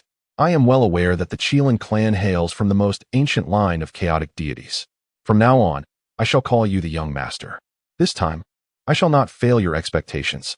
I am intimately familiar with the Sea of Stars, and there are a few chaotic entities within that I find rather displeasing, all of whom possess the cultivation of saints. Previously, I refrained from acting against them, but since this is my final endeavor, I shall eradicate them entirely. I also have a few subordinates in the Sea of Stars. Should I bring them along as well? I fear that if this matter escalates, they might be implicated. I could seek refuge with you, young master, but I wonder if my subordinates would meet your approval. This dragon is now wholeheartedly devoted. To follow a Qilin is indeed a blessing, even if your cultivation is modest. However, as an ancient chaotic being, you possess considerable potential to break through to the Dao realm or even the Master realm. Thus, he has resolved to undertake a significant venture before aligning himself with Qin Lin, especially since Qin Lin currently requires various chaotic resources. Gathering a substantial amount during this period of scarcity would be a monumental achievement. With this thought, his motivation surged. His gaze turned toward the Sea of Stars, a place he had inhabited for many years, familiar with its treasures and resources. As he prepared to depart, he resolved to gather everything he could carry. After all, such opportunities would be rare in the future. The only source of his concern lay with his 2 remaining subordinates. Initially, he had 3 guardians, but one, an elder of the Sea Serpent clan, had inadvertently met his end at Qin Lin's hands. Now only 2 remained, and if he were to unleash a massacre within the Sea of Stars, raiding the various races, his former subordinates would surely suffer the consequences. Regarding their strength, if they are too weak, it would be cumbersome for me to take them along. You may simply dismiss them. Inform them in advance to leave the Sea of Stars, and that would resolve the issue, Qin Lin murmured. In terms of strength, they were indeed mediocre. These 2 individuals possessed the cultivation of the 1st or 2nd level of the Saint realm. Previously, when they were at the quasi-saint level, they were enlightened by me and became the ancestors of their respective clans, remaining loyal ever since. Saint realm? Then let them stay. If they are willing to follow, we can bring them along.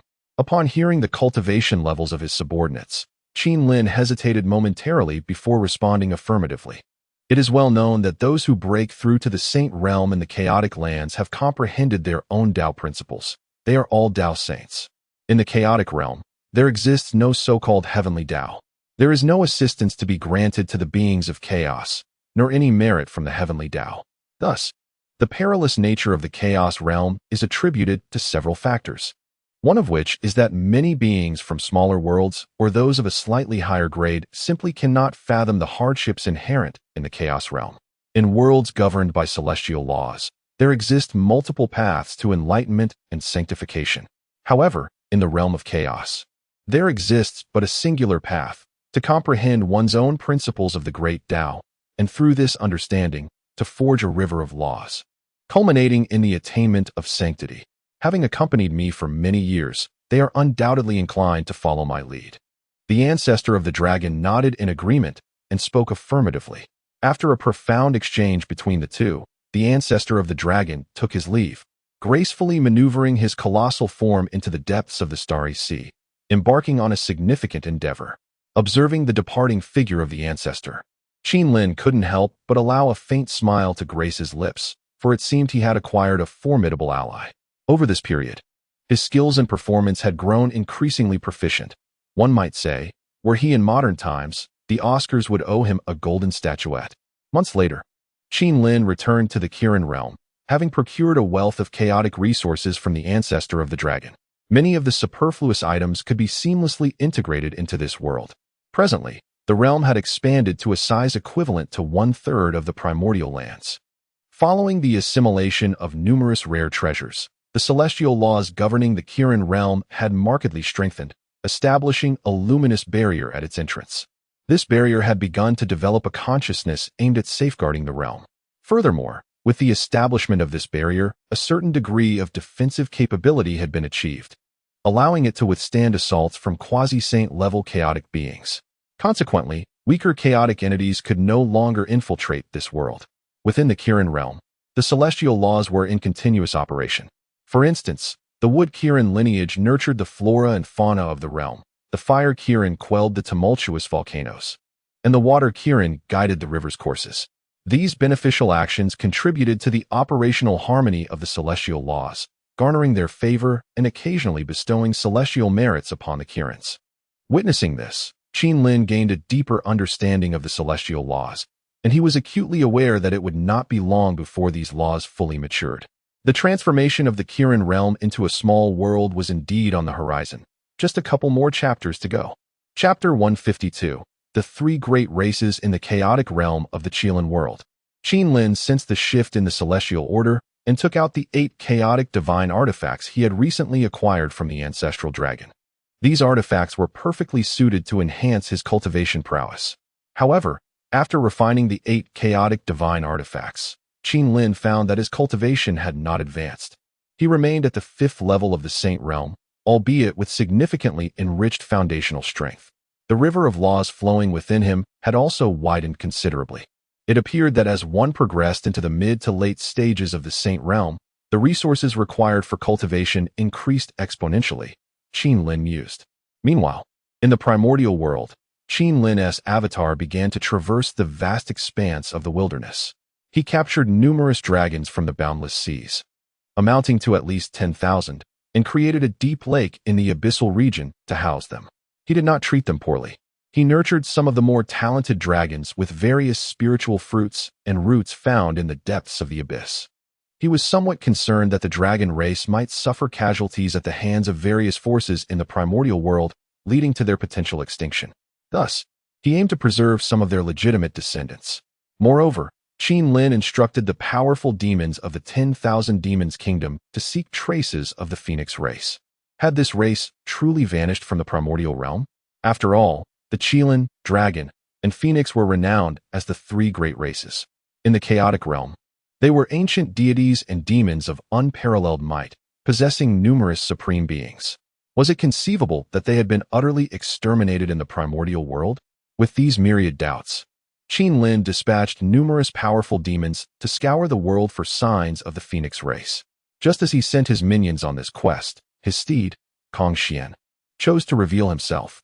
"Master," he began, "I have heard from many powerful demons of the 10,000 Demons Kingdom that you are searching for traces of the Phoenix race. Though I am a peacock, I am also a descendant of the Phoenix. I may possess knowledge that would pique your interest. However, may I be so bold as to inquire about your purpose in seeking the Phoenix race? Though my lineage no longer maintains close ties with them, we still regard ourselves as their descendants. I am aware of a secret realm where the Phoenix race resides, yet since ancient times, they have dwindled in number. It would be best not to disturb them. Kong Xian gazed earnestly at Qin Lin as he spoke. Upon hearing Kong Xian's words, Qin Lin's eyes widened in realization. How could he have overlooked this crucial detail? It was indeed a serendipitous revelation. What a stroke of fortune. Rest assured, Qin Lin replied. I merely believe that the current state of the demon race is feeble. The three great races of antiquity once vied for supremacy in the primordial world, showcasing their tremendous strength. Yet now, my esteemed Qilin clan remains secluded from the world. The Dragon clan languishes in the boundless seas, barely surviving, while the Phoenix clan has fallen utterly silent. I pondered that if the Dragon and Phoenix clans still seek talented successors, I might set aside past grievances and nurture their kin, allowing us all to reclaim the glory of antiquity. Qin Lin stated with an unwavering demeanor.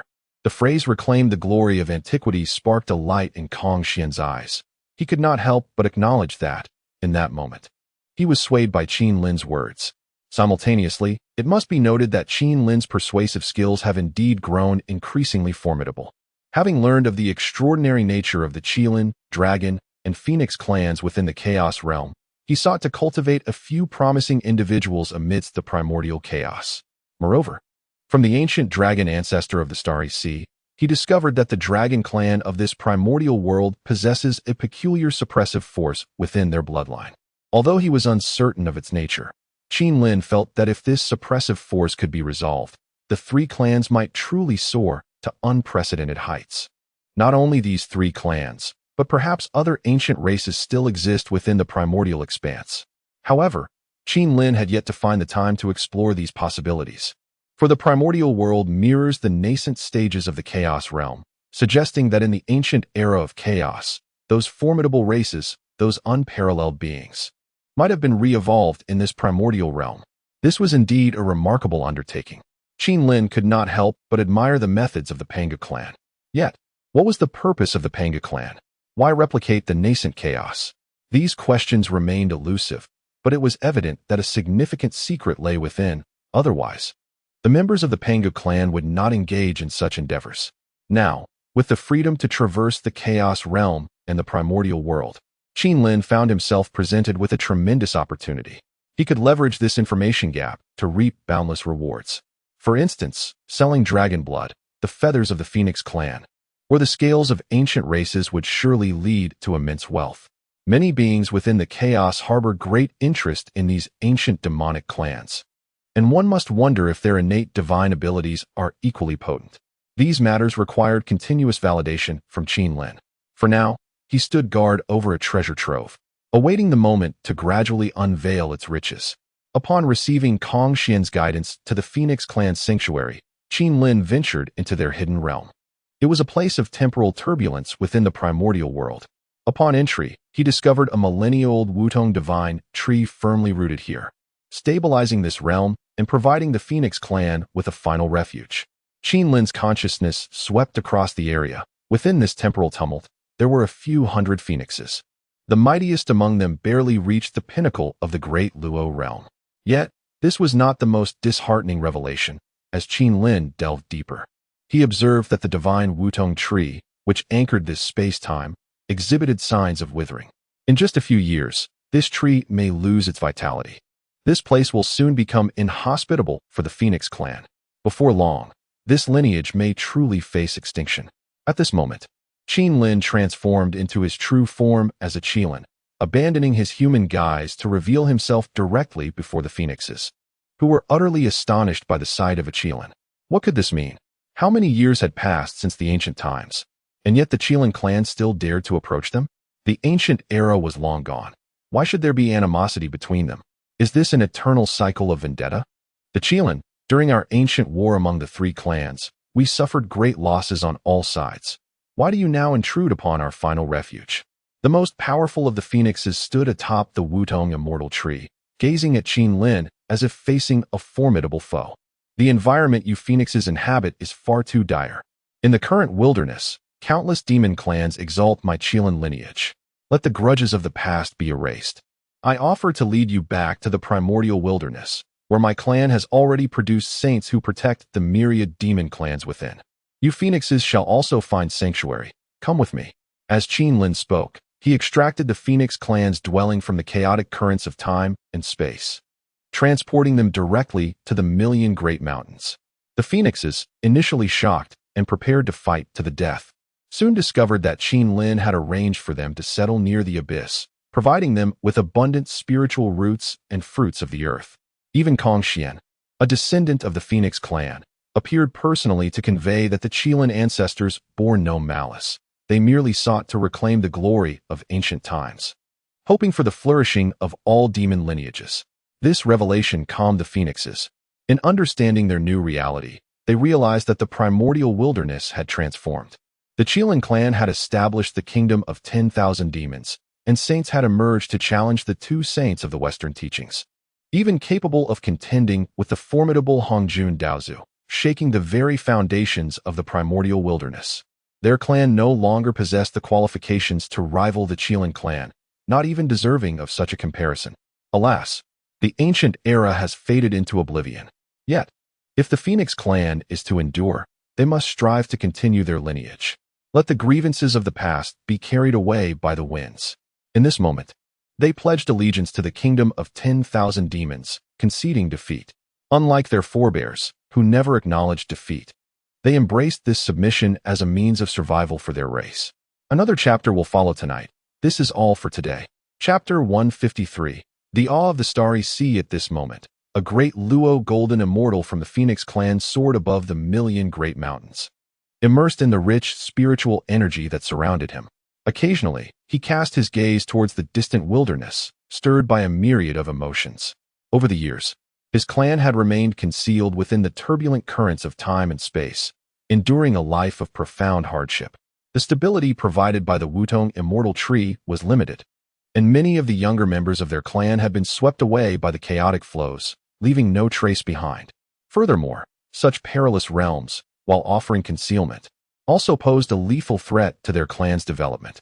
Devoid of ample spiritual energy and various cultivation resources, their mere survival thus far was a remarkable feat, allowing their lineage a chance to persist.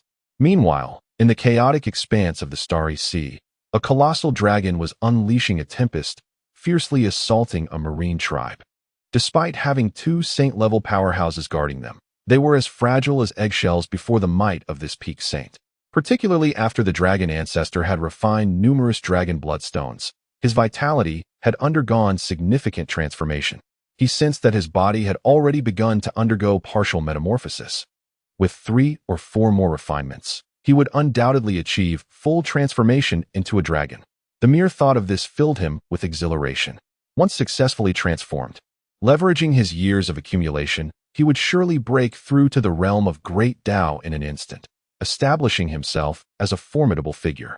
Moreover, he had the support of the Qilin clan. Even if the Sea King of the Heavenly Sea world were to emerge, what could he do? He was aware that within this starry sea, numerous chaotic beings had already secretly pledged their allegiance to the Sea King, given the proximity to the Heavenly Sea world. However, in the past, he would have never dared to act with such impunity, but now, he had an escape route and sufficient confidence. In the Starry Sea, he slaughtered mercilessly, plundering countless resources, regardless of whom the adversaries were loyal to.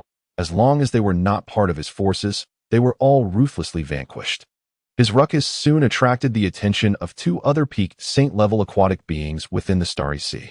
Yet, with the dragon ancestor's bloodline having transformed partially, his combat strength had evidently surged, exuding an overwhelming aura. In that moment, he managed to subdue the 2 peaked saints. The dragon ancestor had long been a tyrant of the Starry Sea, his lineage deriving from the chaos gods and demons, not something ordinary chaotic beings could rival. Though he had maintained a low profile over the years, he was still the sovereign of the Starry Sea, and the other 2 were well aware of his prowess, holding him in considerable dread, especially upon sensing the faint dragon aura emanating from the dragon ancestor. They were filled with trepidation. Had he succeeded? Was he on the verge of transformation into a dragon? Was the Starry Sea about to witness the emergence of an unparalleled powerhouse at the great Tao level? Upon this realization, the 2 other pinnacle saints, accompanied by their respective clans and followers, fled to the periphery of the Starry Sea. Should the ancient dragon pursue them, they would retreat to land. Engaging in a futile struggle would only lead to their demise. It was wiser to evade for the time being. Meanwhile, without the formidable presence of the two other saints to impede him, the ancient dragon rampaged through the Starry Sea, mercilessly slaying numerous aquatic beings and even invading several exquisite miniature worlds, plundering their resources. Ultimately, he annihilated the saintly beings that occupied these realms. In the eyes of the ancient dragon, both the various heavenly treasures and the remains of these chaotic beings saints were valuable commodities to exchange for the blood of the dragon clan and dragon bloodstones. He was on the verge of madness, ready to undertake any act to procure these coveted items. Over the years, he had maintained a low profile in the Starry Sea, likely causing many to forget his capabilities. This final endeavor must ensure that all beings of the Starry Sea would forever remember his name. He was not weak, merely concealed. Previously, he had harbored concerns that revealing his might could attract the attention of formidable beings who might eliminate him in secrecy. However, the circumstances had changed. He was unafraid now. Unrestrained pride was the essence of his dragon lineage. With the ancient Qilin clan offering protection and his imminent breakthrough into the great Tao realm, he felt invincible. The most powerful entities in this chaotic domain were merely at the great Tao level, and once he ascended, he would engage with them on equal footing. What was there to fear? During his rampage, he had also slain 7 or 8 saint-level sea beings. As for those below the saintly threshold, their numbers were countless, and the chaotic resources he gathered were abundant. Even the ancient dragon had underestimated the profound heritage of the Starry Sea's aquatic races, having previously regarded them with disdain. They had long concealed their treasures, but now they were all laid bare for him to claim.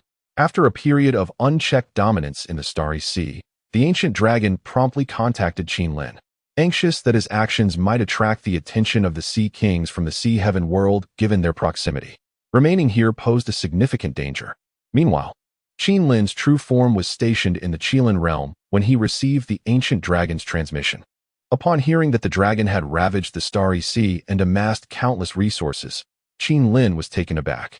Was this individual truly so audacious? Initially, he had only made a casual remark to bolster the dragon's confidence, never anticipating such a ruthless execution of his words. Chapter 154. Complete submission according to his understanding. It appeared that nearly all the clans of the Saint realm within the Starry Sea had been obliterated. The countless islands formed by the myriad star stones had been stripped bare, ensuring that no islands would ever be seen in the Starry Sea again. Furthermore, several exquisite small worlds within the Starry Sea had also been thoroughly plundered, with all manner of resources extracted.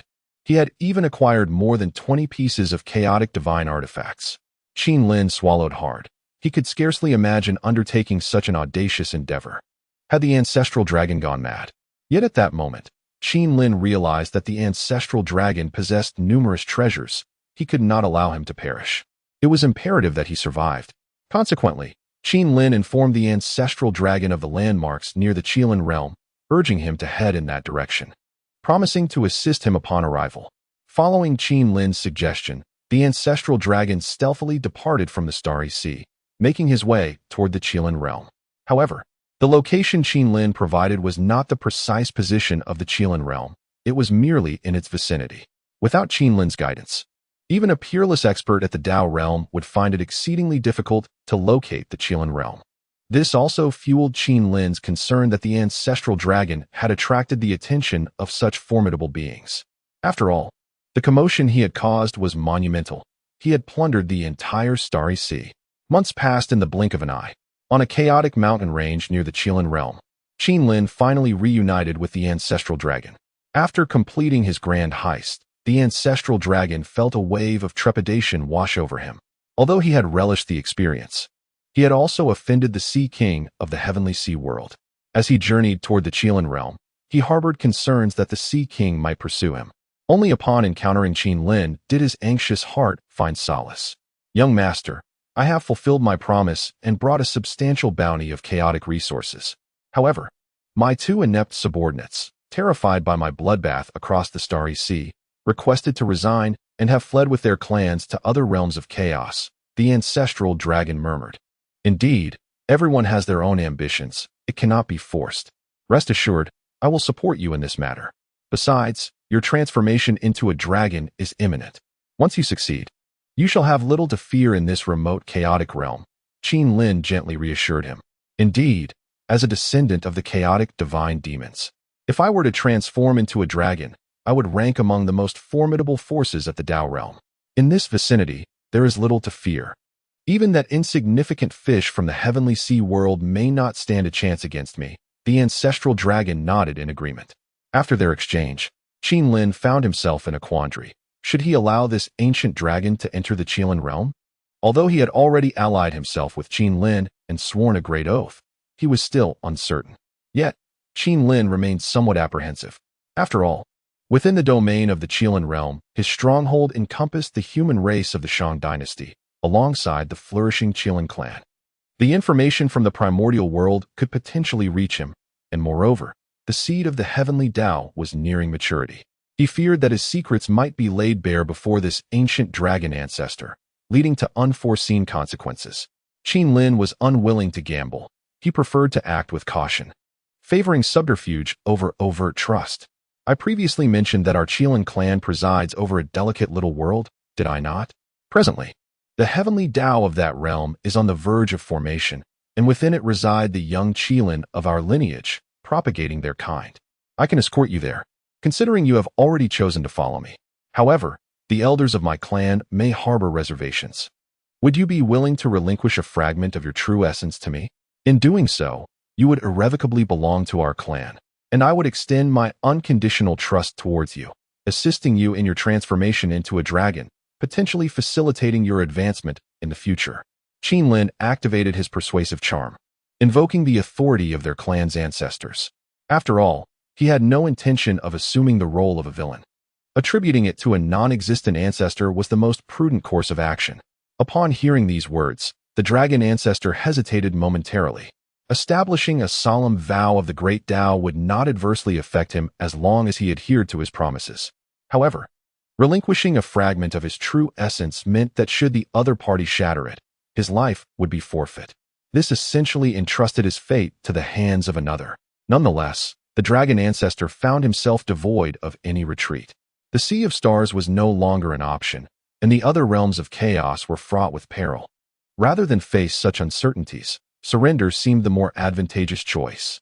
With this thought, the dragon ancestor manifested a fragment of his true essence and placed it into Qin Lin's hands.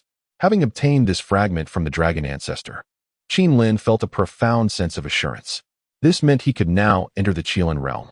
Should he achieve a breakthrough in the great Tao in the future, he could do so within the Qilin realm, thereby bestowing greater benefits upon this world. Our clan harbors numerous secrets, and requesting a fragment of your true essence was a measure of necessity. Nevertheless, your decision is indeed the right one. You shall undoubtedly find solace in your actions today. Qin Lin spoke slowly, and thereafter, he led the dragon ancestor towards the Qilin realm. 2 chapters shall be presented this noon. Chapter 155, The Qilin Hall in the Qilin realm. After Qin Lin led the old ancestor of the flood dragon into this exquisite little world, the nascent will of the heavenly Tao exhibited some resistance towards him. After all, the old ancestor emanated a profound sense of threat. However, under Qin Lin's guidance, the will of the heavenly Tao gradually adopted a more amicable demeanor towards the old ancestor. The old ancestor, a peak saint, was keenly aware of this shift, and his heart brimmed with astonishment.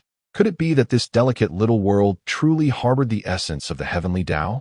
If a substantial amount of rare treasures were to be fused, it might indeed undergo a successful transformation into a miniature world. Upon entering the Qilin realm, Qin Lin led the old ancestor to a grand hall, his residence, aptly named the Qilin Hall. Having swept through the Sea of Stars, what treasures have you amassed? Qin Lin inquired, feigning calmness as he sat before a stone table, conjuring a pot of hot tea with a mere wave of his hand and pouring 2 cups for them. He displayed no urgency, seemingly indifferent to the treasures in the old ancestor's possession. Everything was optional.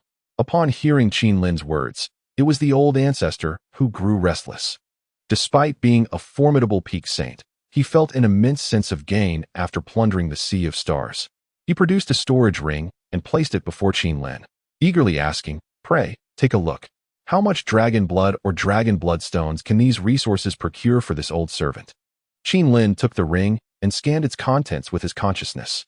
At that moment, he was taken aback. The treasures within exceeded his expectations. He had a strong intuition that the old ancestor had gathered everything he could from the sea of stars, hundreds, if not thousands, of islands formed from star stones, as well as countless scattered star stones and other spiritual treasures from the seabed, all of which had been meticulously collected. This ability to extract resources surpassed even Qin Lin's own talents. Very well, you are now wholly devoted to me. Even without these resources, I shall nurture you with utmost care. Rest assured, any dragon blood you require in the future will be abundantly supplied, Qin Lin declared. No sooner had he finished speaking than he produced a small jade vial containing dragon blood extracted from some of the dragons in the primordial realm. This time, he did not kill any dragons. He merely collected a few drops from several of them. They would only need a period of recovery, ensuring that the impact on them would be minimal. This way, a sustainable supply could be maintained. Upon receiving the small jade vial, the old ancestor sensed that it contained at least 1,000 drops of dragon blood. If he were to refine it, he would undoubtedly be able to transform into a dragon. His heart surged with elation. Thank you, young master, for this precious gift. With this vial of blood, I am certain I can break the constraints of my bloodline and assume a dragon form, perhaps even shatter the barriers of the Tao realm, the old ancestor expressed, his words brimming with uncontainable excitement. Then go and refine yourself.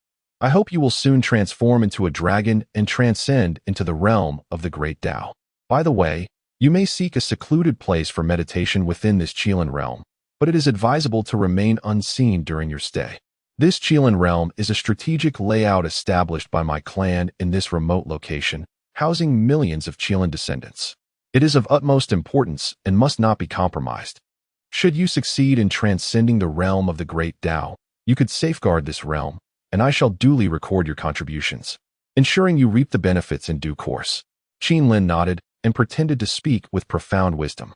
Upon hearing Qin Lin's promise, the ancient Jiao Long was filled with elation and promptly sought a concealed location in the depths of the sea within the Qilin realm to construct its lair.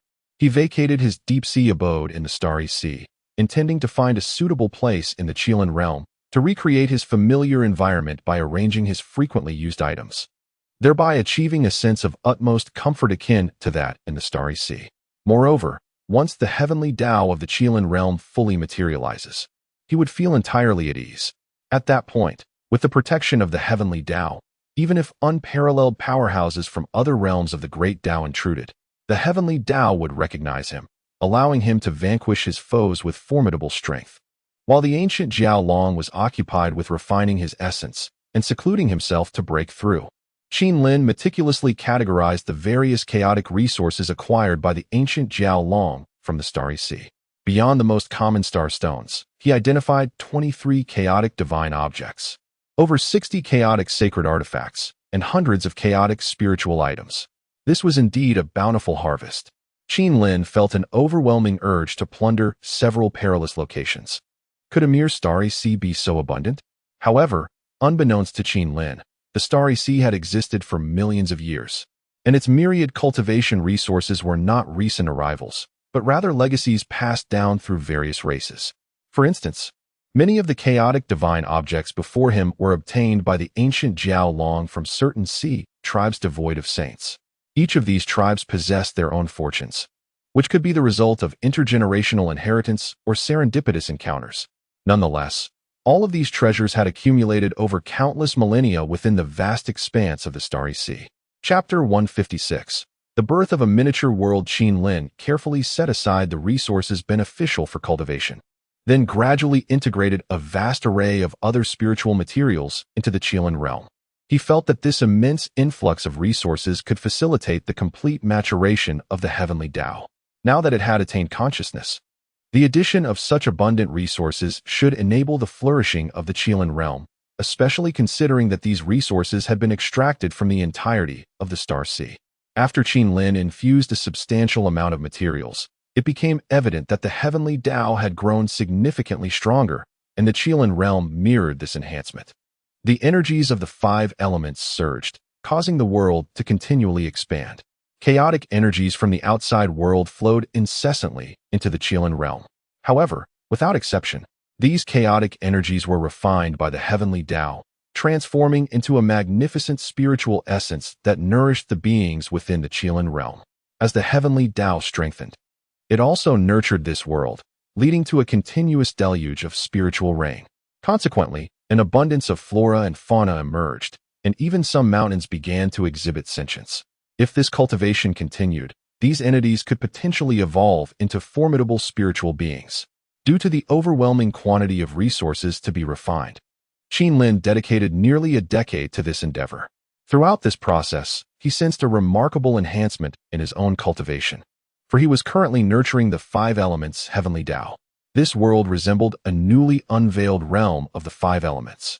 As Qin perfected this world, his comprehension of the laws deepened significantly, proving to be more effective than consuming various chaotic divine artifacts. Just as he was nearing the completion of the resource refinement, the Qilin realm trembled violently, and in an instant, its expanse multiplied several times over. Simultaneously, the heavenly Tao took shape.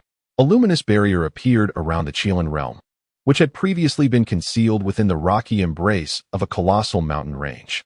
At this moment, the entire world emerged into view, transforming into a miniature world that could no longer remain hidden. The surrounding massive mountains began to fracture, unable to support this burgeoning realm, while countless chaotic energies surged inward. Regardless of the volume of chaotic energy that flowed in, it was ultimately transformed by the heavenly Tao into an abundant spiritual essence that nourished the entire world. With these matters resolved, Qinlin's cultivation stabilized at the 6th level of the Saint Realm. At the moment of this world's ascension, he grasped numerous principles of the 5 elements path, facilitating a smooth breakthrough in his cultivation. Qinlin sensed that further enhancement was within reach, as his current state was excellent, and his understanding of the 5 elements path was profound. Crucially, he still possessed 23 chaotic divine artifacts. Once refined, advancing to the 7th level of the Saint Realm should not prove difficult.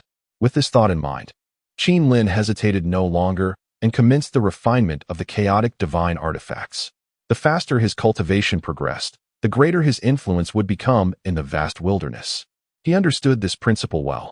As the ancient ancestor of the flood dragon, who had secluded himself for over a decade, completed the refinement of all the dragon clan's essence blood, he opened his eyes deep within the ocean. He sensed the transformation of this world. The Qilin realm had ascended to the status of a miniature world, a testament to the success of the Qilin clan. The arduous endeavor of cultivating a delicate little world was commendable, as acquiring chaotic resources might be feasible, yet nurturing the Tao of a world is an exceedingly challenging task. It is not merely the procurement of resources that suffices. Otherwise, the saints of the Tao within the chaos would have long since established numerous miniature worlds. After all, those who possess the realm of the Tao can traverse perilous places without fear of opposition from any beings. The crux of the matter lies in the Tao itself, an enigma shrouded in mystery. It is said to be the embodiment of the Tao, necessitating the accumulation of countless epochs to form naturally within the chaotic expanse, or alternatively, one could annihilate several unparalleled powerhouses of the Tao within a delicate little world, thereby causing their Tao to extinguish in that very place. An opportunity indeed. Yet, who possesses the capability to undertake such feats? As the flood dragon, now adorned in crimson, felt the emergence of the dragon clan's essence within him, he was simultaneously engulfed in torment, for his body writhed as if something sought to break free from within. However, the more he endured, the greater his exhilaration. For this transformation was akin to giving birth to a brand new dragon form within his flood dragon body, akin to a rebirth. This process persisted for several months, culminating in the flood dragon's successful metamorphosis into a member of the dragon clan. The 9 rivers of laws within him converged into a singular, transcendent Tao, visible from every corner of the Qilin realm. Though the Tao he comprehended was the ordinary water Tao, his years of understanding, having reached the pinnacle of saintly existence, endowed him with profound depth in the water laws. After attaining the realm of Tao, his original flood dragon form descended into the depths of the Qilin realm. Under his command, this flood dragon form assimilated into the Qilin realm, resulting in a significant expansion of the ocean's expanse. Consequently, the water laws within the world's 5 elemental principles surged in potency several-fold. Before long, a multitude of entirely new marine creatures emerged in the depths of the ocean. A marvel to behold. Chapter 157. The transformation of the dragon. After the ancestor of the dragon became an unparalleled powerhouse at the Grand Tao level, Qin Lin also emerged from the Qilin Palace, having refined more than 20 pieces of primordial divine artifacts. His cultivation had ascended to the 7th level of the Saint Realm. Furthermore, his mastery over the laws was extraordinary. During the transformation of the Qilin realm into a miniature world, he had gained immense benefits. If the venerable Hongjun were to stand before him now, he would possess the confidence to engage in direct combat, perhaps even to defeat him. However, there was no rush. Qin Lin would only act when victory was assured, for otherwise, he risked alarming the enemy. After all, Hongjun was still recuperating in the primordial world, unaware that Qin Lin could traverse it at will. Similarly, Luya Daoist and Master Yang Mei had to remain vigilant, guarding the primordial realm to prevent any potential issues that could lead to unforeseen complications. Upon stepping out of the Qilin Palace, Qin Lin found himself in the skies above the ocean within the Qilin realm. The ancestor of the dragon was currently leaping in and out of the sea, acclimating to his new form. Sensing Qin Lin's arrival, he paused and flew before him. Despite having attained the Grand Tao level, he maintained an attitude of utmost respect in Qin Lin's presence. Indeed, he had transformed into a dragon and attained the Tao. Qin Lin regarded the ancestor of the dragon and spoke softly, while the ancestor remained silent, astonished by Qin Lin's significant advancement in cultivation. Though he had himself broken through to the Grand Tao level, it was through the transformation of his dragon form accumulated over countless years. Yet, Qin Lin's pace of improvement seemed remarkably swift. Only a little over a decade had passed since he was at the 5th level of the Saint Realm, and now he was at the 7th. Indeed, after years of accumulation and the bestowal of the young master, I have refined the blood of the dragon clan and transformed into a dragon myself. Now mastering a form of Grand Tao power and breaking through to the Grand Tao level, the ancestor of the dragon murmured, "The Grand Tao level is merely the beginning. Should you achieve great feats in the future, I assure you that this will not be your limit. You shall ascend even further," Qin Lin replied with a smile, his spirits buoyed by his own advancement and the presence of a Grand Tao ally. Had it not been for the constraints of the heavenly laws in the primordial world, he would have considered sending the ancestor of the dragon to eliminate Hongjun directly. Although his understanding of the Tao was not of the rarest kind, and his combat prowess was relatively ordinary among Grand Tao beings, the acquisition of a dragon form would significantly enhance his strength, making the task of vanquishing Hongjun quite effortless. However, the cunning Hongjun was unlikely to leave the primordial realm. To eliminate him, Qin Lin would need to act within the primordial world itself, and before doing so, he could position the ancestor of the dragon at the realm's boundary. Should Hongjun dare to flee, it would spell his doom. Whether he extended his neck or withdrew it, he could not escape his fate. "Young master," the ancient dragon murmured, "I believe your words, yet I harbor a perplexity that I hope you might illuminate. The essence of dragon blood you bestowed upon me emanates a palpable force of suppression. What afflicts these dragons? Prior to my transformation into a dragon, my perception of this was not particularly acute. However, upon assuming my draconic form and transcending the great Tao, I have discerned the plight of these dragons. Their bloodlines are stifled, their innate talents curtailed. Everything appears to be under duress. How could such a phenomenon occur? In the chaos, dragons still exist, and any dragon one might encounter is unparalleled. From birth, they need not exert effort to attain the realm of saints. Some, endowed with extraordinary gifts, can instinctively comprehend the great Tao and effortlessly ascend to become peerless beings of that realm. Yet, the essence you provided reveals that these dragons are indeed troubled. The specifics elude me, and I lack the capacity to dispel this suppression. I am merely bewildered."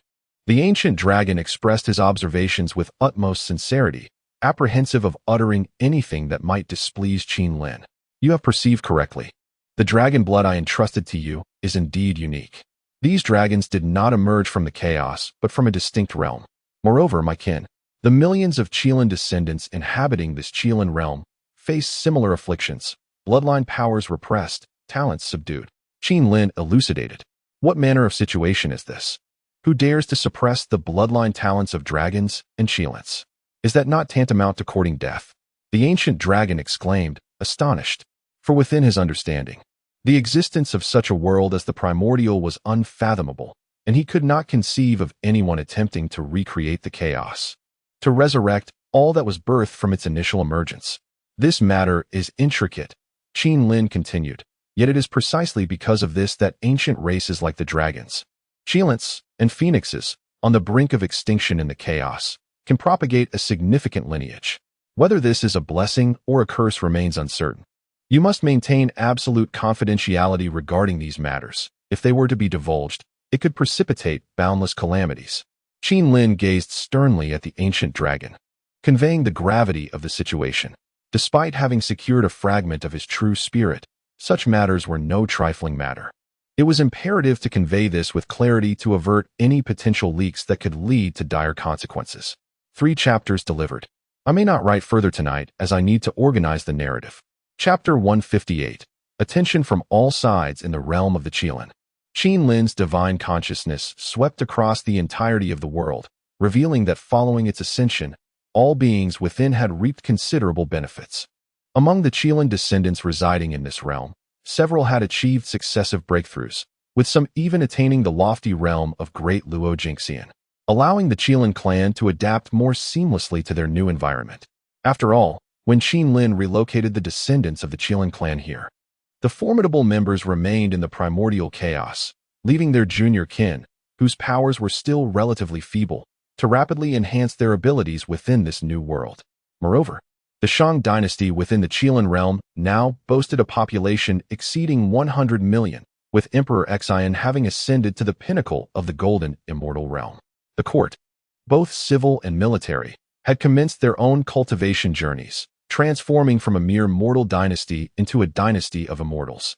Many ordinary citizens, too, had long aspired to pursue the path of cultivation, envisioning themselves wielding flying swords and reveling in the adventure of the martial world, all of which painted a picture of unparalleled prosperity.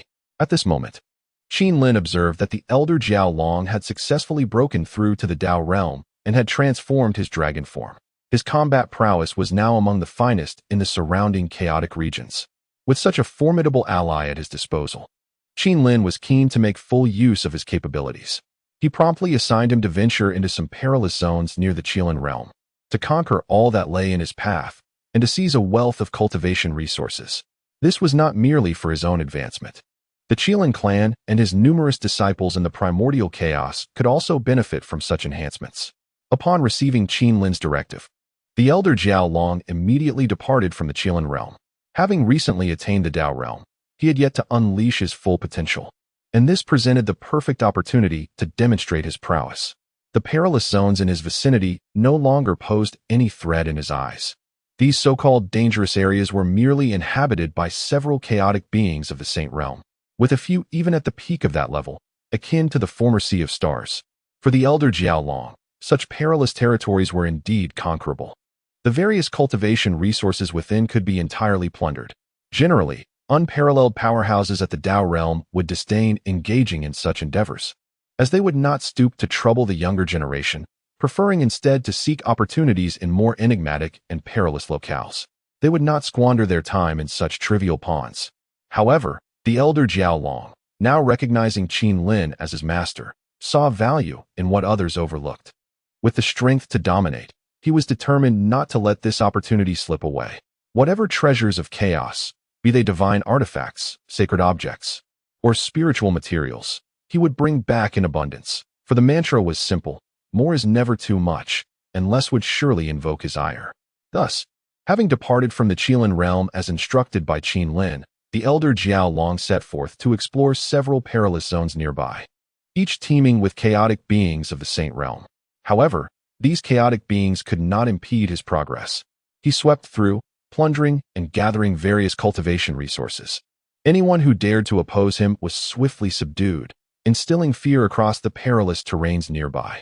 Following the emergence of the ancient dragon ancestor, Qin Lin, who held dominion over the Qilin realm, summoned the Fire Qilin, instructing this little creature to stealthily venture into the primordial world.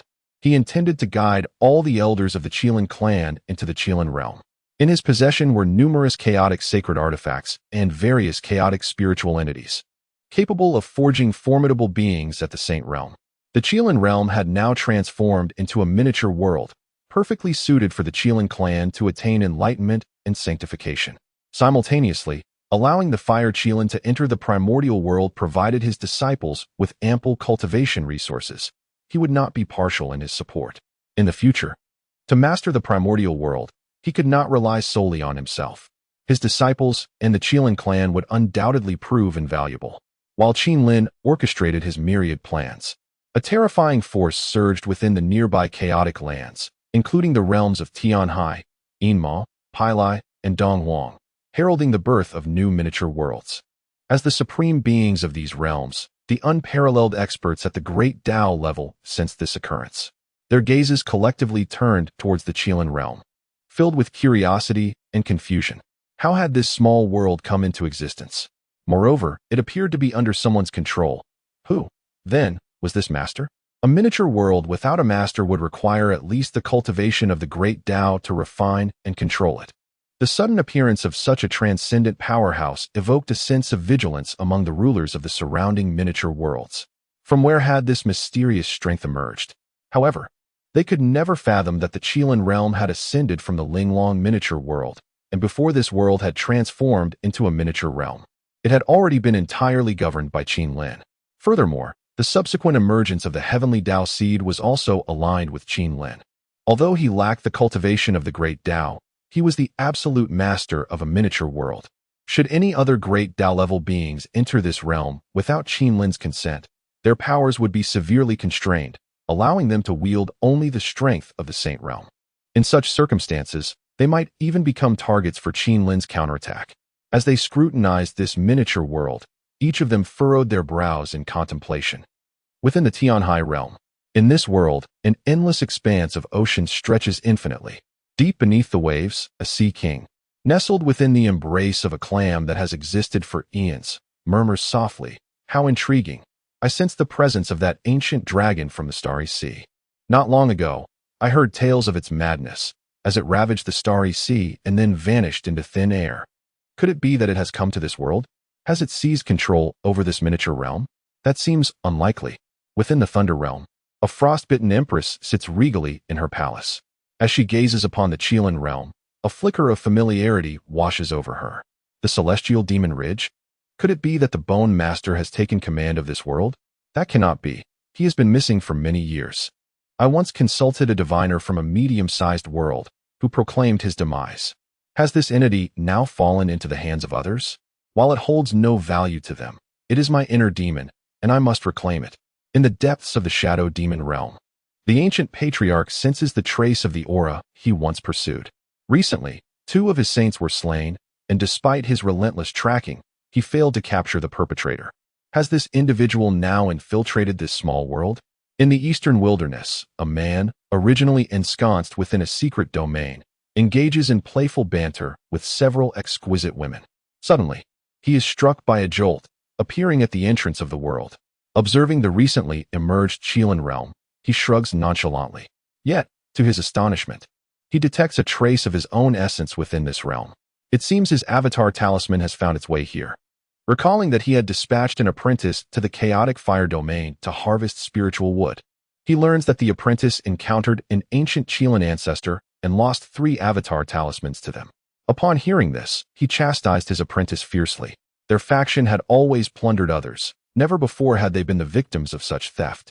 And to think the assailant claimed to be a Qilin ancestor, an audacious fool. The Qilin are ancient chaotic deities. Flaunting their name in such a manner will inevitably lead to their downfall. Thus concludes this chapter. Chapter 159, Taiji. Primordial in this remote and chaotic realm, the overseers of 4 small worlds all fixated their gaze upon the Qilin realm, yet they refrained from making any impulsive moves, merely observing from a considerable distance. None could fathom the thoughts that occupied their minds. Meanwhile, beyond the vast expanse of the primordial world, 2 figures materialized quietly. They lingered outside a hidden passageway into the primordial realm, hesitating for a prolonged period, uncertain whether to proceed. "Master, We have encountered great fortune in the chaotic expanse. Our incarnations have reaped substantial benefits. If we return to the primordial world and our dual natures merge with our true selves, our cultivation will ascend rapidly. Yet, would our master harbor suspicions against us? Disciple Yuanshi, such matters are dictated by fate and are beyond our control. We were dispatched to explore the secret realms of chaos, enduring near-fatal trials, yet we attained significant opportunities. If our true selves emerge from the primordial world and we do not return, it would be one thing. But we are merely incarnations. The two conversing were none other than Laozi of Taiji and Yuanshi Tianzuan from the Three Pure Ones. They had been absent from the primordial realm for a considerable duration, their dual natures dispatched by Hongjun to the chaotic realm in search of various cultivation resources. Master, should we report our encounter with that individual?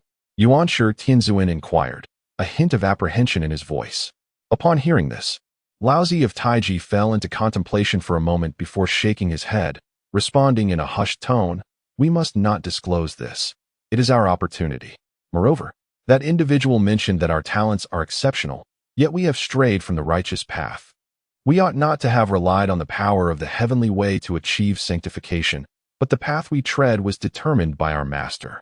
What did we know back then? We had no alternatives. In the primordial world, his word was law. In truth, we should delve into our own principles of the great Tao to advance further toward the realm of the great Tao. However, having become heavenly saints may render our comprehension of the great Tao rather ordinary. And whether we will ever have the chance to transcend the realm of the great Tao remains uncertain. Yet, should the day arrive when our true selves can step forth from the chaotic realm, we shall realign ourselves with that individual. Our master may harbor too many reservations regarding us. Originally, we were oblivious to such matters, yet upon entering the chaotic realm, these truths became inescapable. Once Laozi of Taiji finished speaking, Yuanshi Tianzuan wore a look of resignation. During their sojourn in a secret realm, they had encountered a mysterious elder. This individual resided within the secluded depths of the realm, commanding several peaked saint-level chaotic beings. And his dwelling appeared to have been crafted from the skull of a great Tao chaotic creature. His cultivation was unfathomable. Initially, the two had nearly fallen victim to a chaotic being upon entering this secret realm, yet they ultimately found refuge under the protection of this enigmatic elder. He did not take action. Merely a servant creature of his was sufficient to tear apart the chaotic beast that pursued them. This mysterious elder exuded an air of extraordinary lineage, reminiscent of the esteemed figures such as Laozi and Yuanshi Tianzuan, which inspired a sense of admiration within him, prompting a desire to take them as disciples. However, at that moment, the two who entered the secret realm possessed only their moral bodies. And given the elder's formidable cultivation level, he would not accept disciples who did not prostrate themselves before him. Yet, their true selves were firmly watched over by Hongjun, rendering them incapable of emerging into the world, thus making this desire unattainable.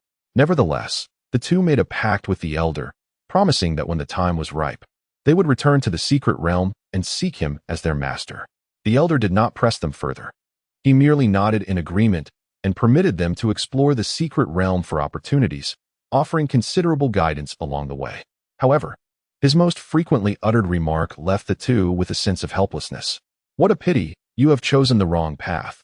With such a promising lineage, why pursue the method of severing the three corpses? This is a low-level technique, scarcely practiced even in the chaos, reserved for those of exceedingly low talents among weaker races." This sentiment lingered in their minds. Moreover, they were not foolish. Over the years, Hongjun had incessantly preached to them, asserting that the method of severing the three corpses was the orthodox path of the wilderness and the means to attain sanctity. Yet, for all its eloquence, why did he not practice it himself?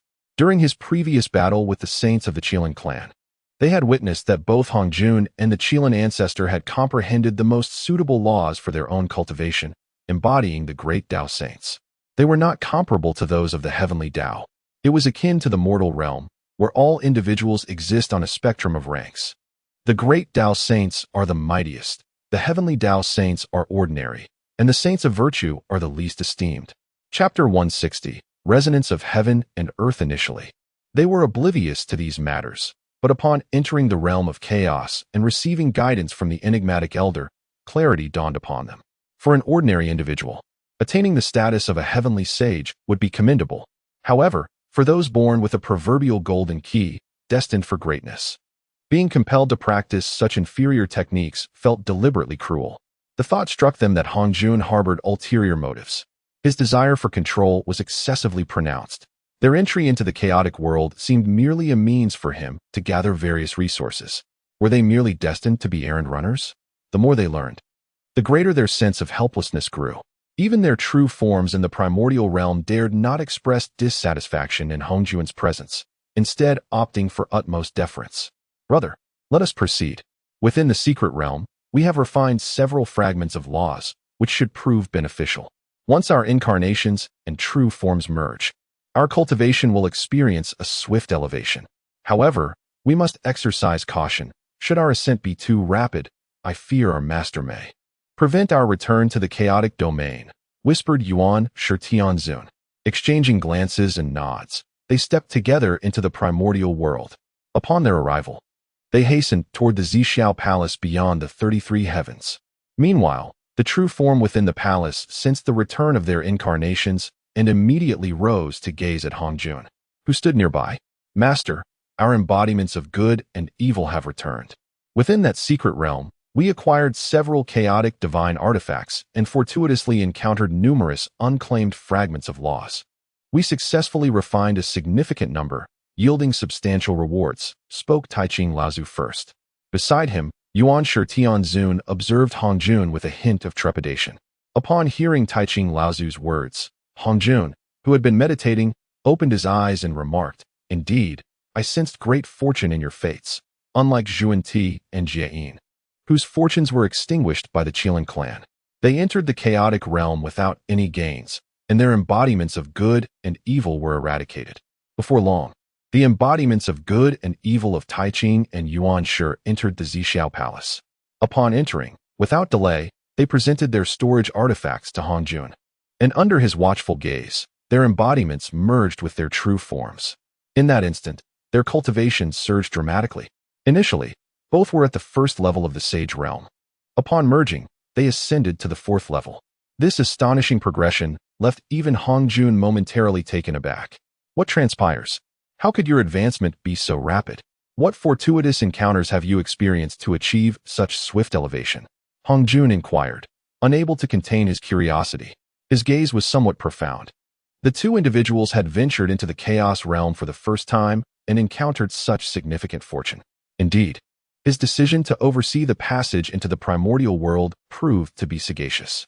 Otherwise, allowing them unrestricted access would render him incapable of controlling that world, for he lacked the requisite strength. Although he was an innate deity and had cultivated for countless eons since ancient times, his current attainment was merely at the 7th level of the saint realm.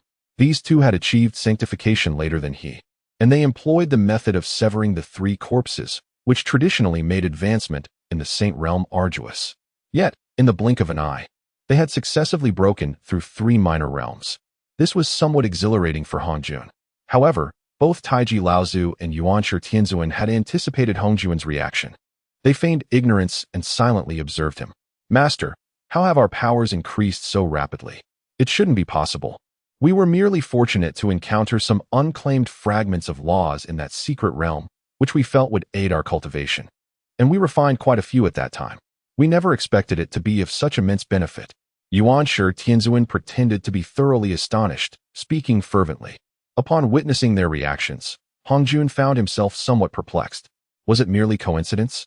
Surely, these two did not harbor ulterior motives? Yet, when he glimpsed the storage ring in his hand, he hesitated. If these two truly had hidden agendas, they would not have relinquished all their possessions to him. Furthermore, they had returned with several chaos divine artifacts. Their voluntary submission of these treasures suggested that they were not deceiving him. They might indeed possess some fortuitous opportunities, the magnitude of which they themselves were unaware. With this thought in mind, Hong Jun ceased to ponder further. Very well. With a few chaos divine artifacts and other rare treasures at his disposal, he should be able to recuperate from his injuries. Moreover, with their enhanced powers, these two could become his formidable assets. When he eliminated the Qilin clan of the primordial world, they could lend their strength, and when that clan's saint made an appearance, discovering that 2 more powerful saints were present on his side, he would likely be thrown into a state of panic. Contemplating this, Hongjun smiled. It was imminent. Once he healed, he would first stabilize the internal situation. Should opportunities arise, he could also deal with Liu Ye and Yang Mei outside the passage, thereby ensuring that the primordial world would be entirely his. Years later, in the Qilin realm of the Chaos Land, the ancestral dragon had traversed numerous perilous terrains, seizing vast quantities of cultivation resources. With these resources, Qinlin vigorously nurtured the members of the Qilin clan. The Fire Qilin had returned, bringing back elders from various Qilin lineages, all possessing the attainment of the quasi-saint realm. Under the relentless bombardment of Qinlin's abundant chaos sacred artifacts, the Elder of the Thunder Qilin and the Elder of the Wind Qilin were the first to break through to the Saint Realm. Immediately following this, the Elders of the Water Qilin lineage, along with those from the Golden, Wood, and Earth Qilin lineages, ascended to the status of saints. The Qilin realm trembled with this occurrence. The emergence of a saint in any world evokes a resonance with the heavens, greatly benefiting the evolution of the heavenly Tao. However, an abundance of saints is not necessarily advantageous, particularly in each world, without the cultivation resources found in the chaos. Relying solely on the resources of that world would yield a limited number of saints, potentially hindering the heavenly Tao. Fortunately, Qinlin utilized vast quantities of chaotic resources to cultivate them, mitigating any detrimental impact on the heavenly Tao and instead providing substantial assistance. Nonetheless, should such actions be observed by unparalleled beings of the Tao realm, they might find it quite astonishing. For once one reaches the Tao realm, the presence of hundreds or even thousands of saints would pose no threat. In fact, they could be vanquished in an instant. Only a select few at the pinnacle of sainthood, who have comprehended aspects of the Tao's power, might catch the eye of those extraordinary Tao realm beings. Otherwise, they are merely akin to ants, expendable in numbers. At this moment, the ancestral dragon lurking in the depths of the Qilin realm harbored similar thoughts. Acquiring subordinates at the saint level was a trivial matter. One could simply capture a few and extract a strand of their true spirit without undue complexity. Yet, witnessing Qinlin nurture the Qilin lineage, he understood the rationale behind it. This lineage possesses a remarkable foundation worthy of cultivation. Although he was aware of the suppressive forces within these Qilins, their innate potential surpassed that of many creatures in the chaos. Should a method exist to alleviate their internal suppression, they would undoubtedly soar to new heights. Thus, the investment in their cultivation is justifiable. Qinlin tasked him with gathering resources, which invigorated his spirit, for if this lineage could produce even more supreme beings, it would enhance his own prospects. Moreover, he would be the most significant contributor, a prime opportunity for merit. Today, the inspiration eludes me. I shall continue tomorrow. Chapter 161. The Visit of the Empress in the Realm of the Qilin. The successive emergence of formidable beings at the saint level has led to a profound resonance throughout the world. The celestial laws continually absorb the chaotic energies from beyond, swiftly transforming them into a vast reservoir of spiritual essence. Concurrently, the elemental laws within this world have grown increasingly potent. However, in certain unique regions, the presence of atypical Qilin has given rise to distinct laws of power, which the celestial path has not assimilated, such as the laws of thunder, wind, frost, and poison, concentrated in specific locales. This phenomenon has proven sufficient. The Qilin clan's predominant lineage consists of those with elemental attributes, while the existence of aberrant Qilin remains relatively scarce. Meanwhile, beyond the confines of the Qilin realm, a formidable aura suddenly manifested, accompanied by a missive imbued with demonic energy, which soared into the world of the Qilin. Upon Qinlin's consciousness scanning the document, he immediately perceived a voice of commanding authority. The master of the Thunder World has come to pay a visit. I beseech the ruler of this realm to make an appearance. I seek to reclaim a long-lost spiritual treasure that has now resonated within your domain. Such words exuded unparalleled dominance. Even though the Thunder World is merely a minor realm, her presence conveyed the essence of a supreme sovereign, exhibiting immense strength. Once this missive entered the Qilin realm, the ancient dragon ancestor lurking in the deep sea sensed the disturbance and swiftly ascended, appearing at the entrance of the Qilin palace. Witnessing the arrival of the dragon ancestor, Qinlin informed him of the impending visit from the master of the Thunder World. However, Upon hearing of the Master's approach, the dragon ancestor appeared somewhat apprehensive, lowering his voice as he spoke. "Young master, it is rumored that the master of the Thunder World is an empress. It is prudent to avoid entanglements with her. Her cunning is profound, her ambitions boundless, and her methods unscrupulous. She has slain her husband to seize power, hence her dominion over the Thunder World, revered as the empress. Such a woman is exceedingly treacherous. It is wise to maintain a safe distance and not provoke her." Upon hearing this, Qin Lin had already formed a rough judgment in his mind and recognized that the spiritual treasure the empress referred to was likely the very artifact he possessed, the celestial devil's spine. This item, in truth, was not one he held in high regard. Otherwise, he would not have sold it previously in the trading grounds of the Shadow Demon world, where the sinister Wanma Tower conspired with others to ambush him.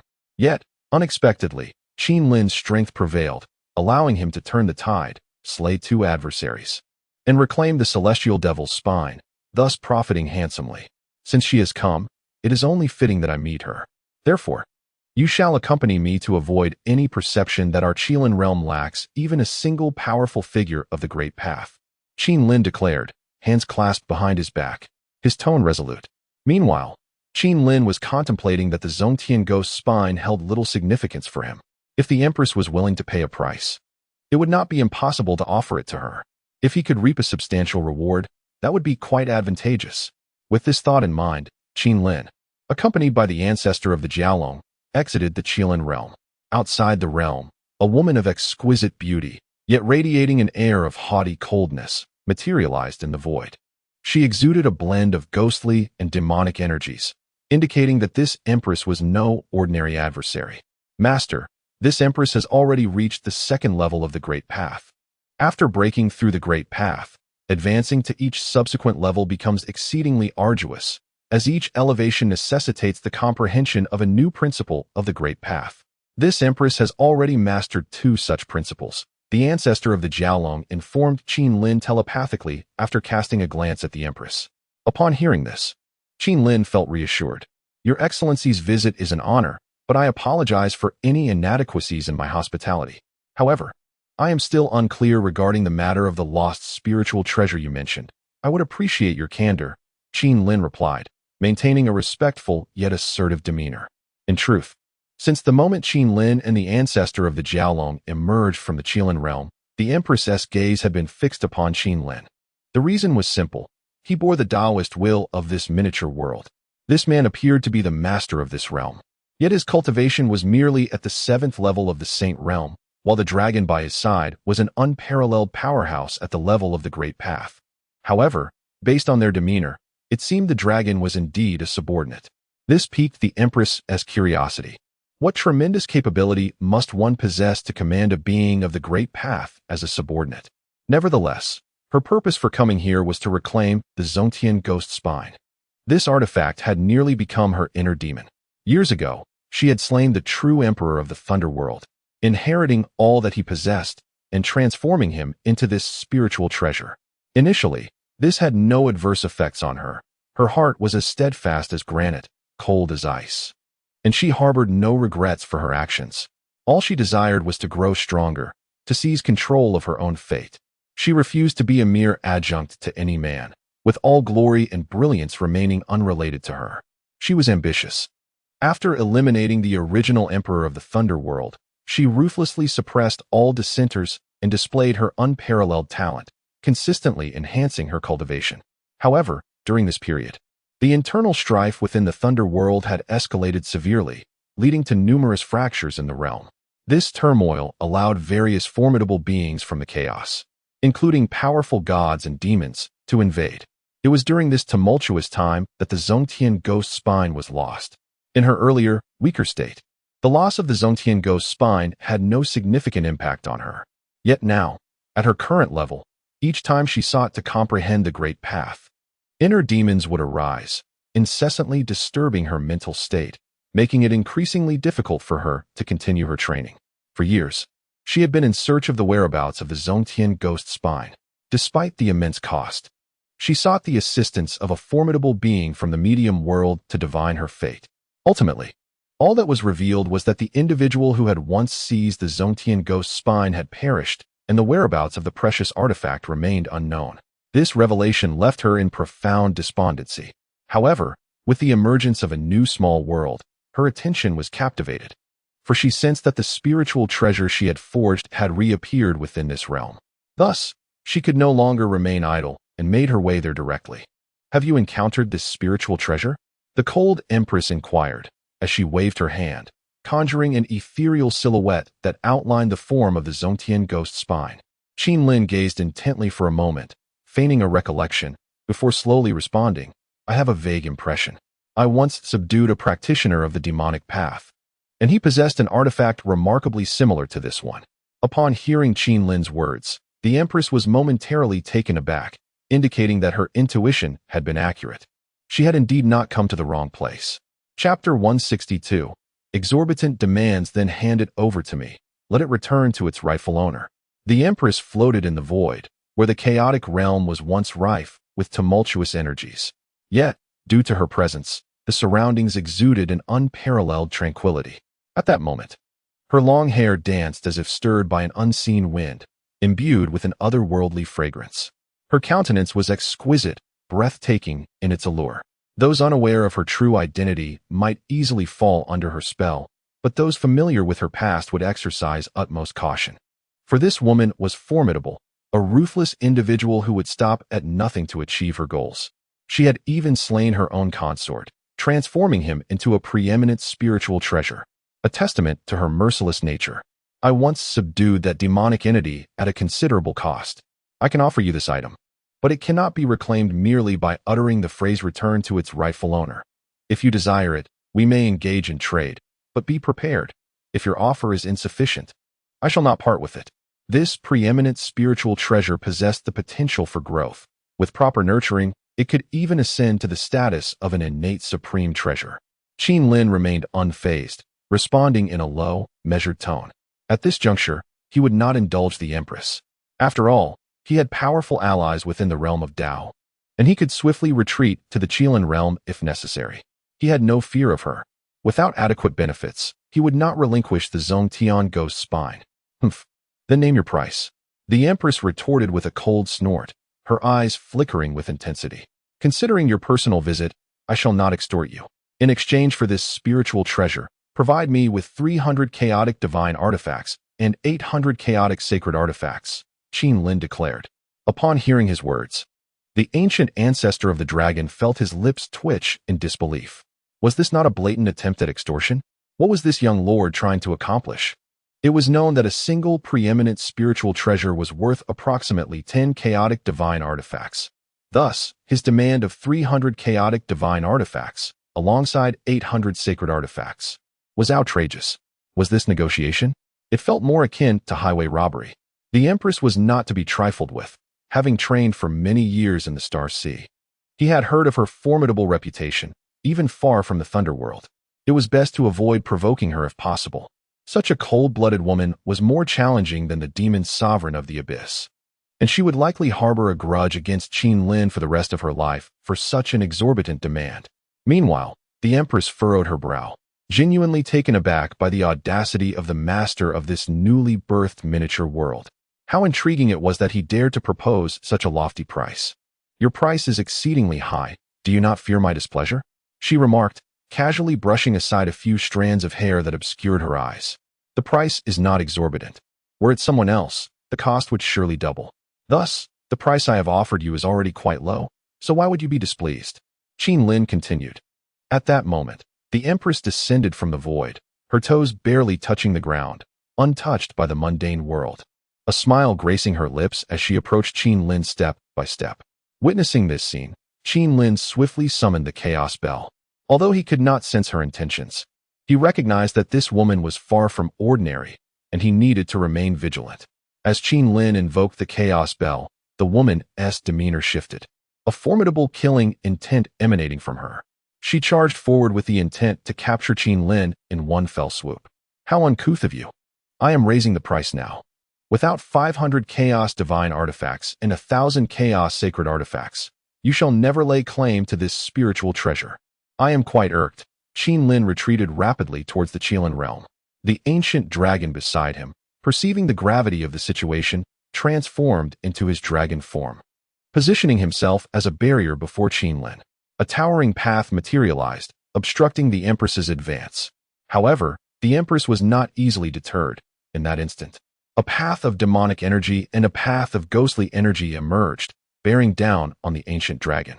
Yet, in his dragon form, the ancient dragon was quite formidable. Even though his cultivation was inferior, he could still hold his ground to some extent. Ultimately, he managed to retreat unscathed into the Qilin realm. Within the confines of the Qilin realm, they were assured safety. Should the Empress dare intrude, it would be tantamount to courting death.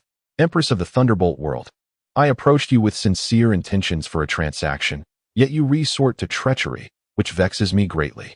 I shall no longer entertain this deal. This spiritual treasure holds no value for me, and I shall not sell it. Instead, I shall return to refine it anew, preferably rendering it useless or merging it into my miniature world. Qinlin spoke softly, yet his words dripped with provocation. Nonetheless, Qinlin's declaration proved effective. Upon hearing his intent to destroy the Zhongtian Ghost Ridge, her visage twisted in fury, for once this spiritual treasure was annihilated, her inner demons would be forever unvanquished. This was her fatal vulnerability. Though she had always loathed being threatened or having her choices dictated, in this moment, she found herself somewhat helpless. The price you demand is beyond what few can offer. While I govern a small world, I lack the resources to amass such quantities of cultivation materials. Though these resources hold little value for us, we still require them to nurture those beneath us. Hence, I cannot procure the number of Chaos Divine artifacts and Chaos Sacred artifacts you seek in the near term. The Empress's tone softened considerably, acknowledging the need for prudence. If one strike proves futile, failing to subdue the opponent, then one must resort to negotiations. Should the pressure become too intense, she may indeed find herself unable to secure the coveted Zhongtian Giji. The inability to produce it promptly is of no consequence. I can grant you time to gather it. However, you must provide me with a portion each month, thereby demonstrating your earnest desire for this spiritual treasure. Otherwise, if I withhold it from sale and you later abandon your interest, I stand to gain nothing. In such a scenario, I might as well sell it to another, perhaps even reaping greater rewards. Qinlin articulated his thoughts freely, especially given that the Empress had already turned against him. There was no need for him to be overly accommodating. He would seize whatever benefits were available. Who fears whom? At this moment, Qinlin possessed absolute advantage, and he was entirely unperturbed. 2 chapters by noon. Chapter 163. Who is more ruthless outside the realm of the Qilin? The Empress exudes an icy allure, her anger palpable. Yet, at this moment, she is acutely aware that the advantage lies entirely with her opponent. Should the master of this miniature world truly obliterate the spiritual treasure, her path to cultivation would become exceedingly arduous. Very well, I accept your terms. However, I shall adhere strictly to your initial offer. 300 pieces of chaotic divine objects and 500 pieces of chaotic sacred objects. This is my utmost limit. I will dispatch all the formidable beings above the saintly realm from my thunder world to expedite the collection of these resources. Remember this. If you dare employ any further tricks after acquiring these cultivation resources, I shall station myself at the outer reaches of your miniature world, and then it will be a matter of life and death. After uttering these words, the Empress relinquished a brocade box and conveyed in a soft tone to Qinlin. Inside are 70 chaotic divine objects. I shall endeavor to gather the remainder and deliver them to you forthwith. With the 70 chaotic divine objects bestowed, the Empress departed, transforming into a streak of black light that soared into the heavens. Yet, it was evident that her fury was genuine, for as she raced through the chaos, dark clouds began to gather overhead, accompanied by flashes of lightning and thunder. Such phenomena are often stirred by the emotions of the powerful.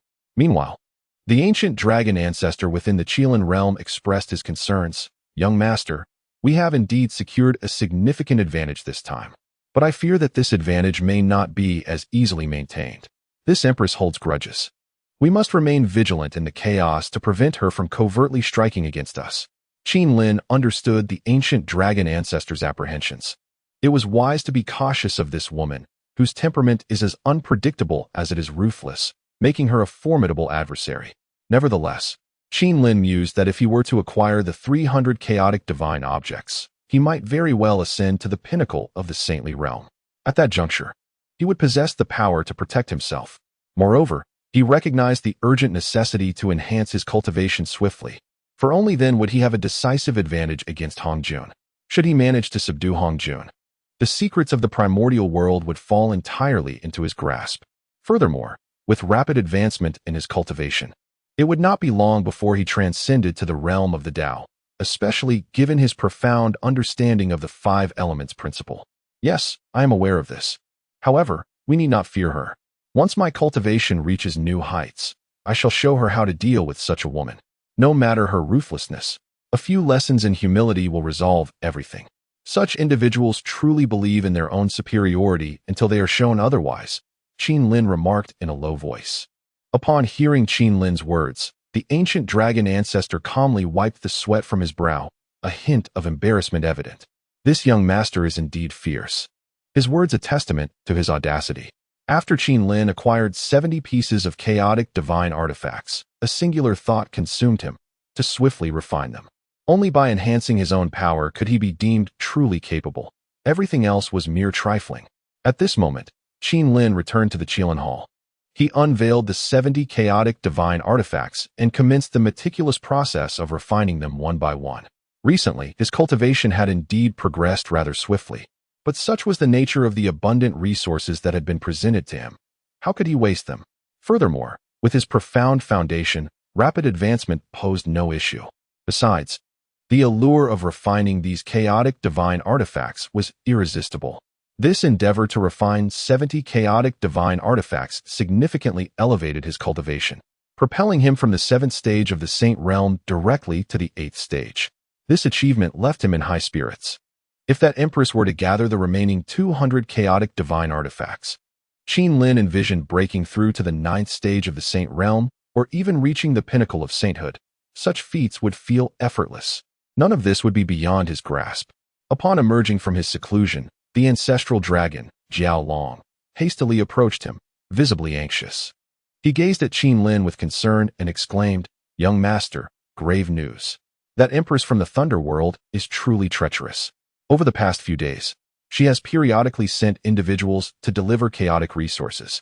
Initially, I thought this was a standard arrangement, but I have since heard troubling rumors. This Empress, alongside several saints from the Thunder World, has been relentlessly sweeping through perilous zones, claiming it is under our Qilin realm's aegis that she conducts such actions, asserting that they are compelled to do so. Yet, she refrains from exterminating all, leaving many alive to harbor resentment toward us. Such malevolence is insidious. While we are not particularly concerned about potential retaliation from chaotic beings, should we provoke widespread ire, I fear for the safety of our younger generation when they venture out for training. There will undoubtedly be some reckless individuals seeking confrontation." Hearing these words, Qin Lin found himself momentarily at a loss for words. This Empress certainly knew how to play her cards. However, her audacity did not intimidate Qin Lin. After all, he still possessed the Zhong Tian Gui Ji, and once he collected all the artifacts, he could easily concoct an excuse to withhold them from her.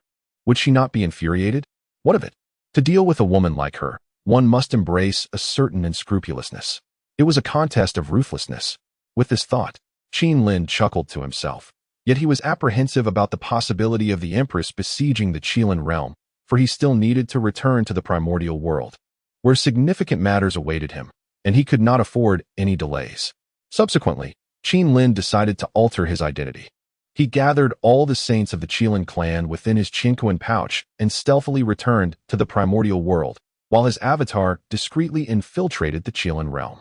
Furthermore, to prevent the Empress from discovering anything amiss, he deliberately placed the Zhong Tian Gui Ji on his avatar, allowing him to blend in seamlessly. Once everything was collected, he stubbornly refused to yield the Zhongtian ghost spine, engaging in further negotiations to test the limits of patience. Did she not realize she was digging her own grave? This woman truly lacked foresight. It was clear that Qin Lin held the upper hand, yet she insisted on employing petty tricks right under his nose. Let her play her games. In the end, we shall see who weeps and who rejoices. At this moment, Qin Lin had returned to the primordial world, liberating the saints of the Qilin clan from the Qinquan bag. Though they had attained enlightenment in other realms, their origins lay within the primordial world. and thus they faced no rejection from the heavenly Tao. They entered the primordial realm with remarkable ease. You must not step beyond the abyss. Qin Lin cautioned the elders of the Qilin clan in hushed tones. In the near future, our clan will face a formidable battle against Hongjun. At that time, I will require you to strike unexpectedly, infiltrating the primordial world and letting all know that our clan now boasts 10 saints. Presently, with the 5 elemental Qilins, Thunder Qilin, Wind Qilin, Frost Qilin, Poison Qilin, alongside Qin Lin's true form, the Qilin clan indeed possessed 10 Qilin saints. This chaotic land was merely a gathering of rabble. Yet within the primordial world, it wielded an unyielding force. Even if they were to invade the primordial realm now, they could swiftly sweep away all opposition. Nevertheless, Qin Lin chose not to take risks at this juncture. He sought the optimal moment to decisively eliminate Hongjun, as well as Liao Daoist and Yang Mei Daxian. By doing so, he would gain absolute control over the primordial domain. Chapter 164. The Inverted 5 Elements Great Formation in the Primordial Realm, within the celestial realm of Earth. There exists a land by the name of Ally Country. This nation, situated near the vast ocean, is graced by a celestial mountain known as Huagua Mountain. This mountain is the ancestral vein of the 10 continents, where divine flowers bloom throughout the seasons and celestial fruits abound, attracting numerous spirits and creatures that dwell within. Atop Huagua Mountain lies a mystical stone, which has been absorbing the essence of the sun and moon, as well as the spiritual currents of the land, and has developed a breath of life within. One day, this stone erupted, and from it emerged a spirit monkey, one of the 4 great spirit monkeys. Specifically the last to come into existence, the Lingming Stone Monkey, who would later be known as the Great Sage Equal to Heaven, Sun Wukong. Since the sealing of the gods, many years have passed in the primordial world. In the celestial realm of Earth, mortals refer to this era as the spring and autumn period. According to the timeline of the journey to the west, this moment coincides perfectly with the birth of Sun Wukong, when he proclaimed himself as the Great Sage Equal to Heaven, corresponding to the year 221 BC, the time when the Qin Emperor unified the 6 states. A series of events followed, including his imprisonment for 5 centuries, leading to the Tang Dynasty period. Meanwhile, in the depths of the abyss, Qin Lin, having returned to the primordial realm, suddenly received a new task. It had been a long time since the system had made any noise. But today he heard its familiar prompt. Ding! In the celestial realm of Earth within the primordial world, the Lingming Stone Monkey has been born. Does the host wish to emerge from the abyss to subdue it? Choice 1. Accept the task. Due to restrictions in the celestial realm, saints cannot enter. The host may break the barrier of the celestial realm and forcefully enter, thereby obtaining the innate spiritual treasure, the Demon King's Jade Seal. Choice 2. Decline the task and observe the developments, which would grant a small upgrade in realm. Upon seeing the system's rewards, Qin Lin smiled. Having not received such benefits in a while, this prompted a sense of warmth from the system. A direct elevation of a small realm? This was a chance to gain immensely. During this time, Qin Lin had scavenged resources throughout the chaos, forcefully raising his cultivation to the 8th level of sainthood. And when he broke through from the 7th to the 8th level, he had refined 70 pieces of chaotic divine objects. For an ordinary individual, such an opportunity would be nearly unattainable, as chaotic divine objects are not easily found. Moreover, if Qin Lin were to rely solely on chaotic divine objects to enhance his cultivation, he would require at least 100 or 200 pieces to have a chance to break through to the 9th level. Therefore, upon realizing he could directly elevate his cultivation, he did not hesitate to decline the task. Instantly, his cultivation was enhanced. The system was indeed remarkable. It made leveling up feel effortless. However, although Qin Lin declined the task, he was a person of integrity. While he had refused, it did not mean he would not seek out Sun Wukong. But as for his disciples beneath him, that was certainly permissible, was it not? They guided the monkey, subsequently declaring themselves as his mentors, which did not violate any rules. The system had long since acquiesced to such events, as Qin Lin was unaware of how many times this had transpired. However, on this occasion, Qin Lin was not in a rush. He was cognizant of the impending calamity of the journey to the west.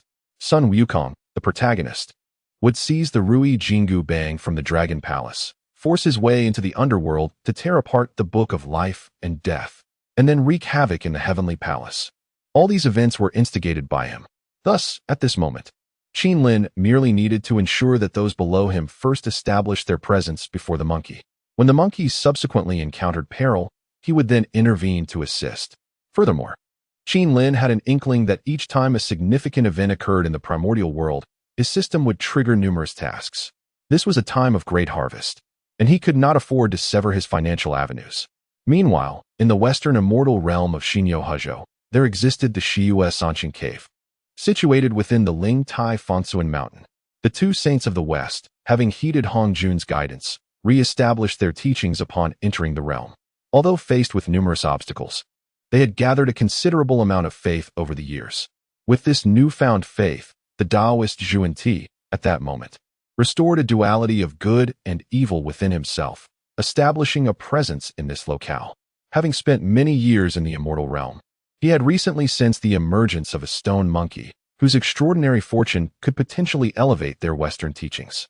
Moreover, through his calculations, he deduced that the stone monkey might arrive at this very place. Conveniently, this incarnation could establish a sect here, imparting knowledge to the stone monkey and gradually guiding him into the Western teachings. In truth, Zhuan-Ti had also planned ahead. During his calculations, he discovered that the stone monkey, being born of heaven and earth, was likely to become unruly and cause considerable turmoil in the future. Should he be inducted into the Western teachings from the outset, it could invite unwanted troubles. Instead, they could wait until the monkey created chaos, then intervene to resolve the issues, subsequently leading him into the teachings. This was a strategy that offered multiple advantages. Yet, Zhuan-Ti would never have anticipated that just as he had settled in Fangsuan Mountain, Qin, deep within the abyss, received a notification from the system. Ding! In the immortal realm of the primordial world, Zhuan-Ti's embodiment of good and evil had founded Fangsuan Mountain and was preparing a scheme. Would the host be willing to emerge from the abyss to obstruct this individual? Choice 1. Accept the task, forcefully invade the immortal realm, shatter the barriers of the realm, and slay Zhuan-Ti to obtain the Chaos Divine Artifact, the innate Chaos 5 Elements Spirit Pearl. Choice 2. Refuse the task and observe the developments, allowing for the acquisition of the reversal of the 5 Elements Great Array 1, capable of ensnaring and killing powerful beings at the saint level, though it may shatter under sustained, potent attacks. Upon reading this, Qin, deep within the abyss, smiled. Once he acquired this item, Hongjun, Zhuan-Ti, Jiayin, and all those who opposed him could await their demise. At that time, he would set up the array, luring them in, ensuring a swift and effortless ambush. This contraption, in the primordial realm, is undoubtedly a formidable weapon. The 2 chapters for the afternoon are delivered, and if time permits in the evening, I shall compose another 1 or 2 chapters. Chapter 165. The transmission of skills in the primordial world. Amidst the vast mountains, Qin emerged from the abyssal depths. He was acutely aware of the duality of the Taoist Zhuan-Ti, a matter that weighed heavily on his mind. This individual must not be allowed to thrive unimpeded. It was imperative to occasionally suppress him and, when the opportune moment arose, eliminate him entirely. However, Qin refrained from entering the realm of earth immortals at this juncture. He summoned his disciples and mounts, Zhu Lusun, Xing Tian, the 5 sacred beasts, Yuan Hong, and Kong Xian. Each of them had attained the level of quasi-saint and had received some chaotic sacred artifacts from Qin over the years, resulting in their improved cultivation and formidable strength. Qin first turned his gaze towards Zhu Lusun, speaking in a low voice. Zhu Lusun, I observe you have only reached the 3rd level of quasi-saint cultivation, which is rather sluggish. You must exert greater effort. During this period, I need you to have your mountain gods and local deities closely monitor the happenings in the earth immortal realm, particularly in the flower and fruit mountain of Aolai country, where a spiritual monkey has emerged. It possesses tremendous fortune and will usher in a new tribulation in the earth immortal realm. Your disciple shall dutifully comply. Zhu Lusun bowed and replied earnestly. Next, Qin's attention shifted to Kong Xian, and he continued in a measured tone. Kong Xian, you now stand at the pinnacle of quasi-saint cultivation, and your disposition has evolved over the years spent with me. I require you to enter the earth immortal realm to locate Zhuan-Ti and Jiayin. These 2 have had their saintly positions stripped, and now they are gathering belief power within the earth immortal realm, restoring their strength. We cannot allow this potential threat to fester. I hope you will lead Xing Tian and the 5 sacred beasts in a covert operation to strike them with overwhelming force, ideally eliminating them altogether. This task is not overly challenging. Despite their restored strength, they remain at the quasi-saint pinnacle, merely endowed with duality of good and evil. Together, you stand a significant chance of success. Should you execute this matter adeptly, I shall grant you the opportunity to attain sainthood. Upon hearing this, Kong Xian felt a jolt of astonishment at the final promise of becoming a saint. Could such fortune truly befall him, regardless of their diminished status? Even if they were still saints under the protection of the ancient Qilin, he dared to take action. Kong Xian had never truly submitted to anyone in the primordial expanse. Moreover, Zhuan-Ti had previously humiliated him, assigning him to be a guardian beast in the Western teachings. Now, with the chance to confront them, Kong Xian was exceedingly eager. Your disciple shall comply. Kong Xian fervently bowed in acknowledgement. Then, Qin Lin's gaze fell upon Xing Tian and the 5 sacred beasts. Xing Tian, you have only just attained the 4th level of quasi-saintship. Meanwhile, the 5 sacred beasts appear to be at the 6th and 7th levels of quasi-saintship. All of you must strive harder. In the forthcoming contest for supremacy, without reaching the realm of saints, your efforts may seem somewhat superfluous. I do not wish for anyone to lag behind on the path ahead. This time, cooperate diligently with Kong Xian. Should you accomplish this task, I shall bestow upon you certain opportunities. Upon hearing Qin Lin's words, the others prostrated themselves on the ground, accepting his command. Finally, Qin Lin turned his gaze towards Yuan Hong. He had a most crucial matter requiring Yuan Hong's attention. As one of the 4 great spiritual monkeys, it would be quite easy for him to blend in with Sun Wukong at Flower Fruit Mountain and win his favor. He tasked Yuan Hong with mentoring Sun Wukong, imparting skills and knowledge. This way, Sun Wukong would not need to venture out to seek a master, nor would he encounter the avatar of the Taoist figure, Zhuan-Ti, who masquerades as Bodhi Patriarch. Consequently, this monkey would not grow attached to the Western teachings. Moreover, when the great calamity of the journey to the West begins, should this monkey choose to avoid seeking the Western scriptures and instead create various troubles for Tang Sung, it would indeed be amusing. Regardless, the Western teachings will face significant challenges. Under Qin Lin's arrangement, his disciples of quasi-saint level and their mounts all infiltrated the Earth immortal realm.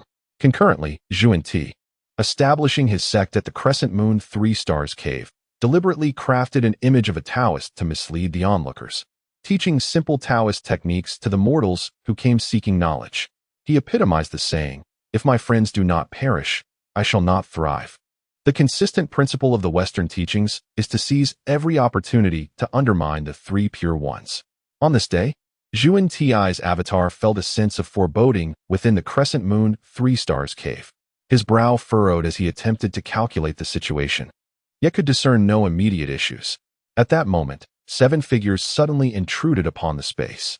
These 7 individuals were all powerful quasi-saints, among the foremost experts in the current Earth immortal realm. Their appearance heralded a fierce assault on Zhuan-Ti's avatar. In that instant, Zhuan-Ti was on the verge of tears. What was happening? He had painstakingly gathered a considerable amount of faith power in the Earth immortal realm to restore a new Taoist body, anticipating a resurgence. How could 7 quasi-saints appear so suddenly? No, these individuals seemed familiar. There was Kong Xian, the 5 sacred beasts of the 10,000 demon kingdom, and Xing Tian of the witch clan. Recognizing the visitors deepened Zhuan-Ti's despair. His heart felt as if it had turned to ash. Chapter 166. The despairing Western sect. Had he encountered other quasi-saints, he might have managed to cope, perhaps even threaten them.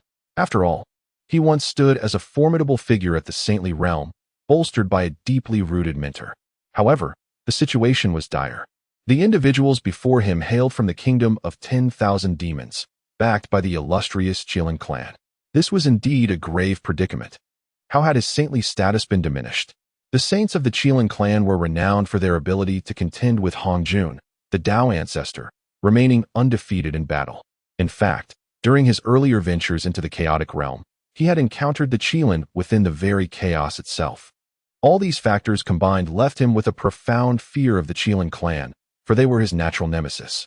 Zhuan-Ti, it has been quite some time. A voice cut through the tension. My lord has informed me that you have regained a duality of virtue and vice in the earth immortal realm. He is quite concerned for you and has sent us to engage in a discussion about life. Why do you look so distressed? We are genuinely here to converse about existence. We are civilized beings, not prone to violence, Kong Xian stated, standing before the assembly. His tone was laced with unmistakable mockery, which did not escape Zhuan Ti's notice, only serving to deepen his anxiety. What do you intend to do? This is the Earth Immortal Realm, a domain established by Hongjun Dao ancestor. Do not act recklessly, otherwise my master will not let you off lightly, Zhuan Ti exclaimed, his voice trembling with apprehension. Yet, no matter how vehemently he protested, Kong Xian and his companions remained unmoved. Without hesitation, Kong Xian brandished the innate spiritual treasure, the Fengyu Luyun blade, and launched an attack toward Zhuan Ti. Wait, did you not just claim that you would not resort to violence? Why are you wielding a blade? Zhuan Ti shouted in desperation. He was acutely aware of the limitations of his current incarnation as strength and realized he stood no chance against these adversaries. Thus, he employed a technique of escape, retreating swiftly. Anticipating this very moment, Kong Xian had prepared in advance. He summoned the supreme innate spiritual treasure, the Xuanyu Fenghuan chariot, and, with the company of several quasi-saints, pursued Zhuan Ti with haste. This chariot had originally been bestowed upon the Fire Qilin by Qin Lin to aid in leading the Qilin clan, but it had now been reassigned to Kong Xian, as the Qilin clan no longer valued such honors.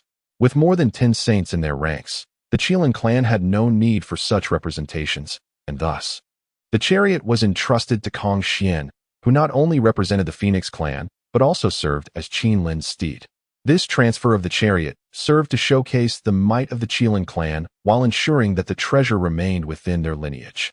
Furthermore, Qin Lin had earlier bestowed upon Kong Xian the renowned Phoenix clan treasure, the Burning Sky Feather Fan, enriching his arsenal of supreme innate spiritual treasures, which now numbered 3 to 5.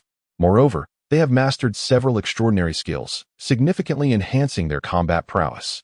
This time, upon catching up with the Taoist of Zhuan Ti, the 5 sacred beasts directly employed the primal 5 directions banner, ceasing their playful antics and immediately obstructing the Taoist's path. With the combined efforts of the crowd, it was akin to capturing a turtle in a jar.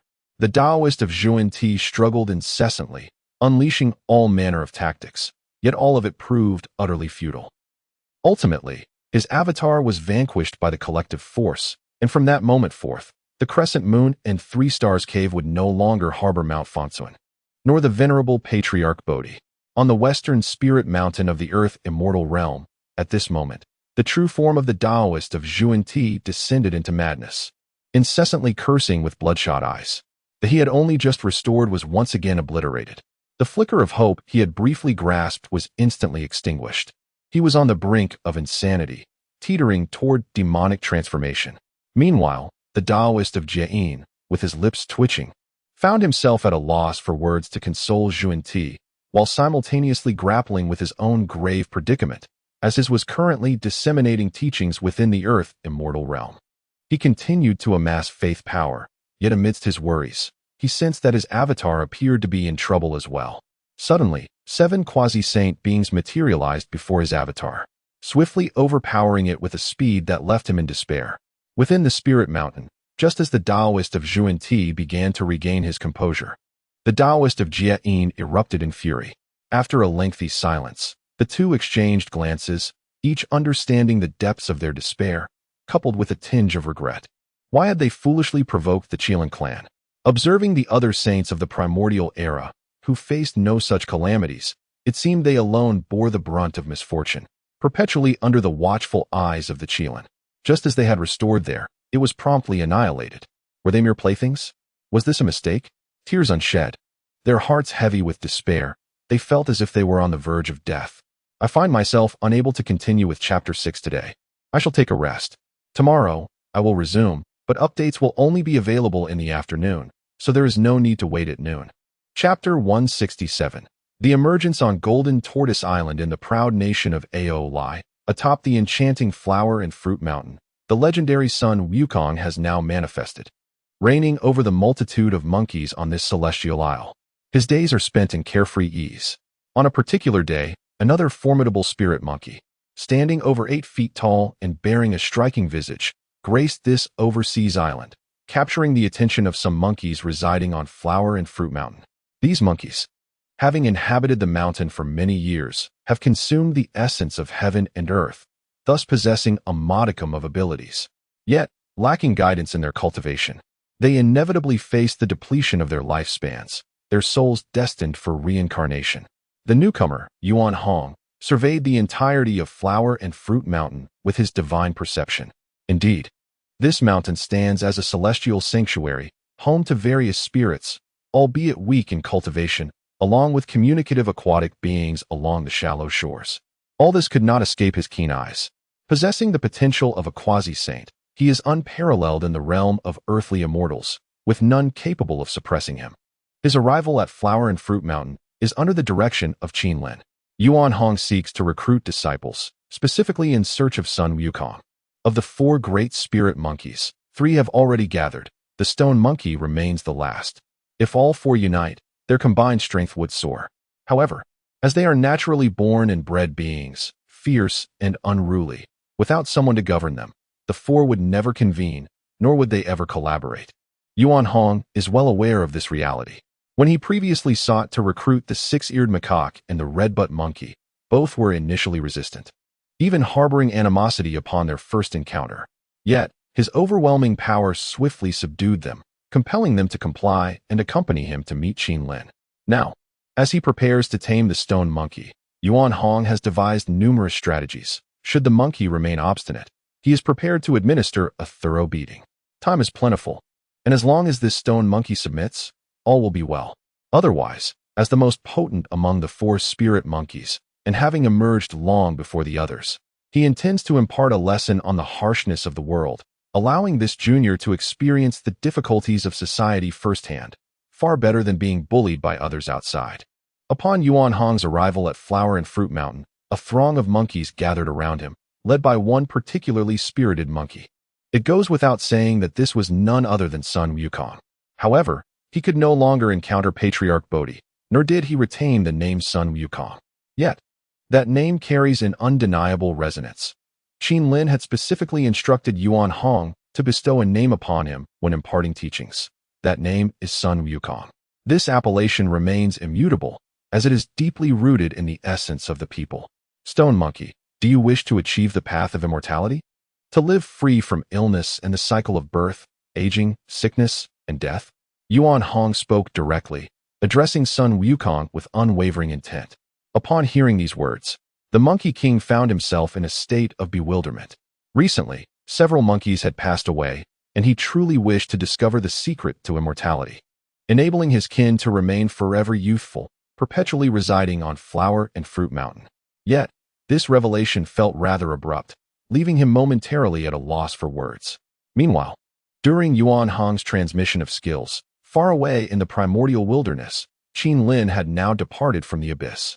He had taken some time to visit the Eastern Sea, desiring to meet with the heavenly teacher, a figure who had chosen neutrality during his conflict with Hong Jun. Qin Lin had long harbored the intention of paying his respects, but he had previously felt it was not the right time.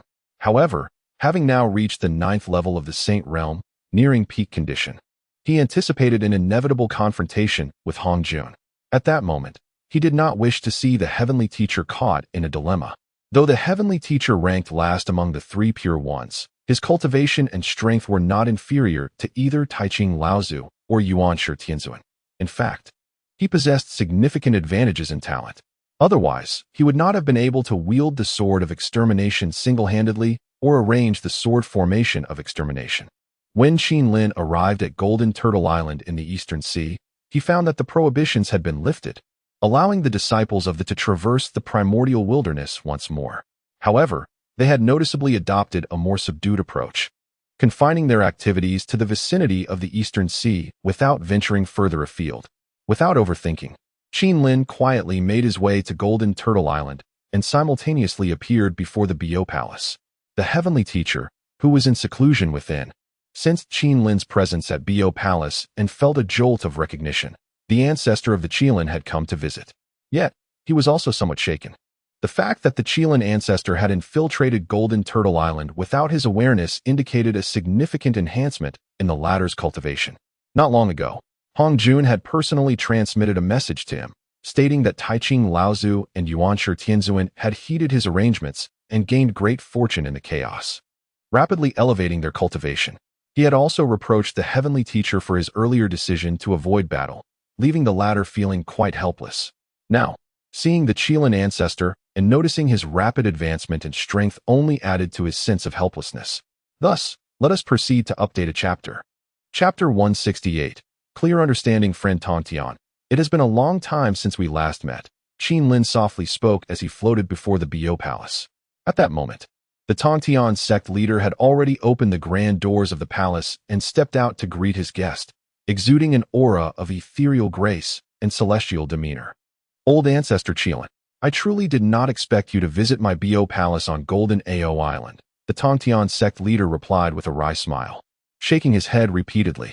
Friend, when Hongjun summoned the saints to jointly suppress my Qilin clan, you ultimately considered our past bond and refrained from taking action. This kindness has remained in my heart all along.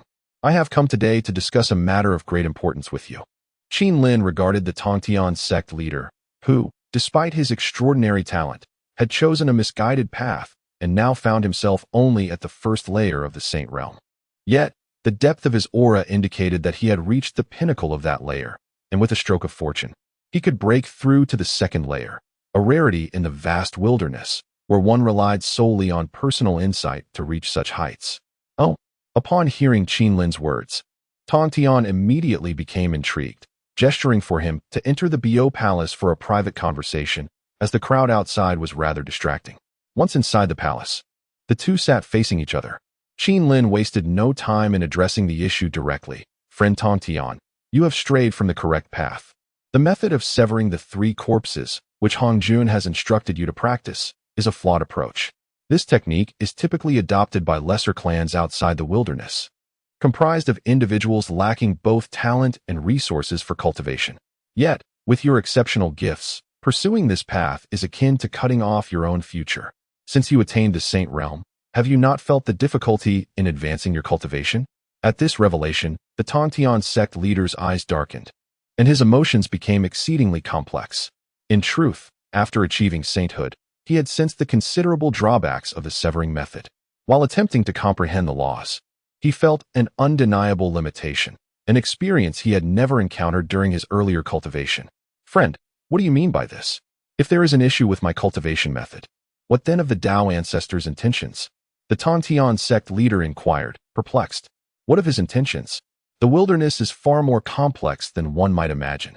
I do not wish to incite discord, but Hongjun's teachings and his cultivation of you into saints were all driven by purpose. He desires that this world remains untroubled and under his control. You may find this difficult to grasp, but the method he imparted to you leads to the creation of both virtuous and malevolent forms upon your cultivation. These forms possess a fragment of saintly power. May I ask, has he ever sent you into the chaos? Qin Lin softly queried. In fact, as he spoke, he was also testing the waters with his counterpart. Because he was unaware of the exact number of individuals dispatched by Hongjun into the Chaos Realm, he had only encountered the incarnations of the Taoist Zhuan-Ti and the Taoist Jiayin there. Prior to their destruction, he had stumbled upon a pool of divine transformation water. Upon hearing Qin Lin's words, the Master Tongtian was taken aback. Indeed, in recent days, Hongjun had been urging him to journey to the Purple Cloud's palace, suggesting that if he could acknowledge his mistakes and align himself with Hongjun, he would be granted an opportunity to enter the Chaos Realm, perhaps even a fortuitous encounter. These matters were revelations that had only recently come to his attention. How was it that the ancestor of the Qilin was also privy to this information? Could there truly be some insidious plot at play? This thought began to unsettle Tongtian. My friend, my thoughts are quite disarrayed at present. Could you elaborate further?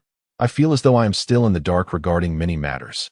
If what you have just stated is accurate, then the seven saints of the primordial world, revered and admired by countless beings, would merely be puppets supported by his hand. How absurd would that be? The Master Tongtian exclaimed repeatedly. Seeing Tongtian's reaction, a faint smile graced Qin Lin's lips.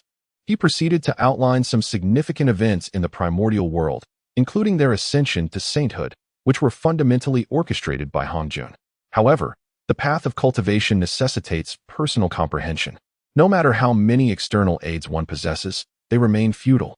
If someone offers guidance during moments of confusion, that individual may be honored as a mentor, yet who can dictate the entire path of another's cultivation? That is not teaching, it is harming. In truth, the more Qin Lin spoke, the more alarmed Tang Tian became.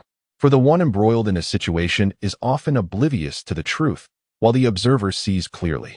These were matters he had never truly contemplated before. He merely believed that his master Hongjun was guiding them to prevent missteps. But now, it seemed something was amiss. He felt as though someone had led him into a dead end, intentionally leaving him with no options. Moreover, in the primordial world, those who rely on the power of the heavenly Tao to transcend the saint realm should not confine themselves to stagnation. They ought to venture into the chaos realm, where opportunities for a brighter future still exist. However, the path to the chaos realm is already under Hongjun's control. He would not permit your departure. In his eyes, you are merely tools, cultivated into powerful beings at the saint level so that you might possess the strength to navigate the chaos realm. Yet, I suspect that any gains you might acquire there would not be granted to you, but rather hoarded by him. If you doubt this, you may send a message to Hongjun and inquire whether he would allow you to enter the chaos realm. If he permits your entrance, what would be the cost? Qin Lin spoke with an air of certainty to the master Tang Tian. Chapter 169. The Principles of Swordsmanship. Upon hearing Qin Lin's words, he fell into a contemplative silence. After a considerable time, he finally nodded slightly and softly remarked, "Let me send a message and ascertain the truth of the matter." As soon as he finished speaking, the Tang Tian Taoist produced a communication artifact and transmitted his request to Hongjun, who resided beyond the 33 heavens, expressing his desire to enter the chaotic realm and explore the world outside. Upon receiving the Tang Tian Taoist's plea, Hongjun responded coldly, without a moment's hesitation. "You may enter the chaotic realm, but I have a condition. Your true self must remain stationed at the Zixiao Palace. You may only dispatch a manifestation of your Tao. I will provide you with certain information regarding the outside world, and you are to seek out various cultivation resources within the chaos. All these must be handed over to me for subsequent distribution." Stunned by Hongjun's response, the Tang Tian Taoist stood in disbelief. This aligned perfectly with what Qin Lin had conveyed. Could it be that all of this was indeed true? Were they, the revered saints of the Hongwang, merely puppets supported by Hongjun? How tragically lamentable. Contemplating this, the Tang Tian Taoist was enveloped in profound melancholy. At that moment, Qin Lin produced 3 chaotic sacred artifacts, each imbued with the principles of swordsmanship. The Tang Tian Taoist, who was immersed in comprehending the principles of swordsmanship, a rare and exceptional path, realized, with regret, that the river of laws within him was not entirely pure, having been tainted by considerable heavenly power. This was a consequence of his initial ascension to sainthood through the aid of heavenly forces.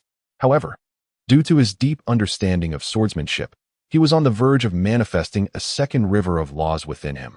Though the 3 chaotic sacred artifacts were not ideally suited for those at the saint level, they were sufficient for the Tang Tian Taoist to transcend his current limitations. He had reached the pinnacle of his state. Once he pierced through that thin veil, everything would fall into place effortlessly. These 3 chaotic sacred artifacts were primarily intended for those at the quasi-saint level. Yet, since they nurtured the principles of swordsmanship, once refined, they would enable the Tang Tian Taoist to solidify his second river of laws and elevate his prowess.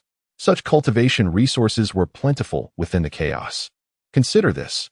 Hongjun's refusal to permit entry into the chaotic realm was motivated by fear of your rapid growth, which could threaten his authority. Friend Tang Tian, I come to share these insights not with ulterior motives. Rather, I recall our previous collaboration during the Fengshan calamity with fondness. I hope we may continue as friends rather than meet as adversaries in the future. Moreover, it is Hongjun who is the true deceiver, the greatest antagonist of the primordial era. If you could stand by my side in the future, I would not dare to promise too much, but I would certainly assist my fellow cultivator in entering the realm of chaos, which is a far broader world.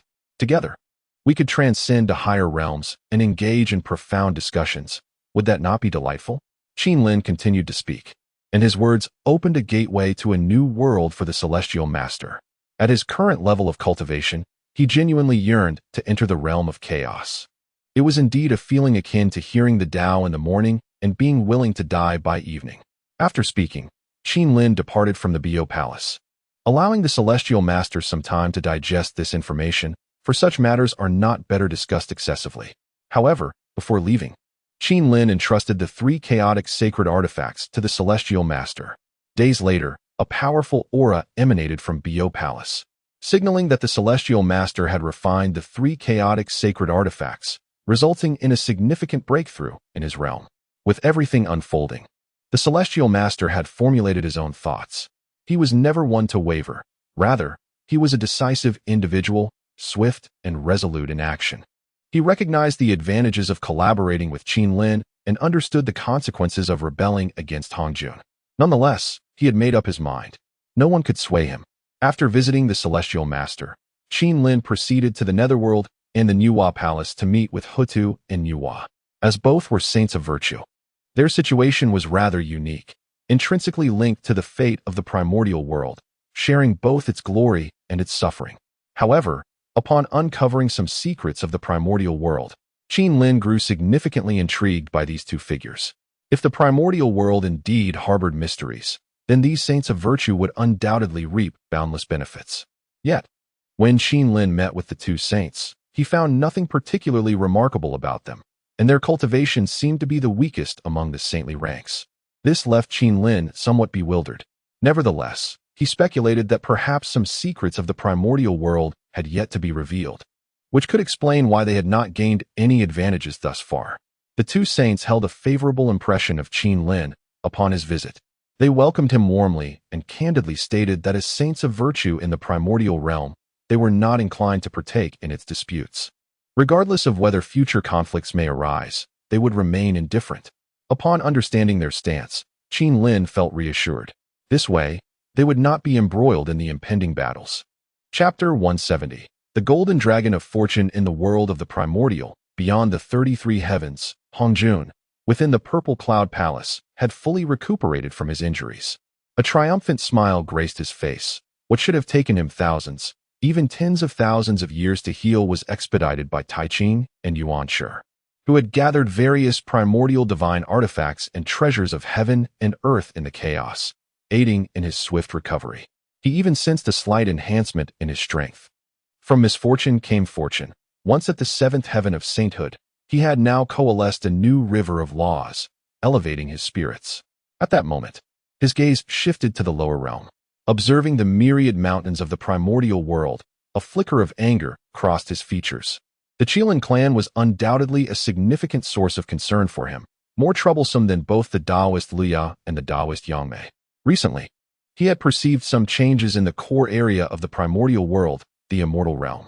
He sensed a boundless, formidable aura emanating from a void, and upon probing with his divine consciousness, he discovered exceptionally powerful entities within that void, which promptly devoured his consciousness, leaving him filled with trepidation.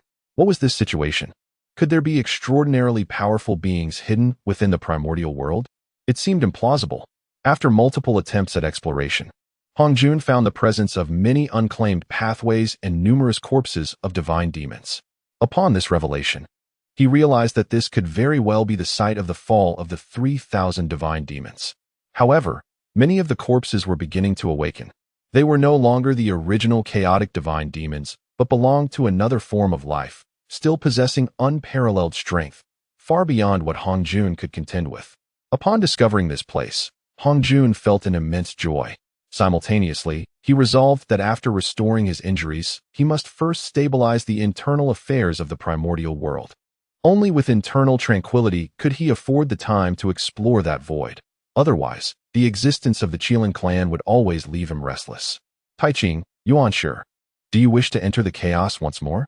An opportunity lies before you. If you assist me in annihilating the Qilin clan, I shall grant you another chance to venture into the chaos, and this time, you may retain half of the various cultivation resources you acquire. Hongjun gazed at Ancestor Taiqing and the celestial venerable Yuanshi, his tone laced with a hint of inquiry as he spoke softly. Upon hearing Hongjun's words, the two exchanged glances, each contemplating the proposition, before they nodded in agreement, saying little else. Their consent brought Hongjun considerable relief. After all, These two possessed the cultivation of the fourth heaven of sainthood. Their willingness to join the fray would significantly simplify the eradication of the Qilin clan. While conversing with them, Hongjun simultaneously transmitted messages to Tongtian, Hutu, and Yuhua. These three, after all, were strong beings of the saintly realm and his disciples. If they could intervene, the Qilin clan would surely face annihilation, whether in heaven or on earth. However, after sending his transmission, he discovered that these three had completely disregarded him, not even acknowledging his call. What could be the reason for this? Hongjun was left bewildered. He then turned his attention to Zhuanti and Jane in the Earth Immortal Realm, only to feel a twinge of disappointment. They had yet to manifest their bodies of good and evil. Yet, something felt amiss. There was a significant amount of faith power emanating from them. So why hadn't they coalesced their forms? Observing this, Hongjun inquired directly with the two. Upon his inquiry, he immediately heard Zhuanti and Jane lamenting that they had indeed manifested their bodies of good and evil. But they were obliterated by several quasi-saints from the Wan Yao kingdom. Now, they found themselves in a feudal situation, having to start afresh. Moreover, they sensed that the Qilin clan was deliberately targeting them. Despite their efforts to gather faith power and reconstitute their forms, they would undoubtedly be extinguished by their adversaries. It seemed that they were fixated on them, intent on shattering their spirits rather than delivering a swift demise. Upon hearing their plight, Hongjun was filled with rage, simultaneously berating Zhuanti and Jane within the Zixiao Palace. These fools, just after manifesting their bodies of good and evil, and they were extinguished again? They are truly hopeless. I shall no longer concern myself with them. Inside the Zixiao Palace, Taiji and Yuan Shi exchanged glances, a sense of inexplicable dread settling in their hearts. Was their decision to confront the Qilin clan truly wise? At that moment, in the abyss, Qinlin suddenly received a notification from the system. Ding! Hongjun harbors boundless animosity towards you. He has now recovered from his injuries and intends to confront you in a decisive battle, aiming to eradicate the Qilin clan from the primordial realm. Will the host emerge from the abyss and choose to strike first? Choice 1. Accept the mission. As the saying goes, the early bird catches the worm. Striking first avoids calamity. Engage in a battle against Hongjun in the 33 heavens, while also preventing catastrophic damage to the primordial world. Reward: 1 fortune golden dragon. Possessing this item enhances one's fortune, yielding miraculous effects in treasure hunting, combat, and evading disasters, among others. Choice 2. Decline the mission and await Hongjun's arrival, passively enduring his assault. Reward: an innate spiritual treasure, the Chaos Turtle Shell. Upon reading this, Qinlin rose to his feet. The moment of confrontation was at hand. Furthermore, he noticed that the task selection encouraged him to engage in battle. The Fortune Golden Dragon. What a remarkable item. While Qinlin was uncertain of its true nature, it certainly sounded formidable. As for the Chaos Turtle Shell, who would desire such a treasure? Isn't this system rather unkind? To present such a meager treasure is evidently somewhat insulting, wouldn't you agree? Chapter 171. The Chaotic Sacred Artifact. The Transformation Jade Plate. Upon accepting the task, a magnificent golden dragon, embodying the essence of fortune, suddenly materialized in the abyssal realm.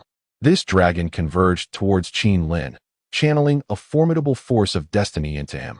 With such immense luck at his disposal, should Qinlin choose to venture into the chaos realm, he would effortlessly acquire a substantial amount of chaotic resources. Moreover, any assassination attempts against him would likely falter, allowing him to evade peril with ease. Such is the power of fortune. After summoning the Golden Dragon of Destiny, Qinlin gathered the other 9 saints of the Qilin clan. This battle demanded the participation of saints alone. Nonetheless, Qinlin made arrangements for the myriad great demons of the myriad beasts kingdom to closely monitor various locations across the primordial world, while instructing his disciples in the Earth Immortal Realm to remain vigilant for their safety. After all, the Earth Immortal Realm was established by Hongjun. There was a possibility that deceit had been woven into its very foundation. Once these measures were set in place, Qinlin, accompanied by the 9 saints of the Qilin clan, soared into the skies. At that moment, the primordial world trembled as the presence of 10 saints was unleashed, their supreme aura causing many beings to tremble with trepidation. As Qinlin ascended beyond the 33 heavens, the various forces within the primordial world were thrown into disarray. Realizing the Qilin clan had concealed their strength far too effectively. A clan boasting 10 saints? What were their intentions? The indications pointed towards a confrontation in the 33 heavens. Were they preparing for a decisive battle against Hongjun? Witnessing this, the likes of Tong Tian, Ho Tu, and Nuo felt an immense sense of relief. Grateful for their amicable relations with the Qilin clan, they chose to disregard Hongjun's summons for participation in the battle. Otherwise, they would face utter ruin. Meanwhile, in the Zixiao Palace beyond the 33 heavens, Hongjun sensed the approach of numerous formidable beings at the saint level, converging upon him. How could it be that the Qilin clan suddenly boasted 10 saints? Was it not only one that had battled him previously? Had the others merely chosen to conceal their true abilities? This clan was far too cautious. It was a potential harbinger of disaster. At this moment, not only Hongjun, but also Taiqing and Yuanshi within the Zixiao Palace were engulfed in anxiety. 10 saints? How were they to contend with such overwhelming odds? Were they to march towards their own demise? However, upon the arrival of Qin Lin and his companions at the Zixiao Palace's threshold, Hongjun felt a measure of relief as he assessed the 10 Qilin before him. Apart from Qin Lin, the others were all newly ascended first-tier saints. Their combat prowess relatively feeble, with his own strength restored, and Taiqing and Yuanshi being fourth-tier saints, the outcome of a confrontation remained uncertain. Victory was not guaranteed for the opposing side. Should their adversaries prove too formidable, he contemplated retreating with Taiqing and Yuanshi into the Earth Immortal Realm. After all, fleeing from the primordial world was an impossibility, but seeking refuge in the Earth Immortal Realm was still a viable option. He might venture into that hidden realm, perhaps acquiring some fortuitous opportunities.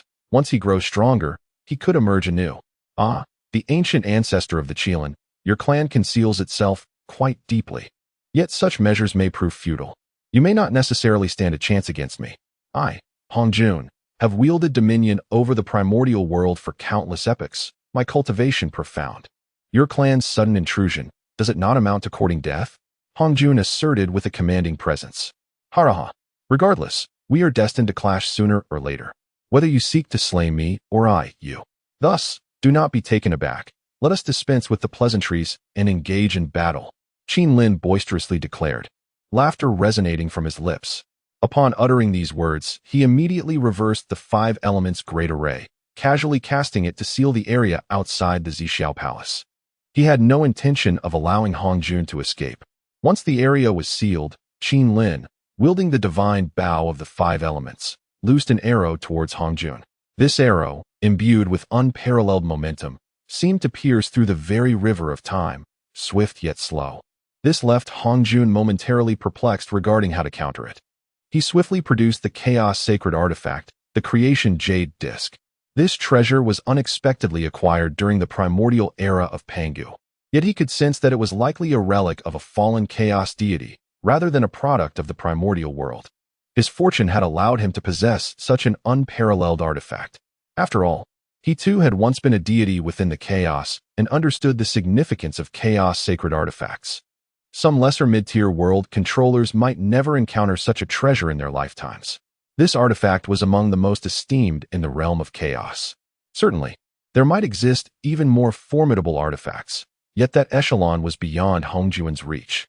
His understanding of the laws of creation within the primordial world was largely due to the insights offered by the Creation Jade Disc, which contained a wealth of creation principles for his enlightenment. Moreover, it served as both an offensive and defensive artifact. In that instant, it successfully intercepted Qin Lin's arrow. Yet, Hongjun was profoundly shaken. He sensed that this ancestor of the Qilin clan possessed cultivation that might rival his own. How could this be? In their previous encounter, the Qilin ancestor was at the 4th level of the Saint Realm, while he, Hongjun, had fortuitously advanced to the 8th level. How could the Qilin ancestor now surpass him? This defied logic. Had he concealed his true power from the very beginning? Was it only after his own ascension that he could discern the true extent of his opponent's capabilities? Such a thought was terrifying.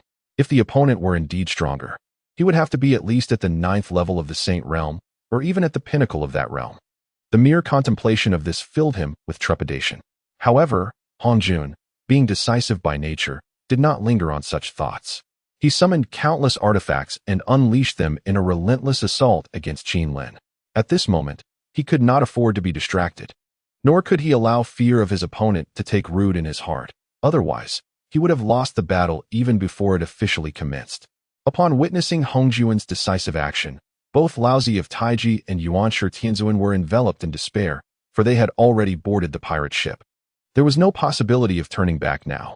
Let us engage in combat. Regardless of the circumstances, we must carve out a path to survival. Chapter 172. Heart turned to ice. The venerable Taiching Laozu and the esteemed Yuanshi Tianzuan summoned forth an array of magical artifacts, directing their efforts towards the surrounding Qilin. Before them stood an overwhelming number of Qilin saints, instilling a sense of trepidation within their hearts. This was not the first time they had ventured into the chaotic realm and encountered fortuitous opportunities that had enhanced their cultivation. Yet, confronted with such a daunting predicament, they were acutely aware that fighting to the death was futile. Retreating was the wiser course, for they were clearly outmatched. However, a flicker of hope lingered within their minds. What if they could vanquish their adversaries? Furthermore, the Qilin saints before them did not appear overly formidable, suggesting they had only recently attained their breakthroughs. Under such circumstances, a battle was still within the realm of possibility. Alas, while their imaginings were optimistic, the harsh reality was starkly different. Upon their assault, the 9 Qilin united in a coordinated defense and offense. Each of them possessed certain magical artifacts, remnants from the time when the ancestor of the Jiao dragon had traversed perilous territories, slaying chaotic beings of the saintly realm. These artifacts, primarily innate spiritual treasures, had not been refined into the Qilin realm by Qin Lin. Instead, they were bestowed upon the Qilin. In this moment, these treasures proved to be of immense utility. Simultaneously, the Qilin clan's saints had comprehended the principles of the Great Tao. Although the laws they grasped were not particularly rare, their combat prowess remained formidable. Despite Taiching Laozu and Yuanshi Tianzuan having ascended to the 4th level of the saintly realm, they felt palpably outmatched in their confrontations with the Qilin saints. Under the relentless assault of 9 saintly Qilin, they found themselves in a dire predicament, only managing to defend themselves without the capacity to counterattack. Meanwhile, the clash between Hongjun and Qin Lin raged on, the very void trembling from their confrontation.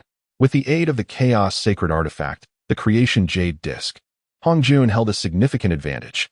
Yet, at that moment, Qin Lin resolved to not allow this old adversary a chance to regain his footing. He produced 3 avatars using the talismans he had acquired from Lin Feng in the Eastern Wilderness, capable of manifesting into beings of the saintly realm. Although these avatars only possessed the initial cultivation of a saint, they sufficed for his purpose. Upon summoning these avatars, Qin Lin directed them towards Hongjun, urging them to self-destruct on the spot. Even with the protection of the Chaos Sacred Artifact, Hongjun was severely affected by the explosions. This method of assault was unprecedented, for who would initiate a battle with self-detonation? He realized that his recently healed injuries were now aggravated, leaving him in a weakened state. As if he had just emerged from a fierce battle, anxiety crept in, for though he bore a Chaos Sacred Artifact, Qin Lin's relentless tactics could easily turn the tide against him. In that moment, Qin Lin offered no respite. In addition to commanding the avatars to explode, he hurled forth several innate spiritual treasures. After infusing them with immense spiritual energy, these treasures detonated, unleashing a terrifying force that engulfed the void, threatening to obliterate it, returning all to nothingness. Such ferocity was unparalleled. Upon witnessing Qin Lin's formidable abilities, Hongjun could not help but twitch his lips in disbelief.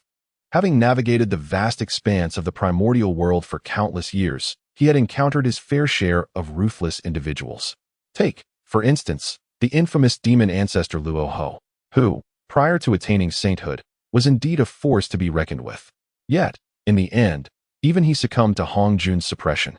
Luo Ho was a being forged from the amalgamation of malevolence, vengeance, and murderous intent within the primordial realm. He was undoubtedly a creature of unparalleled fortune, having inherited a legacy from one of the primordial chaos deities who ventured into the world. This legacy, akin to the creation jade butterfly currently held by Hongjun, was not ensnared by the Pangu clan within a forbidden zone of the primordial world, but rather dispersed throughout its expanse. However, even such a being paled in comparison to the ferocity displayed by the current Qilin ancestor. The Qilin ancestor offered no opportunity for probing. His strikes were immediate and lethal. driven by an unyielding resolve. In that moment, his chaotic sacred artifact was on the verge of fracturing. If this relentless onslaught continued, he would undoubtedly struggle to endure it. In stark contrast, Qin wielded the divine bow of the five elements, continuously drawing and releasing arrows with devastating force capable of shattering the void itself.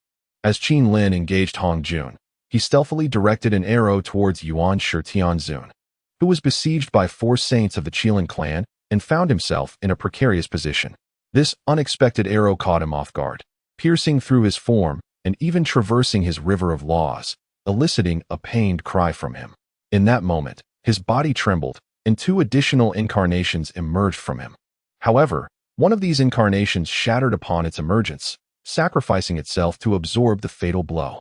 The method of severing the 3 corpses, while rendering one significantly weaker after attaining sainthood, also conferred certain advantages, particularly in terms of self-preservation.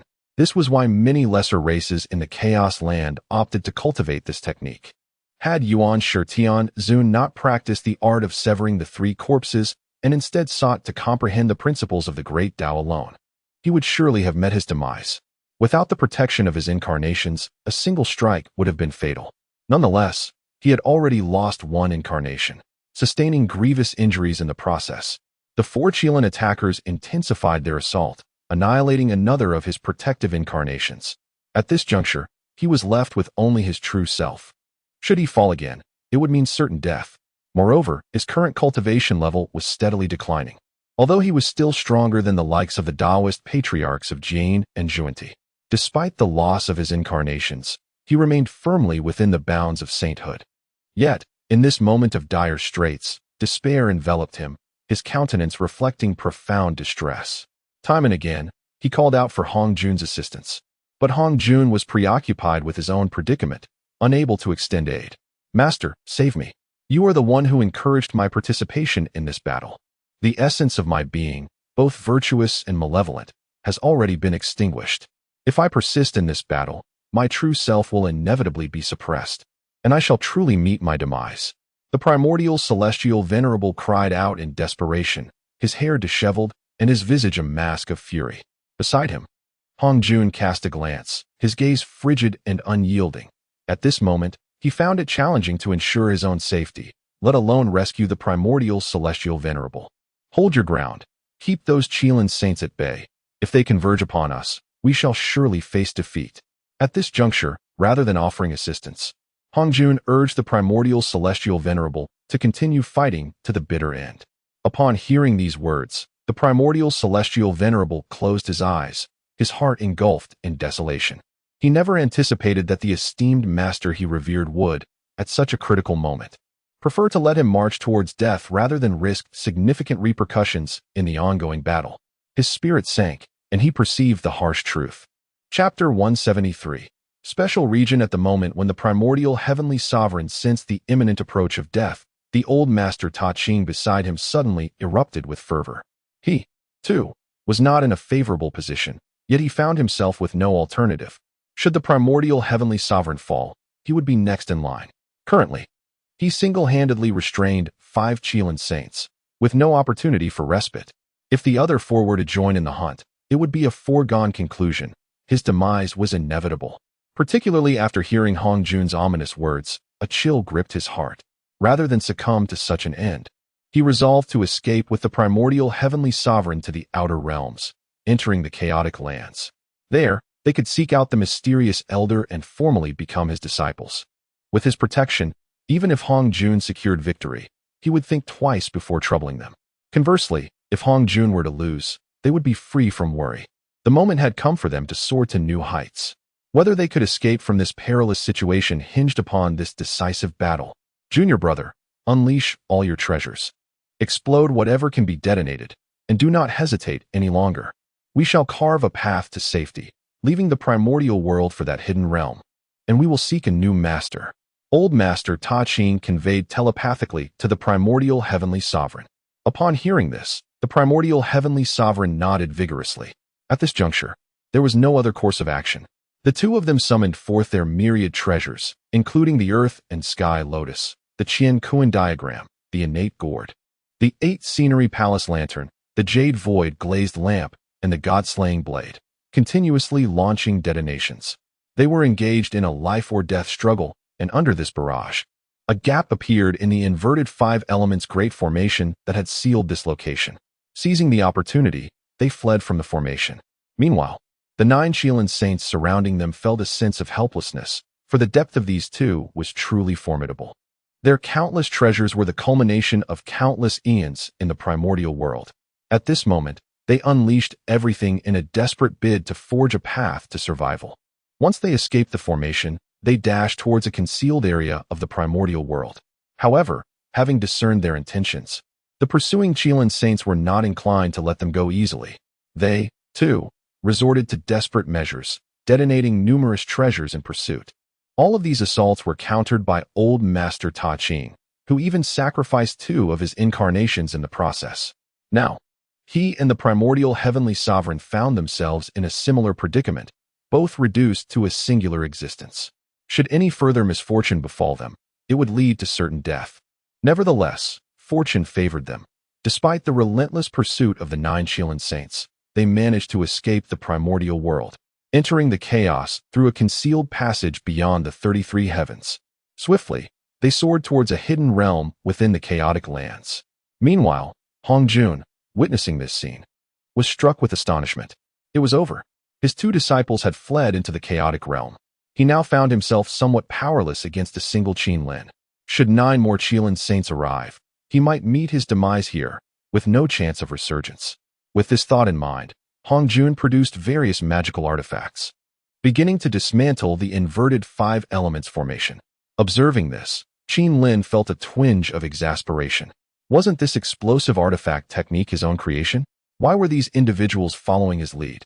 After Hong Jun had employed numerous artifacts, a breach appeared in the formation. Seizing the opportunity, he abruptly surged forth, racing towards the Earth Immortal Realm. At this moment, Qilin's curiosity was piqued. Why was Hong Jun, instead of fleeing the primordial world, heading towards the Earth Immortal Realm? Surely, there must have been some means of salvation or an object of greater significance awaiting him there. Otherwise, why would he choose such a perilous path? Given that Qilin had already secured an overwhelming advantage and was devoid of allies, remaining in the primordial world would only lead Hong Jun to certain death, leaving him no room for resistance. Thus, as he pondered, Qilin's thoughts raced. Could it be that Hong Jun had uncovered or mastered the great secrets of the Earth Immortal Realm? Contemplating this, Qilin refrained from immediately obstructing Hong Jun's escape, instead allowing him to flee towards the Earth Immortal Realm. However, he did not let him go without some pressure, periodically releasing a few arrows in pursuit to keep Hong Jun on edge. What could be his final trump card? As Hong Jun neared the Earth Immortal Realm, he waved a hand, and the restrictions barring powerful beings of the saintly realm from entering the Earth Immortal Realm suddenly became ineffective for him. He could now enter freely. Upon entering, he sped towards a secluded area, and in an instant, he seemed to vanish from sight, leaving no trace as if he had evaporated into thin air. Outside the Earth Immortal Realm, Qilin furrowed his brow. He had been tracking Hong Jun with his divine sense during his escape. But upon reaching that mysterious location within the Earth Immortal Realm, his perception abruptly ceased, as if he had entered another dimension. Qilin swiftly soared to the exterior of the Earth Immortal Realm, waving a hand to dismantle the restrictions set by Hong Jun. With his current level of cultivation, breaching Hong Jun's barriers was a trivial task. Once inside the Earth Immortal Realm, he arrived at the very spot where Hong Jun had disappeared. This place was imbued with faint spatial energy scattered around, indicating it might be a unique area, yet deeply concealed within the river of time, specifically within a diverted flow of time.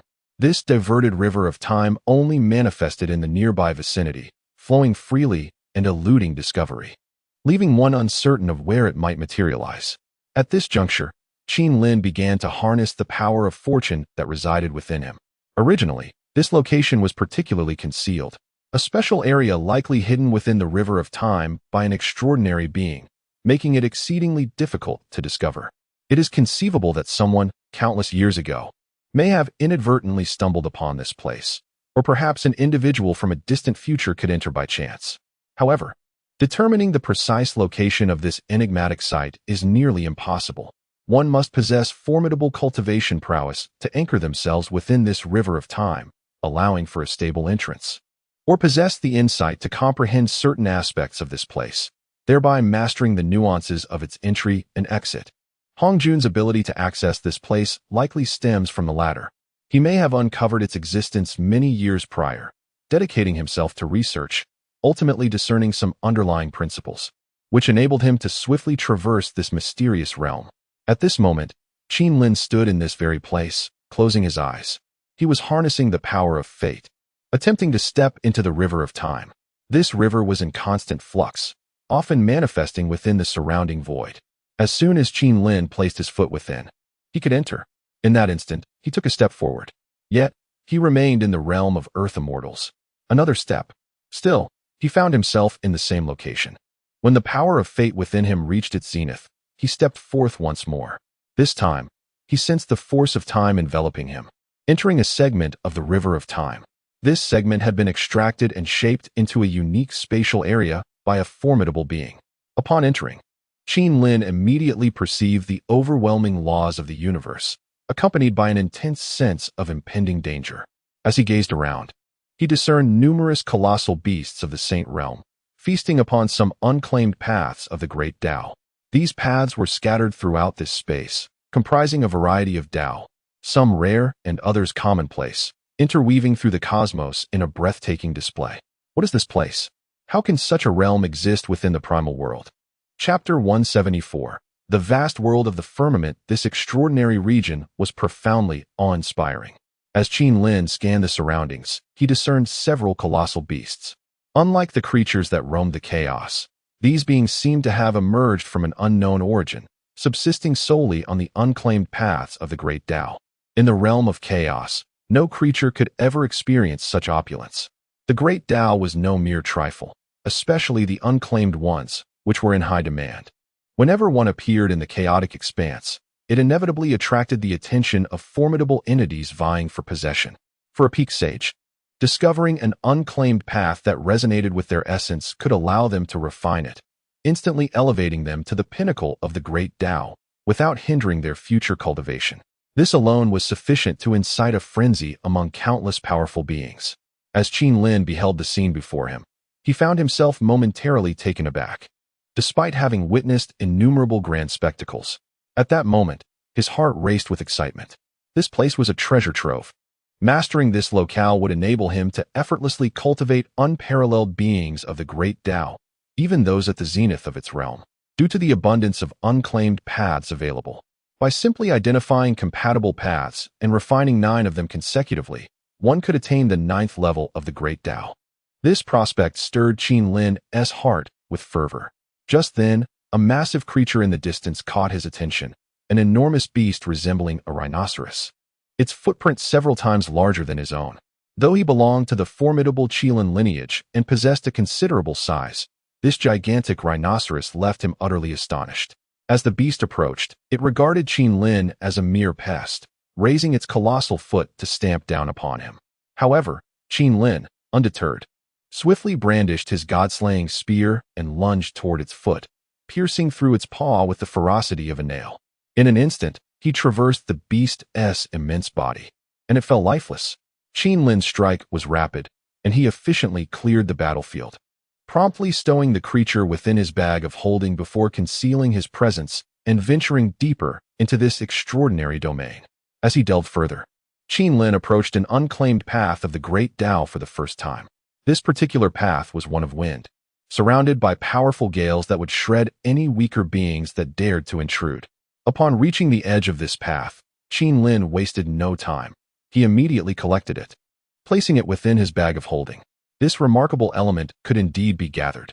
The unclaimed paths of the Great Tao were concentrations of rich rules, akin to spiritual fruits born from the roots of heaven and earth, capable of being collected or directly refined.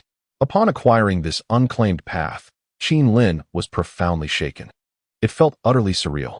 How could an unclaimed path be so effortlessly collected? If this continued, what would become of the unparalleled powerhouses within the realm of the Great Tao? Nevertheless, Qin Lin had no intention of pausing to lament. He relentlessly explored the periphery of this peculiar region, encountering colossal beasts at the pinnacle of sainthood. Yet he chose to evade confrontation, opting instead for discretion. While he yearned to gather more unclaimed paths, his greater desire was to unravel the mystery of this place. As Qin Lin drew closer to the inner sanctum of this extraordinary area, he discovered an abundance of traces of Tao patterns and countless fragments of innate treasures, even remnants of chaotic sacred artifacts. This might very well be the site of a cataclysmic battle or, perhaps, a burial ground for legendary powerhouses. In addition to the artifacts, Qin Lin stumbled upon the remains of chaotic deities and demons, their corpses lying in the core of this region, seemingly interred and marked by tombstones. A glance revealed at least 3,000 such remains. In this moment, Qin Lin realized that these could very well be the chaotic deities and demons who had come to vie for opportunities during the primordial era, when Pangu opened the world of Honghuang. Among them, the strong had perished, while only the likes of Hongjun, Liao Daoist, and Yang Mei Daxian remained. Beyond the tragic fate of the 3,000 chaotic beings, Qin Lin also uncovered remnants of shattered sects and the broken plaques of several major and medium-sized worlds. Names such as Tianshao Sect, Wanling Valley, and Wangwuxingdi echoed in the air, alongside those of the Tianxiong Large World, the Patian Medium World, and the Tiangu Medium World, all scattered about. Having roamed the chaotic realms for some time, Qin Lin recognized many of these names were unfamiliar. However, he recalled glimpsing the Tianxiong Large World within the possession of a chaotic entity. This grand world had met its demise eons ago, obliterated overnight by an unknown force, leaving only frail remnants to wander the chaos. Observing this, Qin Lin couldn't suppress a twitch at the corner of his mouth. Surely, these powerful beings, after being vanquished, were all discarded here? What was the meaning of this? Was all of this orchestrated by Pangu? What were the intentions of that supreme powerhouse? As he surveyed the scene, Qin Lin felt his mind teetering on the brink of explosion. The world was utterly insane, and the depths of the Honghuang world felt unfathomable, suffocating him with a sense of dread.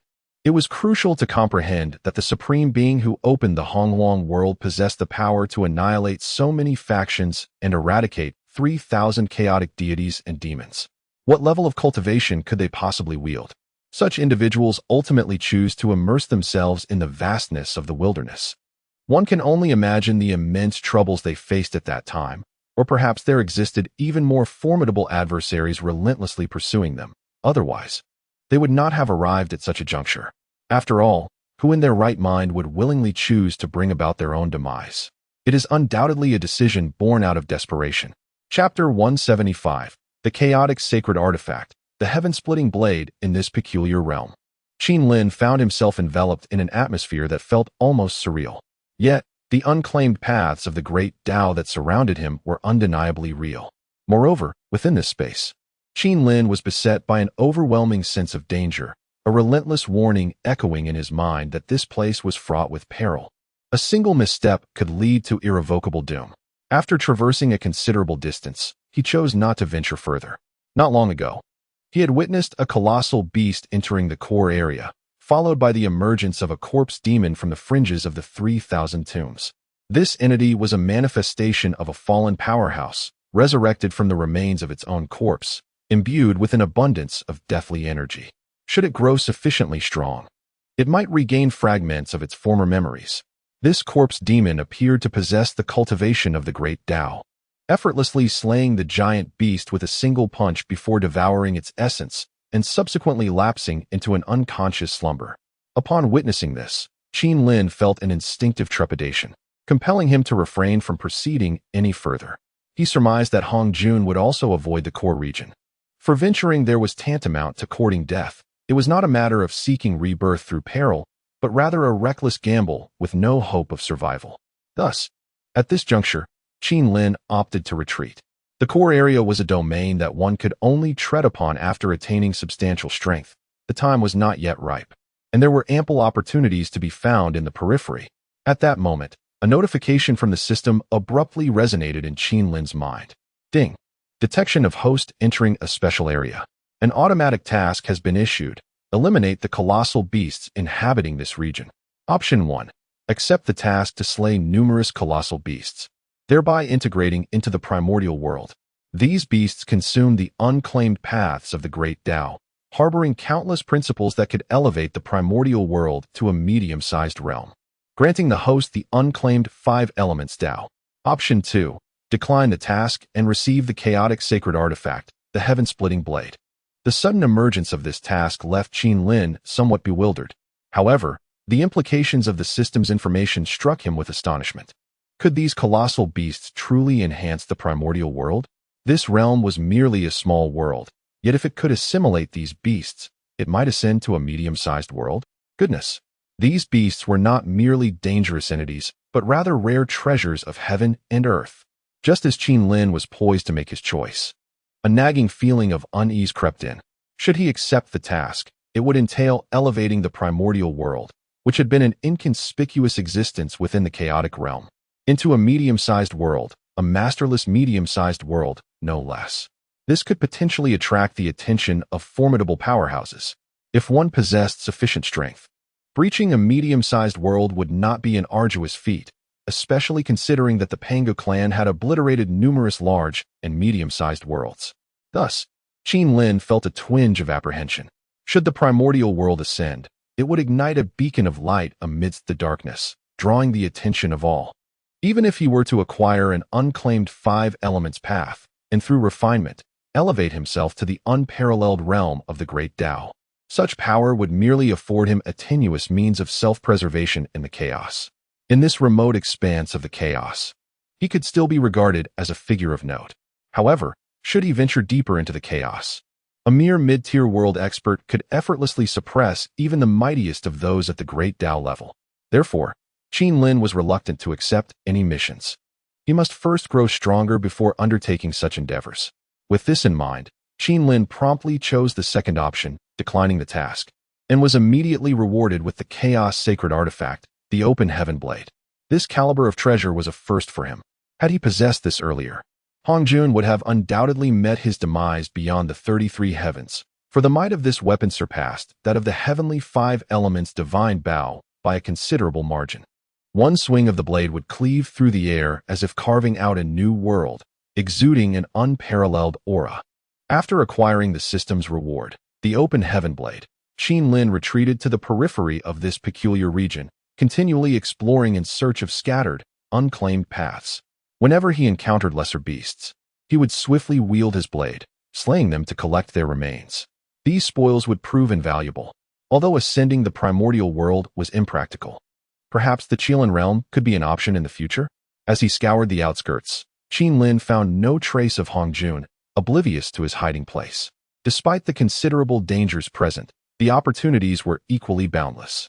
Should he linger too long, there was a chance that this individual could break through to the great Tao realm, a veritable ticking time bomb with the potential to explode at any moment.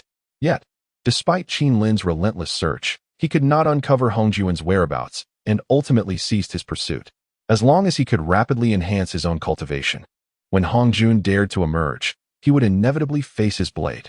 Months passed, and as Qin Lin continued to roam this area, he had slain at least several dozen giant beasts and collected 8 unclaimed paths. These included 3 paths of wind, 2 paths of water, as well as the paths of earth, stone, and shadow. While these paths were not particularly rare, any single unclaimed path, if aligned with a peak expert at the saint level, could facilitate a swift ascension to the great Tao realm, rendering all else inconsequential. For instance, had the ancestral dragon, prior to its transformation, acquired a path of water, it could have directly broken through to the great Tao realm, at which point its bloodline would instinctively revert to its ancestry, transforming into a dragon. At that moment, the special region suddenly trembled. As Qin Lin raised his gaze, he noticed a sudden convergence of numerous laws of heaven and earth in the vicinity of the core. In that instant, a multitude of unclaimed paths materialized, scattering around this extraordinary area. Among them, one path particularly captivated Qin Lin's attention. This path emanated 5 resplendent rays of light, possessing a unique allure that irresistibly drew him in. The moment he beheld it, Qin Lin recognized that this was an unclaimed path of the 5 elements. He had not anticipated that immediately after rejecting the system's rewards, a path so suited to him would coalesce in this special region, a true stroke of fortune. This also confirmed that Qin Lin's destiny was extraordinarily potent at this moment. Observing this, he did not hesitate and moved towards it. For this rare path also attracted formidable beasts, including those at the Grand Path realm, who were steadily gravitating in that direction. In this unique area, all creatures exhibited a savage nature, adhering to the primal law of the survival of the fittest, where all beings vie for supremacy. To seize this path, Qin Lin had no choice but to engage in battle. There were no alternatives. Chapter 176. Turning to ashes in the fray of the great Tao to attain greater strength. One must engage in a decisive contest. Either ascend to a higher realm or contribute to the success of others. The path of immortality is inherently ruthless, demanding relentless forward momentum. At this moment, Qin Lin wielded the heaven-splitting blade, an aura of murderous intent enveloping him. He aimed to gather the unclaimed 5 elements Tao before the colossal beasts of the Tao realm arrived. Only by doing so could he hope to escape unscathed. Otherwise, once embroiled in combat with these formidable entities, extricating himself would prove exceedingly difficult, even risking his very life. With the heaven-splitting blade raised high, Qin Lin surged forth with unmatched might, cleaving through the lesser beasts that surrounded him. Their bodies fell in heaps, staining the void with their blood. As Qin Lin approached the unclaimed 5 elements Tao, he felt an unexpected affinity, a resonance stemming from his profound understanding of the 5 elements Tao principles and his possession of the 5 elements divine body, which naturally attuned him to this particular path. In this moment, within this unique realm, a man adorned as a Taoist concealed himself in a shadowy corner, his gaze dark as he watched Qin Lin. The recent tremor in the space had piqued his interest. He harbored an immense desire for rare Taos. The more he could collect, the quicker he could ascend to the Tao realm, potentially reaching the 9th level with enough unclaimed Taos, thereby sparing himself countless years of arduous cultivation, an elevation unattainable even by many beings lost in chaos. Yet, he had never anticipated that Qin Lin would also appear in this extraordinary area, a place he had fortuitously discovered in the primordial world, now his greatest secret. He felt a surge of frustration. Having entered the primordial world at great peril, he could have been buried in this very spot had fortune not favored him. Now, having unveiled this location, he had inadvertently drawn his greatest adversary into his midst. Was he not offering his rival an opportunity? This realization filled him with helplessness and rage, a tumult of emotions swirling within. As Qin Lin dispatched the lesser beasts, only a few peak saint beasts remained.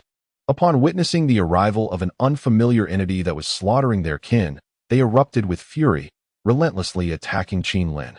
Observing Qin Lin besieged by these creatures, Hong Jun could no longer restrain himself. This Qilin ancestor possesses unparalleled fortune. He must not leave this unique realm alive, or I, Hong Jun, shall never rise again. With this thought, Hong Jun brandished the creation jade plate and charged towards Qin Lin, intending to take advantage of the chaos wrought by the beast's assault to strike him down.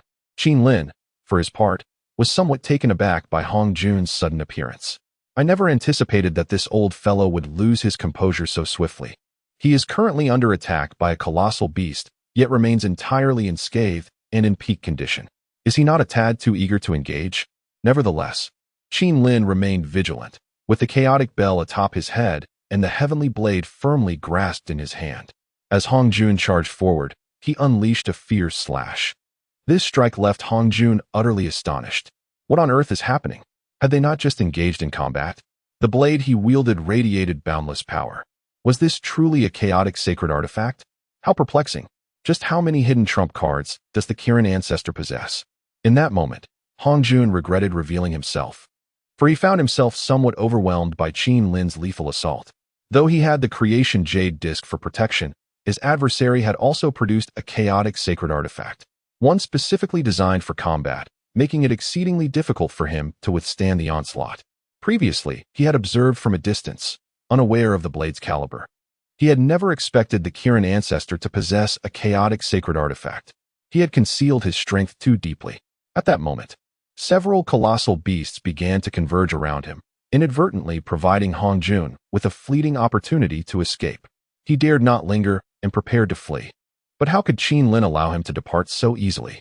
A single strike landed upon his river of laws, instantly shattering 3 of his laws.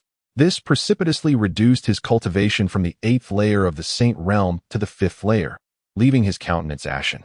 Although he was seething with rage, he did not dare to continue the fight. Kirin ancestor, I shall remember this grievance. If you somehow survive the onslaught of these beasts, await my return. I shall eventually come to claim your life, Hongjun proclaimed with fury. Having uttered those words, he swiftly vanished from the scene. Now, Qinlin found himself encircled by three peak Saint Realm beasts, with several Dao-level beasts hastening toward him from behind. Realizing the gravity of his predicament, Qinlin felt a sense of foreboding. If he could not extricate himself, his demise would be imminent. At that moment, the unclaimed five elements Dao nearby began to emanate a gentle flow of Dao power, slowly integrating into Qinlin's being. His aura steadily strengthened as he continued to wield his blade, refining the power of the Dao. This filled Qinlin with immense joy. It appeared that the unclaimed five elements Dao had resonated with him, imparting its Daoic strength, for they were intrinsically linked, the most harmonious of unions. As events unfolded, Qinlin grew increasingly formidable. He faced the three-peak Saint Realm beasts head-on, and regardless of how many strikes he delivered, the Daoic laws within him showed no sign of waning. Rather, they intensified. Eventually, he even ascended to the pinnacle of the Saint Realm. This was not a crisis at all. It was undoubtedly a fortuitous opportunity. In the midst of battle, Qinlin struck down the first colossal beast at the pinnacle of the Saint Realm with a decisive blow. Armed with the Chaos Sacred Artifact, the opening Heaven Blade, his combat prowess was unparalleled, enabling him to effortlessly subdue his adversary. At this moment, the essence of the five elements' great Dao flowed ceaselessly into Qinlin's being. With the immense light column of the Dao now surging within him, he sensed an imminent breakthrough in his realm. However, a profound sense of crisis enveloped him. It was imperative that he vacate the area, for remaining could spell disaster.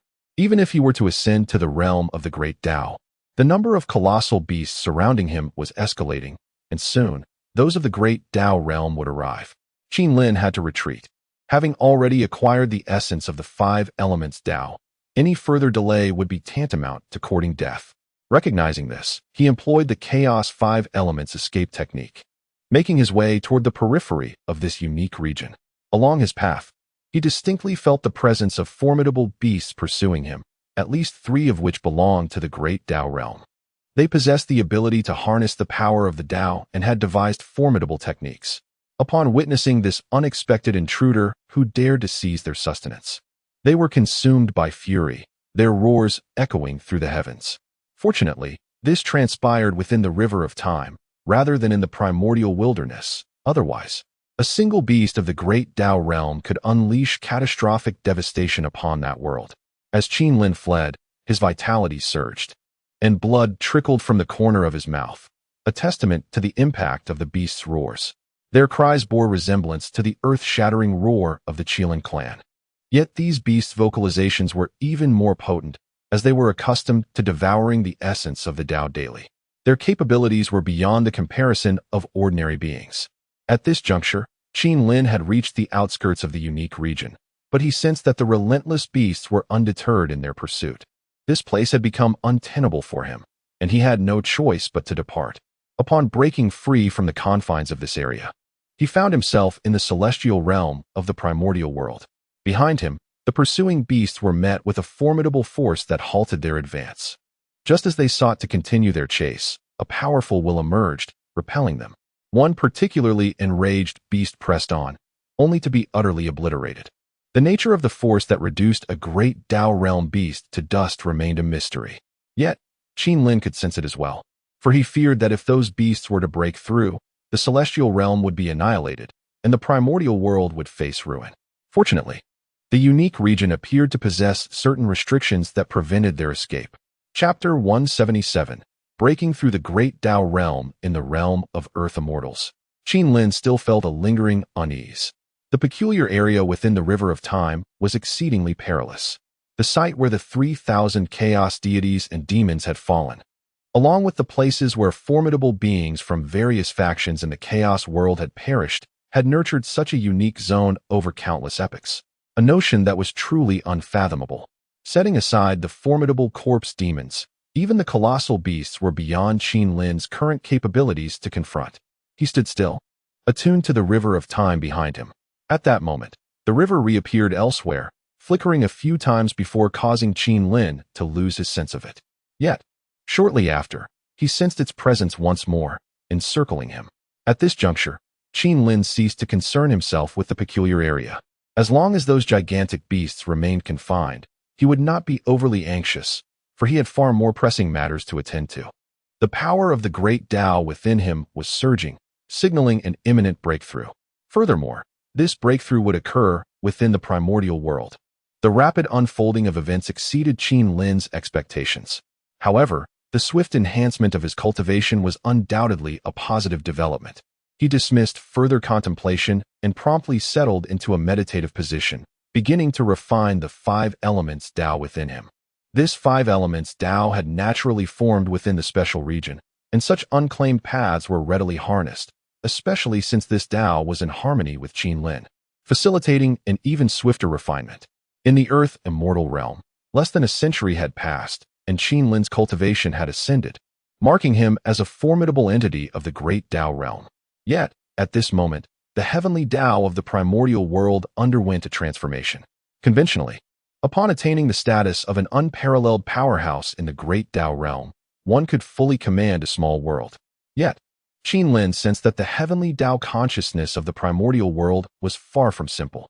Having once wielded control over the Qilin realm, Qin Lin possessed an understanding of the heavenly Tao of a small world. In comparison, the heavenly Tao of the primordial world was significantly more potent, concealing itself. Whether this was due to restrictions or other reasons remained ambiguous. Nevertheless, Qin Lin felt that this heavenly Tao could not be governed merely by a powerhouse of the great Tao realm.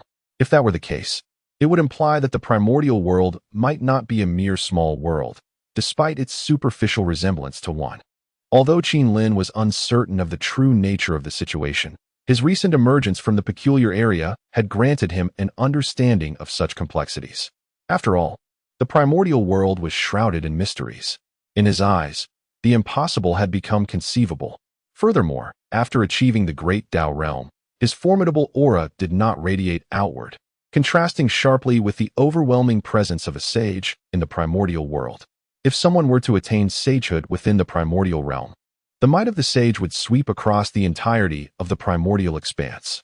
However, when he transcended to the realm of the great Tao, Qin Lin distinctly sensed that the heavenly Tao had employed a unique ability to extinguish the aura of that unparalleled powerhouse. Simultaneously, he heard some faint voices. "I am the young clan leader of the Panga lineage. Our clan, in the nascent chaos, seized upon a grand opportunity, producing countless formidable beings who instill fear across myriad realms. Yet now, a great calamity emerges from the chaos. Your ability to transcend to the realm of the great Tao within my incarnation's domain indicates you are truly favored by fortune. You must hasten your rise to power and unify the chaos. This world still harbors numerous opportunities that can elevate you. Remember, if one day you hear of the eternal holy realm, do not provoke it. Above all, do not expose this world. Only when you have fully mastered this realm and unified the chaos can you venture into that place, which is not only the root of chaos, but also the source of disaster across all worlds. My lineage still has members engaged in battle. You must strive. Hasten your strength, for only then can you bring them home. They have fought for eons and must be weary. They surely wish to return." The ethereal voice sent a shiver through Qin Lin. Whose voice is this? It seemed to emanate from the heavenly Tao, yet it also resembled the transmission of a supreme being. Upon discerning the message, Qin Lin realized it belonged to the one who opened the primordial world, the Panga lineage. Was he being cautioned? The roots of chaos, the source of calamity across all realms, the eternal holy realm? Qin Lin felt overwhelmed by these revelations. Nevertheless, he was reluctant to dwell on such matters, as pondering them further seemed futile. After Qin Lin ascended to the realm of the great Tao, he extended his consciousness throughout the earth immortal realm. The myriad beings within continued their lives, entirely unaware of any occurrences. However, due to Qin Lin's orchestrations, the original trajectory of the earth immortal realm had begun to shift. For instance, Sun Wukong should have raided the Dragon Palace, stormed the underworld, and caused chaos in the Heavenly Palace. Yet, since he had been mentored by Yuan Hong, he had been thoroughly subdued. After all, they were the 4 great spiritual monkeys and understood each other's habits quite well.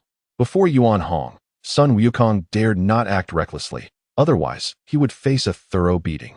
Over the years, he had endured quite a few thrashings. However, his strength had also surged impressively.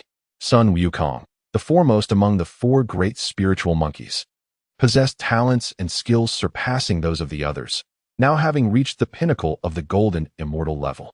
With further cultivation, he would soon attain the great Luo realm.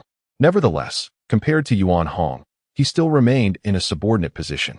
Meanwhile, the six-eared macaque and the red-buttocked horse monkey had also reached the pinnacle of the great Luo realm. With the refinement of some chaotic spiritual materials, they should successfully break through to the quasi-saint level, a feat beyond what Sun Wukong could currently aspire to. However, not long ago, Yuan Hong allowed Sun Wukong to venture away from Flower Fruit Mountain for the purpose of retrieving the Rui Jingu Bang from the East Sea Dragon Palace.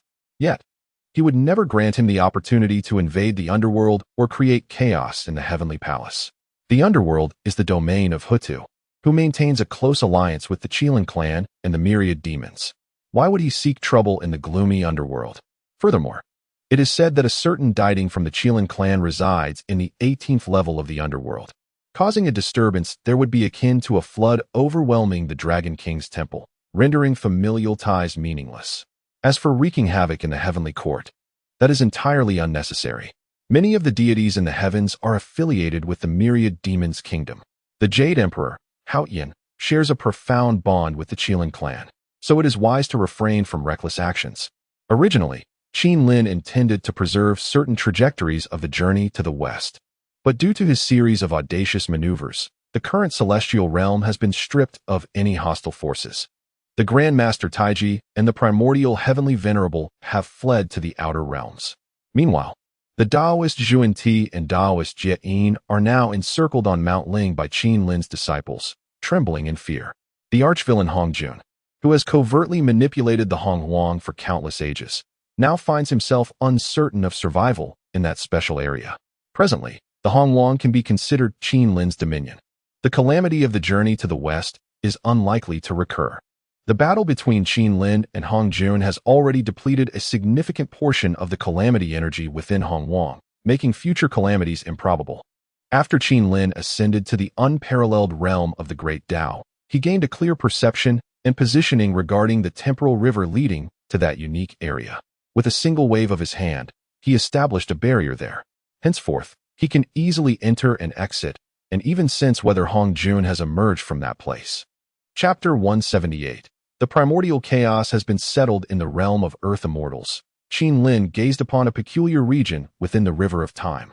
Having ascended to the unparalleled pinnacle of the Tao, it was not impossible for him to stage a counterattack against the colossal beasts that had pursued him. However, upon returning to this extraordinary area, he discovered that his previous actions had triggered certain alterations. The monstrous creatures that once hunted him had vanished. At the heart of this special zone, numerous corpse demons soared skyward, voraciously devouring various beasts. These creatures, feasting on the essence of the Tao, were akin to mere sustenance for the demons. As Qin Lin arrived and gathered several strands of unclaimed Tao, he immediately sensed a formidable aura locking onto him. In the core region, a corpse demon turned its gaze towards Qin Lin, its eyes brimming with a chilling, deathly energy. Surrounding it were 9 strands of Tao power, along with several magical artifacts swirling around, instilling a sense of imminent danger in Qin Lin. He instinctively felt that this demon had set its sights on him. Moreover, this corpse demon had already attained the peak of the Tao realm and could wield some of its past magical artifacts. Should it launch an assault, Qin Lin knew he would be unable to withstand it. Particularly alarming was the fact that the demon had effortlessly slain several Tao-level beasts in an instant, continuously feasting upon their flesh and blood, causing Qin Lin to contemplate retreat. This special area had become tumultuous. It was not the opportune moment to gather unclaimed Tao. He decided to wait for a while before returning. With that thought, Qin Lin swiftly exited the peculiar region, though he had already amassed 13 strands of unclaimed Tao. Unfortunately, these strands were rather ordinary, and Qin Lin was reluctant to refine them. He was determined to master 9 rare strands of Tao to enhance his combat prowess. Discovering such a unique area, he believed that collecting other rare Taos was inevitable. Thus he remained patient, knowing that if he could command 9 rare Taos, he would be regarded as a minor power in the chaotic realm, within the same level of cultivation, should his adversaries only possess ordinary Daos. Qin Lin could easily overpower them. Upon returning to the realm of Earth Immortals, Qin Lin surveyed this special area with a sense of trepidation. It was a place of great fortune, yet it harbored an unparalleled malevolence. At this moment, Qin Lin summoned 9 sages from the Qilin clan to take command of the area. He meticulously re-established the reversal of the 5 elements formation and the 10,000 Li mountains and rivers formation, ensuring a robust defense against any intrusions, particularly to prevent Hong Jun from escaping. A great upheaval was occurring within, and the specifics of Hong Jun's situation remained uncertain. Yet Qin Lin sensed that this individual would not easily perish, likely lying in wait within. Nonetheless, with his diminished strength, it would take time for him to stir any substantial turmoil. Let him develop for a while. After some time, Qin Lin will seek him out for a harvest once he has entered. Hong Jun would never have imagined that he would become a mere pawn. After arranging all of this, Qin Lin swept his consciousness and discovered the elusive Luya Daoist, as well as the blood clone of the illustrious Yang Mei. These two were merely observing the fierce battle between Qin Lin and Hong Jun. Upon witnessing the sudden emergence of 9 saints from the Qilin clan, they were utterly astonished, unable to believe that such a multitude of saints existed in the primordial world. If they were saints from the chaotic realm, they would not have been surprised, for that domain is teeming with beings of the saintly realm. However, this is the primordial world, where creatures from the chaotic realm cannot enter. Even their own true forms face significant restrictions upon entering the primordial realm, let alone other chaotic beings. Thus, it is evident that these Qilin are native to the primordial world, which is indeed alarming. What kind of concealment of heavenly secrets is at play here? Otherwise, how could the Qilin clan, now totaling 10 saints, remain entirely undetected in the primordial realm? As they pondered these questions, Qin Lin appeared beyond the 33 heavens. With a single step, he traversed the portal of the primordial world into the chaotic realm. In that moment, his consciousness permeated the endless void around him, swiftly locking onto Luya Daoist and Yang Mei. Now, as a peerless powerhouse at the Dao realm, subduing them was a trivial matter. He promptly captured them. Then, with a mere wave of his hand, obliterated their physical forms, leaving only their true spiritual consciousness intact. He then returned to the primordial world and effortlessly extracted their blood clones, allowing their true spiritual consciousness to merge with these clones. In no time, the blood clones of both individuals became their true forms. Thus, the heavenly law of the primordial world would not reject them.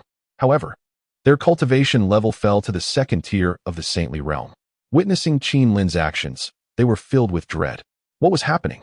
This was not a power typical of saints. Had the ancestor of the Qilin clan truly become a peerless powerhouse at the Dao realm? Observing their stunned expressions, Qin Lin chuckled softly and said, "You both possess knowledge of certain secrets of the primordial world, so I cannot allow you to leave. I will find you a secluded place for cultivation within the primordial realm. How does Kunlun Mountain sound? Or perhaps the Western Shumi Spirit Mountain would suffice. I will impose restrictions to ensure your inability to exit. I harbor no ill intentions. After all, we have collaborated before. Though you were not sincere in your desire to cooperate previously, I am not one to eradicate all my foes. I shall leave you a path for survival. When I become a more formidable entity, or when I gain control over this primordial world, I may grant you your freedom. For now, you shall focus on your seclusion and cultivation." Upon hearing Qin Lin's words, the expressions of the two individuals darkened to an extreme degree. They were confined. Their very lives now lay entirely within Qin Lin's grasp, and any hint of discontent could strip them of even the slightest chance of survival. "We are willing to follow you. Could we not be imprisoned?" The celestial master Yang Mei inquired, his heart wrestling with uncertainty. "I have no shortage of followers. Furthermore, I am not well acquainted with your backgrounds. Who knows if you still have ties to formidable experts in the chaos realm, or if you have already pledged allegiance to powerful factions. Even if I were to extract a fragment of your true essence, the risk would remain considerable. Thus, I advise you to remain obediently in the locations I designate for you. Do not entertain any other notions, otherwise, I will certainly eliminate you. Ensuring that the secrets you hold will never be divulged." Qin Lin spoke softly, yet his tone was laced with a palpable threat. Upon hearing this, the two understood their predicament and resigned themselves to their fate. One journeyed to Kunlun Mountain, while the other headed to Mount Shumi, opting to part ways voluntarily, for they wished to avoid further scrutiny from Qinlin. Such danger was too great. It was far wiser to remain compliant, thus increasing their chances of survival. Having dealt with these two, Qinlin surveyed the vast expanse of the primordial world. He found himself without rivals, surrounded only by those loyal to him. It was now time to strategize within the Chaos Realm. The Empress of the Thunderbolt world, the demon ancestor of the Shadow Demon world, the Sea King of the Celestial Ocean world, the leader of the Eastern Wilderness. Perhaps he should reach out to each in turn? The thought of Pangu's words, urging him to unify the Chaos Realm, weighed heavily upon Qinlin, instilling a sense of pressure within him. Chapter 179. The Thunder Empress in the Realm of Chaos. Within the Qilin domain, after Qinlin subdued the primordial world, he returned to the Qilin realm only to discover that a grave situation had unfolded. The Empress of the Thunder world, whom he had inadvertently provoked, was on the verge of madness. This formidable woman, leading numerous powerful saints from the Thunder world, had plundered the cultivation resources from about 10 perilous locations nearby and had also extracted all the cultivation items accumulated over the years in her realm. She had gathered 300 chaotic divine objects and 500 chaotic sacred artifacts. However, upon acquiring these resources, Qinlin sealed the world passage of the Qilin domain, exhibiting an unmistakable intent to evade responsibility. This infuriated the Empress. She stationed herself outside the Qilin realm, incessantly transmitting messages within, determined to wait out the situation. It was rumored that some chaotic beings had privately discussed the matter, and upon learning of this, she swiftly annihilated their entire clan. This woman was indeed ruthless. The venerable ancestor of the Jiaolong, stationed within the Qilin realm, opted to retreat from the conflict, for he recognized that this woman's wrath was not to be trifled with. Moreover, her cultivation foundation surpassed that of the Jiaolong ancestor. Prolonged engagement would yield no advantage. Thus, he chose to conceal himself within the Qilin realm, where the heavenly Tao of this world would not suppress him, allowing him to live comfortably. Meanwhile, upon returning to the exterior of the Qilin realm, Qinlin noted the presence of the Empress and utilized a communication device to summon the Jiaolong ancestor from within, coordinating a pincer attack against the Empress of the Thunder world. This situation was not one of Qinlin's negligence. As the Empress rampaged through perilous lands, she claimed that the ancestor of the Qilin realm had compelled her actions, framing herself as a victim threatened with annihilation. She even theatrically spared certain powerful beings from these lands, inciting them to harbor resentment towards the Qilin realm. Surprisingly, some gullible chaotic beings fell for her deception, leaving Qinlin in a state of bemusement. In the depths of the Qilin realm's ocean, upon receiving Qinlin's message, the Jiaolong ancestor was taken aback. What was the situation? Had the true form of the young master returned? It appeared they were to join forces against the Empress of the Thunder world. Had the young master summoned reinforcements? The Qilin clan possessed formidable roots. Perhaps true experts would arrive to assist, and he was determined to showcase his prowess. He promptly ascended from the depths of the ocean and surged forth from the Qilin realm. On the outside, the Thunder Empress found herself bewildered. Having entrenched herself here for some time, daily transmitting insults, she had received no response. Yet now, without any provocation on her part, her adversary emerged. The stance they took indicated a confrontation was imminent. You audacious woman, daring to obstruct the entrance of the Qilin realm. Do you understand the gravity of this place? Are you truly bold enough to provoke it? The Jiaolong ancestor bellowed as he emerged. These days, he has felt somewhat constrained. After all, he is a formidable being of the Grand Tao realm, having successfully transformed into a dragon. Being obstructed by a shameless harlot within a confined world is undeniably frustrating. However, the situation has taken a turn for the better. Firstly, he can vent his pent-up frustrations. Secondly, he has the opportunity to showcase his prowess before the Qilin clan. At this moment, the ancient ancestor of the Flood Dragon and the Thunder Empress have already engaged in combat. Observing the fierce actions of the Flood Dragon ancestor from a distance, Qinlin finds himself at a loss for words. Wasn't he supposed to cooperate and execute a pincer attack? Why has he charged in recklessly?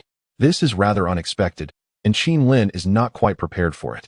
Nevertheless, seeing the two engaged in a fierce battle, he seizes the moment and retrieves the Chaos Sacred Artifact, the Heaven-Splitting Blade, directing his focus towards the Thunder Empress. He conceals his presence, lurking in the shadows. When he appears not far behind the Thunder Empress, he unleashes a powerful killing intent, striking down with the blade, which emits a colossal arc of light, as if to cleave through chaos itself. The spectacle is grandiose.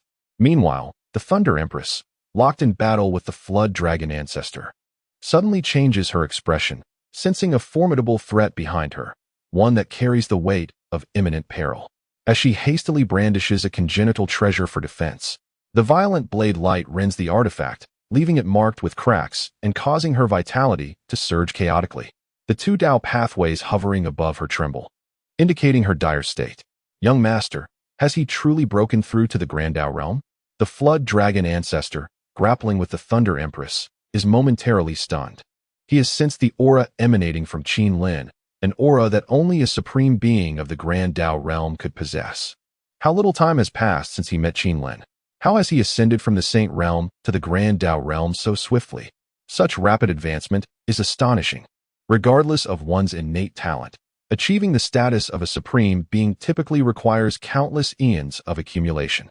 How is it that this young master he follows continually opens the doors to new realms for him? At the same time, the Flood Dragon Ancestor feels akin to a mere dog. After years of diligent cultivation, he has only just recently breached the Grand Dao realm. While Qin Lin's ascension has been nothing short of extraordinary. Young Master, I will entangle her. You must sever her Dao, he exclaims urgently. As long as we cut down her Dao, she will pose no further threat. Determined, the Flood Dragon Ancestor charges toward the Thunder Empress, resolute in his intention to ensure that she does not escape. He is determined to eliminate this woman. Seeing the Flood Dragon Ancestor exerting himself so fervently, Qin Lin wastes no time, delivering several more strikes, relentlessly targeting her Dao. Her two Dao pathways continue to tremble under the assault. In this scenario, a trace of blood inexplicably appeared at the corners of her mouth, her long hair in disarray. Those unaware of the situation would undoubtedly perceive two chaotic and formidable beings bullying a stunningly delicate woman. Yet, this seemingly frail empress possesses formidable capabilities. At this moment, she produced a jade seal, a symbol of authority within the realm of thunder, imbued with the fortune of an entire world, and inherently a primordial treasure. The instant this seal emerged, it repelled the entangling ancestral dragon. Subsequently, she unleashed several divine techniques, continually retreating. Surrounded by two unparalleled powerhouses of the Great Dao, she had no desire to continue the combat without an advantageous position. I shall remember you. For the first time in my years of dominance, I have suffered such a significant loss. I offered you 300 chaotic divine artifacts and 500 chaotic sacred items. Yet you refuse to relinquish the Zongtian ghost spine and now seek to encircle and slay me.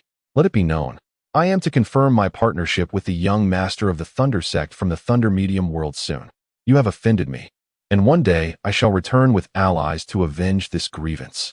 Chapter 180. The terrifying Thunder Pearl. Qin Lin gazed at the deranged Thunder Empress with an expression of indifference. This woman was utterly intolerable.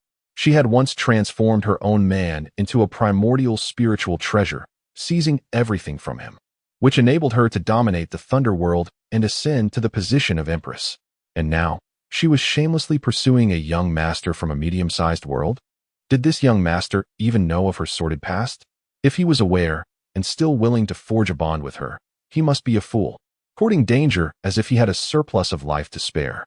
Oh, found another new man, have you? Qin Lin mused. Let us not forget that the Zongtian Ghost Ridge remains in my possession. Within it lies a spirit of the treasure. He must have been your former lover, right? Others have treated you well, nurturing you from an ordinary individual, providing you with various heavenly materials and treasures, along with countless techniques and martial arts. Yet what did you do? You murdered him and took his place, and most cruelly, you even refined him into a magical artifact. You are truly a vile creature, deserving of condemnation. Qin Lin was privy to certain secrets about the Thunder Empress. Upon acquiring the Zongtian Ghost Ridge, he had glimpsed fragments of the past through the memories of its spirit. At this moment, he boldly voiced his thoughts, intending to infuriate her further. Upon hearing Qin Lin's words, the Thunder Empress was enraged. Initially, she had retreated, but in a sudden frenzy, she charged back. Brandishing a long sword and lunging towards Qin Lin, her fury boiling over, as if she had lost all reason. Seeing her attack, Qin Lin could not help but chuckle. Was her mind truly so unhinged? She had barely endured his words for a moment before erupting in wrath.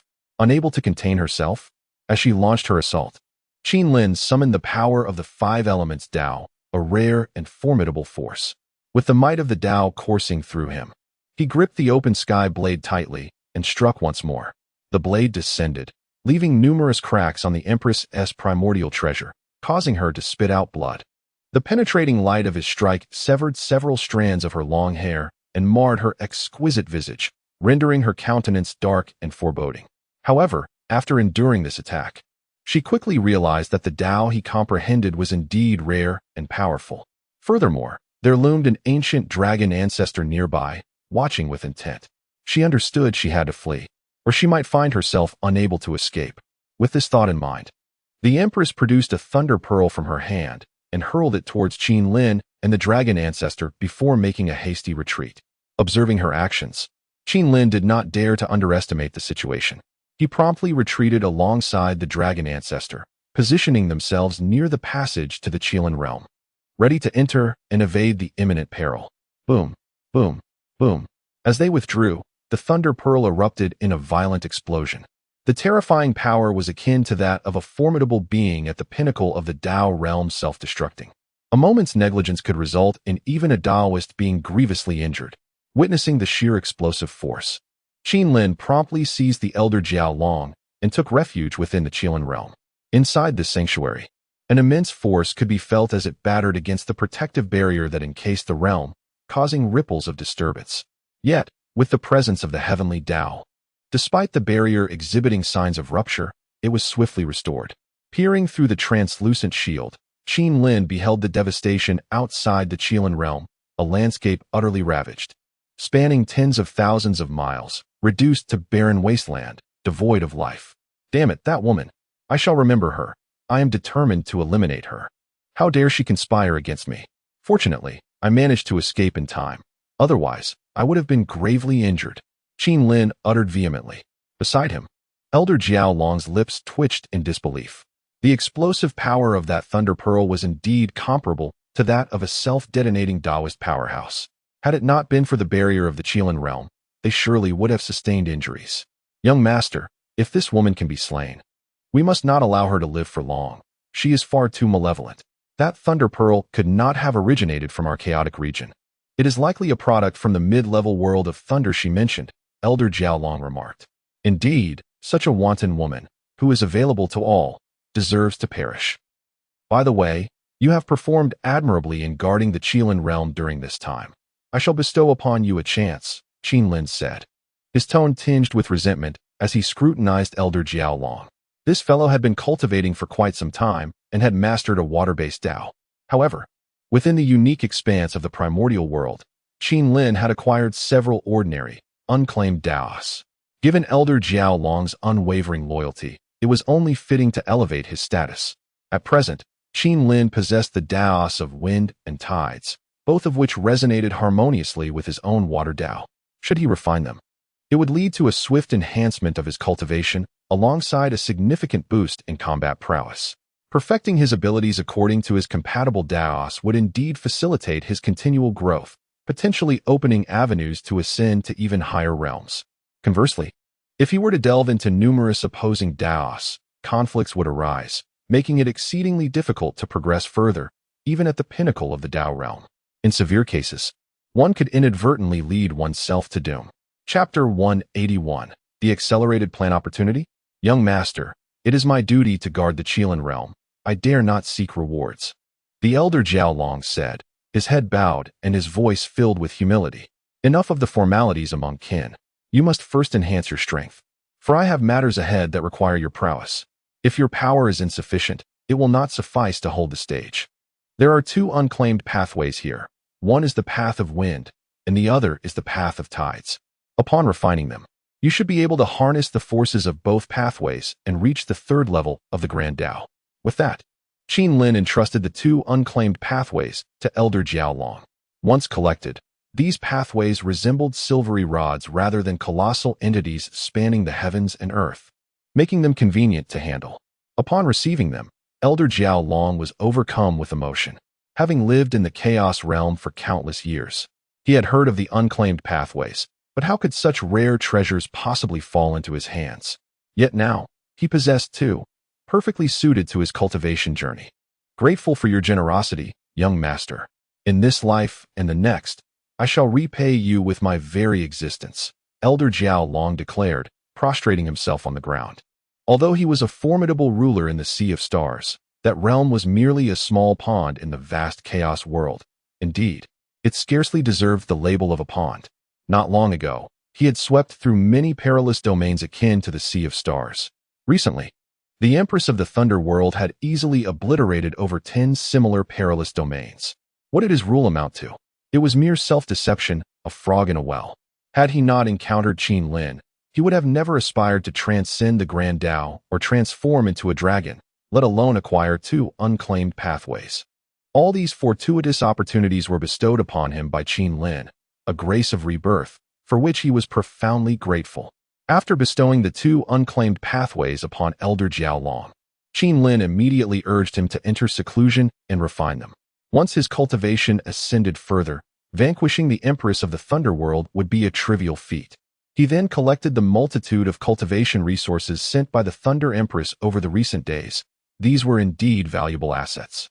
With such an abundance of resources, it would be a mere trifle for his disciples in the primordial world to break through to the Saint Realm. They could swiftly elevate their powers, ensuring they would not lag behind and could keep pace with him. At that moment, Qin Lin informed the fire Qilin stationed in the immortal realm of the primordial world to summon the 5 divine beasts, including Zhu Lusun, Kong Xian, and Xing Tian. To the Qilin realm, his disciples were all endowed with great fortunes, and now that the primordial world had stabilized, it was indeed time for them to attain sainthood. In the realm of Qilin, one could achieve sanctification, and later, they might traverse the chaos land to undergo trials and seek their fortunes. Yet, prior to their arrival, Qin Lin took the initiative to step into the chaos land. Having transcended to the realm of the great Tao, he moved with remarkable swiftness, embarking on a journey to perilous locales that he could reach in a short span. Upon arriving at these sites, Qin Lin did not seek to gather resources. Instead, he was in pursuit of powerful chaotic beings at the pinnacle of sanctification. He possessed a handful of unclaimed great Tao, which held significant potential. By taming some of these supreme chaotic entities, he could effortlessly cultivate them into exceptional warriors of the great Tao realm. This could swiftly augment his ranks. It is noteworthy that within this vicinity of the Chaos Land, the strongest beings were indeed those at the great Tao realm, representing the utmost combat prowess in this region. If Qin Lin were to command a dozen of such formidable allies, the imagery of such a force is staggering. He could easily dominate this territory. The unclaimed great Tao he held were of little value to him, as the descendants of the Qilin clan could not utilize them, and his disciples could only gaze upon them enviously. However, if he could subdue some capable chaotic beings to serve him, that would indeed be a splendid choice. Moreover, there were still many unclaimed great Tao in the special areas of the primordial world, continuously emerging, and he felt no remorse in that regard. After all, expanding his influence and acquiring more subordinates would only serve to enhance his power. Thus, he resolved to act. With an increase in his number of subordinates, he would need to intervene less, allowing these chaotic resources to be gathered by them. How delightful that prospect is, why not embrace it? Chapter 182. The gloomy jungle. Upon emerging from the Qilin realm, Qin Lin reflected on a series of cunning maneuvers that brought a smile to his face. At that moment, a sudden prompt from the system resonated. Ding! It has been detected that the host is planning in the Chaos Land. A task has been triggered. Would you, the host, be willing to cultivate 10 unparalleled powerhouses at the Great Tao level? Option 1. Accept the task, nurture 10 unparalleled powerhouses at the Great Tao level, and commence the strategic endeavor in the Chaos Land, receiving the innate supreme treasure, the heavenly tribulation spirit sword. Option 2. Decline the task, pursue freedom of development, and obtain a complete map of the Chaos Land. Upon the system's announcement, Qin Lin glanced at the rewards. The allure of the innate supreme treasure had waned for him, while the prospect of acquiring the complete map of the Chaos Land stirred his interest immensely. After all, to navigate the chaos, one must first comprehend the layout of this vast world. He had only grasped the map of the nearby region, and although he had consulted the ancient dragon ancestor, who had dwelled in the chaos for many years, the latter remained largely oblivious to the external circumstances. Realizing this, Qinlin chose to decline the task and promptly received the complete map of the Chaos Land. As he examined the map, he was astounded to discover that what he had known about the chaos constituted merely 1/10,000th of the true Chaos Land, indicating countless areas he had neither visited nor even heard of. This revelation left him profoundly shaken. Upon closer inspection, he noted that the Chaos Land was divided into 72 domains. The place where Qinlin currently resided was a remote region known as the Ancient Domain. From the map, he discerned that the largest worlds present were merely medium-sized, accompanied by a multitude of small worlds. Within this ancient domain, there were no large worlds, comprising 8 medium-sized worlds and thousands of small ones. The thunderous medium world, mentioned by the Thunder Empress, was one among the 8 medium-sized worlds, thus providing Qinlin with a comprehensive understanding of the circumstances within the Chaos Land. However, after studying the map, Qinlin did not linger idly. He soared towards a perilous location, the gloomy jungle. This area, situated near the Shadow Demon world, harbored 2 chaotic beings at the pinnacle of sainthood. The place naturally emanated demonic energy, making it a fertile ground for the emergence of demonic creatures. Consequently, this perilous site had become a training ground for formidable warriors from the Shadow Demon world. The 2 peak saints of the gloomy jungle included the infamous Dark Wolf King, who had pledged allegiance to a certain demon ancestor of the Shadow Demon world. Otherwise, he would not have survived under the watchful eyes of the Shadow Demon world, having been eradicated by various powerful entities long ago. The other peak saint, a chaotic being, was none other than a common weed. From the moment of its inception, it thrived by consuming various underground spiritual stones and feeble demonic creatures, gradually evolving into a formidable demon, herb monarch. At first glance, it appeared to be an ordinary herb.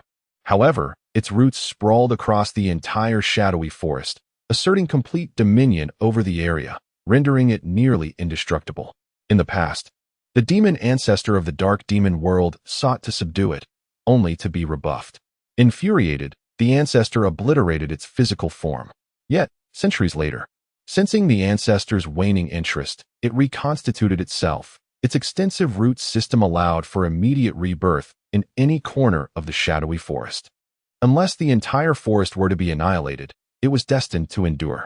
The demon ancestor was well aware of this fact, yet what could be done? Should it persist in attempts to eradicate it? The demon herb monarch had not threatened the ancestor's formidable beings nor sought rivalry. Though the ancestor felt discontent, it refrained from orchestrating a complete extermination. At this moment, Qinlin hovered above the shadowy forest. After surveying the area with his divine sense, he descended onto a marshy expanse, teeming with chaotic demonic entities such as the celestial demon frog and the venomous demon serpent, along with various other demonic creatures. However, as his presence was suppressed to below the realm of a saint, indeed, even lacking the stature of a quasi-saint, these demonic beings, sensing his arrival, charged at him in a frenzy. Witnessing this, Qinlin chuckled softly. With a mere stomp of his foot, these creatures were instantly shattered into dust. He deliberately restrained his power to avoid alarming the demon ancestor of the Dark Demon world, yet these feeble beings dared to attack him. Was that not akin to courting death? This display soon captured the attention of a particular demon herb in the marshland. Among the multitude of herbs, one stood out, enveloped in demonic energy, crowned with a striking tuft that resembled a regal diadem. Intriguingly, in such a desolate place, a herb like you has emerged. Your innate potential appears quite ordinary, akin to those surrounding you. It remains uncertain whether they will ever awaken their intelligence. Yet, you have ascended to the pinnacle of sainthood. Do you aspire to tread the path of the great Tao? Do you yearn to escape this confined space and behold the world beyond? This shadowy forest is insular, obscuring your vision of the future. Qinlin stood resolutely, his hands clasped behind his back, speaking in a somber tone. Chapter 183. The Demon Herb Monarch. After Qinlin uttered these words, the demon herb swayed its body as if stretching lazily, then transmitted a voice imbued with profound resonance. You are indeed a formidable being. I can sense it. However, are you here to subdue me? That seems to be the essence of your intent. I can grant you strength, but you must pledge your loyalty to me. Qin Lin maintained a steady tone and replied softly, though you are a powerful entity, even more so than I, you cannot intimidate me. I harbor no faith in your words. As long as I dwell within this shadowy forest, I am utterly secure. You cannot extinguish my life. The demon herb monarch retorted. Upon hearing its words, Qin Lin chuckled heartily, his laughter resonating throughout the dimly lit forest. The sound of his mirth sent waves of panic through countless demonic creatures. And even the pinnacle-level Dark Wolf King, a being of saintly prowess, was drawn in by the sound. Yet, the moment the Wolf King laid eyes on Qin Lin, it was met with a flash of razor-sharp light racing towards it. Qin Lin had drawn his blade. He was preparing to make a decisive strike. In a single stroke, the Dark Wolf King, at the peak of its power, was slain without a moment's struggle, its eyes filled with shock and despair in its final moments. Did you slay this Wolf King to intimidate me? It is futile. This Wolf King is a fool. Having trained for years, yet lacking the means to preserve its own life. It believed that aligning with the demon ancestor of the shadow demon world would grant it immunity, only to meet its demise at your hands today. Nevertheless, you should depart swiftly. This Wolf King has already sworn allegiance to the demon ancestor. Your act of killing it will surely summon that ancestor. Although you are a peerless being of the great path, you are still near the shadow demon world, and you will gain no advantage here. The demon herb monarch continued to speak. I have slain beings from the shadow demon world before. What of it? It is done, and what can be done now? You should accompany me, as I previously stated. I can elevate you to the realm of the great path instantly. This is your opportunity. Otherwise, how long must you linger here before you can evolve? Moreover, you are not truly immortal. It is merely that others have refrained from destroying this place. Tell me, if I were to incinerate this shadowy forest, do you think you would survive? As Qin Lin spoke, flames of various origins enveloped his form, each possessing a natural restraint against the demon herb monarch. Simultaneously, the flames ignited the void around him. These flames required fuel to sustain their blaze, yet they could swiftly spread through the emptiness, threatening to engulf the entire shadowy forest. Upon witnessing this, the demon herb monarch materialized into a human form, a stunningly beautiful maiden. She regarded Qin Lin with a blend of resignation and indignation. When the demon ancestor from the shadow demon world had approached her initially, she had rebuffed him, and even after provoking him, she managed to preserve her own safety. Before Qin Lin, she felt a profound sense of powerlessness, especially in the presence of that fiery force emanating from him. The demon herb queen sensed that should he truly ignite the entire dark forest, she too might not escape unscathed, and all the magical flora within would be reduced to ashes. This was a fate she could not bear. Please, cease your actions. Countless beings inhabit this place. Although many are monstrous in nature and inherently fierce, they have grown up in this environment since birth, perceiving the world thus. It is no wonder they are as they are. I cannot bear to witness their annihilation. I shall accompany you. The transformed figure of the demon herb queen murmured softly, her gaze sweeping across the familiar foliage, imbued with a profound maternal instinct. She was intimately familiar with everything here. Countless years had passed since her birth. Even if it meant sacrificing herself, she wished to preserve this realm. Upon witnessing this, Qin Lin was momentarily at a loss for words and promptly withdrew the flames, particularly upon seeing the demon herb queen take on the guise of a young girl. Choosing to compromise with a pitiful demeanor, he felt like a villain in a tragic tale. This left him feeling somewhat awkward. Has the narrative gone awry? Can we have a do-over? At that moment, Qin Lin sensed the presence of powerful entities emerging from the nearby realm of shadow demons, likely alerted to the disturbances within the dark forest and en route to investigate. Come with me. I assure you, I am not a villain. So do not be overly fearful. I tend to be quite blunt, but I possess a kind heart. Rest assured, I will not lead you astray. By choosing to follow me now, you will soon realize how fortunate this decision is. In this instant, the domineering aura that Qin Lin had exuded dissipated, replaced by a gentler demeanor as he engaged with the demon herb queen. He sensed that her nature was fundamentally benevolent, a rarity in a world rife with malevolence, and it was indeed commendable that she retained her essence amidst such chaos. Meanwhile, the demon herb queen rolled her eyes, recalling the earlier moment when he had slain the Shadow Wolf King with a single strike and had threatened her. How could he so swiftly change his tune? Claiming to be a good person? Who would believe such a transformation? Qin, aware of her skepticism, felt a sense of helplessness. For he had not anticipated that the demon herb queen would take the form of a young girl, a stark contrast that left him momentarily speechless. Chapter 184, Half Righteous. Half evil, the majestic demon herb empress, adorned in a flowing black robe and crowned with a delicate tiara, exuded an aura of ethereal elegance, tinged with an unsettling hint of demonic allure, an enigmatic blend of righteousness and wickedness that left one pondering. At that moment, she had transformed into human form, prompting Qin to swiftly secure her within his spatial pouch before making his hasty retreat into the shadowy forest. The ominous presence of the demon ancestor from the abyssal world loomed closer. Though Qin was a peerless powerhouse of the Grand Tao, unperturbed by the demon ancestor, he preferred to remain incognito, reluctant to reveal his true strength. He awaited a propitious moment to strike decisively, for a mere confrontation would lead only to mutual hostility and suspicion, an endeavor devoid of purpose. In an instant, Qin activated the chaotic 5 elements escape technique and sped towards the Qilin realm. Shortly thereafter, the formidable demon ancestor emerged from the abyssal world, penetrating the dark thicket. Here, he stumbled upon the traces of the shadowy wolf king's blood. However, the carcasses had been taken, and the demon herb empress was nowhere to be found. Was this the work of the demon herb empress?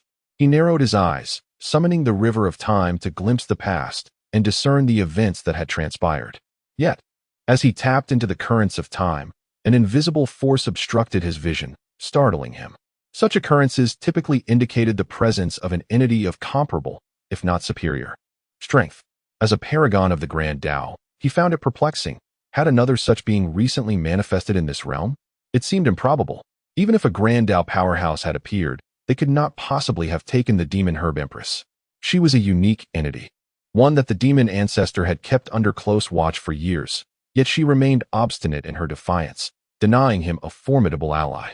As for the shadowy wolf king, despite possessing peak saint-level prowess, he was merely an average subordinate in the demon ancestor's eyes. After all, creatures not born within the abyssal world, regardless of their ascension to the pinnacle of sainthood, warranted little of his attention. Their demise held no significance. It was a lamentable loss, the disappearance of the demon herb empress. Had she ascended to the zenith of saint-level strength, or had she been captured? Such questions whirled incessantly in the demon ancestor's mind, igniting his ire.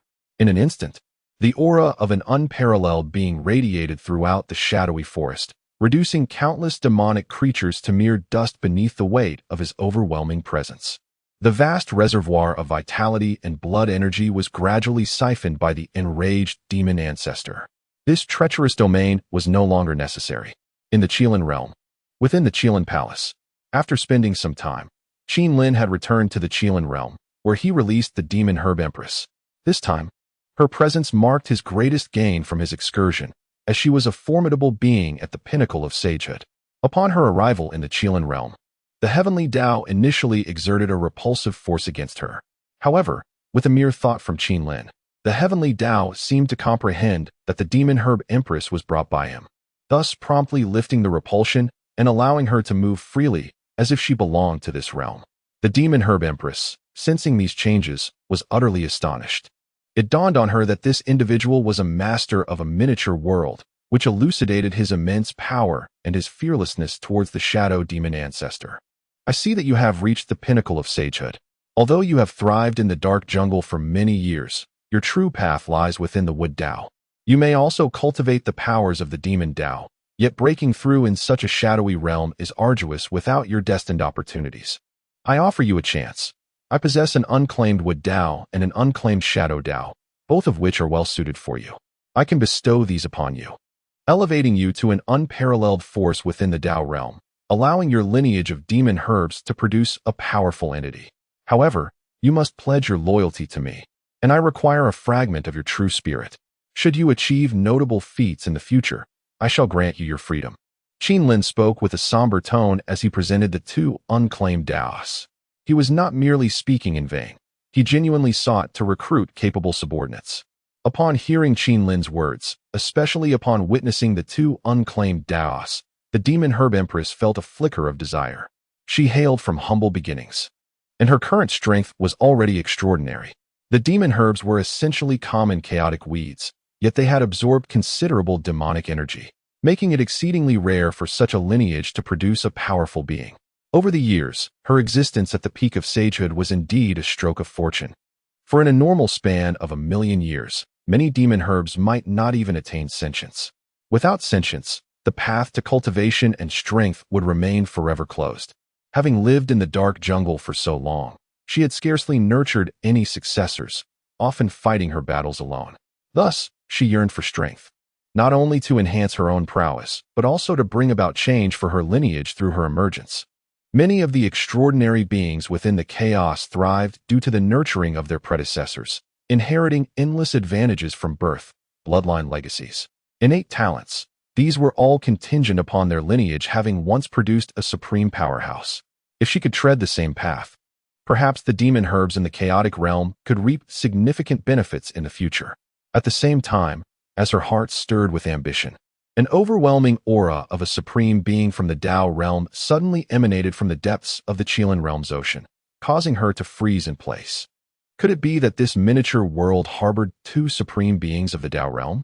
Chapter 185, The Nine Saints. At this moment, Qin observed her reaction and revealed a knowing smile. He had conveyed a message to the ancestral dragon, urging him to casually display his power while refining the unclaimed path, intending to intimidate the demon herb sovereign. Upon witnessing Qinlin's smile, the demon herb sovereign comprehended the implications. This was a demonstration of both grace and menace. Not only did it serve to win over the hearts of the unclaimed path, but it also wielded a metaphorical club, signaling to her that there were no alternatives. Should she acquiesce, all would proceed smoothly. However, refusal could spell her doom. The individual before her possessed formidable capabilities, far surpassing the demon ancestor of the shadow demon realm. That demon ancestor was prone to bouts of anger and had mediocre strength, merely existing at the pinnacle of sainthood, incapable of easily suppressing her. This disparity illustrated the inadequacy of the demon ancestor. In contrast, Qin was different. His prowess in battle and his methods of coercion and allure were beyond the reach of the demon ancestor. Perhaps aligning with him would prove to be a wise choice. Contemplating this, the demon herb sovereign promptly bestowed a fragment of her true essence upon Qin. In return for her essence, Qin generously provided her with two unclaimed paths and further established a new domain within the Qilin realm, destined for the flourishing of her lineage. After arranging matters with the demon herb sovereign, the fire Qilin swiftly brought Qin to the Qilin realm, accompanied by numerous disciples and mounts from the primordial world. The five directions sacred beasts, Yuan Hong, Zhu Lu's son, Xing Tian, and Kong Xian, convened in the Qilin realm, while those of lesser cultivation, such as the six-eared macaque and the enchanting Daji, remained in the abyss to continue their arduous training. The chaotic realm was undeniably perilous, thus, haste was ill-advised. Once the nine had arrived in the Qilin realm, Qin summoned them to the Qilin Hall. He also presented the 500 chaos sacred artifacts sent by the Thunder Empress, determined to utilize these resources to elevate them to the status of saints. His disciples and the Mount Kong Xian, all of whom were exceptionally gifted and fortunate, began to ascend. With merely one chaos sacred artifact, Kong Xian, already at the pinnacle of semi-saint, initiated his breakthrough to sainthood. The remaining individuals diligently refined the chaos sacred artifacts, continuously enhancing their strength and striving towards the realm of saints. Time passed swiftly, and within this period, the Qilin realm witnessed an ongoing manifestation of saintly might, with celestial melodies resonating and golden springs erupting from the earth. The spiritual energy within the Qilin realm surged, and the fortunes of its inhabitants began to shift. During this time, the heavenly Tao of the Qilin realm grew increasingly potent. Moreover, for many years, none had leveraged the power of the heavenly Tao to transcend to sainthood, thus ensuring a rich foundation for the heavenly Tao, which daily showered spiritual rain upon the realm. In a certain region of the Kirin realm, Emperor Xin is tirelessly advancing the Shang dynasty, fostering a prosperous and peaceful nation. During this period, he has sensed the emergence of numerous saints within the Kirin realm and has come to realize that many have undoubtedly transcended into the realm of saints. Accompanied by his court of scholars and warriors, he constructs the heavenly altar to offer sacrifices to the way of heaven. Moreover, He elevates the Kirin to the status of the Shang dynasty's divine beast, casting statues and erecting temples. This series of actions captures the attention of the Way of Heaven, which has amassed a vast reservoir of merit, yearning for a worthy recipient. In this moment, blessings are bestowed upon the emperor of the Shang dynasty, along with several civil and military officials. Originally, Emperor Xian had already reached the pinnacle of the Deluo realm, but at this juncture, the might of the Way of Heaven forcibly transforms him into a saint of the Way, a figure acknowledged by the divine.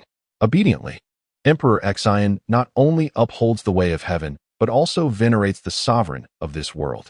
Such individuals are deserving of rewards.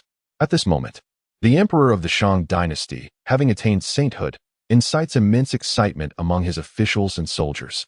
A renewed fervor for cultivation arises throughout the land, leading to the establishment of countless cultivation sects, with tales of martial rivalries and romantic entanglements unfolding within the Kirin realm.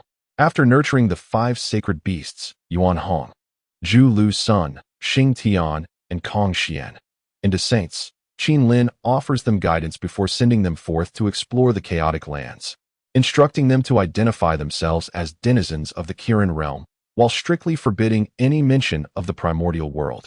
The ascent to sainthood for these individuals has proven relatively straightforward, with the sole exception being Xing Tian, who, as a member of the Wu clan, lacks a primordial spirit and is thus unable to comprehend the laws of power.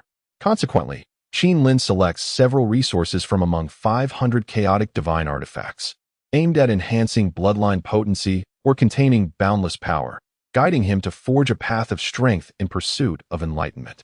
After a significant investment of resources, this path ultimately proves fruitful. While the 12 ancestral witches of the primordial era could only achieve the zenith of quasi-saint cultivation, this descendant of the Wu clan, emerging after the clan's decline, astonishingly reaches an even higher realm.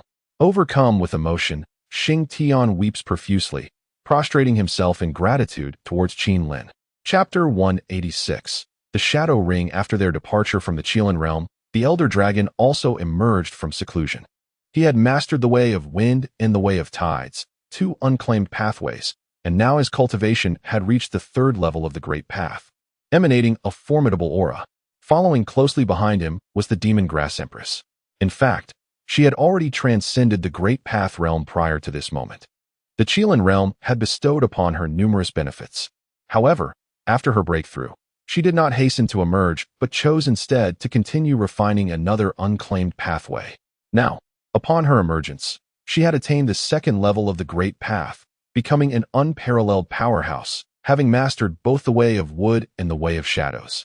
At this juncture, the Qilin realm boasted 3 extraordinary beings at the Great Path level.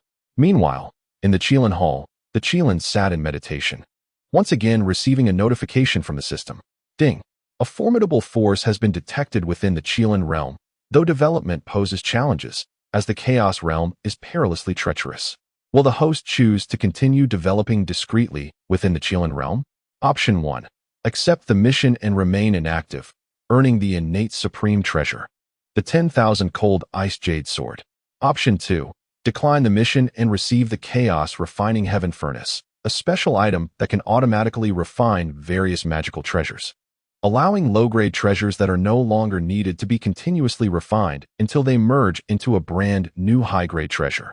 Upon witnessing the system's emergence, Qin Lin felt quite pleased. What a splendid item!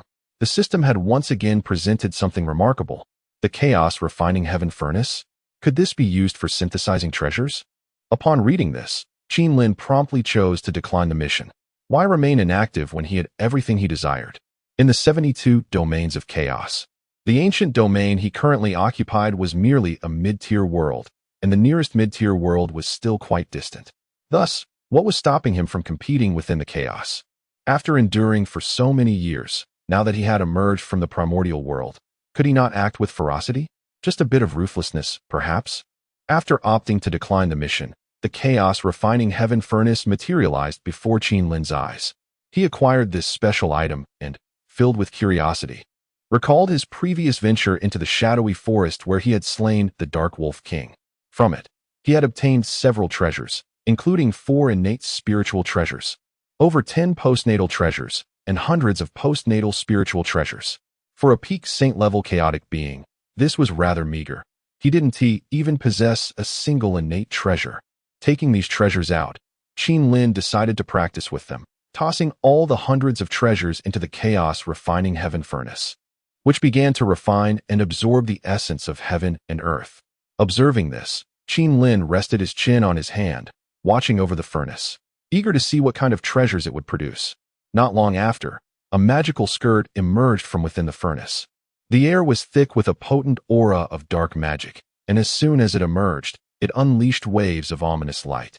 Qin Lin discerned the nature of the magical skirt before him, realizing it was likely a standard innate treasure. At that moment, he communicated with the demon herb empress, understanding that such a magical artifact, particularly a gown, was not entirely suited for him. However, for the empress, it was an invaluable treasure. Thus, he decided to present it to her, considering it merely a practice creation of his own. Upon the arrival of the demon herb empress, she beheld the magical skirt and accepted it with evident satisfaction. It is noteworthy that many powerful beings birthed in the perilous realms of chaos often find themselves impoverished. Despite possessing considerable strength, acquiring suitable treasures proves to be a formidable challenge. While innate treasures may abound in the Pangu world, even many formidable entities in the chaotic realms possess few. There are some peak saints who have never encountered such a grade of treasure in their lifetimes. Do you have any unused treasures? Qin Lin inquired softly, gazing at the demon herb empress. If you do, feel free to give them to me. I will procure a superior treasure for you. After all, you are one of us from the Qilin realm, and lacking a suitable treasure when venturing out would be rather embarrassing.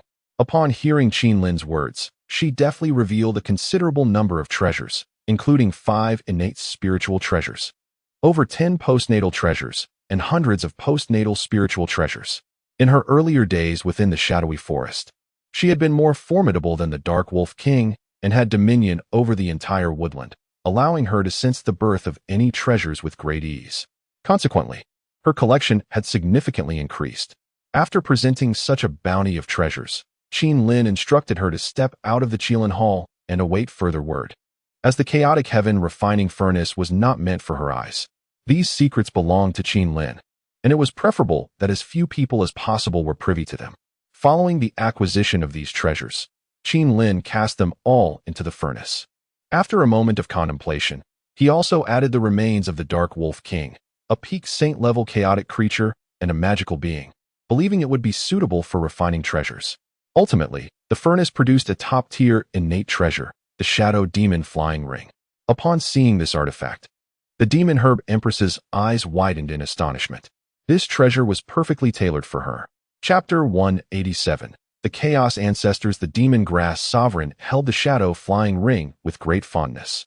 After all these years, it was her first time acquiring such a precious top-tier innate treasure, and moreover, it was a magical artifact. Utilizing it would allow her to unleash its full potential. At that moment, Qin Lin summoned the Dragon Ancestor. It was time for these two formidable subordinates to meet, especially as Qin Lin had devised his own plans. He wished for them to venture out in search of chaos beings at the pinnacle of sainthood, ideally those with exceptional talents and unique abilities. With such additions, the Qilin realm would witness the emergence of more powerful beings, making it considerably easier for him to dominate this chaotic expanse. At that point, even the prospect of forcefully invading smaller worlds would not be out of reach, although entering these smaller realms would subject them to the suppression of the heavenly Tao within. The strength of such a Tao was limited. If a single unparalleled powerhouse of the great Tao were to be restrained, what about 5 or 10? The pressure exerted by the heavenly Tao would then be diluted, rendering it nearly ineffective. After all, it was merely the heavenly Tao of a small world, not that of a medium or large world, which could manifest avatars and actively defend its realm. Should the powerful within perish, it could still impart wisdom, guiding the beings of that world in their cultivation. Now, you may introduce yourselves, Qin Lin said, glancing between the two. This is the Dragon Ancestor of the Starry Sea, and this is the Demon Grass Sovereign of the Dark Jungle. However, those identities are of little consequence now. You are both citizens of the Qilin realm. Indeed. Young master. Yes, master. The Dragon Ancestor and the Demon Grass Sovereign exchanged glances before responding in unison. After making introductions, Qin Lin led them out of the Qilin realm, quietly instructing, "You two should venture into the nearby perilous areas to seek out chaos beings at the peak of sainthood. I do not desire those with profound backgrounds or from powerful races, as they tend to be arrogant. Instead, I seek ordinary chaos beings who have steadily cultivated their way up, preferably those who possess some special abilities. You may either capture them forcefully or charm them into allegiance. The method is of no concern to me. I only care about the results. Whoever brings back the most will be rewarded. Remember, this reward is not for everyone. It is reserved for the one who performs best, so there is competition between you two. Additionally, do not fear offending other smaller worlds. The Qilin realm currently boasts 3 unparalleled powerhouses of the Great Tao. Should anyone provoke us, we shall eliminate them." Qin Lin stated with unparalleled authority. Upon hearing his words, both individuals understood his intention. He was recruiting and expanding his ranks. As they surged forth in various directions, the ancient dragon ancestor and the demon herb sovereign, both creatures of the chaotic realm, possessed a certain degree of familiarity with the sovereigns of perilous territories. Upon receiving Qin Lin's directive, they each identified their targets in their minds. Observing their prompt actions, Qin Lin could not help but nod in satisfaction. He contemplated the situation. He still held 10 unclaimed pathways, uncertain whether the individuals sought by the two would correspond with these routes. However, this was of little consequence, for regardless of alignment, all could be integrated into the Qilin realm. Any chaotic beings at the pinnacle of saintly power would inherently possess a degree of combat capability. At the very least, they could serve as auxiliary laborers. In any case, Qin Lin was in dire need of manpower. Time swiftly passed, and several years elapsed within the chaos. During this interval, Qin Lin traversed the nearby chaotic domains, exploring the eastern wilderness, the celestial sea, the thunderbolt realm, and the shadow demon world, as well as venturing to even more distant lands. The current locale was referred to as the Desolate Land by the ancient beings residing within. Beyond this arid expanse, there lay 8 territories, delineated by the strength of 8 medium-sized worlds, with the Thunder and Celestial Dusk realms being the closest to the Desolate Land. Beneath these 2 medium-sized worlds were thousands of smaller realms under their dominion. In their eyes, the Desolate Land was a place they were loath to visit, as it offered nothing of value. Over the years, it had birthed only a handful of minor worlds, with the most formidable presence being at the level of the Great Path. To them, dispatching a strong individual would suffice to obliterate this place. Furthermore, during his explorations, Qin Lin uncovered an astonishing revelation. He discovered the existence of humanity within the chaotic realm, beings known as the Chaos Ancestors, regarded as the earliest life forms to emerge from the chaos. Not only were there many of these Chaos Ancestors, but numerous among them were formidable beings. This revelation clarified Qin Lin's earlier discomfort upon witnessing the demon herb sovereign transform into human form. He had found it peculiar that a creature of chaos could assume such a shape. He had encountered various beings capable of such transformations, always feeling an inexplicable oddity. However, upon learning of humanity's presence in the chaos, and that they were among the first beings to appear therein, everything fell into place for Qin Lin. Chapter 188. The Rock Turtle. After wandering around, Qin Lin, having discerned the power dynamics at play, began to entertain thoughts of fully mastering this desolate territory. Throughout his journey, he also kept an eye on the chaotic creatures lurking in perilous locales. While passing through one such treacherous area, he stumbled upon a rock turtle, which had resided in a rocky cave for countless years. Initially, Qin Lin had noticed that a chaotic divine artifact was maturing in this vicinity and intended to collect it. To his surprise, he discovered the ancient turtle. Otherwise, even with his divine sense sweeping across the area, it would have been exceedingly difficult to detect its presence. The creature remained utterly still, resembling a millennia-old boulder, which was remarkably deceptive. This piqued Qin Lin's interest. Currently, the turtle possessed the cultivation of a peak sage. Should it break through to the Tao realm, it could potentially conceal itself at the entrance of small worlds, undetected by their rulers. As others emerged, a well-timed ambush might very well lead to their untimely demise. Contemplating this, Qin Lin decided to revisit the rocky cave on his way back to the Qilin realm, directly seeking out the rock turtle. Without uttering a word, he unleashed a barrage from the chaotic bell. The turtle was left utterly bewildered. What was happening? After countless years of low-key cultivation, avoiding confrontation with formidable foes, why was this individual attacking him without provocation? This was truly an unwarranted calamity. Senior, there must be a misunderstanding. Please, show mercy. It pleaded. Brother, may I address you as such? Please, do not strike. My shell is on the verge of breaking. Regardless of the turtle's protests, Qin Lin did not relent until he noticed blood trickling from the creature's mouth, at which point he chose to cease his assault. Before drawing back, Qin Lin had been curious about the turtle's defensive capabilities. After the thorough beating, he found its resilience to be quite commendable. Employing certain special techniques of the Tao realm, he had only managed to injure the old turtle after several attempts, indicating its formidable defense. Enough of this place. It holds no future for you. Come, I shall take you away from here. Do not fear, I was merely testing your mettle, Qin Lin declared emphatically. Upon hearing Qin Lin's words, the rock turtle nearly spat blood. What? You wish to take me as your subordinate? No, no. I have never ventured far from here, and I live quite well in this rocky cave. I am grateful for your esteem, but I truly do not wish to leave. The turtle insisted, shaking its head vigorously. Seeing the old turtle's refusal, Qin Lin retrieved the chaotic bell once more.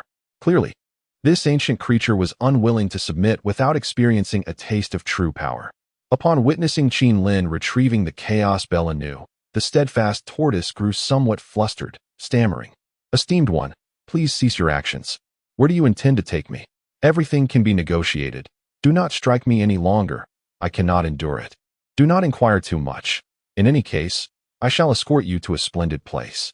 Follow me, and you shall relish sumptuous feasts and enjoy every pleasure. Ah, if you wish to accompany me, do relinquish a fragment of your true spirit to me. This shall grant me peace of mind. For I fear you may flee one day, Qin Lin insisted earnestly. Upon hearing Qin Lin's request for a piece of his true spirit, the steadfast tortoise promptly retracted its limbs and head into its shell, hastening into the depths of the cavern.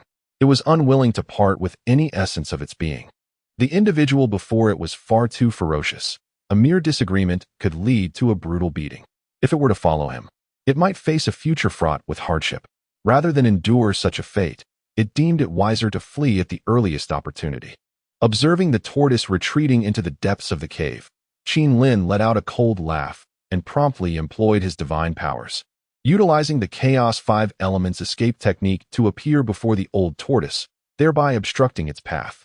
He then proceeded to subdue it, wielding the Chaos Bell as though it were a hefty brick, relentlessly striking it down. The clamor echoed throughout the chaotic stone cavern, causing other creatures within to tremble in the shadows. This individual is exceedingly fierce. Could he not depart swiftly? Senior, esteemed one, brother, ancestor, I yield. Please, spare me. Is it not merely a fragment of my true spirit? I shall present it to you now, the steadfast tortoise implored, producing a fragment of its true spirit and offering it to Qin Lin. Upon receiving this essence, Qin Lin continued to strike a few more times, muttering under his breath. Do not shout so. Who claims to be your ancestor? I am not the old tortoise. After successfully subduing the steadfast tortoise, Qin Lin soared rapidly back towards the Qilin realm. This excursion had consumed considerable time. He pondered the outcomes of his companions, the old dragon ancestor and the demon herb sovereign, wondering how many peak saint beings they might have captured, likely a substantial number. With these thoughts in mind, Qin Lin quickened his pace. Chapter 189. Establishing authority in the realm of the Qilin. Within the Qilin Hall, Qin Lin had returned. He sat majestically in the great hall, casually casting aside the rock turtle, which, in its current state, had obediently transformed into a stone sculpture, scarcely daring to breathe. However, it remained vigilant, silently observing its surroundings. Upon its arrival at the Qilin Hall, the rock turtle sensed the power of the heavenly Tao, as Qin Lin inscribed a mark within its essence, granting it a profound sense of security as the heavenly Tao ceased to reject it. Before long, sensing Qin Lin's return, the ancient Jiao dragon ancestor from the abyss and the demon grass monarch from a nearby meadow appeared at the entrance of the Qilin Hall. The two bowed respectfully outside the hall. Esteemed young master, I have brought back 5 chaos beings at the peak of the Saint Realm from our expedition, a wind demon from the Frostbite Lands, a crab general from the Star Sea, a giant spirit clam maiden from the giant spirit pool, and 2 wandering soul insects, the Earth Saint Black Bear. The ancient Jiao Dragon Ancestor proclaimed. After the Jiao Dragon Ancestor finished speaking, the Demon Grass Monarch glanced at the old dragon with surprise. You brought back 5? In that case, I have lost this round. Bowing before my master. I regret to report that I have only managed to return with 3 chaos beings at the peak of the Saint Realm, the ancient Vine Demon, the Thorn Queen, and the undead ancient tree. Upon hearing their words, Qin Lin's countenance brightened. Excellent. A total of 8 chaos beings at the peak of the Saint Realm have been brought back. Including the rock turtle I retrieved, that makes 9. This power, amidst the desolation of the chaos, is indeed formidable. Well done.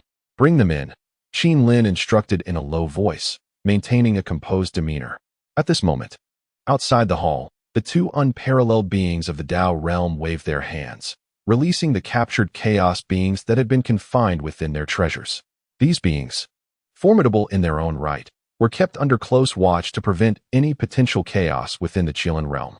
The released chaos beings, some appearing battered and anxious while others remained calm and composed, were indeed the sovereigns of perilous territories within the chaos.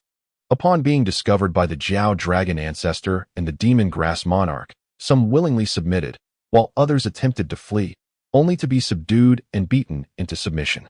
They were now filled with curiosity, for the 2 Dao realm beings had informed them that the true master of this world was not them, but rather a being of even greater power above them. Upon hearing these words, the chaotic beings were further astonished. In this desolate realm, the number of unparalleled masters at the great Dao level was merely a handful, each of whom wielded dominion over a miniature world or a unique secret treasure. Yet, these 2 individuals, rather than indulging in leisurely pursuits, were willing to acknowledge their allegiance. As they entered the Qilin Hall, Qin Lin greeted them with a benevolent smile, exuding an aura of goodwill, as if to say that capturing them was not his directive. Meanwhile, the rock tortoise within the Qilin Hall was engulfed in profound shock, waves of astonishment crashing within him. What was this situation? So many formidable beings had appeared before him. Among them, were there not 2 peerless masters of the great Dao? How could they possibly pay homage to Qin Lin? Was the one who brought them here of such high standing? As he pondered these questions, the elder Jiao Long and the Demon Grass Sovereign turned their gazes upon him. Had he maintained a more composed demeanor, they might have overlooked him. However, his evident agitation and trembling body did not escape their notice. Do not fret. This is merely a timid old turtle I brought along on my journey, Qin Lin remarked. You have performed admirably this time. However, as I previously mentioned, those who excel shall receive rewards. Elder Jiao Long, I shall bestow upon you a delightful artifact. With that, Qin Lin's attention shifted to the 9 peak saints among the chaotic beings present. He had already devised a plan for the rock tortoise, intending to grant him the path of stone, which would harmonize with his current Dao principles, enabling him to successfully transcend to the great Dao realm upon refinement. In addition, Qin Lin possessed 9 unclaimed paths, 2 of wind, 2 of wood, 3 of water, as well as the path of earth and the path of gravity. Scanning the chaotic beings before him, he noted that the frosty wind demon could refine the path of wind, while the general crab of the starry sea was suited for the path of water. The gigantic spirit clam maiden of the giant spirit pool could also refine the path of water. In contrast, the devouring insect monarch, with its rare devouring laws, could not match any of the available paths. The Earth Saint Black Bear, embodying the laws of earth, was well positioned to refine the path of earth. The ancient vine demon could refine the path of wood, as could the thorn queen. The ancient undead tree was particularly unique. It followed the laws of the undead and sought to comprehend the rare path of the undead. This was not merely the ordinary path of ghosts, but a distinct avenue that, if successful, would allow it to amass countless undead and become their sovereign. As he contemplated this, a subtle smile graced Qin Lin's lips. The existence of these peak saints resonated profoundly with the unclaimed paths he possessed. He had anticipated numerous chaotic beings would fail to align with the unclaimed paths. Yet to his surprise, 7 out of the 9 beings were compatible. Should all succeed, the Qilin realm would host 10 unparalleled masters of the great Dao, enabling him to swiftly establish dominion over this desolate land amidst chaos. Bestow upon me a fragment of your true essence, Qin Lin proclaimed with resounding authority in the Grand Hall. His presence exuded unparalleled might and majesty. Upon hearing his words, the chaotic beings were rendered speechless. The prospect of receiving an unclaimed path to greatness was akin to being catapulted to the heavens. After settling all matters, Qin Lin instructed these peak saint-level chaotic beings to seek out a sanctuary for cultivation within the Qilin realm, henceforth becoming its denizens. He granted them the privilege of nurturing their future generations within this domain. Once they departed, the venerable Jiao Long and the enigmatic Mo Chao exchanged glances, seemingly engaged in a silent communication.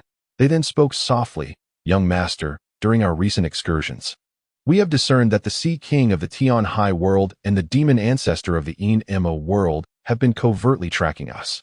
One emerges from the starry sea while the other is born of the shadowy jungle. Both territories belong to these minor realms. Though they harbor some trepidation in the face of our ascension to unparalleled power, their curiosity remains piqued. Not long ago, when you were absent, the demon ancestor even approached the outskirts of the Qilin realm, expressing a desire to pay a visit. Sensing his ill intentions, we declined." Upon hearing this, Qin Lin stroked his chin thoughtfully.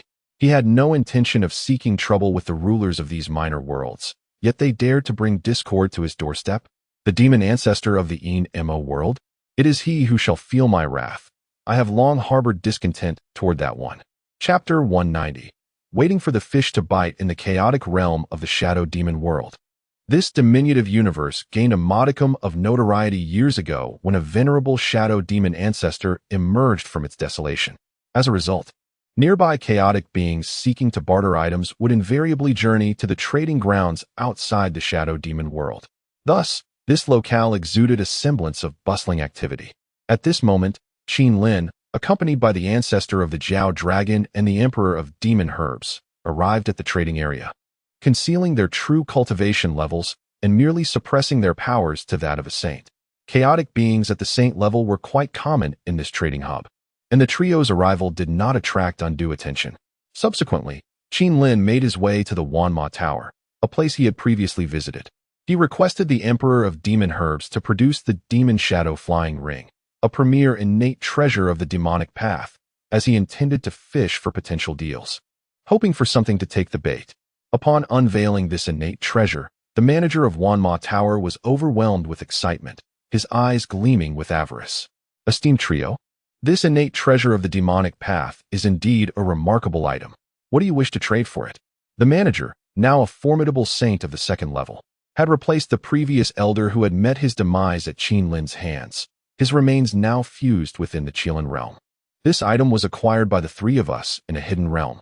We seek to exchange it for other innate spiritual treasures and cultivation resources. After all, in our possession, this treasure would be challenging to safeguard. It is prudent to acquire something more tangible, Qin Lin stated, feigning the demeanor of a lesser chaotic being. Upon hearing Qin Lin's words, the manager's eyes flickered with realization. The trio had just obtained this item and were wary of attracting trouble. Your cautious mindset is indeed wise. Such innate treasures of the demonic path are not meant for everyone. Here is my offer. 3 innate spiritual treasures along with 90 chaotic divine objects in exchange for this item. Would you be amenable to such a deal? Qin Lin chuckled softly at the manager's proposition, recognizing the attempt to undervalue the item. However, he remained unfazed, knowing they would not relinquish it. He feigned a discussion with his companions before nodding in agreement. Seeing the trio's acquiescence, the manager's grin widened. His spirits soaring at the thought of acquiring a top-tier innate treasure of the demonic path at such a bargain. He envisioned the potential benefits of presenting it to the demon ancestor. Please wait a moment while I arrange for the items to be delivered, he instructed, producing a communication device. Swiftly, he summoned the required goods from within the shadow demon world. In the chaotic realm, even at the doorstep of the shadow demon world, they conducted their business with utmost caution. For safety was paramount. Should a powerful entity descend upon this trading ground, it could swiftly lead to plunder and chaos. Thus, the 10,000 Demon Tower and several other establishments, upon receiving various items, would promptly return them to the Shadow Demon world, dispatching them only when required. Such a business practice ensured safety and peace of mind. Before long, while a peak quasi-saint of the demon race was delivering 3 spiritual treasures and 90 chaotic divine objects to the 10,000 Demon Tower, an overwhelming force suddenly struck him. rendering him unconscious and ensnaring him within a spatial artifact. Apart from this individual, the person in charge of the 10,000 Demon Tower, along with all the demons inside, were swiftly subdued by Qin Lin and his companions, subsequently being confined within a universe bag. The 10,000 Demon Tower likely contained additional treasures, all of which must be collected without omission, and then they would proceed to the next establishment, one by one. Qin Lin instructed his companions before embarking on the plunder. Once accomplished, the trio replicated their successful endeavor at various shops throughout this trading area. Moreover, at this moment, Qin Lin had also captured 3 saints from the Shadow Demon world, along with a dozen quasi-saints of the demon race. Now, Qin Lin ascended to a rooftop, feeling somewhat disinterested due to the ease of their success. Deciding not to toy with them any longer, he swiftly annihilated the 3 saints and the 10 or so quasi-saints. At that instant, the Shadow Demon world experienced violent upheavals. The heavenly Tao lamented, as the world felt the loss of its saints, 3 in rapid succession. The demon ancestor, engrossed in cultivation within the Shadow Demon world, was infuriated. What was happening? Not long ago, 2 powerful saints had perished, and now 3 more had fallen. Who was daring to slap his face? Upon emerging from the Shadow Demon world, he focused his gaze and spotted Qin Lin standing atop a building. At this moment, Qin Lin had deliberately suppressed his cultivation to a low level. Had he not acted earlier, he was confident that this ancient demon would be unable to discern his true strength, leading him to underestimate the situation. As expected, upon seeing Qin Lin, the demon ancestor felt an eerily familiar aura. This must be the individual who had slain 2 saints from the Shadow Demon world. Yet, this person's identity was shrouded in mystery. Initially, he had presumed he was from the primordial small world, later detecting his presence in the Qilin realm, but had never been able to pinpoint him accurately. Who would have thought that this individual would come seeking his own demise today? With that, the ancient demon's gaze darkened. After scrutinizing Qin Lin, he discerned that his strength was merely at the saint level, devoid of any extraordinary traits. A being who dared to provoke him repeatedly was indeed courting death. As he unleashed his power, boundless demonic energy surged around him, striking towards Qin Lin with a single palm. Upon witnessing the ancient demon's emergence, a smile graced Qin Lin's face. Today, the ancient demon was doomed. He had already positioned the dragon ancestor and the demon herb emperor in ambush nearby, while he took it upon himself to actively draw attention, primarily to ensure that the Shadow Demon ancestor focused on him, thereby neglecting the other 2. To his astonishment, this strategy proved effective. At the moment he launched his attack on Qin Lin unsheathed the heaven-cutting blade, delivering a swift strike. Simultaneously, the dragon ancestor and the demon herb emperor, lying in wait, surged forth with ferocity. This left the Shadow Demon ancestor utterly bewildered. What was happening? 3 extraordinary beings of the Great Path? Wait, which demon herb emperor lurked within this shadowy forest? Although he sensed that this demon herb emperor had ascended beyond the Great Path, it was only now that he realized this emperor had attained the 2nd level of the Great Path. This meant mastery over 2 strands of the Great Path's power. He had governed the Shadow Demon realm for hundreds of thousands of years and had only just reached the 1st level of the Great Path, lacking mastery over a 2nd strand. How had this demon herb emperor accomplished such a feat? Chapter 191. The Fall of the Yin Demon Ancestor. In this moment, despair enveloped the Yin Demon Ancestor's heart. If he were to engage in combat with a singular being of the Great Tao, he might have had a slight advantage within the confines of the Yin Demon realm. However, facing 3 formidable entities of the Great Tao, he was engulfed in trepidation. Each of these 3 wielded exceptional power and skill. The recently emerged expert from the Dragon Clan was undoubtedly a being of the 3rd level of the Great Tao, while the one who had incited this confrontation, albeit at the 1st level of the Great Tao, possessed a rare and potent form of the Tao, rendering him capable of overpowering even those of the 2nd or 3rd levels under ordinary circumstances. Together, these 3 presented an insurmountable challenge. At this juncture, the Yin Demon ancestor had assessed his dire predicament and was desperately attempting to flee into the Yin Demon realm. If he could enter, bolstered by the heavenly Tao, he would be assured of his safety. Even if the 3 were to pursue him into the Yin Demon realm, he believed he could contend with them. However, such aspirations were mere illusions. How could Qin Lin possibly grant him such an opportunity? With the heavenly opening blade in hand, he unleashed a ferocious onslaught. The overwhelming radiance of the blade was immensely powerful, cleaving through several of the recently emerged demonic beings from the demon realm, severing them as they succumbed to the blade's touch, falling lifelessly to the ground. The demon ancestor was not faring any better. He wielded a mere ordinary Tao-like power of the demon Tao, and under Qin Lin's relentless assault, he found himself on the verge of collapse. The incessant attacks from both the dragon ancestor and the demon herb sovereign further compounded his despair. In the midst of his struggle against Qin Lin's relentless strikes, the demon ancestor failed to notice the ethereal and elusive magic of the demon herb sovereign's shadowy rings, which suddenly struck him, causing him to spew forth a mouthful of blood, his complexion paling to an alarming degree. Yet, this was merely the beginning of his tribulations. In the wake of his injury, a chain reaction ensued. Qin Lin's heavenly opening blade struck his chest, while the dragon ancestor's claws severed his arm, eliciting a heart-wrenching scream from him. Concurrently, the demon realm itself was in turmoil.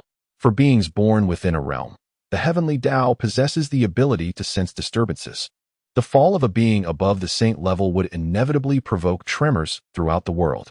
At this moment, the demon ancestor, a paragon of the great Tao, was gravely wounded, and the heavenly Tao would undoubtedly perceive such a cataclysm, sending tremors as a warning to the weaker denizens of this world that calamity was imminent. Simultaneously, countless demons within the demon realm surged toward the chaotic expanse, for should the demon ancestor perish, their realm would face annihilation. In that eventuality, no one would be able to rescue them. Thus, in this moment of crisis, they opted for flight. After all, the chaos was vast, and as long as they could escape, they might still cling to life. Choosing to remain in the demon realm was akin to walking into the jaws of death. Even with the protection of the heavenly Tao, what solace could that provide? A supreme being of the great Tao, constrained within a minor realm, could still vanquish several saints. The existing power of the demon realm was utterly inadequate to withstand such might. At this moment, the ancient shadow demon lord gazed despondently at the shadow demon world behind him. He had not yet fallen, yet the multitude of demon clans scattered in every direction. Was this not an act of betrayal? Sighing, after a surge of anger, the ancient shadow demon lord resigned himself to fate. He took a deep breath, contemplating the shadow demon world behind him. Perhaps it was for the best that these demon descendants fled. After all, his demise was inevitable. It would be prudent to leave some remnants of the demon clans to preserve the essence of the shadow demon world. With this thought, a bitter smile crept upon his lips. He summoned the Path of Demons, wielding his artifact, and continued to battle fiercely alongside Qin Lin and others. He was indeed a peerless powerhouse of the Great Path, having endured countless hardships to reach this stage. He had taken lives, and on numerous occasions, had narrowly escaped death himself. Achieving the Great Path in this lifetime was not in vain. With this reflection, he communicated with the heavenly Tao of the shadow demon world, for he remained the master of this realm. Although he was not physically present and could not draw upon its full power, he could still open some passageways for the demon clans to escape. He chose to fight to the death, providing these young demons with a chance at survival. Witnessing this, Qin Lin felt a stir of emotion. Although the ancient shadow demon lord was somewhat treacherous, he still made the right choice in his final moments. In contrast to Hong Jun, who would push his disciples to face danger without hesitation, truly a despicable act, the ancient shadow demon lord exhibited a certain grandeur. Given your actions, I can grant you a chance at survival. Surrender a fragment of your true spirit, and you may remain the master of the shadow demon world. But you must unconditionally obey my commands. Thus, you may continue to live, Qin Lin stated coldly. Haraha, I, the ancient shadow demon lord, have lived for so many years. How could I willingly submit to you? Do not entertain such thoughts. However, I am aware that I am no match for you. Therefore, I am willing to relinquish all I possess to you, provided you do not eradicate my demon clans. I will choose to fade into oblivion within the shadow demon world. Returning to where I belong, the ancient shadow demon lord replied with considerable pride. Despite his severe injuries, he remained defiant, his eyes harboring endless killing intent. Should Qin Lin and his companions let their guard down, he would show no mercy, potentially leading to mutual destruction. Master, this demon lord is one of our kin. Since he wishes to fade into oblivion within the shadow demon world, let him do so. This will nourish the heavenly Tao, and when we gain control of this world, it will greatly benefit us, spoke the demon grass emperor quietly. Upon hearing this, Qin nodded. Then choose your own obliteration. Do not resort to trickery, for if we discover any deceit, your demon clans in the shadow demon world will be utterly doomed. Upon seeing Qinlin's signal, the regal sorceress of demonic herbs spoke in a stern voice. She harbored a deep-seated animosity towards this demon sovereign, for it is often said that those who elicit pity possess their own detestable qualities. Despite his current facade of righteousness, many beings have suffered at his malevolent hands during his rise to power. Had it not been for her exceptional survival skills, the sorceress of demonic herbs would have long been subdued by him. At that moment, the demon sovereign of the shadow demon realm discarded all his possessions and swiftly turned to soar into the depths of the shadow demon realm. As he laughed maniacally, demonic flames engulfed him, initiating his incineration. Ultimately, upon entering the shadow demon realm, his entire form melded into the realm itself. The path of demonic essence transformed into countless laws of demonic magic, enriching the atmosphere of the shadow demon realm and facilitating the emergence of prodigious talents among the demon kin. From this point forth, the shadow demon realm shall be renamed under your dominion, sorceress of demonic herbs. Qin uttered these words before departing, his focus shifting towards the 7 pinnacle saints of chaotic beings. He hoped for their successful breakthroughs, for such a triumph would render the task of conquering other realms considerably more manageable. Particularly, he harbored a grudge against the Thunder Realm. He was resolute in his intent to eradicate its empress. He would not rest until she was vanquished. Chapter 192. The Demon Slayer Armor. After completing a significant mission outside, Qin promptly returned to the Qilin realm. Within this realm, 7 pinnacle saints of chaotic beings were currently in seclusion in various corners of the world. Each of them was engulfed in a whirlwind of emotions. Some were anxious, others fearful, while a few were exhilarated. Each harbored their own thoughts, bewildered by the unexpected fortune that had befallen them. Originally, some chaotic beings had been captured, fearing they would face unjust treatment, only to realize that this was an extraordinary opportunity to ascend to the realm of unparalleled strength. Upon Qinlin's return to the Qilin realm, he observed that the 7 had yet to show any signs of breakthrough. They were all endeavoring to refine the untamed Tao, striving to quickly master this immense power. At that moment, Qin made his way to the Qilin Hall, where he retrieved the Chaos Refining Heaven Furnace. Having obliterated the Shadow Demon world, he had acquired a plethora of treasures, ranging from postnatal spiritual artifacts to innate treasures, totaling over 10,000 items. These artifacts, once refined, could potentially yield several chaotic sacred weapons. Previously, Qin had contemplated rewarding the ancient Jiao dragon, but had struggled to find something suitable. Now, he thought it best to simply refine whatever emerged. He was confident that the items he produced would not fall short. They would surely surpass the treasures currently wielded by the ancient Jiao dragon. Qin had observed that the ancient Jiao dragon possessed only a top-tier innate spiritual artifact after many years of wandering the Star Sea, failing to acquire even a single innate treasure. However, this did not imply that the ancient Jiao dragon was unsuccessful. Upon acquiring all of the Shadow Demon ancestors' possessions, Qin was astonished to discover that such a minor world-esque demon ancestor possessed merely 5 innate treasures and not a single chaotic sacred weapon. It raised questions about the ancestors' wealth in such a desolate land. As Qin mused, he gained a deeper understanding of this barren realm.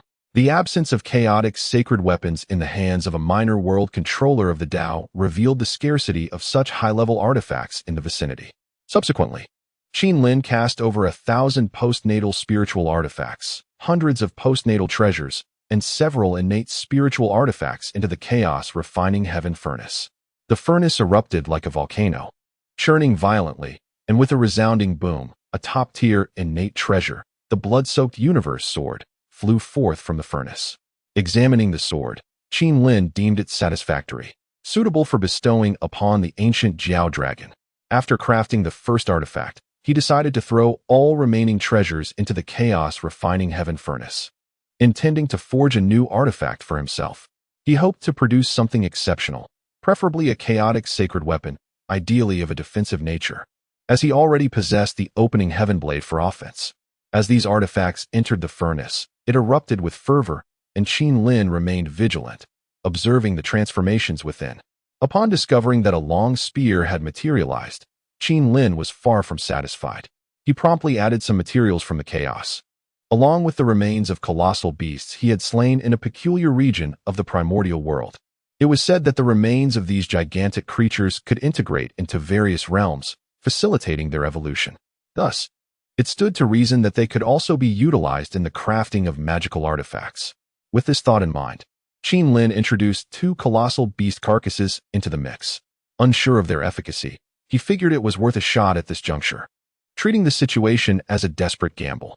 After incorporating these elements, the interior of the chaos refining furnace underwent yet another transformation. Fearing further erratic behavior, Qin Lin projected a strand of divine consciousness into the furnace, attempting to establish a connection. He desired a defensive magical artifact, steering clear of offensive types to prevent any unforeseen chaos. Whether or not he truly communicated with the chaos refining furnace, a suit of battle armor materialized within, radiating a brilliant light. With a series of thunderous sounds, the battle armor emerged.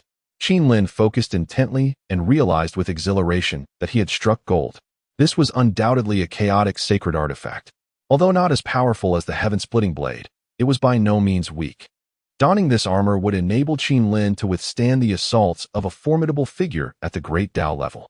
Moreover, the armor exuded a resonance of the Tao, inherently named the demon-slaying battle armor. Following the creation of the demon-slaying battle armor, the Qilin realm began to witness the birth of unparalleled powerhouses at the great Tao level. The first was the Earth Saint Black Bear, who, despite appearing clumsy, possessed remarkable insight and had now mastered the Tao of Earth. The second was the Panshir Turtle, an ancient creature that had taken refuge deep underground in the Qilin realm, where it had established its lair in a subterranean cavern. The third was the General of the Giant Crab, an old acquaintance of the serpent dragon ancestor from the Star Sea, who was also a sovereign of that realm. Though he once stood on equal footing with the serpent dragon ancestor, he had secretly been laboring for the Sea King of the heavenly sea world. Despite his extensive efforts over the years, the Sea King showed no inclination to elevate his status. The General of the Giant Crab, feeling disheartened by the Sea King's lack of generosity, was quick to recognize the serpent dragon ancestor as his elder brother upon seeing him rise to become an unrivaled powerhouse at the great Tao level. With tears and heartfelt confessions, he recounted the hardships of the past years. After all, as fellow sovereigns of the Star Sea, they were both victims of circumstance. Now that the serpent dragon ancestor had achieved success, he was eager to assist his old friend. Without hesitation, he revealed that he had allied himself with an extraordinarily influential young master who could facilitate their escape from the Star Sea and offer protection. Even if they departed, the powerful figure from the Star Sea would not dare to trouble them. Thus, the General of the Giant Crab expressed profound gratitude towards the serpent dragon ancestor. Without his support, how could he ever have aspired to challenge the great Tao level? Thus, he has established his abode deep within the ocean, in proximity to the lair of the ancient dragon ancestor, allowing him frequent visits to foster their relationship. Following the breakthroughs of the first 3 into the realm of the great Tao, the subsequent 4 have also achieved successive advancements. Their ascension to unparalleled strength in the great Tao has brought immense benefits to the Qilin realm. Presently, the Qilin realm has expanded significantly, encompassing an area equivalent to 10 primordial worlds, far surpassing the long-developed Shadow Demon realm. This brings great joy to Qin Lin. At this moment, Qin Lin manifested at the point of world connection within the Qilin realm, gazing into the chaos beyond towards the Thunder world. It is time to confront that Empress. Only by bringing her to the brink of life and death will she truly comprehend Qin Lin's formidable power. Chapter 193. Taking action. As Qin Lin gazed into the Thunder world, numerous thoughts flooded his mind. That female emperor was exceedingly treacherous. He could not afford to grant her too much time, especially since she had already formed an alliance with a medium-sized world. Within such realms resided unparalleled dominators of great power. Should he provoke her, given his current strength, he would be utterly incapable of confronting her. Thus, expediency was paramount. The news of Qin Lin's annihilation of the Shadow Demon world would likely spread across this desolate expanse in no time. As countless demonic entities had fled into the chaos, having witnessed the tumultuous upheaval of the shadow demon world and the fall of its ancient patriarch. Now that Qin Lin had acquired 7 formidable beings of the Great Path, he gathered them together, summoning the demon herb monarch who was stationed in the shadow demon world. Alongside Qin Lin, they formed a coalition of 10 unparalleled powerhouses of the Great Path, embarking towards the Thunder World. It remained uncertain whether they could find 10 figures of similar caliber in this barren land, yet the sheer force they amassed was formidable. In this wasteland, the obliteration of any minor world or the occupation of any secret realm would be a trivial endeavor. With their blades poised, they were unstoppable. Upon their arrival outside the Thunder World, Qin Lin led his companions to swiftly annihilate the external trading hub, seizing all resources before directly breaching the Thunder World. This time, he had no intention of wasting time. During the obliteration of the Shadow Demon world, he had employed some cunning to lure out the Patriarch, but now, with 7 additional supreme beings of the Great Path, obliterating a minor Thunder World was merely child's play. Thus, they charged forth, penetrating into the Thunder World. The will of the heavenly Tao sensed their intrusion and unleashed a tremendous suppressive force upon them. However, the capabilities of the heavenly Tao were limited, as it governed merely a small world. When faced with 10 unparalleled powerhouses of the Great Path, its suppressive power was diluted and bore little effect. Upon entering the Thunder World, Qin Lin's divine consciousness swept across the realm and discovered over 20 saints, yet he could not locate the Thunder Empress, which was rather peculiar. Consequently, after sealing the access points of the Thunder World, Qin Lin and his companions ventured into the grand palace of the realm. The 20 or so saintly figures, primarily renowned generals and ministers of the dynasty, found themselves captured within the royal hall. Qin Lin ascended to the throne of the Thunder Empress, casting a cold gaze upon the assembled individuals. "Where is the Empress of your world? Why have I yet to see her? Does anyone among you know her whereabouts?" Qin Lin inquired, his brow arching slightly as he spoke in a low voice. The individuals present were palpably tense. However, upon hearing Qin Lin's words, they lowered their heads, as if aware of something yet reluctant to voice it. "Elder Jiaolong, select 3 individuals at your discretion and take them outside for execution." "I refuse to believe we cannot extract information," Qin Lin asserted with an air of domineering authority. Upon receiving Qin Lin's command, Elder Jiaolong immediately seized 3 formidable saints and escorted them beyond the hall. The captured individuals were engulfed in terror, pleading incessantly for mercy. "I know. The Empress returned some time ago, mentioning that she encountered a formidable adversary and intended to visit the Thunder Midworld to summon several members of the Thunder sect for assistance. Please, esteemed sirs, spare our lives. I swear to disclose everything I know without reservation." Their cries for mercy continued, revealing the Empress's whereabouts with startling clarity. Yet, Qin Lin, seated upon the throne, remained unfazed, questioning, where was she all this time? At this moment, the saints below raised their heads in unison, each eager to speak. Fearful of inciting Qin Lin's wrath and facing execution themselves, this esteemed individual, our Empress, typically ventures to the Thunder World for a minimum of several decades, and at times, even centuries. We are uncertain when she shall return. However, we do know that she is likely in contact with the Thunder sect of the Thunder Midworld. A mysterious figure once visited our PL world, claiming to be the young master of the Thunder sect, possessing the cultivation of the Tao realm. Indeed, this time the Empress has likely gone to seek that young master. These individuals continued to divulge numerous private secrets of the Empress. At that moment, the Zhong Tian Guiji within Qin Lin's cosmos bag suddenly trembled, and the spirit within appeared to awaken from a state of stupor. Sensing the atmosphere, Qin Lin released the Zhong Tian Guiji.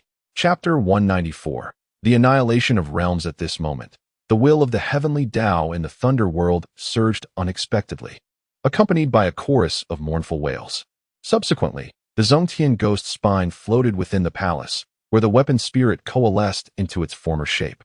Gazing at everything in the palace and the agonized faces of the saints below, "Is this His Highness? Zhongtian, you have vanished for so many years. What has befallen you?" Some of the saints, who were once followers of Zhongtian, were bewildered by the unfolding events. He had traversed the Thunder World for countless years and was on the brink of becoming an unparalleled powerhouse of the Great Tao. Yet, at a critical juncture, he was betrayed by the woman he cherished. She even transformed him into a magical artifact, rendering him neither human nor ghost. It was that vile woman. I once bestowed upon her my utmost, yet she dared to betray me. Among you, there are those who participated in this treachery, are there not? You all deserve to perish. The saints, now subdued by Qin Lin and others, had lost any capacity for resistance. Suddenly, the Zongtian ghost spine lunged at several individuals, piercing their bodies and absorbing the essence of their blood. The demon grass sovereign and the ancestor of the flood dragon exchanged glances with Qin Lin. They could easily subdue the Zongtian ghost spine, but since it was summoned by Qin Lin, they awaited his command. At this moment, Qin Lin made no attempt to intervene. After absorbing the blood essence of the saints, the Zongtian ghost spine began its ascension, transforming into a congenital supreme treasure. Following its elevation, the Zongtian ghost spine returned before Qin Lin, its spirit taking on a spectral form, kneeling and declaring, "I was once the strongest in this world. Yet I was betrayed by those close to me and forged into a magical artifact. If you do not disdain me, I shall serve you as my master." Willing to detonate my form in crucial moments to vanquish formidable foes, Qin Lin regarded the Zongtian ghost spine with a light chuckle. The rank of congenital supreme treasures was of little concern to him. Such artifacts were easily crafted by his hand. However, with the presence of a weapon spirit, he possessed only this one. Moreover, after its ascension, he discerned that the Zongtian ghost spine still harbored potential for further growth, piquing his interest. "Very well. I shall accept you. This world has wronged you, and I shall ensure it pays the price. Ancestor of the flood dragon, demon grass sovereign, gather all resources from the thunder world. Once collected, annihilate this realm. Its existence is unwarranted," Qin Lin murmured. His domineering demeanor was both formidable and deeply unsettling. By sparing the ruler of this world, Qin Lin acknowledged the danger of nurturing a tiger at one's side. It would be wiser to obliterate this realm before the Thunder Empress's return, leaving her with no path of retreat upon her arrival. One can only choose to confront Qin Lin head-on. Under Qin Lin's command, 9 unparalleled beings of the great Tao began to scour the Thunder World, gathering various celestial treasures, cultivation resources, and magical artifacts. Once all was secured, they suppressed the heavenly Tao of this world, even channeling its power to the Zongtian ghost spine, granting it immense benefits. With the infusion of some spiritual materials, it could potentially become a chaos sacred artifact. After extinguishing the consciousness of the heavenly Tao, they withdrew from the Thunder World and unleashed their formidable might upon it, obliterating everything in their path. This miniature world, which had endured for countless ages, met its demise in that moment. Meanwhile, far beyond in the desolate realm of the Thunder World, the Thunder Empress lay in the embrace of a handsome man within a powerful sect, feigning an appearance of delicate fragility. Yet, at that moment, she abruptly opened her eyes. As the master of the Thunder World, she sensed something amiss. Mountains crumbled, and the heavenly Tao faltered. What had transpired? Had a calamity struck? "Master, something has gone awry in my small world. Powerful beings are attacking it. What should I do? Please, devise a plan to assist me." The Thunder Empress implored the man beside her, her voice soft and imbued with an air of vulnerability that evoked sympathy. "What powerful beings could possibly exist in your desolate land? Very well, spend another century with me. I shall send a few disciples back with you to assist in unifying that barren expanse. That place is beneath the notice of the other factions of our ancient domain. It would be quite agreeable for you to amuse yourself there. However, once matters are settled, be sure to return swiftly. My little enchantress, you are simply irresistible, stirring a longing within me. Master, I am yours, and thus shall heed your every word," the Thunder Empress replied gently. Yet, beneath her soft words lay a shadow of suspicion. She had never trusted a man's words, viewing this as mere pretense. Once she established her dominance over the desolate realm and grew in strength, the young master of the Thunder sect would inevitably meet his end at her hands. Such a man was unworthy of her. For now, aligning with him was a necessity. Yet, once she possessed absolute power, he would merely represent her past misfortunes, a blemish upon her life. She would personally cleanse herself of these stains. Chapter 195. The Sea King of the Azure Fish. After Qin Lin and his companions vanquished the Thunderbolt world, he, accompanied by 9 transcendent beings of the great Tao realm, directed their course towards the heavenly sea world. Although this Sea King had not yet incurred Qin Lin's wrath to exert dominion over this desolate expanse, it was imperative for him to subjugate all the minor realms, thus ensuring his peace of mind. At this moment, the ancestor of the dragon and general of the crab were filled with exhilaration.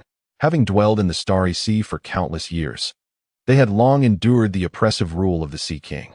Now, having ascended to the status of unparalleled experts in the great Tao realm, they were embarking on a quest for vengeance against him under Qin Lin's guidance. This was indeed a zenith of their existence, a moment of glorious triumph. The 10 extraordinary beings of the great Tao realm soared swiftly through the chaos. Countless chaotic entities hastily withdrew, fearful of provoking them. Those unfortunate enough to be caught unawares were swiftly subdued. Qin Lin was establishing his authority, intent on making it known to all chaotic beings in this barren land that he was the one in command. After an indeterminate period of flight, the heavenly sea world gradually unfolded before their eyes. This realm, entirely composed of vast oceans, teemed with aquatic life. From a distance, one could discern the profound essence of the water Tao, suffused with myriad water laws. For aquatic beings, this was truly a sanctuary for cultivation.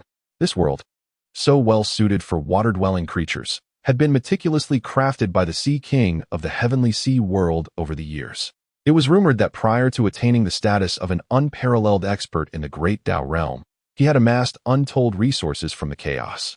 The heavenly sea world did indeed contain land masses, but upon becoming its sovereign, he had drained several perilous locations of their spiritual waters and infused them into the heavenly sea world, thereby transforming it into an oceanic domain.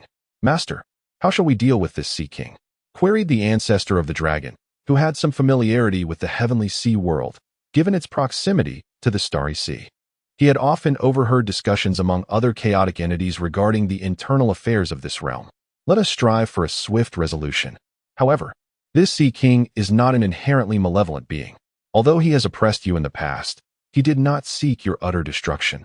When you rebuffed his overtures, he allowed you to continue your dominance in the starry sea, indicating a certain degree of virtue. Should he choose to submit, we shall grant him a chance for survival. Yet, if he remains obstinate, then he must be eradicated. Now let us enter the realm." At this moment, Qin Lin stood at the threshold of the heavenly sea world, suspended in the void, addressing his 9 subordinates of the great Tao realm. He aspired to unify the desolate lands, but harbored no intention of complete annihilation. There are some world controllers with commendable temperaments who can remain, thus enhancing his strength, while simultaneously conveying to the chaotic beings in the vicinity that he, Qin Lin, is not solely a harbinger of violence. His targets for obliteration are exclusively those who oppose him. Those who comply with him may survive and thrive.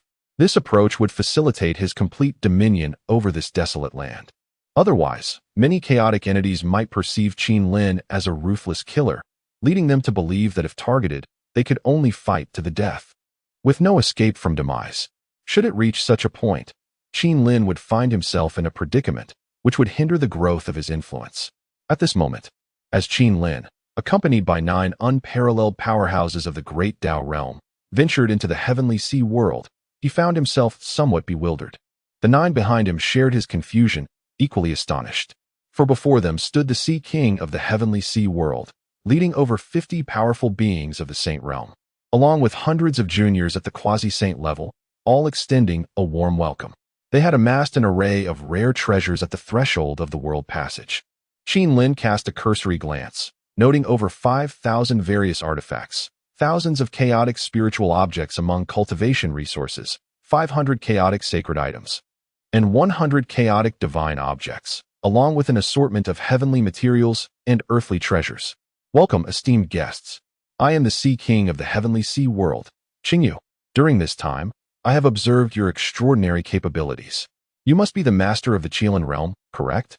The entirety of my heavenly sea world is willing to pledge allegiance to you. I hope you will accept my submission. The development of my heavenly sea world has not been easy, and I dread its annihilation, hence my willingness to seek peace. Moreover, my heavenly sea world can offer you 60% of our resources every 100 years as tribute." As the Sea King spoke, he fixed his gaze on Qin Lin, repeating his words earnestly. Meanwhile, The nearby Jiao Long ancestor and the long-oppressed General Crab experienced a fit of incredulous twitching. What was happening? They had anticipated the Sea King would be humiliated, yet the narrative seemed awry. How could such an arrogant Sea King voluntarily submit? Could they not engage in battle first and surrender only if overwhelmed? The two beside Qin Lin felt utterly speechless. Over the years, they had only witnessed the Sea King's aloof demeanor, never his slickness. Was this a full-scale defection? This decisive approach left the 9 formidable beings of the great Dao realm astonished and compelled to acknowledge his prowess. At that moment, a smirk curled at the corners of Qin Lin's lips, revealing a light-hearted demeanor. However, he was not easily deceived, despite the Sea King's seemingly sincere attitude. The resources he voluntarily presented were rather meager. It was crucial to note that the heavenly sea world boasted a formidable foundation, with over 50 powerful beings at the Saint Realm. In the realm of the shadow demons, there exist merely a dozen or so formidable saints, while the world of thunder boasts only slightly more than 20 of such exalted beings. Yet, in the vast expanse of the heavenly sea, there are over 50. However, the resources they yield scarcely amount to more than half of what the aforementioned realms provide. Sea King Qingyu, he addressed, should you wish to pledge your allegiance, I would, of course, welcome it. However, I am naturally cautious. I require you to surrender a fragment of your true essence to me first. Moreover, let us dispense with any attempts at subterfuge. The shadow demon world is under the control of my associates, and I have traversed the thunder realm. I possess a keen awareness of the resources each world harbors.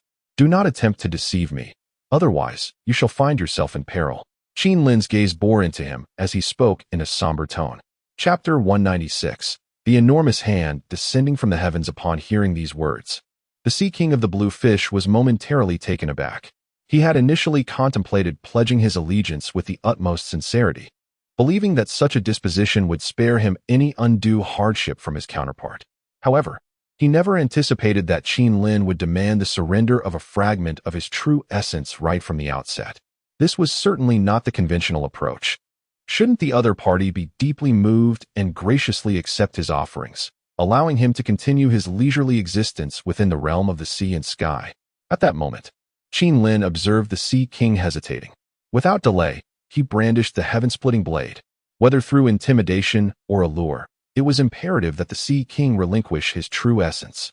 Only then could Qin Lin assert dominion over this desolate land. Otherwise, he would remain uneasy. Once his strength reached its zenith, he could regain control over these beings and return their true essences. For now, however, he had to seize the initiative. This was the most prudent course of action. As Qin Lin revealed the heaven-splitting blade, the ancestral dragon of the flood also summoned the blood-soaked universe sword, his countenance brightening with delight. He sincerely hoped that the Sea King would decline. Should he do so, it would provide ample opportunity for amusement that day. Yet, in that instant, the Sea King of the Blue Fish made a decisive choice. He promptly surrendered a fragment of his true essence, along with his storage space, exclaiming, "From this day forth, I, the Sea King of the Blue Fish, willingly submit to the Kirin realm. I shall offer my years of accumulation and even some of my treasured artifacts to the young master." Observing the Sea King's actions, Qin Lin smiled. He accepted the true essence but returned the Sea King's storage space. "Never mind, you can keep your belongings. After all, you have pledged your allegiance to my Kirin realm. I shall not be excessively greedy, so refrain from any petty cunning," Qin Lin remarked with a hint of irritation. This little blue fish, it must be said, possessed a certain cleverness. By surrendering all his possessions, he inadvertently assuaged Qin Lin's concerns. Otherwise, his indecision in withholding some items might have provoked suspicion. After accepting the Sea King of the Blue Fish, Qin Lin summoned him alongside others, for he intended to venture into the eastern wilderness. At present, the entire desolate expanse remained under his control, save for the eastern wilderness. Other realms had either fallen into his grasp, been shattered, or chosen to submit to him. Only this eastern wilderness remained. Currently, Qin Lin commanded 11 unparalleled experts of the Great Tao, an overwhelming force within this barren land, one that none could contest. Nevertheless, he sensed an air of mystery surrounding the eastern wilderness. He had previously interacted with its inhabitants and acquired several commendable avatar talismans. During his time traversing this desolate territory, he had also heard tales of the eastern wilderness. This realm, it seemed, was not born of natural occurrence. The Eastern Wilderness shares a resemblance with the Qilin realm. Both emerged abruptly, leaving one to ponder whether it evolved from a delicate miniature world or harbors other enigmatic origins. Many years ago, in the desolation of this chaotic region, an unparalleled powerhouse of the great Tao was born amidst perilous chaos. This formidable being once clashed with a disciple from the Eastern Wilderness, inflicting injury upon the latter. Subsequently, it is said that a colossal hand descended from the heavens, obliterating the great Tao creature, leading to the destruction of the very perilous locale in which it resided. To this day, one can still find the imprint of that immense hand at the site of the former danger. Although these events do not conclusively indicate the involvement of a strong entity from the Eastern Wilderness, many chaotic beings in this desolate realm remain apprehensive of its power. A group of individuals hastened towards the Eastern Wilderness, but after a considerable period of flight, they found themselves somewhat disoriented in the chaotic expanse. This bewilderment affected the 11 formidable beings of the great Tao present, as they had yet to discern the location of the Eastern Wilderness. One would expect such a vast miniature world to be visible from a distance within the chaos, yet it eluded their sight entirely. However, several among them, well acquainted with the Eastern Wilderness, soon realized the anomaly, their astonishment palpable. Something is amiss. The area we just traversed should be the domain of the Eastern Wilderness. Indeed, we have reached Tianshui Lake, a perilous site adjacent to the Eastern Wilderness, teeming with chaotic beings. Young master, we must capture a few chaotic creatures to inquire about the circumstances. Chapter 197. The enigmatic Eastern Wasteland. Upon hearing the murmurs of his subordinates behind him, Qin Lin furrowed his brow. What on earth was happening? A vast miniature world in the Eastern Wasteland had vanished? All right, capture a few chaotic beings residing nearby and inquire about the situation, Qin Lin commanded with a nod. Immediately, several formidable beings around him soared into the skies above Lake Tianshui, apprehending some beings at the quasi-saint level or those who had just transcended into the realm of saints. Bringing them before Qin Lin. You all have dwelled in Lake Tianshui for quite some time, correct? I have a question for you. Do not be overly frightened. We merely seek directions, and upon your response, each of you shall be rewarded with a cultivation resource. Qin Lin inquired, gazing intently at the chaotic beings before him. Do you know where the Eastern Wasteland is? We have scoured the vicinity, but have found no trace of it. At that moment, a fish-like chaotic being, slightly trembling with apprehension, stepped forward and spoke. Esteemed elder, the Eastern Wasteland was indeed in this vicinity. We could vaguely discern the outline of that world from Lake Tianshui. However, not long ago, a tremendous sound erupted from the Eastern Wasteland, causing many weaker chaotic beings to be either killed or wounded, and then it simply vanished from sight. Upon hearing this, Qin Lin was engulfed in confusion. Vanished suddenly? A miniature world can just disappear? At that instant, the Sea King of the Blue Fish, positioned behind Qin Lin, leaned in and whispered, Young master, I have heard tales of certain extraordinary worlds that possess the ability to move. For instance, some unparalleled beings have refined entire worlds into treasures, allowing them to traverse freely within the chaos. The Eastern Wasteland, I have heard, is rather mysterious. It is possible that it was once refined by such a supreme being, or perhaps there are other means to relocate this world. Otherwise, this circumstance is rather perplexing. I have governed the Tianhai world for countless ages, and there exists no possibility of movement. Qin Lin gazed into the distance, his heart filled with astonishment. Was the Eastern Wasteland truly formidable? Was the so-called explosive heaven gang also quite powerful? Yet, if the Eastern Wasteland was indeed strong and the explosive heaven gang formidable, why would it suddenly vanish? This conundrum left Qin Lin bewildered. Ah well, the depths of this chaotic realm are profound. It is best not to dwell on it excessively. Once my cultivation reaches greater heights, I shall undoubtedly uncover more truths. With that, Qin Lin led his 11 subordinates of the Tao realm away from the area and returned to the Qilin realm. Upon his return, he reflected on the time spent outside the Honghuang world. His unclaimed Tao had been nearly exhausted, and it was time to venture once more into the special regions, hoping to reap some rewards. Before his departure, Qin Lin instructed these 11 unparalleled powerhouses of the Tao realm to gather capable subordinates in this desolate area and develop their own forces. In this region, there exist perilous terrains and hidden realms, all of which must be brought under control. In due time, Qin Lin shall amass a considerable following of loyal subordinates, enabling him to gather new paths of the unclaimed Tao and cultivate formidable beings of the Tao realm. Meanwhile, in the Thunderous realm, within the Thunder sect, the illustrious Thunder Empress, accompanied by 4 formidable beings of the Tao realm, is preparing to return to the desolate lands. During these recent days, she has devoted herself to entertaining the young master of the Thunder sect, delighting him daily. From his hand, she has acquired 3 innate treasures, along with various divine techniques and over 10 world-shattering bolts of lightning, a treasure attainable only by the strongest. Should a being of the Tao realm refine these apocalyptic bolts, they stand a significant chance of comprehending the Thunder Path, thereby mastering a new avenue of the Tao. Currently, she has attained the 2nd level of the Tao realm, and should she grasp the Thunder Path, she would ascend to the 3rd level. If this progression continues, it is conceivable that one day she may reach the pinnacle of the Tao realm and strive towards even higher realms. On this return to the desolate lands, the young master of the Thunder sect has dispatched 4 of his most trusted guards, each possessing cultivation levels above the 5th stage of the Tao realm. The mere presence of one would suffice to instill fear in the desolate lands. Thus, the deployment of 4 is a strategic move to assist the Thunder Empress in unifying that territory, all part of her grand design. Over the past centuries, she has not squandered her time.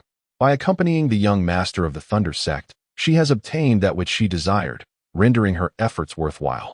Chapter 198.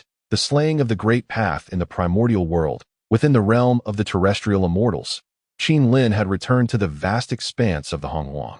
He summoned the 9 sages of the Qilin clan who were stationed there, guarding the entrance to a peculiar area, vigilantly preventing Hongjun from emerging unexpectedly.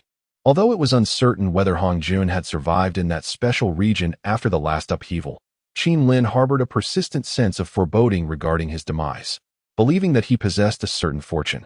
After all, he had survived among the 3,000 chaotic deities and demons, ultimately rising to sainthood in the Honghuang, which reflected his exceptional qualities.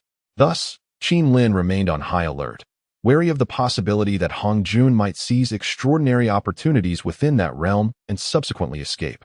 The area was fortified with Qin Lin's restrictive measures, and various grand formations enveloped the entrance, while Qilin sages maintained a constant vigil over the surroundings. This meticulous arrangement was indeed quite comprehensive. Your steadfastness in guarding this place has not gone unnoticed, Qin Lin remarked, addressing the 9 sages. As a reward, I bestow upon each of you 50 pieces of chaotic divine artifacts to enhance your cultivation. Your current strengths are somewhat lacking, and should you venture into the chaotic lands again, it is imperative that you possess formidable power, otherwise you will be unable to keep pace with my endeavors. With that, he distributed 400 chaotic divine artifacts among the 9 Qilin sages. At present, Qin Lin was exceedingly affluent. After unifying the desolate regions of chaos, he had acquired an abundance of resources, with the number of chaotic divine artifacts now reaching into the thousands. Furthermore, the realms of the Een Demon and the Heavenly Sea were set to offer him tributes, while various perilous territories and secret domains would also yield considerable resources. He could indulge in the fruits of his dominion. After generously rewarding the chaotic divine artifacts, Qin Lin re-entered the peculiar region.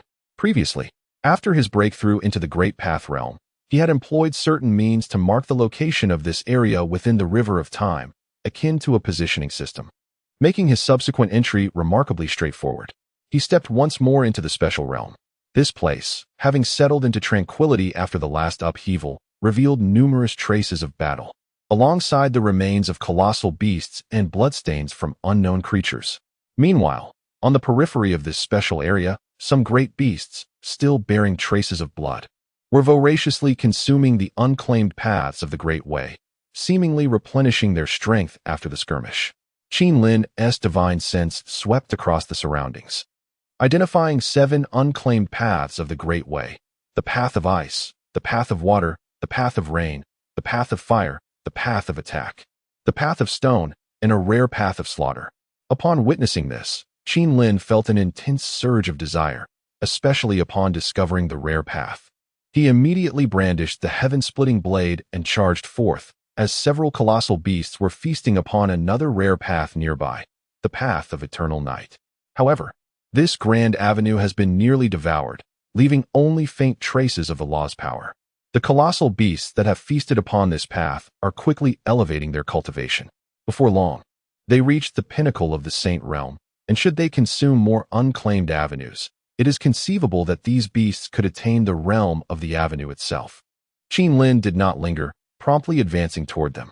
Yet, to prevent a recurrence of the previous upheaval, he adopted a much more discreet approach this time, executing his strikes with remarkable swiftness. In mere moments, he subdued the colossal beasts completely, without alerting other formidable creatures. Qin Lin swiftly gathered the fragmented Eternal Night Avenue and the nearby Slaughter Avenue, his heart racing with excitement. The Slaughter Avenue was particularly well suited for him. During this period, Qin Lin had frequently wielded the open heaven blade, gaining insights in his swordsmanship, and the Slaughter Avenue complemented the open heaven blade perfectly. As he collected this avenue, countless flashes of blade light surged toward him, and without sufficient strength, he would not have been able to claim this unclaimed path. After securing this rare avenue, Qin Lin rapidly moved toward 6 more unclaimed avenues. Along the way, he encountered numerous colossal creatures, including 1 or 2 at the avenue realm. However, Qin Lin opted not to confront them directly. Upon spotting them from afar, he deftly altered his course and retreated in the opposite direction. After all, he had suppressed his cultivation and concealed his presence. In the eyes of these colossal beings, he appeared diminutive. If he were indeed weak, he would hardly attract significant attention. Thus, he progressed with relative ease. Once he had gathered the unclaimed avenues on the periphery, Qin Lin's gaze turned toward the core of the special region. Within the realm of the 3,000 divine demons' tombs, countless powerful entities had perished, leaving behind a graveyard scattered with rare avenues and some treasures radiating brilliant light. These artifacts were incredibly alluring. Qin Lin felt a surge of desire, yet he refrained from recklessness. The core region was excessively perilous. Numerous awakened corpse demons lurked within the tombs of the 3,000 divine demons, any one of which could easily slay a beast of the avenue realm. Qin Lin had witnessed, firsthand, that even a single corpse demon emerging from the periphery could annihilate several beasts of the avenue realm and consume their essence. Thus, until he possessed absolute strength, he dared not venture deeper. It was far safer to linger at the edges. At that moment, while skirting the periphery of the 3,000 divine demons' tombs, Qin Lin noticed several avenue realm beasts congregating, seemingly fixated on a rare avenue. He gazed toward this avenue, which appeared transparent. Without careful observation, one might find it difficult to discern its presence. As Qin Lin drew nearer, he discerned a peculiar fluctuation of time and space emanating from the great path before him. This must be a spatial avenue, a rare and formidable entity among the myriad pathways. Compared to any avenue Qin Lin had previously encountered, this one was exceedingly scarce and, once mastered, would undoubtedly bestow immense power. In that moment, Qin Lin resolved to take a chance.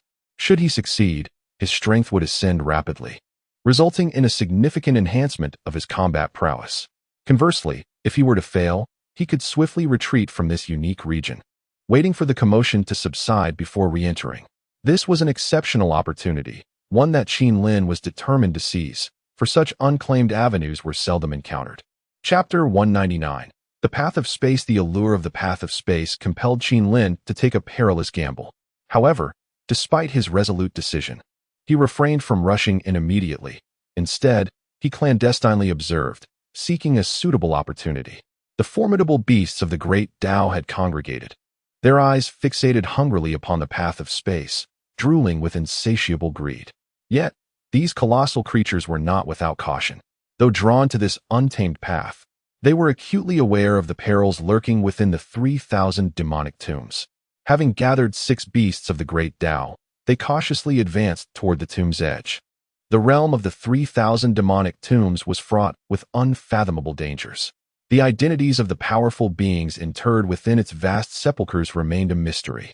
Over the years, many avaricious beasts, even those who had attained the pinnacle of the great Tao, dared to venture into the depths of the demonic tombs, only to be vanquished by powerful corpse demons. Although many of these cadavers had yet to awaken, their former treasures retained the ability to protect their owners. Even a seemingly rusted artifact could obliterate intruders with remarkable ferocity. Thus, the colossal beasts understood that, Despite the tantalizing offerings within the tombs, restraint was paramount. Otherwise, they would forfeit any future opportunity to feast. At the periphery of the 3,000 demonic tombs, the 6 beasts of the great Tao were teetering on the brink of danger, their anxiety palpable as they cast glances at the unclaimed path of space. The rarer the path, the greater the benefits it promised these creatures, prompting them to gather in hopes of seizing the prize. Yet, these beasts were also astute. Even if their movements stirred some corpse demons, the latter's power was not overwhelmingly formidable. Should they face a multitude, the beasts could engage in combat.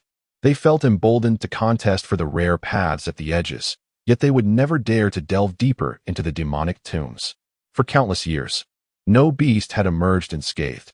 Most met their demise within, unable to escape. As these beasts began their probing, Qin Lin stealthily followed suit. Embodying the age-old adage of the mantis stalking the cicada, with the yellow sparrow poised behind. He intended to be that yellow sparrow, waiting for the opportune moment to plunge in, seize the path of space, and swiftly retreat from this perilous domain. At that moment, the 6 colossal beasts had drawn near to the unclaimed path, inadvertently awakening a nearby corpse demon, clad in battle armor and wielding a heavy hammer. The slumbering entity was roused by the overwhelming aura of vitality. With a swing of his hammer, which fell like a star from the heavens, a thunderous crash echoed as one of the beasts wielded its claws in a desperate attempt to defend itself. Under the weight of such formidable power, it watched helplessly as the heavy hammer descended, unable to resist, and braced itself for the blow. In an instant, half of its body exploded, blood splattering everywhere. As a colossal beast was on the verge of collapse, the remaining 5 beasts united in a fierce assault against the corpse demon. They possessed considerable intelligence. If they did not vanquish this demon, they would be unable to feast upon the unclaimed avenue. Behind them, Qin Lin observed the fierce battle between the beasts and the corpse demon and immediately surged toward the space avenue. Surrounding this avenue was an aura of spatial power. As Qin Lin drew near, he encountered obstacles, forces capable of sealing space. At that moment, Qin Lin furrowed his brow, wielding the heaven-splitting blade to cleave through the obstructive spatial barriers, pressing onward toward the avenue. This space avenue was indeed a rare and supreme path. Not only could it seal space, but as Qin Lin approached, the nearby spatial energies also fluctuated, preventing him from drawing closer, even sending him to a more distant location due to its emanating power.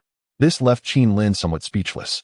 Fortunately, his actions went unnoticed for the time being, and he continued to inch closer to the space avenue. This time, he succeeded. He charged forward with unwavering determination, using the heaven-splitting blade to carve a path through the chaotic spatial energies. Upon reaching the space avenue, he stowed it away in his cosmic bag. After he collected the space avenue, the battling colossal beasts finally realized what had transpired, letting out furious roars. However, they were still restrained by the corpse demon. Despite their combined efforts, they could not gain the upper hand. A few of the beasts suffered injuries from the heavy hammer, their bodies cracking under the assault. Meanwhile, the corpse demon had one leg bitten off by a colossal beast in its final moments, igniting its fury as it relentlessly battered the beasts with its hammer, voraciously consuming their essence. Having acquired the space avenue, Qin Lin made his escape. He did not linger in this extraordinary region. His visit had already yielded substantial gains, a path of slaughter and a path of space, both remarkably suited to him and exceedingly rare. Upon exiting the special area, he immediately began to refine the 2 avenues. The faster he enhanced his strength, the greater the benefits he would reap from that unique space. For he dared not tread into the core of that extraordinary area. Once his power increased sufficiently to potentially subdue the corpse demon, he might uncover tremendous opportunities. Furthermore, within the core region, many rare unclaimed avenues awaited. If he were to acquire such treasures, he could easily ascend to the pinnacle of the avenue realm and subsequently cultivate a legion of unparalleled powerhouses at that same level. Do not speak of the desolate land that governs chaos. He could even venture forth and seize control of the entire ancient realm. Although there exist unparalleled masters at the sovereign level within those mid-sized worlds. If Qin Lin were to master the 9 rare avenues and ascend to the pinnacle of the Tao realm, he might very well contend with figures of the sovereign level. After all, his foundation is extraordinarily formidable. The power of the Tao he commands is exceedingly potent. A century has swiftly passed, and within the realm of Earth immortals. Qin Lin has now refined the Slaughter Dao, while another Dao of space is nearly fully refined, as he achieves complete mastery over the Dao of space. The system's upgrade notification once again resonates. It has been some time since the system last addressed Qin Lin. Is it now here to extend its warmth once more? Ding! The Thunder Empress has returned to the desolate land and has brought along several disciples of the Thunder sect. Would the host like to voluntarily concede and surrender? Option 1. Accept the task. Proceed to the ruins of the Thunder world to seek the Thunder Empress and concede, thereby obtaining the innate spiritual treasure, the Thunder God Sword. Option 2. Decline the task. Gather personnel to encircle and eliminate the Thunder Empress and her disciples, thus acquiring a rare, unclaimed Dao, the 10,000 Fire Dao. Chapter 200. The Path of 10,000 Fires. Having just refined 2 rare paths, Qin Lin found himself somewhat bewildered. What was this peculiar task issued by the system? Was it asking him to surrender? To become the plaything of that empress? However, upon examining the options presented below, Qin Lin's spirits lifted once more. Oh, the warmth of the system was a bit excessive.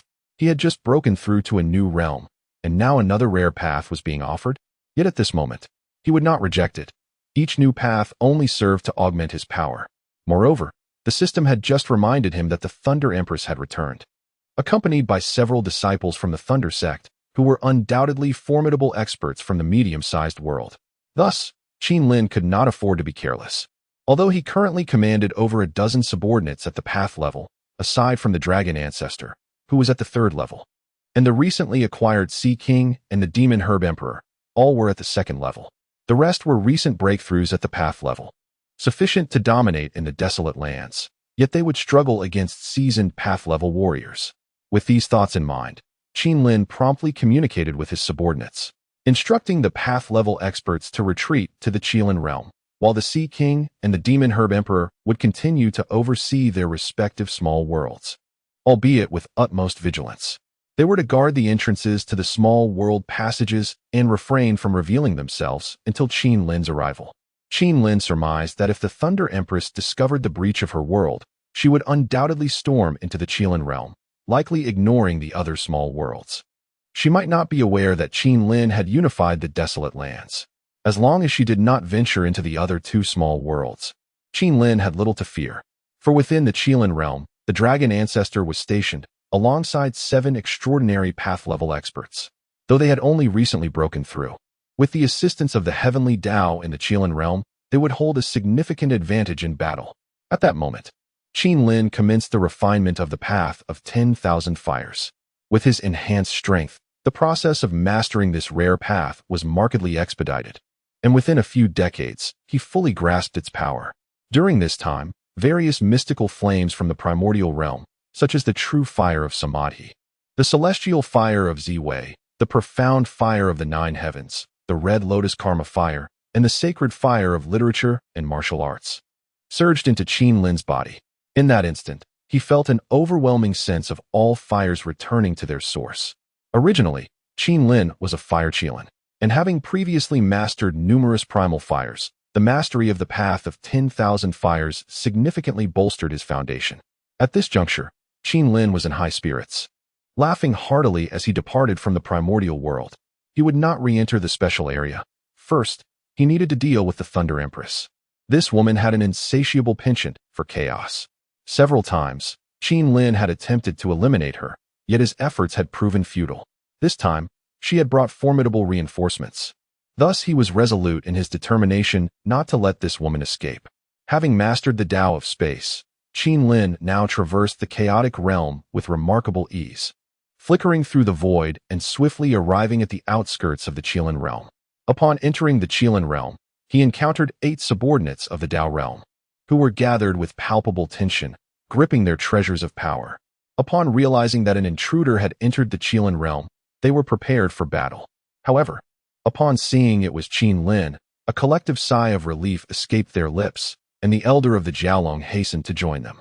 Earlier, he had received a message from Qin Lin, warning that the Thunder Empress had returned to the desolate lands with some powerful allies and might seek trouble in the Qilin realm. The elder of the Jiaolong had previously clashed with the Thunder Empress and had nearly perished from a single lightning pearl. He was acutely aware of her treacherous nature. Thus, upon learning of her potential arrival, he promptly led 7 other Dao realm experts to set up defenses at the passage to the Qilin realm, fearing that the Empress might invade. After all, her Thunder World had been annihilated, a deep-seated enmity indeed. However, as the elder approached Qin Lin, he immediately sensed a shift in Qin Lin's aura. What was happening? In the last couple of centuries, he had merely closed himself off for a time. Had the young master undergone another breakthrough? Furthermore, had he achieved multiple breakthroughs at once? The elder found himself perplexed. Wasn't Qin Lin just at the first level of the Dao realm? If he had only advanced to the second level and mastered a new Dao during his time away, that would be understandable. But to have simultaneously ascended 2 or 3 levels and mastered several other Daos seemed implausible. When had cultivation become so effortless? Yet, recalling the numerous unclaimed Daos in Qin Lin's possession, the elder felt a sense of clarity. Perhaps the young master had refined some unclaimed Daos during his journey. If these unclaimed Daos were indeed treasures of the Qilin clan, just how powerful was the Qilin clan? In that moment, the elder harbored some doubts regarding the lineage of dragons. Nevertheless, he felt a surge of gratitude, for he had been among the first to align himself with Qin Lin, securing his place within the formidable Qilin clan. The stronger this clan grew, the more beneficial it was for him. Let us not remain in hiding within the Qilin realm any longer, he declared. We shall confront the Thunder Empress. I have no desire to passively endure her assaults. It is utterly disgraceful. We, as inhabitants of the Qilin realm, must learn to take the initiative and strike unexpectedly. Follow my lead. This time, I shall orchestrate the ambush against the Thunder Empress and eliminate her reinforcements as well. Whoever can slay an opponent during the great battle shall be rewarded with a primordial treasure. And should anyone manage to capture the Thunder Empress alive, I can bestow upon them a path of unclaimed mastery suited to their cultivation. Qin Lin declared with a smile, his hands clasped behind his back. The subordinates present, all of whom had reached the realm of Great Dao, felt a surge of battle spirit upon hearing his words. After all, securing a merit would bring forth significant rewards, an opportunity of immense value. Soon after, Qin Lin led 8 unparalleled warriors of the Great Dao realm out of the Qilin realm. However, the swiftness of his journey far surpassed that of his subordinates. With a mere gesture, he enveloped them into a cosmic pouch, traversing through space, and shortly thereafter, he materialized near the ruins of the Thunder World. Upon reaching their destination, he released his companions, who were left in utter astonishment at their arrival at the remnants of the Thunder World. Words escaped them, particularly the wind spirit who had mastered the path of wind. Despite his unmatched speed among them, he could not have arrived so swiftly even with his utmost effort. Thus, they held profound admiration for Qin Lin's prowess. Truly, he was their master. Such strength was not mere boast, it was genuinely formidable. Chapter 201. The outbreak of war. As Qin Lin and his companions arrived at the desolate remnants of the Thunder World, a cacophony of rage erupted from a distant direction, echoing like thunderous roars that sent chills down the spine. In that moment, the Thunder Empress was unleashing her fury towards the heavens. Having just returned to the Thunder World, she discovered that her realm had been obliterated, torn asunder by intruders. Previously, she had sensed a disturbance, for as the sovereign of this miniature world, she was attuned to its state even from afar. However, she never anticipated that her world would be shattered. Such occurrences were not unheard of in the vast expanse of chaos. Some worlds fell victim to powerful adversaries, leading to their annihilation in a fit of wrath. Yet, this was merely a desolate place. Over the years, the phenomenon of world destruction had never transpired here, and who would dare to obliterate her Thunder World? The people of the Qilin realm? Yes, they were the only ones audacious enough to oppose her, while other world sovereigns lacked both the capability and the audacity. My Thunder World has been extinguished, and I know who is responsible. Accompany me to this desolate realm, to a small world. For I seek revenge, and shall eradicate that world. The Thunder Empress declared vehemently to the 4 individuals by her side. In that moment, her fury reached its zenith. The 4 behind her exchanged glances, fully aware that their journey to this barren land would not be a simple endeavor.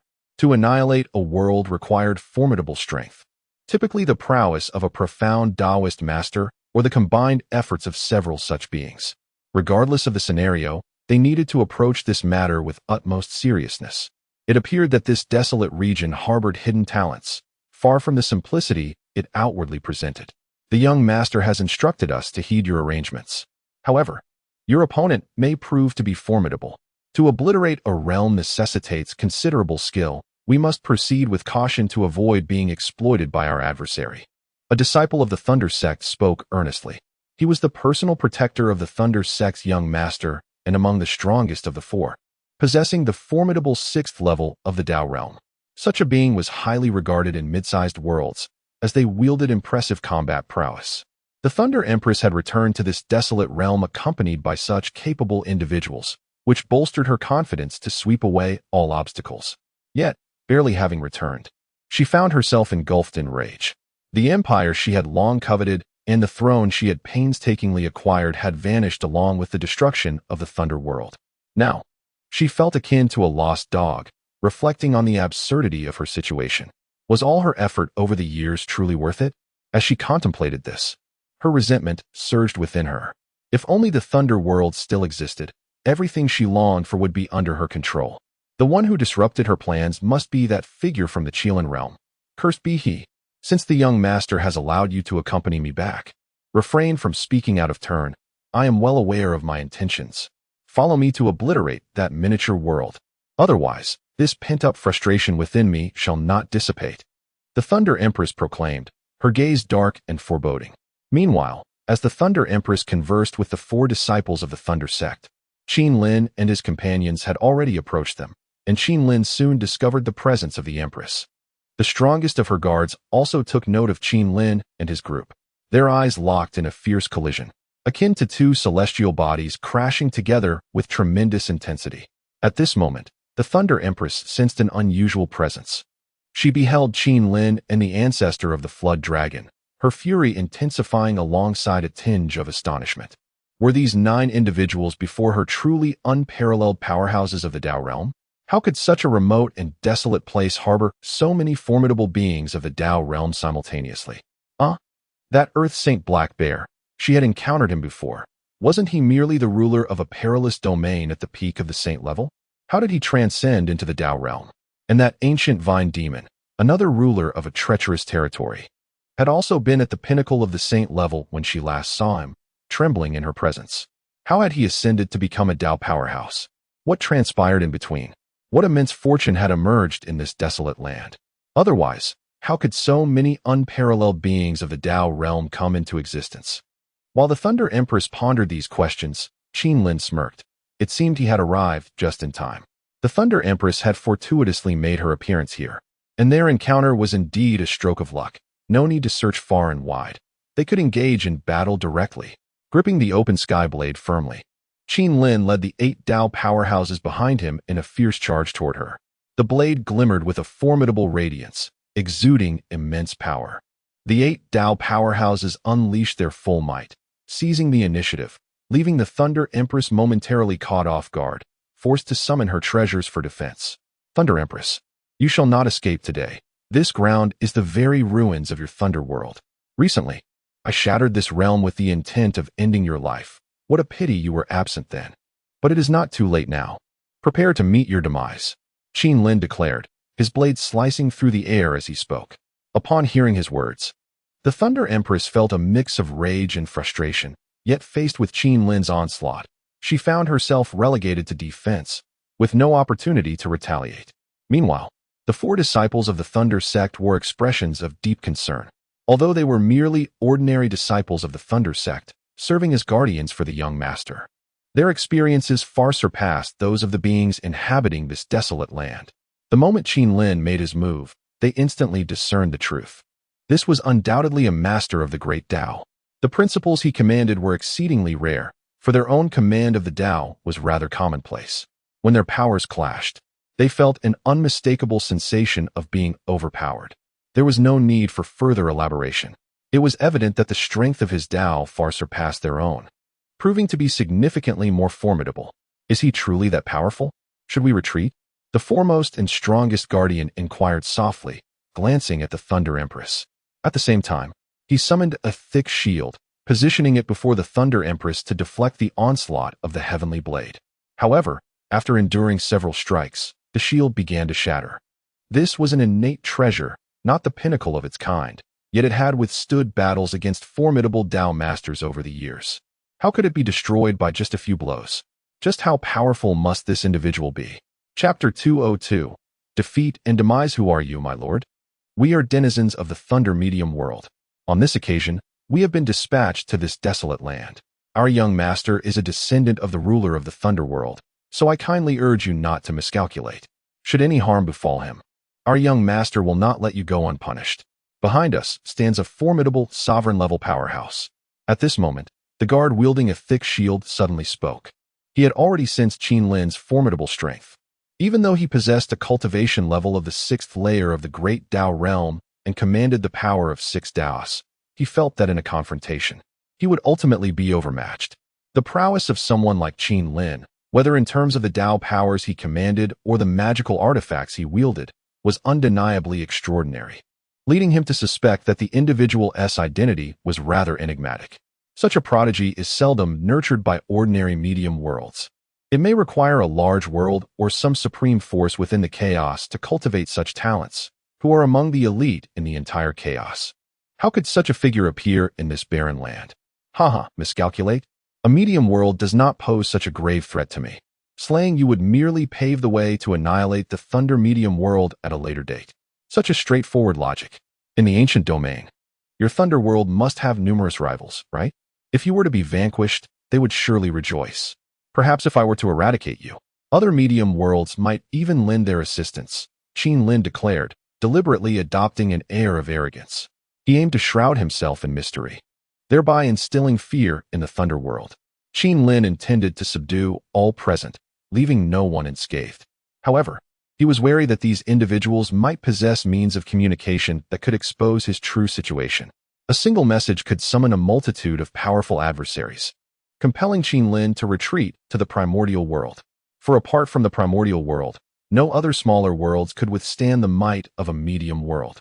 Thus, Qin Lin needed to obscure his identity, rendering it inscrutable. He was well aware of the various regions within this chaotic realm. He was far from a Na'vi newcomer. He understood the circumstances outside the ancient domain as well. So mentioning the ancient domain and other informational points would surely lead them to conclude that Qin Lin was not a native of this desolate land, but rather someone who had emerged from elsewhere. Otherwise, he could not possibly possess knowledge of the outside world.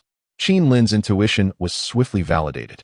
The guard who had spoken now produced a communication device, presumably conversing with the young master of the Thunder world. Yet, amidst the fray, this individual dared to divide his focus to transmit a message. Naturally, Qin Lin would show no mercy. He wielded the heaven-splitting blade with relentless ferocity, striking down with unparalleled savagery. In a brief exchange of blows, the 6th-level guardian of the Tao realm sustained grievous wounds, marked by the intricate Tao patterns that exacerbated his injuries. Esteemed one, please cease your assault. Our young master has stated that if you spare us and allow us to return to the Thunder world, you may present a condition, and our young master will endeavor to fulfill it, the guardian implored repeatedly. Upon hearing this, the Thunder Empress behind him also grasped the situation. She realized that the individual before them wielded formidable power. The 6th-level guardian, a personal protector of the young master of the Thunder sect, had resorted to compromise, clearly acknowledging his inability to contend with the opponent. Was he attempting to buy his life? Regrettably, that was not for sale. Today, you shall all perish, Qin Lin declared with undeniable dominance. At that moment, Qin Lin leapt into the air, harnessing spatial power to traverse behind the guardian, delivering a flurry of slashes that shattered his Tao. The guardian's once mighty path now lay marred with deep wounds. However, at that juncture, Qin Lin abruptly halted his assault, lifting his gaze with a light chuckle. From the void emerged boundless flames, engulfing the guardian's nearly fragmented Tao. This was Qin Lin's power of the 10,000 Fires Tao, capable of incinerating all matter. Especially as he invoked it, numerous spiritual flames from the chaos converged into his being. Previously, he had only absorbed certain flames from the primordial world. Now, countless flames from the chaos were drawn to him. Yet, Qin Lin's current Tao power could only extend over a limited area, unable to encompass the entirety of the desolate land. Nevertheless, it sufficed. The chaos teemed with peculiar flames, and with their convergence, Qin Lin's strength visibly surged, growing ever more formidable and instilling dread in his opponents. In that moment, the most powerful 6th-level guardian of the Tao realm found his path consumed by flames. Subsequently, his entire form ignited, unleashing a harrowing scream. Thus, a powerful 6th-level expert of the Tao realm met his demise in this desolate expanse. Chapter 203. Utter defeat after the strongest guardian was vanquished. 3 remaining guardians were left in a state of sheer panic. However, they had all been meticulously trained by the young master of the Thunder sect, and their mission was specifically to protect the young master's beloved. They never anticipated encountering such grave peril in this desolate land, especially after having survived fierce confrontations with other factions in the ancient realm. It seemed that these 3 might ultimately meet a grim fate as well. We will cover your escape. If you manage to return to the Thunderworld, please convey a message to the young master on our behalf. We fought valiantly and did not tarnish the Thunderworld's reputation. We hope for some care for our loved ones in the future. Now go. We will charge forward. The 3 guardians, resolute by nature, had become formidable beings at the Great Path level through countless battles over the years. Thus, at this critical juncture, they made their choice without hesitation. Meanwhile, the Thunder Empress stood behind them, momentarily bewildered. Was this truly the beginning of her downfall? These individuals were considered top-tier experts in the Thunder world. How could they falter so quickly after just engaging in battle? Although she herself was a powerful figure at the Great Path level, she felt insignificant compared to them.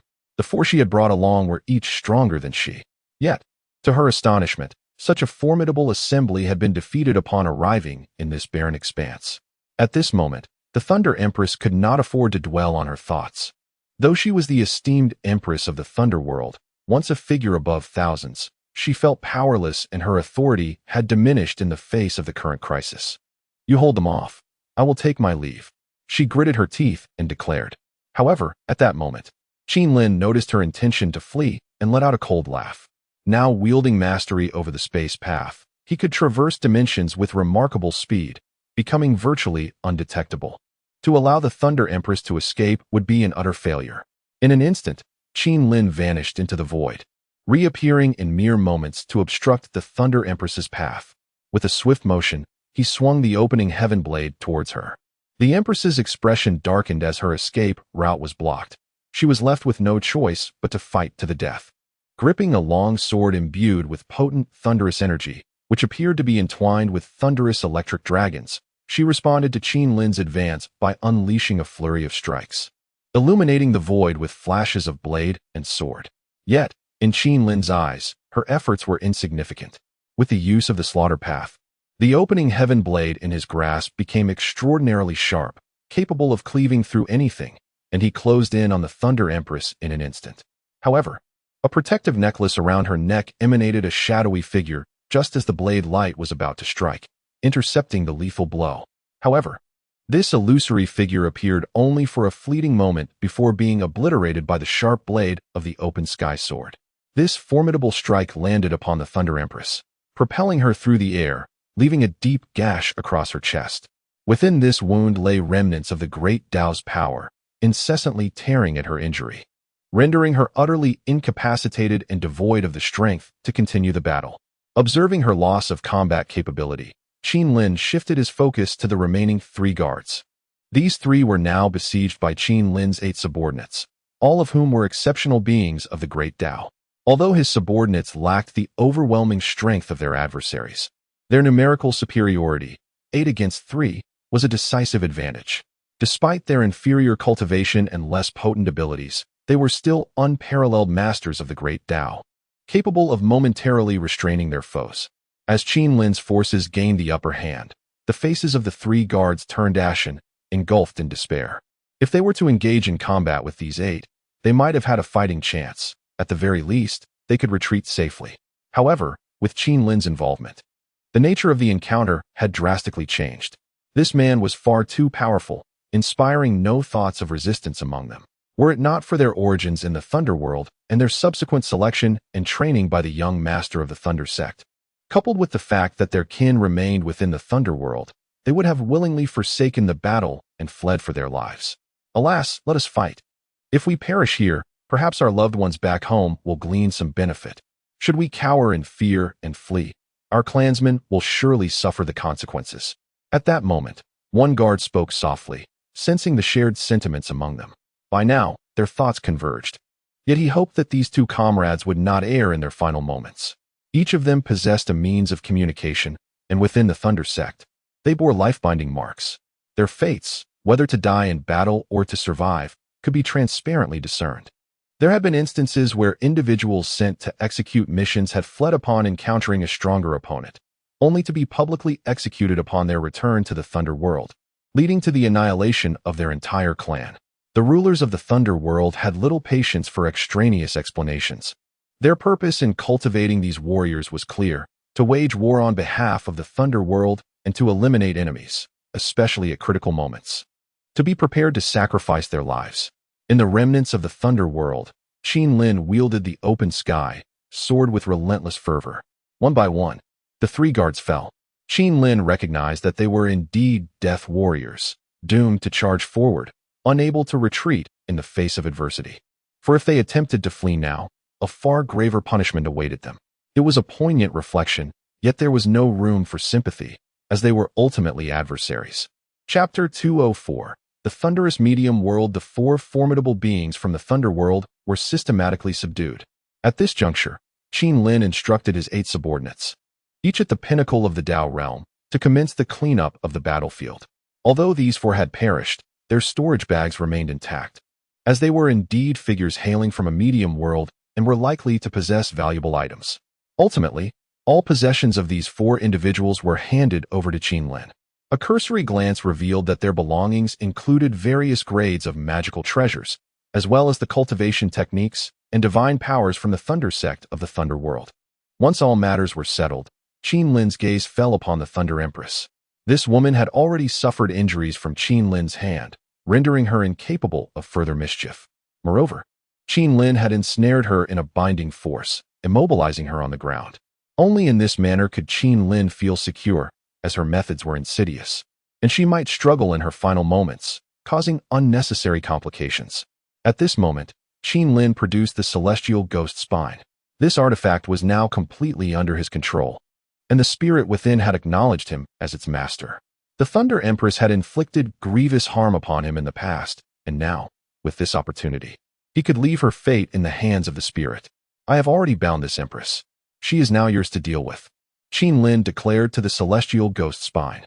In that instant, the spirit of the Celestial Ghost Spine materialized, and upon seeing the Thunder Empress, it was consumed by a profound rage, its gaze alight with murderous intent. For years, it had been transformed into a mere shadow of itself, a fate brought upon by this woman. It now learned that she had entangled herself with other men. How foolish had it been to have once been enamored by such a wanton creature. You wretched woman, your harm knows no bounds. If the heavens will not claim you, then allow me to do so. I have been forged into this artifact, and now I sense an opportunity for advancement. I shall absorb your primordial essence and see if I might attain further enhancement, the spirit of the Celestial Ghost Spine intoned, then coalesced into a beam of black light that pierced through the body of the Thunder Empress.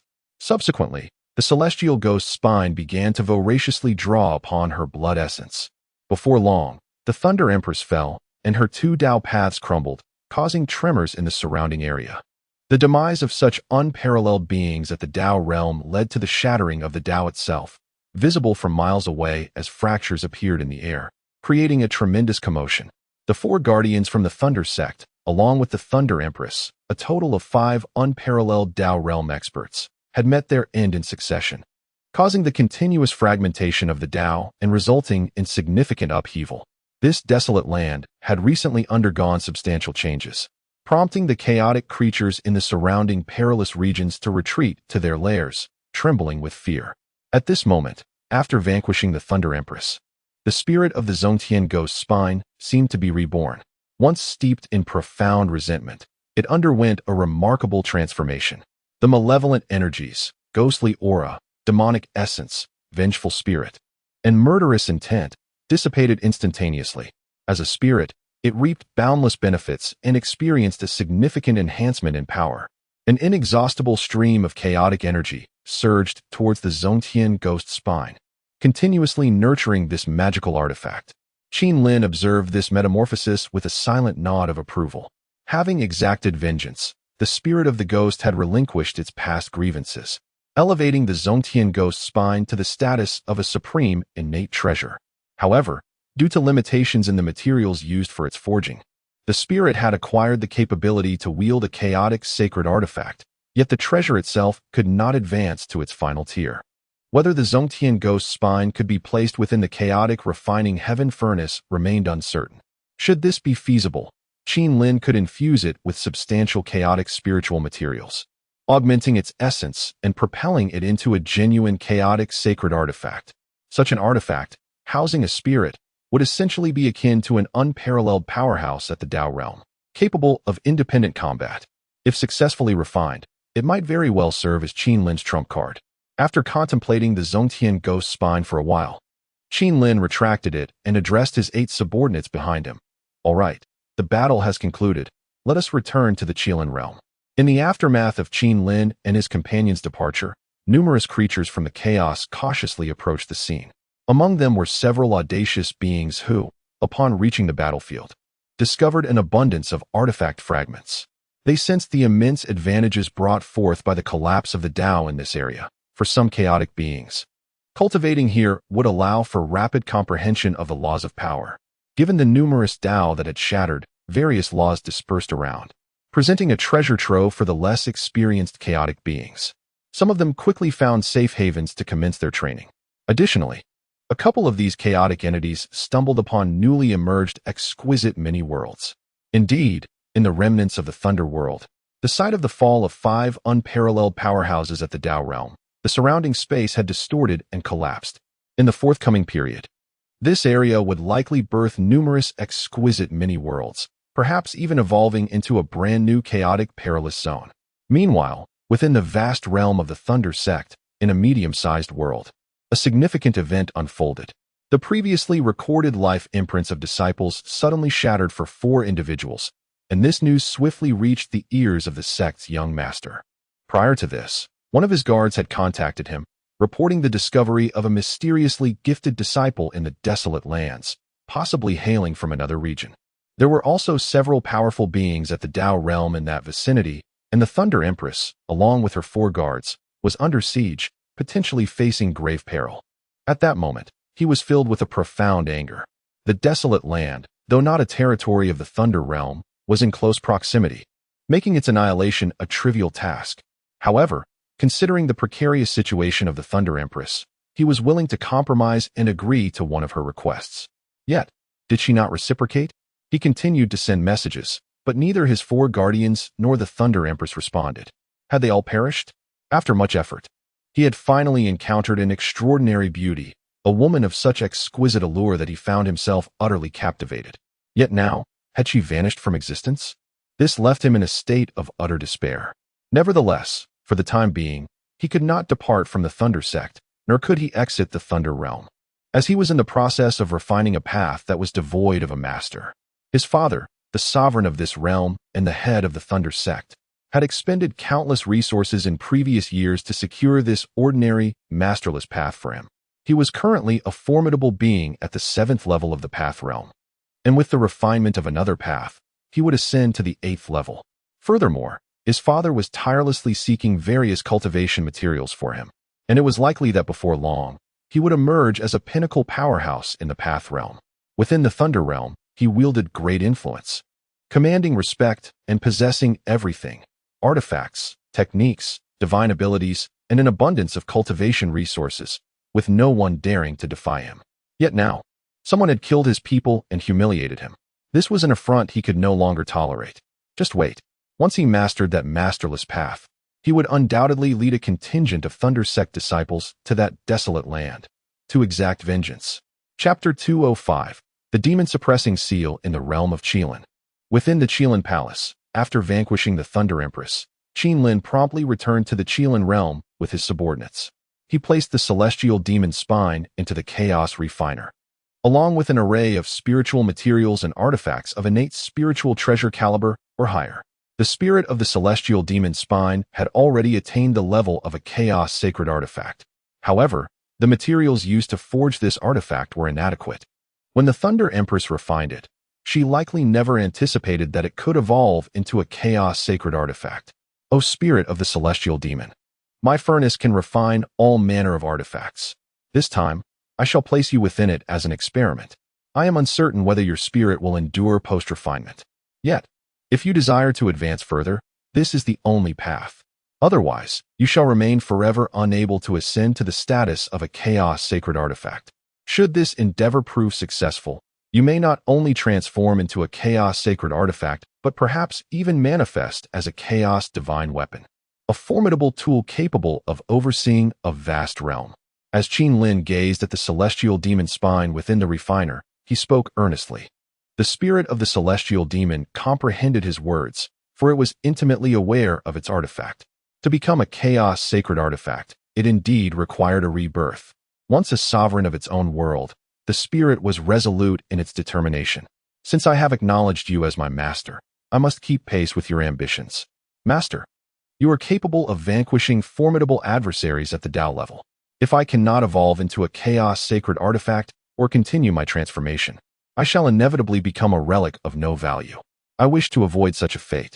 As I have previously stated, I am willing to sacrifice my essence in a moment of necessity to repay my debts. Thus, this rebirth is imperative. Do not concern yourself with my condition. Simply proceed with the forging, master. The spirit of the celestial demon spoke with unwavering resolve, a testament to its former imperial stature. Very well, let us commence. Qin Lin, commanding the chaos refiner, diligently melted various spiritual materials and artifacts, continuously infusing them into the celestial demon's spine. At that moment, the spirit endured immense suffering but refrained from uttering a cry, fearing that Qin Lin might hesitate out of compassion. In such a crucial moment, halting would lead to failure. Thus, Qin Lin remained focused, persistently refining the celestial demon's spine.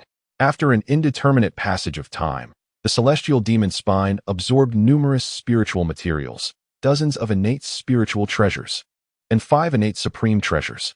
Suddenly, it emitted a blinding dark radiance and soared out of the chaos refiner.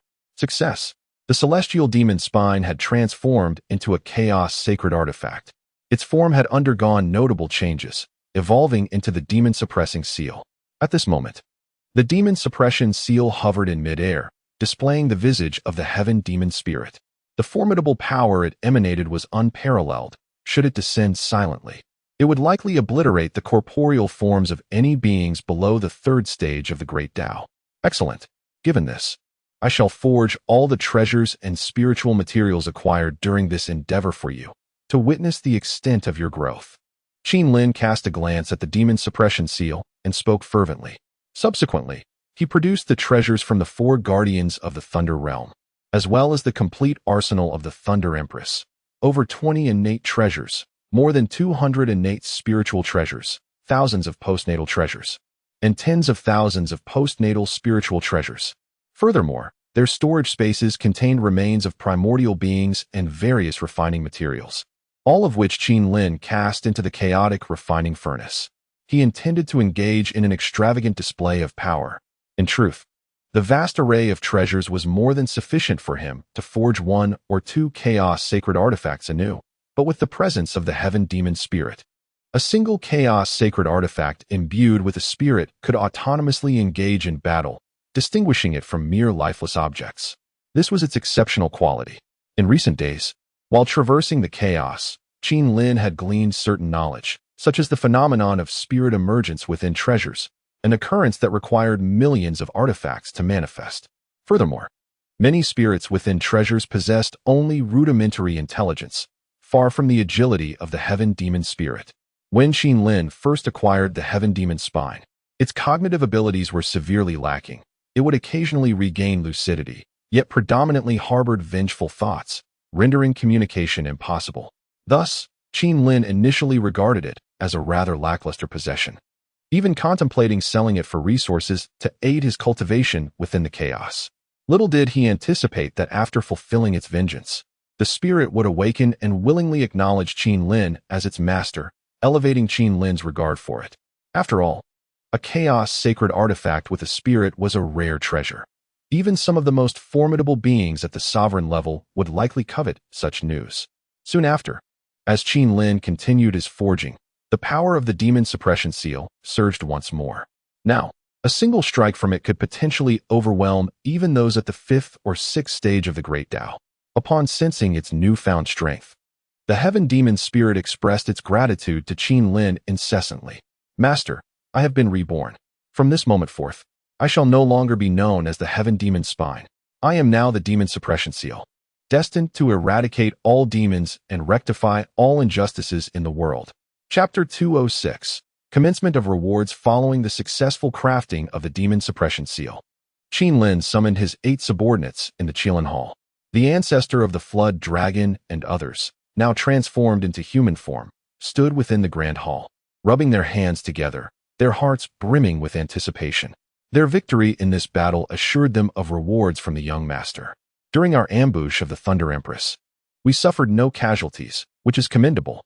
I shall now bestow upon each of you your rewards. Ancestor of the Flood Dragon, I grant you a dominion over an unclaimed path of rain, along with more than 10 apocalyptic thunderbolts. These thunderbolts, products of the medium thunder realm, are spoils from this conflict. Once refined, they will enable you to comprehend the power of thunder and master the path of thunder. Seated regally in the Qilin Hall, Qin Lin proclaimed with great authority. Upon hearing this, the ancestor of the Flood Dragon immediately bowed low to the ground. Having attained the 3rd level of the Grand Path, he had already mastered the paths of water, wind, and tides. Now, with the addition of the rain path and the formidable thunderbolts, he stood on the brink of possibly achieving the 5th level of the Grand Path. Such an expert had rarely emerged in these desolate lands over the years. Even if some had appeared, they would scarcely linger in this barren region. Once merely the sovereign of the Starry Sea, he was now on the verge of becoming the overlord of the desolate lands. The dramatic rise of the dragon was indeed exhilarating. Earth Saint Black Bear, I bestow upon you a dominion over an unclaimed path of stone. Wind Demon, having lived for many years in the frosty abyss and now grasping the path of wind, I shall grant you an additional path of ice. General Crab, I bestow upon you an unclaimed path of assault. Qin Lin, in the Qilin Hall, distributed accolades based on merit. He had keenly observed the contributions of each participant in the battle. Those who had not significantly aided the effort received rewards in the form of divine arts and techniques. Ultimately, everyone was elated, filled with renewed vigor. Following the young master indeed promised a life of luxury and ease. After the rewards ceremony concluded, Qin Lin addressed the assembly with a more serious tone, unwilling to conceal the situation regarding the Thunder Realm from his subordinates. Despite our resounding victory, the 4 formidable opponents we eliminated were disciples of the Thunder Realm. You may not be well acquainted with this world, but let me enlighten you. It is a medium-sized realm situated on the periphery of our desolate lands. A dominant entity among the ancient domains within the chaos, specifically one of the 72 realms. Within the ancient domains, there exist 8 medium-sized realms, and the Thunder Realm is one among them, governed by unparalleled masters. We have eradicated their people and offended the young master of this world. I sense that it will not be long before many formidable beings arrive in our desolate land.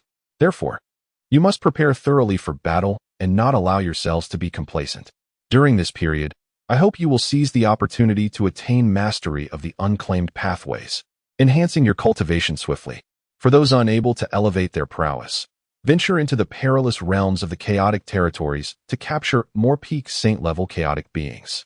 They may be recruited as subordinates. We must bolster our forces and ensure we have sufficient manpower. Additionally, you may gather various levels of magical artifacts. Once the quantity is adequate, I can exchange them for a complete set of supreme innate treasures, significantly augmenting your combat capabilities. Upon hearing Qin Lin's words, those present were somewhat taken aback. Most of them were native chaotic beings of this desolate land, utterly unaware of the external circumstances. Although the strongest guardian had previously introduced himself during the great battle, Qin Lin's subordinates did not grasp the gravity of the situation, merely thinking that the individual was merely rambling in a moment of crisis. Little did they realize the true strength of their adversary. Among Qin Lin's subordinates, the ancient dragon ancestor had a clearer understanding, as he was one of the earliest to follow Qin Lin and held unwavering trust in him. He always believed that Qin Lin was backed by a significant hidden power, which alleviated his fear. Moreover, since Qin Lin had already presented a plan for them to execute. What was there to worry about? Furthermore, he had heard crucial information regarding the collection of various levels of magical artifacts, which could be exchanged for a complete set of supreme innate treasures, a rare opportunity indeed. So why be anxious? Chapter 207. Return to the primordial wilderness at this moment. He could not help but step forward and address those around him. As subordinates, we need not be overly anxious. Since the young master has shared the situation with us, we shall follow his guidance. He must have devised a strategy, so let us take action and prepare for battle. Do not blame the old dragon for not warning you. This is indeed a splendid opportunity to achieve merit. Upon hearing the words of the ancient dragon ancestor, the others suddenly awoke to realization. Indeed, while this appeared to be a crisis, it also presented a remarkable opportunity. If someone dared to venture into the desolate lands to trouble them, they would have the chance to engage in combat. If they performed well, the young master would surely bestow some rewards upon them. The thought brought them great delight. Observing their reactions, Qin Lin could only smile wryly. He then dismissed the crowd but retained the ancient dragon ancestor, entrusting him with the remaining 3 paths of unclaimed Tao: the Tao of water, the Tao of fire, and the Tao of wood. With the imminent crisis of the Thunder Empress resolved, Qin Lin knew that to grow stronger, he must return to the primordial wilderness and re-enter that special realm. Before his departure, he appointed the ancient dragon ancestor to oversee the safety of the Qilin realm and instructed him to select suitable peak chaos beings from the ranks of powerful Taoists for cultivation. This would potentially yield 3 extraordinary Tao-level warriors, thereby enhancing the safety of the Qilin realm. Subsequently, Qin Lin communicated with the Demon Grass Empress in the demon world, urging her to withdraw and take charge of the Qilin realm for the time being. That world could be managed by some of the powerful beings at the saint level. He needed to concentrate his forces to defend the Qilin realm against any potential incursions from the Thunder World during his absence. Given the precarious state of smaller worlds, which risked falling into chaos, it was far better to strategically fortify the Qilin realm. As for the Sea King of the Ocean World, Qin Lin chose not to disturb him. Although he had pledged allegiance, the Sea King was better suited to his own domain and needed to be reassigned. After reallocating the Demon Grass Empress, Qin Lin also entrusted the fragmented Evernight Tao to the ancient dragon ancestor, encouraging him to attempt its refinement, as it was indeed a rare path. Should he succeed in mastering it, it would be a significant achievement. However, the Evernight Tao had been excessively gnawed upon by colossal beasts, leaving only a third of its essence. It remained uncertain whether the Demon Grass Empress could master the Evernight Tao after refinement. With all arrangements in place, Qin Lin surveyed the Qilin descendants within the realm. They appeared to be thriving. The Qilin clan had now flourished to a population of several million. During this time, 8 saint-level Qilins had been born, each having comprehended the principles of their own Tao. Qin Lin had communicated with the consciousness of the heavenly Tao, which forbade it from providing undue assistance to the Qilin clan, ensuring that they would not attain sainthood too easily. They needed to realize their own insights and break through on their own merit. After all, they belonged to the Qilin clan, an ancient lineage amidst the chaos. While it remains uncertain whether any primordial chaos Qilin still exist, Qin Lin is dedicated to nurturing the potential of this clan's descendants, ensuring they break free from the confines of their bloodline. Patience is essential. Haste would be unwise. Naturally, they will not be deprived of cultivation resources. Yet without the support of the heavenly Tao, ascending to the realm of saints requires a considerable accumulation of time and effort, far more intricate than one might anticipate. In contrast, among the human race within the Qilin realm, Emperor Xian, having gained the recognition of the heavenly Tao, accrued immeasurable merits and ascended to the status of a heavenly Tao saint. Shortly thereafter, notable figures such as Grandmaster Wenzhong, esteemed minister Baigon, and the valiant General Huang Feihu similarly attained divine merit, achieving the status of saints and acquiring some degree of power. Presently, the human populace in the Qilin realm has burgeoned to billions, with a flourishing culture of cultivation, resulting in a prosperous and peaceful nation. Qin Lin refrains from interfering in these matters, as they reflect the choices of the human race. The emergence of formidable beings within the Qilin realm is necessary to guide the younger generations and mentor more individuals. Furthermore, leveraging the heavenly Tao to attain sanctity within the Qilin realm harbors no significant drawbacks. Qin Lin is confident that, in due time, the Qilin realm will evolve into a medium-sized world, perhaps even a large one. Should that occur, gaining the heavenly Tao's recognition in such a realm would propel one to tremendous heights. In a medium-sized world, the heavenly Tao can directly cultivate unparalleled masters of the Great Path, while in a large world, it can foster supreme rulers of the dominion. Of course, the number of individuals nurtured is limited, yet it enables a select few to rise rapidly, becoming powerful beings who gaze down upon countless lives. After traversing the Qilin realm, Qin Lin quietly departed, harnessing the power of space to swiftly navigate back to the primordial world. He intended to re-enter a special area to extract some unclaimed great paths. Chapter 208. Fishing in Troubled Waters in the Primordial World. Upon Qin Lin's return to the primordial realm, he made his way directly to a special region within the celestial realm. Outside this unique area, 9 saints from the Qilin clan stood guard. Having benefited from a batch of chaotic divine artifacts bestowed by Qin Lin during his previous visit. After refining these treasures, many Qilin had significantly enhanced their powers. Notably, his foremost disciple, the Fire Qilin, had ascended to the 7th level of the saintly realm, seemingly on the verge of breaking through to the pinnacle of sainthood. Once he achieved this milestone, Qin Lin would be able to elevate him further, propelling his strength to unprecedented heights. Before entering the special region, Qin Lin provided them with yet another batch of chaotic divine artifacts, approximately 50 pieces, acquired from the Thunder Empress and the 4 guardians of the Thunder World. These artifacts, forged by formidable beings of the Tao realm, were now a bountiful boon for Qin Lin and his associates. Upon entering the special region, Qin Lin adopted a cautious demeanor. He surveyed the perimeter, noting the absence of newly birthed Tao entities.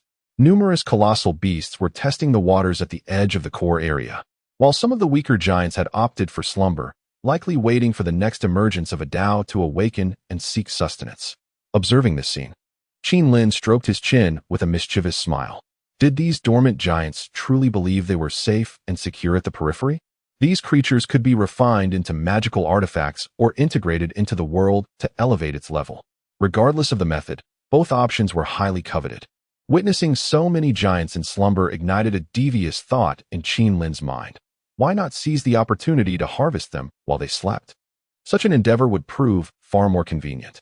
With this thought in mind, Qin Lin swiftly drew his heavenly blade and, harnessing the power of space, flickered several thousand miles away, locking his sights on a peak saintly giant.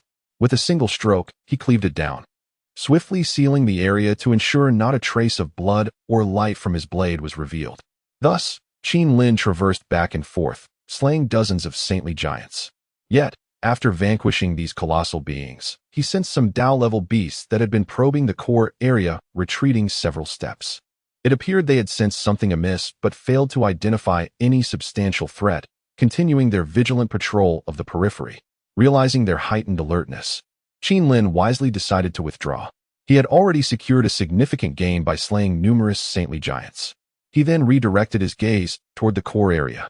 On the fringes of the grave of 3,000 divine demons, he conducted a preliminary assessment, discovering approximately 10 unclaimed Tao paths, 3 of which particularly captivated Qin Lin's interest, each belonging to the rare category of unclaimed Tao. However, these 3 paths are not easily traversed, as they are predominantly situated near the graves of deities and demons, which would undoubtedly attract the attention of the undead. Yet, one of these paths is positioned slightly farther from a demonic tomb, and intriguingly, this particular road is a rare cracked path. With just a slight attunement, one experiences a sensation of being repelled by its force. Should Qin Lin master this, he could harness the power of this path to directly shatter his opponent's road. This path possesses formidable combat potential, making Qin Lin momentarily intrigued. However, despite his fascination, he must exercise caution in such a perilous realm. A single misstep could lead to irrevocable consequences. Thus, he approached the cracked path slowly, halting several thousand miles away. He began to test the waters gradually, his gaze fixed intently on the demonic tomb, uncertain of the strength of the undead within. Nevertheless, Qin Lin had already grasped the principles of the spatial path, making his escape relatively straightforward should conflict arise. At that moment, Qin Lin cleverly produced the carcass of a colossal beast. He contemplated whether casting this immense remains into the vicinity would attract the attention of the tomb's undead. If successful, he could divert trouble elsewhere. The periphery of this demonic grave is teeming with giant beasts, currently congregated together. If Qin could incite a significant clash between the undead and these formidable creatures, perhaps he could seize the opportunity to benefit from the ensuing chaos. Upon considering this, a grin spread across Qin's face, and he thought to himself, what a brilliant idea. He promptly hurled the carcass of the colossal beast, and as it soared near the demonic tomb, it immediately garnered the attention of the undead within. The undead stirred to life, beginning to consume the beast's essence and devouring its flesh. Seizing the moment, Qin continued to cast several more carcasses, ensuring they landed at a distance from the undead, gradually luring them toward the congregation of giant beasts. Qin hoped for a fierce battle to ensue, ideally provoking even more undead, thus allowing him to collect some unclaimed paths safely. Chapter 209. The crumbling path. After the corpse demon had consumed the essence of a colossal beast, it immediately sensed another giant carcass nearby. Gradually, it made its way over and continued its consumption. Step by step, it unwittingly walked into Qin's trap, approaching a congregation of monstrous beings, and soon engaged in fierce combat with them. However, the strength of this corpse demon was not particularly formidable. The assembled beasts, numbering around a dozen or so, possessed a terrifying power when united. Within just a few exchanges, they had shattered half of the corpse demon's body, ultimately devoured by a beast nearing the pinnacle of the Great Path realm. Witnessing this, Qin felt a surge of trepidation. The combat prowess of these colossal creatures was indeed formidable. A mere corpse demon had been vanquished so easily, yet, at that moment, Qin did not dwell on it. He promptly appeared near the crumbling path. This path exuded an overwhelming force, and as he drew closer, Qin experienced a sensation akin to the earth shaking beneath him. Even his physical form trembled, as if under relentless assault from the power of the path. Should an individual with a fragile physique approach, they might be shattered to pieces, leaving no opportunity to collect or refine it. Fortunately, Qin possessed a robust constitution and wielded a chaos-sacred artifact, the demon-slaying armor. Thus, he cautiously approached the crumbling path, ultimately stowing it away in his Qinquan bag. However, the path was exceedingly formidable, even after being collected. It continued to vibrate within the bag. Qin sensed that if he did not refine it soon, the Qinquan bag itself might be shattered. Nevertheless, this was a rare path with immense offensive power. Qin promptly withdrew from the core area to the periphery of the special zone, seeking a safe spot. He sat cross-legged, retrieved the crumbling path, and commenced the refinement process. Since he had already acquired it, he might as well refine it. After all, carrying it around was impractical, and refining it now would also enhance Qin's strength, providing him with an additional means of self-defense when he next sought to collect unclaimed paths. As Qin was engaged in the refinement of the crumbling path, he suddenly sensed a familiar aura flitting about in this special zone. Who could he possibly know in this peculiar area? It could only be Hongjun. Had this fellow managed to survive all these years in hiding? Upon sensing him, Qin slightly opened his eyes but did not rush to confront him. He was still in the midst of refining the crumbling path. Patience was essential. Let Hongjun frolic a while longer. Once Qin completed the refinement of the crumbling path, there would be no doubt about Hongjun's demise. This time, he must not be allowed to escape. Over the years, Qin has been relentlessly pursuing him. Among his 4 disciples, both the Taoist of Reception and the Taoist of Zhuangti have had their powers completely stripped away by Qin, and are now sealed within a secluded temple deep in the mountains. These 2 possess a certain fortune and were once acknowledged by the heavenly Tao of the primordial era. Should they be killed, it would not bode well for the heavenly Tao. For now, they may live a little longer, until Qin gains full control over the primordial world and refines the heavenly Tao of this realm, at which point they could be utterly obliterated. However, in their current state, they likely yearn for death. Their existence is a torment, devoid of any magical power, unable to cultivate further, and forced to endure the harshness of winter and summer. Their lives are steeped in extreme hardship.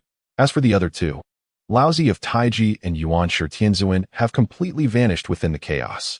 Qin has inquired about them and dispatched his subordinates to search, yet their whereabouts remain undiscovered.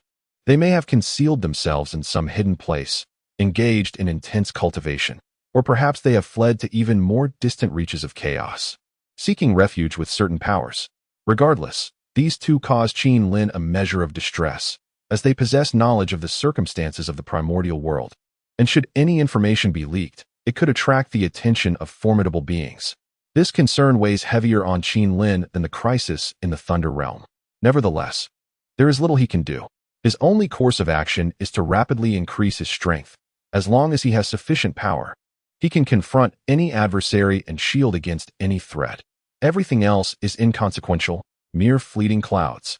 After decades of effort, Qin Lin has thoroughly refined the shattered path, and he now stands as an unparalleled powerhouse, mastering the powers of 5 distinct paths. At this moment, Qin Lin levitates, his gaze fixed on a certain direction, where a familiar aura still lingers. Without needing further confirmation, he knows that it is Hongjun. He then harnesses the power of the space path, stepping into the void, and in the next instant, emerges from the distant expanses of the void. In that fleeting moment, Qin Lin encounters his old acquaintance. Hongjun appears in a drastically tattered Taoist robe, looking exceedingly disheveled. Yet, fortune still favors this old fellow, as he has quietly broken through to the realm of the great Tao, and it seems he has grasped the path of creation.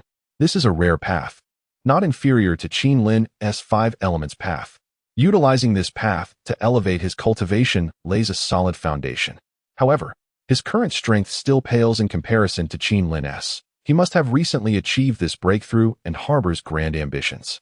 He seems to disdain the ordinary paths, seeking to collect rare ones to continuously enhance his cultivation. Otherwise, he would have made significant strides in power by now. Yet, this is indeed a pity. As the saying goes, greed leads to downfall, and with Qin Lin as such a formidable enemy, he remains fixated on gathering rare paths instead of urgently boosting his strength. Is he not courting death? Chapter 210, Inevitable Death. Hongjun, it has been quite some time since we last met. Have you also ascended to the realm of the Great Tao? However, your progress appears lacking, only achieving the first level of the Great Tao. After spending so many years in this peculiar domain, how is it that you remain in such a dismal state? At this moment, Qin Lin, who stood at a distance, suddenly spoke up. Hongjun was approaching the periphery of the core region, where an ordinary, unclaimed Great Tao lay. His actions suggested he intended to gather this unclaimed path. Upon hearing Qin Lin's voice, Hongjun froze momentarily, his expression one of utter disbelief. He had adopted a notably low profile in this special area, concealing himself within the lair of a colossal beast. The potent laws of this realm had rapidly enhanced his cultivation, and recently, he had stumbled upon a rare creation Tao. Having comprehended the laws of creation, he felt the resonance of the great Tao upon discovering the unclaimed creation Tao. Remarkably, it surged toward him without him needing to approach, allowing him to break through to the realm of the great Tao. In this extraordinary treasure trove, he had gathered a considerable number of unclaimed great Taos over the years. Yet he remained discreet, lingering on the outskirts and acquiring only ordinary paths.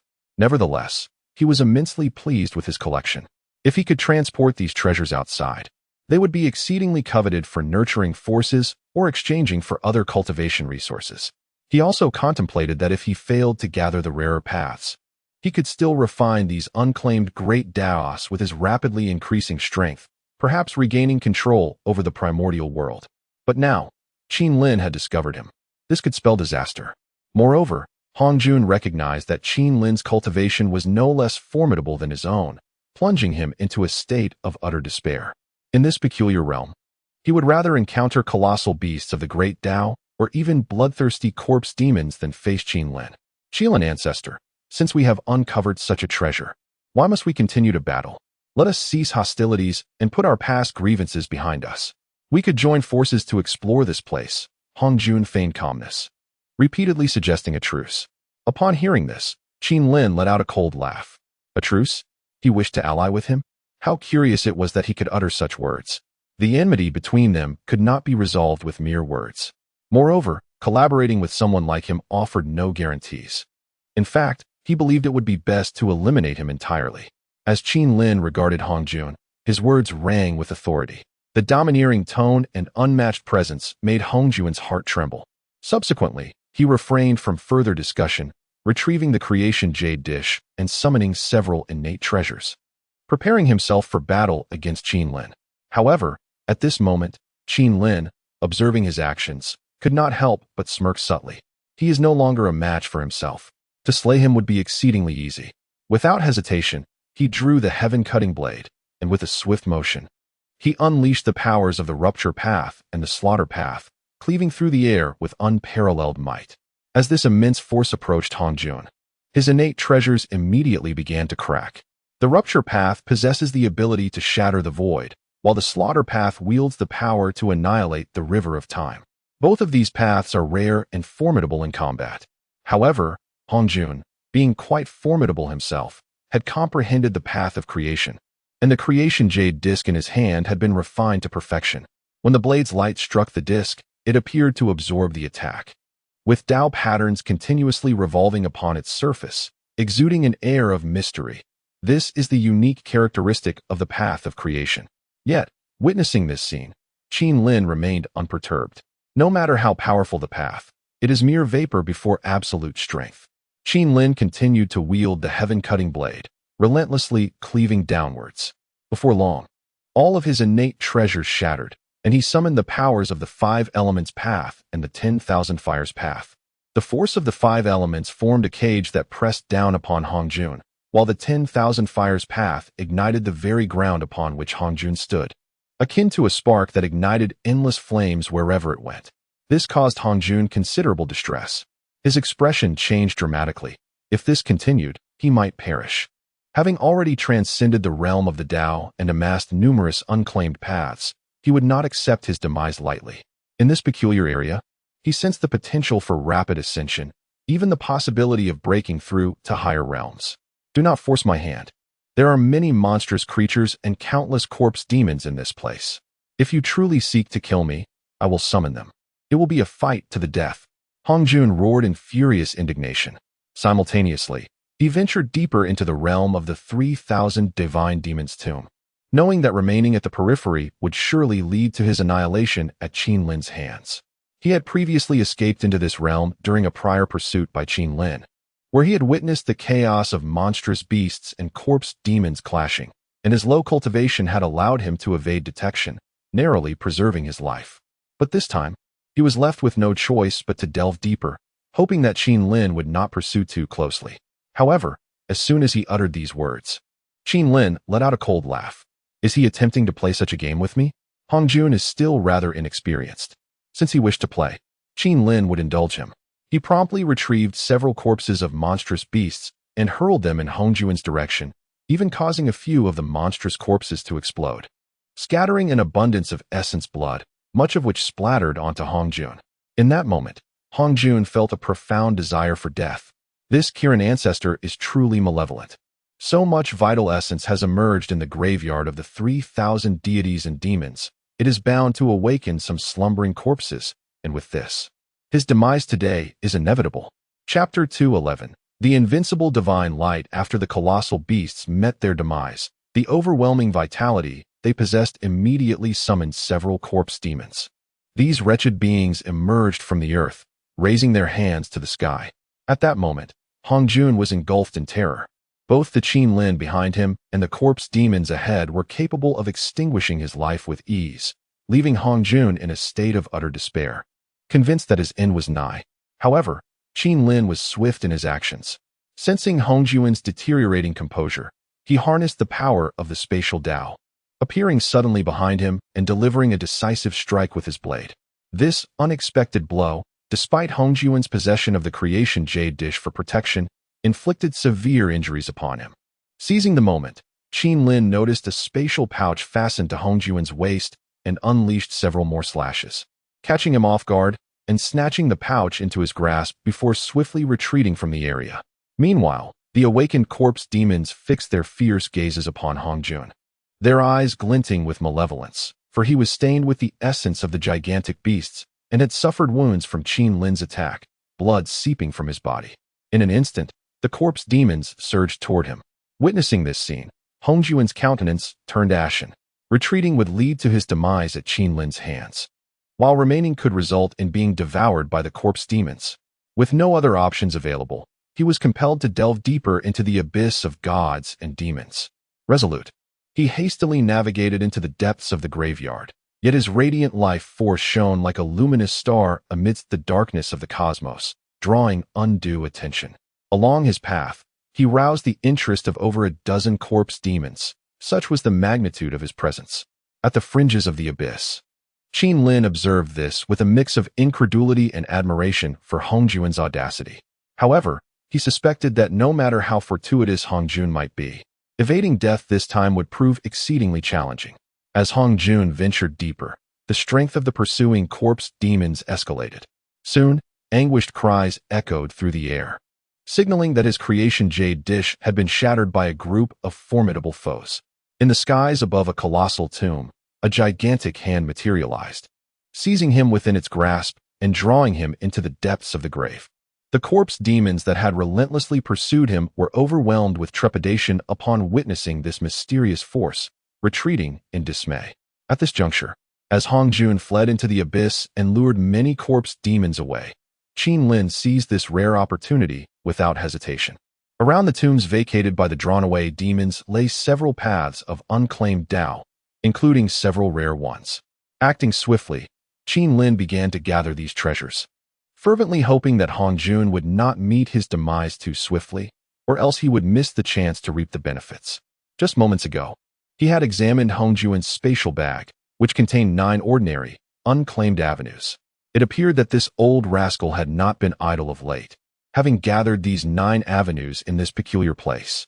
However, it was somewhat regrettable that they had all been gifted to Qin Lin. He had become a harvester of sorts. Every time Hongjun cultivated a new crop, Qin Lin reaped the rewards. At this moment, Qin Lin found himself filled with a twinge of regret. Had he known, he would not have pressed so hard, forcibly taking everything and leaving Hongjun with a sliver of hope. He should have allowed him to continue gathering unclaimed avenues in this unique realm. Of course, this was merely a fleeting thought for Qin Lin. He remained cautious around someone like Hongjun.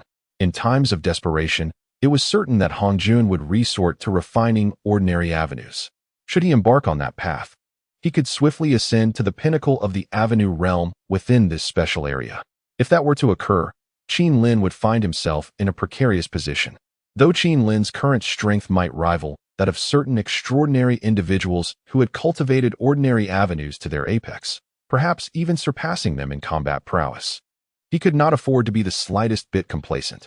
The opportunities presented by this place were still largely unknown to him, and beyond the unclaimed avenues, there existed other fortunes, such as top-tier innate treasures or chaotic sacred artifacts.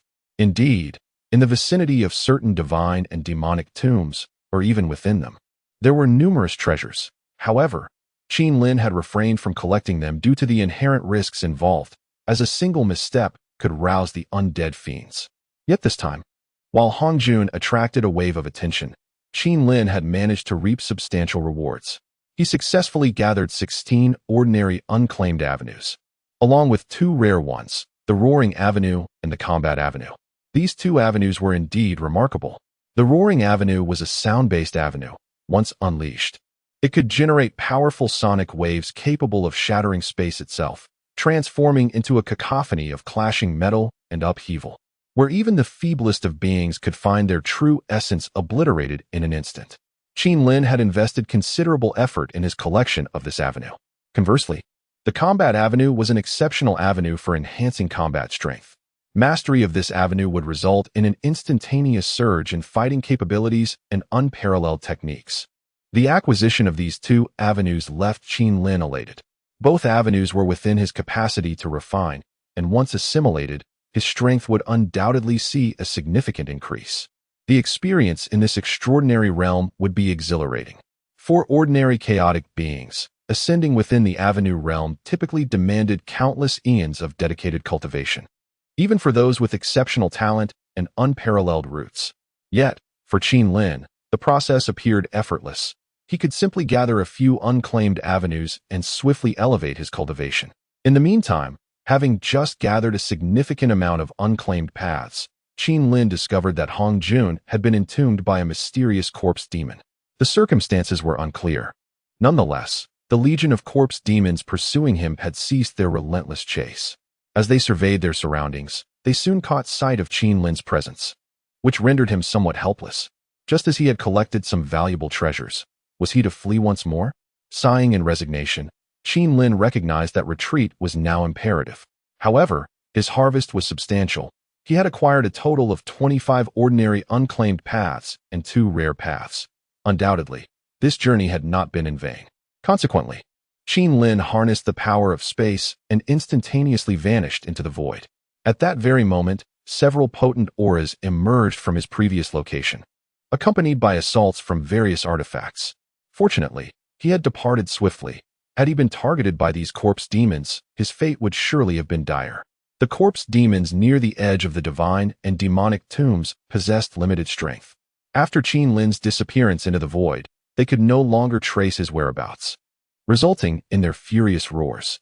Nevertheless, as these corpse demons awakened and gathered in numbers, they turned their attention toward the nearby lair of colossal beasts.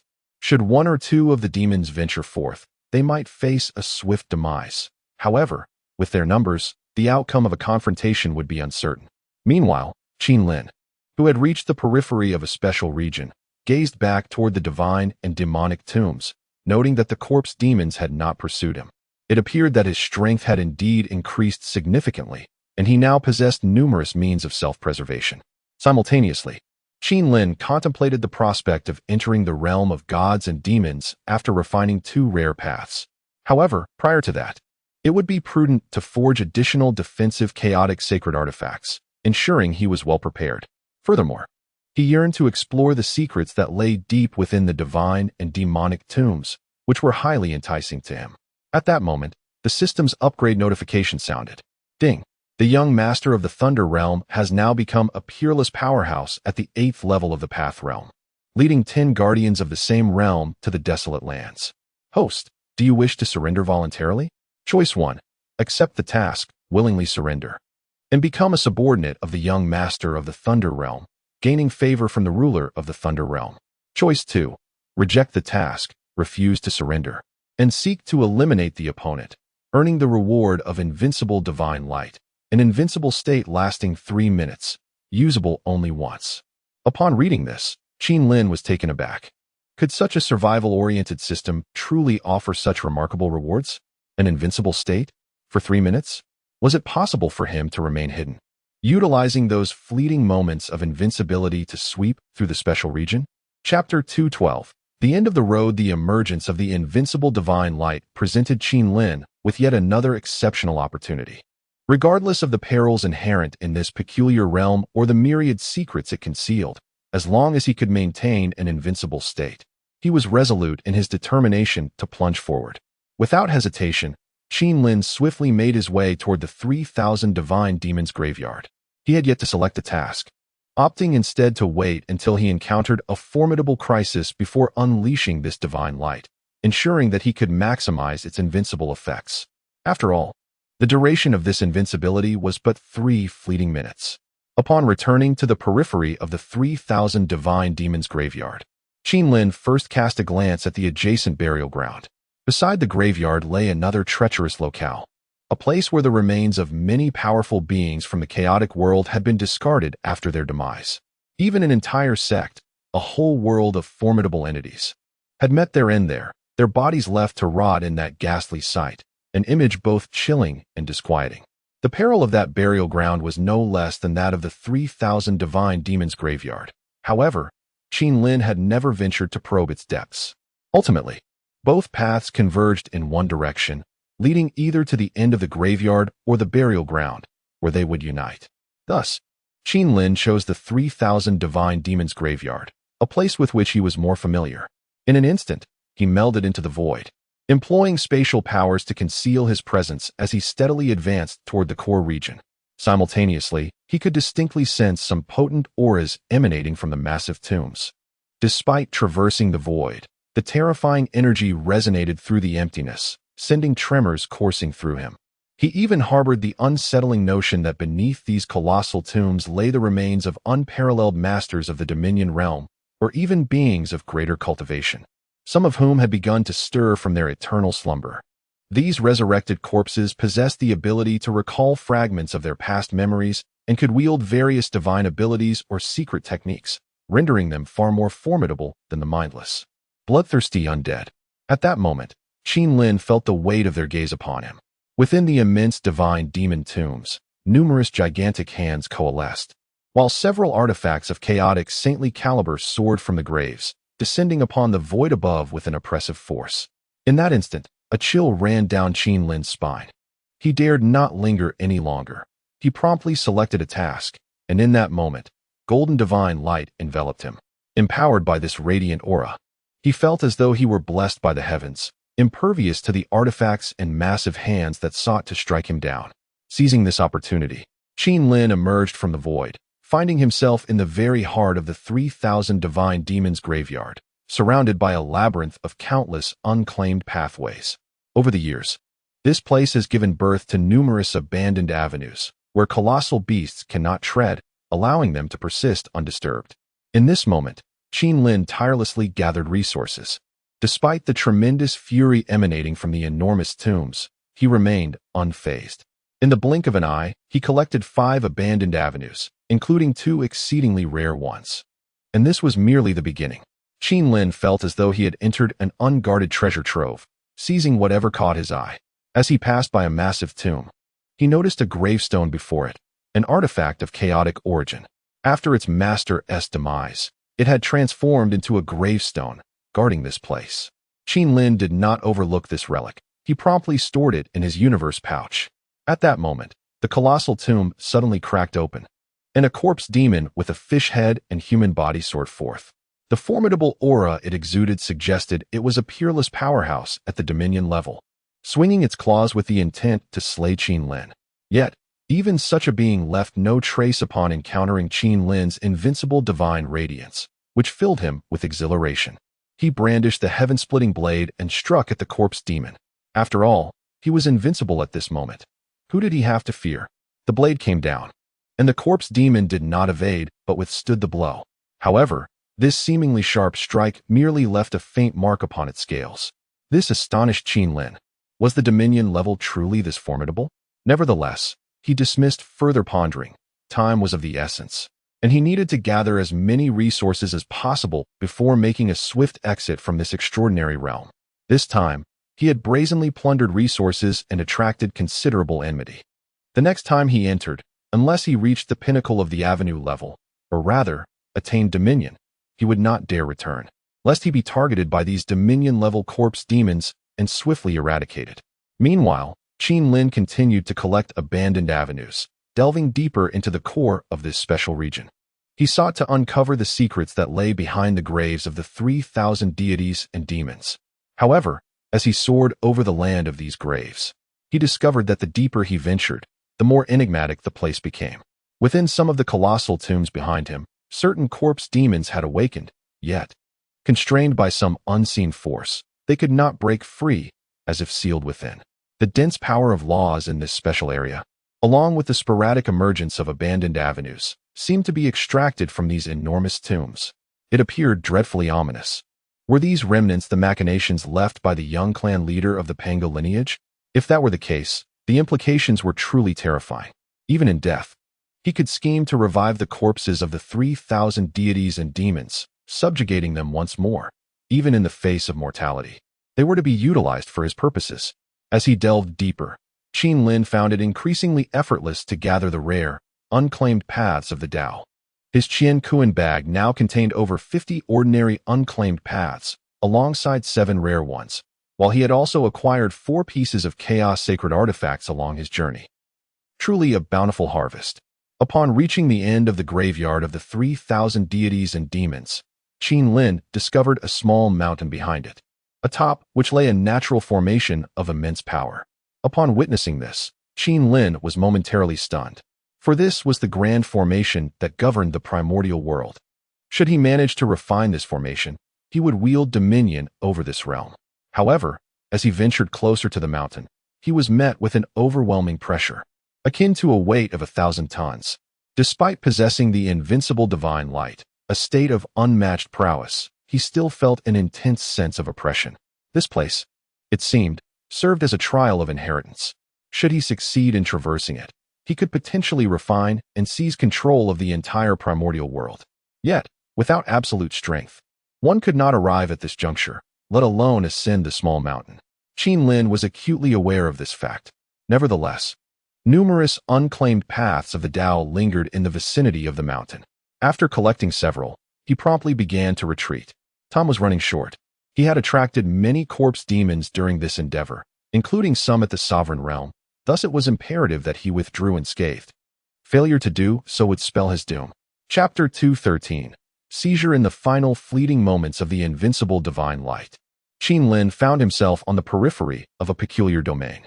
However, behind him loomed an array of countless magical artifacts and various intentions in relentless pursuit.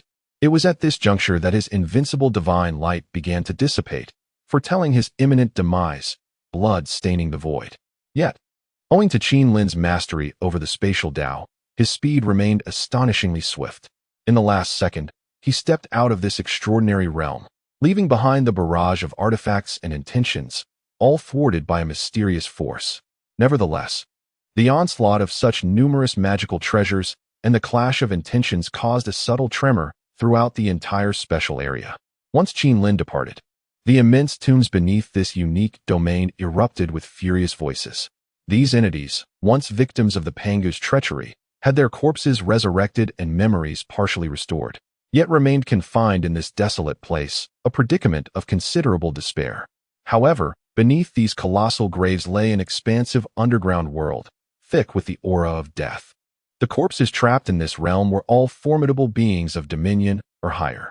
These undead had retained many of their pre-mortem capabilities, and within this subterranean world, 3 figures lay within sarcophagi of chaos heavenly-hewn stone, dormant for countless years, their powers potentially reaching the eternal realm.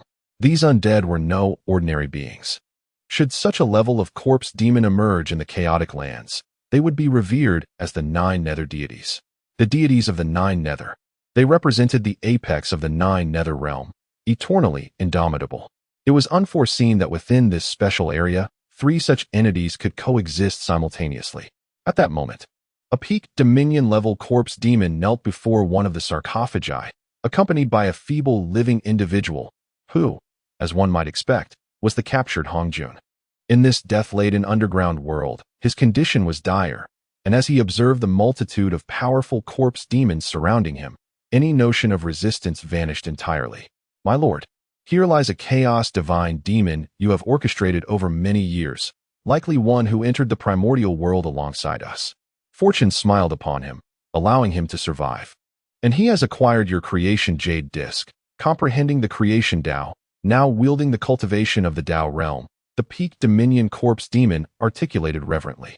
Upon hearing these words, the sarcophagus trembled twice, followed by a faint voice emanating from within. We have been trapped in this place for countless ages.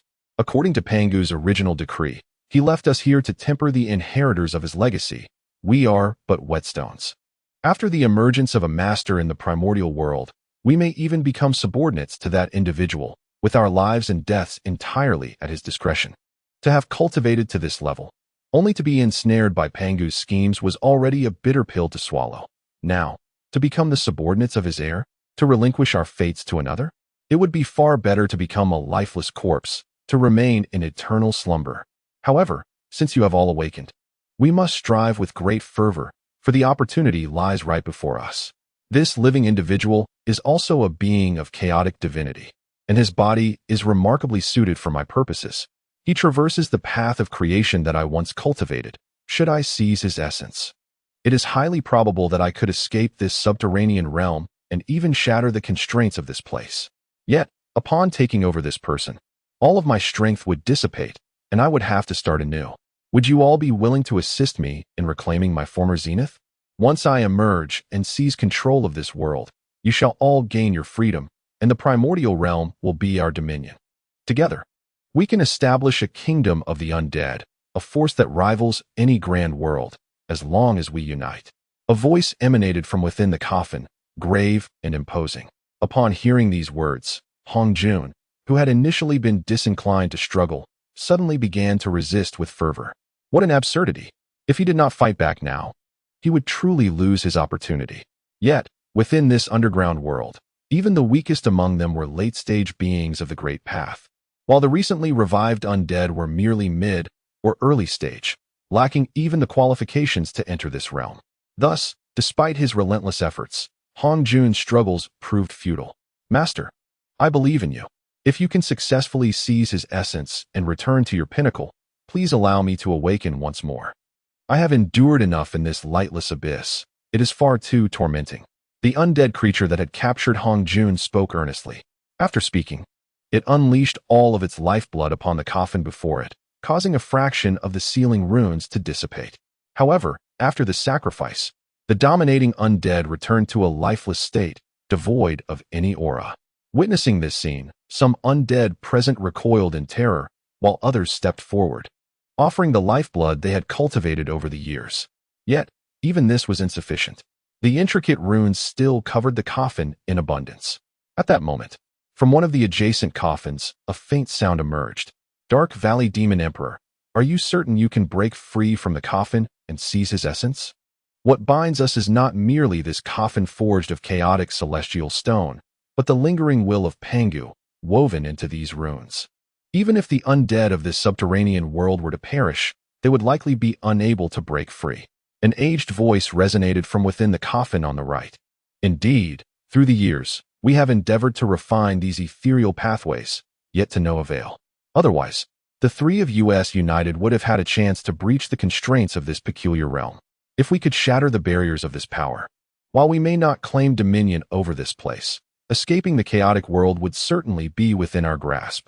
Now, if you were to have the younger generation assist in dismantling these pathways, I must ask candidly, what is your confidence in success? If your assurance is lacking, perhaps we should abandon this course. Their awakening is no small feat, and should they perish now, who knows if revival is even possible? Simultaneously, from another coffin to the left, a faint voice emerged, this one belonging to a woman, imbued with profound sorrow. Gentlemen, if there were no assurance, I would not propose this. I only require the opening of a fragment of these ethereal pathways, allowing my true spirit to seize control. The compatibility between this individual and myself is remarkably high. Thus, the difficulty of possession should not be insurmountable. Will you lend me your assistance? Should I succeed in breaking free from this place, I vow to take you with me. The being known as the demonic emperor of Tiangu spoke earnestly. Upon hearing his words, the two adjacent coffins fell into silence. However, it was not long before they illuminated with a dark glow, aiding the demonic emperor in erasing the ethereal pathways inscribed upon the coffin. Ultimately, with all his strength, the demonic emperor managed to pry the coffin lid open just slightly, allowing his true spirit to escape, which promptly fled into Hong Jun's body. In that instant, Hong Jun experienced a torment beyond comprehension. His own true spirit began to dissipate, his body gradually overtaken by the intruder. Anguish engulfed him. Why? Why was this happening? Yet, in such dire circumstances, regardless of the depth of his resentment or regret, it was all in vain, leading to the complete annihilation of his true spirit. In its stead arose the demonic emperor of Tiangu, devoid of cultivation, yet possessing profound depth in his gaze. He had triumphed. After all these years, he had finally escaped the confines of the coffin. Congratulations, Your Excellency. We shall immediately gather resources to enhance your cultivation, hoping you will ascend to your former glory and lead us away from this place. Chapter 214. The Path of Causality in the Realm of the Extraordinary. Qin Lin remained blissfully unaware of the events transpiring therein. Upon his emergence from this special domain, he found himself directly transported out of the primordial world. This time, he had struck an extraordinary fortune. His intention was to return to the Qilin realm, to enhance his prowess, and await the arrival of the Thunder Sect's young master. What cultivation level did that fellow possess? The 8th layer of the Tao realm? How trivial. Just recently, he had engaged a sovereign-level corpse demon in combat within the special area, bolstered by the invincible divine light. He had dealt a decisive blow to his adversary, an act of sheer gallantry. Moreover, he had navigated through an onslaught of high-ranking corpse demons wielding artifacts and employing spiritual attacks with little more than a mere thrill. Thus, he regarded those at the Tao realm with a sense of nonchalance. Particularly, with the unclaimed Tao he currently possessed, He was poised to elevate himself to the pinnacle of the Tao realm. Even now, his combat capability could rival that of peak practitioners of the ordinary Tao. Should he further augment his cultivation, he would essentially reach an invincible state within the Tao realm, unmatched by any of his peers. Amidst the chaos, Qin Lin deftly wielded the power of space, expeditiously returning to the Qilin realm. Upon his arrival, he summoned no one. Instead, he retreated into seclusion within the Qilin palace, determined to bolster his strength in anticipation of the Thunder Sect's visitors. Though he possessed the power to suppress the Thunder Sect's young master, the latter would undoubtedly be accompanied by several disciples, hailing from a mid-sized world of thunder and likely bearing life-preserving artifacts. To mitigate any unforeseen complications, Qin Lin sought to rapidly enhance his strength. Within the Qilin palace, he retrieved the Qianquan bag. This bag contained a veritable treasure trove, over 100 strands of ordinary unclaimed Tao, along with more than 10 rare unclaimed Tao. Additionally, he had casually collected a dozen or so chaotic sacred artifacts. At this moment, Qin Lin was indeed akin to a wealthy landowner, an undeniable man of affluence. Now, as an unparalleled expert at the fifth layer of the Tao realm, Qin Lin needed to refine 4 strands of unclaimed Tao to break through to the pinnacle of the Tao realm. As he perused the more than 10 strands of rare unclaimed Tao, he began to select those suitable for his needs. Some of the strands were ill-suited for him, yet a few matched quite well. He extracted a strand of Yin-Yang Tao, which, once refined, would grant him supreme power, allowing him to invert Yin and Yang, and to defy the very fabric of the universe. Alongside this, another strand, the Tao of Sealing, caught his eye. This Tao possessed the ability to seal all. Whether it be a realm of existence or an adversary in battle, it was an unparalleled technique. After selecting 2 grand avenues, Qin Lin proceeded to refine his choices and ultimately decided upon a path of slaughter. Though this path exuded a potent aura of violence, rendering it perilous for those of weak will, Qin Lin was different. Having lived for countless years and experienced much, he found this avenue manageable amidst his other mastery, easily subdued and unlikely to influence him adversely. Moreover, he stumbled upon a rare and supreme path, the path of causality. Qin Lin could hardly recall where he had acquired it. During a time of urgency, he had haphazardly gathered various unclaimed avenues from places abundant with them, scarcely pausing for contemplation. Now, upon realizing it was a path of causality, he was astounded. The power of causality was formidable, even more so than his path of space, being both rarer and more potent. Upon recognizing this avenue, he immediately began its refinement, eager to avoid wasting time in reaching the pinnacle of his path, thereby resolving to deal with the heir of the Thunder Sect or even annihilate the Thunder World, allowing him to focus solely on uncovering the secrets of the primordial world.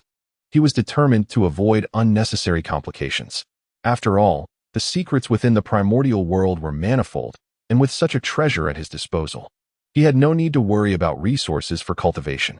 Almost a century swiftly passed, and Qin Lin finally refined the unclaimed path of causality. However, at that moment, upon mastering the power of causality, he sensed an invisible force coalescing nearby in the Qilin realm, drawing ever closer to him. A brief calculation revealed that this power was emanating from the Thunder World, undoubtedly indicating the approach of the heir from that realm.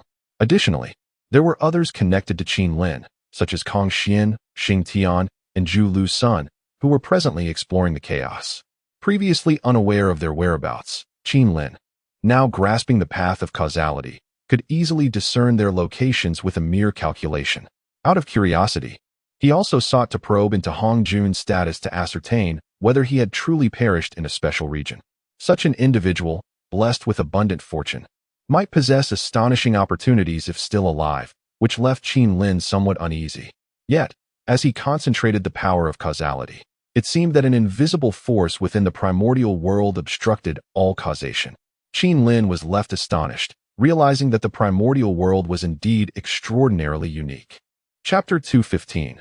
The Supreme General. At this moment, Qin Lin sensed that the young master of the Thunder Sect was drawing ever closer to the Qilin realm, leaving him little time to continue refining the remaining 3 paths devoid of masters.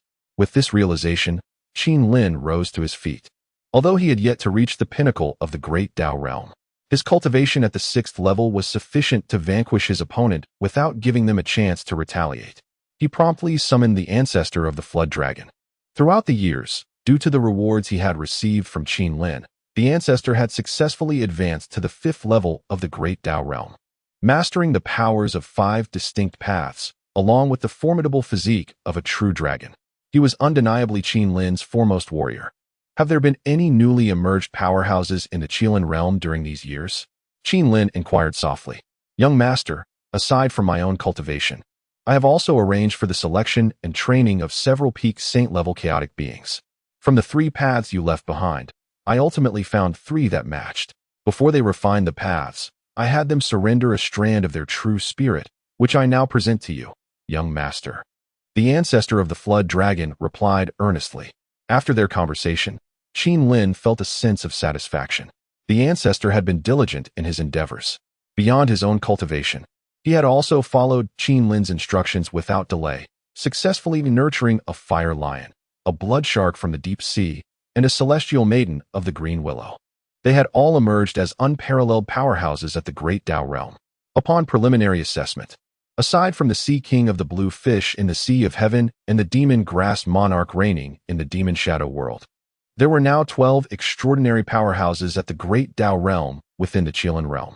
This was not an insignificant force. At this juncture, Qin Lin gathered them all in the Qilin Palace. Esteemed companions, the forces from the Thunder Medium world are already encroaching upon our Qilin realm. I am not one to passively endure blows. I prefer to take the initiative. Presently, an opportunity for merit arises. I shall lead you in an ambush against them. Those who achieve notable feats in this battle will be rewarded with a path devoid of a master. However, let me make this clear. Do not take the life of the young master of the Thunder World. I require him alive. As for the others, feel free to deal with them as you see fit. But remember, do not underestimate anyone. The individuals we are facing possess at least the 5th level of the Great Tao Realm, and compared to them, you still have a considerable distance to traverse. To mitigate this shortcoming, prior to our expedition, I shall equip each of you with a chaotic sacred artifact. These artifacts will enhance your combat capabilities, allowing you to defend yourselves and avoid being swiftly defeated. Your primary task is to preserve your lives, then to delay the enemy and buy me time. Once I have dealt with their strongest warrior, I will come to your aid. Do you understand? Qin Lin sat majestically upon the throne in the Qilin Hall, surveying the 11 subordinates before him. He spoke to them with unwavering resolve. Yes, we shall faithfully adhere to the commands of our young master. They echoed in unison, each brimming with confidence. For prior to this moment, Qin Lin had informed them that a confrontation with the denizens of the Thunder Medium world was imminent, and he had bestowed upon them generous rewards. As they prepared for battle, Qin Lin had taken the extraordinary step of equipping each of them with a chaos sacred artifact, one for each individual. Such treatment was unprecedented. Many of the lesser chaos beings, despite their current level of cultivation, had scarcely heard of the existence of chaos sacred artifacts. In this desolate land, even innate treasures were rare, let alone these artifacts. The mere mention of possessing such a treasure made it clear to them that it was indeed of immense value. The fact that Qin Lin was willing to grant them this privilege filled these unworldly individuals with overwhelming excitement. They felt assured that they had chosen the right master to follow. After distributing the chaos sacred artifacts within the Qilin Hall, Qin Lin swiftly led his group out of the Qilin realm, utilizing the power of causality. He was acutely aware of the location of the young master of the Thunder World and discreetly slipped into the void. Prior to this, he had also gathered the 11 formidable figures of the Tao realm from the Qilin realm into his spatial domain. Qin Lin intended to teach the young master of the Thunder Medium world a lesson about the unpredictable nature of human intentions. He planned to appear silently beside him, deliver a few swift strikes, and, while his adversary was caught off guard, unleash his comrades to strike with ferocity. He intended to exploit his advantages fully. The Space Tao, among the rare paths, was a pinnacle of power with unparalleled applications. If he could eliminate several of the enemy's strong warriors before they realized what was happening, victory in this upcoming battle would be all but assured, with no room for uncertainty. As Qin Lin concealed himself within the void, he drew ever closer to the young master of the Thunder Medium world, the sky-opening blade firmly grasped in his hand. At that moment, A mysterious smile played upon his lips, a sign of the grand design he was about to unleash. With a single strike, he intended to etch an unforgettable memory in the mind of his opponent. Chapter 216. The Element of Surprise in the Boundless Void. Qin Lin traversed with agility. Simultaneously, he harnessed the power of the causal path to precisely calculate and locate his adversary's position. He aimed to execute a surprise attack. Before long, Qin Lin sensed the presence of his foes within the void. The disciples from the Thunder Realm possessed considerable strength, with 2 individuals at the pinnacle of the Tao Realm. The weakest among them was at the 5th level of the Tao Realm. Among them, the young master, adorned in splendid attire and wielding a white fan, exuded an air of elegance, yet he was to be taken seriously, boasting an 8th level cultivation in the Tao Realm. At that moment, after conducting a thorough reconnaissance, Qin Lin delved deeper into the void, wary of any potential experts who might detect his presence or any perilous treasures capable of revealing his location. He felt no urgency. Observing the situation was prudent. After all, his opponents hailed from a medium-sized world and had dispatched numerous formidable fighters. Should they truly fail to perceive Qin Lin, he would seize the opportunity to strike. Armed with the ability to navigate the void, he could engage them with ease, testing their mettle. After spending a considerable time concealed within the void, Qin Lin discerned that his foes had indeed not discovered his existence. Consequently, he ceased his concealment. Grasping the open sky blade, he infused it with the essence of the slaughtered Tao and the shattered Tao, emanating the aura of the combat Tao, which significantly amplified his offensive capabilities, granting him extraordinary explosive power. In that fleeting moment, Qin Lin emerged from the void, launching a decisive strike at one of the pinnacle Tao Realm experts. The razor-sharp blade cleaved through the chaotic space, causing the surrounding void to collapse as torrents of chaotic energy were swiftly extinguished. The formidable opponent, momentarily bewildered, sensed an overwhelming threat of annihilation, but it was too late. He could not muster a defense in time, for the blade had already descended upon him. With a firm grip on the open sky blade, Qin Lin executed another strike, promptly ending the life of the pinnacle Tao Realm expert. Such an individual, even in a medium-sized world, represented the zenith of strength.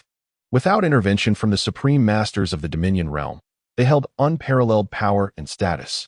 Their existence not only fortified their own family, but also afforded their disciples greater opportunities and resources for cultivation. Yet, in this instant, all would vanish. The pinnacle Tao Realm expert's expression was one of utter despair, as if reflecting on myriad memories, overwhelmed by confusion at the sudden appearance of his assailant. Following Qin Lin's swift execution, he once again melded into the void, leaving the 10 remaining experts in a state of shock, exchanging bewildered glances. What had transpired? In the blink of an eye, a top-tier combatant had fallen? Young master, the situation is dire. This individual has undoubtedly mastered a rare path, enabling him to move without a trace, making it exceedingly difficult for us to capture him. Furthermore, based on his recent display of power, he possesses combat capabilities that rival the pinnacle of the great Tao. We must exercise utmost caution. If he has struck once, he is certain to strike again. Moreover, another supreme powerhouse at the pinnacle of the great Tao has now summoned several top-tier innate treasures. Surrounding him is a damaged, chaotic sacred artifact, a reward bestowed upon him by the Lord of the Thunder Realm for his countless contributions over the years.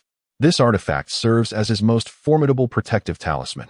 At this moment, Qin Lin, concealed within the void, observed the formidable figures of the Thunder Realm. The peak powerhouse was on high alert, making a surprise attack unfeasible. Additionally, the young master of the Thunder Realm had activated a chaotic sacred artifact for protection, surrounded by numerous strong allies safeguarding his safety.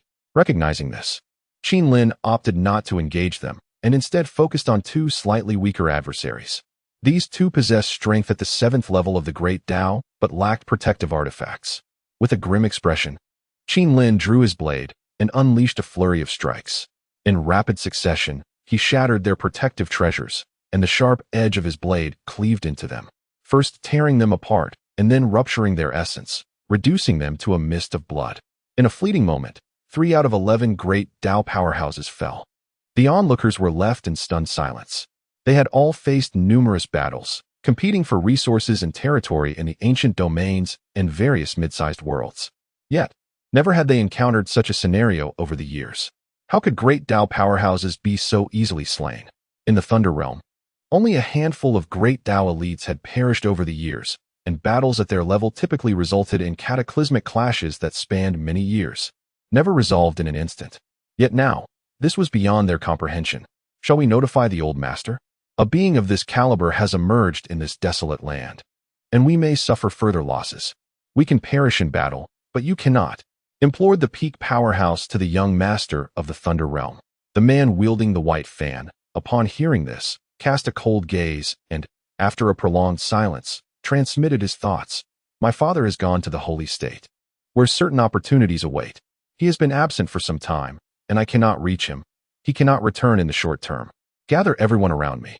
I possess some thunder pearls capable of shattering the void. The individual who attacked must be concealed within it. I will compel him to reveal himself, and then you shall join forces to vanquish him. In the depths of the void, although Qin Lin was unaware of the Thunder Realm's intentions, he discerned their gathering and understood that a counterattack was imminent.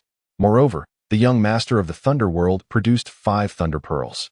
Upon witnessing this, Qin Lin's lips curled into a slight smile, acknowledging the young master's discernment, a commendable trait for one hailing from a mid-sized realm, demonstrating that he was not entirely foolish. At that moment, the 5 Thunder Pearls soared in various directions. Boom, boom, boom. Explosions ensued, the deafening sounds reverberating throughout the area. The might of the Thunder Pearls was indeed formidable, akin to the self-detonation of a being at the Great Tao Realm. The Empress of the Thunder World had once employed this technique, and Qin Lin had previously witnessed its power. Thus, upon seeing the Thunder Pearls, he prudently distanced himself, suffering no losses whatsoever. Following the opponent's maneuvers, Qin Lin observed them congregating together, eliciting a sense of amusement. He promptly concealed himself behind them and unleashed several strikes. The immediate aftermath was filled with anguished cries. Some were slain on the spot, while others sustained grievous injuries. Altogether a most unpleasant experience. He then released all the powerful beings from his Qinkuan bag. As the decisive battle had arrived, there was no longer time for games, lest the enemy waver in resolve. If these individuals were to disperse and flee, Qin Lin would find it challenging to pursue, inevitably leaving some to escape. Moreover, his trump cards had been revealed, and should the denizens of the Thunder World return, the encounter would not prove so simple. Therefore, it was imperative to ensure that none of them escaped this time. Chapter 217. Retreat amidst destruction. Qin Lin liberated everyone contained within his Qinkuan bag. Including himself, there were a total of 12 unparalleled masters of the Great Tao. Although many were of lesser strength, each wielded a chaos sacred artifact. Following Qin Lin's directives, they unleashed their most formidable techniques upon emerging. The sheer ferocity of their collective assault resulted in the immediate demise of several formidable beings from the Thunder World, leaving only 4 great Tao experts remaining. The young master of the Thunder World appeared pallid, while a peak great Tao master bore numerous wounds. The 2 survivors fared even worse. Their treasures lay shattered, and during the recent onslaught, they were first caught in the wake of Qin Lin's heavenly opening blade, and then attacked by the sudden appearance of over 10 great Tao masters. That they survived at all could only be deemed an act of extraordinary fortune. One by one, they were exterminated with swift resolution. Qin Lin raised his heavenly opening blade, addressing his 11 subordinates with urgency. With that, he charged toward the peak great Tao master, transforming into a blazing figure. Surrounding him, spiritual flames and exotic fires were drawn to him, converging into pure power, as if a myriad of flames were returning to their origin, creating a magnificent spectacle. At that moment, various flames materialized around the peak great Tao master, enveloping his feet and hovering above his head, even in the places from which he had just fled, as if he were trapped in an endless sea of fire. In that instant, the heavenly opening blade descended from Qin Lin's grasp, its fierce radiance akin to a celestial descent, unstoppable and imbued with cataclysmic might. It's time to meet your end, Qin Lin sneered as he spoke. After the blade fell, the peak great Tao master felt an overwhelming sense of helplessness, as if he were clashing with a supreme being of the ruler realm. For his opponent was simply too powerful. Nevertheless, as a peak great Tao master, he summoned an extraordinary divine ability, a technique crafted by the master of the Thunder Medium world. His form transformed into lightning, surging to collide with the blade's luminous arc. Bang, bang, bang. In that moment, the void trembled, as if it were vanishing into thin air. However, the lightning, which had taken the form of the peak great Tao Master, soon recoalesced into a humanoid shape. Yet, he was drenched in blood, appearing grievously wounded. What great Tao do you command? Are all of them rare? In such a brief span, you have annihilated numerous masters from the Thunder World. Who exactly are you? You cannot possibly hail from this desolate land. Even within the ancient domains, no faction could nurture such a prodigious talent as you. Are you a disciple of the surrounding domain? Or perhaps a successor of some sacred sects within the chaos? The formidable being at the pinnacle of power narrowed his eyes and inquired repeatedly. However, at such a critical juncture, what need was there for further dialogue? Qin Lin cast a cold glance at him, and, without uttering another word, swiftly unleashed a flurry of lethal strikes, vanishing into the void, only to reappear in various locations, catching his foe off guard with unexpected attacks. Following this relentless onslaught, the formidable being at the zenith of the Tao was ultimately subdued. Upon witnessing the suppression of this peerless entity, the young master of the Thunder Realm found himself truly alarmed. He hastily produced several Thunder Pearls from his grasp and hurled them into the fray. Accompanied by the remaining 2 Tao-level powerhouses, he fought and retreated simultaneously. Under the bombardment of the Thunder Pearls, the ancestral dragon and his companions dared not approach, forced to withdraw to a considerable distance, watching as the young master of the Thunder Realm fled. Yet, while such tactics proved effective against ordinary Tao-level adversaries, they were of little consequence against Qin Lin, who had mastered the Tao of space. In that moment, Qin Lin slipped into the void, pursuing relentlessly.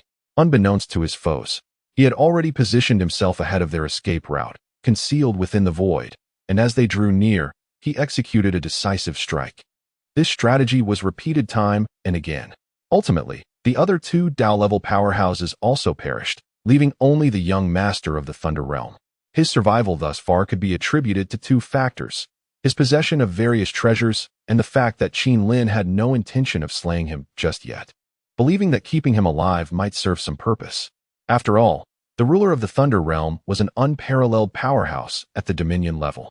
Should he choose to attack suddenly, given Qin Lin's current strength and the forces under his command, it would be exceedingly difficult to contend with him. However, if he could hold the young master as leverage, it would afford him greater opportunities. Qin Lin did not expect this individual to become his ultimate safeguard. All he needed was to buy a little time, for he had already selected a Tao that resonated with him, and once he refined it, he would swiftly ascend to the pinnacle of the Tao realm. At that point, he would be confident in challenging even the most formidable Dominion-level powers. Alas, you, a young master of the Thunder Realm, would seek vengeance for a woman of ill repute. What a disgrace to your realm and an embarrassment to your Dominion-level father. Do you comprehend the lengths to which that Thunder Empress went to ascend? She ruthlessly eliminated the very men she had nurtured, transforming them into mere artifacts. Were it not for my intervention in her demise, it would not be long before she turned her sights on you as well. In a way, I have indirectly saved you, but what of your gratitude? Accompanied by a throng of followers, he audaciously approached me with the intent to encircle and eliminate me, which greatly displeased me. I now intend to strip you of your powers. Afterward, you may convey a message to your sovereign father in the realm of dominance, urging him to prepare for me 50,000 chaotic spiritual artifacts, 30,000 chaotic sacred items, 1,000 chaotic divine objects, along with a set of profound techniques and 3 chaotic sacred instruments. Should you comply, I might consider sparing your life. Otherwise, I may be compelled to resort to more drastic measures. Let him prepare accordingly, with the heaven-splitting blade in hand. Qin Lin gazed mockingly at the young lord of the Thunder Realm before him. This individual was nothing more than a thoughtless dandy. Did he not even bother to investigate the nature of the Thunder Empress? As a young lord of a mid-tier world, to associate with such a woman was tantamount to courting death.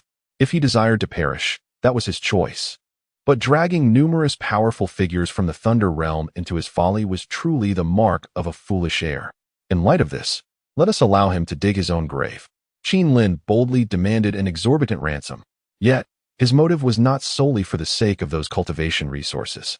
He sought merely to delay his opponent, preventing an immediate assault that would leave him no time to react.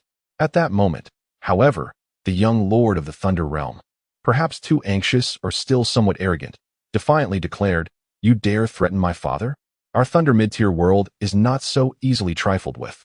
My father is currently in the Outer Realms and may not return swiftly, but when he does, prepare for your demise. He holds substantial connections with several major world factions, and should you lay a hand on me, you will not escape unscathed." Such words, uttered without caution, elicited a sinister smile from Qin Lin. He then swung the heaven-splitting blade towards his adversary, unleashing a relentless flurry of strikes without restraint. Initially, he had intended to bide his time, yet this fool dared to threaten him and inadvertently revealed that his father was abroad. This revelation brought Qin Lin amusement. Thus, the decision to kill him was clear. There was no reason to hold back any longer.